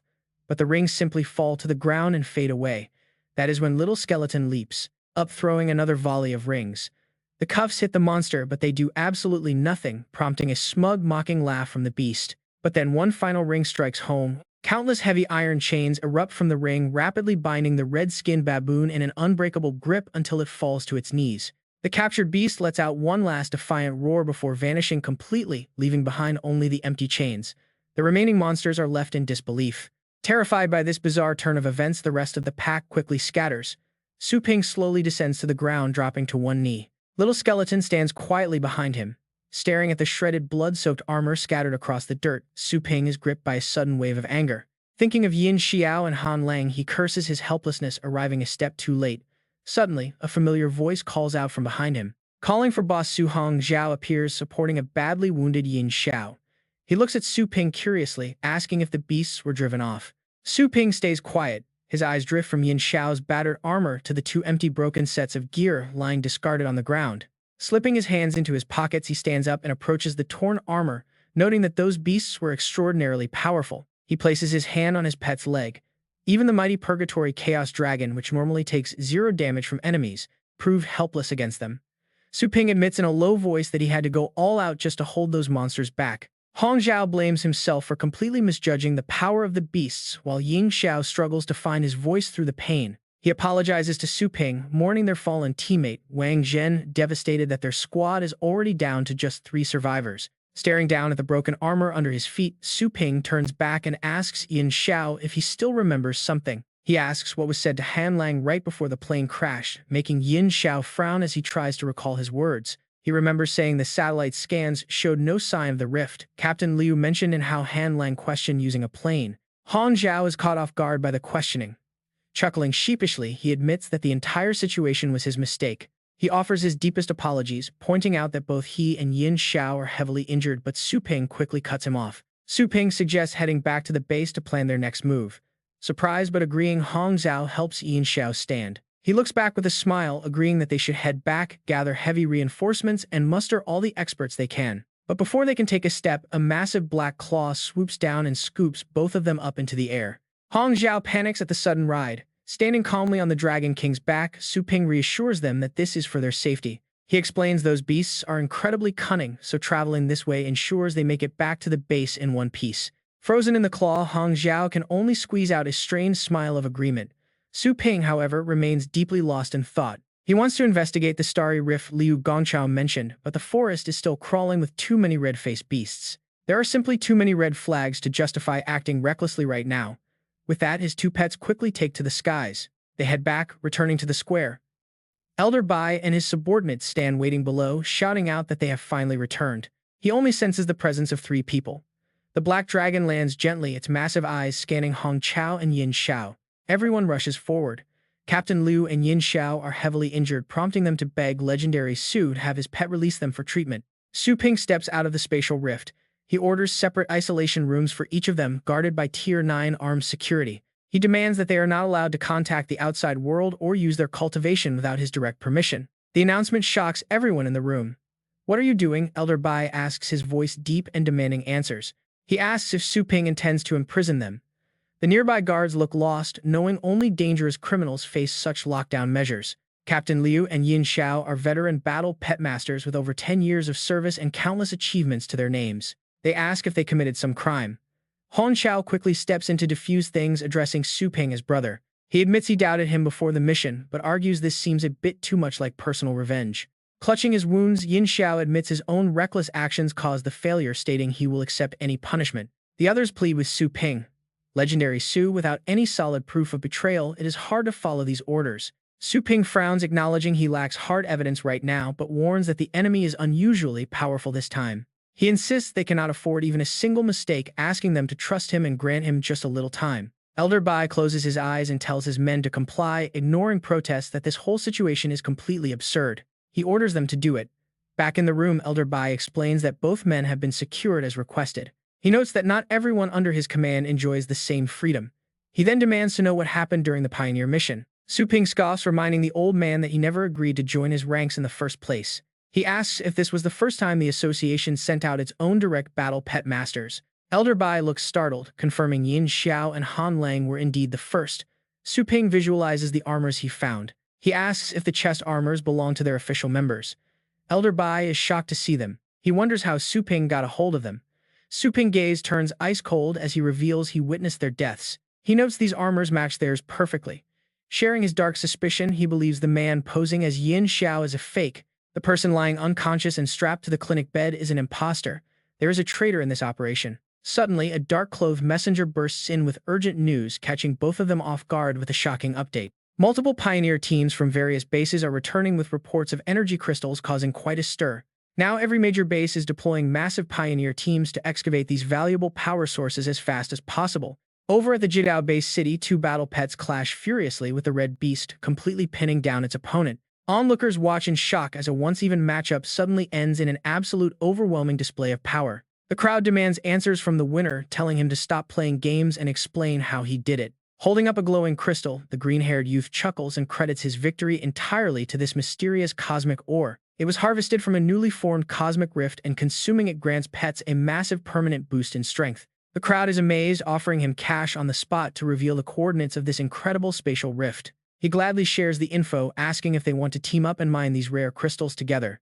Another young man steps forward, eagerly demanding to be counted in while a concerned girl tries to stop him. She warns him that a freshly opened spatial tier could be harboring some extremely dangerous cosmic entities. He shrugs off her warnings, pointing out how even a tiny fragment can grant a massive surge in combat power. He explains that his rank has been stuck at Tier 6 for years, making him undesirable to any elite guild. Valuable treasures that boost cultivation are usually locked away in Federation vaults out of reach for ordinary people like him. Waving off her concern, he declares that a small risk could save him 30 years of slow, painful cultivation. Calling it a gift from heaven, he promises to bring back extra crystals before heading toward the massive city gates. Guards block the registration exit, stopping the eager crowd in their tracks and sparking immediate confusion and outrage. The officers announce that the Blood-Red Forest is now a forbidden zone by order of the Trainer Association.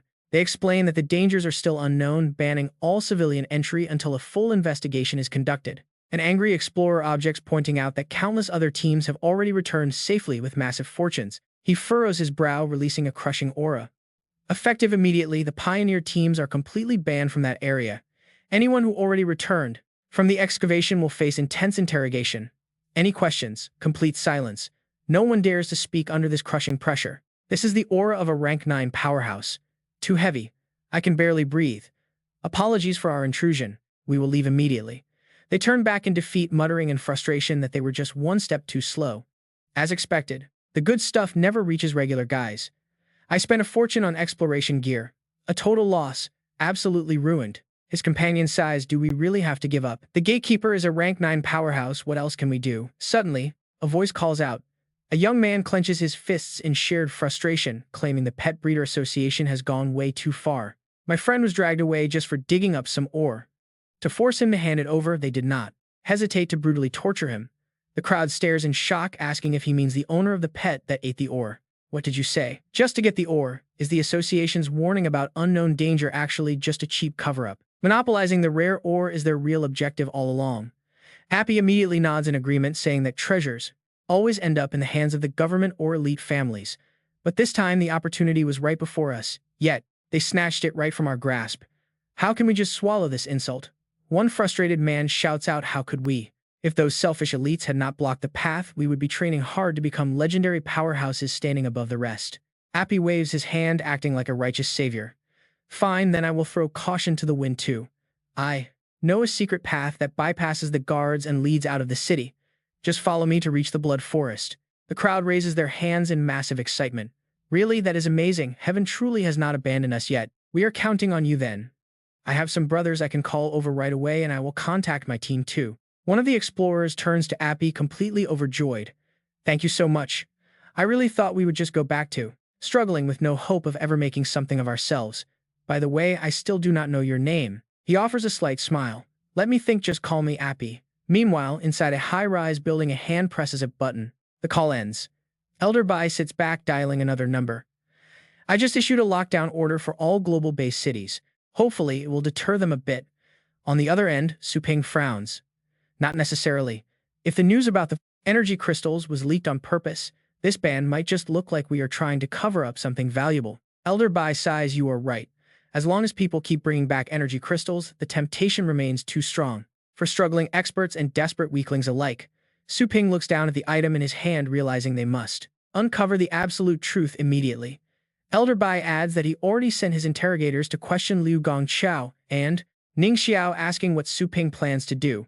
Su Ping calmly replies that he has his own prisoner to question. He unlocks the chains from the alpha beast.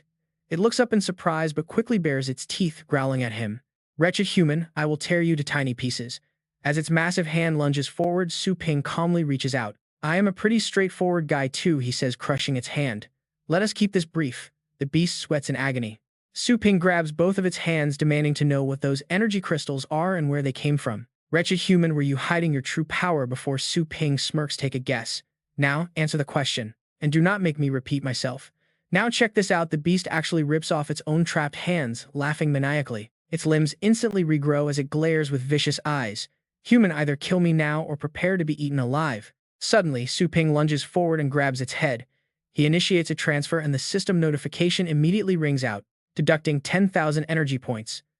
Su Ping lands behind the beast, leaving it thoroughly confused about what he is planning next. Suddenly, a crowd of customers appears right in front of them. Wow, the humanoid battle pet looks incredibly cool. "Boss, Sue is this. Your new stock. When did you get back?" The beast stretches its claws toward the customers with a sinister grin, seeing them as easy prey. Suddenly, a sword flashes through the air, slicing right through its hand. Anna walks over, complaining that letting customers end up in danger is a pretty terrible marketing strategy. Su Ping sighs helplessly, "Just make sure not to kill him. We still need your soul-scouring technique to pull his memories." Su Ping looks at the trembling red beast before them. It is time for the usual routine. He glances at Anna, offering 2 employee points to extract the beast's memories. "Make it quick. I need this immediately," he says. But she calmly refuses, saying she cannot follow orders this time. Su Ping frowns. "What do you mean? A beast like this should be incredibly easy for you, right?" Hearing this, Anna merely offers a knowing smile. "For me, it is naturally easy, but for you, it is nearly impossible. You only came to me because you ran out of options, right?" She calmly continues, stating that the bargaining power is no longer in his hands. This transaction will cost him 20 points. Joanna holds up 2 fingers, adding that if it is a problem only she can solve, the price will double every single time. Su Ping smiles, calling her incredibly naive. As the store manager, the employee guidelines clearly state she must obey his direct orders. Since employees must obey the boss, he asks if she is not at all worried. He might just deduct her points. Joanna chuckles, reminding him that obeying the store manager only applies to the actual business operations of the pet store. Right, the supreme, wise, merciful, and almighty system immediately pops up to confirm exactly what she just said. Absolutely. Su Ping stands there completely stunned. She teasingly explains that while he was away, she thoroughly analyzed the rules. She has figured out the laws established by the supreme power. She is only an employee, not his personal slave. She even calls him a cheap boss. Su Ping is speechless. She's actually teasing him. He tells the system to look at her smug face. Instead, the system tells the host to grow up quickly and stop relying so heavily on others to solve his problems. Besides, she is absolutely right. The system then requests that he refer to it as the supreme, wise, and merciful system. Su Ping tells the system to stop being ridiculous. He warns Joanna that if she ever becomes his slave, she better not complain. A moment later, Su Ping calms down. Joanna's first quote is 20 points, the second is 40, and the third is 80. With only 3 requests, her points will easily exceed 200, which satisfies the requirement to become an outstanding employee. In other words, if he cannot get stronger after having Joanna solve 3 difficult problems, he will have to send her back to the Divine City. Their contract will end. Joanna looks pleased, and her expression shows she is fully determined to make this deal. The red demon is terrified by the blinding light and immediately turns to flee, groaning in pure panic. But before it can even take a few steps, it gets struck from behind and collapses, screaming while desperately trying to crawl. After a brief roar, Joanna suddenly appears in front of it to search its soul. Meanwhile, in another place, someone feels a sudden jolt. The people around notice and step forward to ask if Han is all right. He rubs his head and tries to reassure them. He tells them he is fine and firmly orders everyone to keep moving. He looks down to hide his bloody red eyes. He cannot believe there is such a powerful cultivator among humans. Clenching his fists, he tries to sense that energy again. Is that direction Longjiang-based city? Suddenly, the red demon's body explodes. Su Ping asks Joanna if she just killed it. Joanna thoughtfully replies that some force seemed to recognize her.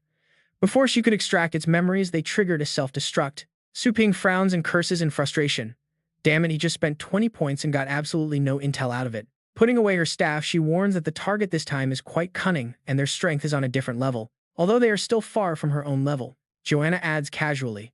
Su Ping glances at her with a flat stare. He says he already knows this. If there is nothing else, he wants to apply for a refund. She helplessly interrupts, telling him not to rush. To make up for it, she will answer another question using her ancient knowledge. Hearing this, Su Ping rests his chin on his hand and thinks it over. Finally, he remembers a certain mysterious stone. After a brief moment, he opens up an image of that stone. He says they call this thing an energy crystal. We call this an energy crystal, and eating it can make your power skyrocket. Many battle pet warriors are lured by it, risking their lives to mine it. Where does this mineral come from? Tell me its origin. Joanna finds this hilarious, covering her mouth with her hand. Mining a mineral? Is he playing dumb, or did he lose his memory? Su Ping gets annoyed, urging her to stop speaking in riddles. Many innocent people have already died because of this thing, and who knows how many more are on their way to their doom right now. She looks straight at Su Ping and answers. You have secretly eaten plenty of similar things at our place. Did you really not recognize them, or rather, the raw materials are identical? She asks mockingly if he finds it too hard to accept. Hearing this, Su Ping is shocked and widens his eyes. Similar things. He tries to remember past ingredients. Su Ping hesitates, asking if she means these energy crystals are actually man-made. Just then, Su Ping communicator rings. It is a call from Elder Bai. Did he make any progress? On the other end of the line, Elder Bai asks urgently. Something happened. Yin Xiao suddenly exploded and died. What happened? Did you do it? Su Ping is completely stunned. Has his side also been silenced? Elder Bai is shocked. What, your clues have also been cut off? Who could have the ability to do this? He frowns, saying he is not sure, but one thing is certain: someone is setting a trap to lure a massive crowd. Su Ping explained how the monsters slaughtered the warriors, pointing his screen toward the pool of blood.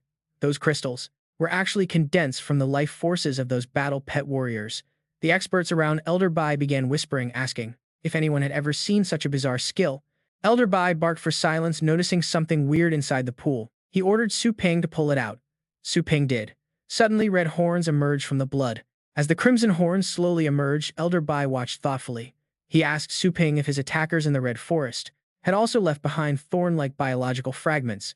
Su Ping nodded instantly, explaining that those thorns were only about the size of a pinpoint. Elder Bai realized that Yin Xiao had also left behind a similar thorn. He admitted he was not completely sure back then, but seeing this red demonic horn confirmed his worst fears.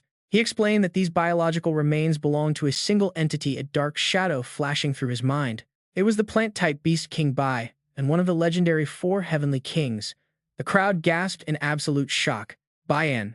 They cried out that it was impossible since the 4 kings were locked away inside the deep abyss. They could never set foot on Earth. Su Ping frowned, questioning how the abyss could possibly hold beings of the fate state. That was the peak level of legendary power, capable of splitting mountains and leveling entire continents with a single step. He wondered what kind of human barrier on Earth could actually hope to trap such terrifyingly strong entities. One of the experts stepped forward with a tense look, explaining that legendary Su had misunderstood the nature of the abyss. It was not a physical prison with gates and walls, but a massive artificial crater located at the northern wild border. Plunging 8,000 meters deep, its lowest floor was connected directly to a crack in the starry sky. In his mind, he pictured Lin Yuan. The cosmic crack led to a brutal planet called the Deep Abyss. That celestial wasteland was the prison for the 4 kings. Hearing this, Su Ping finally realized how the rift was used. He rubbed his chin, pondering this foreign dimension. Yet the mystery of the barrier itself remained unsolved. He asked why they called the crater artificial, and the expert quickly continued his explanation. A massive trench several thousand meters deep could never form naturally, and it was the key to keeping the kings trapped. To keep them from crossing into Earth, a massive sea of stars made of concentrated astral power sealed the rift. A legendary human emperor had sacrificed his own life, pouring his massive power to crush the terrain downward into a seal. Su Ping was completely amazed by this, finding the sheer scale of such sacrificial power absolutely mind-blowing and terrifying. Under that colossal gravitational pressure, any monster attempting to emerge from the crack would instantly disintegrate into dust. But Elder Bai looked deeply concerned, muttering that even the strongest astral energy would eventually dissipate over time. Worse, if the monsters had evolved a way to refine or bypass that astral seal, the barrier would be utterly useless. His voice dropped to a grim whisper. He feared that the rest of the 4 kings had already broken free. If they landed on Earth, humanity was finished. The room erupted in total and utter panic. One expert argued confidently that the entrance to the abyss was guarded by 4 powerful legendary tier battle pet masters. If the kings had made even a single move, those guardians would have sounded the alarm immediately. But Su Ping grew tense. He voiced a dark theory that made everyone's blood run cold. He wondered if those legendary guardians were already dead, replaced by mimic monsters pretending to be them on screen. Meanwhile, in a dark chamber, a pale hand was assembling the exact same thorns Su Ping had discovered earlier. Piece by piece, the fragments of Baiyan were fused together, shedding outer thorns to form a grotesque, mutated head. Baiyan spoke to the mimic monsters kneeling before him, sensing a powerful entity attempting to probe his true self. Extending a slimy tentacle, he passed them a crystal, declaring that this target had finally piqued his curiosity. The target was Longjiang-based city. His minions greedily accepted the stones and bowed in deep reverence. Stroking his tentacle, Baiyan smiled and sent his children away, while back in the room, sheer panic set in. They desperately asked Elder Bai for a plan, prompting him to order an immediate recall of all Vanguard warriors. Anyone who returned from the wildlands after the crystals appeared had to be detained and thoroughly screened. They had to weed out the hidden mimics, including the legendary battle pet masters guarding the deep abyss. He warned that they must expose the energy crystal scam immediately to stop their fighting forces from being depleted. Finally, they had to appeal to the tower, begging for legendary powerhouses to help them verify the grim truth. This the current situation in the abyss. Everyone there had received their orders. Su Ping then spoke up, asking if there was anything he could do. Elder Bai looked at him through the screen. He warned that the enemy on the other side possessed Destiny Realm strength, meaning they were basically like ants to them. Frowning, the Elder muttered that logically the enemy had no reason to hide and play these dirty tricks. He ordered Su Ping to investigate since finding the motive could be the ultimate turning point, and Su Ping readily accepted. With a simple nod, Elder Bai officially ended the call and adjourned the meeting. Standing nearby, Anna teased Su Ping that his world seemed doomed. She offered to step in and solve everything. She guaranteed that in just 40 minutes, she would wipe out both the 4 kings and the 8 kings. Su Ping gave her a look, telling her to keep dreaming. He insisted he could handle this himself and did not absolutely need her help. All he wanted from her was to tag along during heavenly tribulations and bathe in the divine spring. Anna shrugged and decided to play along. She coolly muttered that since he was the boss, he could have it his way. Meanwhile, Su Ping started dialing another number. He recalled leaving Su Lingyue and Xu Kuang under the care of Ye Chenchan's vanguard team before heading off to the light-based city. As the line rang, he wondered which dangerous wasteland they were currently exploring and whether they had run into any trouble. But a second later, they both appeared right in front of him. Xu Kuang waved excitedly, greeting his master. Ling Yue curiously asked when her brother had returned. Su Ping looked at them in complete shock, wondering how they got back so quickly from the wasteland. Ling Yue explained that some bizarre events had been happening in the wilderness lately, so Captain Yi ordered them to stay put. They caught up on everything that had been happening. Su Ping rested his chin on his hand, sinking deep into thought. He realized Yi Chenchan's cautious approach had saved them a lot of trouble. Su Kuang then excitedly chimed in. He credited Su Ping Pet Shop for their strengths, saying that training their beasts there every day brought massive progress. Thanks to this, almost nobody in Longjiang was tempted to risk going to the dangerous wild lands. Ling Yue suddenly pitched an exciting idea. She suggested they expand and open branches in other base cities, lifting her hands as she began counting the potential profits. Ling Yue revealed that neighboring cities were desperately craving their shop's training services, even offering cheap land to attract them. Some local leaders were even willing to throw direct cash investments at them just to win their favor and secure a branch. Su Ping crossed his arms with a confident smirk. He agreed that this was a perfect chance to take their shop global. He teased her, asking when she had developed such a sharp mind for business. Ling Yue blushed from the sudden teasing. She huffed, claiming she had been working incredibly hard while he was away. Su Ping gently patted her head with sibling affection. He told his little boss that he completely trusted her with the expansion and she should just call him when it was ready. Ling Yue narrowed her eyes and playfully complained that he was ruining her hair, though she smiled warmly at him. Suddenly, Su Ping received an incoming call from Zhang Lingtong. He answered it, hearing her concerned voice through the speaker. She anxiously asked if he had faced any danger during his mission, mentioning she had been looking everywhere for him. Su Ping reassured her that although he ran into a few minor hiccups, he was completely fine and currently in another base city. When he asked if anything was wrong, Lingtong got straight to the point, asking if he remembered the Dragon Blood Project. He calmly recalled that it was a special method to enhance dragon-type pets by modifying their ancient bloodlines. She confirmed this in a very serious tone, adding that back then their initial serum batches were highly limited. Back then, they could only modify 1% of the purple blood sky dragon bloodline, but now they had a production breakthrough. This upgrade allowed them to modify more than 50% of the target dragon pet's entire bloodline, a massive leap forward. By her conservative estimates, any modified pet at rank 9 or below would see an 80% boost in combat power. Su Ping was absolutely thrilled by this news. He mentioned they happened to have a rank 9 pet ready for a major upgrade. He asked where she was, and she revealed she was already waiting in his shop, leaving him incredibly surprised by her speed. He wondered how she finished the research so quickly, but Ling Tong clarified that she did not have to start from scratch. She had used his rare reference materials to build upon old research, making the process much smoother once she broke the bottleneck. Su Ping was thoroughly impressed, admitting he had no idea those old documents would turn out to be so useful. He told her to give him 2 minutes to get back, and she casually agreed as he quickly hung up. Turning on his heel, Su Ping rushed off while telling the siblings to watch the place, leaving Xu Kuang rather confused. He asked Ling Yu what their master was talking about, mentioning dragons and genes, but she could only guess it was incredibly powerful. A sudden system notification chimed, deducting 1,000 energy points as Su Ping instantly teleported directly back to his shop. He greeted her warmly upon arrival, leaving Ling Tong completely speechless at his absolute speed before he asked about their next steps. He asks which technology she plans to reboot so he can help gather materials. Zhang Lingtong raises her hand, hesitating over their next step. She admits she has not fully decided on the development path. One option is to continue researching the purple-blooded dragon lineage. This research could ultimately resurrect the extinct ancient species, bringing the legendary beast back to life in the modern world. Her other option is to research pet contracts to unlock the binding chains. Once pets sign this special bond, their powers synchronize. Increasing their power will feed back a portion of that strength to the master.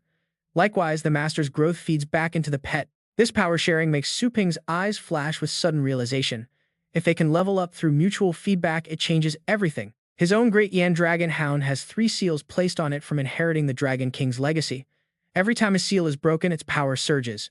The Hound's combat level and raw power will skyrocket. Adding this contract feedback on top would make his pet absolutely unstoppable. With a decisive gesture, Su Ping points forward. There is no need to hesitate. Her next research must focus on the contract path. They must fully master this contract mechanism. Suddenly, outside a massive high-rise building, an apologetic voice rings out. A police officer salutes formally to 4 legendary warriors guarding the deep abyss, offering his sincerest apologies. He reaches into his belt. He pulls out strange handcuffs designed to temporarily lock astral energy, assuring them there will be no permanent harmful side effects. The cuffs will be removed immediately after the inspection. Other officers step forward to lock them up, apologizing to the legends. One warrior chuckles and brushes it off as a minor inconvenience. The officer politely thanks them for cooperating with the investigation. But without warning, a savage beast lunges straight at the officer. Panic strikes. The monstrous shadow looms large against the wall. The floor is quickly stained with fresh blood. A horrific scream echoes as slimy tentacles wrap tightly around the officer's neck. Choking, he reaches out desperately, gasping to notify headquarters. Before he can finish, the vile tentacle pierces directly into his body. This is where things take a truly horrifying turn. A glowing sphere forms inside him, leaving the locked-up prisoners completely paralyzed with fear. The young man rapidly ages into a withered old man. Struggling to press a button on his device, he gasps for them to run. His body shrivels into a dry husk and a glowing crystal drops to the floor. The onlookers stare in shock, but Lin feels a wave of relief. Their savior did not abandon them to die. Feng, however, can only stare blankly at the crystal, realizing it is the fabled energy stone. Lin frantically urges him to stop staring and run. Feng nods quickly, reaching his hand out toward the glowing crystal. Lin turns back in a panic, calling for Ah Hao to flee before the monsters arrive. But then he freezes, staring at Feng in sheer horror. Feng is trying to swallow the crystal. Lin grabs his arm, screaming that the stone is made from human lives. Feng violently yanks away. He snaps, asking what Lin's problem is.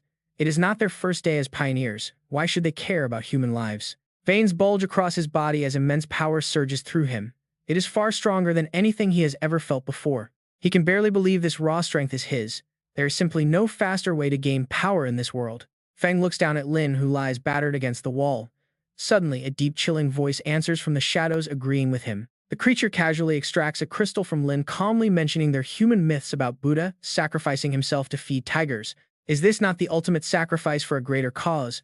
Feng backs away warily, demanding to know what the monster wants from him. The beast bursts into laughter, handing the crystal back to Feng. If he cooperates, there might even be rewards in it for him. Otherwise, he will end up just like the others. Meanwhile, a helicopter cuts through a blinding blizzard over the snowy peaks. A voice directs the pilot to land at the mountain base. 2 passengers step out into the freezing wind, looking highly confused. The junior asks why they are stopping here when the peak tower is at the summit. The senior calmly replies they must walk. Shocked, the young man points out the raging blizzard. But the senior insists this is the absolute rule for anyone seeking an audience. Everyone must make the climb on foot. The youth mutters in frustration, wondering if the tower realizes they represent the Trainer Association. The senior sighs, explaining that status means nothing here. Every single member of the Peak Tower is a legendary rank powerhouse. And here is the catch. The 2 stop as the young man touches a massive invisible barrier blocking their entire path. Realizing it is the mountain's protective barrier, the senior drops to his knees, calling out to the legendary guardian inside. He begs Legendary Drunken, stating they were sent by Elder Bai to help, and requests an urgent audience with the Tower Master. The monster known as the Baian has likely breached the abyss and reached the Blue Planet. Bowing deeply, he begs for salvation. He begs the Legendary Drunken to save humanity, while the old master merely lies back on his giant gourd, watching them calmly. Despite his relaxed posture, another elder in a distant room slams his hand down in pure fury. This is a complete disaster. An assistant reports to Elder Bai that none of his 3 commands could be executed. Worse, a rogue faction has emerged. This evil group is hunting down normal humans to absorb their power. Based on all evidence, the Baian is behind this. The Baian has grown its power, upgrading from shady manipulation in the dark to outright open plundering. The power structure across various base cities is getting completely reshuffled, and the high and mighty families are being torn apart and devoured. Multiple base cities have stopped responding and plunged into total chaos. In the face of this disaster, Elder Bai remains silent, frowning deeply. He asks, did that investigation on Su Ping yield any results? I haven't received a report from him in days. Go check what he is doing. The operator quickly clacks away on his keyboard. Yes, sir, he says, turning to report to Elder Bai that they have located Su Ping. The legendary Su has been constantly traveling between base cities. Elder Bai strokes his beard, wondering if he is running around for the investigation. That makes sense, he mutters, lowering his voice.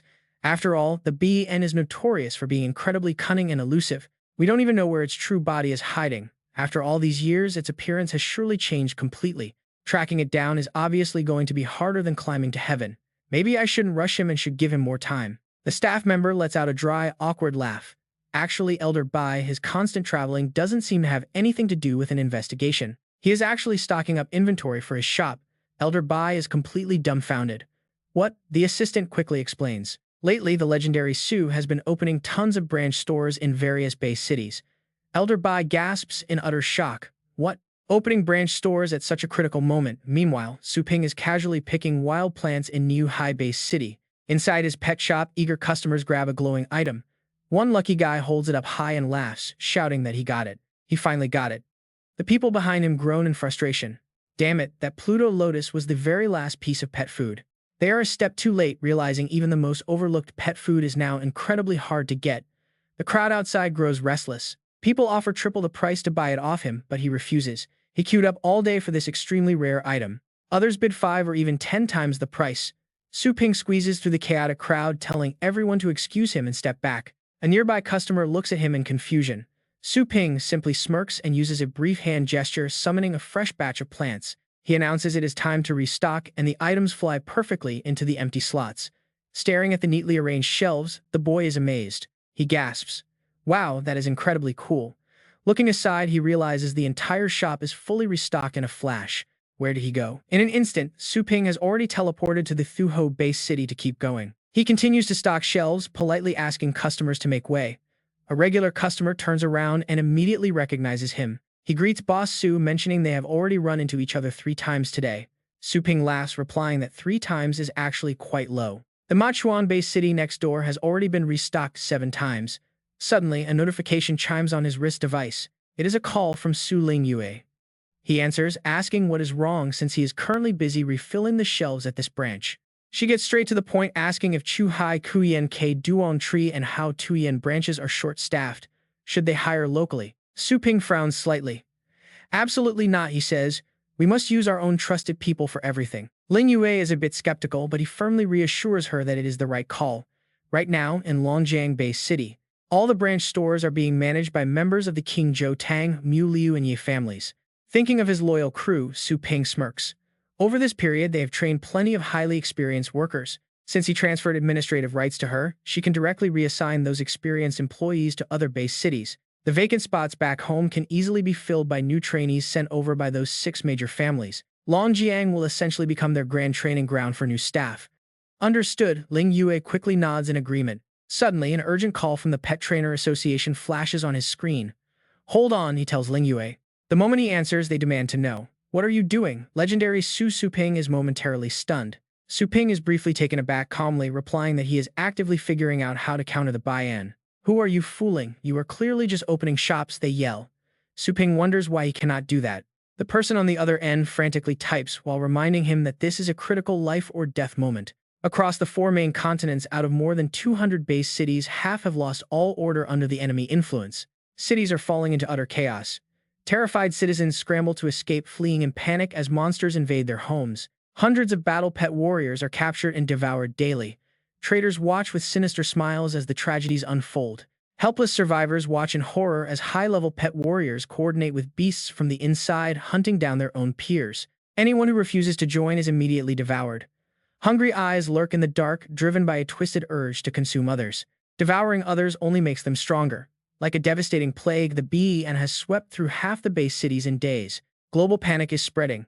The officer stares at him, asking if this life-and-death crisis is really the right time to open shops and get rich. Su Ping strokes his chin, telling them to investigate the departure rates.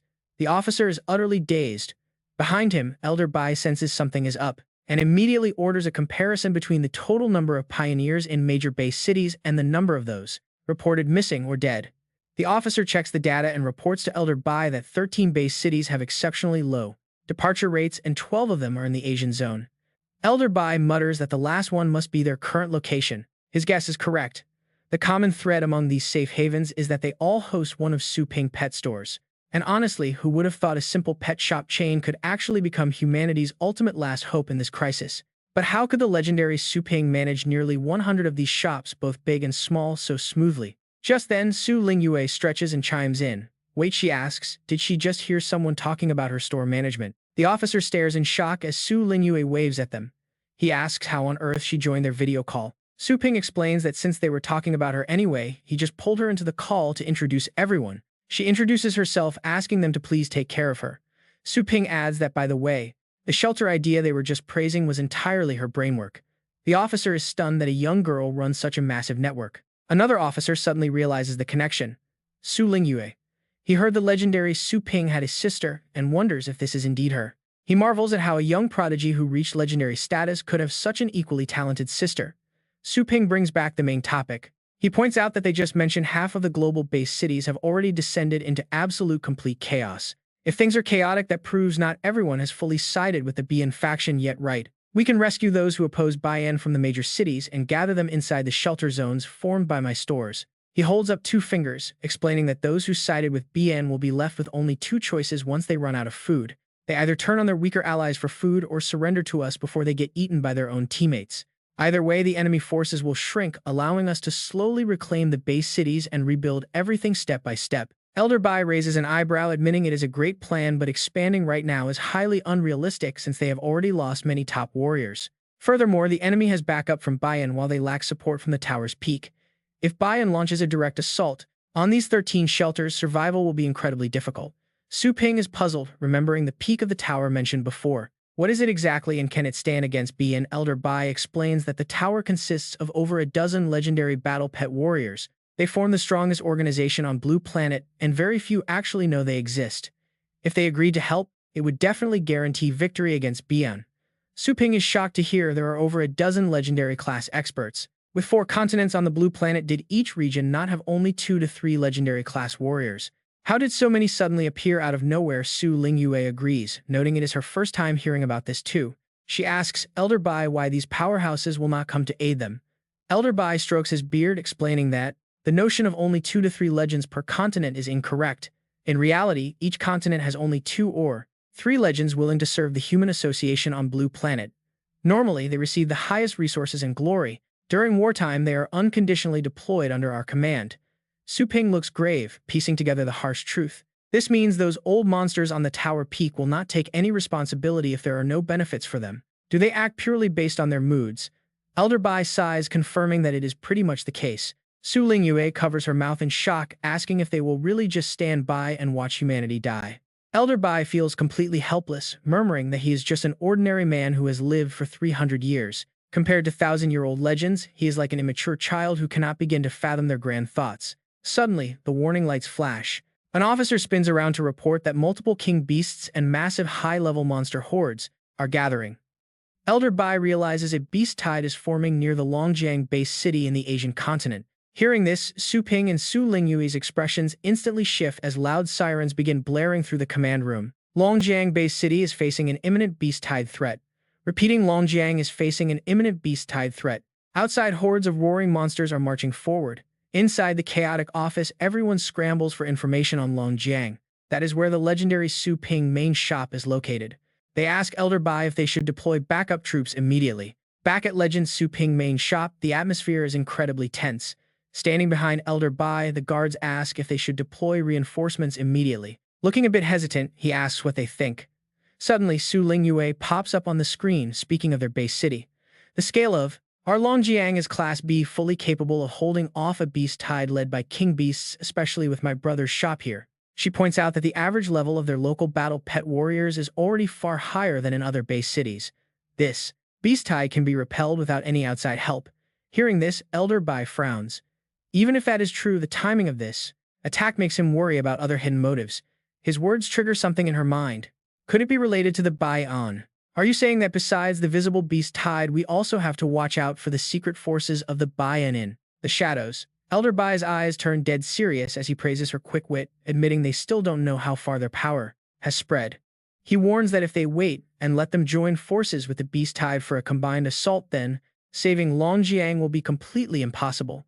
Su Lingyue turns to another person in the room and asks when the beast tide will hit. Looking highly anxious, the man tells her that the estimated arrival is in 2 days and adds another piece of crucial data. The wasteland is incredibly dangerous right now, meaning that sending any reinforcement troops will take at least 2 days to get there. Hearing that, Su Lingyue quickly asks if they must dispatch their troops immediately. Right then, Su Ping's phone suddenly starts ringing. "Hold on, why are you both panicking?" He speaks up calmly, telling everyone to listen to him. Meanwhile, at another location, in Subcontinent 43, a Class C-based city, someone walks over and demands to know if the beast tide warning was sent to headquarters. Beside the control panel, the soldier nods, confirming it has been sent. Instantly, a map flashes with red warning arrows indicating targeted locations, showing multiple beast hordes closing in on Longjiang-based city with the estimated arrival time set for 48 hours. As the blue and red arrows converge on a single spot, Holy Light-based city broadcasts urgent command orders to the surrounding base cities with spare forces to mobilize immediately to protect Longjiang because they absolutely cannot let it fall. Placing his hand gently on the soldier's shoulder, Longshan smiles. Having this many cities responding is more than enough to satisfy him, he says. The soldier turns pale with fear, stuttering that he did exactly what he was told, then nervously asks if he can leave now. But with a palm strike leaving a deep imprint, the soldier is finished. Too bad, because Longshan just changed his mind. After wrapping things up, Longshan sighs in pure annoyance, complaining about the waste of time. Behind him, someone sitting on a pile of dried corpses grumbles that they should have just gone to loot gear instead. Longshan wipes away some blood from his face, snapping back at spreading rumors of their upcoming attack on Longjiang is a direct order from Lord Bian. Ming Ming, holding a dried-up body, replies that he knows the order but wonders what the point of killing these ordinary folks is. They yield absolutely zero energy and offer no loot at all. Smiling wickedly, Longshan raises his hand, which crackles with dark power. This is the true power of a top-tier expert.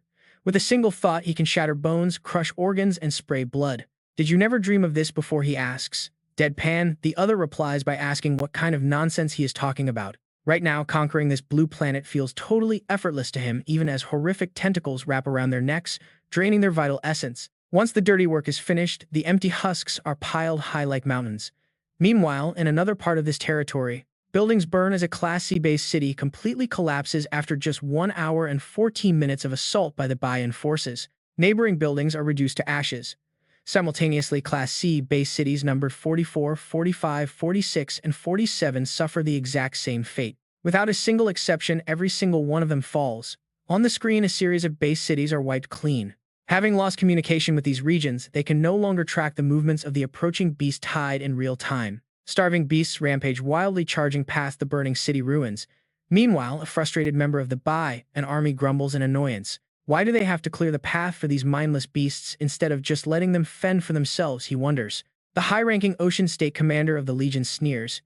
How could a pile of useless trash ever trigger the ultimate warning alarm? A dagger meant to pierce the enemy's heart needs to be as sharp as possible, another high-ranking commander adds in agreement. The leaders of the Asian subcontinent must be absolutely terrified by the lightning speed at which their Class C-based cities fell. At this point, they are probably desperate to dispatch every single piece of military strength they have left straight to Longjiang. Staring intensely at his own palm, he laughs. Everything is playing out exactly as Lord Ban had predicted. The gates of other base cities are now wide open, and he is eager to start the next phase of their plan. But what about Lord Bian? Has he already made his move? High above the burning city, the group continues to converse. Of course he has, since Lord Bian is the key mastermind behind this massive diversion plan. Just 2 days later, a massive army of ravenous beasts is seen marching forward under their leader. It is none other than Appy himself. It looks pretty dazzling. Detecting system anomalies, a subordinate quickly reports. Elder Bai, the beast tide is almost at Longjiang-based city, plus a human figure suspected to be Bai-an has been spotted within the tide. In this urgent situation, Elder Bai immediately orders the entire Longjiang army to prepare for battle. The command is set and officers scramble into action. An officer stands before Su Ping, solemnly reporting that Longjiang's Imperial Guard is in position and awaits the legendary warrior's orders. He looks at Su Ping, requesting permission to launch the attack. Standing behind him is Longjiang's elite force ready for combat. This special guard was handpicked by Su Ping from the Qinzhou, Tang, Mu, Liu, and Ye families, trained to perfection. Standing on the watchtower, Su Ping decides to stick to the original plan. Orders are received, and the guard moves out. Bian glares at him, scoffing. Human, it seems you have prepared a special welcoming ceremony just for me." Su Ping stares right back. "Forget a welcome," he says. "I have already prepared your funeral." Meanwhile, the beasts are starving, growling constantly. Suddenly, a massive foot stomps down, scattering the lesser beasts in pure terror. It turns out to be a titanic elephant. Charging at breakneck speed, the monster heads straight for Su Ping's store. Shi Jinshui watches calmly, calling it a complete brute. Beside him, Shu Kuang asks in disbelief if that monster is actually a beast king. Yes, it is a titan giant elephant. Born with terrifying strength from the ocean state lineage, these colossal beasts are said to easily level mountains. Its heavy steps draw closer. From afar, the fortresses lock onto the giant target and fire. A massive explosion shakes the entire battlefield with deafening force. Shielding his face from the wind, Shu Kuang cheers. Nice shot, but then he notices it charge right into their minefield. With 3 overlapping layers of anti-beast mines, even a beast king should be badly burned. Yet to their absolute shock, it remains unharmed. In fact, its massive body is completely shielded by a translucent barrier. Seeing the beast is still standing, Mayor Xia Jinshui gets nervous. Unscathed, Shu Kuang grits his teeth beside him in pure frustration. Damn it, it is an A-rank Earth-type defensive skill, the Absolute Shield. Earth-type defense skills are no joke, and ordinary military weapons clearly can't stop a beast king. As the giant elephant charges onward, it becomes clear why BN sent this beast as the vanguard. Knowing its insane defense and massive size, it serves as a shield. It is carving a path right through the minefield. Su Ping glares at the beast as its rushing speed suddenly increases. Shu Kuang spots something unusual.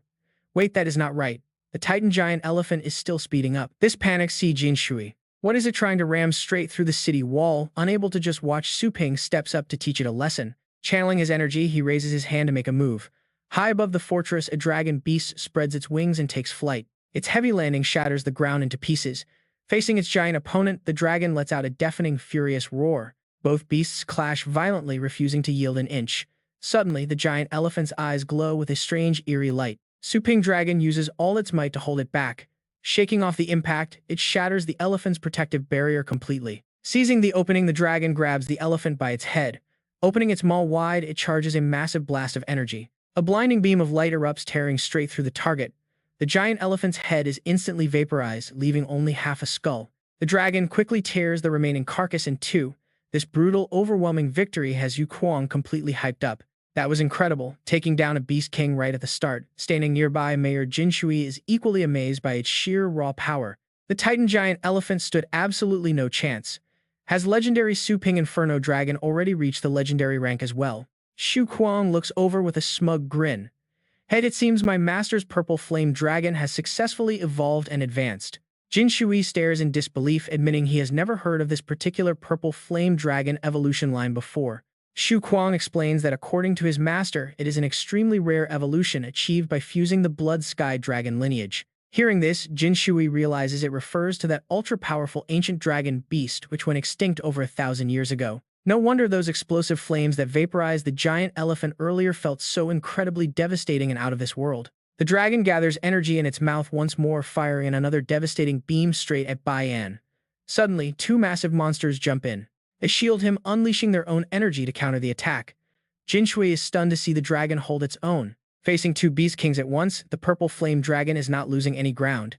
But Shu Kuang spots something deeply unsettling. Mayor, look over there. In the distance, an entire army of monsters is marching in. He gasps at the terrifying sight. There are over 10 beast kings out there, more than double the initial reports. Bai An smirks arrogantly at their growing despair. I came out of curiosity, Bai An mocks, wondering how much stronger a human-reared dragon could possibly be compared to normal beast kings. A massive foot cracks the earth as a colossal flaming ape roars. This is the Crimson Soul Flame Ape, ranked 4th among fire-type pets. Each step it takes spreads raging infernos across the ground, yet the dragon stands its ground completely unfazed by the heat. But there is no backing down. Kim Fu quickly shields his face as the Red Soul Flame Demon unleashes its Beast King bloodline skill. The world-ending True Fire. Shu Kuang gasps, remembering that this attack's blast radius was only supposed to be 100 miles. Yet this one spans thousands of miles. Kim Fu quickly explains that the Flame Demon must have received some boosted power from the Bai An. That is absolutely insane and is way past a normal Beast King now. Suddenly, a massive barrier rises to shield the entire fortress. Seeing the raging inferno, Kim Fu grows anxious. Even other Beast Kings would steer clear of this fire. Can the purple flames Yulong survive it? Shu Kuang turns back with a reassuring grin. He tells the mayor not to judge the dragon solely by its brutal strength earlier. Even though it tore the titan elephant to shreds, its real specialty lies in absolute defense. Under Su Ping command, the Zolong Axe. It activates its godified defense skill. Out of nowhere, massive invisible footsteps shake the ground as a gigantic figure emerges from the fortress. Shielded by this titanic phantom, the city inside remains completely untouched by the blazing sea of fire. Behold the iron wall of the gods. High above, Ai narrows his eyes at this bizarre defense. He cannot even identify the pet class, yet it far surpasses standard bloodline skills. This is highly intriguing. Kim Fu looks up in absolute shock, recognizing it as the legendary godified skill, a secret technique of Legend Su. Seeing it in person is truly mind-blowing. Shu Kuang snickers with pride, mocking the enemy for being out of touch with the times. He wonders if staying trapped in the abyss so long made them miss the upgrade. Meanwhile, Su Ping quietly stares at the battlefield. His cold expression leaves everyone confused.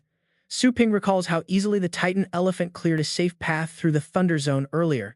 That was a perfect opening to strike. Yet when the massive swarm of monsters rushed in, they did not actually form an organized siege. Instead of launching a coordinated assault, the wild beasts were sent in scattered groups. That is when it finally clicks for Su Ping. The enemy is just making random individual provocations right in front of them.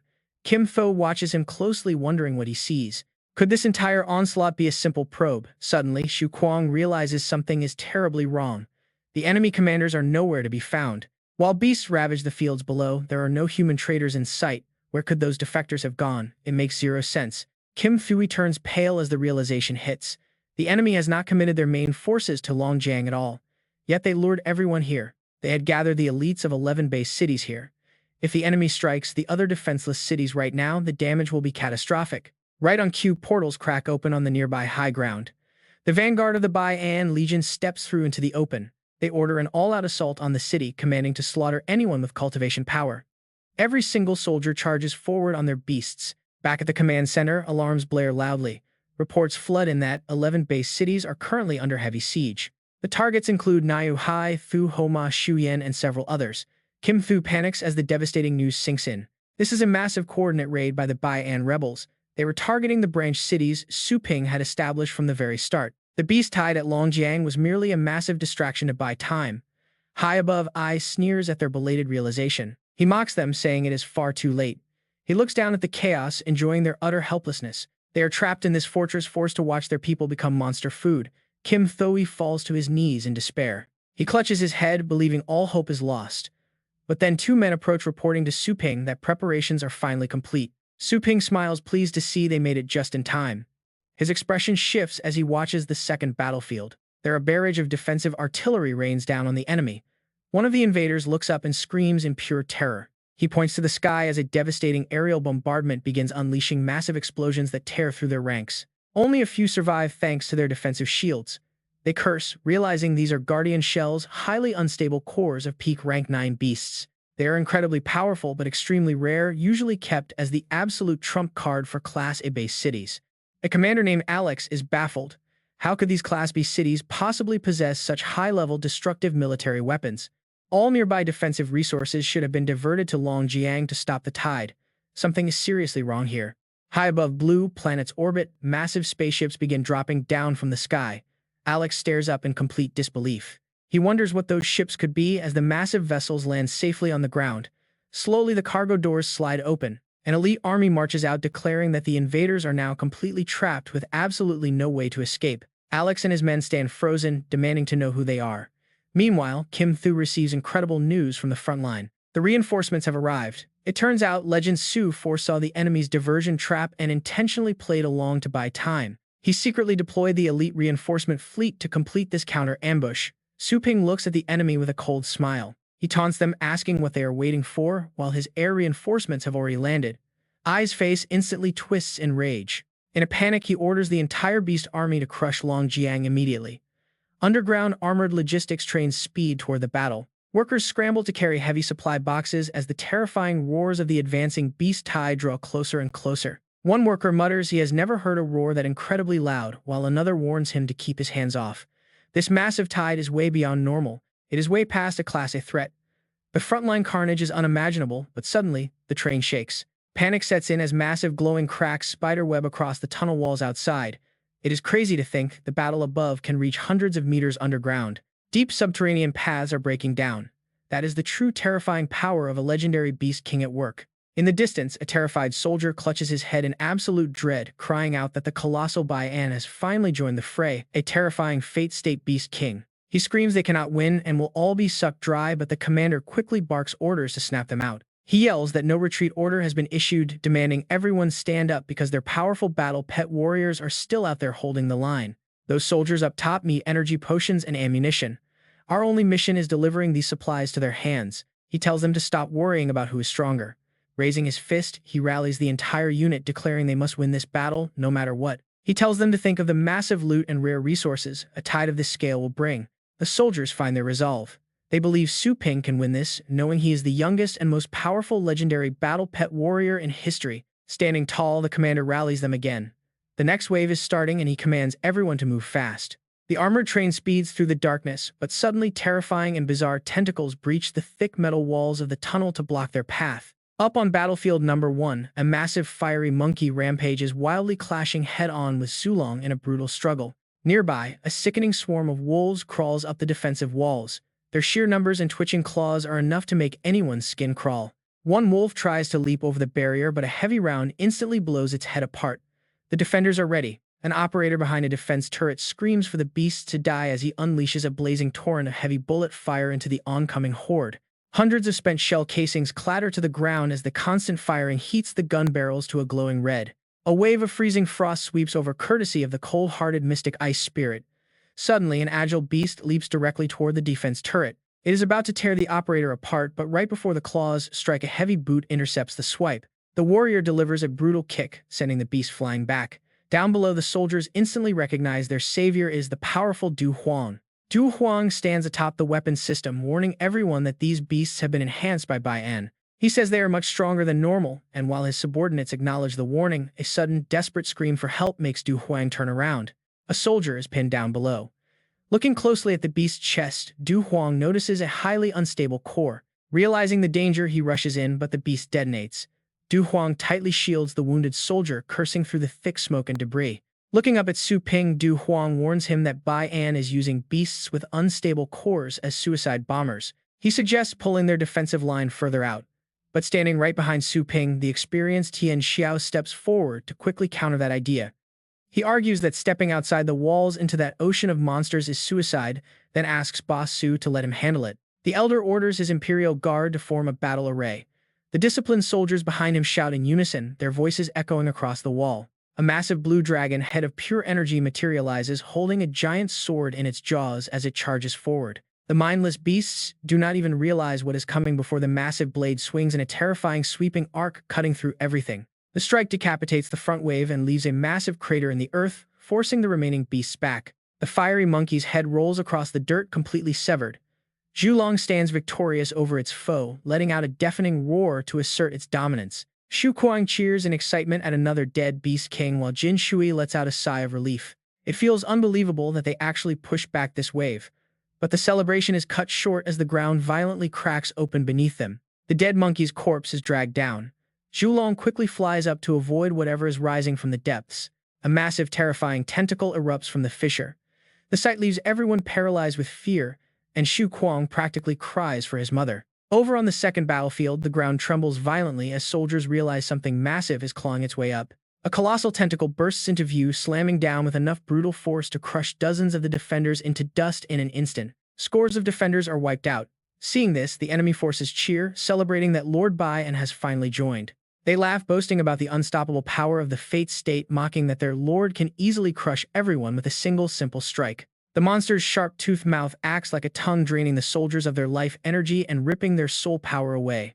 Handcuffed prisoners scream toward the sky, begging Lord Bai An to free them and unlock the energy seal that is keeping them completely powerless. They beg for a shred of his power as the giant tentacle retracts, hoping to be granted his strength. The monster gapes, its drool-dripping mouth wide. "We can still fight," they scream, but only now do they realize the real problem. Thick tongues whip toward the soldiers of Bai Gan. "Wait, do not get caught," someone screams. "No, please," he begs. He begs desperately, crying that he does not want to be abandoned, clinging to the power he worked so hard to gain. Just like that, his life ends. Bai Gan, you will rot in hell. Back on battlefield number 1, Pai watches with smug satisfaction. After all, he controls these massive tentacles. Su Ping frowns with worry as his purple flame truck long beast rushes back to him. The dragon flies back through the air, but massive tentacles snare its legs. Pai uses a thick vine to strangle its neck. He wants to crush it. Du Huang panics that Boss Su is in trouble, prompting Tian Xiao to quickly summon his blue dragon. The dragon appears holding a sword, but its slash only leaves a shallow scratch on the tentacle. Du Huang screams in panic. The cut is way too shallow. Suddenly, a dark shadow flashes past. Su Ping transforms, swinging his blade as Su Kuang gasps. Jin Shui watches in awe. Legendary Su, he whispers as Su Ping strikes Pai's tentacle with a force that puts the dragon to shame. Sensing danger, Pai snaps his eyes open. The sudden strike from Su Ping immediately triggers the monster's immense rage. Dozens of tentacles whip toward him, but Su Ping does not flinch, swinging his blade in a flawless, relentless defense. Jin Shui watches terrified. Legendary Su, look out, he warns. Su Ping grimaces, focusing everything into one final decisive swing. He unleashes a strike so powerful it seems to tear the sky apart, completely severing the tentacle. Break, he roars. Free from the grip, the dragon roars. Su Ping lands lightly on its head, commanding his beast to charge forward. But the enemy will not let them escape so easily. Tian Xiao steps up, offering to cover Boss Su's retreat. Unexpectedly, the massive tentacles shatter the blue dragon, leaving Tian Xiao spitting blood. Du Huang watches in absolute horror. Their proud line of defense collapses in seconds. Looking at the scattered corpses, the terrifying power gap is simply too wide. He trembles, realizing this is the terrifying fate state by Nan. Tentacles close in, nearly wrapping around Su Ping and his beast. But then his system notification rings in his head. He has entered the shop zone. Su Ping smiles, finally back in his domain. Pai stares in confusion, wondering what he means. Suddenly, Su Ping easily blocks the incoming tentacles with a shield of energy. The system confirms that within the shop territory, the host is completely invincible. Su Ping smirks, telling Pai his judgment day is here. Pai sneers, questioning if he is insane. The monster twists its massive tentacles together, slowly weaving them into a hideous beast. The sight of this disgusting creature is enough to give anyone goosebumps. Jin Shui panics, wondering how they can possibly defeat this. Pai boasts, loudly asking if the humans still dare to threaten him. Meanwhile, Su Ping quietly deactivates his fusion state. Standing beside the little skeleton, Su Ping recalls his pet with a wave of his hand and dares Pai to come try him. Floating in the air, Jin Shui watches in absolute disbelief. Su Ping actually cancels his fusion right in front of a fate state beast. He even recalls his battle pet. What is the legendary warrior doing? Is he playing some kind of insane mind game? If the monster does not buy the bluff, they will be utterly wiped out. Massive burning legs begin to step forward. Fiery footprints scorch the ground of the base. Xu Kuang desperately pulls Jin Shui to his feet, telling him they must run. Jin Shui laughs hollowly, utterly broken. Where is there to run, he whispers. With Longjiang base destroyed, everyone is doomed to die. There is no escaping this nightmare. The massive foot of the beast comes crashing down directly toward them. The ground shatters, but they both freeze. Xu Kuang blinks in shock, realizing they are somehow still alive and completely unharmed. Looking up into the dark sky, they see Su Ping holding back the massive foot with bare hands. It is my master, Su Kuang gasps. Su Ping smiles, calling the monster nothing more than a weed he is about to prune. Pai stares in absolute disbelief. Demanding the useless human be crushed, Pai orders his beast to press down harder. Yet Su Ping blocks it, effortlessly smiling. He laughs, calling the effort completely useless. Suddenly, a brilliant golden light erupts from within Su Ping barrier. With a divine punch, the monster's colossal leg suddenly explodes. Pai freezes, completely unable to believe what he is seeing. The tentacle beast collapses. Rushing forward, Su Ping delivers a massive punch that completely tears through the rest of its limbs. The beast crashes to the ground, severed. On the monitor, the monster's life signal rapidly fades to absolute zero. An officer looks at Vice Chairman Bai, reporting that legendary Su is slain by Nan. Bai can only stammer in disbelief. The scout confirms the kill.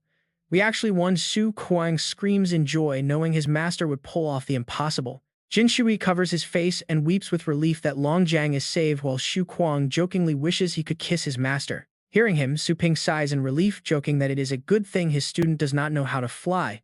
Xu Kuang dramatically pouts, calling his master heartless when he is on the verge of tears. But then everything shifts. A voice whispers only in Su Ping ears, demanding to know what tricks a mere human faking the legendary state actually used. Su Ping whipped his head around, searching desperately for Baian.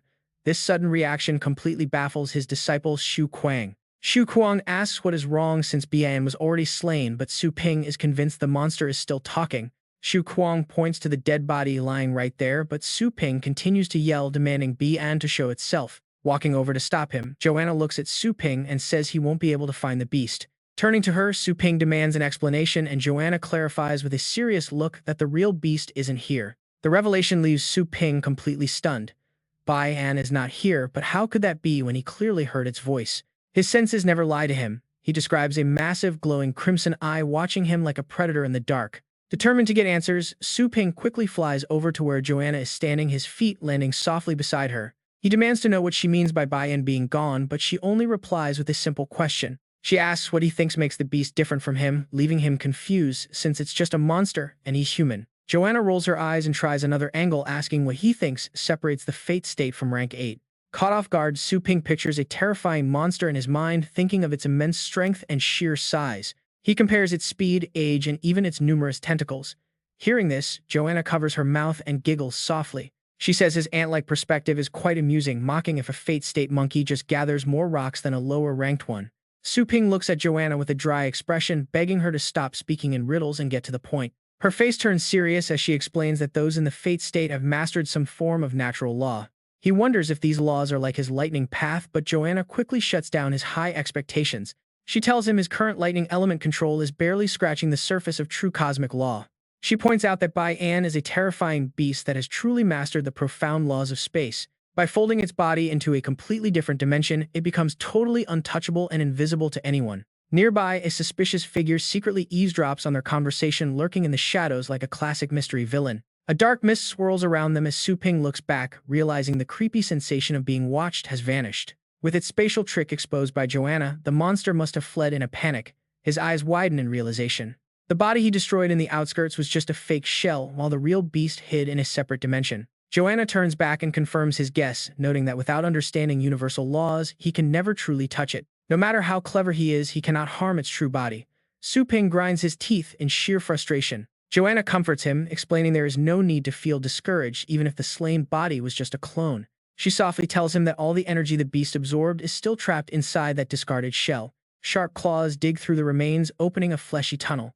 The system sounds a loud automated announcement. It reports that the clearing of the giant roots is complete and the area is safe from toxic gases. Su Ping and Little Skeleton fly inside to investigate, stopping right in front of a thick green barrier. He presses his hand against the wall, causing the glowing membrane to part and reveal a massive cavern. A mountain of energy crystals suddenly spills out. Su Ping turns on his flashlight, amazed by the sheer quantity. He wonders how many innocent souls were drained to form this. A reporter named Jin Shui appears on the screen, reporting that the beast raided supply trains full of energy supplements and slaughtered the logistics officers. Looking at the heavy loss, Su Ping asks if there is any way to restore these crystals back to life. He turns to Elder Bai on the screen, asking if modern science can somehow reverse the process. The old man shakes his head sadly, stating that the dead cannot return and they can only honor them. He pays tribute to those who sacrifice themselves as pictures of Su Ping, fallen comrades, flash on the screen. Su Ping clenches his fists, feeling absolutely powerless. Nearby, an operator covers his face, weeping quietly. Trying to suppress the grief, Qin Du Huang urges Su Ping to give the order to evacuate this dangerous wasteland immediately. He asks how they should handle these remains, while Tian Xiao reassures Su Ping that he fought bravely. Everyone will support whatever decision he makes. Kneeling down, Su Ping picks up one of the glowing energy crystals. Clutching the energy stone tightly, Su Ping promises that the sacrifices of these brave people will not be in vain. Into power so he could defeat the Bai-En. Meanwhile, people gather around the beast carcasses trying to harvest resources from the remains. Throwing the loot into his basket, a man happily remarks that today's harvest is worth an entire year of work. He looks down at the Longjiang people, shouting to ask if they'll keep their word. He remembers Boss Su's promise. Any base that sent reinforcements has earned this, so take what you deserve and harvest without any worries. But here's the sad reality: no amount of treasure can make up for the brother-in-arms they lost today. Just one beast tide killed so many. With the city in ruins and the Bai-En escaped, how can they survive next time? Suddenly, a hand pats his shoulder in comfort. It turns out Qin Du Huang is there to reassure the disheartened soldier. He gently points out that though they paid a heavy price in this battle, they must remember what they achieved. His eyes are filled with encouragement as he reminds them that they stopped the horde from reaching their families. As the commander helps the man stand, Du Huang speaks up, reminding everyone that Boss Su even pushed back the Beast King. Su Ping fought entirely alone to drive off the Bai-En, one of the four kings. Everyone listens in silence. He declares that these monsters are not invincible. Their only goal now is to grow stronger and reinforce their walls.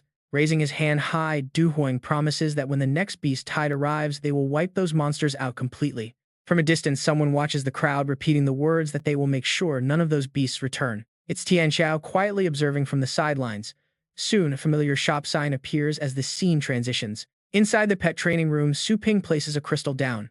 He realizes the Bai-En's attacks were highly targeted. They specifically targeted the base cities where he established his branch stores.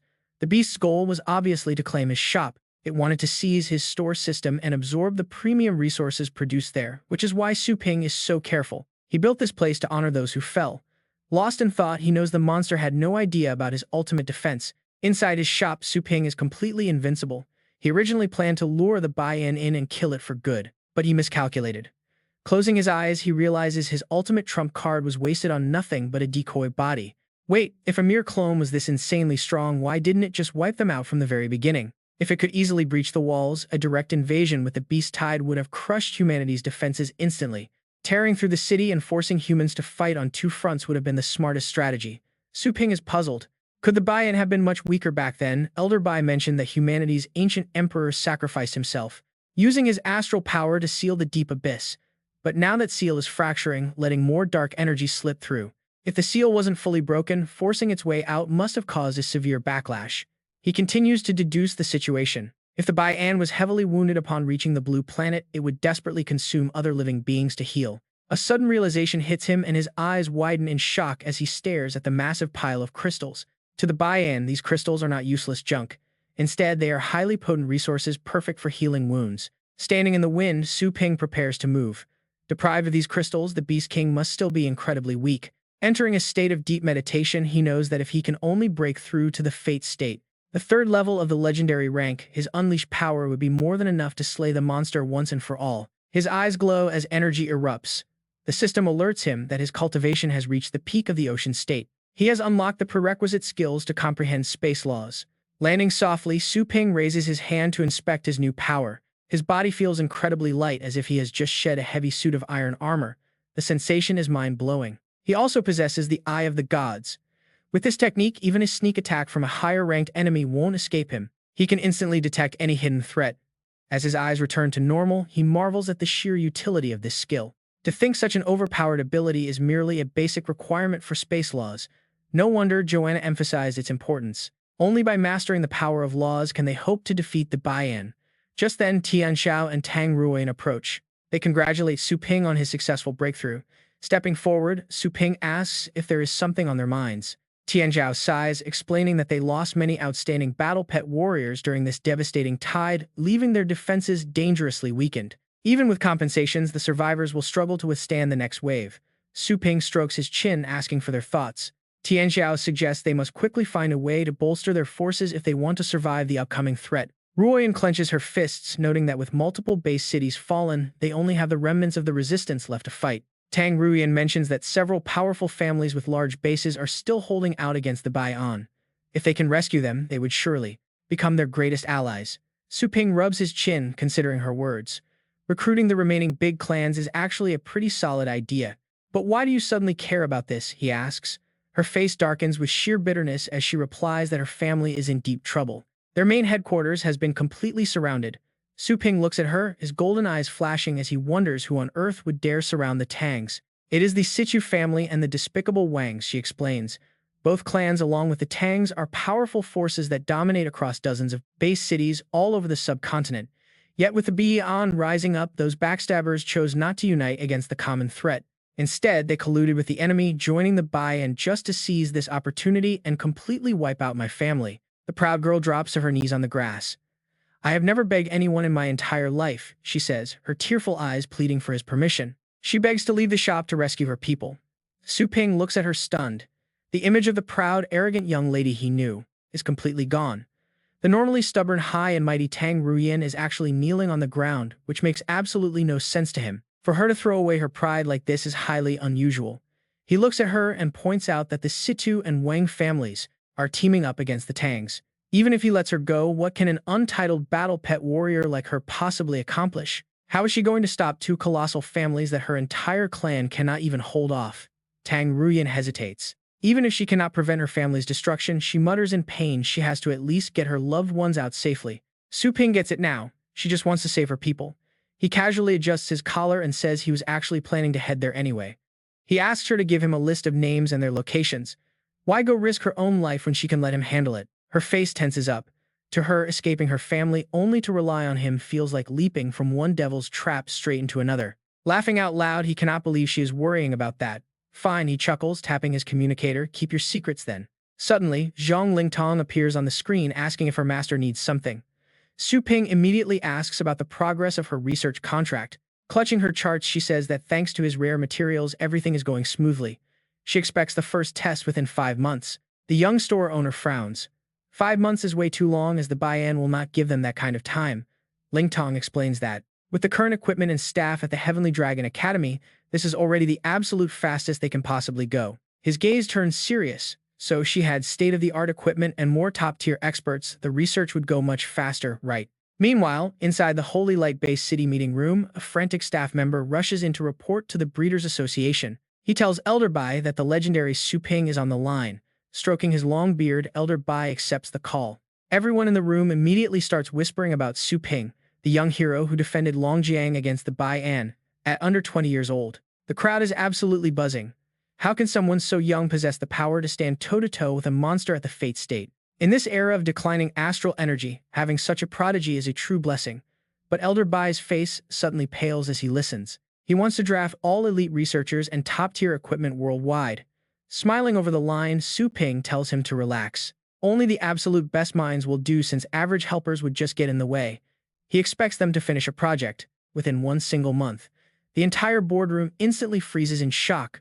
1 month, they immediately start shouting that he is being completely unreasonable. They argue that even as the legendary hero who saved Longjiang, he cannot simply demand the world's most advanced research facilities to stop their vital projects for 30 days. But Su Ping does not care, casually hanging up the call, while Zhang Lingtong lets out a soft laugh. She asks what is going on over there, as she could hear a whole crowd of angry people screaming at him. He waves it off, telling her not to worry because her new assistants are already on the way. He tells her to work hard. He promises to have them contact her soon. As the call ends, Tang Ruyan is still sitting on the ground, reminding him of her request. Su Ping looks back, telling her that with her current strength going there is just throwing her life away. He tells her to come over so he can train her before they head out. Tang Ruyan is deeply touched, but Su Ping cracking his knuckles, because his employees cannot go out and embarrass him. Moments later, they arrive at a treacherous, jagged mountain cliff. Here, 8 days of training equaled just 8 hours in the real world. Su Ping wishes her luck as they prepare to dive in. As they materialize, she looks around in absolute confusion, wondering where they are. He tells her it is just a special illusion realm. He warns her to stop asking questions and focus entirely on survival. Suddenly, a massive, terrifying monster materializes right behind her. With one swift swipe of its razor-sharp claws, the beast brutally strikes her down, leaving her completely motionless on the ground. A system notification pops up stating that his temporary employee Tang Ruyan has died and asks if he wants to resurrect her. Tapping the screen casually, he revives her. Tang Ruyan gasps as her eyes flutter open, clutching her stomach in absolute panic. She wonders if she had just died. Su Ping taps her head seriously, reminding her that it is just an illusion. If she truly wants to save her family, she cannot get distracted and must focus entirely on the fight ahead. Meanwhile, a beast charges straight at Tang Ruyan. Springing back up, she quickly prepares to defend herself, grunting that she already knows. Staring at the creature she declares is just a 9th-rank beast and she will kill it. Suddenly, childhood memories flash before her eyes. The lethal 10-step strike of her childhood self echoes in her mind. Seeing her younger self fight so fiercely is almost cute. She remembers brushing off her clothes and walking away. But back then, her weak, trembling legs betrayed her exhaustion. Just as expected, young Tang Ruyan collapses to the ground. Seeing this, her sister Ruyu immediately runs over to her, gently holding her injured knee. The little girl quickly pulls out a bandage from the first aid kit, applying it while whispering comfort. The pain vanishes. Tang Ruyan wipes her tears, grateful as her sister hugs her, promising to care for their family. The little girl especially emphasizes that she will protect her big sister. In the present, Tang Ruyan smiles softly. Determined to protect her sister, she stands tall despite her bleeding wounds. Suddenly, several beasts rush her at once. Gripping a sharp wooden stake, she leaps into the air, leaning back to dodge their claws while looking for an opening. Spying a weak spot, she quickly lands on the monster's back.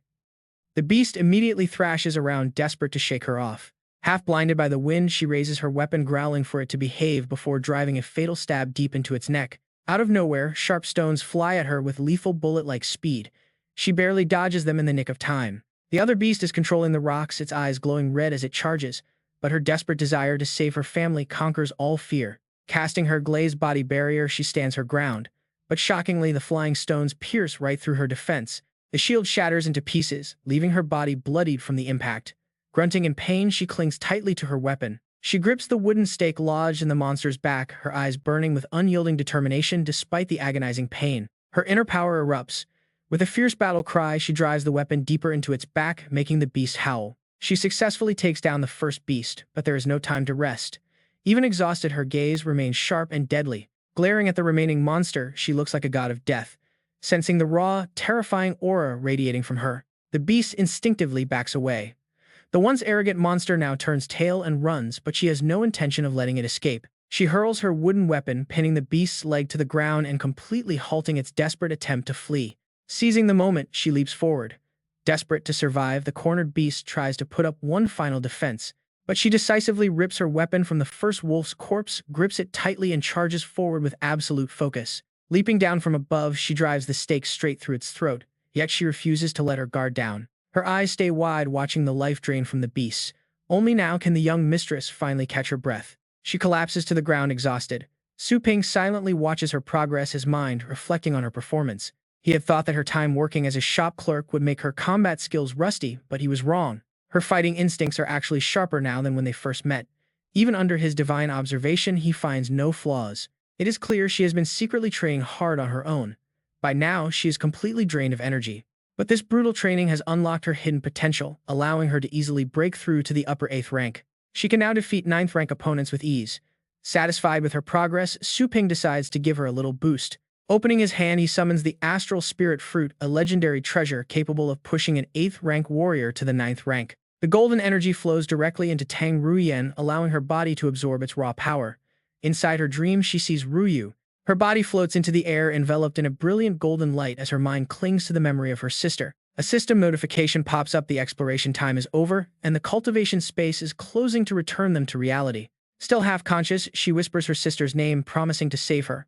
Meanwhile, morning finally arrives in the real world. As the first light of dawn breaks, her eyelashes flutter open. Regaining her senses, she quickly sits up. Su Ping stands beside her with crossed arms, looking ahead. Tang Ruyen kneels on one knee, asking how long she slept. He replies that it has only been a moment, telling her to hold on tight as they ride the purple flame bamboo dragon. He sternly warns her that this is the real world. If she dies here, she won't be coming back. Terrified of being too late, she anxiously asks where they are. He calmly answers that they have just left the base city. Only a single night has passed in reality, so there is no need to worry. He tells her to guide the way. Go, she quietly tells him. After a brief silence, she speaks softly, Yedo Base City. Tang Ruyen stands up, pointing the way, and begins to guide him. This is the first class A base city they will encounter on their journey. Su Ping grunts and responds, casually summoning a strange item from his storage. He reaches into a scroll, rummaging around for a moment. Then he pulls out a sharp sword, radiating an incredibly intense, overwhelming spiritual energy. Staring at the majestic blade, Tang Ruyen feels a wave of apprehension. What are you doing? She asks blankly as he suddenly tosses the weapon directly to her. I killed your original battle pet back at the Longtime Mountain Realm, he says casually, so I cannot exactly send you off completely empty-handed. Tang Ruyen gazes intently at the blade, utterly stunned by its terrifying aura. Around the razor's sharp edge, the air itself seems to bend. Her hand accidentally brushes against it, drawing blood instantly. This wild energy could easily pierce her immovable glass body, a technique she spent years refining. The sheer sharpness reminds her of her uncle's legendary weapon.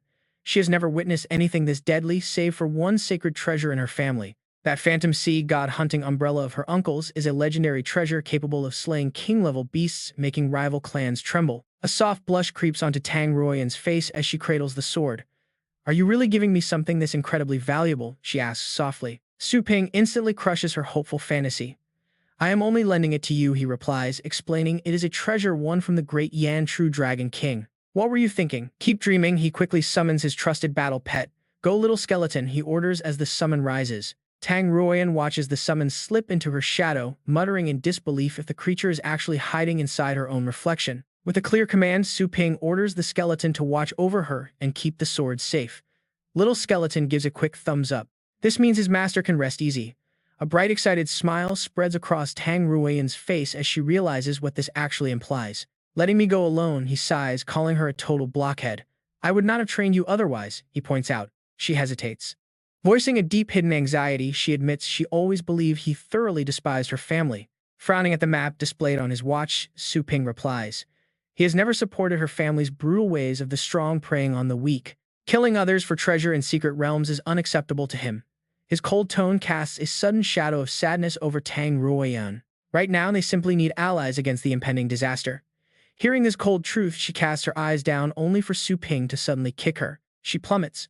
Wait, did he really just kick her? She gasps, staring at the distant ground below as her eyes widen in shock. Other base cities are pleading for aid and their paths do not align. Tang Ruoyan screams in utter panic, shouting that she cannot fly. Having no flying pet, she is helpless.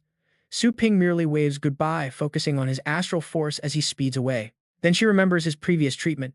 It clicks, she needs to control her own astral energy. Tang Ruoyan immediately shuts her eyes. Concentrating deeply, a brilliant golden light begins to radiate around her. She raises her hands, channeling her energy to stabilize her rapid descent. It actually works. Her body suddenly balances midair. Overjoyed, tears well up in her eyes as she realizes she is officially flying. Achieving the legendary titled state of rank 9 is no dream. Wiping away her emotional tears, she takes a deep breath. Looking down at the gleaming, powerful blade in her hands, she looks toward the horizon where Su Ping is rapidly fading into the distance. I will never forget this debt, she whispers sincerely.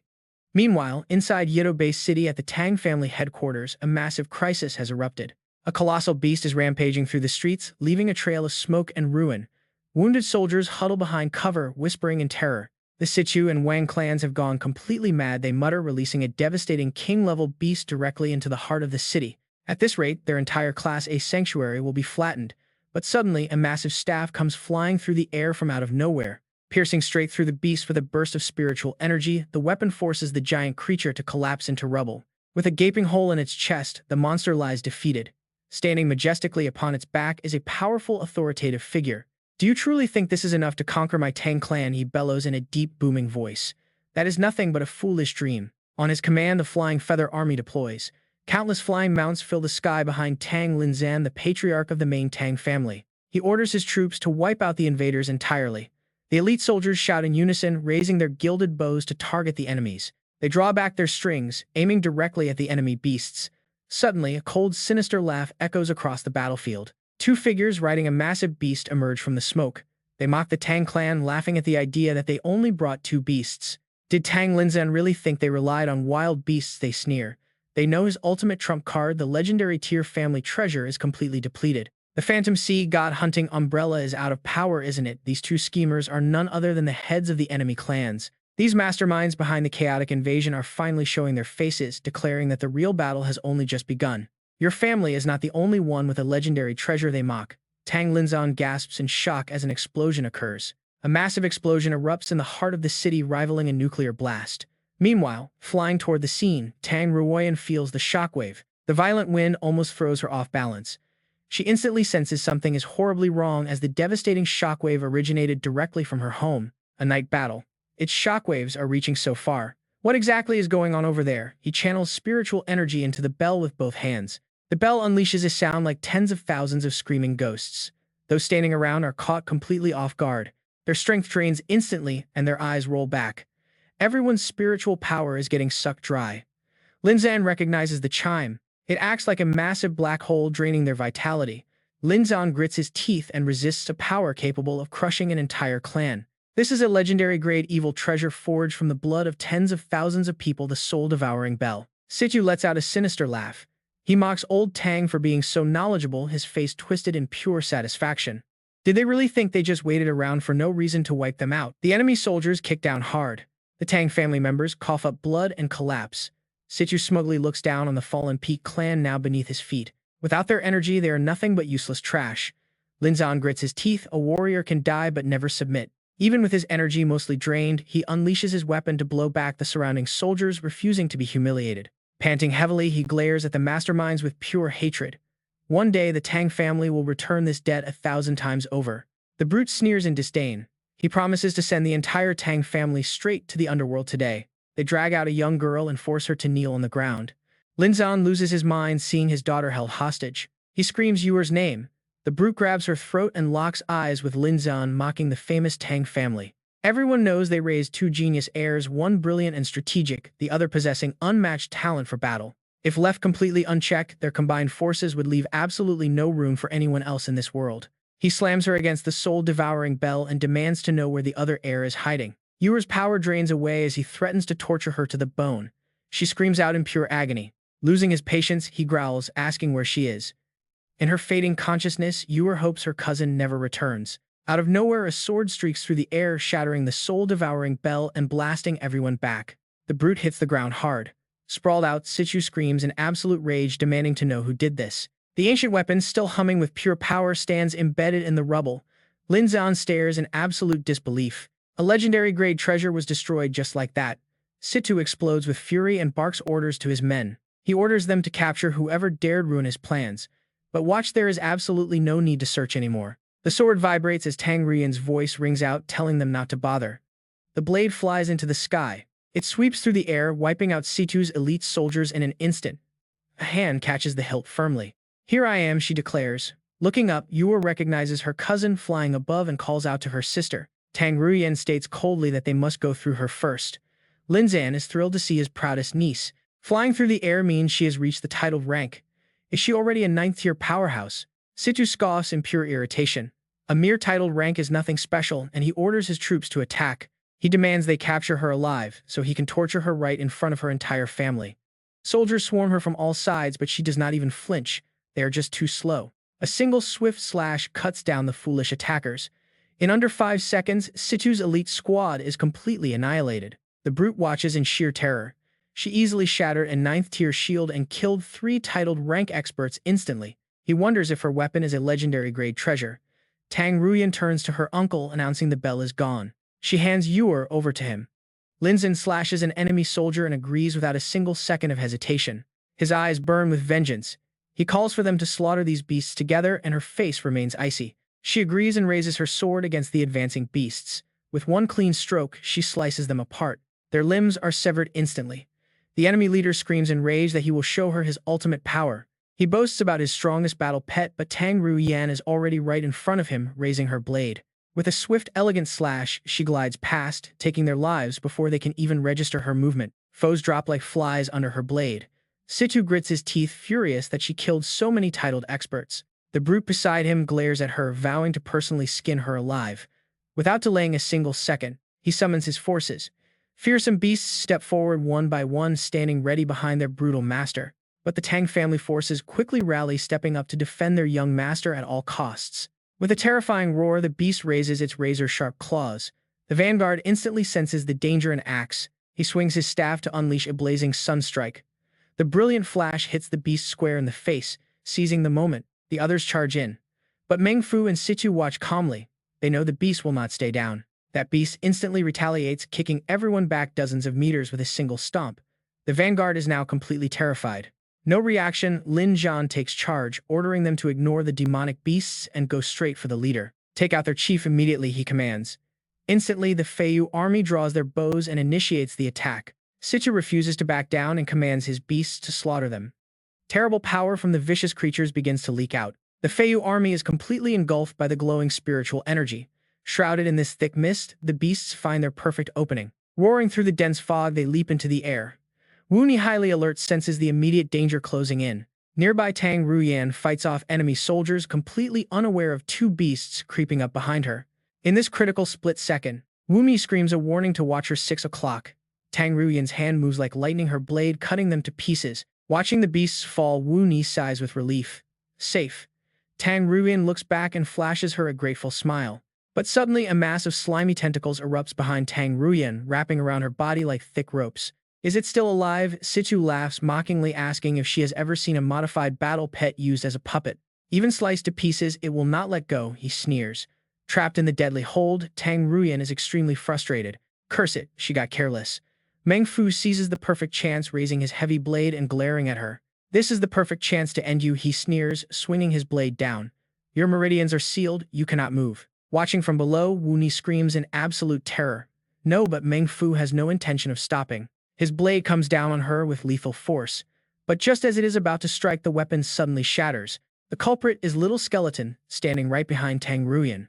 While Meng Fu gasps in shock, Little Skeleton swings its blade. Now watch as the ground crumbles into a desolate ruin with deep cracks.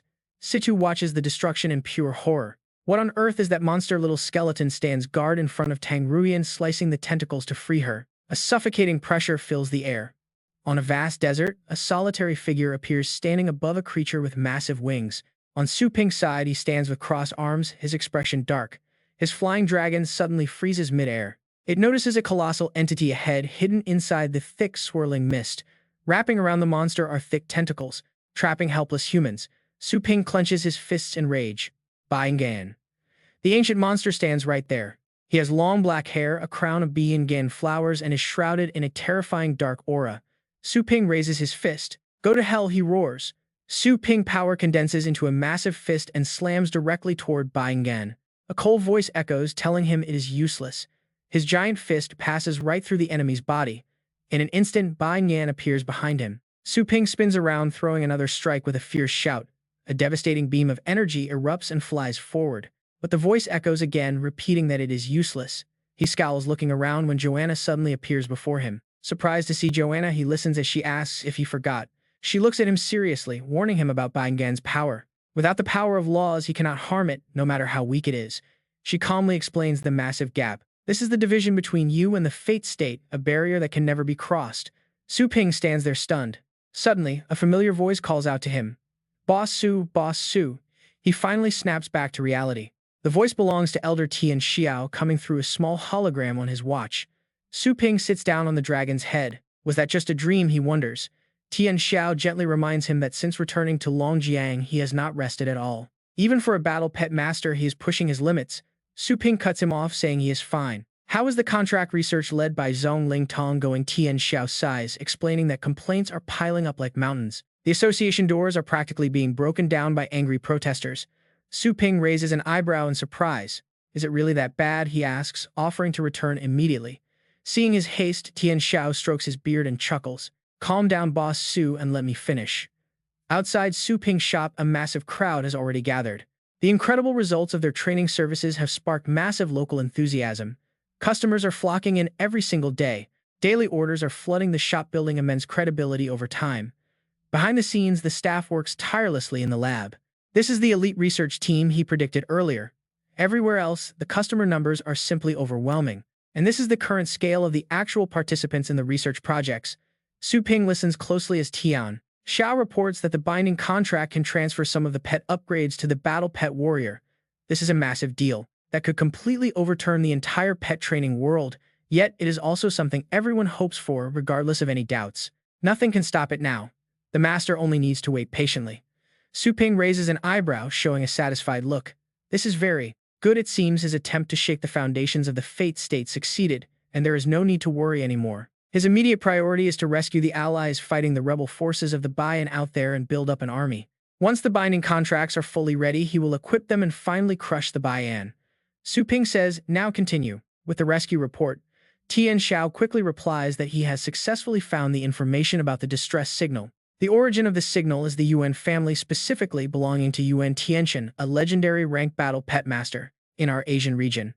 With his legendary strength on their side, their united force will definitely be like a tiger growing wings. Hearing this, Su Ping sighs inwardly, realizing it is indeed Yuan Tianxian. He recalls their previous encounter, laughing at the irony. It is a small world after all. Yet despite his domineering behavior, Yuan Tianxian surprisingly never joined the rebel forces of the Bayan. This alone makes him look at the old man in a new light. Suddenly, his pet growls and Su Ping follows its gaze.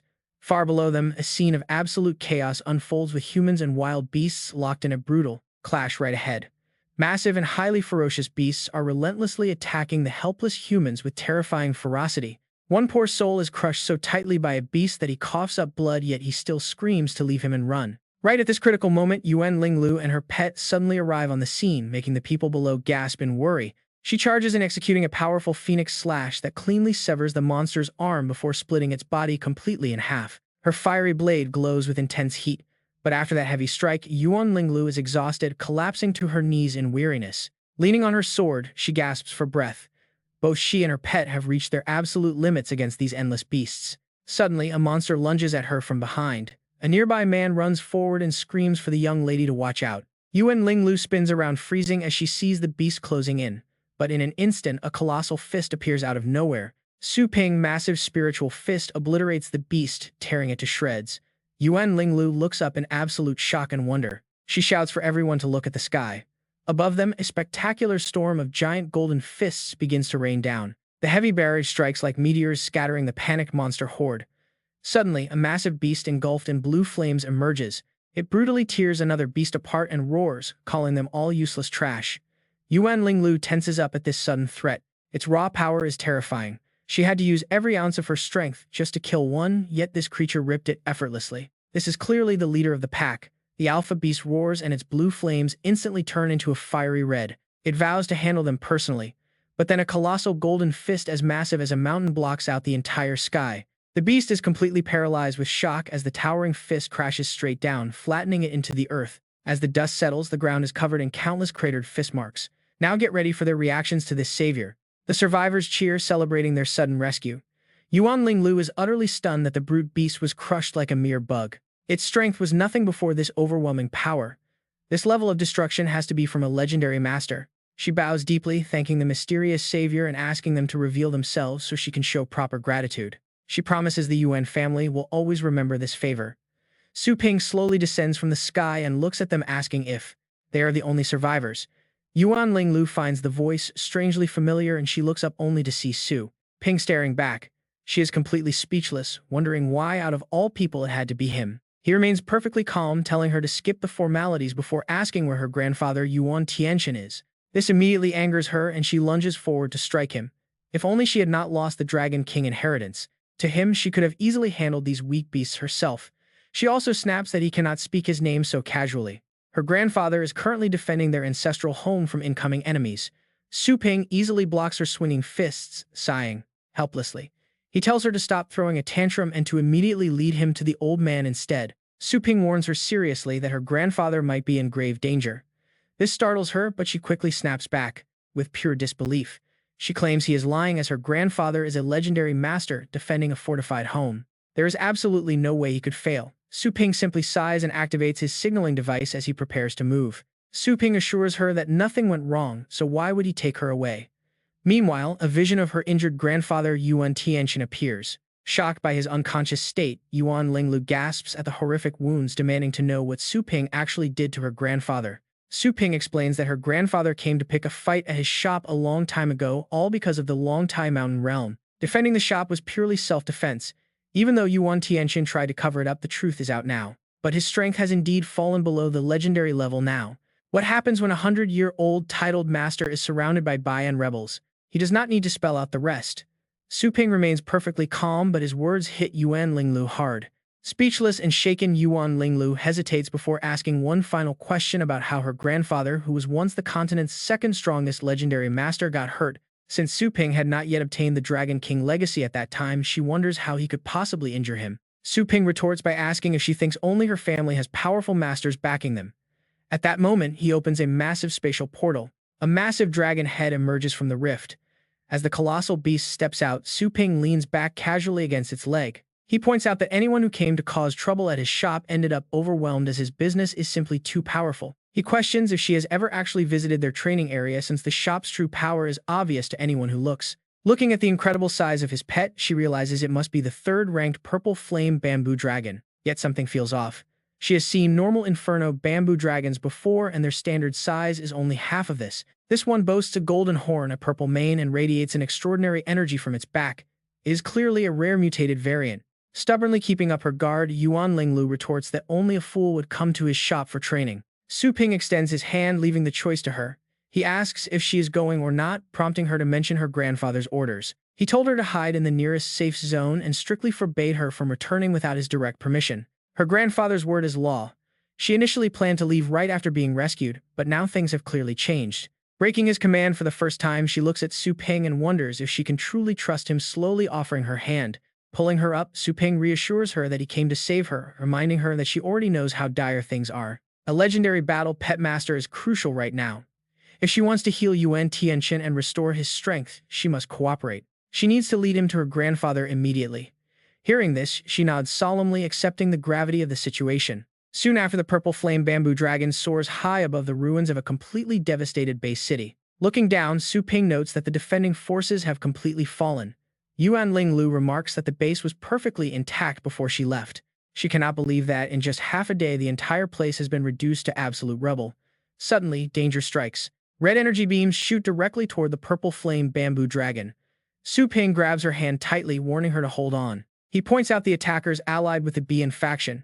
She tells him not to worry about her, as she can summon her flying pet.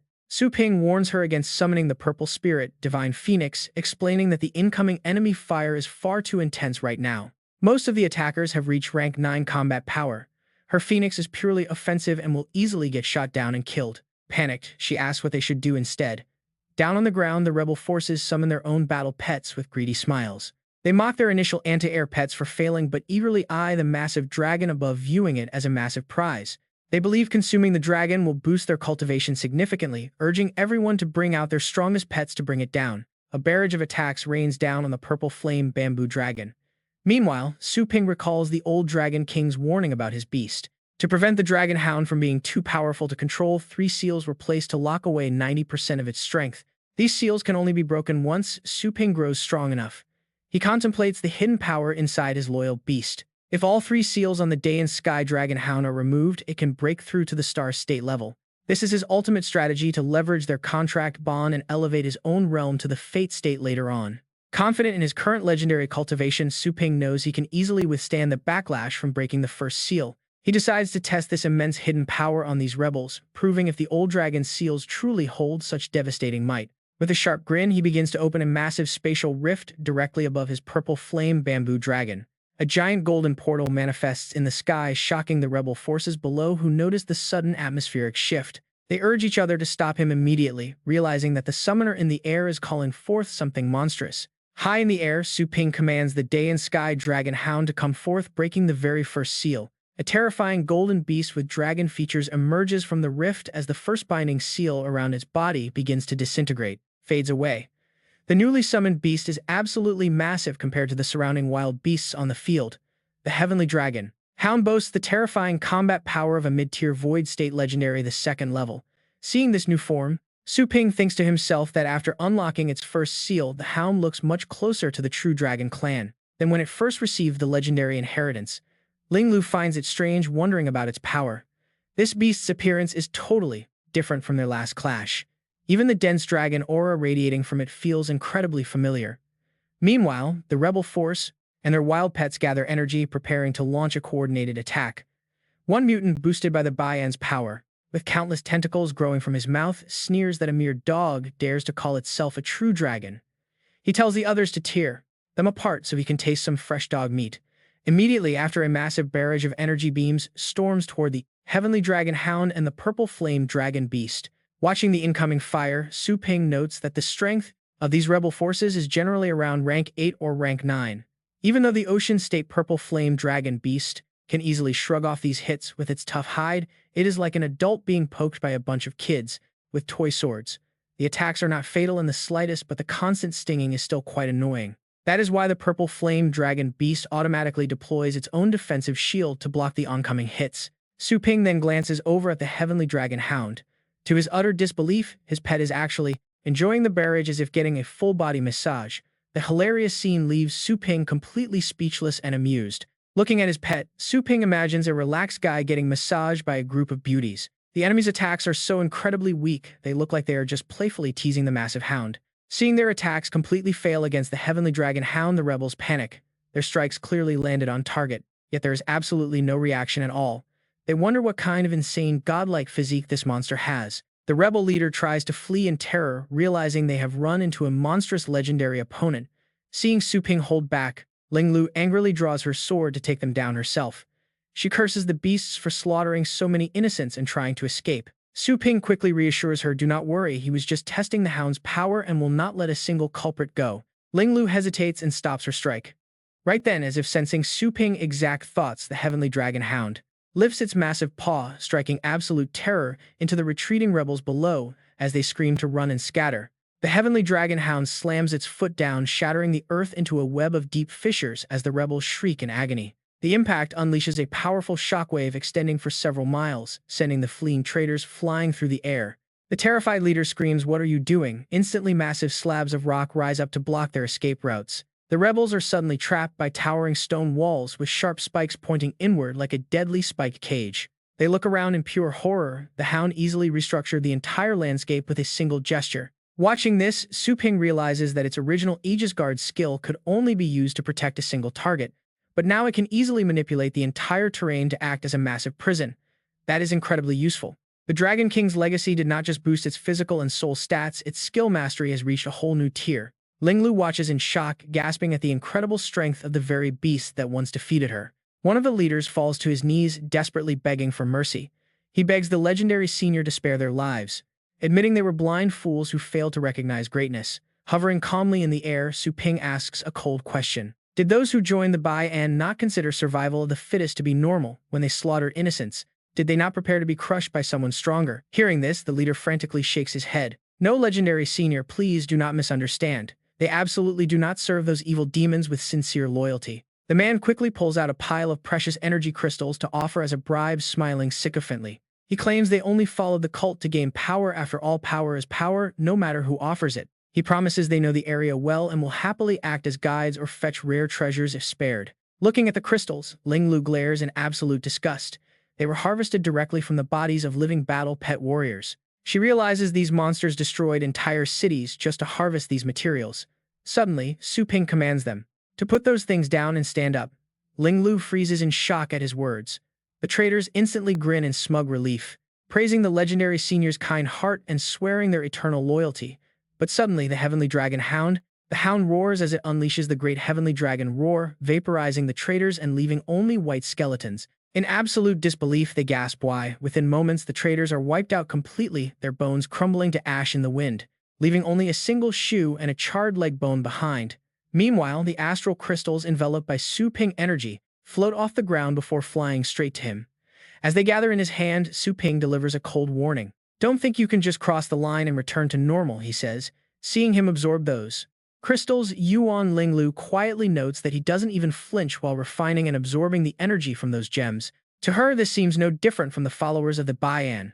Soon, Su Ping turns and tells her to lead the way. She needs to take him to her grandfather immediately. His energy suddenly shifts, almost carrying the weight of countless fallen battle pet warriors. Su Ping states that only by crushing the Bai An once and for all can they end this disaster. Stunned, Yuan Ling Lu wonders if he is actually serious about shouldering the immense burden of wiping out the Beyond. She tells him to follow her, yet silently wonders why the massive vortexes in the sky keep growing larger. With no time to waste, Su Ping, Yuan Ling Lu, and their battle pets move out quickly, reaching their destination. And here is where it gets crazy.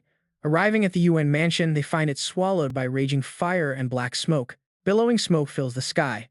Up in the air, Su Ping calmly notes that the defense was breached and they arrived too late. Yuan Ling Lu stares in utter shock. It shouldn't be possible when her grandfather spent years setting up a powerful defensive barrier. With him guarding it, even a beast king would need days to break through. Besides, the attackers earlier weren't even legendary. They weren't legendary battle pet warriors either. Wasting no time, Su Ping prepares to descend right into the ruins. Leaping off the purple flame dragon, he tells her guessing from above is useless, and they need to search the ground. Diving straight into the raging flames, Su Ping commands the dark dragon hound to follow him down while assigning others above. The purple flame dragon must keep watch from above, with the rest ready to dive down if any danger stirs. Acknowledging his command, the team stays on high alert. Su Ping and Yuan Ling Lu quickly touch down as she starts searching frantically. Calling out for her grandfather, she looks around while Su Ping releases his own sensory energy. Oddly, the place is completely deserted. There are no energy signals at all. Turning to Su Ping, she warns that her grandfather's communicator is completely shut off. Even transmitting her voice directly to the secret chambers of the dark pavilion yields absolute silence. Su Ping stands there deep in thought. Something is definitely off. He suspects that even if everyone was captured, there should still be signs of a chaotic struggle. Any raid of this scale would leave bloodstains or bodies behind, yet this place is just empty, silent rubble. He looks at Yuan Ling Lu, openly questioning if her family secretly joined the enemy. Talk about a massive trust issue right there. Furious, she draws her blade right against his neck, threatening to kill him first if he repeats that slander, but he presses on. How does she explain Yuan Tianchen forbidding her from returning? He was clearly hiding something major from her. Lowering her sword, she admits she desperately wants to know the truth too. She begins drawing intricate patterns on the ground. As a glowing formation array takes shape, a curious Su Ping asks what she is doing. She explains her grandfather is a formation grandmaster. He taught her a unique soul-seeking array. Reaching into her bag, she pulls out a glowing item and tosses it upward. With a personal item placed inside, this technique can pinpoint and track the target's exact location in no time. Impressed, Su Ping tells her she is actually pretty capable, adding that he wants to watch this impressive technique closely. Smiling as she forms hand seals, she tells him to watch and learn. A massive blue dragon head suddenly manifests above them. Sending a brilliant emerald beam sweeping across the horizon, she suddenly stumbles to her knees, groaning in sheer pain. The dragon head quickly fades away. A puzzled Su Ping asks what happened, joking that her soul-seeking array just ran out of battery. Panting heavily, she explains that she scanned hundreds of miles, but her grandfather seems to have gone much farther away. Her current energy cannot trace a target beyond 1,000 miles. Su Ping looks at her, realizing the old man is far. As she pulls out paper and pen, he asks if they can just power the spell with his own energy instead. She instantly rejects it, explaining that the array only accepts the creator's energy.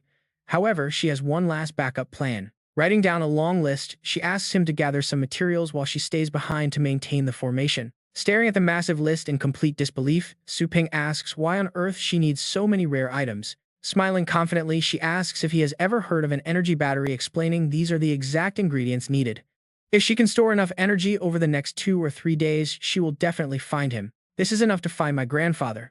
How about that? Am I a genius? The massive pile of papers in his hands leaves Su Ping completely speechless. Wait a minute. Gathering all these materials for her will take at least 3 days, followed by another 3 days of charging. Finding him is going to take time. Yuan Tianqian's flowers might already be withered. She glares at Su Ping in frustration, reminding him that she told him not to call her grandfather by his full name. So does he have a better idea? Speak up then. Finding a missing person in this chaotic world is harder than searching for a needle in a haystack. Finding a needle in the ocean. Instead of answering, Su Ping snaps his fingers, summoning a battle pet right behind him. He suggests letting his dog try. The beast steps forward, leaving her completely stunned. A dog. The system screen pops up to show that a canine-type Astral Pet's sense of smell is incredibly sharp. It is over 1,000 times stronger than a human battle pet warrior of the same rank. Whether it is the scent of swords, eyes, or hearts, these scents are as clear as pictures, making mistakes absolutely impossible. Su Ping holds her grandfather's item right up to the beast's nose.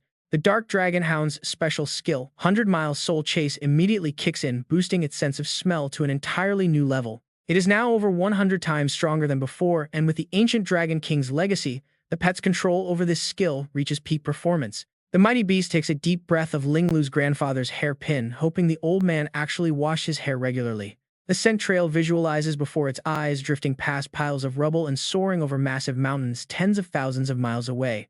The trail leads directly to an even higher peak. Up there, Yuan Tianqian is locked in a fierce battle with monsters, while Gu Siping watches. Gu Siping calls out, asking old Yuan if his body is giving out already. The old man winces, turning his head in denial. No, the old man sighs. Brother Gu must be joking. He just felt an incredibly strange sensation, and he has no idea what it means. Touching his neck, he explains that something just bypassed his defenses, and that deep ghostly sniff sent a cold shiver right down his spine. Gu Siping laughs as he fights, asking if those savage beasts who desperately want to eat them alive simply decided to take a quick sniff. That makes no sense. The old man snaps back that it is not these beasts, but rather some terrifying entity lurking much further away. He is certain of it, but tracking the source is completely impossible. Gu Siping glares ahead, shouting in disbelief. That is absurd. This mountain is one of the most highly classified secret locations on the blue planet. Gu Siping clenches his fist tightly. Suddenly, a brilliant golden light erupts out of nowhere.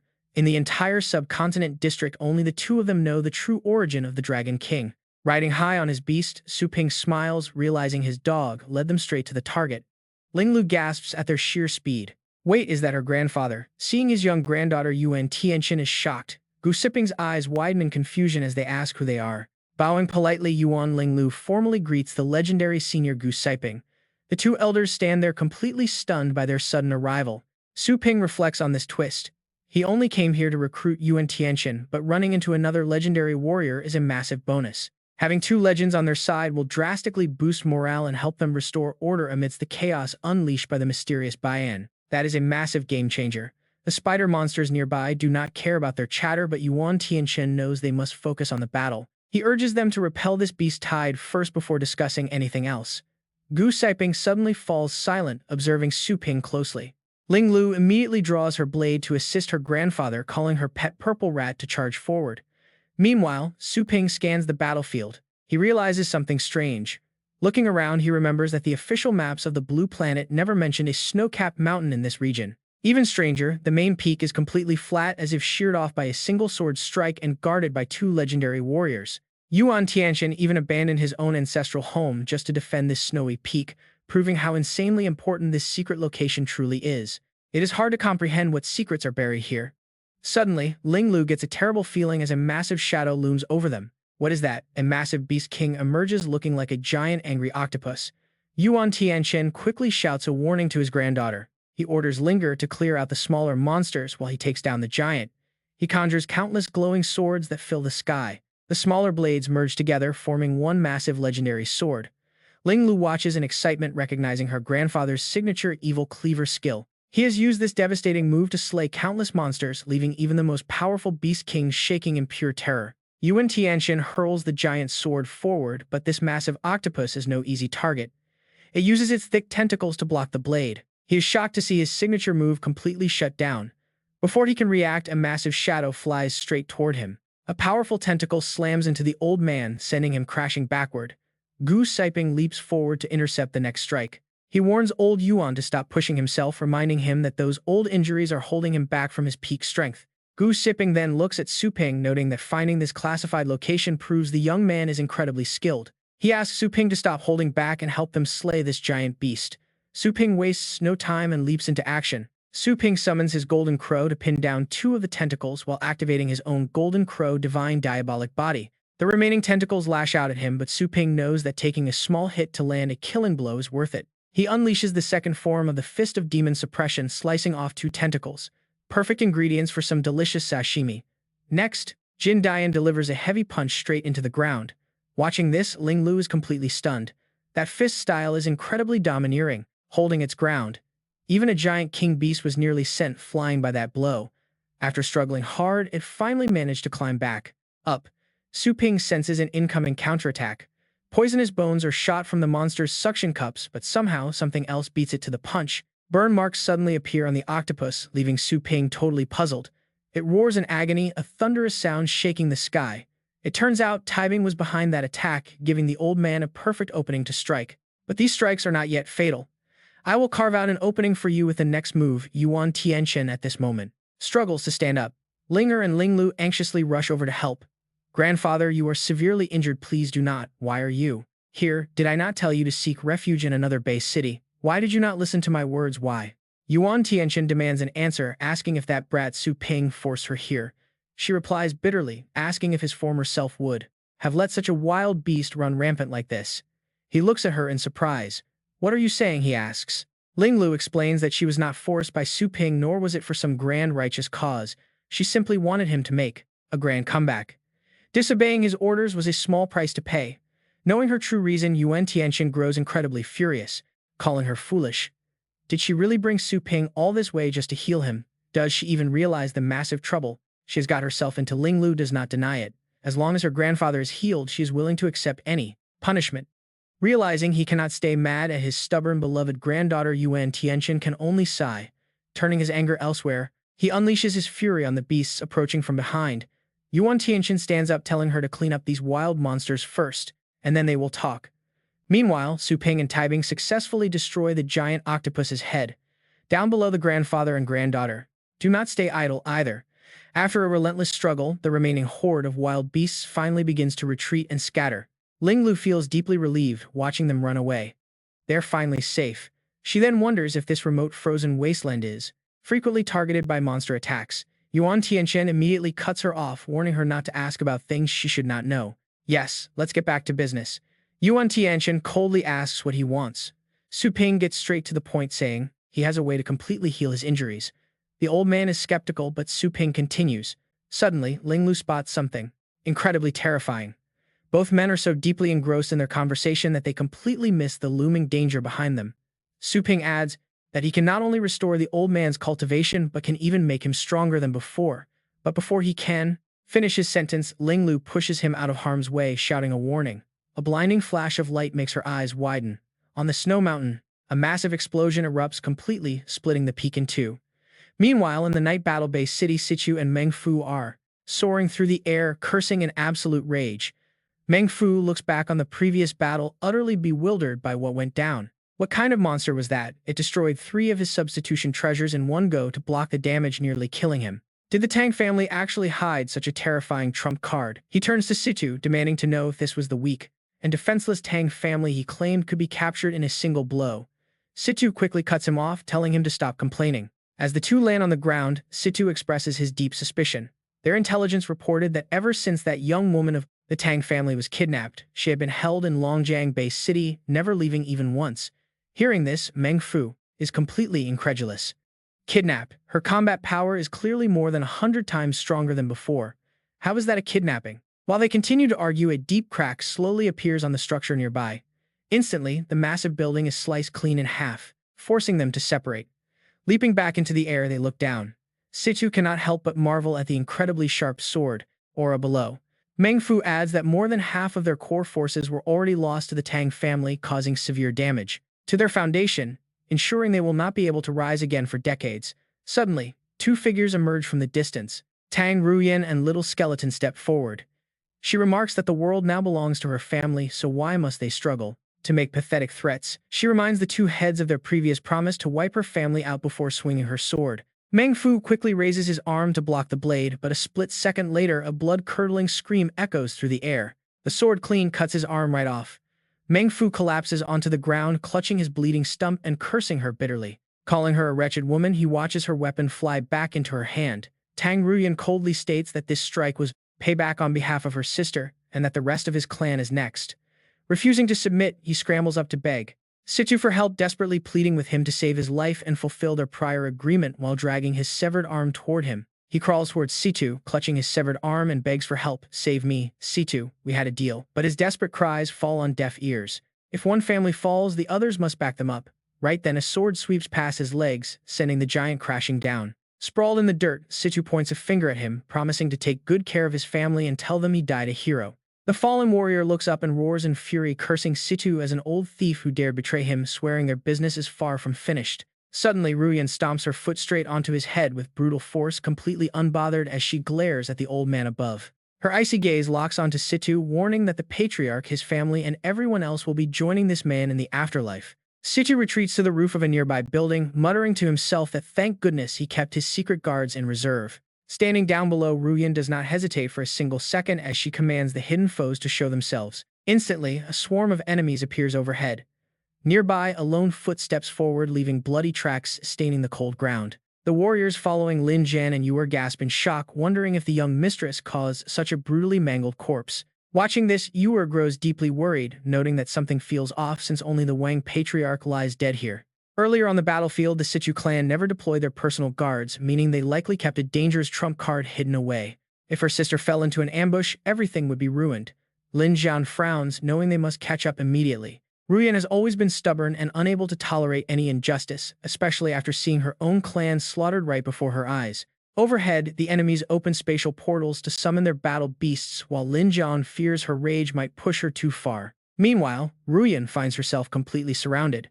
Situ raises his voice, offering her one final chance to turn back and walk away. He warns that if she takes even a single step into his compound, he will drag her to hell with him. Ruyan takes a deep breath, tightening her grip on her sword, whispering that this is exactly what she wanted. Leaning on her blade, she tells the little skeleton to hide in her shadow, but the tiny creature just tilts its head.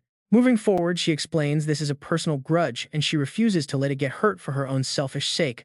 Suddenly, the little skeleton detaches its bones, flying toward Ruyan to bind itself to her body, catching her completely off guard. She looks around the empty void, completely baffled, and honestly, who wouldn't be when a weird system screen pops up? Staring at the glowing panel, she asks what it is, while the little skeleton pops out to point at a specific option. Realizing it wants her to press it, she taps the screen and a massive storm instantly erupts around them. Situ blocks his face in sheer terror, choked by the sudden wave of overwhelming death energy surging from the vortex. When Ruyan emerges, fused with her pet, the enemies panic, recognizing the legendary fusion state of the Tang family daughter, a legendary battle pet master. In a flash, she vanishes, charging forward. The guards yell to stay alert because they cannot spot her, but she is already slicing through their ranks like wind. A flash of white hair leaves the crowd frozen. One man looks down at his chest, shocked to find it completely shredded. Blood begins to spray from 1,000 tiny cuts as one of the guards gasps at how fast she delivered those slashes, shredded to pieces in a heartbeat. That is the true power of her astral blade. Horrified, Situ spins around to flee, unable to believe she did all this without even relying on her battle pets. Using only her raw martial skill, she has achieved peerless master level, but then he suddenly stops dead in his tracks. Countless cuts bloom across Situ's body. Trust me, you do not want to get on this girl's bad side. Spitting up blood, he screams that he will never rest in peace before his head finally hits the cold floor. Sometime later, black boots step into view. Lin Jian holds his hand up, telling everyone to hold their ground for now. Yu peers forward and asks what they are looking at, only to spot a lone figure standing atop a mountain of corpses. She quickly covers her mouth, pointing ahead as the heavy stench of fresh copper and blood fills the entire area. Through the thick red haze, they spot Ruyan's back turned to them, her hair blowing gently in the freezing wind. The girl standing there now has two tall horns sprouting from her head. She slowly turns, casting an icy glare their way. Yu gasps that it is her sister, but Lin Jian remains on high alert as the demonic figure locks eyes with them. Something is wrong, he warns, because he cannot feel even a shred of Ruyan's normal aura coming from that entity. He tells everyone to keep their guard up, as this might be an elite monster or a trap from the Situ clan. But then the white-haired figure steps off the pile of bodies and begins walking directly toward their terrified group. The warriors sweat, asking their leader how to handle the sheer amount of crushing pressure radiating from the mysterious figure. Lin Jian worries this must be a legendary class fighter, and if she is an enemy, they are all completely dead. The leader warns everyone to prepare for battle, and their voices ring out. Suddenly, her armor and mask begin to fade away, revealing Ruyan's face. She is unconscious. Lin Jian gasps in absolute shock, calling her name. The people around them are overjoyed. The young head is safe. Lin Jian turns to the crowd behind him and yells to recall their battle pets. It is their young head, and she has already wiped out the Situ family elites. Ruyan suddenly wakes up. Lin Jian looks at her seriously, reprimanding her for chasing two family heads completely alone. He warns her that if anything happened to her, her father would skin him alive. Ruyan looks deeply apologetic and bows her head. She apologizes for being too reckless. He laughs heartily, saying he was just joking and that she did an amazing job. Everyone is showering her with praise. Her beast fusion skill proves she has finally broken through to the legendary state. This is a historic moment, the first legend in a century for their clan. The Tang family finally has its legend. They fail to notice a little skull slowly sinking back into the ground, hiding right inside Ruyan's shadow. The clan members keep cheering for her, feeling secure now that they have a powerful protector in these dark times. Ruyan awkwardly tries to stop their wild cheers, pleading that things are not quite what they all think. She cries silently on the inside, begging the little skeleton to come out and help her explain the truth. But the little skeleton simply waves a tiny hand goodbye before vanishing. Ruyan glances behind her, growing very anxious. Did the little skeleton run away because it cannot handle crowds, or is there another reason for its quiet departure? As she watches everyone praise her, she realizes the creature simply did not want to ruin their joyful celebration. She looks down at the sword in her hand, knowing this is all thanks to Su Ping's careful planning. Without the little skeleton and this legendary sword, her weak, titled rank strength could never have changed their fate. Even her current title level was entirely trained by Su Ping, leaving her feeling unworthy of her clan's high expectations. Yu rushes forward to wrap her arms tightly around her sister, crying tears of pure joy that she made it back safe and sound.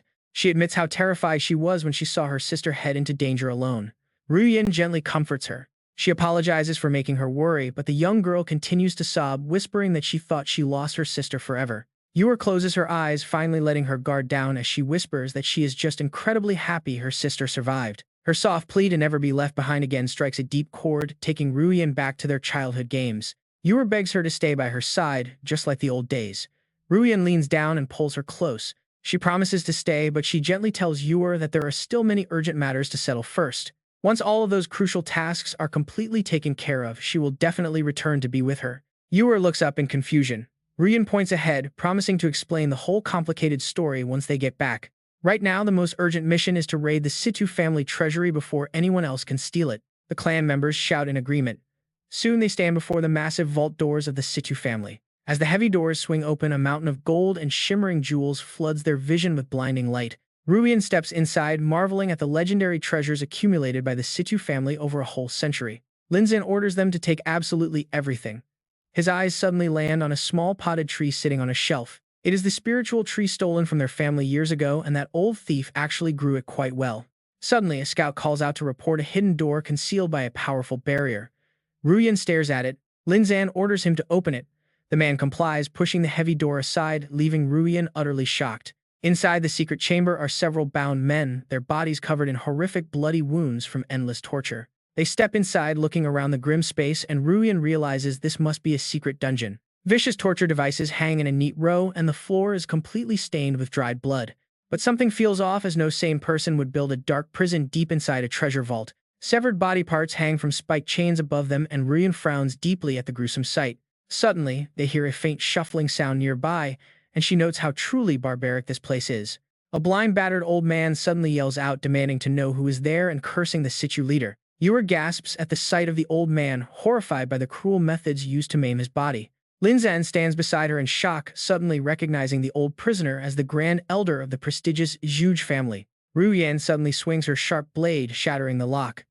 Opening the gate, she notes that the Zhuge family was once one of the four major families of the subcontinent, yet they ended up like this. Let's get out first, then talk. Zhuge Dai can't see anything but recognizes the voices, guessing they belong to Tang Linzan and Tang Ruyan of the Tang family. Behind him, another captive grows ecstatic. Someone is finally here to save them. Ruyan quickly moves forward to support the old man as he struggles. She confirms his guess, prompting Zhuge Dai to let out a bitter laugh. He never expected to be saved by the arrogant Tang family. Linzan folds his arms silently, reflecting that without Ruyan, their own family would have likely met the exact same tragic fate. Yuer steps up, offering to treat his wounds. Meanwhile, Ruyan asks how the Situ family allied with Bayan gained the power to refine people into energy crystals. She wonders why they went through such immense trouble, just to keep everyone imprisoned here. Zhuge Dai answers honestly, revealing that it was simply because they still held some form of value to their captors. The old man reflects on their heritage, explaining that their ancestors possessed a profound understanding of pet contracts. A century ago, they created a unique secret technique that allowed the Zhuge family to stand strong among the four major families. That technique is the beast soul contract. Linzan muses that this secret method reportedly uses the master's own blood as a medium to refine beast souls. Unlike ordinary astral pets, as long as the master lives, the beast soul will remain truly immortal. No matter how much damage it takes, it cannot be destroyed. Yuer frowns, recalling what she knows of this absolute immortality. She asks if the Situ family intended to keep this huge clan as livestock, exploiting their immortal pet souls for endless refinement. Zhuge Dai does not deny it. Indeed, if they had not been ambushed by a legendary-level soul-devouring bell, they would never have feared the Situ family. What about the Wang family? Ruyan asks, narrowing her eyes as the old man continues. In the end, their clan leader foolishly believed the deceitful lies of the Situ family head, offering up his own beast soul. He cooperated solely because they promised to spare the young master of their family and leave them a path of survival. Instead, those beasts humiliated the young master daily right in front of them, using it to force other captured masters into submission. By now, the old man completely loses his composure. He is trembling violently with nothing but raw, unadulterated fury. Their leaders chose death. They released their soul power to warn them against ever making the same mistake. The prisoners behind Zhuge Dai stand up, their anger boiling over. They survive on scraps just to see the Situ family pay in blood. At that exact moment, a wave of astral pets suddenly appears, letting out deafening roars that echo through the dark cavern. Yuer tries to calm them down, urging the Zhuge elders to stop overexerting their energy while their wounds are still so severe. But they do not listen. Their sole remaining desire is to see the old villain Situ pay with 3 feet of blood. They are willing to pay any price. Suddenly, a sword pierces the ground with a sharp ring. Ruyan's green gem sword radiates an overwhelming wave of energy. She stares down at her blade, her voice dropping cold. Over 1,200 members of the Situ clan died under this cold blade. The Zhuge members are left speechless. Ruyan calmly adds that they can verify it outside if they have any doubts.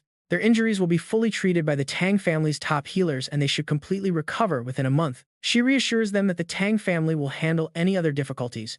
They should focus solely on recovery. They immediately bow their heads in deep gratitude. They promise to remember this immense favor and offer their absolute loyalty. They are willing to go through fire and water for her. Yuer watches this, deeply impressed by her leadership. She managed to stabilize the leaderless Zhuge family in mere moments, leaving Linzan to silently calculate their next move. After fully absorbing the Situ and Wang assets and adding the Zhuge family's top masters, her power is bound to soar. The Tang family is well on its way to becoming the premier powerhouse of the continent. He keeps praising Ruyan. This is a massive legendary achievement that previous generations of family heads could only dream of ever accomplishing. Witnessing this powerful unity firsthand, Linzan marvels at how Ruyan achieved all of this on her own without any help. As Ruyan watches her gathered forces lost in deep thought, her uncle calls out her name to snap her out of it. She quickly turns to face him, asking if he has any instructions. Linzan simply smiles warmly at her. He tells her to relax since they are on their own territory now. She bows slightly in understanding. He then asks if she knows why the family went to such lengths to train 2 young masters at once, referring to her and Ruyu. Understanding his point, Ruyan responds that the family expects them to maintain a dual balance. One handles external expansion with iron fists, and the other manages internal affairs with mercy, securing their subcontinent rule. He nods, muttering, "Their ambition in the Asian region is far too small. Tang Ruoyan has not even taken office yet, and this goal was easily reached just by coming home." Turning to her, he slowly speaks, saying, "It is time to hand over the family head position. In this chaos, the other rivals are either weak or completely wiped out." Hearing this, she tightly grips her emerald sword in her hand. The metal is cold, while Tang Linjin's voice echoes once again, urging the new family head to step up and lead the clan. She must dominate the other three regions of the blue planet. Instantly, her face fills with fierce, burning determination. "Yes, uncle. Since you passed the leadership to me, are all three armies of our family mine to command now?" Tang Linzan hesitates. Her intense reaction catches him off guard. Stammering, he asks what her next plan is. Stroking her sword, she replies in a chilly voice, "Gather all forces. We will eliminate every remaining rebel faction and wipe out the beast threat completely." Tang Linzan gasps, "Wait, Ruoyan, wait." But she quickly cuts him off, demanding to be addressed as family head. Tang Linzan gulps nervously, explaining that their family is not some charity, and wondering why they should waste such a rare expansion opportunity on a completely thankless and rewardless task. Ruoyan remains silent. Her eyes lock onto her true destination. She knows this is exactly what he wants, and she will carry out his wishes unconditionally.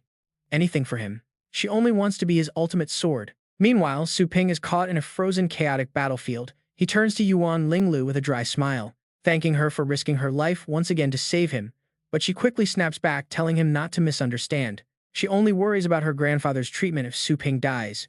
Nearby, Goose Siping watches them very closely, muttering that the kid was prepared all along. Standing behind them, Yuan Linglu feels completely lost and confused, wondering why the legendary elder is attacking Su Ping when they had just worked together to fight the beasts. Right then, Yuan Tianxian grabs her arm. This place is the highest secret zone on the blue planet, and he warns her that anyone who stumbles in here must be silenced. There are no exceptions allowed. Those harsh words immediately catch Su Ping's attention, sparking a sudden curiosity in him about this mysterious place. Is this hidden zone connected to the Tower, the most powerful and mysterious organization in the entire world? He cannot help but speak up, asking the old man if he should be explaining what this area actually is, instead of skipping the most important detail. Seizing the perfect chance to strike, Gu Siping roars at them, shouting that a dying person needs no explanations. Instantly, the dark dragon hound leaps forward to block him. The pet quickly deploys a powerful defensive barrier to absorb the massive shock of Gu Siping's fierce attack. The freezing energy grinds to a halt against the shield, creating an incredibly harsh and screeching noise as they clash. Su Ping watches with sharp eyes, but a sudden flash of light slices through the shield, making the hound growl. Yuan Linglu panics. How could the hound's defense be shattered so easily by a void state attack? But Su Ping knows something is wrong. The hound's strength reached the void state after its first seal broke. Even with the enemy's second-tier legendary cultivation, that strike should not have broken their defense so effortlessly. Leaping into the air to confront Goose Siping, he reasons that the man must wield some mysterious unknown power. Confronting his opponent directly, Su Ping decides that since defending is completely useless, his only choice is to attack. At that exact moment, Goose Siping strikes forward, mockingly shouting that he already saw through this trick long ago. The divine punch clashes head-on with a dragon kick as their dual powers collide with absolute fury. The immense force pushes Su Ping back, forcing him to draw in more energy to quickly steady himself. Suddenly, a brilliant golden light erupts, filling the entire battlefield and putting immense pressure on Goose Siping. Feeling the crushing weight, Su Ping seizes the moment to launch a direct, devastating punch at him. The overwhelming strike sends Goose Siping crashing down to the ground, leaving Su Ping to watch calmly with folded arms. Yuan Linglu desperately pleads with Yuan Tianxian, explaining they wandered in by mistake and Su Ping meant no harm. She begs him to convince Legend Gu to stop, but her grandfather hesitates, saying he cannot decide this. Battered and on the verge of defeat, Gu Siping refuses to back down, struggling to speak up. He tells them not to worry, promising to spare their family line because of Yuan Tianxian's loyal guard duty. He says he will simply erase their memories later, suddenly rallying his strength to grab the barrier. Su Ping's strike fails to land. Gu Siping easily crushes his shield, growling that only this damn kid remains. He quickly gets back up, spitting with rage. This kid is too dangerous, he must die. Su Ping frowns.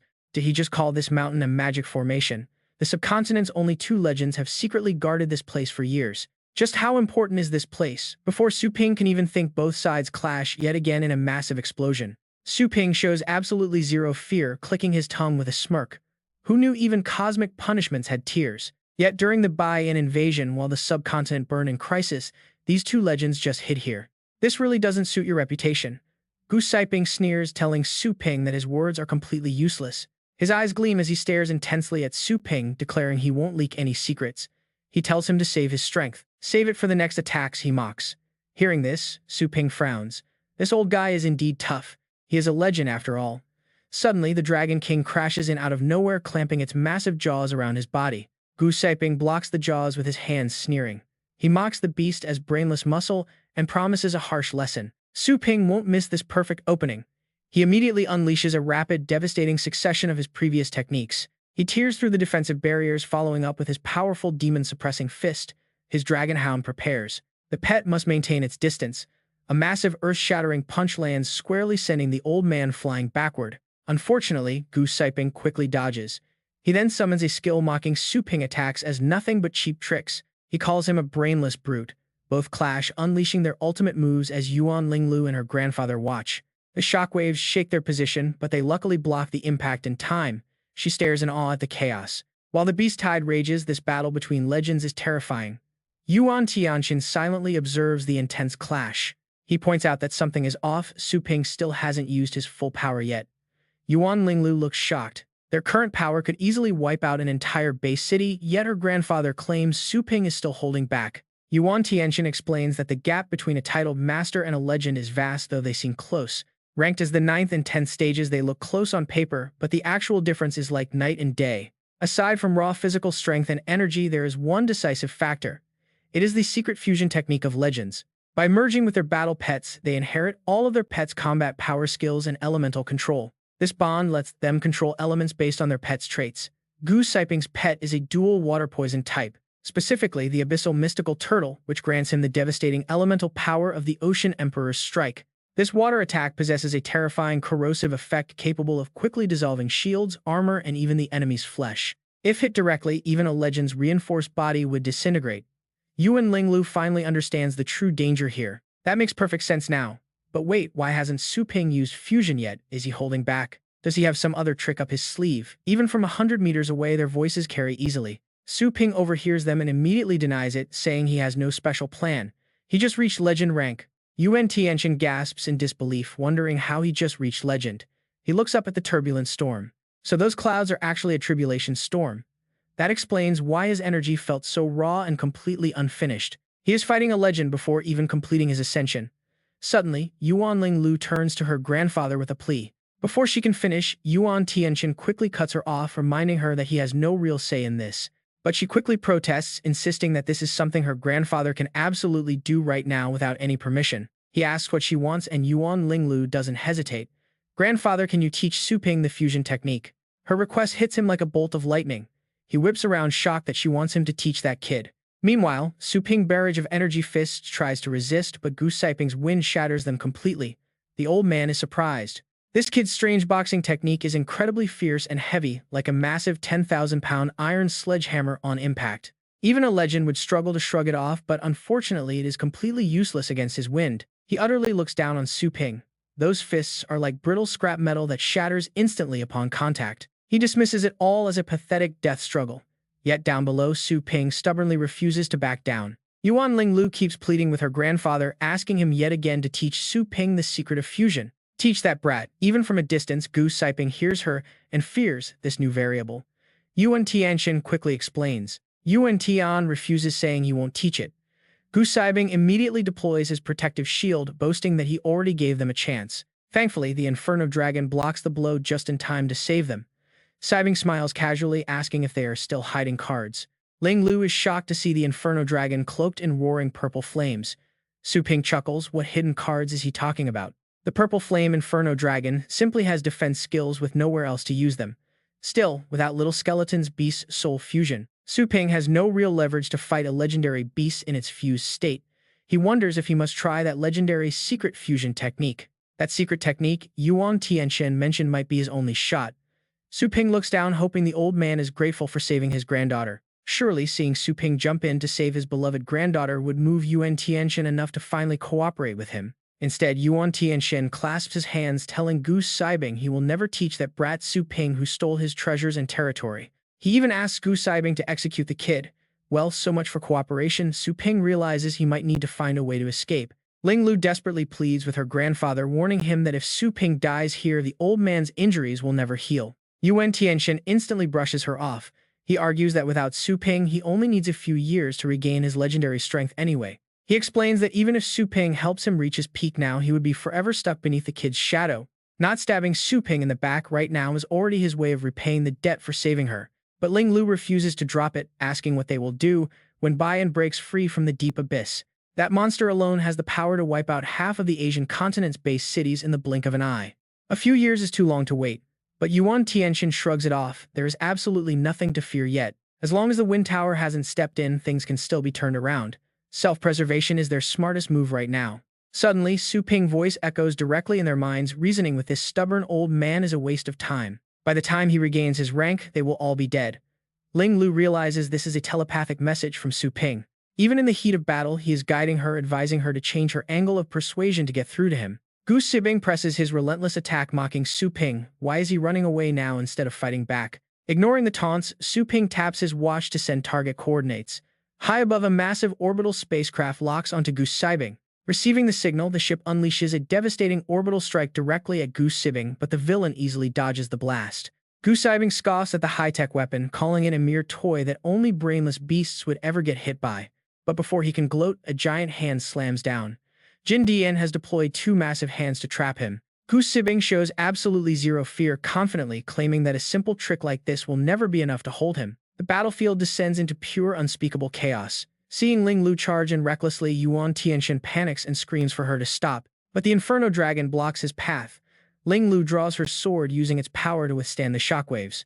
Gu Sibing grumbles about the noisy racket below, but Su Ping retorts that this is far from just a random mess. Ling Lu has a secret technique to absorb fire attribute attacks for a massive power boost, feeding on the intense heat. Drawing in the residual energy from the orbital strike, she channels all that heat directly into a devastating sword slash. The burning strike flies straight at Gu Sibing, who tries to block it, but Ling Lu unleashes even more power. Her amplified attack successfully slices right through Gu Sibing's tough skin, bringing a subtle smirk to Su Ping's face. Watching this unfold, Yuan Tianxian is paralyzed with fear. Shockingly, Gu Sibing still stands completely unfazed by the attack. Yuan Tianxian rushes over to scold Ling Lu, but his words are instantly drowned out by Gu Sibing's sheer explosive rage. Gu Sibing roars that he will slaughter every single person here.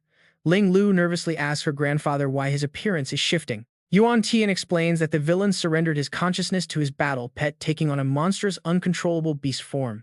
In this state, he gets a massive power boost, but attacks blindly. He really wants to kill everyone. Su Ping grins. Su Ping looks at the old man, suggesting they finally team up. Yuan Tianxian grumbles that Su Ping corrupted his granddaughter. Su Ping jokes that she's probably just going through a late rebellious phase. Suddenly, the Inferno Dragon steps in close. The grandfather and granddaughter are left utterly confused by the dragon's sudden movement. Golden angelic figures begin rising from the ground. The Inferno Dragon activates its level 9 divine defense, raising a holy wall of gods to shield them. Su Ping summons his dark dragon hound to reinforce the barrier, warning them that there is no time left to hesitate. His battle pets are buying them a few minutes at best. Yuan Tianxian must choose teach him fusion or get slaughtered. Yuan Tianxian is absolutely furious at the ultimatum, but deep down he knows he has no other choice. With no other choice left, Yuan Tianxian grumbles that he will settle the score with Su Ping later before pulling out a learning machine chip. It contains a legendary fusion technique. He slaps it right onto his forehead, letting the bio-engine transmit everything in under half a second, directly into Su Ping's sea of consciousness. Su Ping is actually pretty impressed, wondering how they can stretch this advanced tech to buy more time. Yuan Tianxian asks if he honestly expected a manual step-by-step lesson right now. But before he can even finish his sentence, Gu Sibing flashes past them in a terrifying blur. Neither Su Ping nor Ling Lei can even track his insane movement. Yuan Tianxian's severed arm drops to the dirt, still clutching that vital chip. Without anyone noticing, Gu Sibing had already made his move. He shattered their solid barrier and snatched the severed arm away. Just like that, their absolute defense completely crumbles. Suddenly, a toxic corruption spreads from Yuan Tianxian's wound. To save his own life, he doesn't hesitate to slash the rest off. Blood splatters everywhere. Su Ping realizes that after Gu Sibing's beast transformation, his corrosive poison has evolved a spreading trait. He rushes forward to grab the severed arm before the rot ruins it. This is a disaster because that detached arm is still holding the tech. If that crucial learning chip gets contaminated, it is gone forever. Talk about a heart-stopping moment. Ling Lei suddenly leaps in with a clean, decisive slash. She actually manages to save the chip from getting corroded. She dives and catches it midair. Perfect. But the second her feet touch the ground, Goose Siping is already right on top of her. The chip is safe, but Linglei turns pale as she stares at his hideous form. Suddenly, a massive cloud of black smoke erupts. Despite his agonizing pain, Yuan Tianchen screams out for his granddaughter. Goose Siping thinks he has got her, but he is completely wrong. The dust clears to reveal absolutely nothing. Su Ping had already snatched Linglei away in the absolute nick of time. She tosses the chip over to Su Ping. Desperate to stop them, Goose Siping charges like a madman, but Su Ping presses the chip to his forehead. Thousands of data streams flood his mind. Everything clicks. Just moments ago, he could barely hold his own, but now things are different. Su Ping catches Goose Siping's attack with a single bare hand. He opens his eyes, declaring his fusion active. Linglei is absolutely thrilled, but Yuan Tianchen screams from below, calling him an idiot for touching that highly corrosive beast with his bare hands. Su Ping just scoffs. Ocean Emperor's wind, please. His attack looks more like a leaky garden hose. Time to finish this. Su Ping is on an entirely different level now. He calmly asks if that weak blow is really the best Goose Siping can do, unscathed and unfazed. Goose Siping is speechless. Su Ping's fusion is complete, leaving him looking incredibly badass. Goose Siping tries to shove him back, pouring every ounce of his strength into it, but Su Ping's bored expression only makes him angrier. Linglei struggles in his grip, pleading with him to put her down so he has both hands free to fight. Su Ping tells her to relax and just open her eyes. She slowly does, and what she sees blows her mind. Goose Siping's corrosive Ocean Emperor's wind is completely blocked. Linglei stares in utter shock, unable to even blink. The legendary attack is totally neutralized by the aura radiating from Su Ping. It is a pure, holy energy. It carries a majestic, ancient pressure that feels incredibly familiar. After a moment, a memory finally flashes in Linglei's mind. She remembers. It is the aura of the old Dragon King from the secret realm. Goose Siping struggles desperately but cannot break through. This sacred dragon bloodline naturally repels all demonic energy. The ancient dragon's power is supreme, completely countering Goose Siping's dark arts. That explains why Su Ping was dodging earlier, but now he stands as solid as a mountain. Suddenly, Su Ping drops his barrier. He grabs the villain's hand and tosses him away like absolute garbage. Goose Siping is launched through the air like a comet. He crashes into the mountain with a devastating impact, shattering the rocks. Only when the thick dust finally clears can they see the result. Do we see Goose Siping lying defeated on the ground, his body battered and broken? Linglei sighs in relief. He's knocked out cold. Su Ping agrees they should stop here. At a critical time like this, humanity can't afford to lose any fighters. Losing a legendary tier combatant would only weaken mankind's defenses. It is time to get her grandfather back to the base city for treatment. Linglei blushes, asking Su Ping to finally put her down. But before they can relax, Goose Siping's body suddenly floats into the sky. He begins absorbing dark currents directly into his body. Yuan Tianchen gasps in horror, shouting for Goose Siping to stop this madness. Su Ping senses something is off. This bizarre energy fluctuation is entirely different from the power Goose Siping used earlier. He tosses Linglei over to the purple flame Zhulong, ordering his pet to take them both away so they don't get caught in the blast. Linglei yells out, wondering what Su Ping is planning. He just smiles. He's about to test out his newly fused combat power. Goose Siping gathers a massive energy sphere that keeps growing by the second. Su Ping grins. Finally, a chance to go all out. He is ready to unleash the full force of the ancient dragon bloodline. Goose Siping's massive sphere looks like a tiny toy to him. Suddenly, a spectral dragon coils tightly around Su Ping's arm. Both fighters realize that the ultimate clash is finally here. They immediately crash into each other. This chaotic clash shakes the surrounding forest so violently that the trees are nearly ripped apart. Su Ping unleashes his true dragon exorcising fist, aiming to crush his opponent as his raw power grows stronger by the second. It is clear that Goose Siping is struggling to hold on. Desperate for more power, their clash unexpectedly shakes the outer space. The shockwaves even reach outer space, making Su Ping freeze. Goose Siping laughs in joy, thinking he is about to win. Neither side backs down, and honestly, this brutal struggle is unreal. But Su Ping senses something off with his opponent. No matter how much energy he expends, it never decreases. Su Ping suspects that the mysterious array hidden here is behind this power. This array inside the endless snow mountain holds an extraordinary power, turning the surrounding landscape into a chaotic, apocalyptic nightmare. Goose Siping was supposed to guard this array, but instead he used it for himself. Suddenly, Su Ping senses someone nearby. Yuan Tianchen clutches his injured arm and yells out for them to get away immediately, warning that the final lockdown mechanism has activated. This final defense system from the tower is so powerful that even void state experts will be vaporized in a single second. Goose Siping insists he is only acting to eliminate a threat, but Su Ping just glares at him with cold disdain. Serving the global strongest organization only to end up betrayed like this. What a joke of a holy sanctuary. Su Ping immediately flies toward Yuan Tianchen and demands an explanation about the snow mountain and the purpose of the array. Yuan Tianchen holds his young granddaughter close, admitting he does not know either.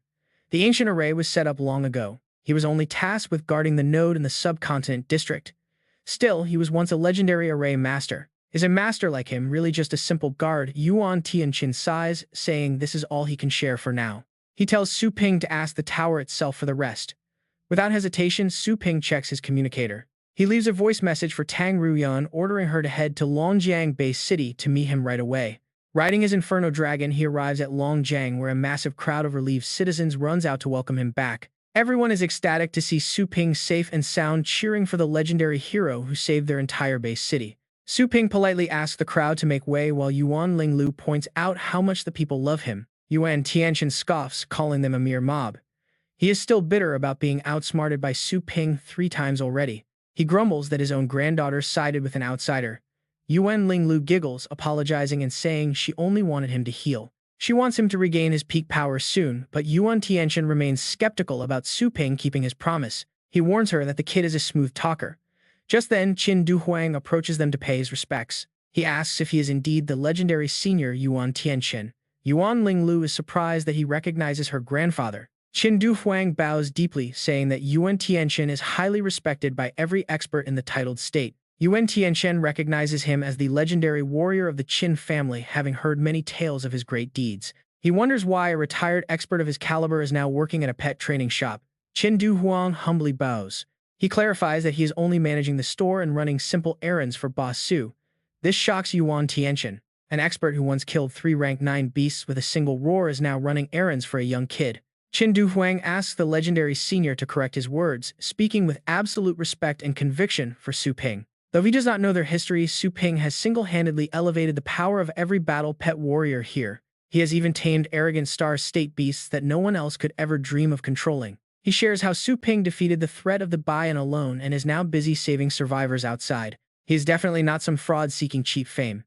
In fact, Su Ping is deeply committed to protecting their world. He knows that only by destroying the Bayan can they truly end this global crisis. Yuan Linglu feels relieved. She is glad she put her trust in the right person. Suddenly, a hand grabs Yuan Tianchen's robes, startling them. They freeze as Joanna drags the old man toward a back room. Yuan Linglu calls out in confusion. She asks why her grandfather is being dragged into a dark room. Joanna simply rips open his shirt. She asks if she should heal this weakling right here instead. Yuan Linglu quickly covers her eyes in embarrassment. She begs her to close the door first. Su Ping shuts the door, assuring her that Joanna has everything under control. He then asks if she brought any cash, inviting her to try their premium battle pet training services. He promises it will make her pets strong instantly. However, she hears some very questionable noises coming from inside.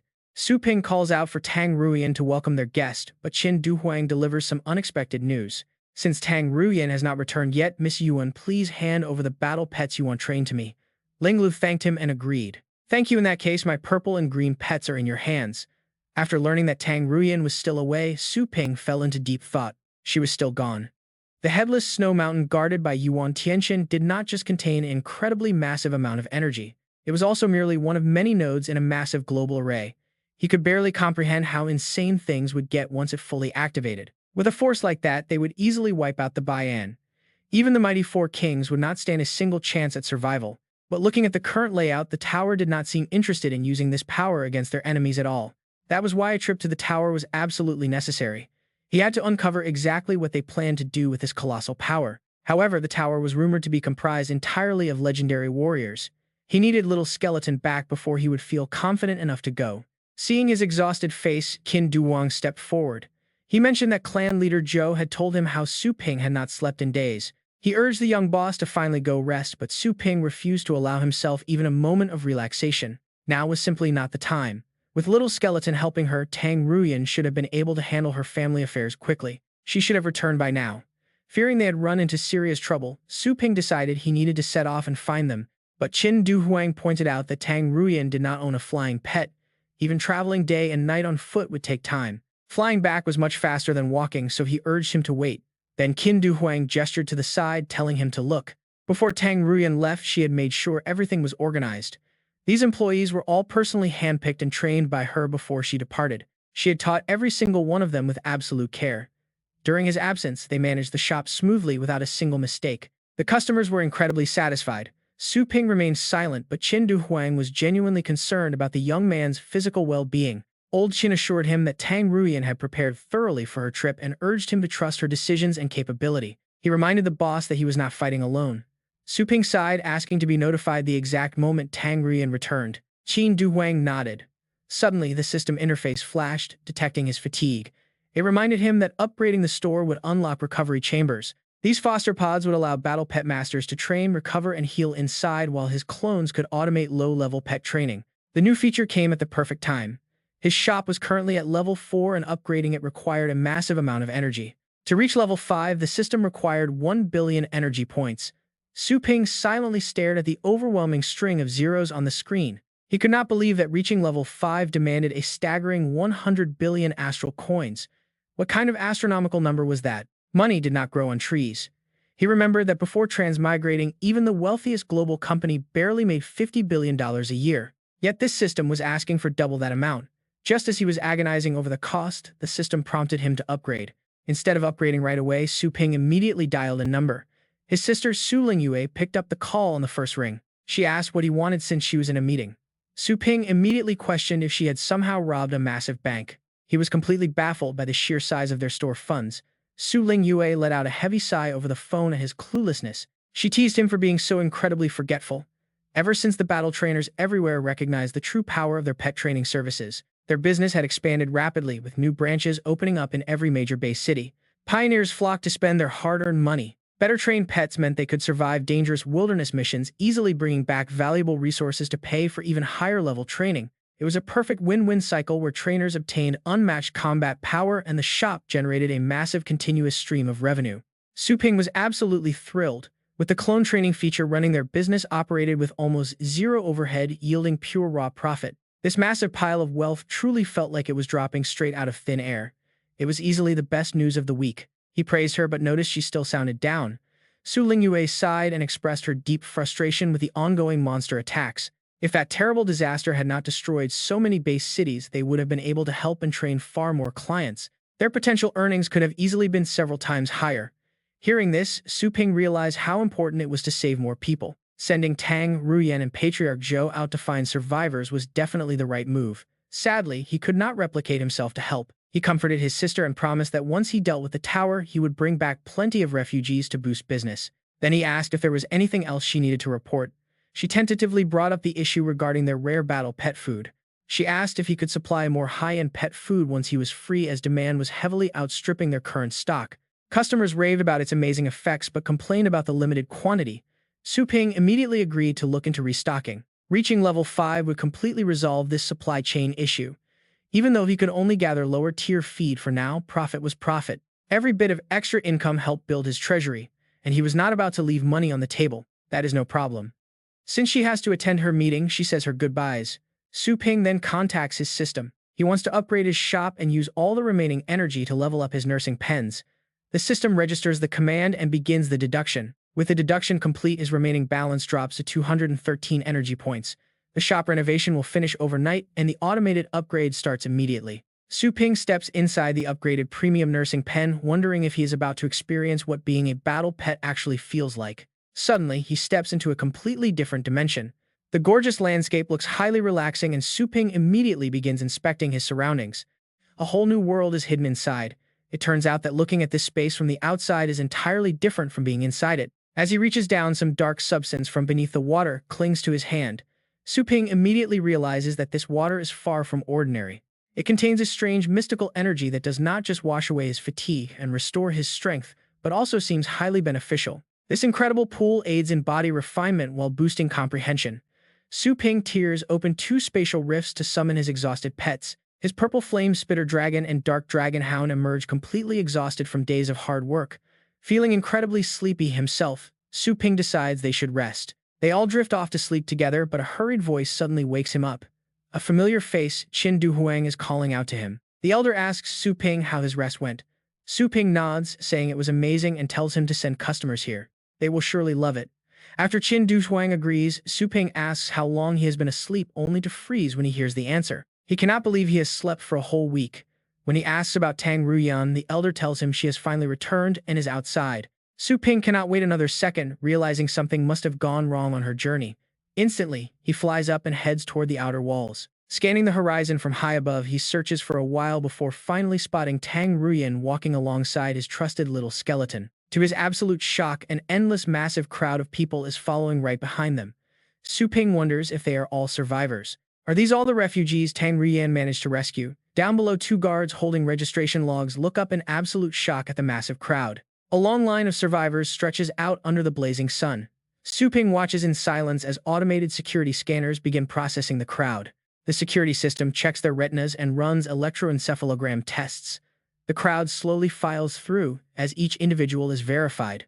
With their chromosomal scans completed, the system officially confirms their human identities. They are indeed refugees fleeing from other destroyed base cities. From his vantage point in the sky, Su Ping watches the massive fortress gates slowly grind open, welcoming the weary travelers home. The entire base city opens its outer gates, inviting them to safety. Su Ping lands next to Elder Tian Xiao, who speaks up with a sigh. The elder points toward the crowd, showing Su Ping that the elite Zhuge Qing and Yan families are all among the survivors. These are some of the most famous and powerful experts from other base cities. Having them join will bolster their defenses significantly. Su Ping only offers a quiet nod before walking toward Tang Ruyan. He notices something is wrong as he approaches her. Her body is covered in fresh wounds, which she quickly tries to hide behind her back. Clasping her sword, she bows her head. She admits that leading such a massive migration of refugees was far more challenging than she had ever anticipated. They ran into constant ambushes from the Bai-An rebels and wild beasts, wasting a lot of time, though everything was handled. Before she can even finish apologizing, Su Ping runs over and aggressively pats her on the back, causing her to squeak in surprise. He praises her, asking when their little Tang became so incredibly capable. Flustered and embarrassed, she quickly pushes him away. She demands to know what he is doing, claiming he startled her. Su Ping looks at her seriously, thanking her for all of her hard work. Tang Ruyan stands completely frozen, her face flushed so red that steam practically rises from her head. Su Ping is left utterly confused. She quickly looks away, muttering that it is nothing before handing his sword back.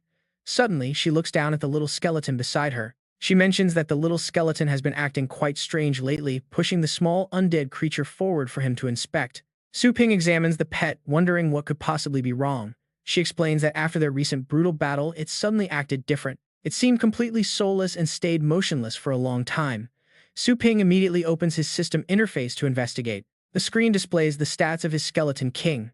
It is a demon-type pet at the 9th rank with a combat strength of 20. Its aptitude is top grade, and it possesses devastating skills like Beast's Soul Possession, Chaotic Star, Reincarnation Blade, and Undead Flash Slash.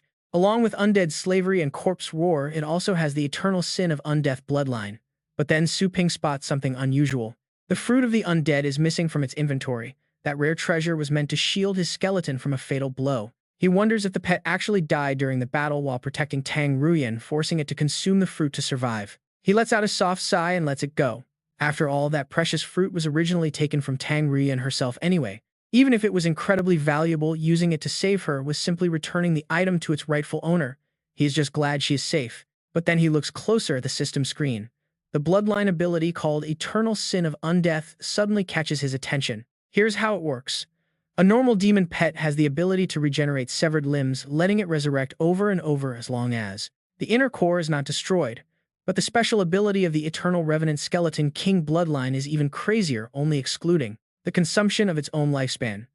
No matter what kind of damage it takes, it can always return from the realm of death, meaning infinite resurrection with the revival time depending on how badly it was hurt. Su Ping was stunned but soon grinned with pure joy.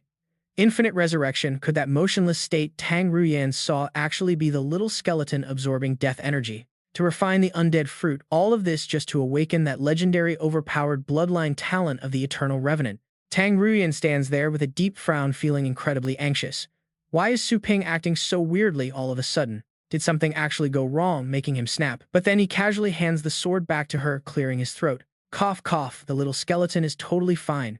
And if this sword fits your hands, you might as well keep it. She takes the weapon back in complete disbelief, asking if he is seriously giving it to her. Did he not say earlier it was a legendary treasure from the Great Yan True Dragon King? Su Ping begins to fly off, shouting back over his shoulder. That is exactly what he said, but he forgot to mention that the Dragon King gave him a whole warehouse of them. Then he vanishes into thin air. She yells out, "Where are you going?" But he only tells her to wait at the shop. He has something special to give her later. Back at the pet shop, Tang Ruyan sighs and checks her watch, bored out of her mind. The shop is getting busier, yet Su Ping is still nowhere to be found. What is he playing at? Just then a man approaches. Respectfully calling her clan leader, Tang Linzan enters with a crowd behind him. He bows, reporting that according to her previous orders, they have already safely transported the wounded back. Their men have also brought along the battle pets they want to train. Who should they hand them to? Tang Ruyan simply holds out her hand. Just hand them to me and register the info here. Tang Linzan gasps. He urgently reminds her that she is now the head of the great Tang family, destined to rule the entire continent. How could she possibly do cheap chores like this? But she replies with a serious face. Outside, she might be the clan leader, but inside this shop, she is just an employee of Boss Su. Is there any problem with that? The people standing behind them immediately begin to whisper in shock. Tang Linzan lowers his voice, pleading with her that everyone risked their lives for her without a single complaint because they believed in her. Please do not shatter their pride like this. Suddenly, a rift in space tears open right next to them. His voice echoes out, sorry for making everyone wait. Tang Ruyan gasps, calling out Su Ping's name. The shopkeeper steps out, having spent a bit of time assigning gathering tasks to his clones and checking the little skeleton's new abilities. Tang Linzan stands there thoroughly confused. There was absolutely no warning of a void tear, making him wonder if this is truly the legendary Su Ping. Ignoring him completely, Su Ping tosses something over to Tang Ruyan. He calls it private shop business and tells her not to worry. In short, future training sessions will now yield low-grade pet food. Tang Ruyan catches the items, looking down at the mysterious objects in her hands. Right then, the items suddenly begin to glow, and a series of massive battle pet illusions project into the air. Everyone in the room recoils in absolute terror, recognizing an unmistakable aura. It is a presence that the entire Tang family could never forget for the rest of their lives. The crowd trembles under the sheer pressure of it all. Tang Linzan stands completely frozen, his eyes wide as he realizes these are no ordinary beast kings. Multiple legendary beasts materialize, starting with a massive swamp war crocodile, followed by a terrifying storm venom scorpion king. The last one radiates a dense aura of death, manifesting as the legendary demon stone toad. He gasps, knowing these are all top-tier calamities from ancient legends. Once they enter battle, they will fight for 10 days and 10 nights without pause, never stopping until their enemy is torn to shreds or their own blood runs completely dry. Even with his ocean umbrella, he has zero confidence in surviving a clash with any of them. But just as Su Ping casts a cold glance, the three terrifying beast kings shiver in pure terror, dropping to their knees before him. Tang Ruyan stares in absolute shock, while the distant Tang family members whisper that those proud beasts are bowing like tamed pets. The three beast kings look toward Tang Ruyan as if begging for her acceptance. Su Ping turns to her, explaining that he happened to run into them while gathering pet food earlier and caught them since their talents seemed decent enough. Since she lacks strong battle pets, he is giving them to her as a gift. She freezes on the spot, staring at him. The onlookers are completely dumbfounded, shouting about gifting three Beast Kings. Although a peak title rank warrior can theoretically form a contract with a Beast King, capturing one on their own is practically impossible. Owning a Beast King has always been an unreachable dream for them. Yet this man casually hands over three of them at once. He is truly on a whole different level. The legendary store owner. Just how deep is this shop's actual background? Lan Jan smiles with a hint of disbelief. He realizes he almost missed out on something massive and was foolish enough to doubt Tang Ruyan's decisions, truly narrow-minded of him. He looks at Tang Ruyan, who is still gaping in shock. What a brilliant, far-sighted move. The next day, Su Ping steps onto the snow-covered ground as Tang Ruyan's soft voice echoes from behind. Are you leaving again? She asks. He smiles. How should he put this? She continues, calling him stingy. Normally, his pet food is just cheap canned stuff. Yet today, he suddenly gave her so many treasures. Is this trip dangerous? Su Ping answers calmly. Whatever scenario she is imagining, it is not enough. He needs to get much stronger. Indeed, the array on this headless, snowy mountain holds incredible power. He mutters that he must visit Peak Tower. He needs to get to the bottom of things. Su Ping walks off, telling Tang Ruyan he might settle some scores. He tells her to guard the shop well while he deals with some thieves. She nods, acknowledging his warning about Peak Tower. She watches his departing figure, praying for his safe return. Suddenly, Su Ping encounters a barrier blocking his path. He stops, wondering if this is the Peak Mountain barrier Elder White mentioned. Instantly, intense energy gathers in his palm. Su Ping looks up, shouting out to shatter the seal. Suddenly, a booming voice echoes, demanding to know who goes there. What is your business? Su Ping quickly replies that he has urgent matters to discuss with their tower master. Floating before him is an old man leaning against a giant gourd. This is the legendary Drunken Legend. He is the master of the Purple Palace, a mid-rank ocean state warrior. He scoffs, having never heard of Su Ping. He sips his wine and waves his hand, dismissing him.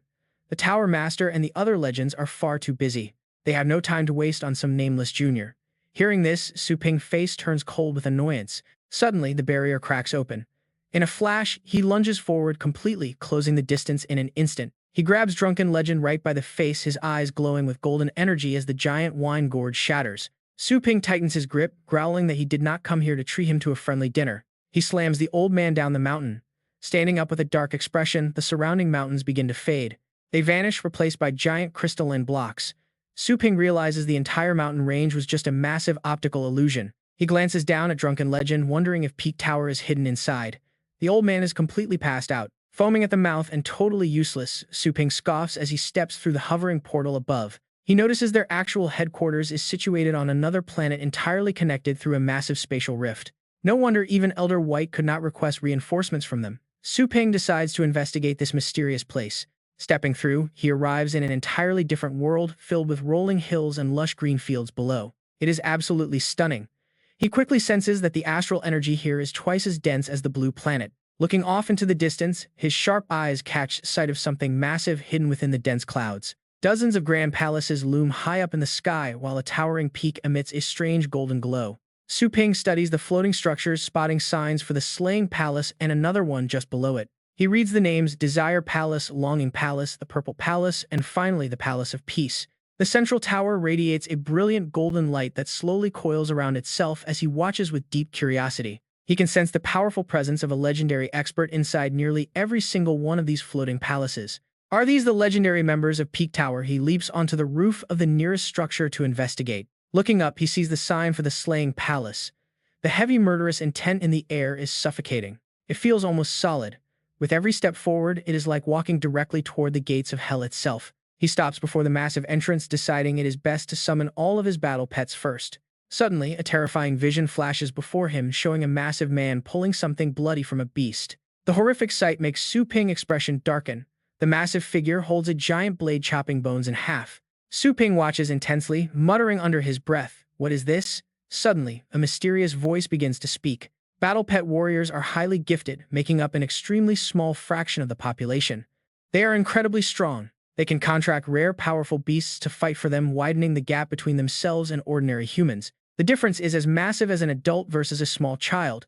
Their hierarchy is strictly divided by rank. The rules are incredibly strict. From rank 1 to 10, cultivation slows down dramatically as you rise. Normally by age 20, people leave the student phase. That stage spans ranks 1 through 6. By age 30, they enter the professional phase, mostly reaching rank 7 to earn a living as teachers or pioneers. Making a living this way is tough.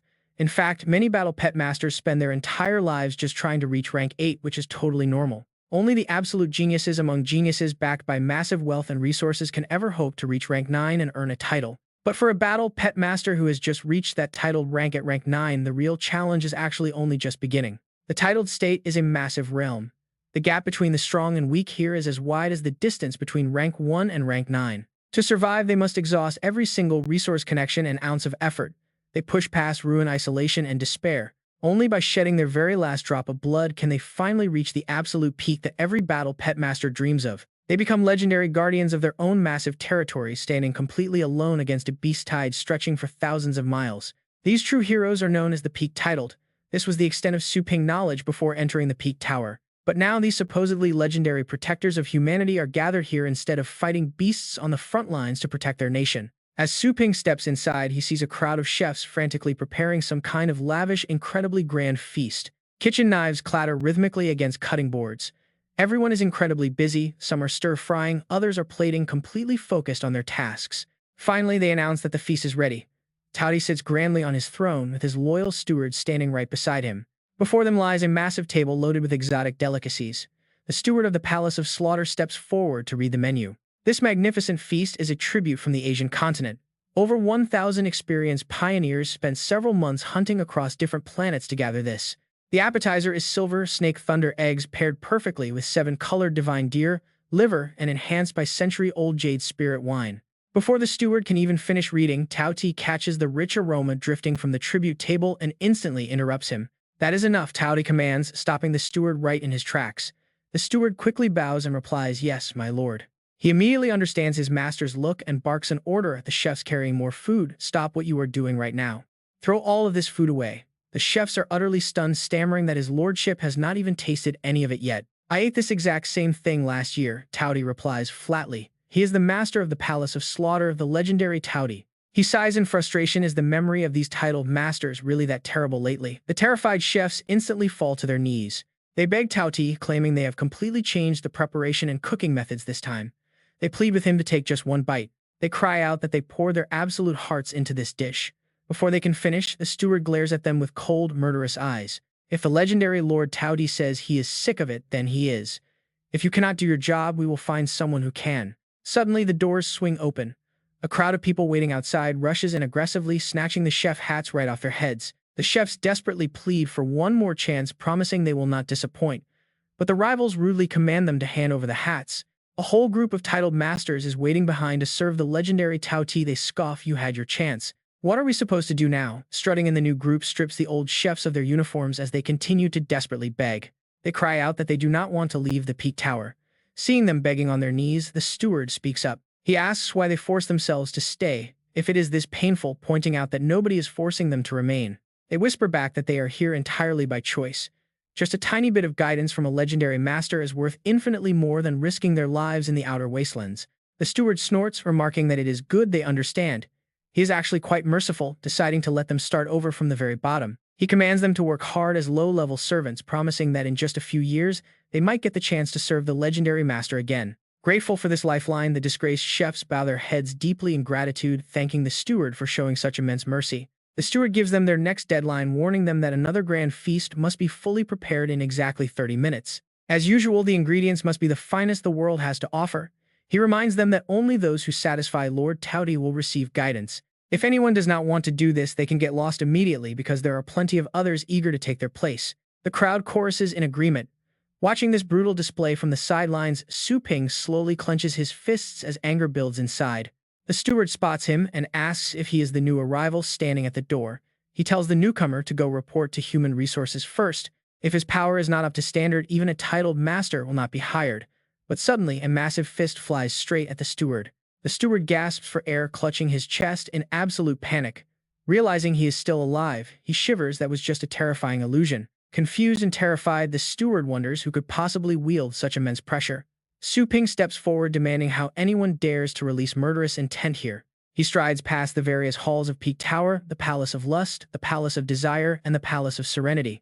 A booming voice rings out from below, ordering him to halt. Su Ping immediately recognizes it as fierce lightning suddenly gathers in the sky. The voice booms again, accusing Goose Siping of failing to guard the formation and daring to use it without permission. Su Ping realizes this is the person who triggered the lightning trap at Headless Snow Mountain, a man who heartlessly abandoned his own subordinates. This is none other than the Peak Tower's Vice Tower Master, an advanced void state expert who now demands answers from Su Ping. He demands to know where this ignorant junior came from to cause such chaos, but Su Ping simply retorts that their entire tower is complete garbage. This blunt insult instantly sends the Vice Tower Master into a raging fury, completely unable to believe what he just heard. He snaps back, demanding to know what the boy just said, while Su Ping defiance utterly stuns every legendary warrior present. The four legendary palace masters immediately head toward the confrontation, arriving at the scene in a flash. Looking up at the sky, they notice the Vice Tower Master has already summoned his battle pets, each one looking incredibly fierce.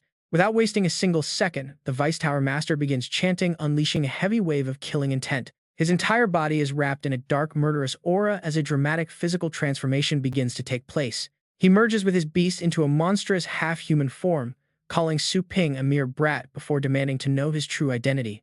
He asks why Su Ping is intentionally provoking the Peak Tower, but Su Ping casually redirects the conversation back to the formation. The Vice Tower Master is taken aback, realizing this arrogant brat is indeed the troublemaker they have been looking for. Ripping open a spatial crack, he reaches in to draw a massive, terrifyingly savage greatsword from the deep void. The weapon is adorned with screaming skulls, which seem to channel the dark, restless souls of death itself.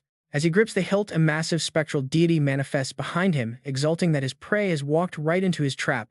Watching from afar, Palace Master Towdy is utterly stunned, recognizing the legendary Myriad God's void-devouring sword. The Vice Tower Master is clearly taking this seriously, prompting the Delusion Palace Master to click her tongue in amazement. She laments that his overwhelming aura is drowning out their voices, leaving them unable to hear what the foolish boy did wrong. To provoke their leader into unleashing his absolute strongest ultimate technique, another palace master chimes in with a different theory. He suggests that the Vice Tower Master might actually be forced to go all out, making the others turn to him in disbelief. Tao Ti remains completely confident, pointing out that their leader is the undisputed second most powerful expert in the entire world. The Delusion Palace Master agrees, scoffing at the ridiculous idea that some random kid could match his terrifying power. The Pleasure Palace Master jokes that Tao Ti's brain must be fried from overeating, or maybe he has just lost his mind. She wonders aloud where Sui Xian is, guessing the Guardian of Night 2 Mountain probably drank way too much and passed out. This lighthearted teasing leaves Tao Ti completely speechless and totally done with her extremely blunt sense of humor. Meanwhile, the Delusion Palace Master snaps back, calling her out for always bringing up inappropriate topics in broad daylight. The Peace Palace Master silences the bickering by pointing toward the sky, asking if that young man is their target. Through the parting smoke, Su Ping finally stands revealed calmly, getting ready to make his own epic move. He summons his own battle pets, calling them forth as three powerful beasts materialize right by his side. Reaching out to touch them, Su Ping initiates a fusion with his dark dragon hound, triggering an instant transformation. His body shifts into a powerful semi-beast state very similar to the Vice Tower Master, which surprises the onlookers. The Delusion Palace Master is shocked to see such a young warrior capable of executing a legendary-level beast fusion. Tao Ti merely snorts in disdain, pointing out that it is only a basic Tier 1 fusion of the ocean state. Meanwhile, their Vice Tower Master is an advanced Void State expert, fully capable of executing a much stronger Tier 2 fusion. Raising his greatsword high, the Vice Tower Master prepares to end this fight with one decisive, devastating blow. The Slaughter Palace Master adds that their leader's true terror goes far beyond just simple physical strength. The descending blade literally tears through space, releasing a continuous torrent of dark energy that catches Su Ping's attention. Realizing the sword can slice through dimensions, Su Ping quickly backs away to avoid a direct head-on collision. Seeing him retreat, the onlookers shout that he is trying to flee, but Tao Ti merely mocks his useless efforts. He reminds his subordinates to keep their eyes down, warning them not to look at things beyond their level. By now, the Vice Tower Master has completely severed a massive gaping chunk of space right beneath his feet. Retreating, Su Ping looks back in confusion, wondering why his opponent is making no effort to pursue him. He soon realizes the cut has expanded into a massive black hole, suddenly materializing right before his eyes. The black hole keeps expanding as howling skulls struggle to break free. Su Ping is shocked, unable to dodge. He commands Little Skeleton and the Purple Flame Candle Dragon to go all out, unleashing his Fist of Exorcism. A blinding golden light erupts from the strike. The two massive attacks collide, unleashing a devastating wave of destruction. The shockwave hurls the chefs backward. The blinding flash severely damages their eyes, sending fresh blood trickling down. They scream in agony. Meanwhile, Legend the Glutton watches with total confidence, though the Deputy Tower Master is only at the Void State. His Myriad God's void-cleaving sword has already reached the edge of the Fate State, holding a trace of law power. This guarantees a direct hit. Standing nearby, the Delusion Palace Master scoffs. There is no need for such a slash. An Ocean State Legend with only first-tier fusion has no business challenging a veteran who can perform second-tier fusion. It is pure delusion. Meanwhile, Su Ping is putting everything he has into blocking the incoming Myriad God's slash. Even with his body on the verge of cracking under the pressure, he pushes on, who says he can only do first-tier fusion. Though the Little Skeleton's soul possession looks similar to the classic fusion skill of legendary warriors, they are completely different. He frowns, realizing that no matter what tier of fusion he has mastered, the pet can always possess his body. Down below, the onlookers stare in absolute shock. Legend the Glutton wonders if this kid is actually pulling off second-tier fusion. The Delusion Palace Master quickly denies it, arguing it is impossible since second-tier fusion is reserved only for the Void State. But Su Ping options go far beyond that. When merging with the Little Skeleton, he chooses to activate his unique fusion skill. As the soul possession skill takes over, Su Ping's entire body begins to undergo a drastic, monstrous physical transformation.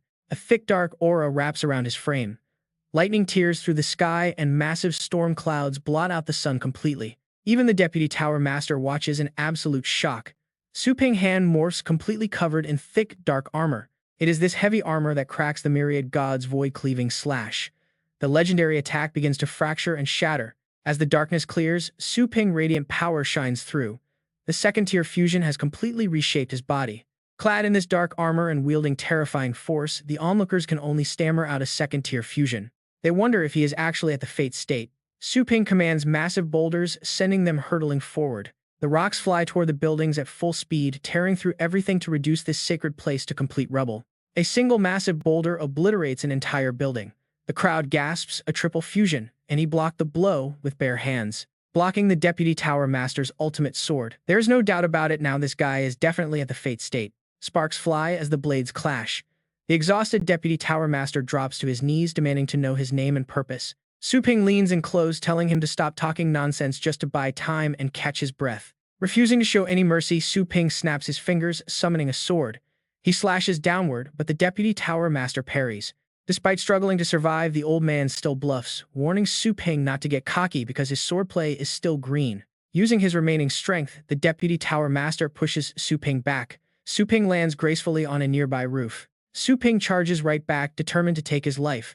The Deputy Tower Master can only defend. Nearby, the chefs crawl out. Lord Glutton, they cry, that brat destroyed the Delusion Palace. This is an absolutely unforgivable crime.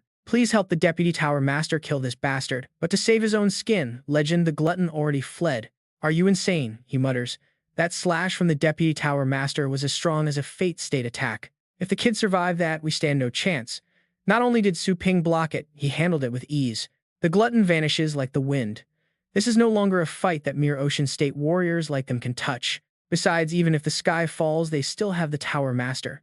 No one wants to die here today. The remaining experts exchange grim, silent glances.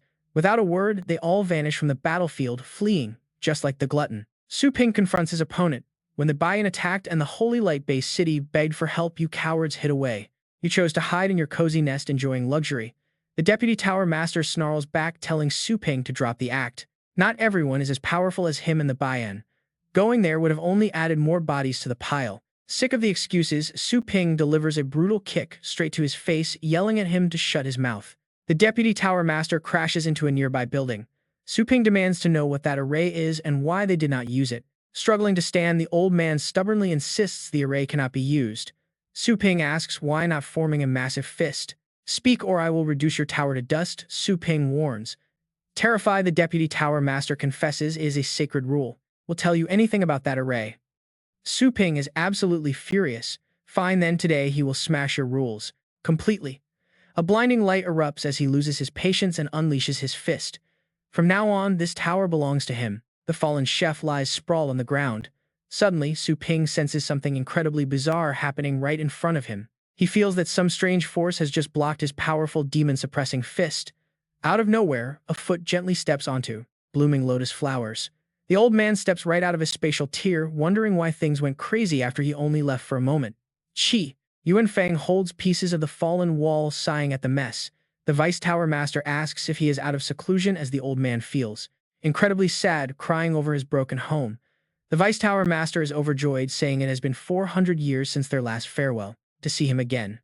Meanwhile, Su Ping realizes he cannot move his fist. Even though there is no astral energy coming from the old man, he cannot budge his arm even a single millimeter. He wonders who this old guy is as the master begins to introduce himself, declaring his name is Qi Yuan Feng, the current master of Peak Tower. He gently asks what happened to cause such a massive ruckus. Why did it take so long for Drunken Immortal to finally wake up? The man is completely clueless, wondering what on earth just happened here. After a long moment, Drunken Immortal finally processes the situation. He stares nervously at the path, realizing that Crazy Kid actually dared to attack the legendary warriors and storm the Peak Pavilion. He smashed everything to pieces, including the sacred mountain that symbolizes their very pride and honor. The Vice Tower Master is going to skin him alive for this. Furious, Drunken Immortal remembers the kid is named Su Ping, swearing vengeance. He warns him never to show his face again, but right then Su Ping flies right past him. The young warrior casually glances toward the older warrior, whose fierce aura instantly vanishes into thin air. Talk about using the classic turtle hiding in its shell technique to escape. Su Ping ignores the coward and flies away. Snorting in mock confidence, Drunken Immortal wonders why the kid is leaving in such a massive hurry. He assumes the brat got thoroughly beaten by the master and is now running away with his tail tucked firmly between his legs. As he travels, Su Ping recalls their tense conversation. The Vice Master had claimed he had absolutely no grudge against this crazy invader. In the memory, the Vice Master keeps whining to his master, accusing Su Ping of attacking everyone blindly and tearing down their sacred towers. He complains about injured guards and even claims Drunken Immortal might have already been killed.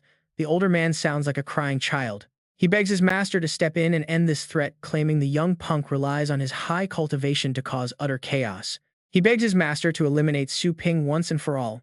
Meanwhile, back in reality, Su Ping still cannot move his arm. Earlier, Qi Yuanfeng had barely said a word, only giving a gentle wave of his hand. yet that simple movement shattered his attack. His massive fist force broke into 100 pieces, completely bypassing Su Ping armor. The impact sent him flying backward instantly. He managed to regain his balance and straighten his clothes, deeply shocked that even his divine eyes could not track the old man's strike. This monster is not just the Lord of Peak Tower but also the Vice Master's teacher. He knows he stands absolutely zero chance. It is definitely time to make a quick getaway. Back in the memory, Qi Yuanfeng scratched his head asking about Drunken Immortal. He mentions the man is just knocked out outside, asking if the divine temple was truly ruined. The Vice Master continues to cry. He begs him to listen, but the quirky old master plugs his ears, refusing to hear a single word and wanting to listen to Su Ping instead. The young hero is completely speechless at this absurd master and disciple dynamic. He decides to put the weird behavior aside entirely. Su Ping steps up, explaining that one of the 4 kings of the other side already descended to slaughter humanity, with the rest following soon. They could invade the blue planet at any second. He demands to know why they are just standing by with their arms crossed. His people had to fight a bloody battle to the death, barely repelling the enemy at the cost of devastating casualties. He explains that a few days ago he discovered an ancient array in the far north containing an unimaginable amount of energy. Su Ping demands that if Peak Tower refuses to fight, they must at least hand over the array so he can handle things himself. The old master calmly replies, asking if he is referring to the 10-directional heaven-locking array. Hearing this, the disciple nearly loses his mind. He frantically asks his master how he could just casually reveal such a top-secret and vital piece of information to an outsider. Hearing about the 10-directional heaven-locking array, Su Ping asks directly about its true purpose. The old master gently waves his fan, smiling. Suddenly, glowing energy particles float high into the air, creating a realistic model of outer space with various spinning planets. Qi Yuanfeng explains that the larger orb represents the ancient blue planet, while the tiny sphere is the world as it exists today. Su Ping is deeply confused but decides to listen for now. He resolves to flee the instant things start looking dangerous. He demands to know why their world shrank so drastically and where the missing land went. The master begins to explain. Su Ping slowly realizes the terrifying truth. The colossal energy powering the 10-directional heaven-locking array actually comes directly from the stolen lands of their very own planet. He wonders why they would ever do such a horrible thing, but the old master's answer is absolutely shocking. Fear. Of course. It is just to survive. Su Ping completely loses his cool. What a righteous joke of an excuse. Righteous indeed. But does he know the blue planet is now a barren wasteland, that humans live like caged chickens, crammed into tight, suffocating base cities? No one knows when the Bai and Beast will emerge to crush them all. The Vice Tower Master snarls. Watch your attitude, boy. Ji Yuanfeng simply remains silent, deeply lost in his thoughts. Sure, the blue planet is barren, but compared to 100-meter tsunamis and constant volcanic eruptions, this is actually peaceful, not to mention the devastating earthquakes. Combine that with toxic methane filling the mountains and survival is impossible. Who could honestly survive in such a harsh, chaotic hellscape? Hearing these shocking words, Su Ping is completely stunned. What did he just say? The Vice Tower Master reminds him that the blue planet was abandoned for a reason. Having even a simple shelter to block the rain is a massive luxury. They should be deeply, deeply grateful. Su Ping points directly at his face. Stop acting sentimental. Where was this attitude when the bee and slaughtered everyone? The old man still has not explained why they refuse to use the 10 directions lock heaven array against them. Ji Yuanfeng summons a holographic projection of the sealed area. Over countless years, the dense essence has formed a fruit. Soon, this sacred fruit will ripen. Consuming it allows a fate state expert to break through to the star state. Using it right now would be an absolute waste. Su Ping is shocked. Is reaching the star state really that simple? Reaching that level would make defeating the kings incredibly easy. Yet Su Ping still has some major lingering doubts. Is this all just a friendly disguise, or does the old man plan to silence him forever right here? Ji Yuanfeng reaches into his coat. He asks if it really matters. Some chase power while others avoid it. He pulls out a strange item. Most people right now are just playing dumb, pretending they do not care. It all comes down to perspective. The old man claims he is just bored and wanted someone to talk to. He reveals the entrance to this ancient array lies directly at the center of the world's 5 highest mountains. Su Ping listens quietly. Back in the present, a voice suddenly calls out from his communicator, calling him Boss Su. He has finally arrived at his destination, the center of those 5 peaks. Su Ping steps onto the desolate land. He thanks Chairman Qin Duhuang. The old man quickly replies that there is absolutely no need for such polite words. If Su Ping ever needs him, he will gladly walk through hellfire. Su Ping pulls out the mysterious key object. The chairman hesitates, and honestly, who can blame him? Is this dangerous location really just a clever trap? Su Ping asks him back if this is a trap. Ji Yuanfeng is strong enough to kill him instantly. Why would he waste his time setting up a massive scheme? And if it is not a trap then? According to Gun Feng, the most hostile and deadly environments on the planet are sealed inside this ancient array. The danger here could easily match any trap. But Su Ping brushes the fear aside. No point worrying now. To catch a tiger, one must enter its den. Once he grabs that fruit, nothing will stand in his way. Neither the Baian nor the kings will pose a threat. Suddenly, space warps and tears completely open. Su Ping steps through. Looking around, he only sees a single path of light leading toward the exit ahead. Will the fruit really be waiting at the end? Suddenly, the ground shakes violently as deep rumbling echoes below. A massive iron chain suddenly shoots out of the darkness, wrapping tightly around his arm as more chains follow. Su Ping merely snorts. With one powerful yank, he snaps the chains, forcing the hidden attacker to show itself. He smirks. This is a pretty terrible way to welcome a guest. The monster roars in sheer fury. Its entire body radiates a terrifying savage aura. Yet Su Ping remains completely unbothered by the giant specter. A void-state beast right at the entrance. Su Ping turns as little skeleton slowly emerges from behind him. It flies forward, unleashing a powerful strike with its bone blade to shatter the monster's iron defenses. The massive collision echoes loudly. Suddenly, little skeleton unleashes an incredibly sharp blood-red slash that cuts through. This devastating attack shatters the enemy's defense, carving a deep, fatal wound right across the giant beast's chest. The monster shrieks in pain, its entire body erupting as it summons the ultimate skill, Underworld Lock Vortex. This is extremely bad. The vortex can swallow everything in its path, pulling with an absolutely terrifying force. A massive dark void opens up, sucking in everything around it. Little skeleton flips through the air to dodge. Su Ping shouts out, telling little skeleton to strike the center of the vortex. He needs this ended now. The beast's massive body rises, twisting into a terrifying vortex of raw power. Facing this, external attacks seem completely useless. Out of nowhere, it shoots out countless small chains to bind the little skeleton. A portion of those chains fly over to lock Su Ping down, who struggles to break free. This is bad. The beast drags them both into the swirling energy vortex. It unleashes even more chains, forming a massive sphere to completely seal them both inside. Suddenly, the chain sphere swells up as beams of blinding red light pierce through.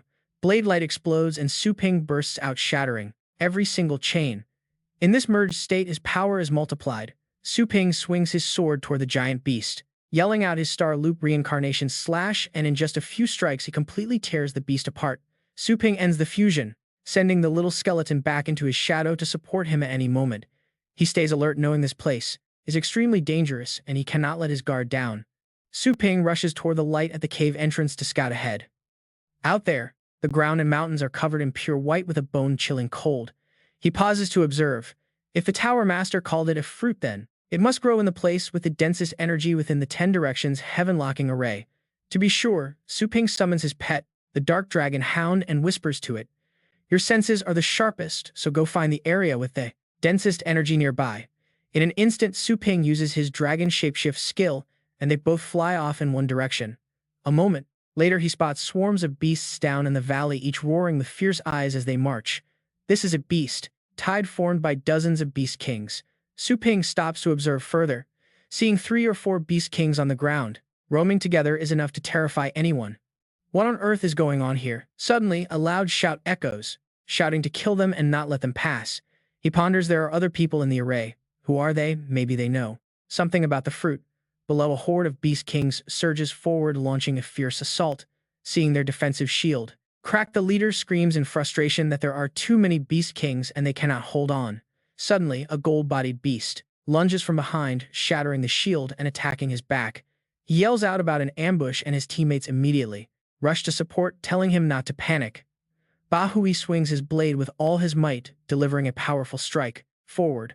Not even a scratch is left, and the beast counterattacks, sending him flying. Bahui spits blood his face, filled with sheer panic. Even his Ocean State Treasure sword could not injure it. The beast turns around as if gloating, gathering its power to charge and taking down everyone in an instant. Witnessing this raw power, Su Ping frowns. That ambushing beast is incredibly fierce. If this keeps up, they will not survive. He has to step in and save them. Gathering power in both hands, he leaps down, invoking the demon-suppressing divine fist as 2 giant energy fists appear and squeeze the beast. The intense pressure forces it to reveal its form as a golden cicada with void state bloodline. Seeing the beast restrained, a titled warrior rushes over and yells out that the golden cicada's main weakness is its wings. Su Ping replies confidently that he knows and will rip those wings off right now. He channels power through both hands, starting to control those giant hands. At the same time, the massive energy palms grab the beast's wings and rip them back hard. It struggles as its body suddenly splits apart, flashing a blue light. The beast uses a shell-shedding technique to escape. Before anyone can even react, it flies skyward at full speed. The tidal warrior screams in absolute anger, warning them not to let it escape because it will quickly regenerate its wings. Su Ping calmly reassures them, telling them not to worry. He spins around, waving his hand as the little skeleton slashes forward like lightning. With just one strike, the beast is sliced in half. Seeing their kin killed, hordes of other beast kings charge to attack. Su Ping's eyes sharpen. Surrounded by chilling intent, he summons the dark dragon hound and the battle pet immediately, unleashes its thunderous killing domain to block all attacks. Leaping into the air, it obliterates the beasts in front of it in a matter of seconds. Witnessing this absolute power, the group below is utterly astonished by such a skill. They cannot believe how powerful his battle pet is. The remaining beasts, suppressed by the massive aura, tremble and retreat, turning around in panic as they flee back toward the valley. With the fight over, Su Ping looks at his pets, highly satisfied, praising the little skeleton and the dark dragon hound. The survivor, still deeply shocked, looks at him, wondering who this powerhouse could be. Later, the group approaches to thank him, asking how they should address him. The young comrade next to him is excited, praising his pet's insane power. Their leader smiles, welcoming such a talented young ally. Hearing this, Su Ping ponders. Comrades, could they have been sent here by the Tower Master as well? These legendary warriors are definitely different from those parasites in the Peak Tower, appearing very approachable. He can't help but wonder if they are you trapped here? Feng Xiao explains that Su Ping has misunderstood, as they are not locked up but voluntarily guarding this place with their status as legends. Ba Hui looks a bit disappointed, wondering if Su Ping is not actually the new reinforcement sent by the Peak Tower. Sent by the Peak Tower, he sighs in a bored tone, stating that the Peak Tower has no right to command him. He reaches out for his token, adding that the Tower Master did ask him to retrieve something. Feng Xiao confirms that it is indeed the Tower Master's token. The Tower Master's token. Wu Shu steps forward, introducing himself as the captain of the ice prison outpost, while Su Ping silently wonders if that is the name of this place. With a resolute expression, Wu Shu asks what items Su Ping is looking for. He looks straight ahead, asking in a firm voice if they have ever heard of the legendary spirit fruit. Everyone turns to each other, asking if anyone has heard of it. No one has. Wu Shu ponders for a moment before shaking his head. He has never heard of it either. Su Ping's eyes turn cold with suspicion, wondering if they are hiding it on purpose. From behind, Li Yuanfeng speaks up, saying he might know a little about it. He gestures toward the battlefield, pointing toward the remains of the battle, noting that the beast tides seem to be hiding a dark, unspoken secret. He has been trying to uncover that mystery. A few days ago, Li Yuanfeng happened to run into another massive beast tide. He went to investigate, and right at the front of that stampeding horde, he saw something incredible with his own eyes. A towering jade tree stood there, bearing a transparent, glowing fruit that radiated light like a brilliant star. But just as he was about to touch that mystical fruit, the jade tree vanished like a fleeting illusion right before him. Su Ping looks deeply puzzled by this, asking if that jade tree could actually perform instant teleportation. Before Li Yuanfeng can answer, Wu Shu frowns, asking old Li if the beast tides are attracted by that tree's fruit.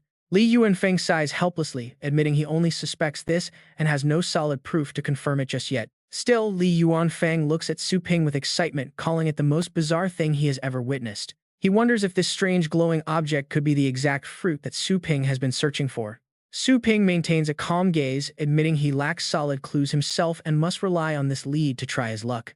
Standing nearby, Wu Shu speaks up, asking if Su Ping knows why the Tower Master is searching for this item. Wait, things are about to get serious. Su Ping's face darkens as he mentions the Bai An, one of the four kings.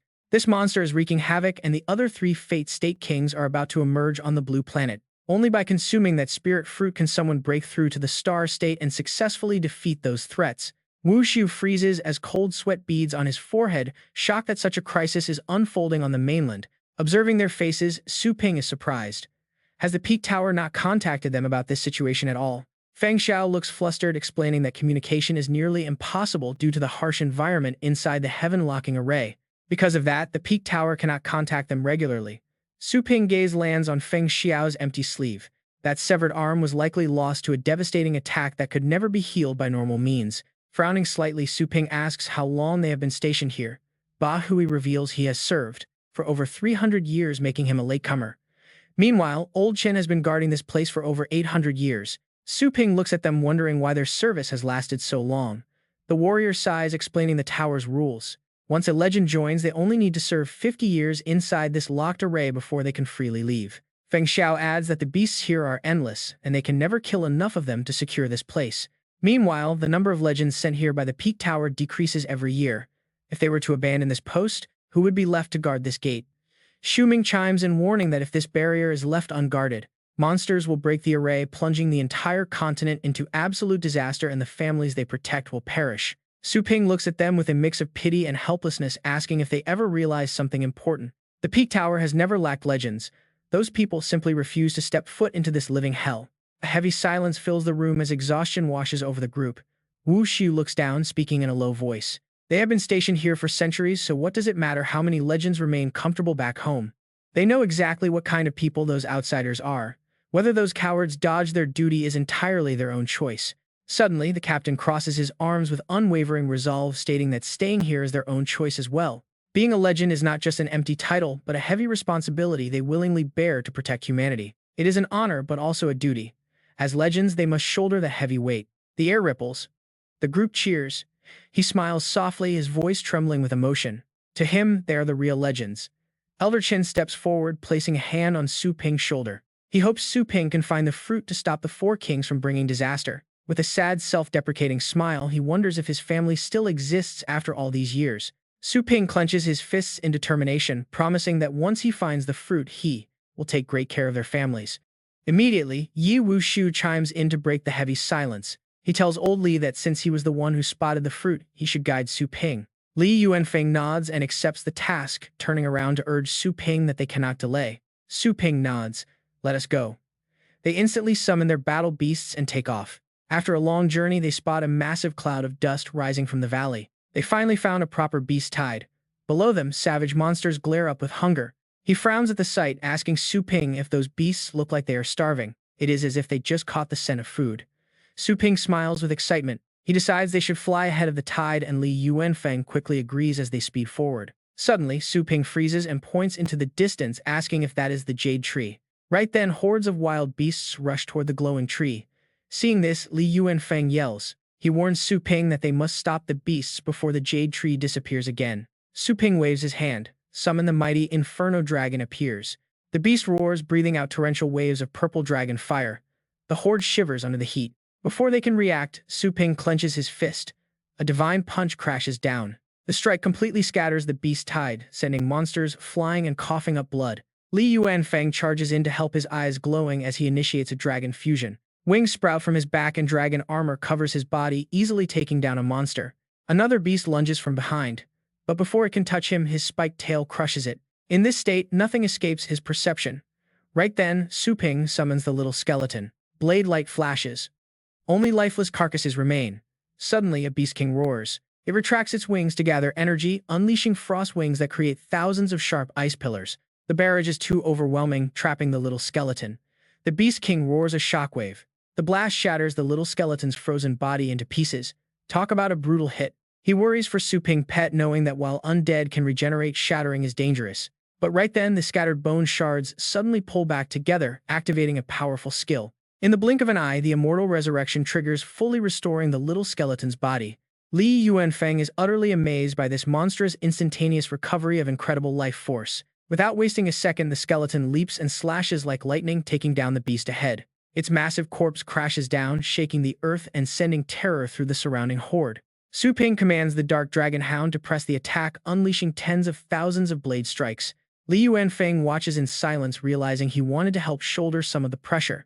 But he was clearly overthinking things, as Su Ping easily handles everything on his own. He turns to him with a questioning look, noting that the tree still vanishes when approached. He asks how Su Ping plans to gather the fruit. After a brief pause, Su Ping channels his energy. With confident eyes, he calls out to merge with the Inferno Dragon, Dark Dragon Hound, and Little Skeleton. Instantly, their blended energies release a suffocating pressure. Li Yuanfeng cannot believe his eyes. A triple merger is a skill only those in the Fate state can control, making Su Ping power truly unfathomable. Su Ping channels massive force into his legs, launching forward like a shooting star to end this quickly. Su Ping charges forward with absolute power, cracking the ground beneath his feet as the surrounding space violently shakes. Witnessing this incredible speed, Li Yuanfeng gasps in shock. Seeing an opening, Su Ping immediately unleashes his maximum velocity, reaching out to grab the prize. Li Yuanfeng holds his breath, silently praying for success. But suddenly in the Simonum sky, a dark vortex opens with glowing red eyes. The vanguard beast charges out, swinging a massive weapon directly toward Su Ping. Li Yuanfeng gasps in shock, shouting to ask who is there. Su Ping barely dodges as the icy ground explodes, leaving Li Yuanfeng calling out in sheer panic. He rushes forward, desperately asking if his young ally is all right. Su Ping quickly regains his footing and reassures him. The beast lands, roaring angrily that they almost ruined its master's harvest. Su Ping grows highly alert upon realizing this terrifying beast can actually speak the human tongue quite fluently. Its power is far superior to any beast they have faced so far. There is no room for mistakes. Su Ping coldly demands to know if its master grew the fruit. The monster clenches its fists, snarling that whatever its master desires belongs to them. Keeping an entirely calm expression, Su Ping asks who this master is. Suddenly, the vanguard swings. Its spiked mace and charges, screaming for him to shut up and die, as it unleashes a three-armed strike. This sudden assault forces Su Ping to swiftly dodge. Capitalizing on its momentum, the giant monster unleashes a relentless flurry of fast, highly precise attacks. It refuses to give either of them any breathing room, continuing its furious onslaught. Li Yuanfeng struggles to evade the chaotic strikes. Is this monster completely brainless, just relying on raw strength to smash everything? Sensing something completely off, Su Ping suddenly stops and scans his surroundings. The giant beast has vanished, leaving absolutely no trace of spiritual energy behind. Suddenly, a smug grin appears behind him as it swings its mace, in a sneak attack. Su Ping barely spins around to block the heavy blow. Li Yuanfeng rushes forward to help, but the vanguard instantly swerves and swings a lethal strike toward him, roaring that they are just a nuisance. The attack is too fast, causing Li Yuanfeng to spit blood. Back on his feet, Su Ping shouts out for old Li, but the old warrior is still stubbornly gripping the spiked weapon, his eyes blazing with absolute unyielding resolve. He activates the inherited bloodline skill of his spiked tyrant dragon. Countless pieces of glowing armor form around Li Yuanfeng, transforming into razor-sharp steel spikes. As he activates the piercing spike storm, the beast shrieks in sheer shock. What is this? It roars in rage to let it go. Seizing this perfect window, Su Ping silently dashes forward, draws his sword, and channels the dark undead dragon flame onto the blade. With one decisive strike, the giant vanguard is instantly decapitated. Its massive corpse crashes down as dark energy escapes. Li Yuanfeng sighs in relief, glad they finally took it down. But suddenly, a hoarse and incredibly menacing voice echoes directly from the dead creature's body, cursing them. Li Yuanfeng snaps back on guard, wondering if it's still alive. The surrounding space trembles violently as the creepy voice warns them that escape is impossible. Out steps the terrifying Tianmu Rakshasa, its voice echoing with sheer and absolute authority. It demands to know who they are to kill its vanguard. Li Yuanfeng looks up, his voice trembling slightly, as he recognizes it as the Tianmu guarding the deep abyss. The entity scoffs, calling them mere beasts for insulting its divine presence with such a lowly title. Yet, this terrifying pressure does not faze Su Ping in the slightest. He calmly asks if it came for the fruit, which rumor says can help someone evolve directly to the star state. Tianmu sneers with supreme arrogance, mocking the foolish monkeys for daring to steal from it. Since the fruit is nearly ripe, the powerful entity suddenly takes flight, declaring that both of them will serve as excellent fertilizer. Su Ping coats his blade in undead dragon flame, realizing they must secure the fruit. He absolutely cannot let this treasure fall into Tianmu's hands. Channeling his inner energy, he unleashes a devastating sword strike. However, the enemy easily deflects this heavy sword wave with a simple flick of his finger. A giant spiritual barrier completely shields him. Every single strike from Su Ping simply dissolves. He unleashes a barrage of heavy slashes, but none of them work. Su Ping freezes in disbelief as he realizes his very slashes are vanishing into thin air. And here is the twist: he is shocked to find his own exact attacks being redirected right back at him. Witnessing this spatial distortion, Li Yuanfeng loses his composure, wondering if this is the power of law only fate's state masters can wield. Tianmu smiles smugly, praising the old man's sharp eyes. He boasts that crushing them both is as easy as turning over his hand. Instantly, Su Ping is crushed by a massive spiritual pressure that locks him in place. Unable to move a single muscle, Su Ping is struck with sudden panic. What is happening? He should have easily dodged that attack. Why is his body frozen solid in place? Suddenly, a devastating blow comes crashing down, shattering the surrounding ice into massive chunks. The immense pressure forces his fusion state to collapse, leaving all four of them severely wounded. Li Yuanfeng rushes forward with a pale face, shouting out for Brother Su. Desperate to help, the senior throws a massive punch to buy some precious time. He urges Su Ping to run while he still can. But the enemy does not even flinch.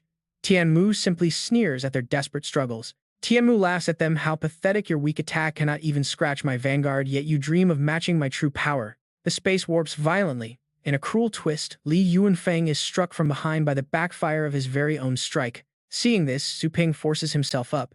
Gathering his remaining energy, he commands his purple flame dragon to cast defensive buffs on Senior Li. Without losing a second, the dragon conjures rock wall, vine armor, hardened skin, ice bone, carapace, and flame coat to protect the old man. Seeing his casual attack blocked by the layered defenses, Tianmu merely scoffs. He flicks his finger, unleashing a sudden burst of energy. The devastating power easily pierces right through the barriers. The sheer impact blasts Li Yuanfeng backward, sending him flying through the air. Su Ping rushes over, asking Lao Li if he is all right. The senior's face is deathly pale, his breathing extremely shallow and ragged. He wheezes, warning Su Ping that a Fate State expert's space manipulation is simply too broken. They are completely cornered with nowhere to run. But Su Ping's expression turns deadly cold as he pools his energy. If escape is impossible, he will make sure they go down fighting together. Li Yuanfeng panics, trying to stop him. Your path has just begun. Brother Su, you cannot throw your life away in a place like this. Su Ping frowns, quickly calculating his chances. This guy's spatial control is definitely not as perfect as Baian's, meaning there must be limits. If there is a blind spot, he just has to bet everything on a single opening. He prepares to launch his final strike. Seeing them struggle, Rakshasa sneers in mock amusement, calling them foolish insects who cannot even hope to touch a single hair on his head. Su Ping swings his arm, telling him to shut up. He unleashes his demon suppressor fist, sending a massive tide of energy forward. The giant golden fist suddenly warps, redirecting straight toward the massive tree. His true target was the mystical fruit all along. Tianmu watches with utter disdain, casually flicking his wrist. He repeats his warning, neither he nor the fruit are within their reach. With a twist of space, he redirects the devastating punch right back at Su Ping team. Li Yuanfeng cries out in complete panic. He warns Su Ping that their own attack is turning back on them. But Su Ping just grins. This was exactly his plan. Slapping a hand on the senior's shoulder, Su Ping mentally orders his dark dragon hound and purple flame dragon to prepare their defenses. The pets must stack every defensive spell they have. The purple flame dragon immediately coats Su Ping in layered elemental armor. He gains rock wall, vine armor, hardened skin, ice, bone carapace, and flame coat. Meanwhile, the dark dragon hound protects the senior. It casts Wind God Shield of Earth Storm, Thunder Armor, and Dragon Blood Battle Armor to maximize Li Yuanfeng's safety. Sheltered inside the massive barrier, Su Ping quickly recalls his pets, sending the dark dragon hound, little skeleton, and dragon back. In that exact fraction of a second, the reflected blast crashes violently into their shields. Just as Su Ping calculated, exactly as Su Ping planned, they were both blasted away. Watching from afar, the thousand-eyed beast spoke with clear amusement. How interesting, using the recoil of their own deflected strike to build momentum and escape. Seeing their distance from the Rakshasa beast widen, Su Ping let out a relieved sigh, telling old Li that they had successfully escaped. But then, Yuanfeng suddenly began coughing up blood, making Su Ping rush over to support him. What's wrong, old Li? The old man reached out. Wiping the blood from his mouth, he gasped out that he was fine. It was just Su Ping's punch was a bit too strong. Suddenly, he frowned and pulled out a talisman, mentioning he had a way out, the 10 Directions void-phasing talisman given by the Tower Master. Activated mid-array, this sacred artifact would forcefully teleport them past the 10 Directions heaven-locking boundary, ensuring their escape. They would completely escape the terrifying threat of Tianmu. Hearing this, Su Ping's eyes lit up with a flash of relief. That was better than anything they could have hoped for. But then Li Yuanfeng's face fell, his eyes clouding over. Using this would burn away half of the user's remaining lifespan. Honestly, he hated the thought of using it. But Su Ping's voice turned ice cold. What, that price was far too heavy. But before Su Ping could even try to stop him, the old man quickly crushed the talisman. Li Yuanfeng's body swayed as if about to collapse, and Su Ping rushed over to support him. Despite Senior Li's weakening state, he wheezed that Su Ping was far too young to die alongside old fools like them. He was just glad he could use this escape to finally visit his descendants. Suddenly, the void cracked. Tianmu stepped out, his voice heavy with suffocating malice, asking if they truly believed they could escape him. Dark crimson energy began swirling furiously around his lethal claws. With a roar, Tianmu lunged forward to shred them, screaming for them to die. At that exact second, the little skeleton manifested, blocking the strike with its bone blade. Su Ping gasped in shock. Even Li Yuanfeng stood frozen. The battle pet had actually summoned itself, without its master's call charging out to shield them. To act on pure instinct like that, their connection was unbelievably deep. But Tianmu merely unleashed a brutal punch, shattering the skeleton's body. The beast sneered that he would slaughter the pet first. Instantly, its bloodline talent triggered. Under the power of King's undying sin, the little skeleton put itself back together and lunged, forward swinging its blade again. Yet with a simple flick of Tianmu's finger, it was blasted back. Seeing the rift starting to close, Su Ping screamed for little skeleton to return. Beside him, Li Yuanfeng let out a heavy sigh, realizing it was resisting the recall command. When a battle pet disobeyed like this, the backlash on the master's soul was immense, possibly even fatal. The pet knew exactly what it was doing. If no one stayed behind to hold Tianmu back, the teleportation would be ruined. None of them would make it out alive. With a fierce glare, Su Ping's voice burned with absolute desperate resolve. He roared for the little skeleton to wait, promising he would return to save it. Space distorted wildly as spiritual energy surged. In a flash of light, both of them were thrown out safe but exhausted. Li Yuanfeng hung his head, his voice heavy. He told Brother Su how deeply sorry he was for forcing him to leave his beloved battle pet behind in that hellhole. Su Ping shook his head, asking about his injuries instead. No one could have predicted if Fate State beasts would ambush them. The elder coughed up blood, wiping his mouth. His vital energy was severely damaged, and he needed a quiet place to heal. Still deeply worried about the old warrior, Su Ping made a gentle suggestion. The man had fought for 800 years. It was finally time to rest. He asked where the elder's family lived, offering to escort him back to his home base. Li Yuanfeng clenched his fists, his voice burning with quiet fury. He vowed that once he healed, they would rescue the pet. Su Ping's eyes flared with icy resolve as he nodded, agreeing to the plan. This was a debt they had to settle. Summoning their pets, they quickly made their way back to Dark Claw Bay City. Reaching the outskirts, the old man breathed a sigh. His clan's home was just ahead. Looking toward the horizon, the elder admitted that returning home after so long made him nervous. He wondered what was left of his family now, requesting to walk the remaining distance alone. Su Ping nodded with firm support. He urged Senior Li to focus purely on recovering. He would build up his strength to defeat Tianmu and find him soon. With a parting nod, the old man summoned his mount and rushed toward the city gates. Left alone, Su Ping's gaze darkened. Coldness flooded his eyes as he barked an order to his dark dragon hound, commanding it to run at maximum speed. They bolted toward Longjiang Bay City, leaving nothing but a blur behind. Back in Longjiang, life moved on as peacefully as ever. Rippling through the void, Su Ping touched down and deactivated his dragon merge technique. Immediately, the local crowd gathered around in awe. Excitement buzzed as citizens cheered that Boss Su was finally back, thanking him for the training he provided for their pets. Some offered to buy him dinner as a token of appreciation, while others praised how much stronger their beasts had become. But a few observant bystanders noticed the heavy, grim expression on his face, wondering why he was ignoring their warm greetings. Tuning out the idle chatter, Su Ping pushed through the crowd, his icy demeanor silencing any further questions as he entered. Stepping into the shop, his dark mood instantly caught Joanna's attention. She asked if he had run into a tough enemy. She even offered her help. Su Ping hesitated. Relying on her was risky, as her interventions outside the shop were strictly limited. Besides, this threat was not completely unbeatable. He resolved to face this trial on his own, testing his true limits first. If that fails, he can ask her later. But to defeat a Fate State expert, he wonders, is equal spatial power truly required? She follows calmly. If enemies hide in lower dimensions like the Bayan, then yes. But if they are just measly ants who only know a few parlor tricks to move mountains, things get much simpler. If you want the exact details, she adds with a smirk, you will need to transfer 30 more system points over to me first. Su Ping scoffed in his mind, telling her to keep dreaming. He knows the range of that spatial eye technique is under 100 meters.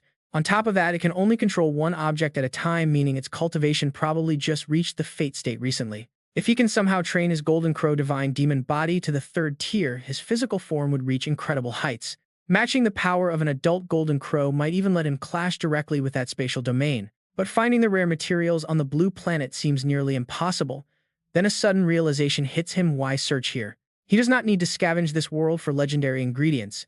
There is one place that is guaranteed to have everything he needs. He can gather every single resource in record time. Making up his mind, he commands the system to open the Cultivation Realm list. Holographic screens flicker to life in front of him. He searches for any realm connected to the Golden Crow lineage. Suddenly, a blazing red interface flashes. The chaotic realm of the undying sun from ancient times is unlocked, costing 1 million energy points. Each revival costs 10,000 energy points. Su Ping's eyes light up as he clenches his fist, determined to make this work. It is expensive. You get what you pay for. Before this, he wouldn't even dare to look at the price. But with several branch stores up and running, his energy income has surged, letting him spend his wealth without any hesitation. The system initiates teleportation to the Chaos Celestial Star, a volatile world filled with active volcanoes and raging molten lava. As the portal opens, Su Ping steps out and immediately feels the extreme heat. Searing flames lick at his body. Searing hot lava clings to him. Su Ping quickly bends down and activates his astral shields to block the heat. He hopes his energy barriers can provide some insulation. But suddenly, a system notification pops up: the host has died. It asks if he wants to revive. Filled with surprise, Su Ping makes his choice. He came prepared, but this is fast. He never expected to die and revive before even catching sight of a single enemy. Immediately after coming back to life, Su Ping recalls that golden crows are native to this planet. He decides to activate his golden crow solar body instead. Instantly, a brilliant golden aura wraps around him and lifts him into the air. It actually works like a charm. Although he can only maintain this form for 10 minutes, it finally allows him to move around freely. Without wasting time, Su Ping opens his summoning portal and calls out for Two Dog. The pet immediately yelps in pain from the intense heat. Casting the draconic spell, Su Ping wraps his pet in an ice carapace. Searing heat immediately cools down. Feeling much better, he raises his hand to manifest a small sprout. He tells Two Dog to use his keen nose to track it. He instructs the pet to find the golden crow grass. Two Dog shoots into the sky with Su Ping calling out right behind. Wait, is that what we think it is? A massive golden field of flora appears, absolutely stunning Su Ping with its sheer quantity. There is so much golden crow grass. Back on the blue planet, finding even a single stalk was nearly impossible. He leaps down, realizing he came to the right place. But as he reaches out, a dark voice echoes nearby. It demands how a mere ant dares trespass into her imperial medicinal garden to steal her precious celestial herbs. Su Ping freezes in midair and looks up to see a massive golden bird radiating a blinding divine light. Feeling the absolute pressure, Su Ping quickly asks the system to translate the golden crow language, adopting a respectful tone. He apologizes, explaining he did not know it was her garden, and mentions his golden crow solar body to seek mercy. Hoping she will spare him, Su Ping mentions their shared bloodline. Suddenly, Dishong transforms into a beautiful woman. She accuses him of stealing herbs and practicing her clan's secret arts, declaring his crimes have only doubled. Crossing her arms, she threatens that death is inevitable. Startled, Su Ping quickly tries to explain that his death can clear his crimes. He asks if dying once will clear his crimes. Diqiang raises her hand, gathering glowing energy into a bright sphere. Golden lightning crackles around it as she confirms one death is enough, asking if he plans to die multiple times. Su Ping suddenly spreads his arms in a provocative gesture, telling her to bring it on. Daixiang unleashes fierce flames. The intense fire engulfs him, burning his body to ashes. Diqiang smiles with pride, thinking he died far too easily. No matter how arrogant he was still reduced to ash instantly. At least he faced his end bravely. But a second later, Su Ping activates his revival, his body reforming within a faint green light. He asks if she is satisfied now that he has turned to ash. Diqiang freezes in utter shock. She wonders what kind of trick he used to survive. Her brows furrow as anger flares up once again. Su Ping waves his hands frantically, declaring he is not mocking her and just wants to settle things. He insists he is not playing games, reminding her they agreed one death would settle his crimes. Dishong steps back with a cold, contemptuous gaze. She agrees that he must die to pay for his crimes. This time, she summons a massive energy sphere with crushing pressure. Since he is still breathing, the debt remains unpaid. She unleashes the Emperor's Flame, a powerful wave of fire that tears through space and rushes toward him. This ultimate attack could melt even an adult golden crow. Yet Su Ping stands completely still, taking it head-on. The strike leaves a massive crater of molten lava where he stood. She remarks that, forcing her to use this legendary flame makes his death a glorious one. But instantly, Su Ping revives on the spot with an impatient sigh. He tells her not to waste any more time. Looking down, his gaze grows cold as he issues a warning. Su Ping calmly tells her she cannot kill him. Daixiang's face darkens, unable to believe he survived the Emperor's Flame. She snorts and channels her energy, forming a glowing cube barrier in her hand, pushing it directly toward him. Daiqiang glares at him. If she cannot kill him, the elders will. Instantly, a massive energy sphere expands. Trapped inside, Su Ping strikes the barrier with all his might. Nothing, not even a scratch. Where is she taking him? She transforms. Grabbing the barrier with her talons, she soars toward the Golden Crow Ancestral Temple. Your final resting place, she scoffs. Locked inside, Su Ping is remarkably relaxed. The Ancestral Temple actually sounds pretty interesting. Maybe you can find some rare materials. A colossal tree towers between heaven and earth, its leaves reaching high into the clouds. This is the Golden Crow Ancestral Land. Tucked away beneath the dense, massive canopy, an ancient palace emerges. It is the majestic hall of the clan elders. Dai Qiong lands gracefully before the steps. Up ahead, three ancient elders sit with absolute authority, their expressions completely unreadable. She drops to one knee. Dai Qiong bows, greeting the elders with a cold and respectful expression on her face. The great elder speaks, asking where she found this strange creature. Not daring to delay, she answers with total respect. Great Elder, this outsider stole my spirit herbs. He even secretly learned our clan techniques. He will not die, so I brought him. He is yours to handle. Beside the Great Elder, the second elder frowns, wondering if even the Emperor Flame could not kill him. Dai Chong bows, confirming he is completely unharmed.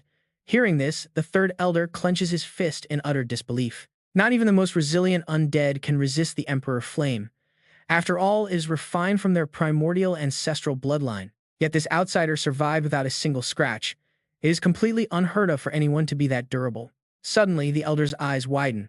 Wait, looking closely at his appearance, could this outsider be a descendant of the human celestial? In his youth, he fought alongside the ancestor and met the celestial.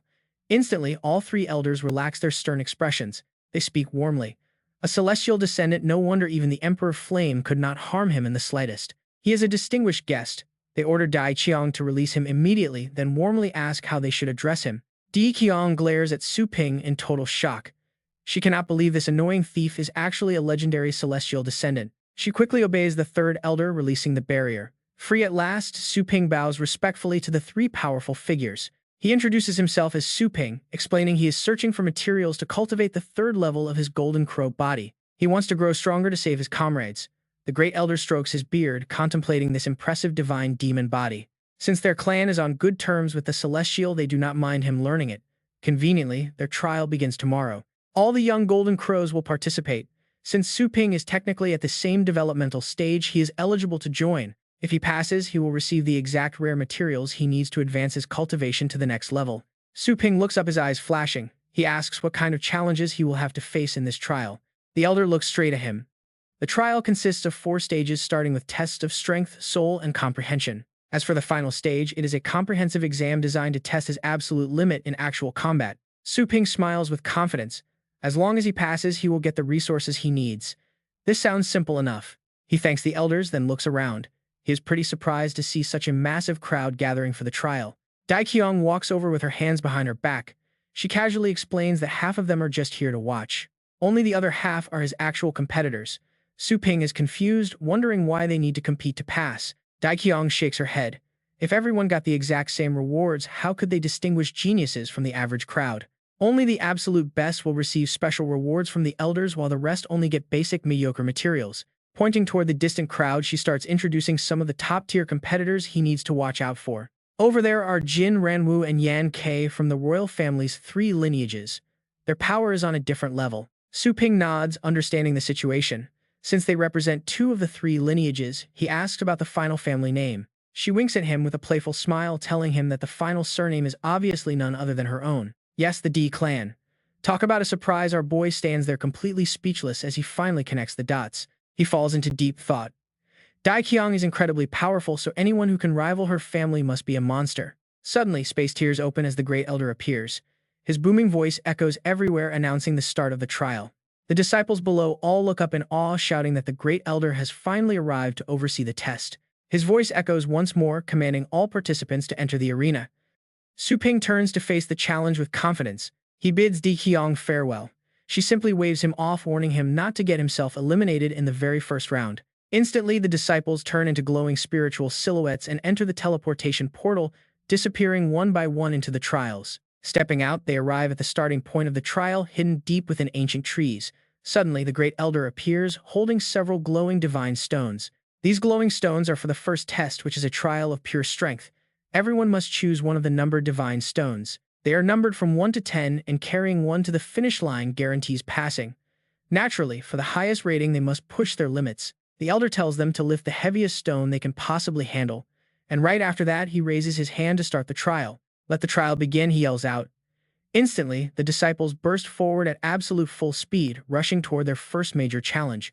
Reaching the stones, Su Ping stares at his options. What kind of unit is a Mu anyway, he wonders while sizing up the first-tier stone. Gritting his teeth, Su Ping channels his inner power and lets out a roar. The ground trembles as he hoists the heavy rock right up. In an instant, the stone is airborne. Su Ping quickly calculates the weight. This 1 Mu stone is easily about 10 tons. Lifting 10 tons is actually pretty easy for him. He sets it down, reminding himself that the energy in this trial area is extremely scarce. To carry a heavy stone to the finish line, he will surely consume a massive amount of his energy. This is definitely a brutal stamina test. He wonders what the maximum level stone the other participants will choose. He decides to observe first. Meanwhile, outside the trial grounds, spectating disciples gather around the spiritual projection to gossip. Look there, someone shouts. The one challenging the stones right now is Yan Ke from the royal Yan clan. An 8 mu stone. It is the massive 8 mu stone, and he just lifted it up effortlessly in a single breath. He is incredibly strong. Then another excited voice chimes in about Jin Ranyu of the royal Jin clan. Jin Ranyu is even more terrifying. He is actually lifting a 9 mu stone now that is a true genius of their clan. Seeing this, Su Ping realizes none of these guys are pushovers. To secure the absolute best resources, he has to choose the 10 mu stone. Watch what happens next. A spectating disciple sneers at the screen, questioning if that human has lost his mind. He is actually going for the 10 mu stone. Even the geniuses Yan Ke and Jin Ranyu did not dare try that. To put it bluntly, the human is just chasing an impossible daydream. But suddenly Su Ping summons his battle pet. He calls forth the Dian Sky Dragon Hound. At the finish line, the spectating elders watch with deep curiosity. Is that a summoning technique, one asks. Indeed, it is a completely different power system created by the heavenly ancestor. But wait, the second elder asks the great elder if this counts as cheating during the trial. Summoning just one is fine, but merging with it is a whole different story. Su Ping initiates the fusion. Dragon horns sprout from his head and scales cover his body. Su Ping reassures the watching crowd. Rest assured, he says, I will only use this single pet. Instantly, he channels all his merged strength. His dragon claws grip the stone as spiritual energy explodes from his hands. Up you go, he roars loudly. The ground beneath him caves in as the giant stone is lifted high. The second elder watches in absolute fascination. This combat system is quite fascinating, he says, letting small creatures bond together to unleash incredible untapped power. But at that moment, the terrifying pressure of the 10 mu stone begins to tear at Su Ping's shoulders. He grits his teeth. Without little skeleton, he can only rely on the first tier of the vast ocean realm. It is too heavy. Every muscle in his body feels like it is being stretched to the absolute limit. Yet this pain is nothing compared to what little skeleton is enduring under the heavenly eye Rakshasa beast right now. That suffering must be 1,000 times worse. This is a crucial trial for both of them to grow stronger, no matter what they have to push through. Watching this, Yan Ke of the royal Yan clan sneers mockingly. Human brother, do not be foolish, he calls out. Put that stone down before it completely crushes you. Su Ping's eyes turn razor sharp as he grits his teeth. Death is the absolute last thing he fears now. Suddenly, the massive stone crashes down deeply, shocking 2 nearby disciples who watch in absolute horror. Thank goodness we did not try to be heroes, one says, or we would end up just as miserable. Nearby, a female disciple mockingly looks at Dai Qiang, saying she expected much more from this supposed human genius. Dai Qiang does not even bother to reply, simply smirking and telling her to just keep watching. Suddenly, bright beams of spiritual energy burst from beneath the stone, making the spectating disciples gasp in absolute shock. Su Ping slowly hoists the massive stone back up, looking completely unharmed as the stunned crowd watches in silence. Some wonder if he has a resurrection treasure. An overpowered ability like that must surely come at a massive cost. If there is no limit on its uses, it must at least consume a colossal amount of his energy. By now, he must be completely exhausted and unable to go far. Ahead of him stands a towering mountain, and behind that massive peak lies raging deadly torrents. Even if you can somehow cheat death and resurrect it, will all end up as a completely useless effort in the end. He lets out a deep sigh, noting this trial was designed specifically for the Jinwu clan, and an outsider without wings has zero chance of carrying the divine stone over such a high peak. Suddenly, he stops and sets the massive divine stone onto the ground. This bizarre move by Su Ping immediately gets the watching disciples whispering. What on earth is he doing, they wonder. Is he giving up? It is strange because he already cultivated their Jinwu demon body. So why hasn't he transformed to fly yet? But that human has only reached the 2nd level of the Jinwu demon body, meaning his physical strength only rivals a newborn Jinwu. Only at the 5th level can he truly transform and use their innate divine abilities. The demon-suppressing fist is a devastating technique created by the ancient Jinwu ancestor, possessing world-shaking power, but the backlash is equally massive. For an outsider, a single strike is enough to completely shatter their meridians, and only the robust Jinwu physique can withstand it. He channels his energy, throws his fist forward, and yells out, "Great! Yuan True Dragon, demon-subduing fist!" Right then, Su Ping pushes the power and the devastating backlash of this single punch to its absolute limit, using his own life as the ultimate price to unleash this strongest strike. A violent torrent of spiritual energy erupts from his hand, causing the surrounding space to shake violently. Right after, he begins coughing uncontrollably, spitting up blood as his muscles rupture. The system notification chimes, "Host has died." Seeing this, a nearby disciple sneers, calling his useless effort laughable. He compares it to an ant trying to shake a giant tree, but Su Ping instantly activates his on-the-spot resurrection. Gathering spiritual energy, His eyes burning with determination, Su Ping strikes again. The watching disciples stare in disbelief, wondering what this human is actually trying to accomplish. He unleashes the true dragon demon subduing fist repeatedly, and from afar the Grand Elder strokes his beard, a faint, satisfied smile appearing in his eyes. Suddenly, the towering mountain right in front of them begins to shake violently as a blinding light erupts from its center. Spiritual energy explodes, shattering rocks and warping space. The mountain ahead is completely blown away, leaving behind a massive molten crater. The nearby disciples stare utterly shocked. Their mouths tremble. This is no longer a simple trial. He is literally destroying the entire training ground, not far away. Two other trial takers whisper in amazement, shocked that he actually used such a brutal method to literally blast a path open. One remarks to Yan Ke that there is more to this. His action is not just about blasting through a mountain. He is also using those falling rocks to open a path across the waters. Su Ping continues to gather energy into his hands, instantly lifting the massive divine stone. But the crushing gravity immediately forces him to cough up blood, and once again, the system chimes that the host has died. Yet every single time he collapses, he forces himself to stand and resurrect. At the same time, the other trial takers seize the chance to overtake him. Now that the towering mountain blocking the path is gone, they rush forward. Meanwhile, with every step he takes, the system repeatedly alerts that the host has died and resurrected. His eyes flash with determination as he grits his teeth, roaring to push through. With a final surge of strength, Su Ping hurls the divine stone down.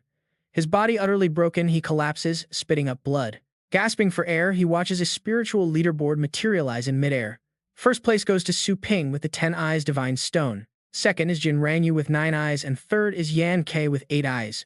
The watching disciples stare in absolute shock. How could an outsider take first place? Another voice trembles, wondering how he keeps dying, resurrecting, and fighting on. What kind of monster is he? Meanwhile, a low, quiet murmur ripples through the crowd, amazed he actually achieved 10 eyes. It has been hundreds of years since anyone reached this record. Watching through the spiritual screen, Di Qiong smiles faintly. He actually used this crazy method to defeat a royal bloodline competitor who happens to be a descendant of the Heavenly Venerable. Suddenly, spiritual energy surges as a fierce purple-eyed demonic dragon appears. The Grand Elder waves his hand and announces, "The strength trial has ended. The second stage, the soul trial, begins." The purple-scaled demonic dragon hovers in the sky, laughing mockingly, asking if that featherless bird summoned him just to terrify these helpless little hatchlings on their behalf. Down. On the ground, the young disciples look up, pale and trembling with sheer terror at the primeval aura. The Dark Star demonic dragon shares an ancient blood-soaked feud with the Jinwu clan, a brutal cycle of mutual destruction. The young of both species harbor a deep instinctual fear of each other. Just as humans fear lions, and yet lions fear a hunter with a gun. With a grave expression, the Grand Elder points up at the drooling, wide-open maw of the massive demonic dragon and speaks. This next challenge requires them to step directly inside his mouth, surviving for the duration of a single incense stick to slay. To pass this trial, candidates must kill at least one parasite worm. Simple as that. However, the more they eliminate, the higher their score. While the crowd erupts in loud protests, Su Ping stands quietly. They find it completely insane. Why enter a dragon mouth for a soul test? Some candidates immediately shout that they are out. It is just too dangerous. They refuse to face the deadly parasite worms waiting inside. They value their lives above everything else and quickly retreat. Su Ping warily raises an eyebrow. Are these parasite worms really that terrifying? Yan Ke grits his teeth. He warns that the parasite worms parasiting inside the dragon are far more dangerous than they appear. These parasites emit a ferocious demonic sound that directly targets the soul, attacking the victim's mind with absolute ruthlessness. A fractured willpower means suffering severe mental damage. At worst, this horrific sound will break their sanity and drive them completely insane. Su Ping clenches his fists. Let them quit. He absolutely must secure the first-place spot no matter the cost. Only the top rank will grant him the rare resources needed to save his precious little skeleton. He will not back down. Driven by pure resolve, he flies straight toward the dragon's jaws. Instantly, the stands erupt with mocking, sarcastic laughter. They find it hilarious that an outsider actually dares to compete for the top spot. The sheer arrogance is unreal. Spectators eagerly wait to see his mind crushed to pieces by the dragon. Arrogance always comes with a very heavy price. Watching the scene unfold, Dai Qian is quietly amazed. His willpower is easily 10 times stronger than her spoiled clan members. She wonders how he will survive this challenge. Meanwhile, Jin Ranyu grinds his teeth completely, refusing to let anyone outperform him. Spreading his wings, he charges forward. He yells that the top spot belongs to him alone. Yan Ke looks on anxiously. He rushes after the leaders while glaring down at Su Ping. He mutters that a lowly insect has no business here. Suddenly, the demonic dragon roars in fury. It unleashes dozens of glowing purple spiritual dragon spirits into the air. The energy strikes the ascending group directly.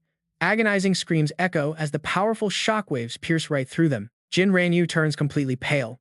He pours his remaining energy into a protective shield, but the mental pressure is exhausting him fast. Gritting his teeth, he curses this terrible demonic pressure. It is proving to be far more relentless than he expected. Pushing past his limit, Jin Ranyu roars and unleashes his full power. A brilliant golden light wraps around his body. A massive phantom of a holy bird spreads its wings behind him. It is a stunning display of concentrated strength. Up in the crowd, a blonde woman points in shock, telling Yankei to look at the powerful force field rising behind Jin Ranyu. Yankei smiles with keen interest. The candidate has actually manifested a force field domain. That is an incredibly rare skill. It allows a cultivator to materialize their pure willpower and aura to overwhelm opponents. The destructive power is simply terrifying. Only the absolute elite can comprehend this. Meanwhile, Su Ping quietly stands before the oncoming waves of spiritual pressure. He stares calmly at the approaching energy. Let us see how scary this demonic mind really is, he thinks. At worst, he will just die a few more times. He makes no effort to defend himself before the impact. Purple light erupts all over him. His face distorts in pure pain as the dark energy strikes his physical body. Blood drips from his forehead. Even heavily injured memories of his past training flash through his mind. He has seen worse. There is no terrifying mountain of corpses or sea of blood that he and Little Skeleton have not conquered already. He exudes a powerful aura, his eyes burning with pure determination. Spectators gasp as his body glows with gold. They are shocked to see him resist the dragon's pressure without any force field. The dragon roars in pure anger. The beast launches more glowing spiritual forms, shouting that the little insect must let his soul shatter into dust. Su Ping snaps back that while he knows nothing about domains, he has his own method. Suddenly, a massive golden figure appears. He raises his hand and calls forth the demon-suppressing fist, launching a massive golden fist directly at the beast. The dragon winces in pain. What is this incredible power, he wonders, staring at Su Ping and the golden phantom. He curses the three elders of the Golden Crow clan in his mind, realizing they almost set a giant trap. The dragon suspects this human kid is the direct descendant of some supreme heavenly venerate sent here for special training. He is clearly playing dumb to bait him. The boy is hiding his massive strength while acting completely harmless. Up in the stands, the third elder gasps. His domain is actually dozens of times larger than Jin Ranyu's. The second elder agrees, adding that the sharp boundaries of his force field prove it has already reached full maturity. With a soft smile, the grand elder strokes his beard. A descendant of a heavenly venerate is truly bound to be extraordinary. The dragon narrows his eyes, computing his chances. Facing such a massive force, he knows he cannot hold back. To deal with an absolute freak like this, the beast decides to unleash his ultimate attack to crush him. Without even making a move, the demon dragon pulls back all his energy. He goes from a terrifying beast to looking completely harmless. His eyes sparkle with friendliness, leaving Su Ping totally on guard. Where did all that murderous pressure suddenly vanish to? The beast just stands there, opening his massive jaw as if inviting him right inside. Farther back, Yankei is completely speechless. Is that ancient dragon really letting a mere human walk right in? Ranwu grits his teeth in pure frustration. Damn it, Su Ping got ahead again. Unleashing his aura, Su Ping charges straight for the open jaw. He doesn't know what kind of game this dragon is playing. But first, he needs to get inside and crush those soul worms. Covered in a bright golden light, Su Ping dives in headfirst. Once inside, he keeps his guard up, cautiously scanning the dark surroundings. Out of nowhere, a vicious soul worm lunges straight for him. Su Ping narrows his eyes and instantly channels his inner power. He throws a heavy punch right into its head, shouting out to suppress the beast. The evil soul lets out a pathetic shriek. Its teeth shatter and fly everywhere. This leaves Su Ping totally baffled. He stares at the creature, trying to figure out what happened. How did it disintegrate when he barely put any force into the blow? Meanwhile, the demon dragon smirks with a devious plan. Luckily, he can secretly force these worms to self-destruct. This way, he avoids offending the descendant of that legendary heavenly master, and might even win some favor instead. Suddenly, a sharp hiss echoes as three more soul worms lunge toward him. Su Ping unleashes his fist of exorcism right at their heads. Suddenly, his expression shifts as the truth dawns on him. He still has no idea why they are dying so easily, but he decided to just roll with it. Meanwhile, Ranwu grits his teeth. How is this possible? There is barely any energy flowing in his fist, yet he is crushing those soul worms like bugs. What kind of bizarre magic is he using? But distracted by his anger, Ranwu does not notice a soul worm sneak up and bite him. He lets out a sharp gasp of pain. Forcing his expression to stay calm despite the agony, he channels raw energy into his arm. There is no way he will lose to some random outsider. As a top genius of the Golden Royal clan, he refuses to fail. He swings his fist forward, shouting that he knows the fist of exorcism too. But to his absolute shock, the monster takes 0 damage. How is it as hard as solid rock? Their defense is absolutely insane. Grimacing in pain, he realizes their attacks are just as brutal. Determined to win, Ranwu raises his hand and charges up his spiritual energy. It is time to unleash his ultimate move. Imperial flame golden light wraps around his body as sparks of electricity crackle right where the worm bit him. He lets out a massive roar. Under his explosive power, the evil soul shrieks one last time before vaporizing into thin air. He wipes the sweat from his forehead, panting heavily. Just killing one took almost everything he had. But when he looks over, his jaw completely drops in disbelief. How is Su Ping doing this? On the other side, Su Ping is having a blast. He swings his fists, telling them all to drop dead. Meanwhile, time is running out. The incense is almost completely burned. The chief elder stands up loudly, announcing that time is up. He commands all participants to exit the dragon immediately. Cultivators shoot out of the dragon's mouth like falling stars. Su Ping lands perfectly without a single scratch on him. He is the first to touch down. In stark contrast, Yan Ke and the others land behind him covered in severe injuries. They gasp heavily for air. The chief elder flicks his finger, summoning a glowing screen as he calmly announces the results. First place goes to Su Ping with 128 soul worms. The gap between him and the rest is unreal. Second place is Jin Ranwu with 27, followed by Yan Ke with 24. The crowd erupts into wild murmurs. 128. That is not just a lead, it is an absolute landslide. How is that outsider dominating again? He just took first place twice in a row. This guy is literally breaking all the rules. The proud reputation of the Golden Royal clan has been totally crushed today. The chief elder calmly weaves a magical seal. A small cage appears and the massive demon dragon is slowly sucked inside. The beast roars out in absolute rage. He screams that they only lock him up after using him.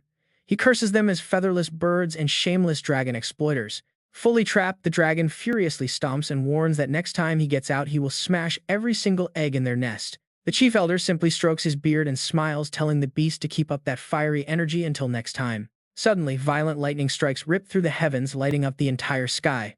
From the blinding burst of electric light, a massive stone pillar slowly descends from above. It hovers in midair, casting a shadow across half of the massive arena. The elder announces the third stage as a test of comprehension.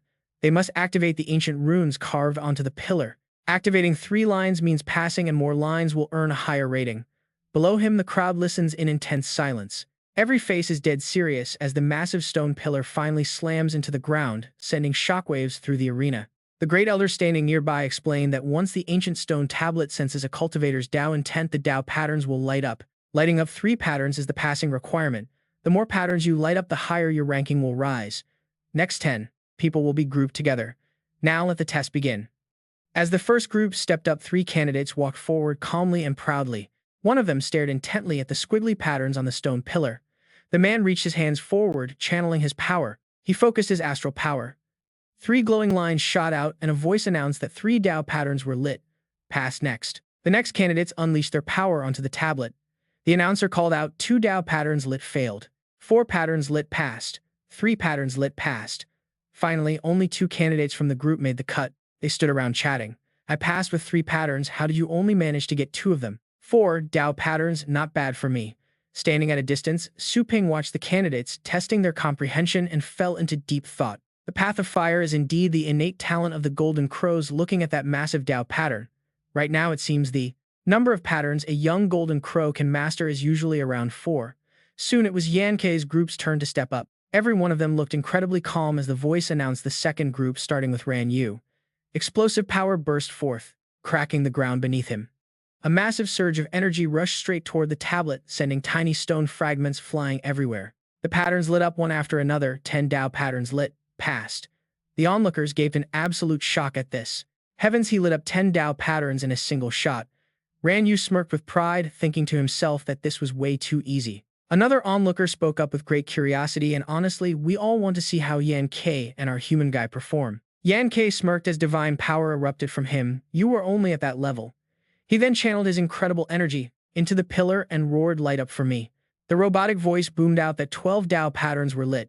Passed. A cultivator cried out in absolute shock by the Golden Crow ancestors' 12 patterns.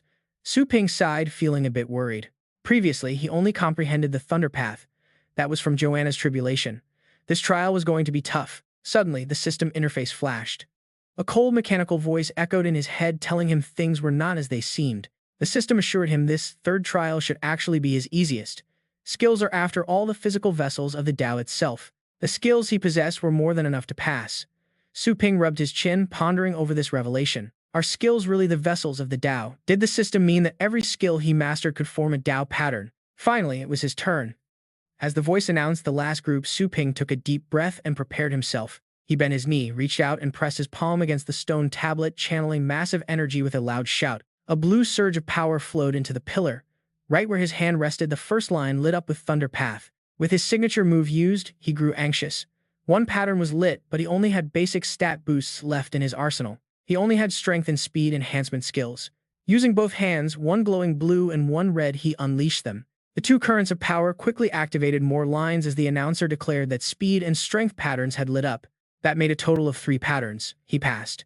However, the third elder suddenly raised his hand, frowning deeply. He argued that he had never seen such tiny weak Tao patterns. Counting this as a pass might negatively affect other crows. The second elder countered softly, noting that the rules only call for comparing the overall quantity of the Tao patterns. Even if this heavenly venerable's descendant has thin patterns, he still technically met the minimum requirements to form them. The great elder agreed. There are thousands of paths, and it is not just the grand path that can manifest. When a minor path is mastered to perfection, it can also achieve greatness. He turned to Su Ping with a calm gaze. He gently asked if the descendant of the heavenly venerable had finished showing off all of his skills yet. Su Ping politely replied that he had not. His eyes burned with determination. He wanted the top spot. He wanted to beat Yan Kei's record of 12 patterns to secure the first-place prize and get the best training resources. Only then would he have a better shot at saving his pet little skeleton and bringing him back home. Since he had already merged with his own dark dragon hound, all of his pet's skills were now his to command. He still had countless beast skills left, and he wondered if they could also crystallize into Tao patterns. Massive beams of absolute light erupted from the giant dragon's mouth and slammed directly into the ancient stone monument. The list went on with Dragon Roar, Dragon Shield, Soul Chase, Wind God's Protection, Guardian of Gaia, and Hardened Shell, Storm Thunder Armor, and Dragon Blood Battle Armor. As the pillar absorbed the lights, countless new patterns suddenly surfaced. The stone glows. The crowd stares in disbelief. How did 5 extra lines just appear? Su Ping raises his arms with a smug grin. He looks incredibly smug. Beautiful. Even if not every skill can activate the patterns, some definitely still can. Still unsatisfied, Su Ping reverts to his original form. He tells his Diane Heavenly Dragon Hound to cancel their fusion. It is time for the purple flame bamboo dragon to step up. A massive dragon beast materializes, towering over the space. Su Ping shouts again, initiating a new fusion. A terrifying power erupts, targeting the stone. Dragon Mountain, Divine Wall, Dragon Majesty, Rock Armor, Light Armor, Hardened Bone, Exoskeleton, Fire Cloak, and Dragon Flame. As the lines on the stone continuously glow with bright colors, the announcement echoes. He has successfully lit up 4 more Tao patterns. That makes 12 patterns in total. Yan Kei speaks up in a worried tone, wondering if this guy is actually planning to share first place with him. But Jin Ranwu replies, telling him to look at Su Ping's eyes because this is definitely not going to end so simply. Meanwhile, Su Ping is completely lost in thought. He has already used every single pet skill. Is there anything left? Watching him stand there frozen, the onlookers whisper, what is he thinking? He already reached 12 lines. Is he still not satisfied? Could he possibly have even more skills up his sleeve? Su Ping lets out a long breath, slowly closing his eyes. With his lips tightly pressed, he extends his hands and crosses his wrists. He spreads his legs wide, feeling the deep power rising inside. The crowd starts buzzing, wondering what on earth he is doing in that strange stance.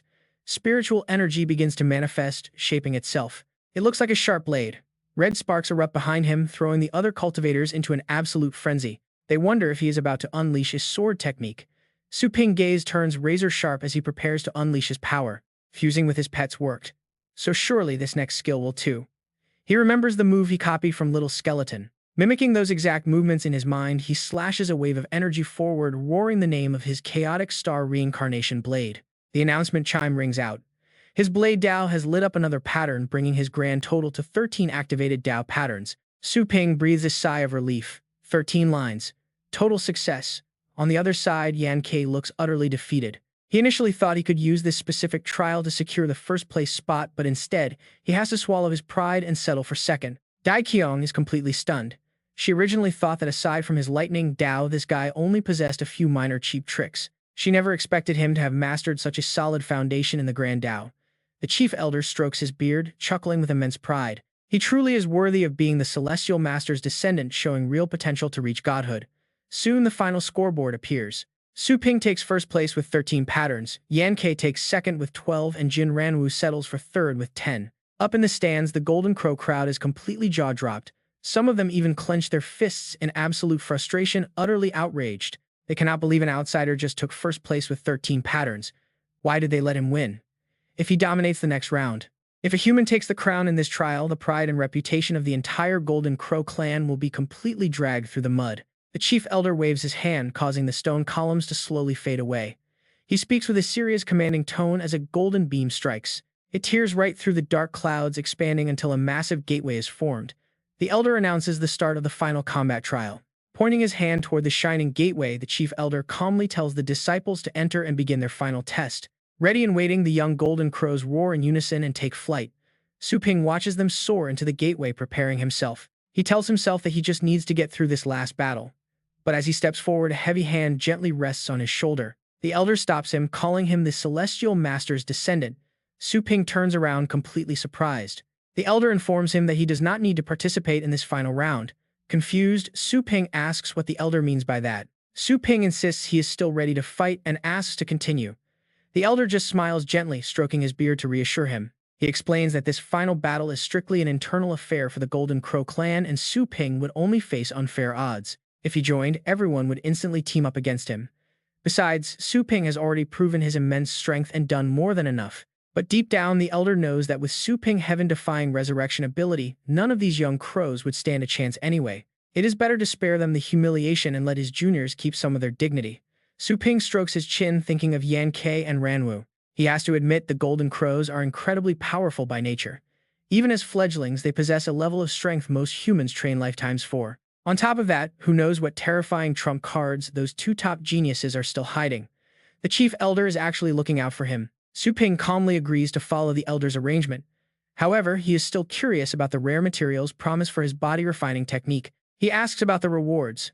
The chief elder smiles, raising 2 fingers to his lips as a bright golden energy begins to swirl around his eyes. He reminds Su Ping that according to the strict rules of the Golden Crow clan, since he won first place, his reward will be legendary. The great elder raises his hand, channeling a massive stream of divine energy that pierces through the dark sky toward the sun. With golden and red light flashing continuously, he looks up calmly and says that they will receive a drop of heavenly blood. A golden aura completely wraps around the heavenly blood, with small red flames slowly drifting down in front of the two. Su Ping is utterly stunned. Even a heavenly being can be slain. If so, this blood must be incredibly precious. Why would the great elder willingly give it to him? He cups his hands and bows deeply to express his gratitude. He offers his sincere thanks. Handing it over, the elder explains that since Su Ping practices their technique, he carries their bloodline. This heavenly blood will activate his true hidden potential, allowing any dormant divine constitution he has to fully awaken. As the heavenly blood touches his stomach, its massive power begins to spread out and quickly cover his entire body. The intense energy wraps around him, making Su Ping scream in agony as it burns like a raging fire, consuming his body. Su Ping collapses on the ground in pain. Suddenly, a massive surge of green energy erupts behind his back, shocking the elder. The elder is stunned. He expected the blood would only awaken the blazing sun body of their own Golden Crow clan. Instead, it awakens the ancient divine body of the Wu clan. Fighting through the intense pain, Su Ping barely manages to speak. He gasps, asking what the Wu clan is and if their physical strength is truly that legendary. The elder looks into the distance. He explains that at the very dawn of creation, long before the gods were even born, the first living beings were the Wu. Gritting his teeth as sweat pours down his face, Su Ping realizes this Wu clan seems even stronger than the Golden Crow. Their physical power must easily surpass the blazing sun body. The great elder watches Su Ping with a calm, approving gaze. With the constitution fully activated, the elder opens his palm to summon several rare body-refining fruits. These are the essential resources needed to cultivate the 3rd level of the Golden Crow Fiend body, which he then offers. He presents these rare treasures to Su Ping as a rewarding gift for his outstanding performance during the trial today. Looking at the glowing golden light, Su Ping accepts them. The elder then offers to guide him through his physical training. With absolute resolve in his eyes, Su Ping tells himself that his little skeleton must wait for his return. Meanwhile, back in Longjiang City, Anna is busy cleaning when Su Ping suddenly steps through the magic portal. He tells her he is back but must leave again immediately, asking her to keep watching the shop before rushing out. She watches him go, completely stunned, and honestly, can you blame her? He feels far more powerful than before. His presence seems to radiate an unfathomable energy from a higher dimension that she cannot fully comprehend or detect. His destination is the Han Corporation, located in the Dark Claw Base city, but something about this place feels wrong. This is indeed the exact address Legend Li Yuanfeng gave him, but why does the building bear the Han family name? The sign clearly says Han Corporation instead of the Li family. Curious, he decides to walk inside and investigate further. Approaching the receptionist, he introduces himself as Su Ping and requests to see Legend Li Yuanfeng for their meeting. The female employee responds politely, explaining that they have absolutely no record of anyone by that name working here. Su Ping is utterly shocked by her reply. Nearby, Jing Song is forced to kneel and clean young Master Han's shoes. Hearing Su Ping voice, Jing Song flinches in surprise, accidentally knocking over a bucket of water and soaking a shoe. The young master points at his wet shoe and explodes in rage. You just know things are about to get ugly. Standing up, he stomps brutally on the poor man's hand. Jing Song screams in agony as everyone else looks on. The cruel young master sneers loudly, threatening to break his arm permanently if he cannot even perform this simple task. Su Ping asks the receptionist who that arrogant bully is. Turning pale, she whispers that he is their young master. Approaching the spoiled heir, Su Ping introduces himself as a visitor from Longjiang who is looking for the Li family. He politely asks why only the Han family is here. The young master finally lifts his foot, showing a smirk. He boasts that their dark claw-based city has produced many legendary warriors, including one from the Li family line. Unfortunately, that particular legend died a century ago, and his ruined family has since vanished without leaving a trace. Clutching his bruised hand, Jing Song angrily insists that Legend Li is merely missing, not confirmed dead by any means. Until his physical remains are actually found, no one has any right to claim that the legendary master has passed. The young master laughs in mockery, waving his hand to remind him of the official death notice. With an ice-cold gaze, Su Ping firmly states that he personally escorted Legend Li back just recently. Absolutely stunned by these words, Jing Song whips his head around, asking if he truly means it. Is our family patriarch still alive? Han Yingzuo roars in fury, raising a foot to kick Jin Song. What family are you talking about? Your last name is Han, now you are nothing but a servant to our Han family. Jin Song closes his eyes, bracing for the impact. He raises his hands in defense, but a sudden shield of glowing light blocks the blow. Jin Song feels no pain and gasps in shock. Opening his eyes, Jin Song stands frozen. Han Yingzuo's jaw drops as his face pales. Su Ping raises a hand, casting his star shield. Su Ping channels his energy, raising his voice through the barrier. You mean to explain this to me right now? Why did you call him a servant? Where is Legend Li Yuanfeng hidden? Han Yingzuo angrily sweeps his hand aside, wondering where this crazy kid came from. Why should I explain to you how I handle my own household servant? And as for that guy you mentioned, he is probably rotting in some godforsaken wasteland by now. Su Ping closes his eyes, his voice turning cold.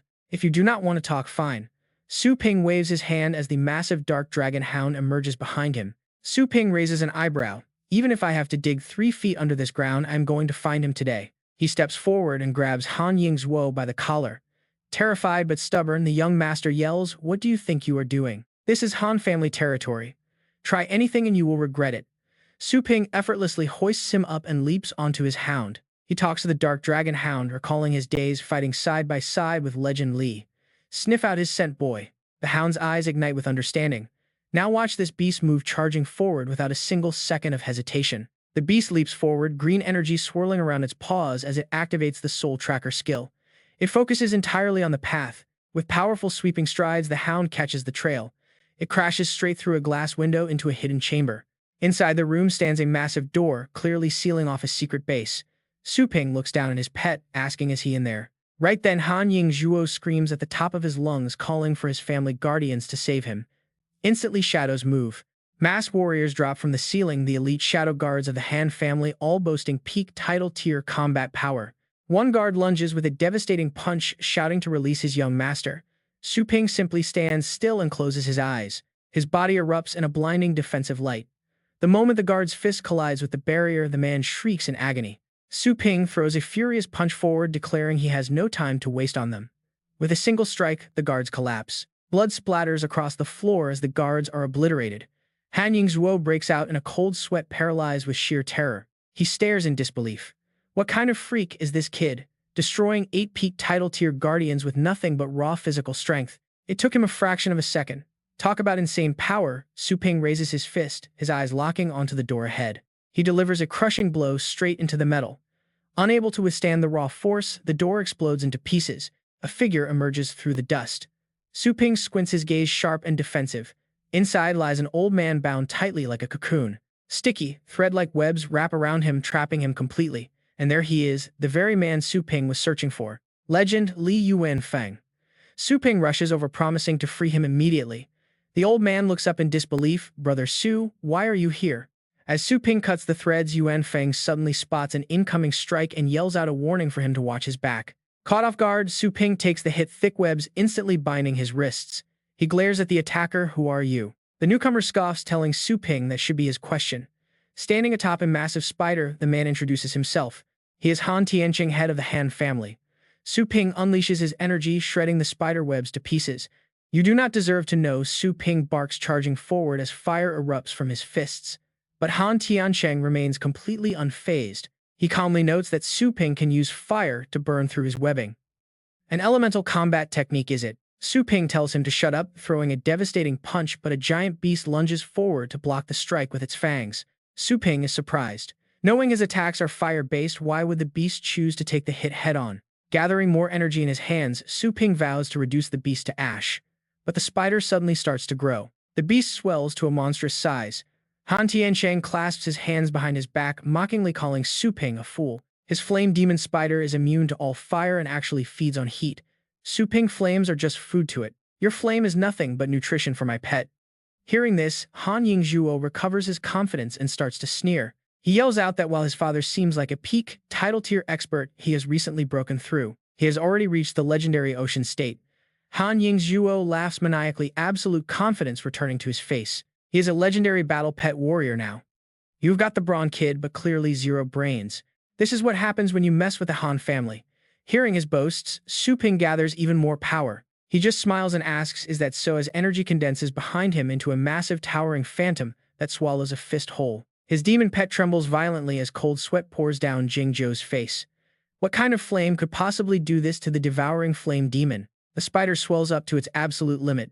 It cannot handle the heat anymore as deep cracks spread across its body, and finally, the giant spider explodes into a million pieces, sending Jingzhou flying. Young Master Han watches this happen, his face twisted in utter disbelief. He screams out for his father in terror as blood and severed limbs rain down onto the ground. Jingzhou barely manages to stabilize himself. He spits out a mouthful of fresh blood. Pale and clutching his stomach, he wheezes, what kind of power is this? How could this fire overcome my devouring flame spider, a beast tempered in every single flame across the entire world? Su Ping sneers and tells him it is the primordial fire of the Golden Crow, something a mere mortal could never hope to swallow. Jingzhou repeats the name Golden Crow in sheer terror. Meanwhile, the unraveled spider silk falls to the ground, curling into wavy patterns. Su Ping helps Li Yuan Feng stand and asks the legendary warrior why he was locked up here and how his wounds are holding up.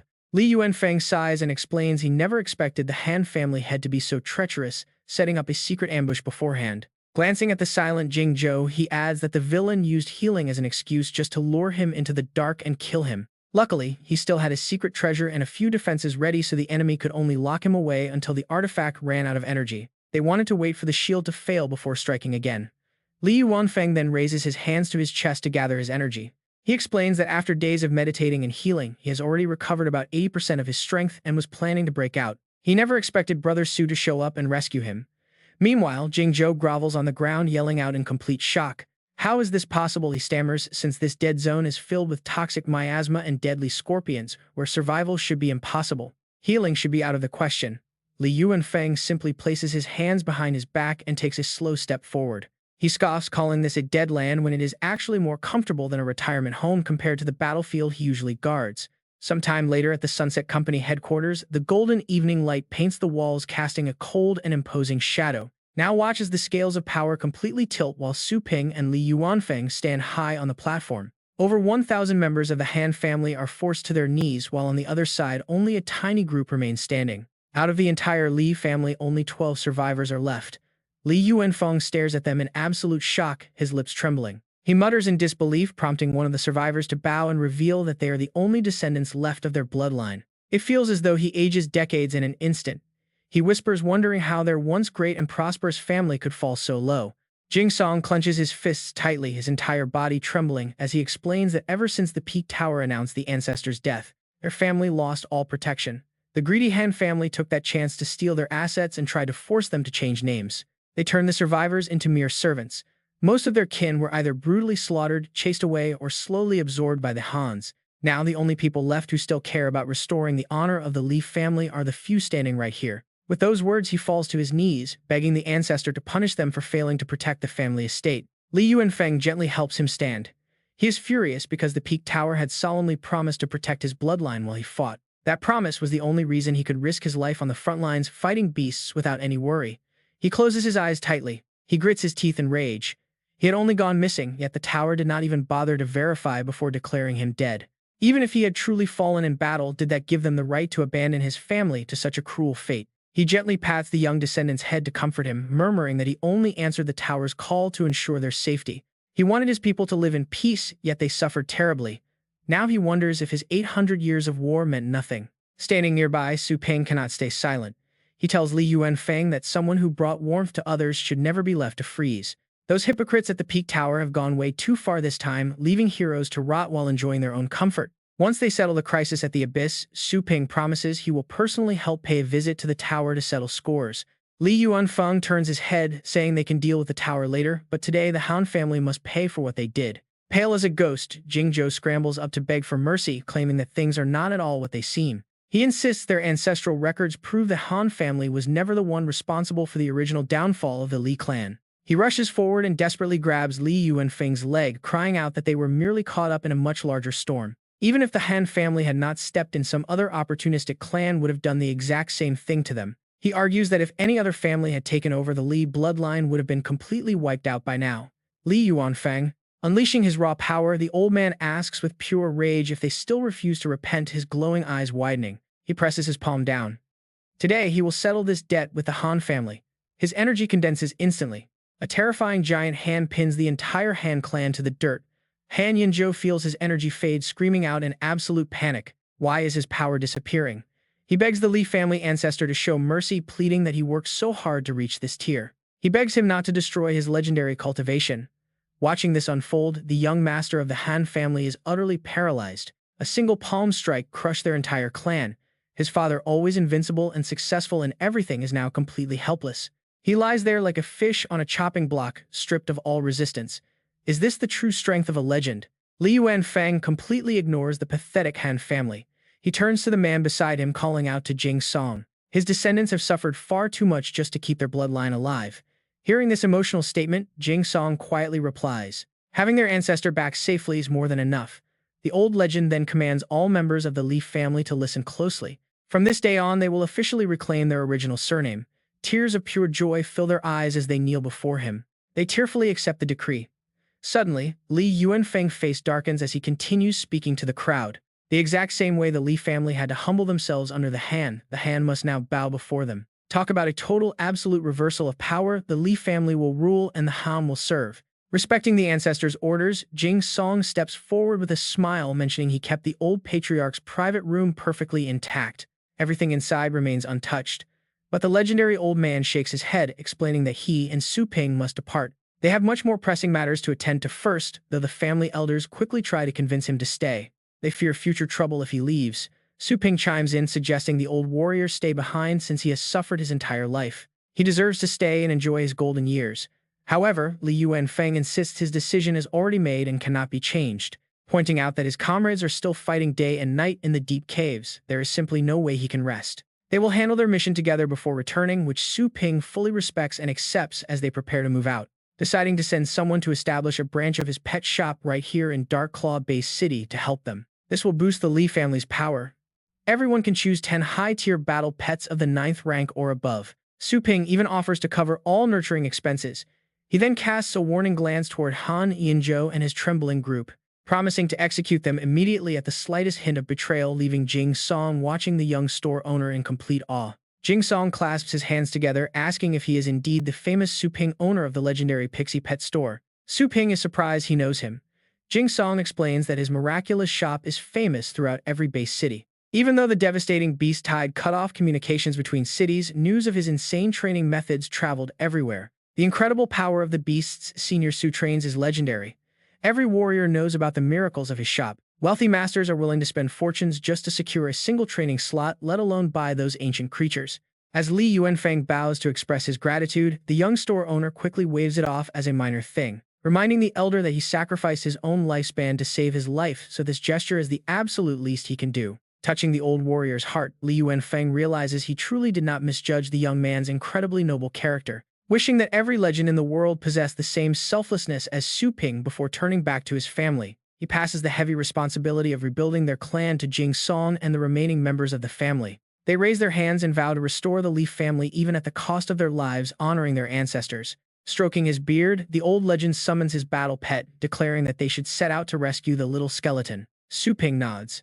Stepping through a massive spatial rift, they enter the chilling domain of the 10 directions, locking heaven array. Standing with his hands behind his back, Li Yuanfeng sighs as he finally returns to this absolute nightmare of a place.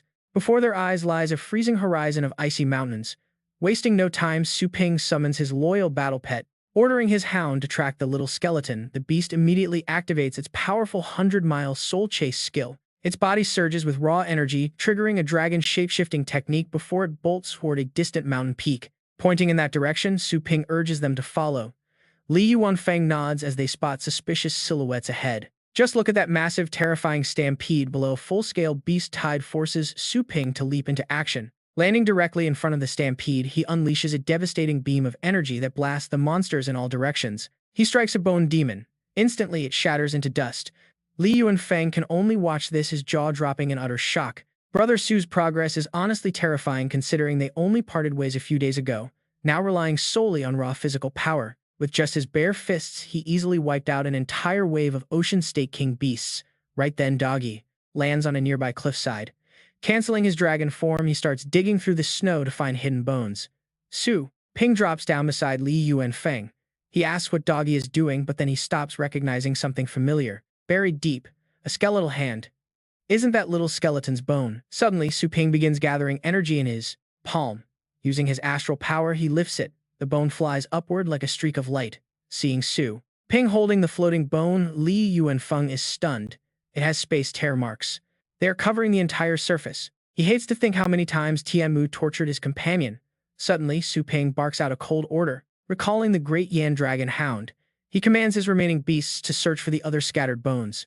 2 beasts circle above, while monstrous roars echo below. Su Ping leaps down, his hand already coated in thick energy. A massive pillar of fire burns the air. The stone walls crumble under the scorching heat. He roars, his eyes glowing. Focusing power into his hands, he sends countless beams of light crashing from the sky. A few shattered bone fragments wrapped in energy hover in midair. They reflect a soft, dim glow. Su Ping hand gently raises. He collects the heavily damaged remains scattered on the ground. Li Yuanfeng watches from the side, completely amazed. It looks like they are only missing the most crucial piece, the skull. Right then, in midair, a violent rift tears open as swirling energy erupts. Speak of the devil, because Tianmu himself flies right out, holding a skull. Showing off curved horns and blood-red wings, his sinister smile makes things worse. He mocks them, asking if they are looking for this. Both Su Ping and Li Yuanfeng tense up, glaring at him. Tianmu boasts with absolute confidence. This toy is completely boring. No matter how much he crushed, tore, or burned it, the skull never showed any changes in its expression. It just kept reviving, acting exactly like an incredibly annoying fly. Tianmu tightens his grip. At least a brand new toy has finally delivered itself right to his doorstep. He laughs. He asks if they want it. Then he ruthlessly crushes the skull, tossing the shattered pieces right back to them. Su Ping immediately charges forward. Behind him, Li Yuanfeng quickly warns him not to act rashly because the enemy is intentionally trying to lure him into his domain. Meanwhile, Tianmu grins wickedly, dark energy pooling in his palm. He gloats that this angry expression is perfect. He confidently vows that Su Ping will never escape his grasp. Su Ping charges toward the falling bone. The distance is finally close enough to use telekinesis. Suddenly, a hand descends from the sky as Tianmu yells that since Su Ping entered his spatial range, he can taste his annihilation palm. A deafening explosion suddenly shakes the area. Violent blue-purple energy erupts, completely sweeping away everything in its path. Li Yuanfeng cries out in sheer panic for his friend. The annihilation palm is a devastating bloodline inherited skill of Tianmu with unmatched power. To make matters worse, this monster's current cultivation level is already beyond the early fate state. That same attack previously shattered Su Ping's fusion state, and without that fusion now his chances look grim. But as the dust settles, Su Ping stands completely unscathed, asking if that is all he has got. Talk about an absolute boss move. Tianmu watches in absolute disbelief, wondering how his opponent is still standing completely unharmed. Su Ping leaps up, gathering power into his fists, declaring that it is his turn now. Tianmu retaliates with countless giant energy hands yelling at him not to get cocky. A massive purple energy hand rains down from above its immense pressure, forcing Su Ping to clench his fists to meet the threat head-on. With one explosive punch, he shatters the giant projection, leaving Tianmu utterly shocked. He gasps at how tough Su Ping's body is to withstand his annihilation palm directly without any cover. But the beast warns him that as long as he remains trapped inside his spatial domain, he is nothing more than an insect waiting to be crushed. Yet in the blink of an eye, Su Ping teleports right in front of him, declaring that these basic spatial skills can no longer restrict him. He unleashes a single devastating punch that literally blows Tianmu into bloody pieces. Witnessing this, Li Yuanfeng asks how the monster's spatial locks were so useless against him. Su Ping simply looks back and explains that it all comes down to speed and reflexes, the faster one wins. As he carefully gathers the shattered pieces of the skull, he adds that an expert once taught him a valuable lesson. They explain that whenever a spatial skill is triggered, the user must first channel their energy directly into the target. Shift. Su Ping simply had to leave that spot before Tianmu could tear open space at his destination. Then the monster would never catch him. Li Yuanfeng thought in absolute shock.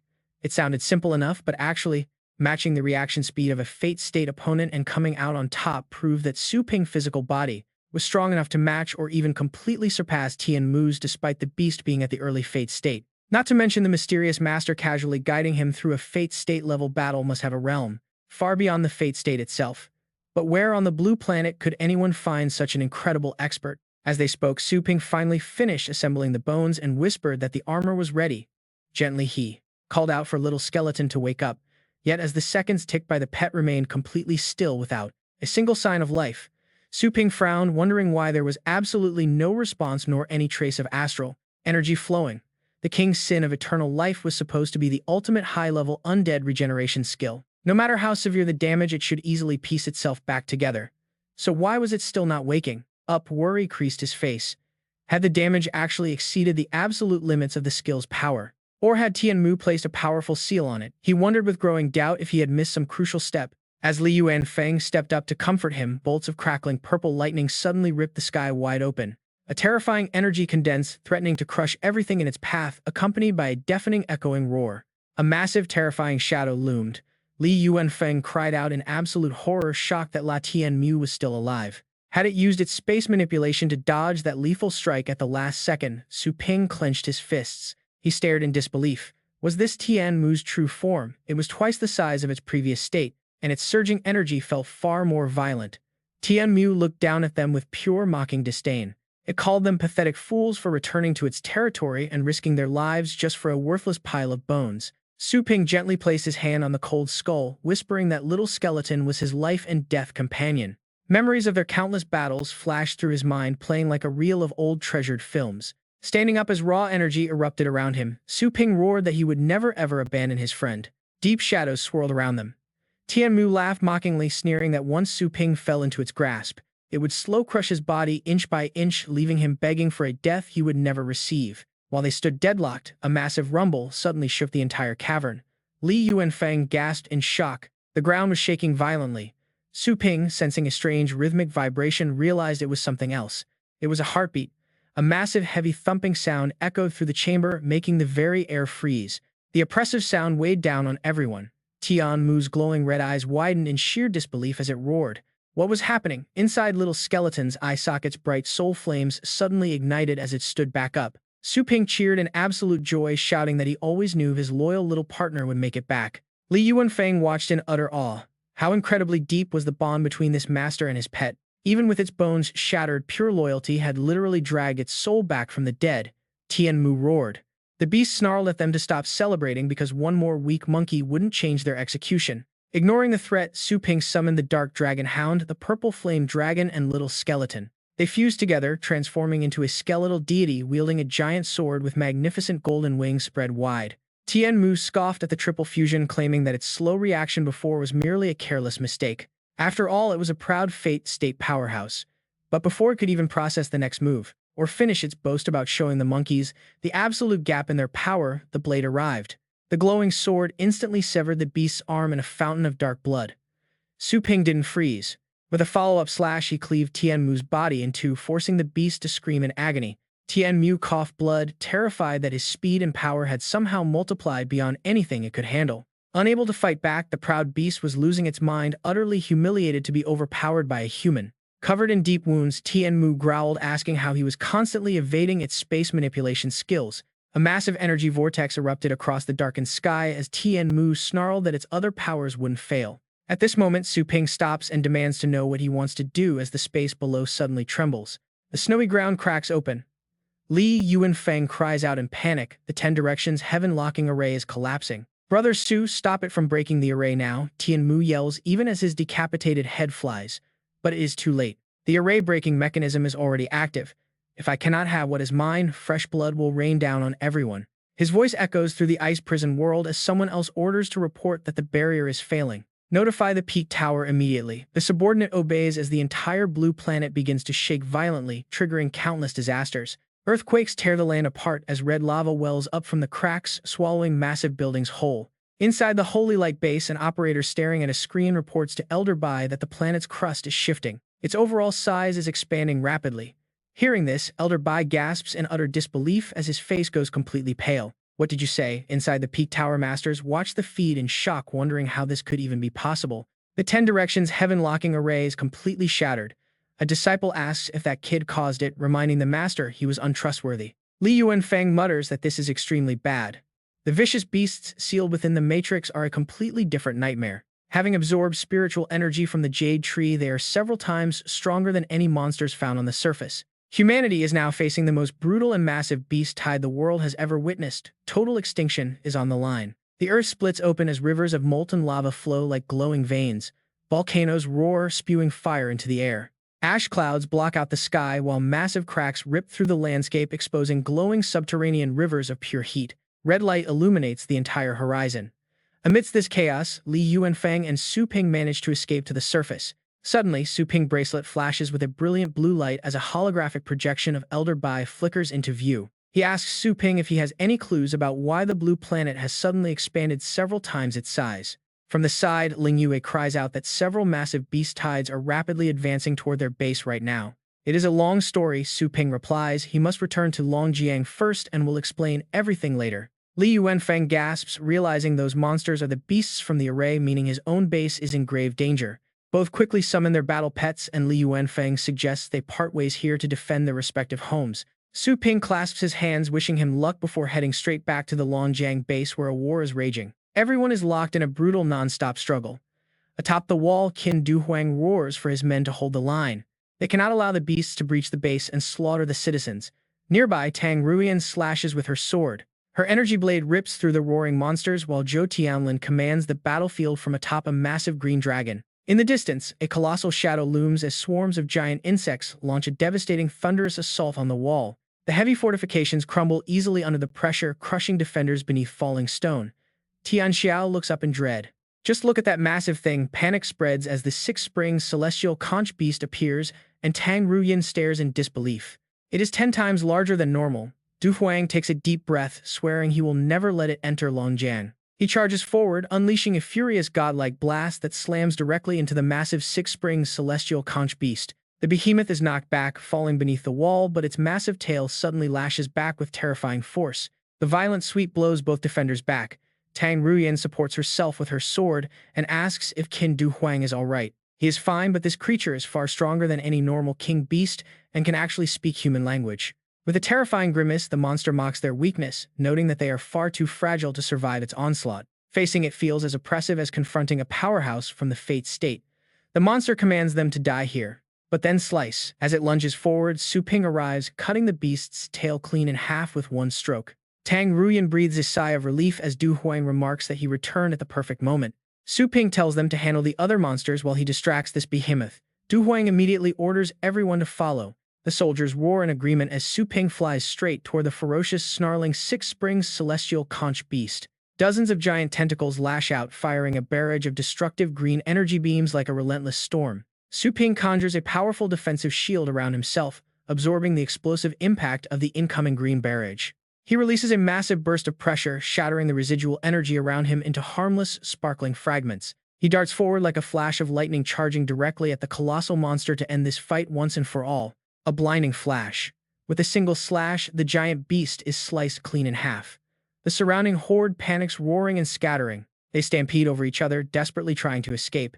Qin Du Huang gasps in absolute joy. To think the colossal snail beast was actually slain in just a single blow. The beast tide is finally retreating. Through the thick dust, the battered army raises their weapons to celebrate.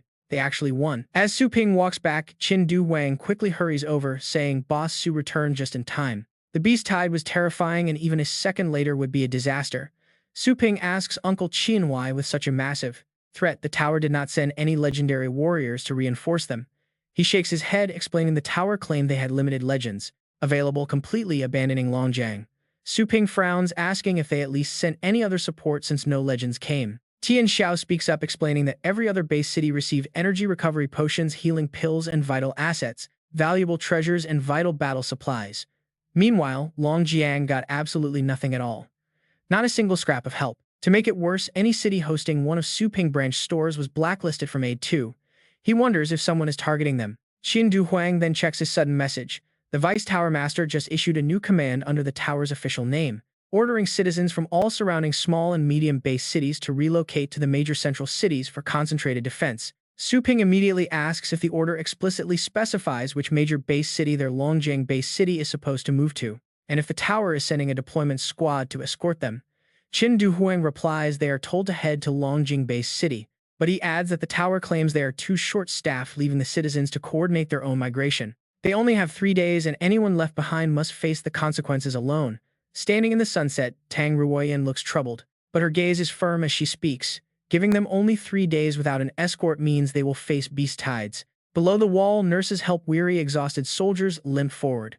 Navigating an open migration in this state is practically suicide. A severely wounded fighter lies motionless while medics frantically bandage him.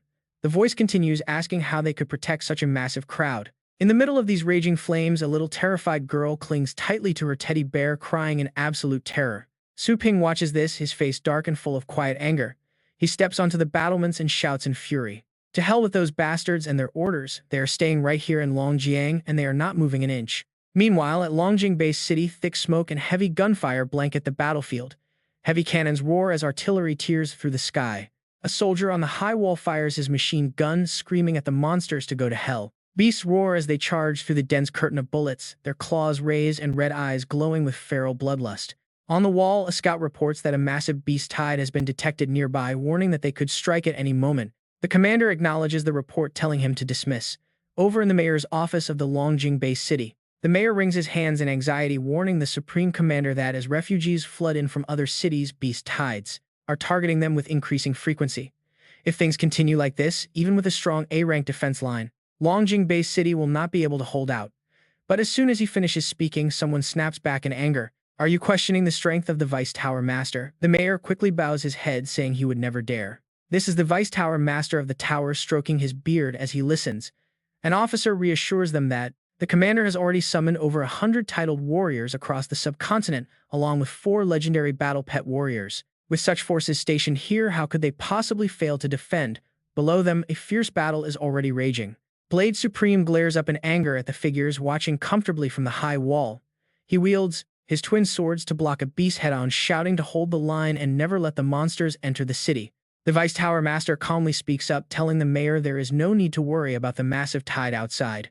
He plans to go out and deal with them himself, ensuring not a single hair on the citizens' heads is harmed. The mayor beams with relief, thanking the commander. But the Vice Tower Master quickly shifts the tone, hinting that fighting those wretched beasts might wear down his precious treasures and affect the durability of his sacred weapons. The mayor immediately takes the hint, saying they collected a small donation from the citizens and the wealthy families. Will offer rare treasures, so his trip will be well worth it. Behind him, a subordinate whispers, asking if the master really intends to risk his life out there just for these cheap commoners. The Vice Tower Master sneers, asking why his subordinate thinks he gathered so many titled warriors to the city in the first place.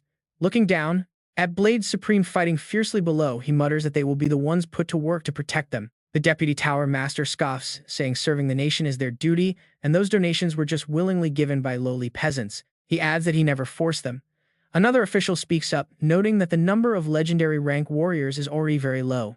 They are already stretched thin, escorting evacuations in other base cities, and now they are mobilizing every single titled rank warrior. What if those unguarded base cities get completely wiped out? Will the Tower Master blame us for the total destruction? With a cold, ruthless look, he sneers that his master only oversees the three major zones outside the Asian subcontinent. He has no time to bother with this place, especially since the entire world is already in complete and utter chaos.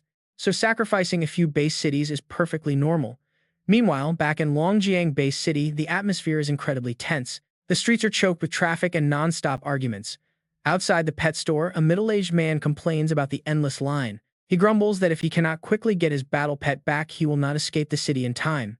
A young man nearby scoffs, reminding him that the beast tides are everywhere outside, asking where he even plans to go. The man fires back, asking if he missed the official radio broadcast telling everyone to seek refuge in Longjing Base City.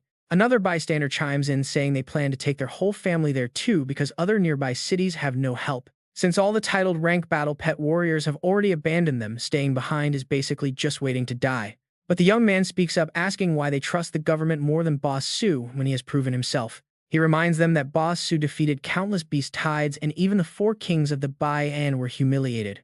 The middle-aged man recalls a painful memory and notes that the kid must be from the wealthy upper city area. During the last breach, almost one-third of the lower city was destroyed and his own family was caught in it. He hangs his head and walks away, saying he must leave, while another person quickly nods in agreement. They are not related to Boss Su, nor do they have the money to keep buying pets or paying for training. They cannot gamble their lives on him protecting everyone, and honestly, can you blame them given the scale of this disaster? In fact, Boss Su even has Pixie Pet Store branches in other cities that he needs to take care of. They feel they can only rely on the government while up on the city walls. Du Huang confronts Su Ping. He asks what defending the city to the death actually means, and Su Ping simply replies that it is literal. Su Ping points out that during such a crisis, the tower refused to give resources and instead ordered an evacuation. They clearly want them dead, intending to blame them later for failing to safely escort the citizens during the move. It is a brilliant way to eliminate them, so they might as well utilize the pet store resources and fight back. He suggests they stand back to back and fight to the end, but Tian Xiao worries about the panicked citizens. The city is already in utter chaos, meaning they must somehow convince the people to stay. Suddenly, a golden light glows. As he rises into the air, he tells them he will handle it, then flies over to quiet the crowd. He calls for silence while the crowd cheers his name. Reaching into his storage space, he pulls out an item. He tells them he understands their fear, but warns that leaving the city now is a direct path to death. He promises a reward for those who stay, unfurling a glowing scroll that radiates a brilliant, mysterious light. Countless weapons materialize around him as he announces that every household with a battle pet warrior gets a free treasure. A massive array of glowing swords floats in the air, sending the crowd into a frenzy because they look amazing. They look like top-tier level 9 secret treasures, leaving the people wondering if they are actually giving them away. It seems too good to be true, I mean free epic loot. But Su Ping assures them this is absolutely real. He announces that anyone defending the city will receive their standard government bounty for slaying beasts as usual. But on top of that, Su Ping will personally match that amount out of his own pocket, doubling their pay. This means killing a single beast will net them double the usual reward, making the crowd incredibly eager to fight. Many admit they suddenly want to stay, but Su Ping tells them there is even more to come. He reveals that the Tang, Qin, and Zhou families will provide free cultivation techniques and professional pet training services. This will quickly boost their strength to earn even more money, plus they can visit his shop for extra training. But amidst the excitement, someone raises a concern, pointing out that only a minority have battle pet warrior bloodlines. They ask what the poor ordinary citizens who have no money and cannot train pets are supposed to do. Su Ping calmly tells them not to worry, reassuring the crowd that he has already planned everything out for them. The poor citizens currently living in the slums will be relocated to the much safer inner districts of the upper city. He continues, explaining that the businesses controlled by the three major families will provide everyone with a place to live and work. In this massive crisis, survival is the ultimate goal. But surviving is not just about constant combat on the front lines. Daily production and solid logistics are absolutely vital for their survival.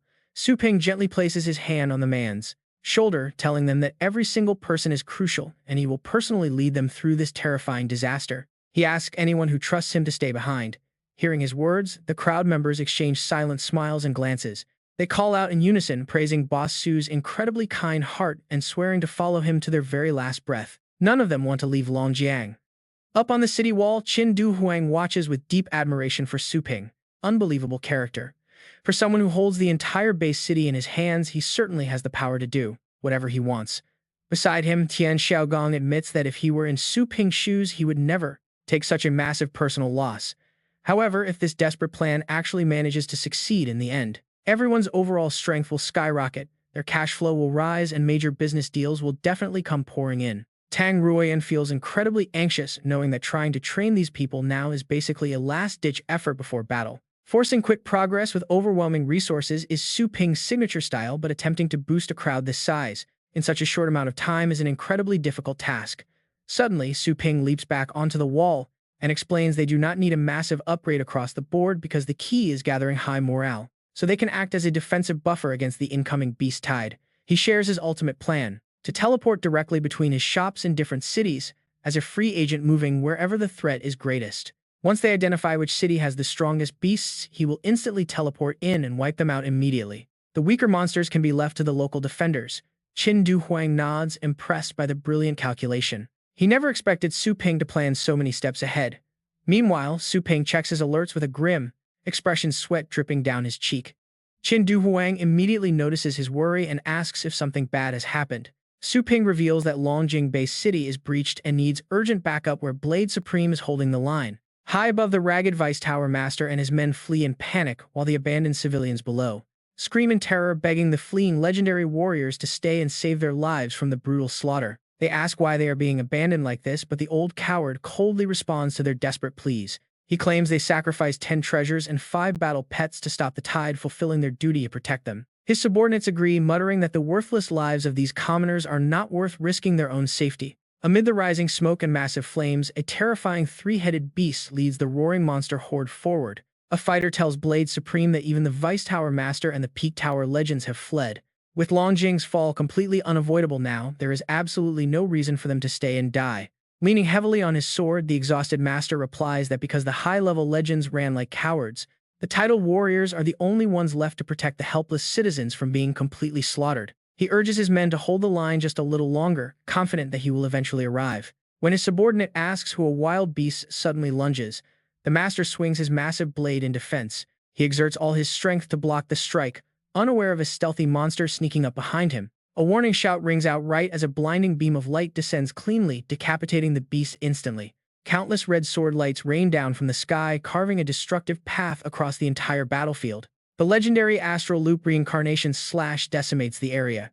The subordinate gasps in pure disbelief at the sight, recognizing his master's signature move. Blade Supreme smiles as a familiar little skeleton pet finally appears. Su Ping descends calmly from the sky.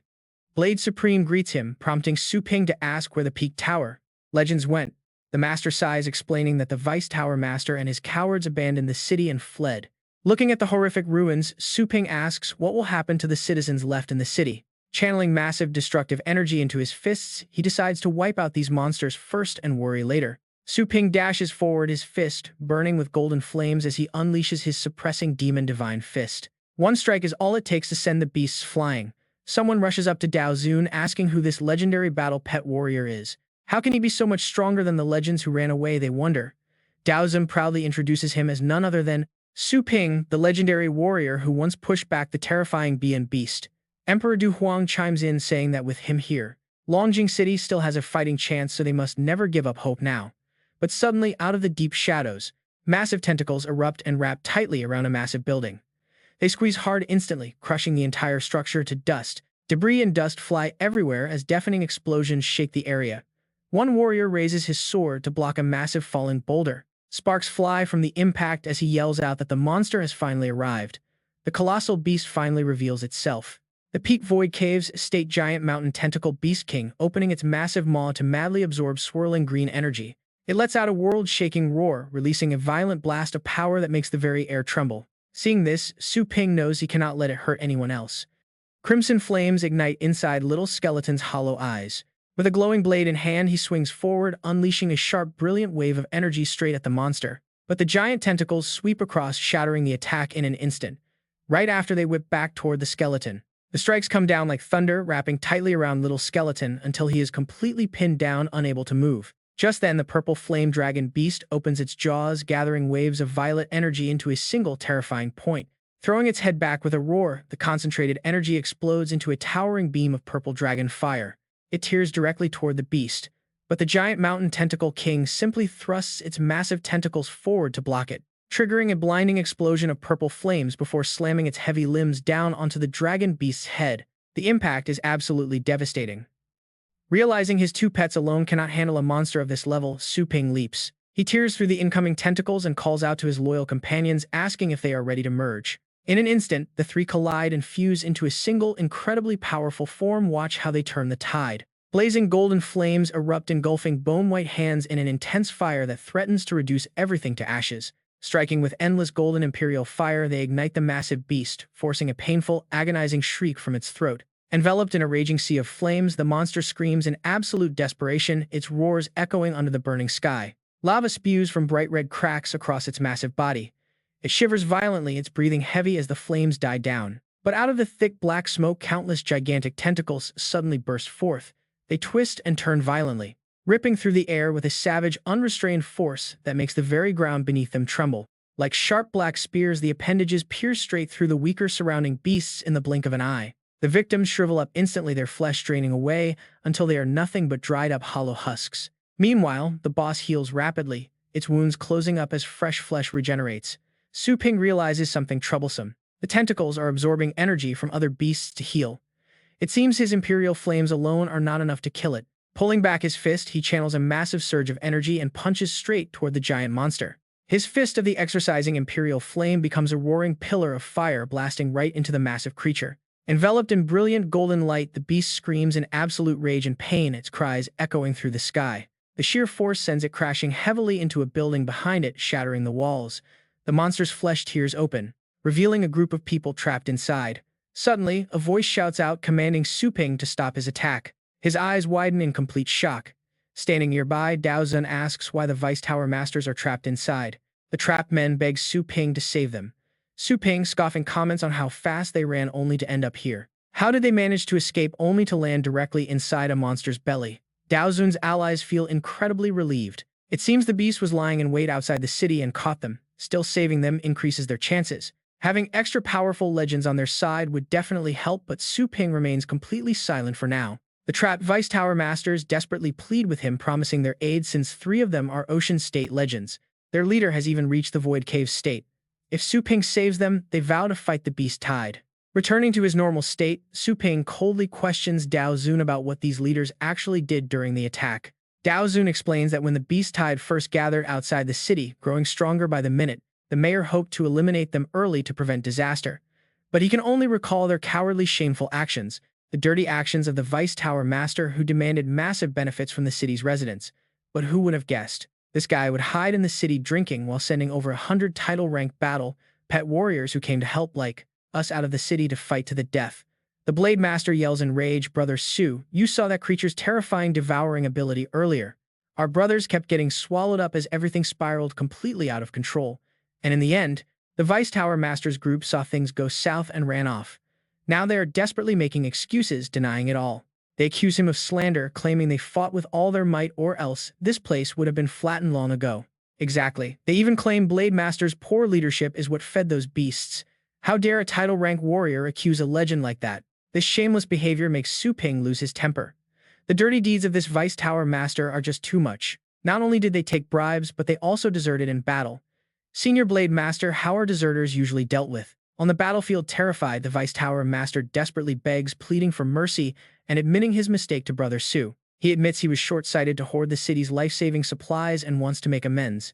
His storage ring contains secret treasures and astral coins gathered over years, and he offers it all if Su Ping will just let it go. He begs to be spared. But their crimes cannot be ignored. By law, they must be executed on the spot, but executing 4 legend-rank warriors at once would deal a massive blow to their side's overall fighting power. Su Ping gives a cold smile, telling Blade Master that sometimes the dead are far more useful than the living. He orders Little Skeleton to prepare the execution. He will make sure they serve the country obediently. But then suddenly, but wait, look at this. The beast suddenly revives and blasts Su Ping back. It is not dead and its power is completely restored. Su Ping blocks with giant boulders, sending the terrified beast running. He cannot understand how it recovered so quickly. Could it be feeding on the energy of these legends to stay alive? He calls out to Little Skeleton to give chase.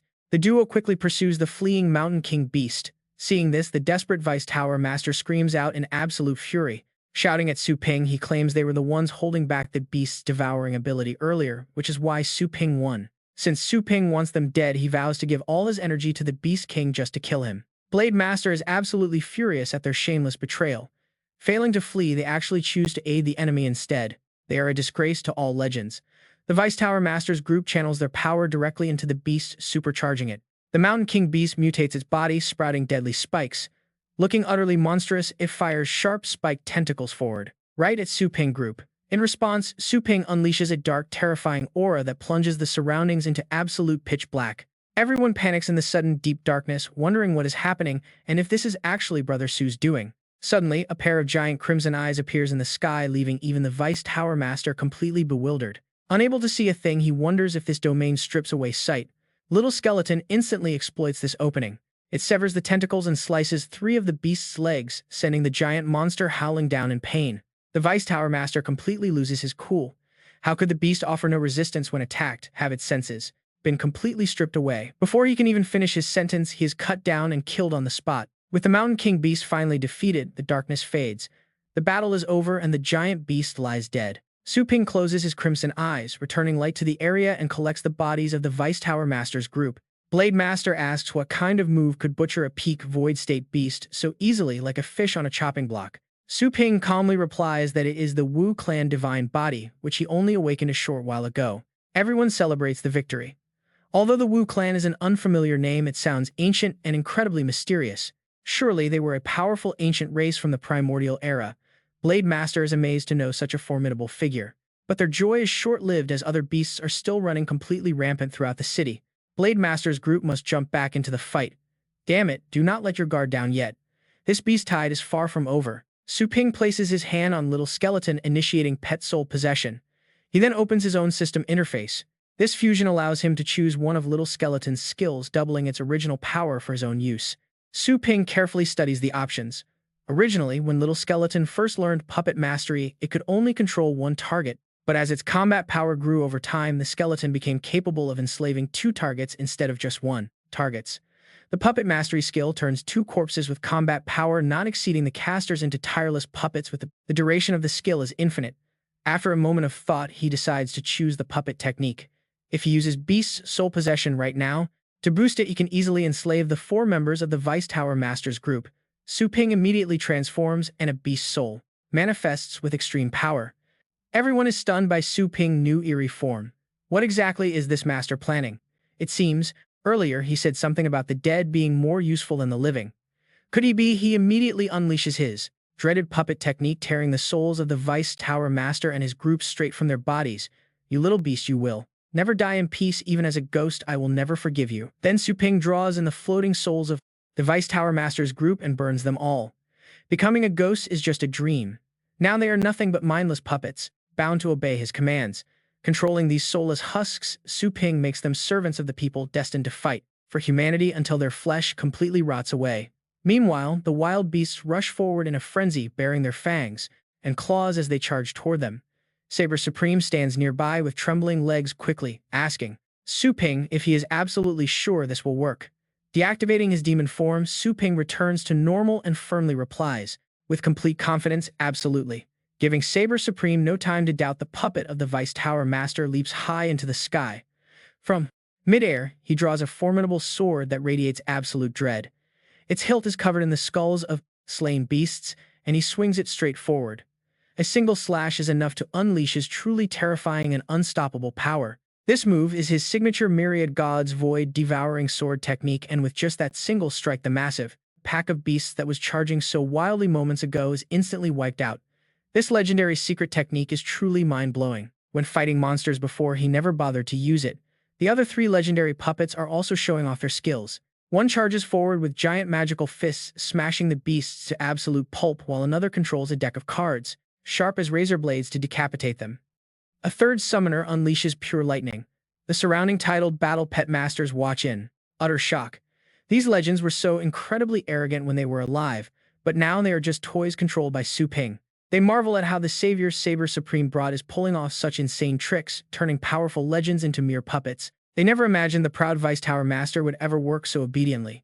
Saber Supreme quietly watches, deep in thought. Realizing these guys hid so many ultimate moves just to protect themselves, they really did not deserve to be legends. Their deaths are no loss. Standing nearby, Su Ping chimes in, noting it is a pity their deaths severed their bonds with their battle pets. If each puppet could control 3 or 4 king beasts, the result would be legendary. The clueless citizens below cheer for him, pointing up in awe, the Vice Tower Master praising him for not abandoning them. They are amazed at how powerful a legend is clearing the massive beast tide in an instant. Then someone spots Su Ping and shouts out, recognizing the young man in black as the famous shop owner from Longjiang-based city. They assume he must have convinced the stubborn Vice Tower Master to stay and fight. That is some incredible influence, as the last giant beast collapses right in front of the puppet group far across the city. A massive field of dead beasts stains the ground deep red. Saber Supreme and the citizens cheer in pure ecstasy, celebrating their hard-won victory. Saber Supreme approaches Su Ping and bows deeply to express his profound gratitude on behalf of the entire city. This miraculous victory is entirely Su Ping doing, and he has saved them all. Su Ping humbly waves it off, saying there is no need for thanks since Dao Zun taught his little skeleton, so it's only natural. The citizens of Longjing Bay City should thank the defenders who held the line until the very end to protect them. With the battle finished, Su Ping decides to head back to Longjiang Bay City, as he cannot stay away for long. His purple flame falcon flies over, ready to carry him home. The mayor suddenly runs up, begging him to wait. Saber Supreme looks surprised, while Su Ping curiously asks what the mayor wants from him. The mayor quickly thanks him, promising he will keep the truth about the dead legends a secret forever. However, he worries that since Longjing Bay City now has no commander to lead them against the city upcoming beast waves, they are in deep trouble. Su Ping chuckles, saying it is not a problem, and gestures toward Saber Supreme. Since Saber Supreme led the defense and guarded the front lines, his incredible responsibility and leadership skills make him the perfect candidate for the commander role. Saber Supreme quickly waves his hands in embarrassment, trying to decline by saying his title, rank, power, and experience are far from enough. Hearing this, Su Ping merely reaches out toward the puppets of the Vice Tower Master's group. A brilliant golden light erupts from their bodies, instantly gathering into Su Ping hands 4 floating storage rings to Venerable the Blade, explaining they belong to the fallen Vice Tower Masters. These rings hold legendary treasures that will greatly boost their combat power, and he also hands over control of 4 legendary puppets. He believes this will handle the crisis. Memories of those greedy Tower Masters flash through Venerable the Blade's mind, along with the wealth they ruthlessly squeeze from the citizens. Su Ping asks him to return these riches to the people of Longjing. Venerable the Blade accepts the rings, thanking Brother Su and swearing to fulfill his duty. The mayor awkwardly speaks up next, pointing out that Boss Su has already selflessly given them all of these incredible benefits. He asks if there is truly nothing Su Ping wants for himself.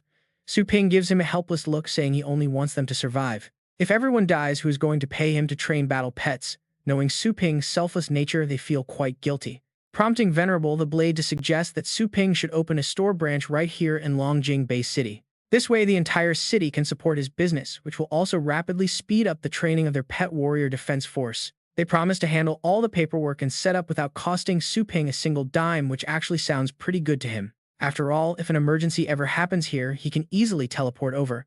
With that decided, he waves goodbye to the two. He says he will have Su Lingyue get in touch to manage the new branch's business operations before taking his leave. Below, the citizens wave toward the purple flame eagle as it spreads its wings into the sky, wishing Boss Su a safe journey. The scene shifts to the Peak Tower headquarters on Mount Yamu. The land is completely buried under a blanket of pure white snow, with a massive federal starship hovering in the sky.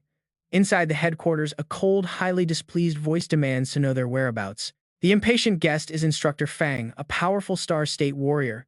He is offended to only be received by 2 Ocean State legends. Yuan Tian quickly explains the situation, not wanting to keep anything hidden from the respected instructor during this critical time. He reveals that all 4 major regions of Blue Planet are battling massive beast tides. The Vice Tower Master is stationed in the Asian region, while the Tower Master is organizing defenses across the other 3 regions.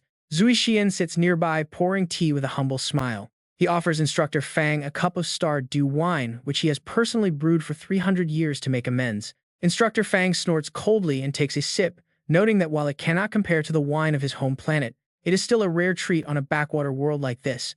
Yuan Tian then stands up and gestures toward the exit, telling Instructor Fang that all the selected young talents have gathered and are ready for his final inspection. He follows behind Instructor Fang, who carefully examines the candidates before stopping right in front of the young Yuan Linglu. The instructor notes her bone age of 18, her early 9th rank cultivation, and her natural blazing sun constitution, declaring her barely qualified. He then shifts his gaze to the young man next to her, noting his bone age of 20 and peak 8th rank cultivation. With a natural frost constitution, his talent is decent but will require further testing to see his true potential, the instructor announces. Meanwhile, Yuan Tian stands at a distance and quietly asks his subordinate for updates regarding the Vice Tower Master's current location. He snaps, asking why the Vice Tower Master has not returned yet, despite the presence of such an important galactic guest. The subordinate nervously whispers back that the Vice Tower Master and 3 legendary warriors who accompanied him were recently killed. They fell to a void state beast in Longjing Base City. Hearing this, Yuan Tian is left completely stunned.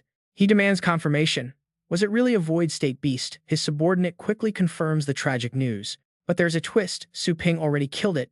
Yuan Tian strokes his beard deeply, frowning. Given the Vice Tower Master's strength, he should not have fallen to an ordinary void state beast. Suddenly, Instructor Fang appears behind them. His sudden question startles both of them as he asks about the age of this warrior who can slay a void state beast. Yuan Tian quickly bows and reveals that the young man is only 18 years old this year, which leaves the instructor stunned. Instructor Fang is utterly astonished that an 18-year-old can kill a void state beast, declaring him an incredible genius. Grinning, he orders them to contact this youth immediately for an interview. Meanwhile, Su Ping finally arrives back at his shop, where Qin Du Huang eagerly rushes out to greet him, relieved that the young shop owner has finally returned. He asks about the situation in Longjing and Su Ping lands smoothly, calmly, stating that everything has been dealt with. Seeing Qin Du Huang so anxious, Su Ping asks if something bad happened to Longjiang. The elder admits there is both good and bad news. Su Ping asks for the bad news first.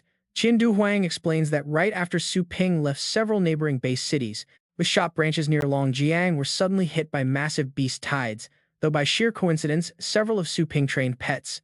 A legendary tier expert points inside his shop, explaining that the heroes who repelled the beast tide are resting and waiting for him. Su Ping smiles and teases him, asking if such a great thing could really be considered bad. If so, just how good can actual good news get? Qin Du Huang happily shares the real good news. It turns out that the tower just sent over a major announcement. A top-tier academy from the Interstellar Federation is recruiting on the Blue Planet, and they have personally scouted Su Ping for his incredible talent. They specifically requested him for an interview. Su Ping is puzzled. Is not the Blue Planet just an abandoned frontier world to the Interstellar Federation? Why would such a prestigious federal academy recruit here, and what kind of power do these elite recruiters actually possess? He wonders if there are any legendary fate state powerhouses among them. Qin Du Huang immediately gestures excitedly as he explains. The recruiters are from the famous Humia Academy, a top-tier institution in the Federation where even the lowest-ranking recruiters are incredibly powerful. The lowest-ranked scouts are already at the Fate State led by Mr. Fang, whose power exceeds the Tower Master as a legendary Star State expert. Su Ping cannot hide his absolute shock at the mention of a legendary Star State powerhouse. He eagerly realizes that with such powerful federal experts around, saving the world from the beast disaster would be an absolute breeze. This is the perfect breakthrough he needed. He urgently asks Uncle Qin to help him contact Mr. Fang right away. He absolutely needs to meet him. Qin Du Huang does not hesitate and immediately establishes a connection to Mr. Fang. A hologram of Mr. Fang flickers into life right before their eyes, asking if he is the young man, the one who killed the dangerous void state beast in Longjing City. Su Ping calmly confirms that it was him. Mr. Fang is highly impressed with his talent, directly inviting him to join their prestigious Humia Academy, promising him unlimited access to elite resources and personal direct guidance from a legendary master to help him rise. He claims he will quickly guide Su Ping to the Star State. Su Ping holds back, asking a crucial question. Since the Federation possesses such incredible power, can they step in to stop the global beast tide and save lives? Mr. Fang responds with a strict cold refusal, citing Clause 300 of Article 1000 in their interstellar treaty.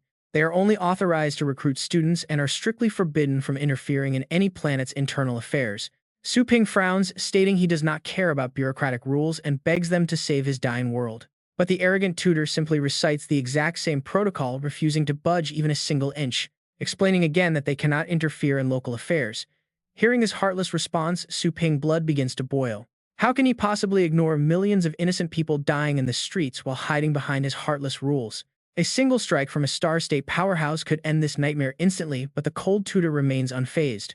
Instead, he emotionlessly recites the exact same clause of the Interstellar Treaty like a soulless machine. But get this completely, snapping, Su Ping points his finger directly at the man's face. He fiercely snaps, asking if this useless coward only knows how to repeat the same pathetic excuse. He curses the pathetic academy, telling him to take his offer and shove it where the sun does not shine. Standing outside, Tianyi and Tang Ruyan watch in sheer horror as Su Ping fiercely curses out a supreme master. They cannot believe he is openly insulting a legendary Star State powerhouse, the ultimate peak of the legendary realm. This is an existence far beyond the Fate State. Just imagining the terrifying fury of such a godlike figure. makes their knees tremble knowing he could wipe out an entire base city with a single casual wave of his hand. Angering him is practically a death sentence. Back at the tower, Mr. Fang stares at his blank communicator screen. The feed cuts off abruptly, leaving everyone stunned. Sui Xian gasps in absolute panic, unable to believe what the boy just did. He and Yuan Tianxian are completely speechless, utterly shocked that Su Ping dared to hang up on a supreme master. Did he even comprehend who he was talking to when countless wealthy elites spend fortunes just to catch his glimpse? Yet this crazy kid just hung up after a brief conversation.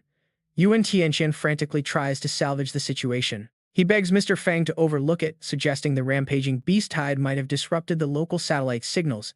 Mr. Fang simply waves his hand, scoffing at the backwards nature of this primitive and hopelessly ungrateful planet. He orders the chosen genius seeds to board the vessel immediately as the majestic starship prepares for departure. The high-tech vessel roars to life swiftly, piercing through the atmosphere and leaving the dying Earth far behind. Yuan Linglu stares out of the viewport, whispering a silent vow to her grandfather to conquer a grander world. She vows to surpass Su Ping, leaving him behind on this rotting planet while she rises to galactic fame. Send me back. But on Su Ping and it turns out the one who hung up was actually Qin Duhuang, who pressed so hard that the watch screen shattered to pieces. Tian Xiao steps up from behind to laugh it off, making excuses that the signal on their side is just really bad. Meanwhile, Qin Duhuang and Tang Ruyan secretly exchange glances. Tian Xiao then casts his eyes down at his own communicator. He seems to have received an alert as well and quickly opens it only to find devastating news. Northern Europe has been completely wiped out. Su Ping gasps and demands to know what happened. Tian Xiao stares at the screen in absolute horror. The reports are confirmed. 1 billion people in Northern Europe have ended up in the bellies of wild beasts. Su Ping quickly speaks up, wasn't that area under the protection of the Peak Tower Master himself, yet it was totally annihilated, meaning the next beast tide will be even more ferocious. If we do not quickly upgrade our base city defenses, we will likely suffer the exact same tragic fate. Qin Duhuang gets the message, promising to head back and rally the top family experts. Su Ping, meanwhile, is left nursing a massive headache. Earlier beast tides rarely had any beast kings, but since the 10-directional heaven-locking array was shattered, everything has changed. Now every tide brings multiple beast kings, while humanity's strongest are merely at the titled rank with 9th rank combat strength. A massive gap. Su Ping turns to Joanna, asking if she can help these titled experts break through. Joanna scoffs. Of course she does, but notes that their coveted legendary rank is merely the first step past mortality. Even without trying, she can immediately think of dozens of divine fruits that can wash away mortal filth and rebuild a weakling's foundation. Hearing this, Su Ping is absolutely ecstatic. Dozens of kinds. He definitely asked the right person, and he cannot hide his massive grin. He eagerly urges Joanna to spill the details, but she just shoots him a cold, dismissive glance, saying it would only waste her breath. After all, even if he knew the details, this planet does not have nearly enough spiritual energy to grow such divine fruits anyway. She then winks playfully at Su Ping. However, she does happen to have one specific divine fruit that can elevate a titled expert directly. It can boost them straight to the legendary rank, but the catch is that the ultimate price they must pay is extremely heavy. Su Ping gulps and asks what the catch is. Joanna explains that this fruit allows the cultivator to bypass the heavenly tribulation entirely, but as a result, their potential drops drastically compared to their peers, locking them at the legendary rank forever. Su Ping's eyes widen in disbelief. So the catch is just being stuck at the legendary rank without even needing to face a tribulation. Joanna nods. Exactly. After eating it, they'll just be a third-rate legend for the rest of their lives, whispered about behind their backs. She teases him, asking if he's afraid of losing face, but Su Ping is absolutely thrilled, instantly snatching the divine fruit from her hand.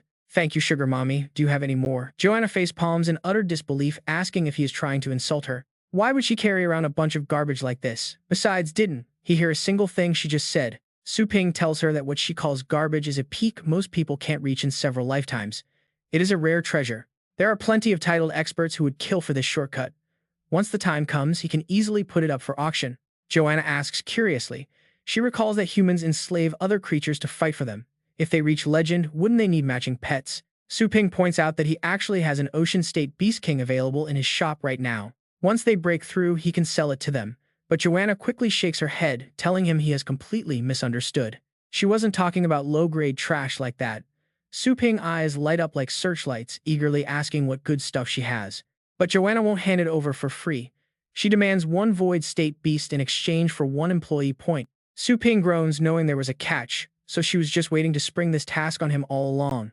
Suddenly, the system screen flashes to life, displaying a brand new employee quest. Joanna must help him secure 40 void state beasts. The reward for capturing 40 of these creatures is 40 employee points. For the greater good, Su Ping gladly accepts the task. He orders the system to transport them to the demigod burial ground while Joanna happily clicks to accept the quest. A spatial portal tears open. They step through the gateway together, instantly arriving at the familiar soils of the demigod burial ground.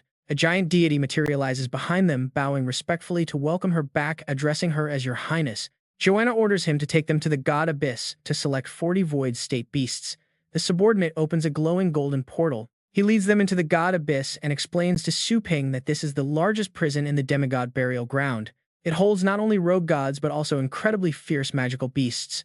Any beast chosen here boasts top-tier combat power. They won't even need any training. Su Ping stares intently at a ferocious beast locked behind massive iron bars. He realizes the beasts he works so hard to catch in other cultivation sites are completely outclassed by these monsters.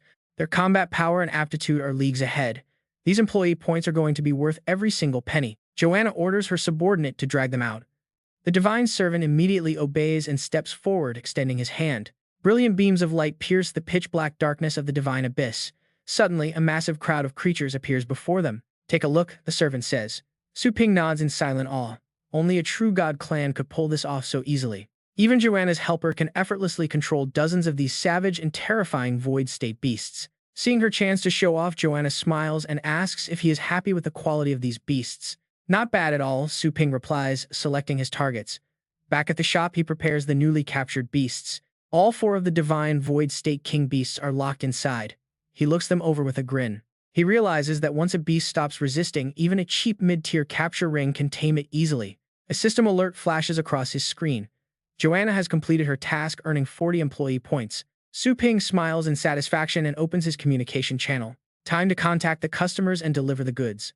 Li Yuanfeng picks up immediately, asking in a panic if Su Ping's side is currently facing a beast tide. Don't panic, Senior Li. Su Ping replies calmly.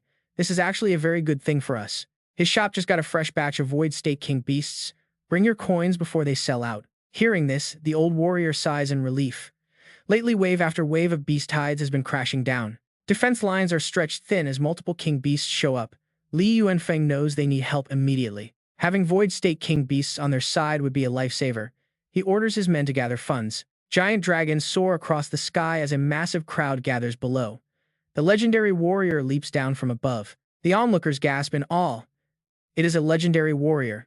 They quickly step aside and tell him to go first. Li Yuanfeng strokes his beard, highly impressed. Brother Su's shop always attracts a massive crowd of eager buyers. Amidst the chaotic mob, he spots Captain Ye.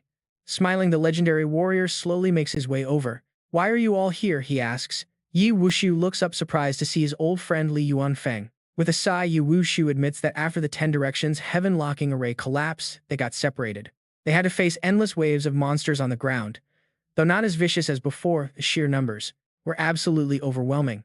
They fought for days and nights on end, but the horde just kept coming. They simply couldn't kill them all. He tells Li Yuanfeng that they had to find a safe haven. They retreated to a nearby base city for temporary shelter, only to discover Brother Su's shop was right there and they got invited in. Li Yuanfeng nods in understanding. Right then, Su Ping steps out of his shop to address the growing crowd. Since everyone is here, he loudly announces that the sale of the Void State Battle Pets is officially starting. He calmly explains that 40 Void State King beasts are available. All they need to do is step forward. Touch the designated capture ring to feel the beast's aura. A display will project all the detailed stats. An eager buyer quickly steps up to inspect one, reading its name as the earth-splitting mysterious armored beast. Su Ping brings the beast out, instantly overwhelming the crowd. Its aura is absolutely massive for a void state creature. Even behind a protective barrier, the oppressive pressure is terrifying. Su Ping smiles warmly at their reactions. If you like what you see, pay up, and it is yours, he tells them. The buyers exchange nervous glances. Only an Ocean State Master can control a beast from the legendary Void State. Most of them are far too weak. We are just here to admire them, boss, Su, someone mutters. Right then, Li Yuanfeng and his allies step inside. The crowd bows respectfully to the newcomers. Yi Wushu quietly notes that even top warriors only have 1 or 2. The rest of their pets are merely Ocean State.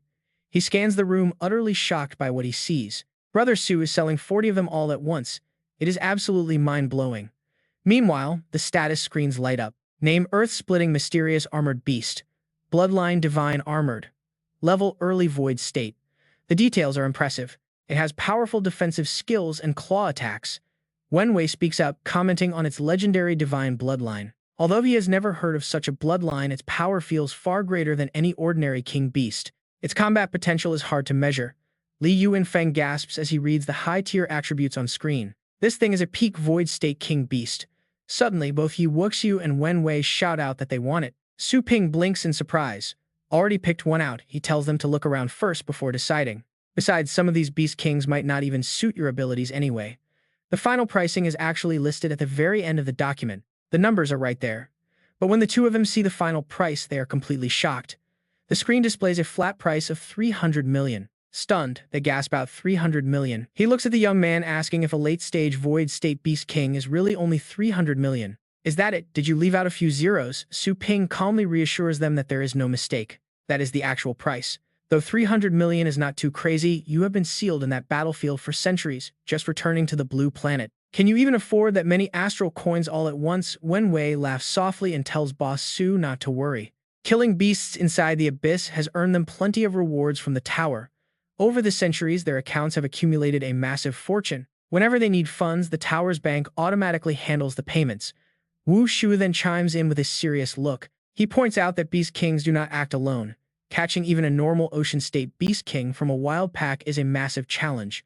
It requires at least 3 ocean state legends and pets of the same rank alongside top-tier battle gear and legendary treasures. The consumed resources alone easily exceed 300 million. Yet, this creature right in front of them is not just void state. It even boasts an incredibly rare bloodline. This is practically a free giveaway. He hesitantly speaks up, offering a gentle warning to the young shop owner, wondering if Su Ping set the price this low specifically to have them use these beast kings to fight off the upcoming beast tide. And he is right. Su Ping shows his determination, explaining that the tide brought by the Grand Array will soon reach their doorstep. Every bit of extra combat power helps right now. Suddenly, Wu Ziyu declares with a booming voice, Boss Su can rest easy. They swear on their lives to defend humanity's final sanctuary and will never let his kindness go to waste. He quickly tells his subordinates to start picking their pets. Right at that moment, Li Yuanfeng joins the conversation, saying this is exactly why they came today. The subordinates grin from ear to ear as they browse the pets. This thunder-toothed beast is mine and I claim this frost soul fox, so do not fight me for it. Watching them, Su Ping sighs slightly at the container. With only 8 beast kings left, one of the veterans walks over to hesitantly explain their limits to him. Even if they can control void state beast kings, they can only contract 4 or 5 at most before risking a total loss of control, which would only cause devastating damage. Su Ping nods in understanding, but a voice suddenly calls out from behind, calling for Boss Su. A group approaches as Tang Ruoyan steps forward asking if they can buy some of the beasts too. Qin Duhuang agrees, saying that while they cannot control them, yet they will eventually rise to the legendary rank. It is just early preparation.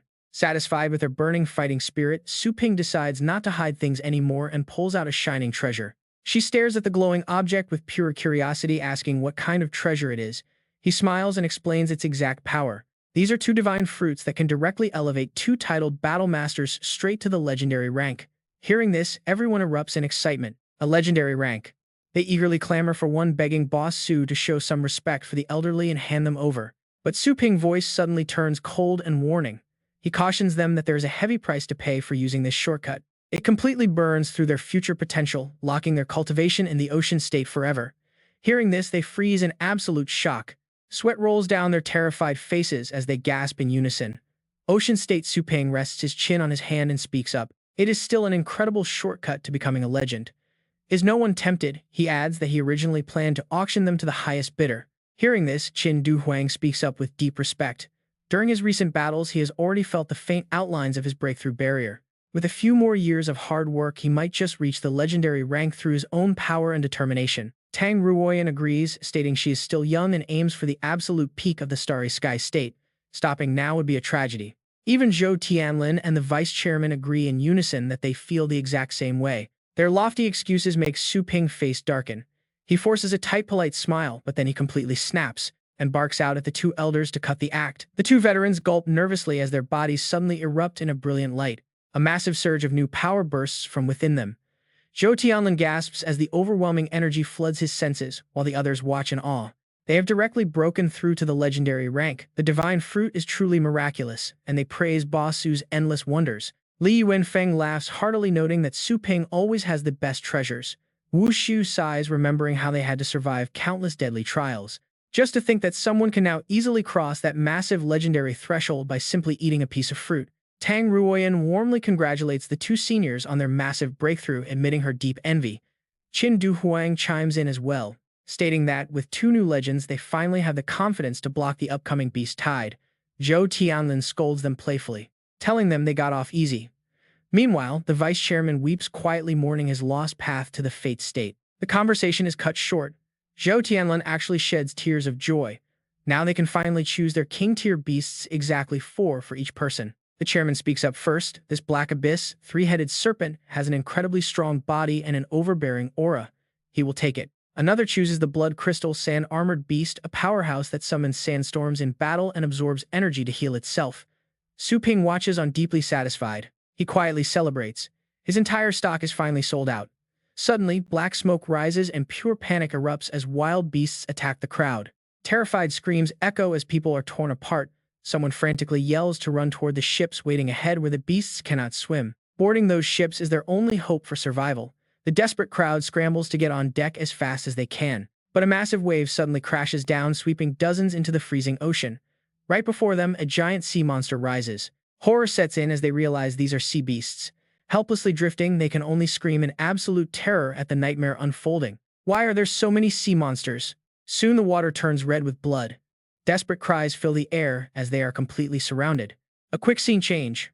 Warm sunlight bathes the tower headquarters as several leaders gather around a global map model to assess the devastation. The Nordic region fell in under 24 hours, and now the West Ocean is devastated. How could the Tower Master's personal defense fail like this? Another elder explains that ever since the Dekafang sky locking array was shattered, the planet's astral energy has spiked several times over. The current wave of wild beasts is infinitely stronger than any they have faced before. It is a completely different level of threat. To make matters worse, sea monsters are now teaming up with land beasts. Even the mighty Tower Master cannot fight on all fronts alone. Xia Ying curses the treacherous Ocean Emperor region. 1,000 years ago, they swore a blood oath with the very first Tower Master. They promised never to invade the land, yet they shamelessly broke their word. Frightened, the elders ask Ji Yuanfeng what their move is. Over the comms, Chief Ji Yuanfeng commanding voice rings out, order every single legendary battle pet warrior to gather here immediately. Right at that moment, Su Ping and his battle-hardened group step into the main hall, catching everyone's attention. Yi Wuxiu bows respectfully to the Tower Master, asking why they were suddenly summoned from base cities thousands of miles away. Li Yuanfang quickly chimes in. They are busy training their troops and reinforcing defenses daily, making it incredibly difficult to leave their posts. Yuan Tianxian shoots a freezing glare at the newcomers, mockingly asking what the point of being so active is right now. Chief Ji Yuanfang's cold, flat voice cuts through the tension, instantly catching Su Ping and the others off guard. He states that if the Dekafang sky-locking array had not been shattered, such a devastating beast tide would never have happened. He coldly adds that the annihilation of the Nordic region and the crisis in the West Ocean are entirely their fault. This absurd accusation sparks immediate fury. One of the battle-hardened legends snaps back at the cowardly old man who hid in luxury. He asks how a useless coward has the nerve to point fingers, his voice trembling with years of built-up rage. They guarded the deep caves for centuries. The beasts they slaughtered could form mountains, yet they never uttered a single complaint. If the tower had not cut off their vital funding and skimmed their resources, the beasts would have never found a weakness. Do not mistake their silence for weakness. The ones who truly need to reflect on their failures are the tower leaders themselves. Drunkard casually sips his wine, completely unbothered, stating that regardless of the past, the array is broken, and someone must pay. Yi Wuxiu clenches his fists in sheer fury. He reminds Drunkard that without their protection years ago, he would be nothing. Back then, he was just a weak, titled warrior bowing to everyone, constantly bullied by anyone who crossed his path. His voice drops dangerously low, unleashing a suffocating wave of killing intent. He asks if they think they are tough now. Su Ping suddenly bursts into laughter, boldly telling them that if they want to destroy the tower, they can count him in. Chief Ji Yuanfeng quickly cuts in. He did not summon them here to bicker, and Su Ping needs to stop instigating. He claims everyone here shares responsibility, but Su Ping frowns, arguing that the leadership simply failed to defend their assigned sector. Exposed, the chief clears his throat awkwardly and dismisses the blame, stating there are currently two major issues they must address. First, he dispatches Mount Zuoshan to construct a spatial tunnel to evacuate West Ocean refugees to the Asian continent. However, a group of legends must guard this path against land-based beast tides. He orders Yi Wuxiu and Su Ping team to handle it. Yi Wuxiu salutes and respectfully accepts the command, swearing that they will carry out their mission to the absolute best of their abilities. Su Ping asks what this Zhuoshan is, prompting Yi Wuxiu to explain in a hushed, highly respectful tone. It is the Tower Master's personal mount, a fate state beast that commands spatial laws and possesses mountain-shattering raw physical power. That speaks volumes. Deploying Zuo Shan proves that the global crisis is far worse than they initially realized. Chief Ji Yuanfeng continues, warning that ocean beasts are relentlessly invading the West Ocean from the deepest trenches of the sea. A second team must guard the shoreline to prevent the sea beasts from launching a devastating pincer attack on Zuo Shan's spatial tunnel, being sabotaged. Legend Yuan Zui Xian, you two take charge of this. Zui Xian accepts the order, replying that he will obey. Just as everyone is taking their orders, Su Ping gets distracted. He receives a call from his student who eagerly says, "Teacher, I did it. I restored the binding contract." Using it to sign with a battle pet lets the owner share its boosted combat power. Hearing this, Su Ping immediately praises her. "Amazing job, we have a major battle coming up in the West Ocean region soon. This is exactly what we need." Suddenly, a scream rings out from her end, and the call abruptly cuts off. Yi Wuxiu, standing close by sharply, senses something is wrong and asks him what happened. Su Ping calmly tells them that something major seems to have happened. Holy Light Base City is in trouble. I have to head back immediately. Senior, Yi Yu and the others should go to West Ocean first, and I will catch up later. Yi Wuxiu and Li Yuanfeng agree, telling him to rest easy with them there. As time passes, we shift back to Holy Light Base City, right inside the research center of Tianlong Academy. Smoke and fire cover the area as a fierce battle rages on. Massive dragon-like monsters are savagely tearing through people right behind Zhong Lingtong. She nervously types away on her keyboard, glancing back at the terrifying ironclad lizard beasts closing in. The man currently being mauled by one uses his last breath to warn her, telling her to run because the outside is crawling with monsters. Zhong Lingtong grits her teeth, telling herself to hurry. Then a system notification pops up. The copy progress for the binding contract is at 89%. Just as those three beasts finish, with the man they turn their aggression towards Zhong Lingtong. Dodging calmly, she scans the room to figure out her next move. She realizes she needs to buy more time. But right at that moment, she loses her footing and crashes to the floor. One beast seizes the chance and bites her ankle. She struggles to sit up as the monster readies for another vicious leap. Timing it perfectly, she unleashes her sleeping beast, taming art. A mysterious wave of energy erupts on her command, slamming straight into the monster's head. Its eyes quickly glaze over before its massive body crashes down right in front of her. The remaining two beasts fly into a complete rage after witnessing this. Snarls echo through the room as they prepare to lunge. Zhong Lingtong reacts instantly, pulling the fallen beast's body up as a shield. The spikes on its back instantly spear through the skulls of the attacking monsters. Heavily wounded, they collapse to the floor, their ferocious growls turning into painful whimpers. Talk about perfect timing, the system announces that the copy is complete. Remaining on high alert, she slowly pushes herself up, her legs trembling from the sheer pain. Her mind races desperately, trying to figure out how she can hold off those two beasts as they prepare to charge once more. How is she going to get past them to reach the computer? She needs that flash drive plugged in right behind them. She forces herself to stay calm. These beasts are 9th-rank creatures, but these two are still immature. Their actual combat power is likely below the 5th rank, which gives her a fighting chance. Confident she can take them out, she swiftly pulls open a drawer behind her. Inside, she finds a mask and several vials. With the monsters closing in, she slips on the mask and grabs the chemical solutions, ready to make her move. The second the mask is secure, she hurls the vials straight at the approaching beasts, hoping the chemical reaction will save her. The glass shatters mid-air as the containers collide, spilling the active fluids everywhere. It triggers a massive explosion, engulfing both monsters. The powerful blast hits them dead on and they collapse. It looks like her quick-thinking mixture worked better than she expected. Both beasts crash hard onto the floor and weird corrosive foam begins bubbling up all over their thick hides. Pulling off her mask, she looks at the absolute mess with satisfaction. It worked. Mixing those two chemical reagents caused a potent reaction. The resulting blast and highly corrosive acid are the ultimate counter to these creatures. Extreme acidity is their absolute biggest weakness. They should be completely paralyzed for now. She thinks she is safe, but the heavily injured beasts suddenly let out a deafening screech. The sound is absolutely agonizing.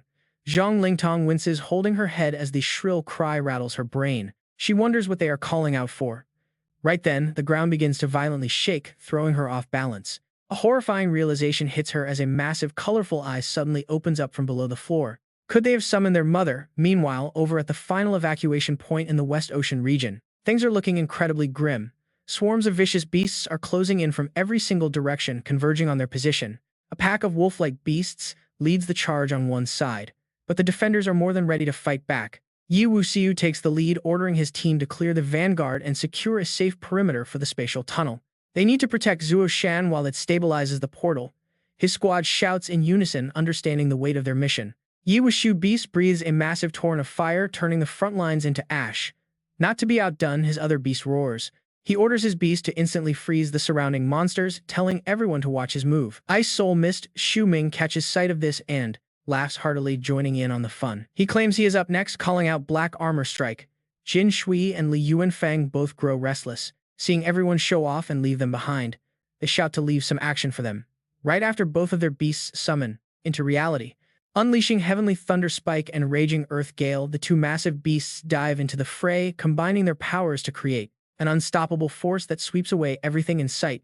Up on the ramparts, the watching soldiers cheer with absolute breathless excitement. These are the legends of our continent. They are incredibly strong. Even with several king-tier beasts leading the tide, they stand absolutely no chance at all. They really are saved. Just then, the earth right beneath the massive fortress wall begins to violently bulge upward. Terrified soldiers scramble away in chaos, yelling about earthquakes and incoming beast attacks. But then someone points to look closer. Rising right in front of the wall is a colossal beast towering over the defenses, sleepily yawning like it just woke up. Everyone is confused, wondering if it is an enemy or some cute giant baby. Yi Wuxiu quickly steps up to clear things up, reassuring the panicked troops that it is on their side and will help them escape. Meanwhile, the giant lazy beast just plops right onto the dirt, looking completely exhausted. The crowd stares in pure disbelief. Did it seriously just fall asleep? Talk about lazy. Back on the battlefield, Yi Wuxiu delivers a decisive slash right through the core of a massive monster. He drops down right next to the fallen beast, tightly gripping one of its sharp, massive spikes with a single bare hand, and musters all his strength to lift the entire carcass. He bellows out to catch this, throwing it directly forward with incredible force. He tosses the giant snack toward his beast, shouting that it is his favorite treat. Instantly, the lazy Zuo Shan perks right up. It leaps into the air with surprising speed, catching the dead monster carcass in its jaws with a loud snap. The soldiers lose their minds watching the massive beast airborne. If that kind of weight crashes back down, everything will be flattened. They brace for the impact, fearing the entire base city is about to get completely leveled. But the disaster never happens. The massive beast lands elegantly on its front paws, kicking up absolutely zero debris or dust in the process. Everyone is left utterly speechless. How could a creature weighing over 100 tons land from that height with almost no impact? It feels as light as a normal human step. What kind of insane magic is this? The beast happily swallows its meal and gets straight to business, casting a spell over the hole it just dug. Instantly, a strange, powerful light bursts from the pit. While the crowd stands around in absolute confusion, Yi Wuxiu steps forward to explain what is happening. He calls out to the crowd, commanding everyone to listen up. This is a teleportation tunnel leading directly to the Asian region. He orders them to line up and enter immediately, promising that allies are waiting on the other side. Meanwhile, far away, at the eastern coast of the West Sea, the entire shoreline is heavily fortified with massive steel barricades and weaponry. Deep inside one of the base rooms, quiet voices echo as Li Yuanfeng turns to address his companion Zui Xian. He frowns, asking the drinking man how much he truly knows about the Ocean Emperor. Zui Xian, highly flushed from alcohol, pauses to ponder. The Ocean Emperor. His mind slips back to ancient times, back when that beast was reduced to mere bones. Back then, it was nothing but a broken mutt, utterly crushed by their first tower master over 1,000 years ago. Rumor has it, the battle was so intense that this entire sea evaporated. The monsters were so terrified of that power that they all knelt before the humans standing above them. The entire sea race bowed to the tower master, swearing never to step onto land again while paying a massive annual tribute of deep-sea resources. Li Yuanfeng finds this hard to believe, turning sharply to demand why they would suddenly dare to tear up such a long-standing treaty. Do they no longer fear the first master? Zui Xian snorts coldly, delivering an answer that is absolutely chilling. The original master has been missing for years and is likely dead, especially given the state of the world today. He shares a dark prediction, noting that the current master is so desperate that even the four kings might arise. Li Yuanfeng reacts in sheer horror at the mention of the four kings. Right then, the ocean waves crash violently. A massive fish-like tail breaks the water, slamming directly down onto the very platform where they are both standing. The force of the impact throws Zui Xian and Li Yuanfeng violently backward, sending thick clouds of dust everywhere. Clutching his chest, Li Yuanfeng struggles to stand and mutters that they have finally arrived. He looks up at a horned abomination leading a massive swarm of smaller, vicious sea creatures. The cursed sea race has finally surfaced. The defenders instantly spring to action, opening fire with everything they have to push back the invading monsters. Heavy artillery and bullets fly in all directions as they fight to hold the line against the encroaching sea beast horde. The warriors brace themselves for the dangerous battle ahead, shouting out to merge with their beasts and stay alert. Yi Wuxiu raises his hand, warning everyone that the beast tide has only retreated temporarily and could strike again at any moment. On the West Ocean battlefield, the final evacuation point, they must carefully inspect the piles of corpses to ensure no beasts remain. A squad member looks up to report that the final group of refugees has already been successfully evacuated. Hearing this, Ye Wuxiu nods in approval before turning his gaze toward the defensive line guarded by Legend Zui Xian. Suddenly, an emergency alarm blares, prompting him to land immediately as the worried warriors quickly gather around him. They urgently inform their captain that they have just received a frantic distress call from the Eastern Front. The caller is a badly beaten Legend Zui Xian pleading for help against a highly prepared Sea Clan invasion. He warns that the eastern shoreline is collapsing and begs Legend Yi to bring reinforcements before they are wiped out. Yi Wuxiu's face darkens as he scoffs at the plea, reminding the man of his arrogant attitude from before. Honestly, you can't blame him. How does this guy have the face to beg after mocking them so relentlessly? Realizing they are unmoved, the beaten legend falls to his knees, desperately admitting his past mistakes and cowardice. He begs them to remember their old friendship, forgive his ungratefulness, and send reinforcements before it is too late. But Yi Wuxiu remains completely cold to the desperate pleading, refusing to be swayed by cheap tears. He reminds Zui Xian that the wasteland is no peaceful paradise for drinking, but a deadly combat zone. The beast tides are constantly watching like starving predators, waiting to tear them apart at any moment. In this chaotic war zone, ignoring a distress call or missing it during active combat is perfectly normal. Even if they return to the tower without helping, they will still be rewarded for completing their mission. Meanwhile, Zui Xian would die in a beast's belly and go down in history as a disgraced coward. Yet because Yi Wuxiu actually answered the call, he refuses to just stand by and do nothing.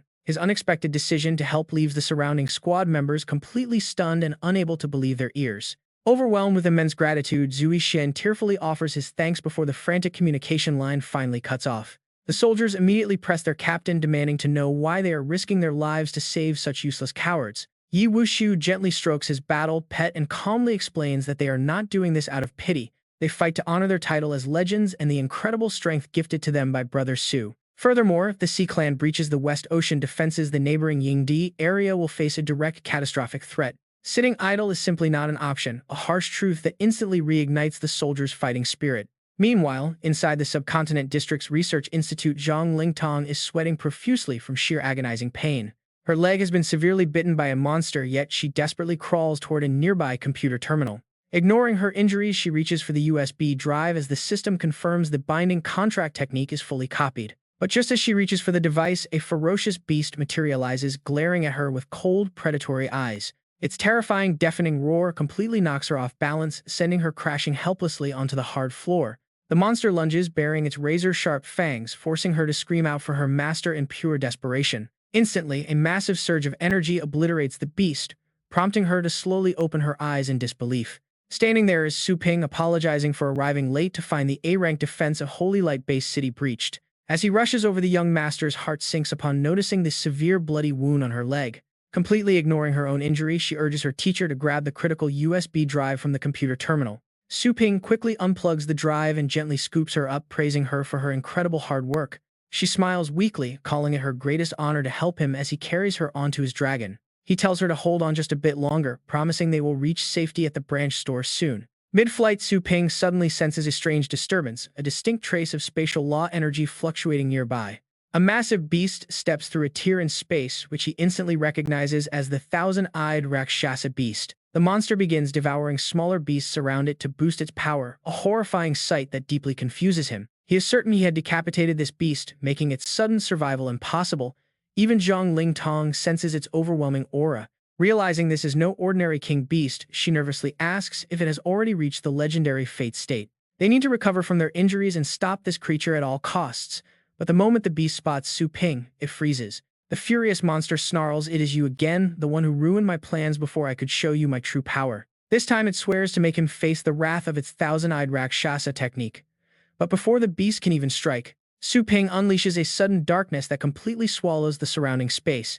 The beast panics. What is this pitch-black void? It cannot see or feel a single thing. Where is that bastard hiding? Suddenly, a figure with a sword appears right in front of it. With a flash of his blade, Su Ping lands dozens of brutal slashes, making the massive beast shriek in pure agony. The beast wonders why its limbs are frozen and refusing to move. Watching this side of Su Ping leaves Zhang Lingtong completely speechless. A terrifying fate state Beast King cannot even unleash its power of laws, completely defenseless and left at his mercy.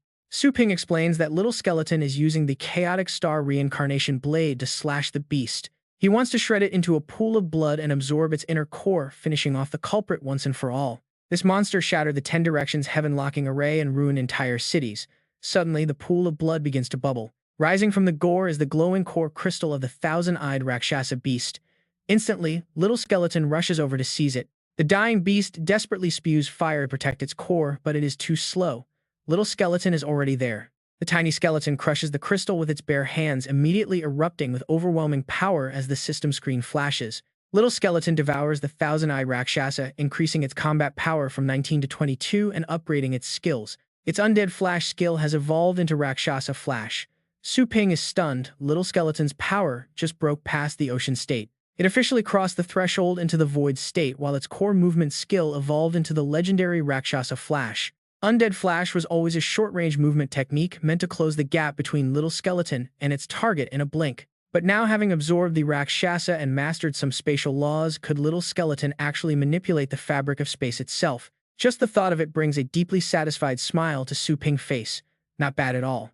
Shortly after, back in the Holy Light-based city shop branch, Su Ping carries Zhang Lingtong inside and places her gently on a chair to treat her leg. The cut is pretty deep, and since he is no doctor, he can only use his astral power to stop the bleeding and disinfect it. She quietly nods her head, calling him master.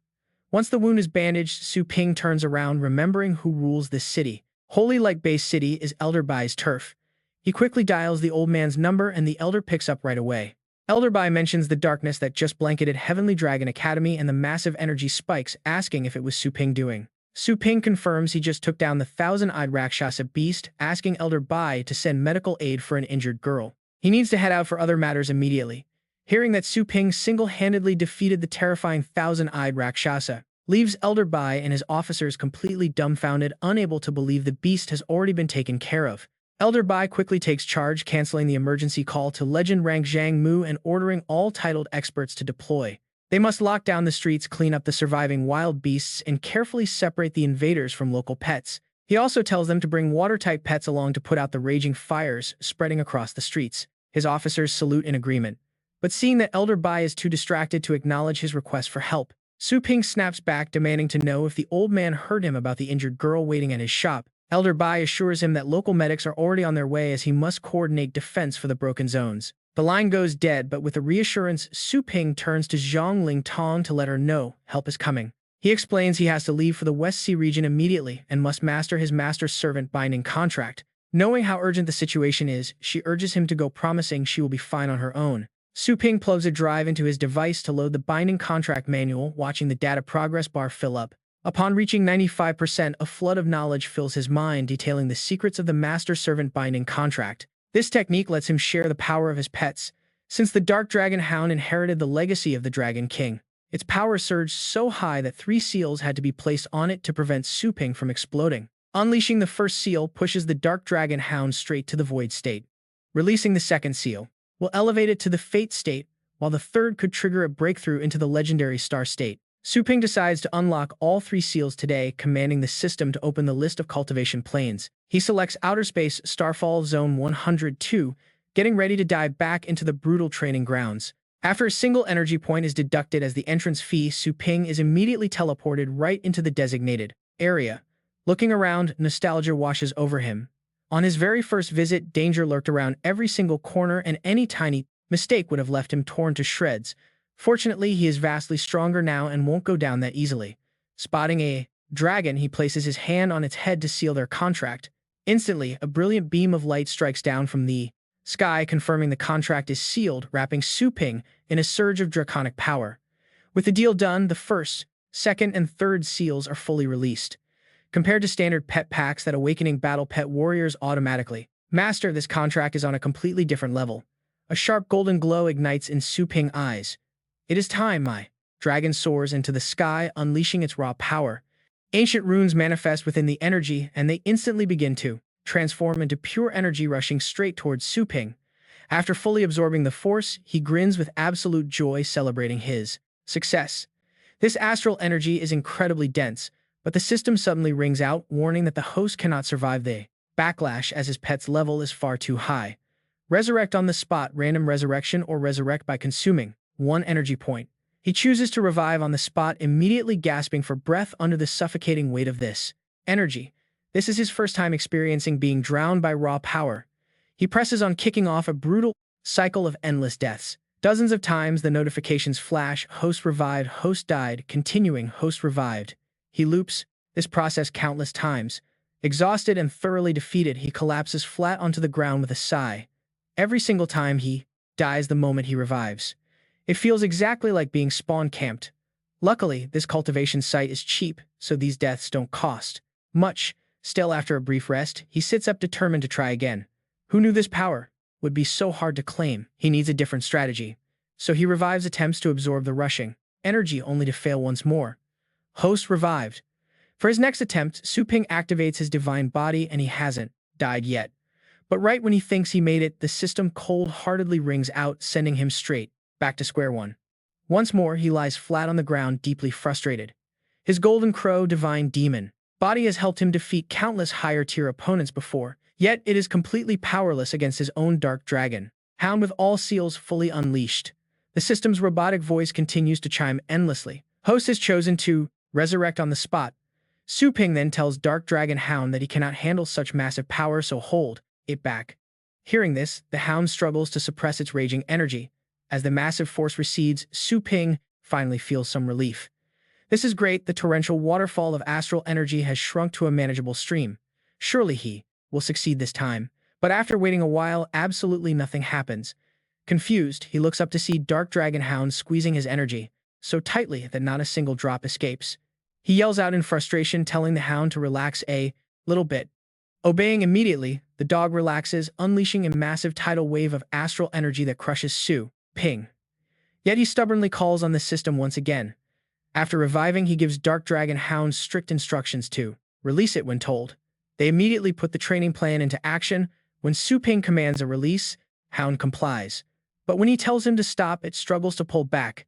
Using his fist of exorcism, Su-ping condenses the raging mental force down.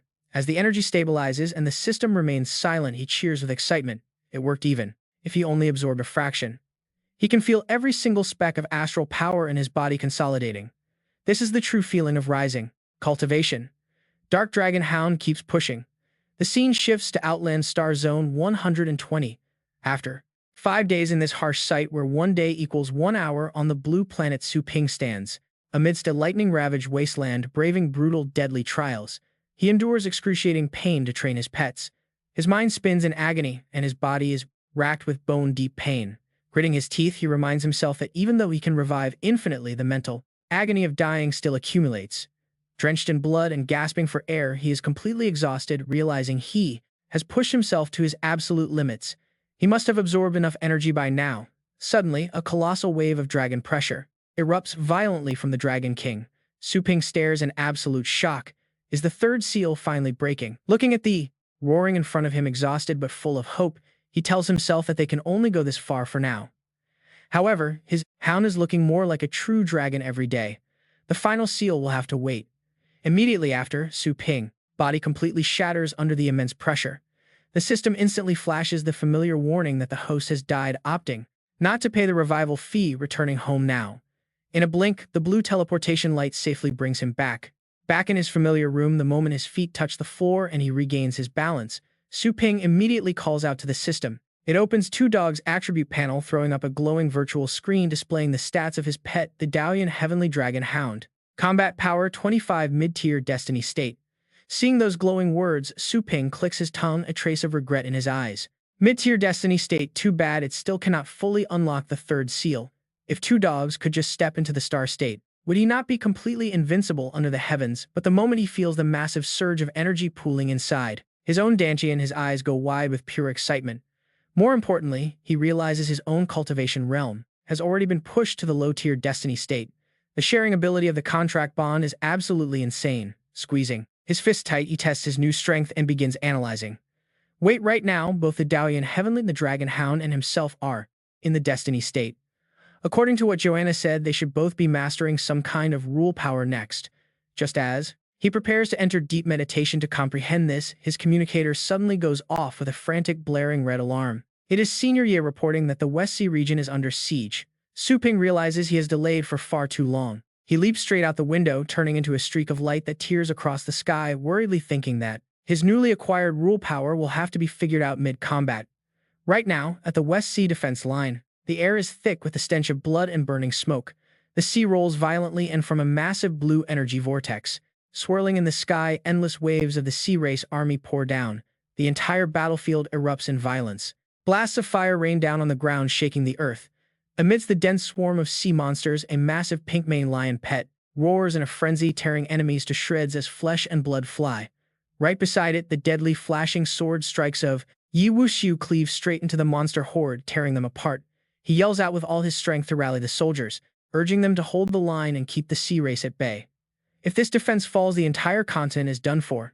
Down below, a bloodied warrior desperately retreats through the chaos, reporting the grim situation in absolute panic. Captain Li Yuanfeng, his face covered in wounds and blood, struggles to hold his ground under the terrifying pressure. Exhaustion and absolute despair wash over his face. He admits that everyone is running completely empty on astral power, making further fusion impossible. Even the powerful battle pets given to them by their brother Su Ping cannot save them now. Swooping down from above, Du Huang grips his massive hammer with both hands, letting loose a blinding burst of blue lightning. His eyes burn with rage as he delivers a devastating strike onto the monsters, shouting back in bitter agreement. Landing on a massive severed tentacle, he grips his lightning-wrapped hammer and looks out over the dark water. He grits his teeth in pure helplessness. This wave is far more overwhelming than any beast tide they have ever faced on land. There is simply no way to kill them all. Tianwen collapses to his knees, supporting himself with a trembling hand. His green energy barrier is slowly fading away. Right behind him, his purple-scaled, gold-horned dragon pet droops its head in exhaustion. Seeing the line about to shatter, he grits his teeth in fury. He looks up and glares at a strange phenomenon, swirling in the sky, realizing that destroying that massive portal is the only way to stop the enemy's endless reinforcements. But the moment he spots the towering figure guarding the gateway, his face goes completely pale with dread. The dreaded West Sea general stands proudly atop the waves, looking down at the tiny humans with pure, cold contempt. It lets out a deafening roar, declaring that their end has come and ordering the horde to crush them entirely. Instantly, countless vicious sea monsters surge from the deep ocean, completely cutting off any hope of retreat for the defenders. The warriors panic, shouting that they have been completely surrounded. High above the remaining battle, pet masters desperately group together, dodging the razor-sharp claws of the sea race. Suddenly, a massive maw lined with jagged fangs opens wide beneath them. It lets out a blood-curdling roar, preparing to swallow them whole. Covered in sweat, Yi Wuxiu grits his teeth, raising his long sword with the absolute last of his energy. Seeing death staring him down, a deep despair washes over him. Is this where it all ends? Right at that hopeless moment, a terrifying, heaven-shaking pressure suddenly descends from the sky. A powerful shout echoes across the battlefield, vibrating through everyone's ears, telling Senior Ye to get everyone out of there. That voice has finally arrived. Seeing the familiar figure landing before them, Yi Wuxiu is moved to tears of joy. He excitedly screams for everyone to retreat immediately.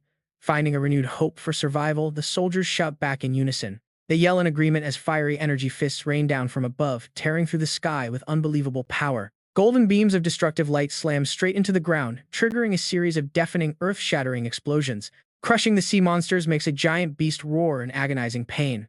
The sea race general with a fierce face bares his claws, mockingly thinking their resistance is both funny and futile. Suddenly, from the massive energy vortex spinning wildly on the sea, the ferocious monster army continues to pour onto land frantically, riding the waves to surround the struggling battle masters.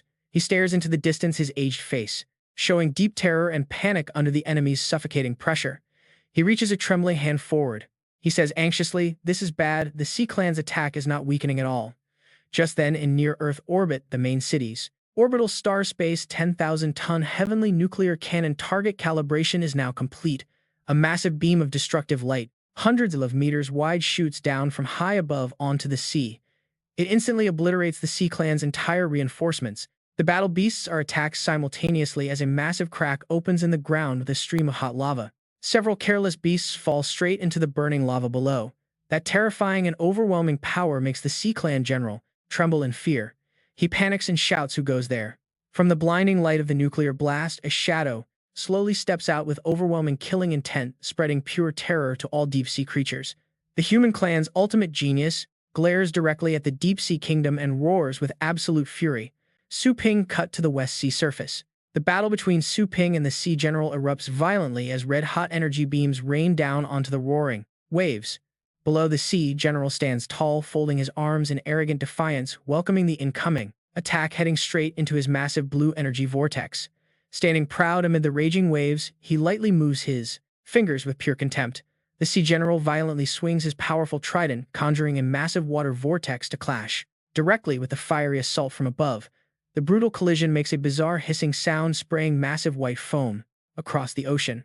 From the blinding light of the explosion, Su Ping emerges, his sharp profile showing, golden eyes burning with intense killing intent as he locks onto the Sea General below, who uses waves as shields. Seeing the descending fires blocked by a massive barrier of liquid, the battle masters frown deeply and say, "He is using seawater to block our gunfire. It is this trick again." Despite this, the system continually shows stats, surging up damage output 150%, damage output 200%. The massive water wall collapses into the roaring sea while raging fires crash violently into the rugged cliffs with deafening explosions. From above, Su Ping appears wrapped in a mysterious dark shadow. He hovers menacingly right above the dense swarm of sea beasts, which resemble thick black spots, constantly storming the shore to swallow up the battle master's defense line. Yu Wushu stands on the beach, watching the tidal wave of monsters rushing in, and shouts to rally everyone, prepare for battle. The sea beasts are here. High in the air, Su Ping glares down at the sea leader. He swings his fist, unleashing 10,000 feet of brilliant light, and shouts arrogantly, "How about trying this move of mine?" He then unleashes a volley of attacks at the enemy, casting down the massive energy fists of the demon-suppressing Divine Fist. The Sea General, riding the waves, only sneers, mockingly, "Foolish, small fry." The Sea General raises his bizarre trident high into the sky with one hand. He wildly controls the seawater, condensing it into a massive barrier that curves like a solid fortress wall to block the flaming orange energy fists descending from above. The thunderous impact of Su Ping lightning strike hits the water, only to be dispersed by an invisible force. The nearby battle masters stare in horror as the first and all-impressed power of the fist is completely absorbed by the water, meaning even Brother Su's punch cannot break through. Brother Su attacking head-on is useless. We will drain all our energy without ever breaching his seawater defense. We must find a way to deal with that bizarre trident first. This statement instantly touches a nerve with the Sea General. Flying into a rage, he glares and roars in deafening anger, "How dare you, small fry!" He screams in fury, offended that they called the sea gods will gifted by the Ocean Emperor a bizarre trident. Swinging the divine weapon, he raises waves 10,000 feet high. Yu Wushu turns pale and gasps, "This is bad. Our energy is completely depleted. We can no longer cast the astral shield." Suddenly, a massive wave of energy explodes as during this critical life and death moment, Su Ping opens his summoning portal.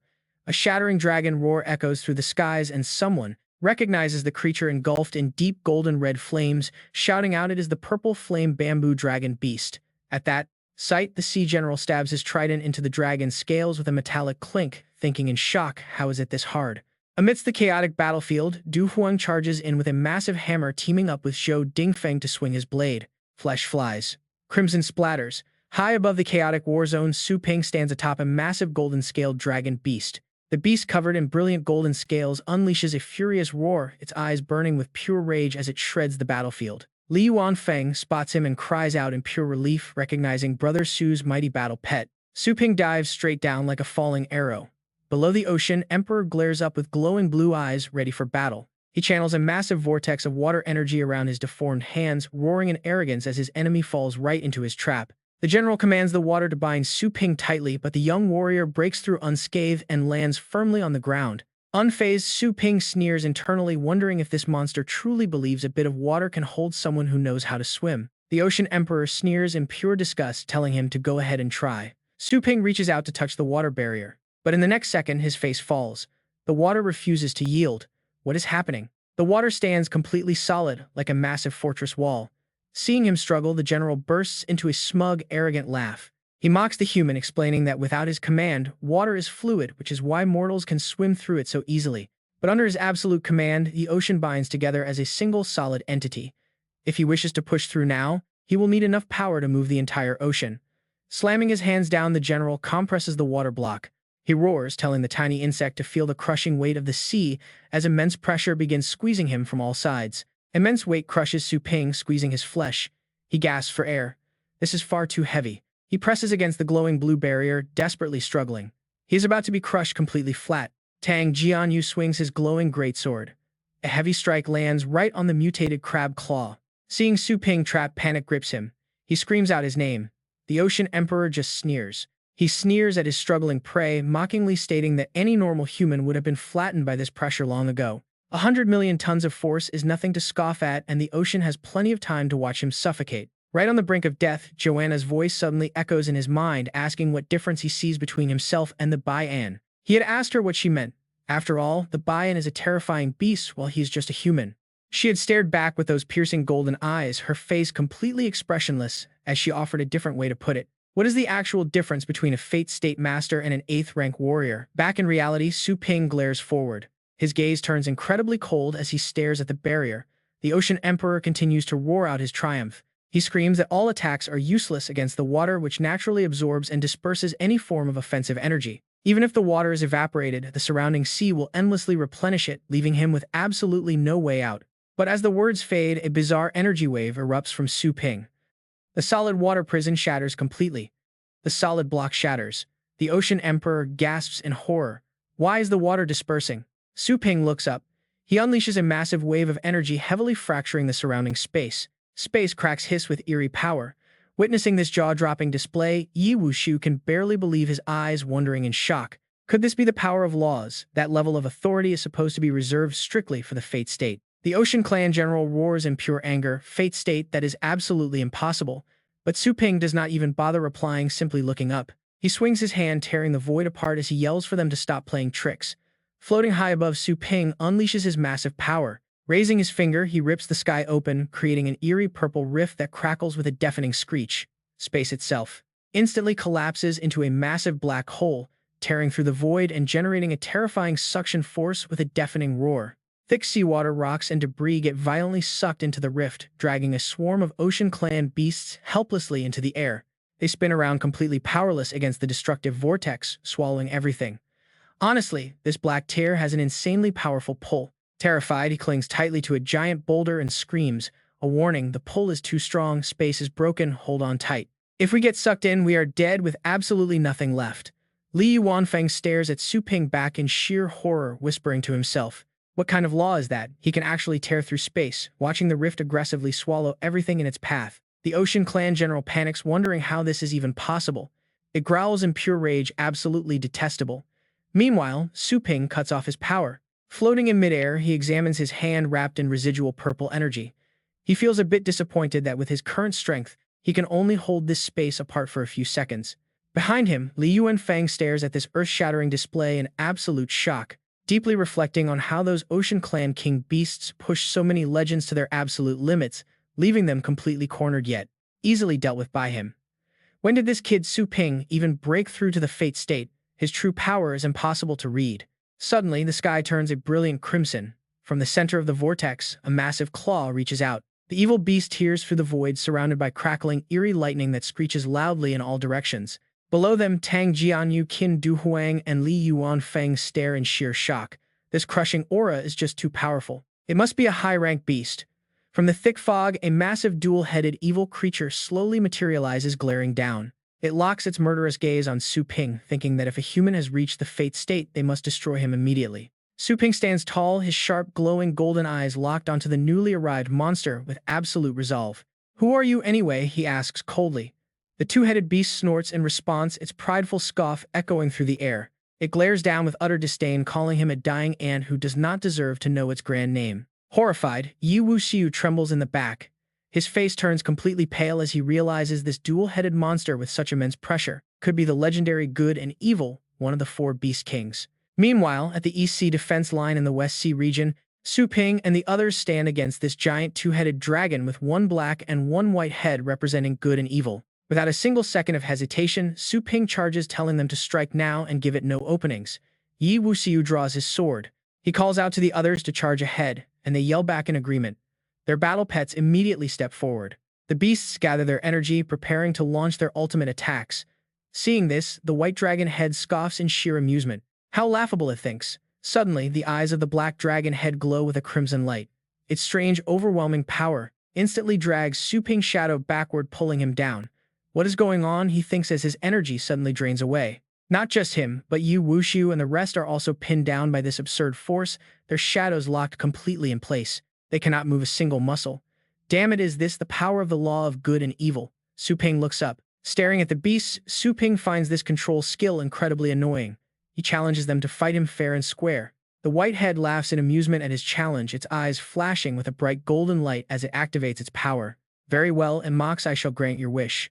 With those words, a crushing, invisible pressure slams down on everyone. All the warriors and their beasts begin to tremble under the immense weight. Things are taking a very bad turn. Suddenly, a mind-controlled lion beast opens its jaws, gathering destructive energy. Seeing this danger, Ye Wuxiu shouts out in panic. He warns Su Ping to dodge, but a split second later, a massive explosion erupts. Li Yuanfeng calls out in deep worry. He asks Su Ping if he is all right, explaining that their bodies are completely out of control. Su Ping only smiles calmly. He replies that in the past, taking a full blow from so many legendary warriors while paralyzed would have been fatal, but fortunately his cultivation has reached the fate state. Condensing his energy, he knows normal legends cannot break his defense. As he speaks, a colossal glowing golden god devil figure manifests behind him. This is his defense. This is the third level of his golden crow divine devil body. The black dragon head merely asks if that is so. Suddenly, Su Ping notices little skeleton acting strangely. Controlled by the enemy, it leaps off the dark dragon hound's forehead.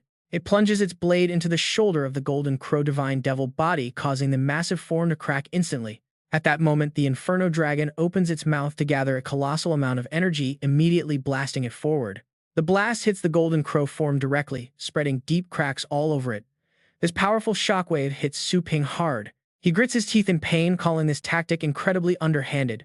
The black dragon head only sneers at his struggle. Do not rush, the black head sneers. The strongest beast among you has not even attacked yet. Su Ping gasps in realization. The dark dragon hound growls and flies forward. Now Su Ping is completely surrounded by his own trusted battle pets. They are all charging directly at him. Watching this unfold, Yi Wuxiu and Li Yuanfeng are filled with absolute dread. This is terrible. His own battle pets are turning on him. But as Little Skeleton and the Inferno Dragon strike, they collide with the Dark Dragon Hound. It aggressively knocks both of them back, standing firm to protect Su Ping. Su Ping is stunned. Only his hound can resist this absolute control. Could the law as it comprehended finally be working? The white dragon head is shocked by this unexpected turn of events. Meanwhile, the black head quickly commands it to just finish him off first. Together, they begin gathering their massive divine power. The two-headed dragon fuses both elements into a single gigantic black hole. This terrifying vortex is surrounded by a brilliant, surging golden energy. The beast hurls the destructive black hole directly at Su Ping. Right at this critical life and death moment, he suddenly feels. No longer bound, Su Ping gathers a dark aura in his hands, realizing he can finally move. He tells Dark Dragon Hound to get back. Right then, he throws a heavy punch and his golden crow divine body mimics the strike. This is the mighty fist of exorcism. It completely shatters the black hole created by the beast, leaving the white dragon head utterly stunned. He breaks into a cold sweat. That single punch held a destructive law capable of wiping out anything. A direct hit would be absolutely fatal. The beast quickly unleashes its own energy, horrified that this human has mastered such a terrifying rule. He must be eliminated. But in the very next second, another wave of heavy force freezes Su Ping in place. Oh no. Frozen once again, Su Ping quickly analyzes the situation. His sudden ability to move earlier, was it because of Dark Dragon Hound? Did his pet block the beast's sight? Could the dragon's binding technique actually rely on keeping eye contact with him? With that theory, Su Ping cloaks himself in dense dark mist. If sight is the key, his sorcerer's state is activated. The dark mist shoots everywhere as he declares that the beast can no longer see, hear, or sense him anymore. His tricks are useless now. But the white dragon head just sneers relentlessly, exerting its oppressive force to restrain them. Su Ping is shocked. Why is he still completely locked down? Meanwhile, the boss keeps channeling its dark energy. Another black hole forms. It mocks him. Did he really think blocking some senses would break a powerful law? Now die. Suddenly, the dark dragon hound leaps forward and whips its massive tail directly into the black dragon head. The dragon reels in pain, utterly shocked. Su Ping is just as stunned. How is his pet even able to move? Feeling the restraint breaks, Su Ping immediately channels energy into his hand. It is time to strike back. But the dragon has other plans. It refuses to let them go instantly, unleashing another heavy wave of restriction. Su Ping is paralyzed once more, completely unable to budge. Damn it, he is trapped in place again. The black dragon head gathers dark energy, calling his pet a foolish reptile. It prepares to strike. It swings a devastating blow, aiming to tear the dog to shreds. The hound quickly prepares its defenses. Unleashing a colorful aura, the hound stacks multiple defensive skills, starting with the Great Dian, Roar, and the Dragon Shield Wind Protection, Guardian Thorns, Hardened Shell, Storm, Thunder Armor, and the legendary Dragon Blood Armor. But the moment the boss's strike connects, those barriers shatter instantly.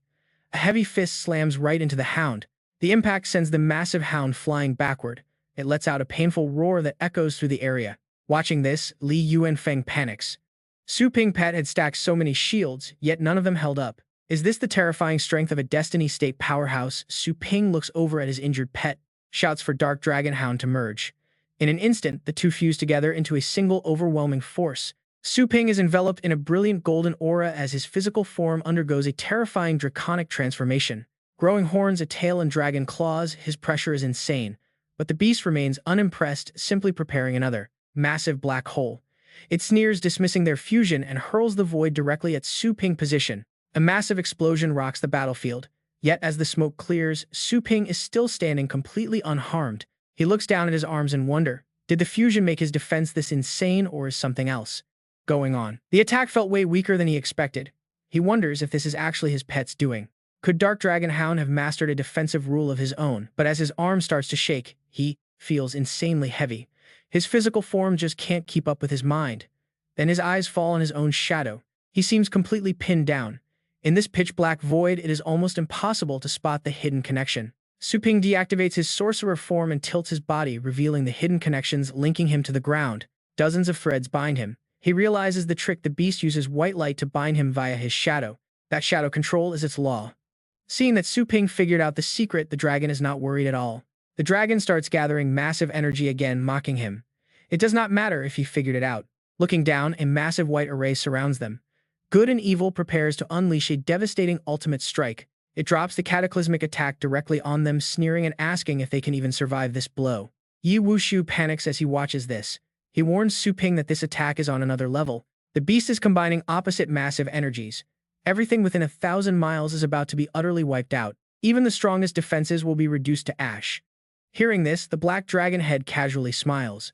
You have got sharp eyes, the beast sneers, admitting this move drains massive energy, but is worth it to wipe him out. Su Ping stays silent, looking down at his feet before raising his hand to gather a dense swirl of black energy. He crouches low and slams the strike down right beside him.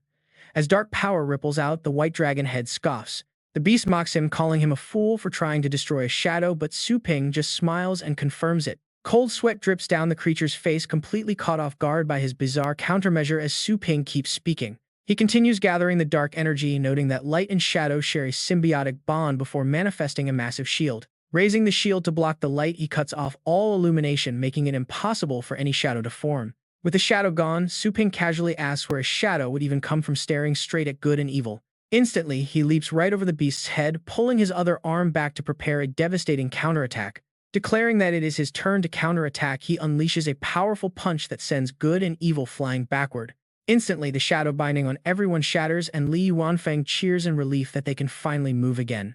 The black dragon head tries to bind them again, shouting for them to stay still, but before it can finish, Su Ping is already right in front of its face, raining down a colossal fist powered by his golden crow form. Good and Evil takes the full impact, crashing heavily to the ground while bleeding profusely, prompting Ye Wuxiu to move. He unsheathes his sword, urging the others to join the charge, and they all shout in agreement to attack. Refusing to back down, the white dragon head roars furiously, unleashing a violent wave of energy that stirs the ocean. Two massive vortexes tear open on the water, swirling with dark green and blue energies that violently shake the sea.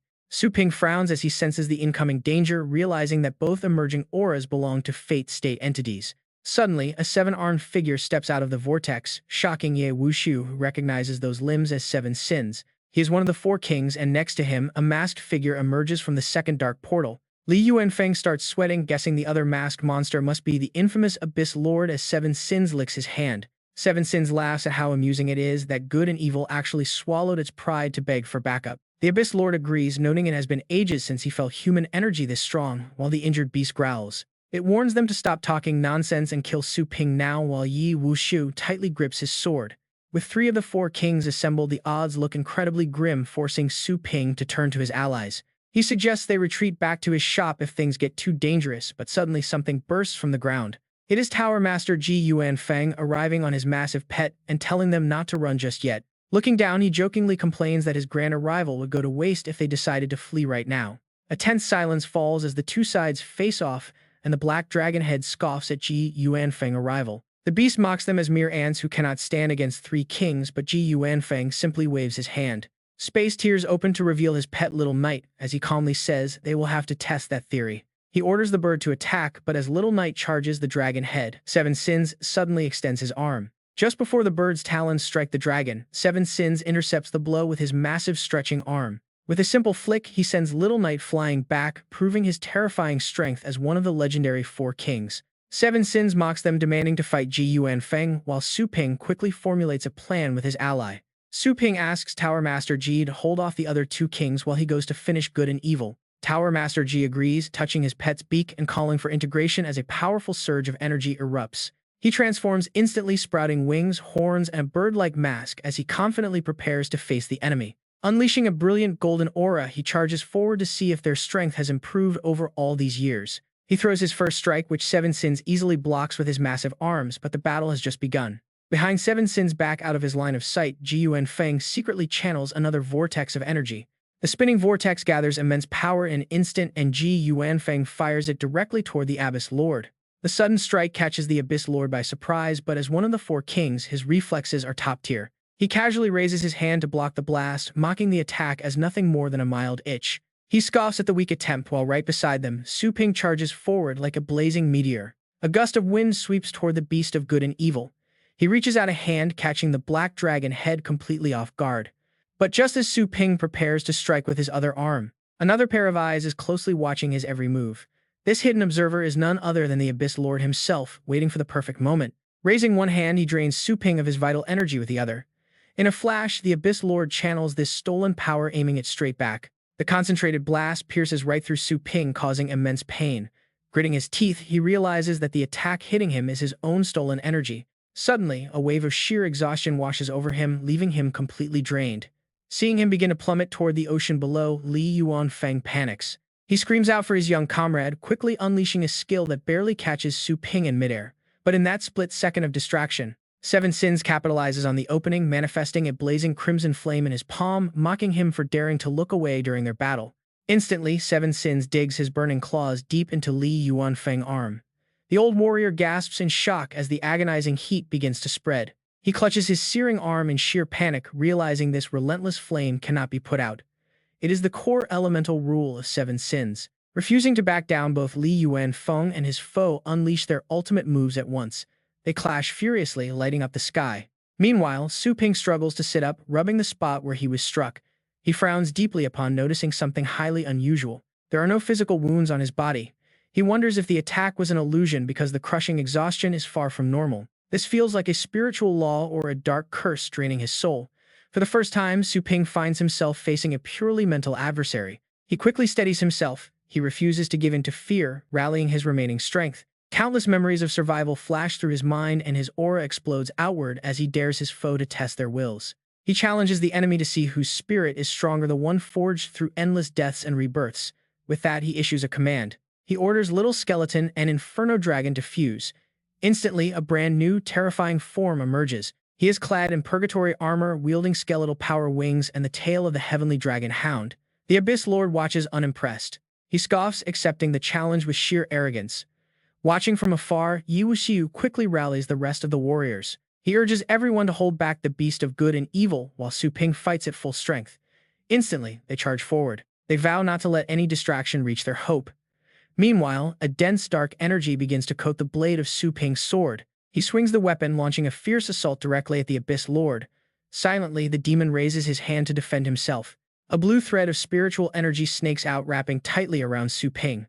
Frustration boils within him as his strength starts to fade once more. But he refuses to yield. Grasping the hilt with his other hand, he commits completely.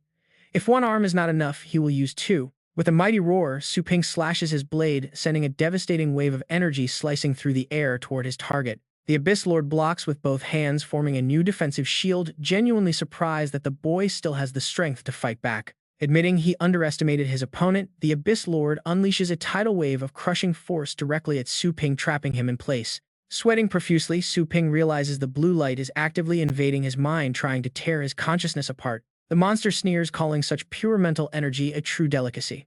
But Su Ping does not flinch, ready with a response of his own. He challenges the beast to try and digest it all.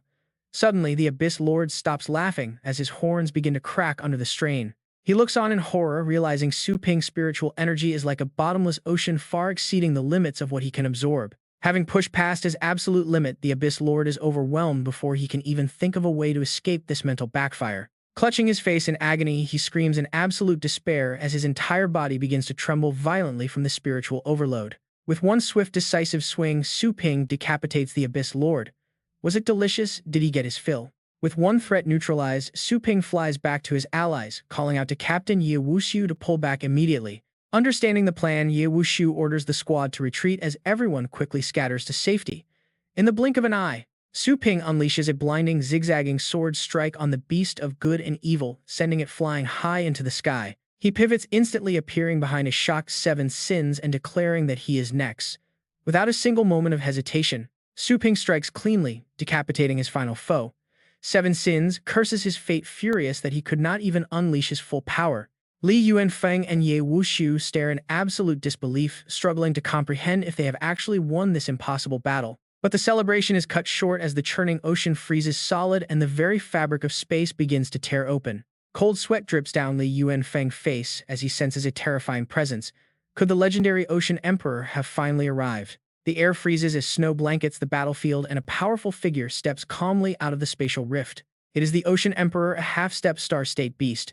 Sensing the suffocating pressure, Su Ping realizes she is just one step from full evolution. Li Yuanfeng trembles with deep anxiety as the true sovereign of the depths finally reveals herself. She looks like some kind of narwhal, but her true terrifying power is something only the first Tower Master ever understood. He speaks up, asking the Ocean Emperor if she has completely forgotten the covenant she signed with their first Tower Master. She coldly replies that since he ascended, the contract is naturally void. But Li Yuanfeng quickly fires back. No, the first Tower Master is still alive. Hearing this, Ye Wuxiu is completely stunned. How is that even possible? He hid in the abyss due to his injuries and never showed his face again. Yet nobody has ever found his body. Li Yuanfeng wonders why he has not appeared yet if he is truly alive. But the Ocean Emperor remains totally unfazed. She casually asks what difference it makes. A mere piece of paper cannot possibly bind a god like her. Li Yuanfeng is furious at her words. As the ruler of the sea realm's beasts, tearing up a sacred contract destroys her credibility. She laughs mockingly. Unlike you, hypocritical humans, she says, the sea realm only cares about one thing: raw, absolute power. If that master is dead, good. If he is still alive, he better keep hiding or she will end him. Li Yuanfeng breaks into a cold sweat. He asks what her expedition actually wants, hoping they can avoid a bloody war. He offers to give it to her directly. She gently waves her finger, asking what she could possibly want from him. Suddenly, massive ice blocks surround Li Yuanfeng. She mockingly tells him that the head on his shoulders will do just fine. He stares at the sharp ice pressing against his neck. Manifesting ice from the void, her elemental mastery is completely insane. A fight is absolutely unavoidable. She turns her eyes to Su Ping, admitting she finds his rules incredibly fascinating. If he teaches her those secrets, she might just let him live. Su Ping stands in tense silence, weighing his options. Killing the three kings back-to-back drained most of his energy. Worse, this Ocean Emperor is on a whole different level. Fighting her now is a suicide mission. Realizing they stand zero chance, Su Ping tries to negotiate a deal to survive. He agrees to teach her, but only if she spares everyone else. Of course, she shuts that down immediately. It is absolutely out of the question. She warns him that her master hates humans with a burning absolute passion. She can only protect him, everyone else is as good as dead. This cold reality sends a shiver down his spine. Could there really be an even greater monster pulling her strings from behind? Talk about a terrifying plot twist. Before he can process this, she conjures ice on her fingertips, asking if he is refusing her offer. Then she attacks. Deadly ice shards fly straight at him, but Li Yuanfeng quickly intercepts, throwing up a shield to protect Su Ping. Safe behind the lotus platform, Su Ping watches as the old master channels his remaining energy for a desperate counterattack. He asks if they are truly out of options. With a fierce roar, he shatters the ice encasing them. Gathering his allies, Li Yuanfeng urgently lays out a final plan to Captain Yi and young brother Su Ping. He vows to hold the Ocean Emperor back, urging them to take the survivors and escape while they still can. They are stunned by his sacrifice. Before they can argue, the old man charges forward, casting his ultimate spell. He tells them he is old, but they are the future of humanity. The Ocean Emperor merely scoffs at this. Erecting a massive ice wall, she sneers that final words are useless, since they are all dying today anyway. Watching the master fight to the death, Su Ping frantically searches for an escape. Is retreating to his shop his only choice? But the shop is far too small to shelter all of humanity. Meanwhile, Li Yuanfeng is already losing ground. The Ocean Emperor effortlessly blasts him back, making him cough up blood. Just her residual force alone is absolutely devastating. Refusing to back down, he rallies his strength and unleashes another massive strike. Their powers collide in midair. But the moment their powers clash, her absolute ice instantly shatters his attack like it was nothing but thin glass. He quickly summons his Lotus platform to block the incoming frost, but the freeze spreads way too fast. Within mere seconds, his ultimate defensive shield is frozen completely solid. He stares at the frost in utter disbelief. Before he can even process his frozen defense, she launches a massive icicle straight through his defenses. It impales him right through the torso. He collapses, realizing this isn't normal ice, it is absolute freezing power. It literally freezes the surrounding space itself. She coldly remarks that he couldn't even survive a single blow. Yi Wuxiu watches in sheer panic. To defeat the mighty Tower Master in one single hit is simply unthinkable. With such a massive power gap, there is nowhere left to run. She coldly raises her hand to finish him. Telling him it is over, she fires the final strike. Su Ping rushes forward to save him, but suddenly the air explodes with raging flames. Out of nowhere, a massive blaze erupts and a mysterious figure steps out of the fire. He shielded Li Yuanfeng. Fire raged all around this newcomer. Su Ping watched in utter disbelief. How could this random person actually block the Ocean Emperor's devastating strike? Who on earth was he? Meanwhile, Li Yuanfeng cried out in pure joy, "Could you be the first Tower Master? You're actually still alive." This legendary figure was indeed the first Tower Master, Ni Huofeng. The Ocean Emperor stared in sheer shock. "Ni Huofeng, you haven't passed away, and you even broke through to the Star State." The old master simply frowned and replied that she had broken their sacred promise. She conjured a spell, scoffing that yes, she broke it, but she had already kept that promise for 1,000 years, so he should be satisfied. Hearing this, Ni Huofeng clenched his fists tight and began charging his own power. "Really," he muttered, "but I remember the term of our contract was supposed to be forever." Suddenly, he lunged straight at the Ocean Emperor, throwing a devastating punch. The absolute second his fist slammed into her body, the Ocean Emperor began to crack. Dozens of massive ice blocks instantly materialized around them. Ni Huofeng was not surprised at all. It was the same old trick. Blood dripped from her lips, her body covered in fractures. Yet she calmly channeled her power, asking him, "So what?" In a flash, she swung her hands out, erecting multiple thick ice walls around herself as a shield. "As long as it works," she said. Ni Huofeng gave a skeptical look. "Works," he muttered. "I seriously doubt that." The moment the words left his mouth, a ring of fire erupted on her ice barrier. Searing lava instantly swallowed the walls as he closed the distance, pressing right up to her face. Just as his fist was about to make contact, the space between them cracked open. A massive hand reached out from the void and slammed down with immense force, blocking his heavy fist. The Ocean Emperor let out a long sigh of relief after being saved in the nick of time. "Since you are here," she said, "I will step back."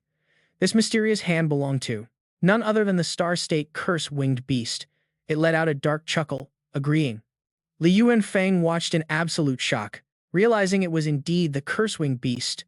Su Ping immediately turned to ask him if he knew that massive creature. Li Yuanfeng confirmed it was the beloved pet of the first Tower Master. Su Ping was completely stunned.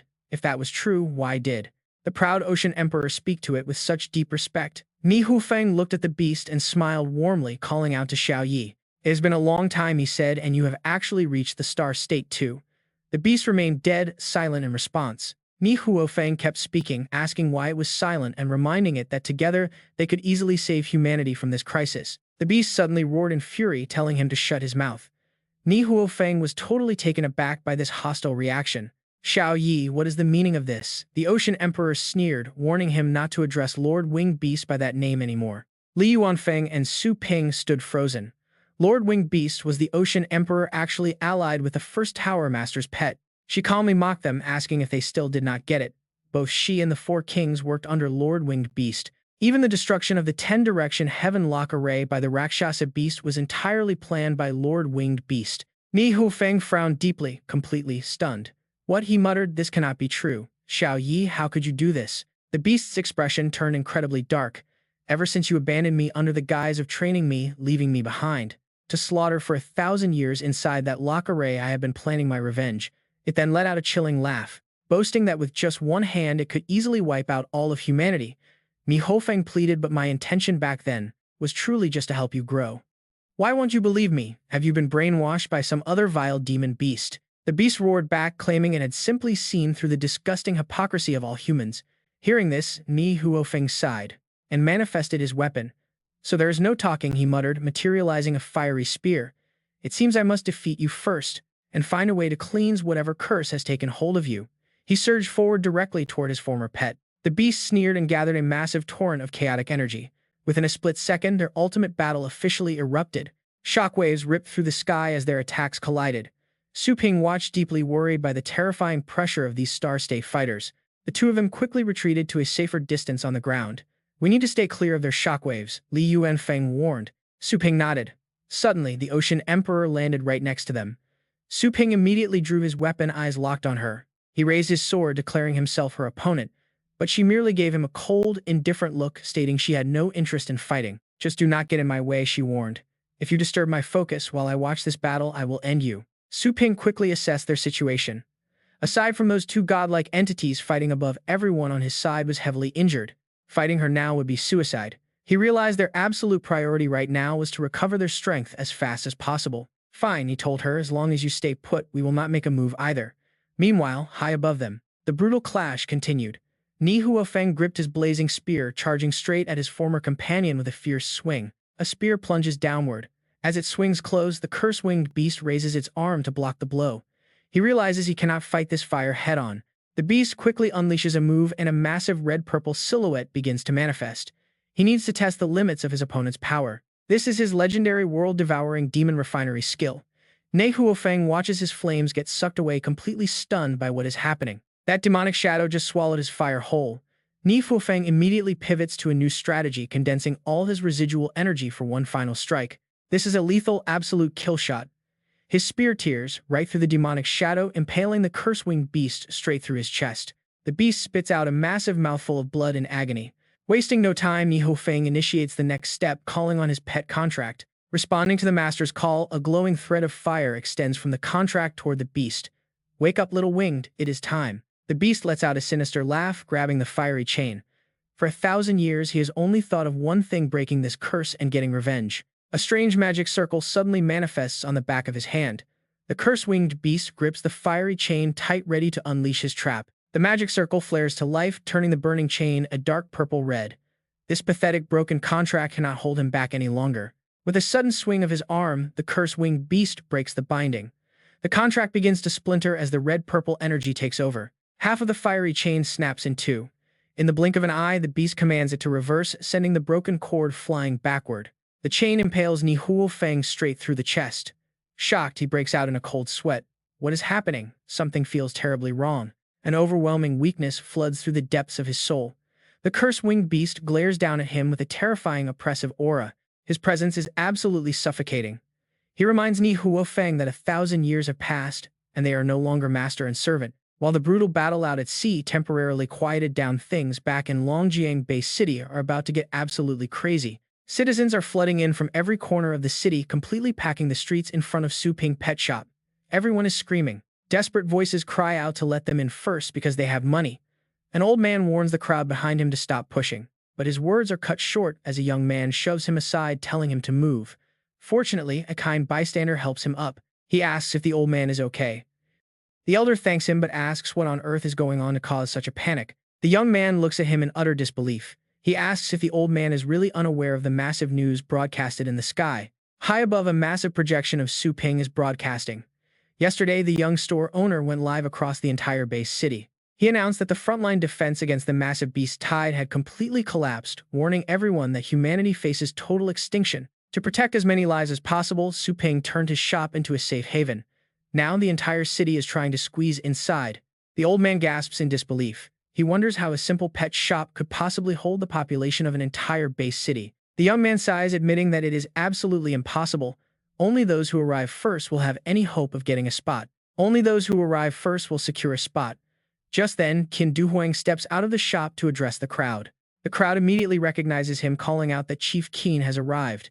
He raises his hand to speak, commanding instant attention. He warns them that the beast tide could strike again at any moment, and Longjiang will inevitably become the main battlefield. Because of this extreme danger, civilians who cannot fight, including the elderly, women, and children, must be prioritized. They will be given immediate shelter inside Su Ping's shop and the fortified strongholds of the four major clans.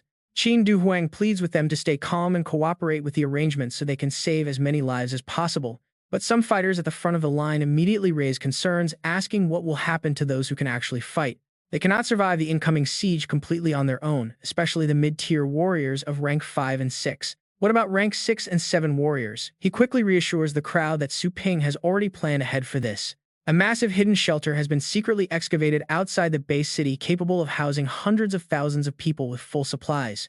It is fully stocked with resources for daily living and cultivation. Qin Du Huang explains that anyone at rank 8 and below is welcome here. The four major clans will also deploy powerful guardians to protect the site. After saying this, he clenches his fist tightly. He declares that protecting humanity has never been the sole burden of a select few, it is a duty they all share. The forces of the four clans are simply not enough to cover everyone. He appeals to the high-ranking experts to stand up. He urges those of rank 8 and above to volunteer to guard the shelter alongside them. This is a call to action. He also asks warriors between ranks 5 and 7 to relocate there, leaving the main store's secure space for the most vulnerable. The people at the front of the line immediately understand the stakes. When the lips are gone, the teeth will freeze. An expert steps up saying he is at rank 8 and wants to help defend the fortress. Another volunteers as a rank 5. He is willing to go to the outer shelter as long as his family gets a secure spot inside the main shop. The others shout out in unison, all desperate to help. One claims he is an 8th rank warrior ready to protect the shelter, while another admits he is only rank 4 and begs for any chance to get inside. Some even volunteer to go to the outpost, giving up their spots for the soldiers in front. Seeing this, Du Huang smiles and thanks them for cooperating. He tells them he truly believes humanity will survive this crisis, then invites everyone to line up and register at the registration desk. Meanwhile, inside the conference room of Su Ping main pet shop, a large monitor finishes playing that exact broadcast. Su Ping and his allies are huddled together discussing their next move. Hearing this, clan leader Tian Xiao strokes his beard and notes that things are going smoothly on old Qin's end. However, he suggests sending at least 2 legendary warriors to guard the shelter. They can teach the refugees how to fight, which will greatly boost their survival rate. Hearing this, Yi Wushu takes a few sips from his water bottle before agreeing. He agrees that clan leader Zhou is right, suggesting they assign this critical task to his squad.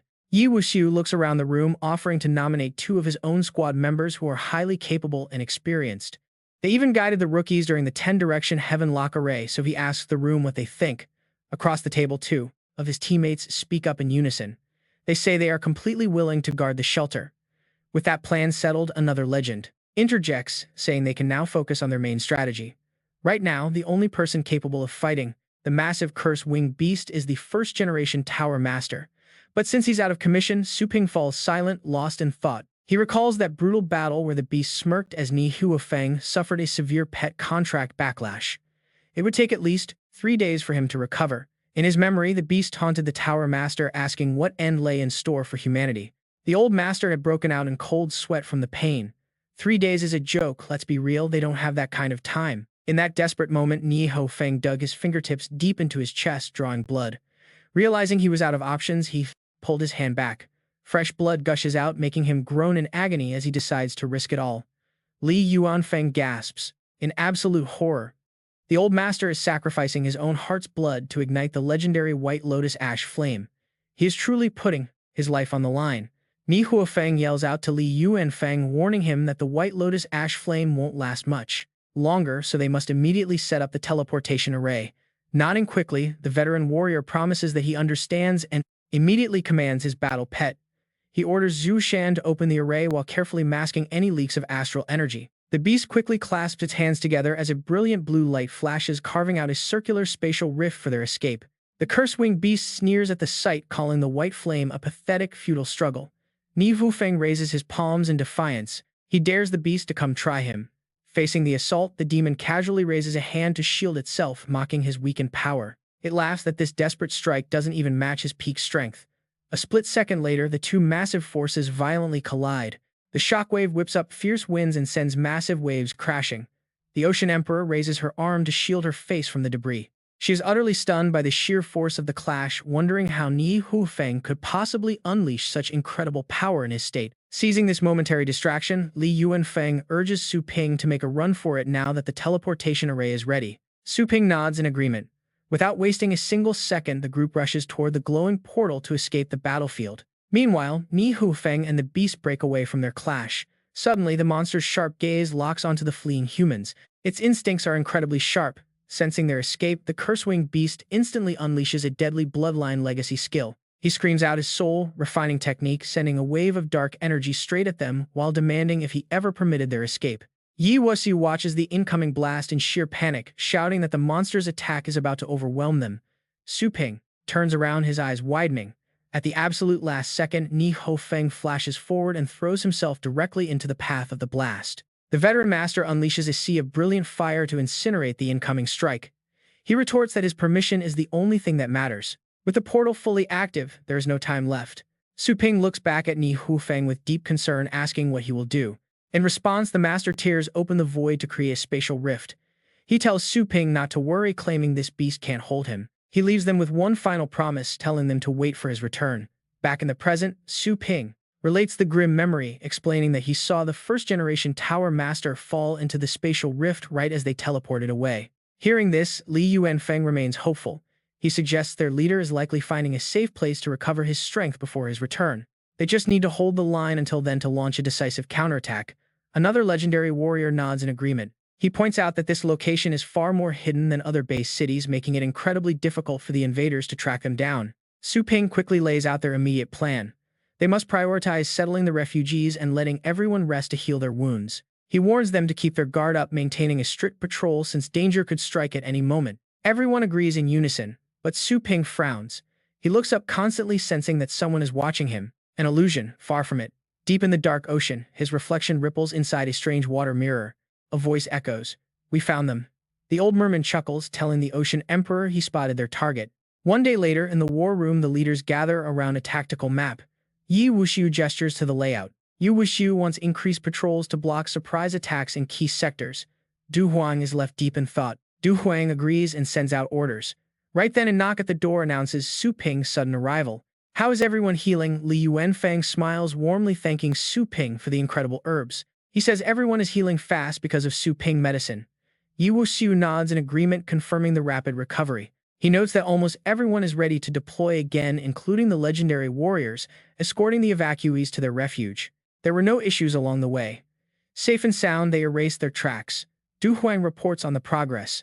The four major families have secured their respective districts, and every single citizen is now safely sheltered in the fortress. Now they just have to wait. Wait patiently for the legendary First Tower Master to make his return. But their relief is cut short as the communicator on Du Huang's wrist suddenly blares an alarm. He checks the screen. It is urgent intel from the scout squad. As Du Huang reads the report, the color drains from his face. "What is it?" The room grows quiet as Du Huang whispers they might run out of precious time. The scouts spotted the massive Sea Clan army marching right along the coastline. Their direct path spells disaster. Longjiang is their clear target. On screen, endless swarms of massive, terrifying sea beasts rise from the deep. Even worse, the one leading this devastating horde is none other than the legendary terrifying Ocean Emperor. Stunned, they wonder how they were found so incredibly fast. Li Yuanfeng looks to Su Ping in panic. He admits that their current forces stand absolutely no chance against her power. Su Ping remains quiet, calculating his options. He speaks up, asking Ji Yuanfeng if his spatial rule power is enough to teleport the Ocean Emperor away. The old master hesitates. Given their massive power gap, it might work, but only if she does not resist. Even then, the backlash would be extremely severe. And what good would a short teleportation do? Su Ping turns away. He tells them to simply trust him and wait patiently for his signal. Ji Yuanfeng will accompany him to the front line while the rest remain on standby. Li Yuanfeng and Ye Wuxiu nod. Su Ping then turns to Du Huang, ordering him to pull the frontline scouts back into the city immediately. They must prioritize saving lives and let the Ocean Emperor walk right in. Du Huang nods, quickly executing the orders. Right outside the gates of Longjiang, the Ocean Emperor stands with her massive army.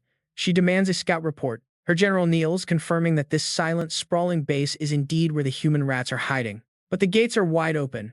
The streets are completely dead. He warns her that this must be a trap. She scoffs at the warning. No cheap trap can stop her. Surround the gates so not a single fly escapes, she commands. Let nothing escape. She glares at the silent, empty city, highly amused by what she assumes is a desperate struggle. She wants to see how they will desperately struggle before dying. Her gaze quickly locks onto Su Ping's shop. She senses massive concentrations of energy radiating from it. How foolish of them to think they could hide this. Landing right outside, she sneers, telling the little pests to come out since she knows exactly where they are. Su Ping and Li Wanfeng step outside. He calmly crosses his arms, mocking her for walking into enemy territory alone. Her face twists with pure contempt. She asks what she has to fear from two weaklings who cannot match her. Su Ping clenches his fist, a blinding golden aura erupting around his knuckles. Let us find out then, he says.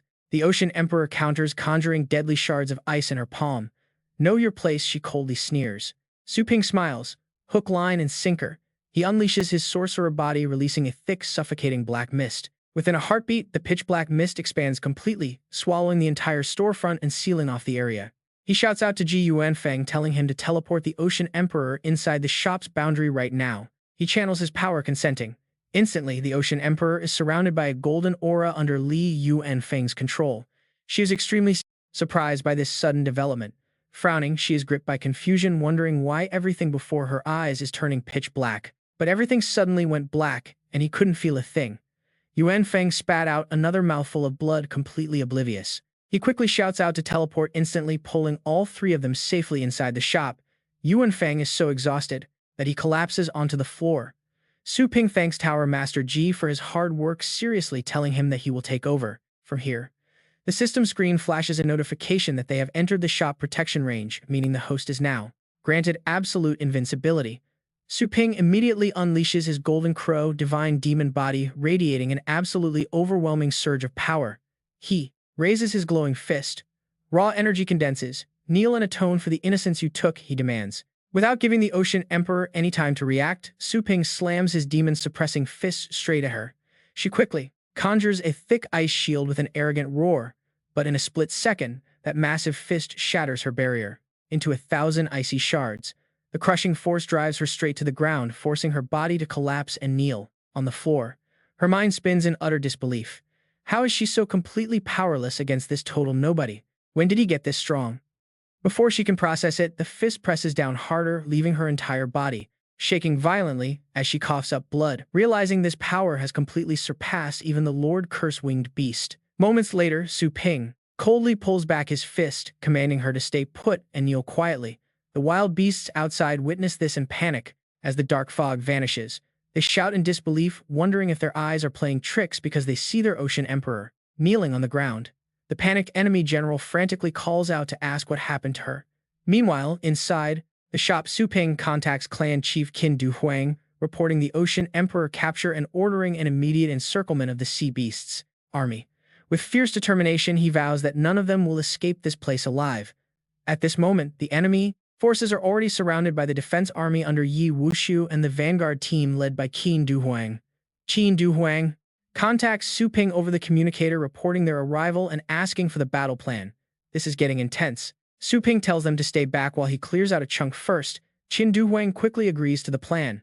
With no hesitation, Su Ping hangs up and smiles, knowing his golden crow energy will supercharge the Li Kong weapon immensely and boost its destructive potential. Inside the control center, a computer voice announces that the low-orbit star station's targeting system for the 10,000-ton heavenly secret particle cannon is locked. Instantly, a blinding beam of light tears through the sky and crashes down. A panicked sea soldier tells his general that their Ocean Emperor is captured, asking for their next move. With an angry roar, the general orders them to charge immediately and rescue her. His troops swiftly prepare to move, but they are too late. The massive beam strikes down completely, vaporizing the solid ground below and engulfing the soldiers in absolute agony. Even the general is caught struggling to break free with pure rage, swearing at the despicable humans and demanding they return his Ocean Emperor. But the moment his hand reaches outside the beam, it gets instantly severed. Within seconds, the solid ground vanishes, replaced by a massive crater of boiling lava. Every single beast inside the blast zone is instantly vaporized. The few terrified survivors run for their lives in absolute panic, ignoring their severe wounds as they cry out to run, terrified by how easily their massive army was wiped out. Seizing this perfect moment, Qin Duhuang and Ye Wushu rally their troops, ordering everyone to charge and finish them off. Watching the battle unfold from high above, Su Ping feels confident, leaving these scattered remnants to his allies, since they can easily handle the cleanup. He then descends from the sky, landing quietly right behind the captured Ocean Emperor. Yuanfeng is relieved to see him back, asking how they should deal with this defeated ruler. Su Ping produces a special device stating that sealing her power will be incredibly useful for the future. He then controls a high-grade beast capturing ring in the air, sending down glowing energy chains that tightly bind her trembling body. She glares at him with pure hatred, demanding to know why he won't kill her, swearing she will never surrender. But Su Ping ignores her. The ring shrinks. She is sucked inside and he slips it into his pocket, thinking that execution would be far too easy of an escape for her. Yuan Feng wipes a tear of relief, sighing that his old bones could not have lasted any longer. But Su Ping warns him that the enemy is not done, because the fearsome curse-winged beast will be tracking them down soon, so they must prepare for an immediate battle. The elder frowns, asking if Su Ping can defeat this beast if they cannot lure it directly into the shop. Clenching his fist, Su Ping guarantees absolute victory the very second that monster dares to step inside his shop. But learning from the Ocean Emperor's downfall, the beast might be far more cautious. Yuan Feng is deeply concerned about how they will force its hand since his own power is not strong enough to teleport it. Suddenly, Su Ping senses something unusual in the air. Quickly scanning his surroundings, he speaks up. He has a plan. Under a bloody sky struck by constant lightning, a massive fortress looms. This jagged castle rises from the rocky ground. Inside the demon refining hall, the winged beast is resting. An old merman stumbles in, shouting that something terrible has happened before falling to his knees. He reports that the Ocean Emperor was captured by humans. The beast frowns, knowing he severely wounded Ni Huofeng. Who else could have defeated her? The merman quickly explains that it was Su Ping, whose power suddenly skyrocketed. With just a single strike, the boy subdued the Ocean Emperor.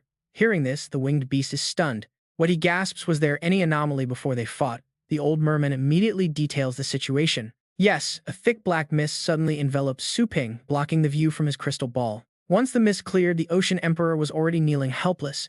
This news only deepens his frown. Black mist. How could a mere legendary human defeat a half-step star-state beast with just some smoke? Know that dark mist was likely just a decoy to cover up his actual lethal strike. The winged beast laughs in amusement. How interesting, he wants to see if that lethal move works on him. He wants to test if the kid can beat a true star-state powerhouse. The merman nervously speaks up. Of course, Su Ping cannot match him, but the boy must have some hidden tricks to beat the Ocean Emperor. He begs the Lord to be careful and avoid a trap. The beast simply sneers, giving a cold command. Go and gather all beasts to break out of the array. He smiles wickedly, calling for Bayan. Together, they will crush those human pests. Meanwhile, Su Ping is meditating inside his shop, surrounded by golden light.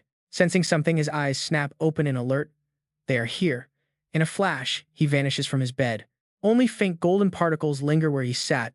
Outside, something in the sky immediately catches his attention. High above, countless streaks of dark red energy are raining down like a devastating meteor shower. On direct impact, the energy violently explodes, creating sharp flaring halos of pink and white light. Nearby buildings shatter into massive chunks as debris and fragments fly wildly through the air. A terrifying humanoid beast of immense power emerges, his massive body lined with bulging muscles and dark skin. Why is there no sound from the humans? He growls as his face slowly comes into focus. His pupilless, blood-red eyes glow fiercely, with dark red streaks running down his cheeks as he grins. He flashes a hideous, mocking smile, showing off razor-sharp teeth. Did they all die in their sleep? Spreading his massive black wings, he stands before a horde of ferocious beasts, laughing with absolute confidence. Wake up and face your doom, humans, he roars. Behind Su Ping, Yuan Feng speaks up in panic. This intense fluctuation is the curse-winged beast. Su Ping nods solemnly and prepares to take flight. He tells them to stay within the shop's boundary while he confronts the beast. They quickly agree. The winged beast glares down mockingly, but Su Ping stands his ground against the massive threat. Suddenly, a familiar blue system screen pops up, granting him absolute invincibility within the shop's domain. He smirks, his sharp amber eyes staring straight at his foe. Winged beast, with just you, if I stand right here, can you even hit me? The monster's face twists in pure fury at this mocking attitude. He lifts a massive muscular hand. Reddish-pink energy begins to swirl and smoke in his palm as he prepares his next devastating strike. Tiny insect, he growls, how dare you provoke me? Have you decided on how you want to die? Suddenly, a voice from behind warns him to stop and not fall for the human's obvious trap. The winged beast hesitates. It is Bayan, who glares ahead and adds that he fought this kid before. Back then, the boy's combat power was far inferior. He recalls the fortified base surrounded by long walls. A massive round object descended from the sky like a giant seal, ready to crush everything below. Bayan recounts how he ordered his puppet to chase the boy deep into the base city. But for some reason, the human's strength suddenly exploded. The giant orb took a direct hit. He bitterly adds that the human completely destroyed his puppet with just one single strike. Clenching his teeth with grim determination, he notes that his puppet's position was exactly where they are standing now. He stands listening. Hearing this, the curse-winged beast asks, is it really impossible to step into a certain range around him? His subordinate replies that is correct. Su Ping smirks mockingly. How ridiculous that a Grand Star State Beast King is actually afraid of a tiny Destiny State kid like me. His eyes flash with calculation. Why did this curse-winged beast also bring along Bayan? It seems he cannot use the shop to suppress it. The curse-winged beast smiles slyly, raising his massive hand into the air, unleashing a surge of red energy. Did you think I would spare you? He thinks since he cannot get close, he will just attack from afar. Countless reddish skulls shoot out from his body, keeping his distance to avoid getting touched. Su Ping raises his hand, creating a bright yellow dome of energy that completely covers and protects his entire area. As those demonic skulls plunge down and hit the edge of the yellow barrier, they are instantly stopped in their tracks. They explode into bright bursts of light. The few remaining skulls crash directly into nearby buildings, causing massive destruction. Su Ping scratches his ear smugly. Is that all? Where are you even aiming? The curse-winged beast grinds his teeth in rage. Calling him a weakling, Su Ping smiles. Seems like your attacks lack power. The demonic skulls keep rushing at him but cannot penetrate the yellow barrier. The camera pans over the entire base city, where many buildings are burning fiercely under heavy smoke. Thick white smoke and battlefield dust cover everything. His amber eyes light up as he wears an incredibly smug half-smile. Is this all the strength you have? Did you skip lunch? Su Ping glances back at the ruined landscape behind him, thinking it is a pity he could not block every attack. Many areas were destroyed, but luckily they already evacuated the citizens beforehand. Yuan Feng, Wu Xiu, and Du Huang stand below looking at the scene with forced, awkward smiles. Yuan Feng comments that Brother Su is truly a young hero fighting a Star State powerhouse while maintaining such an imposing spirit. Wu Xiu agrees. Right behind them, Bi senses something and rushes to stop him, calling out, Lord Winged Beast, please stay calm. This guy might have some special ability. We need to find another way. The curse-winged beast recalls the scene so far, seeing absolutely no signs of life. Something is wrong. The silence he felt from the very beginning was indeed suspicious, as no casualties appeared even in the destroyed areas. Those weaklings must have moved already. Then he smiles wickedly. The aura of most humans here vanished. Long ago, they probably escaped quite some time ago, right? Right, his voice continues steadily. I guess the range of your special ability is limited and you cannot protect all humans. That is why you move them elsewhere to minimize casualties. Hearing this, Su Ping is stunned and looks quite panicked. This is bad. He saw right through the plan. The curse-winged beast turns to his subordinate, giving a cold order. I have buffed your strength now. Go find those weaklings for me. Yes, Lord Winged Beast. Beast. The subordinate raises his hands to channel magic, saying, once I find those weaklings, I will kill every single one until you finally come out. Du Huang speaks up with determination. The shelter is heavily fortified with a massive number of formations to block astral waves and search detection, so it absolutely cannot be found. But a sudden sound from the subordinate catches his attention, who smiles with satisfaction. Lord Winged Beast. On the blue orb above his head, there appears a scene of another city with clear signs of life. The subordinate speaks respectfully. I have found them. The winged demon beast smiles smugly. So the weaklings are hiding here.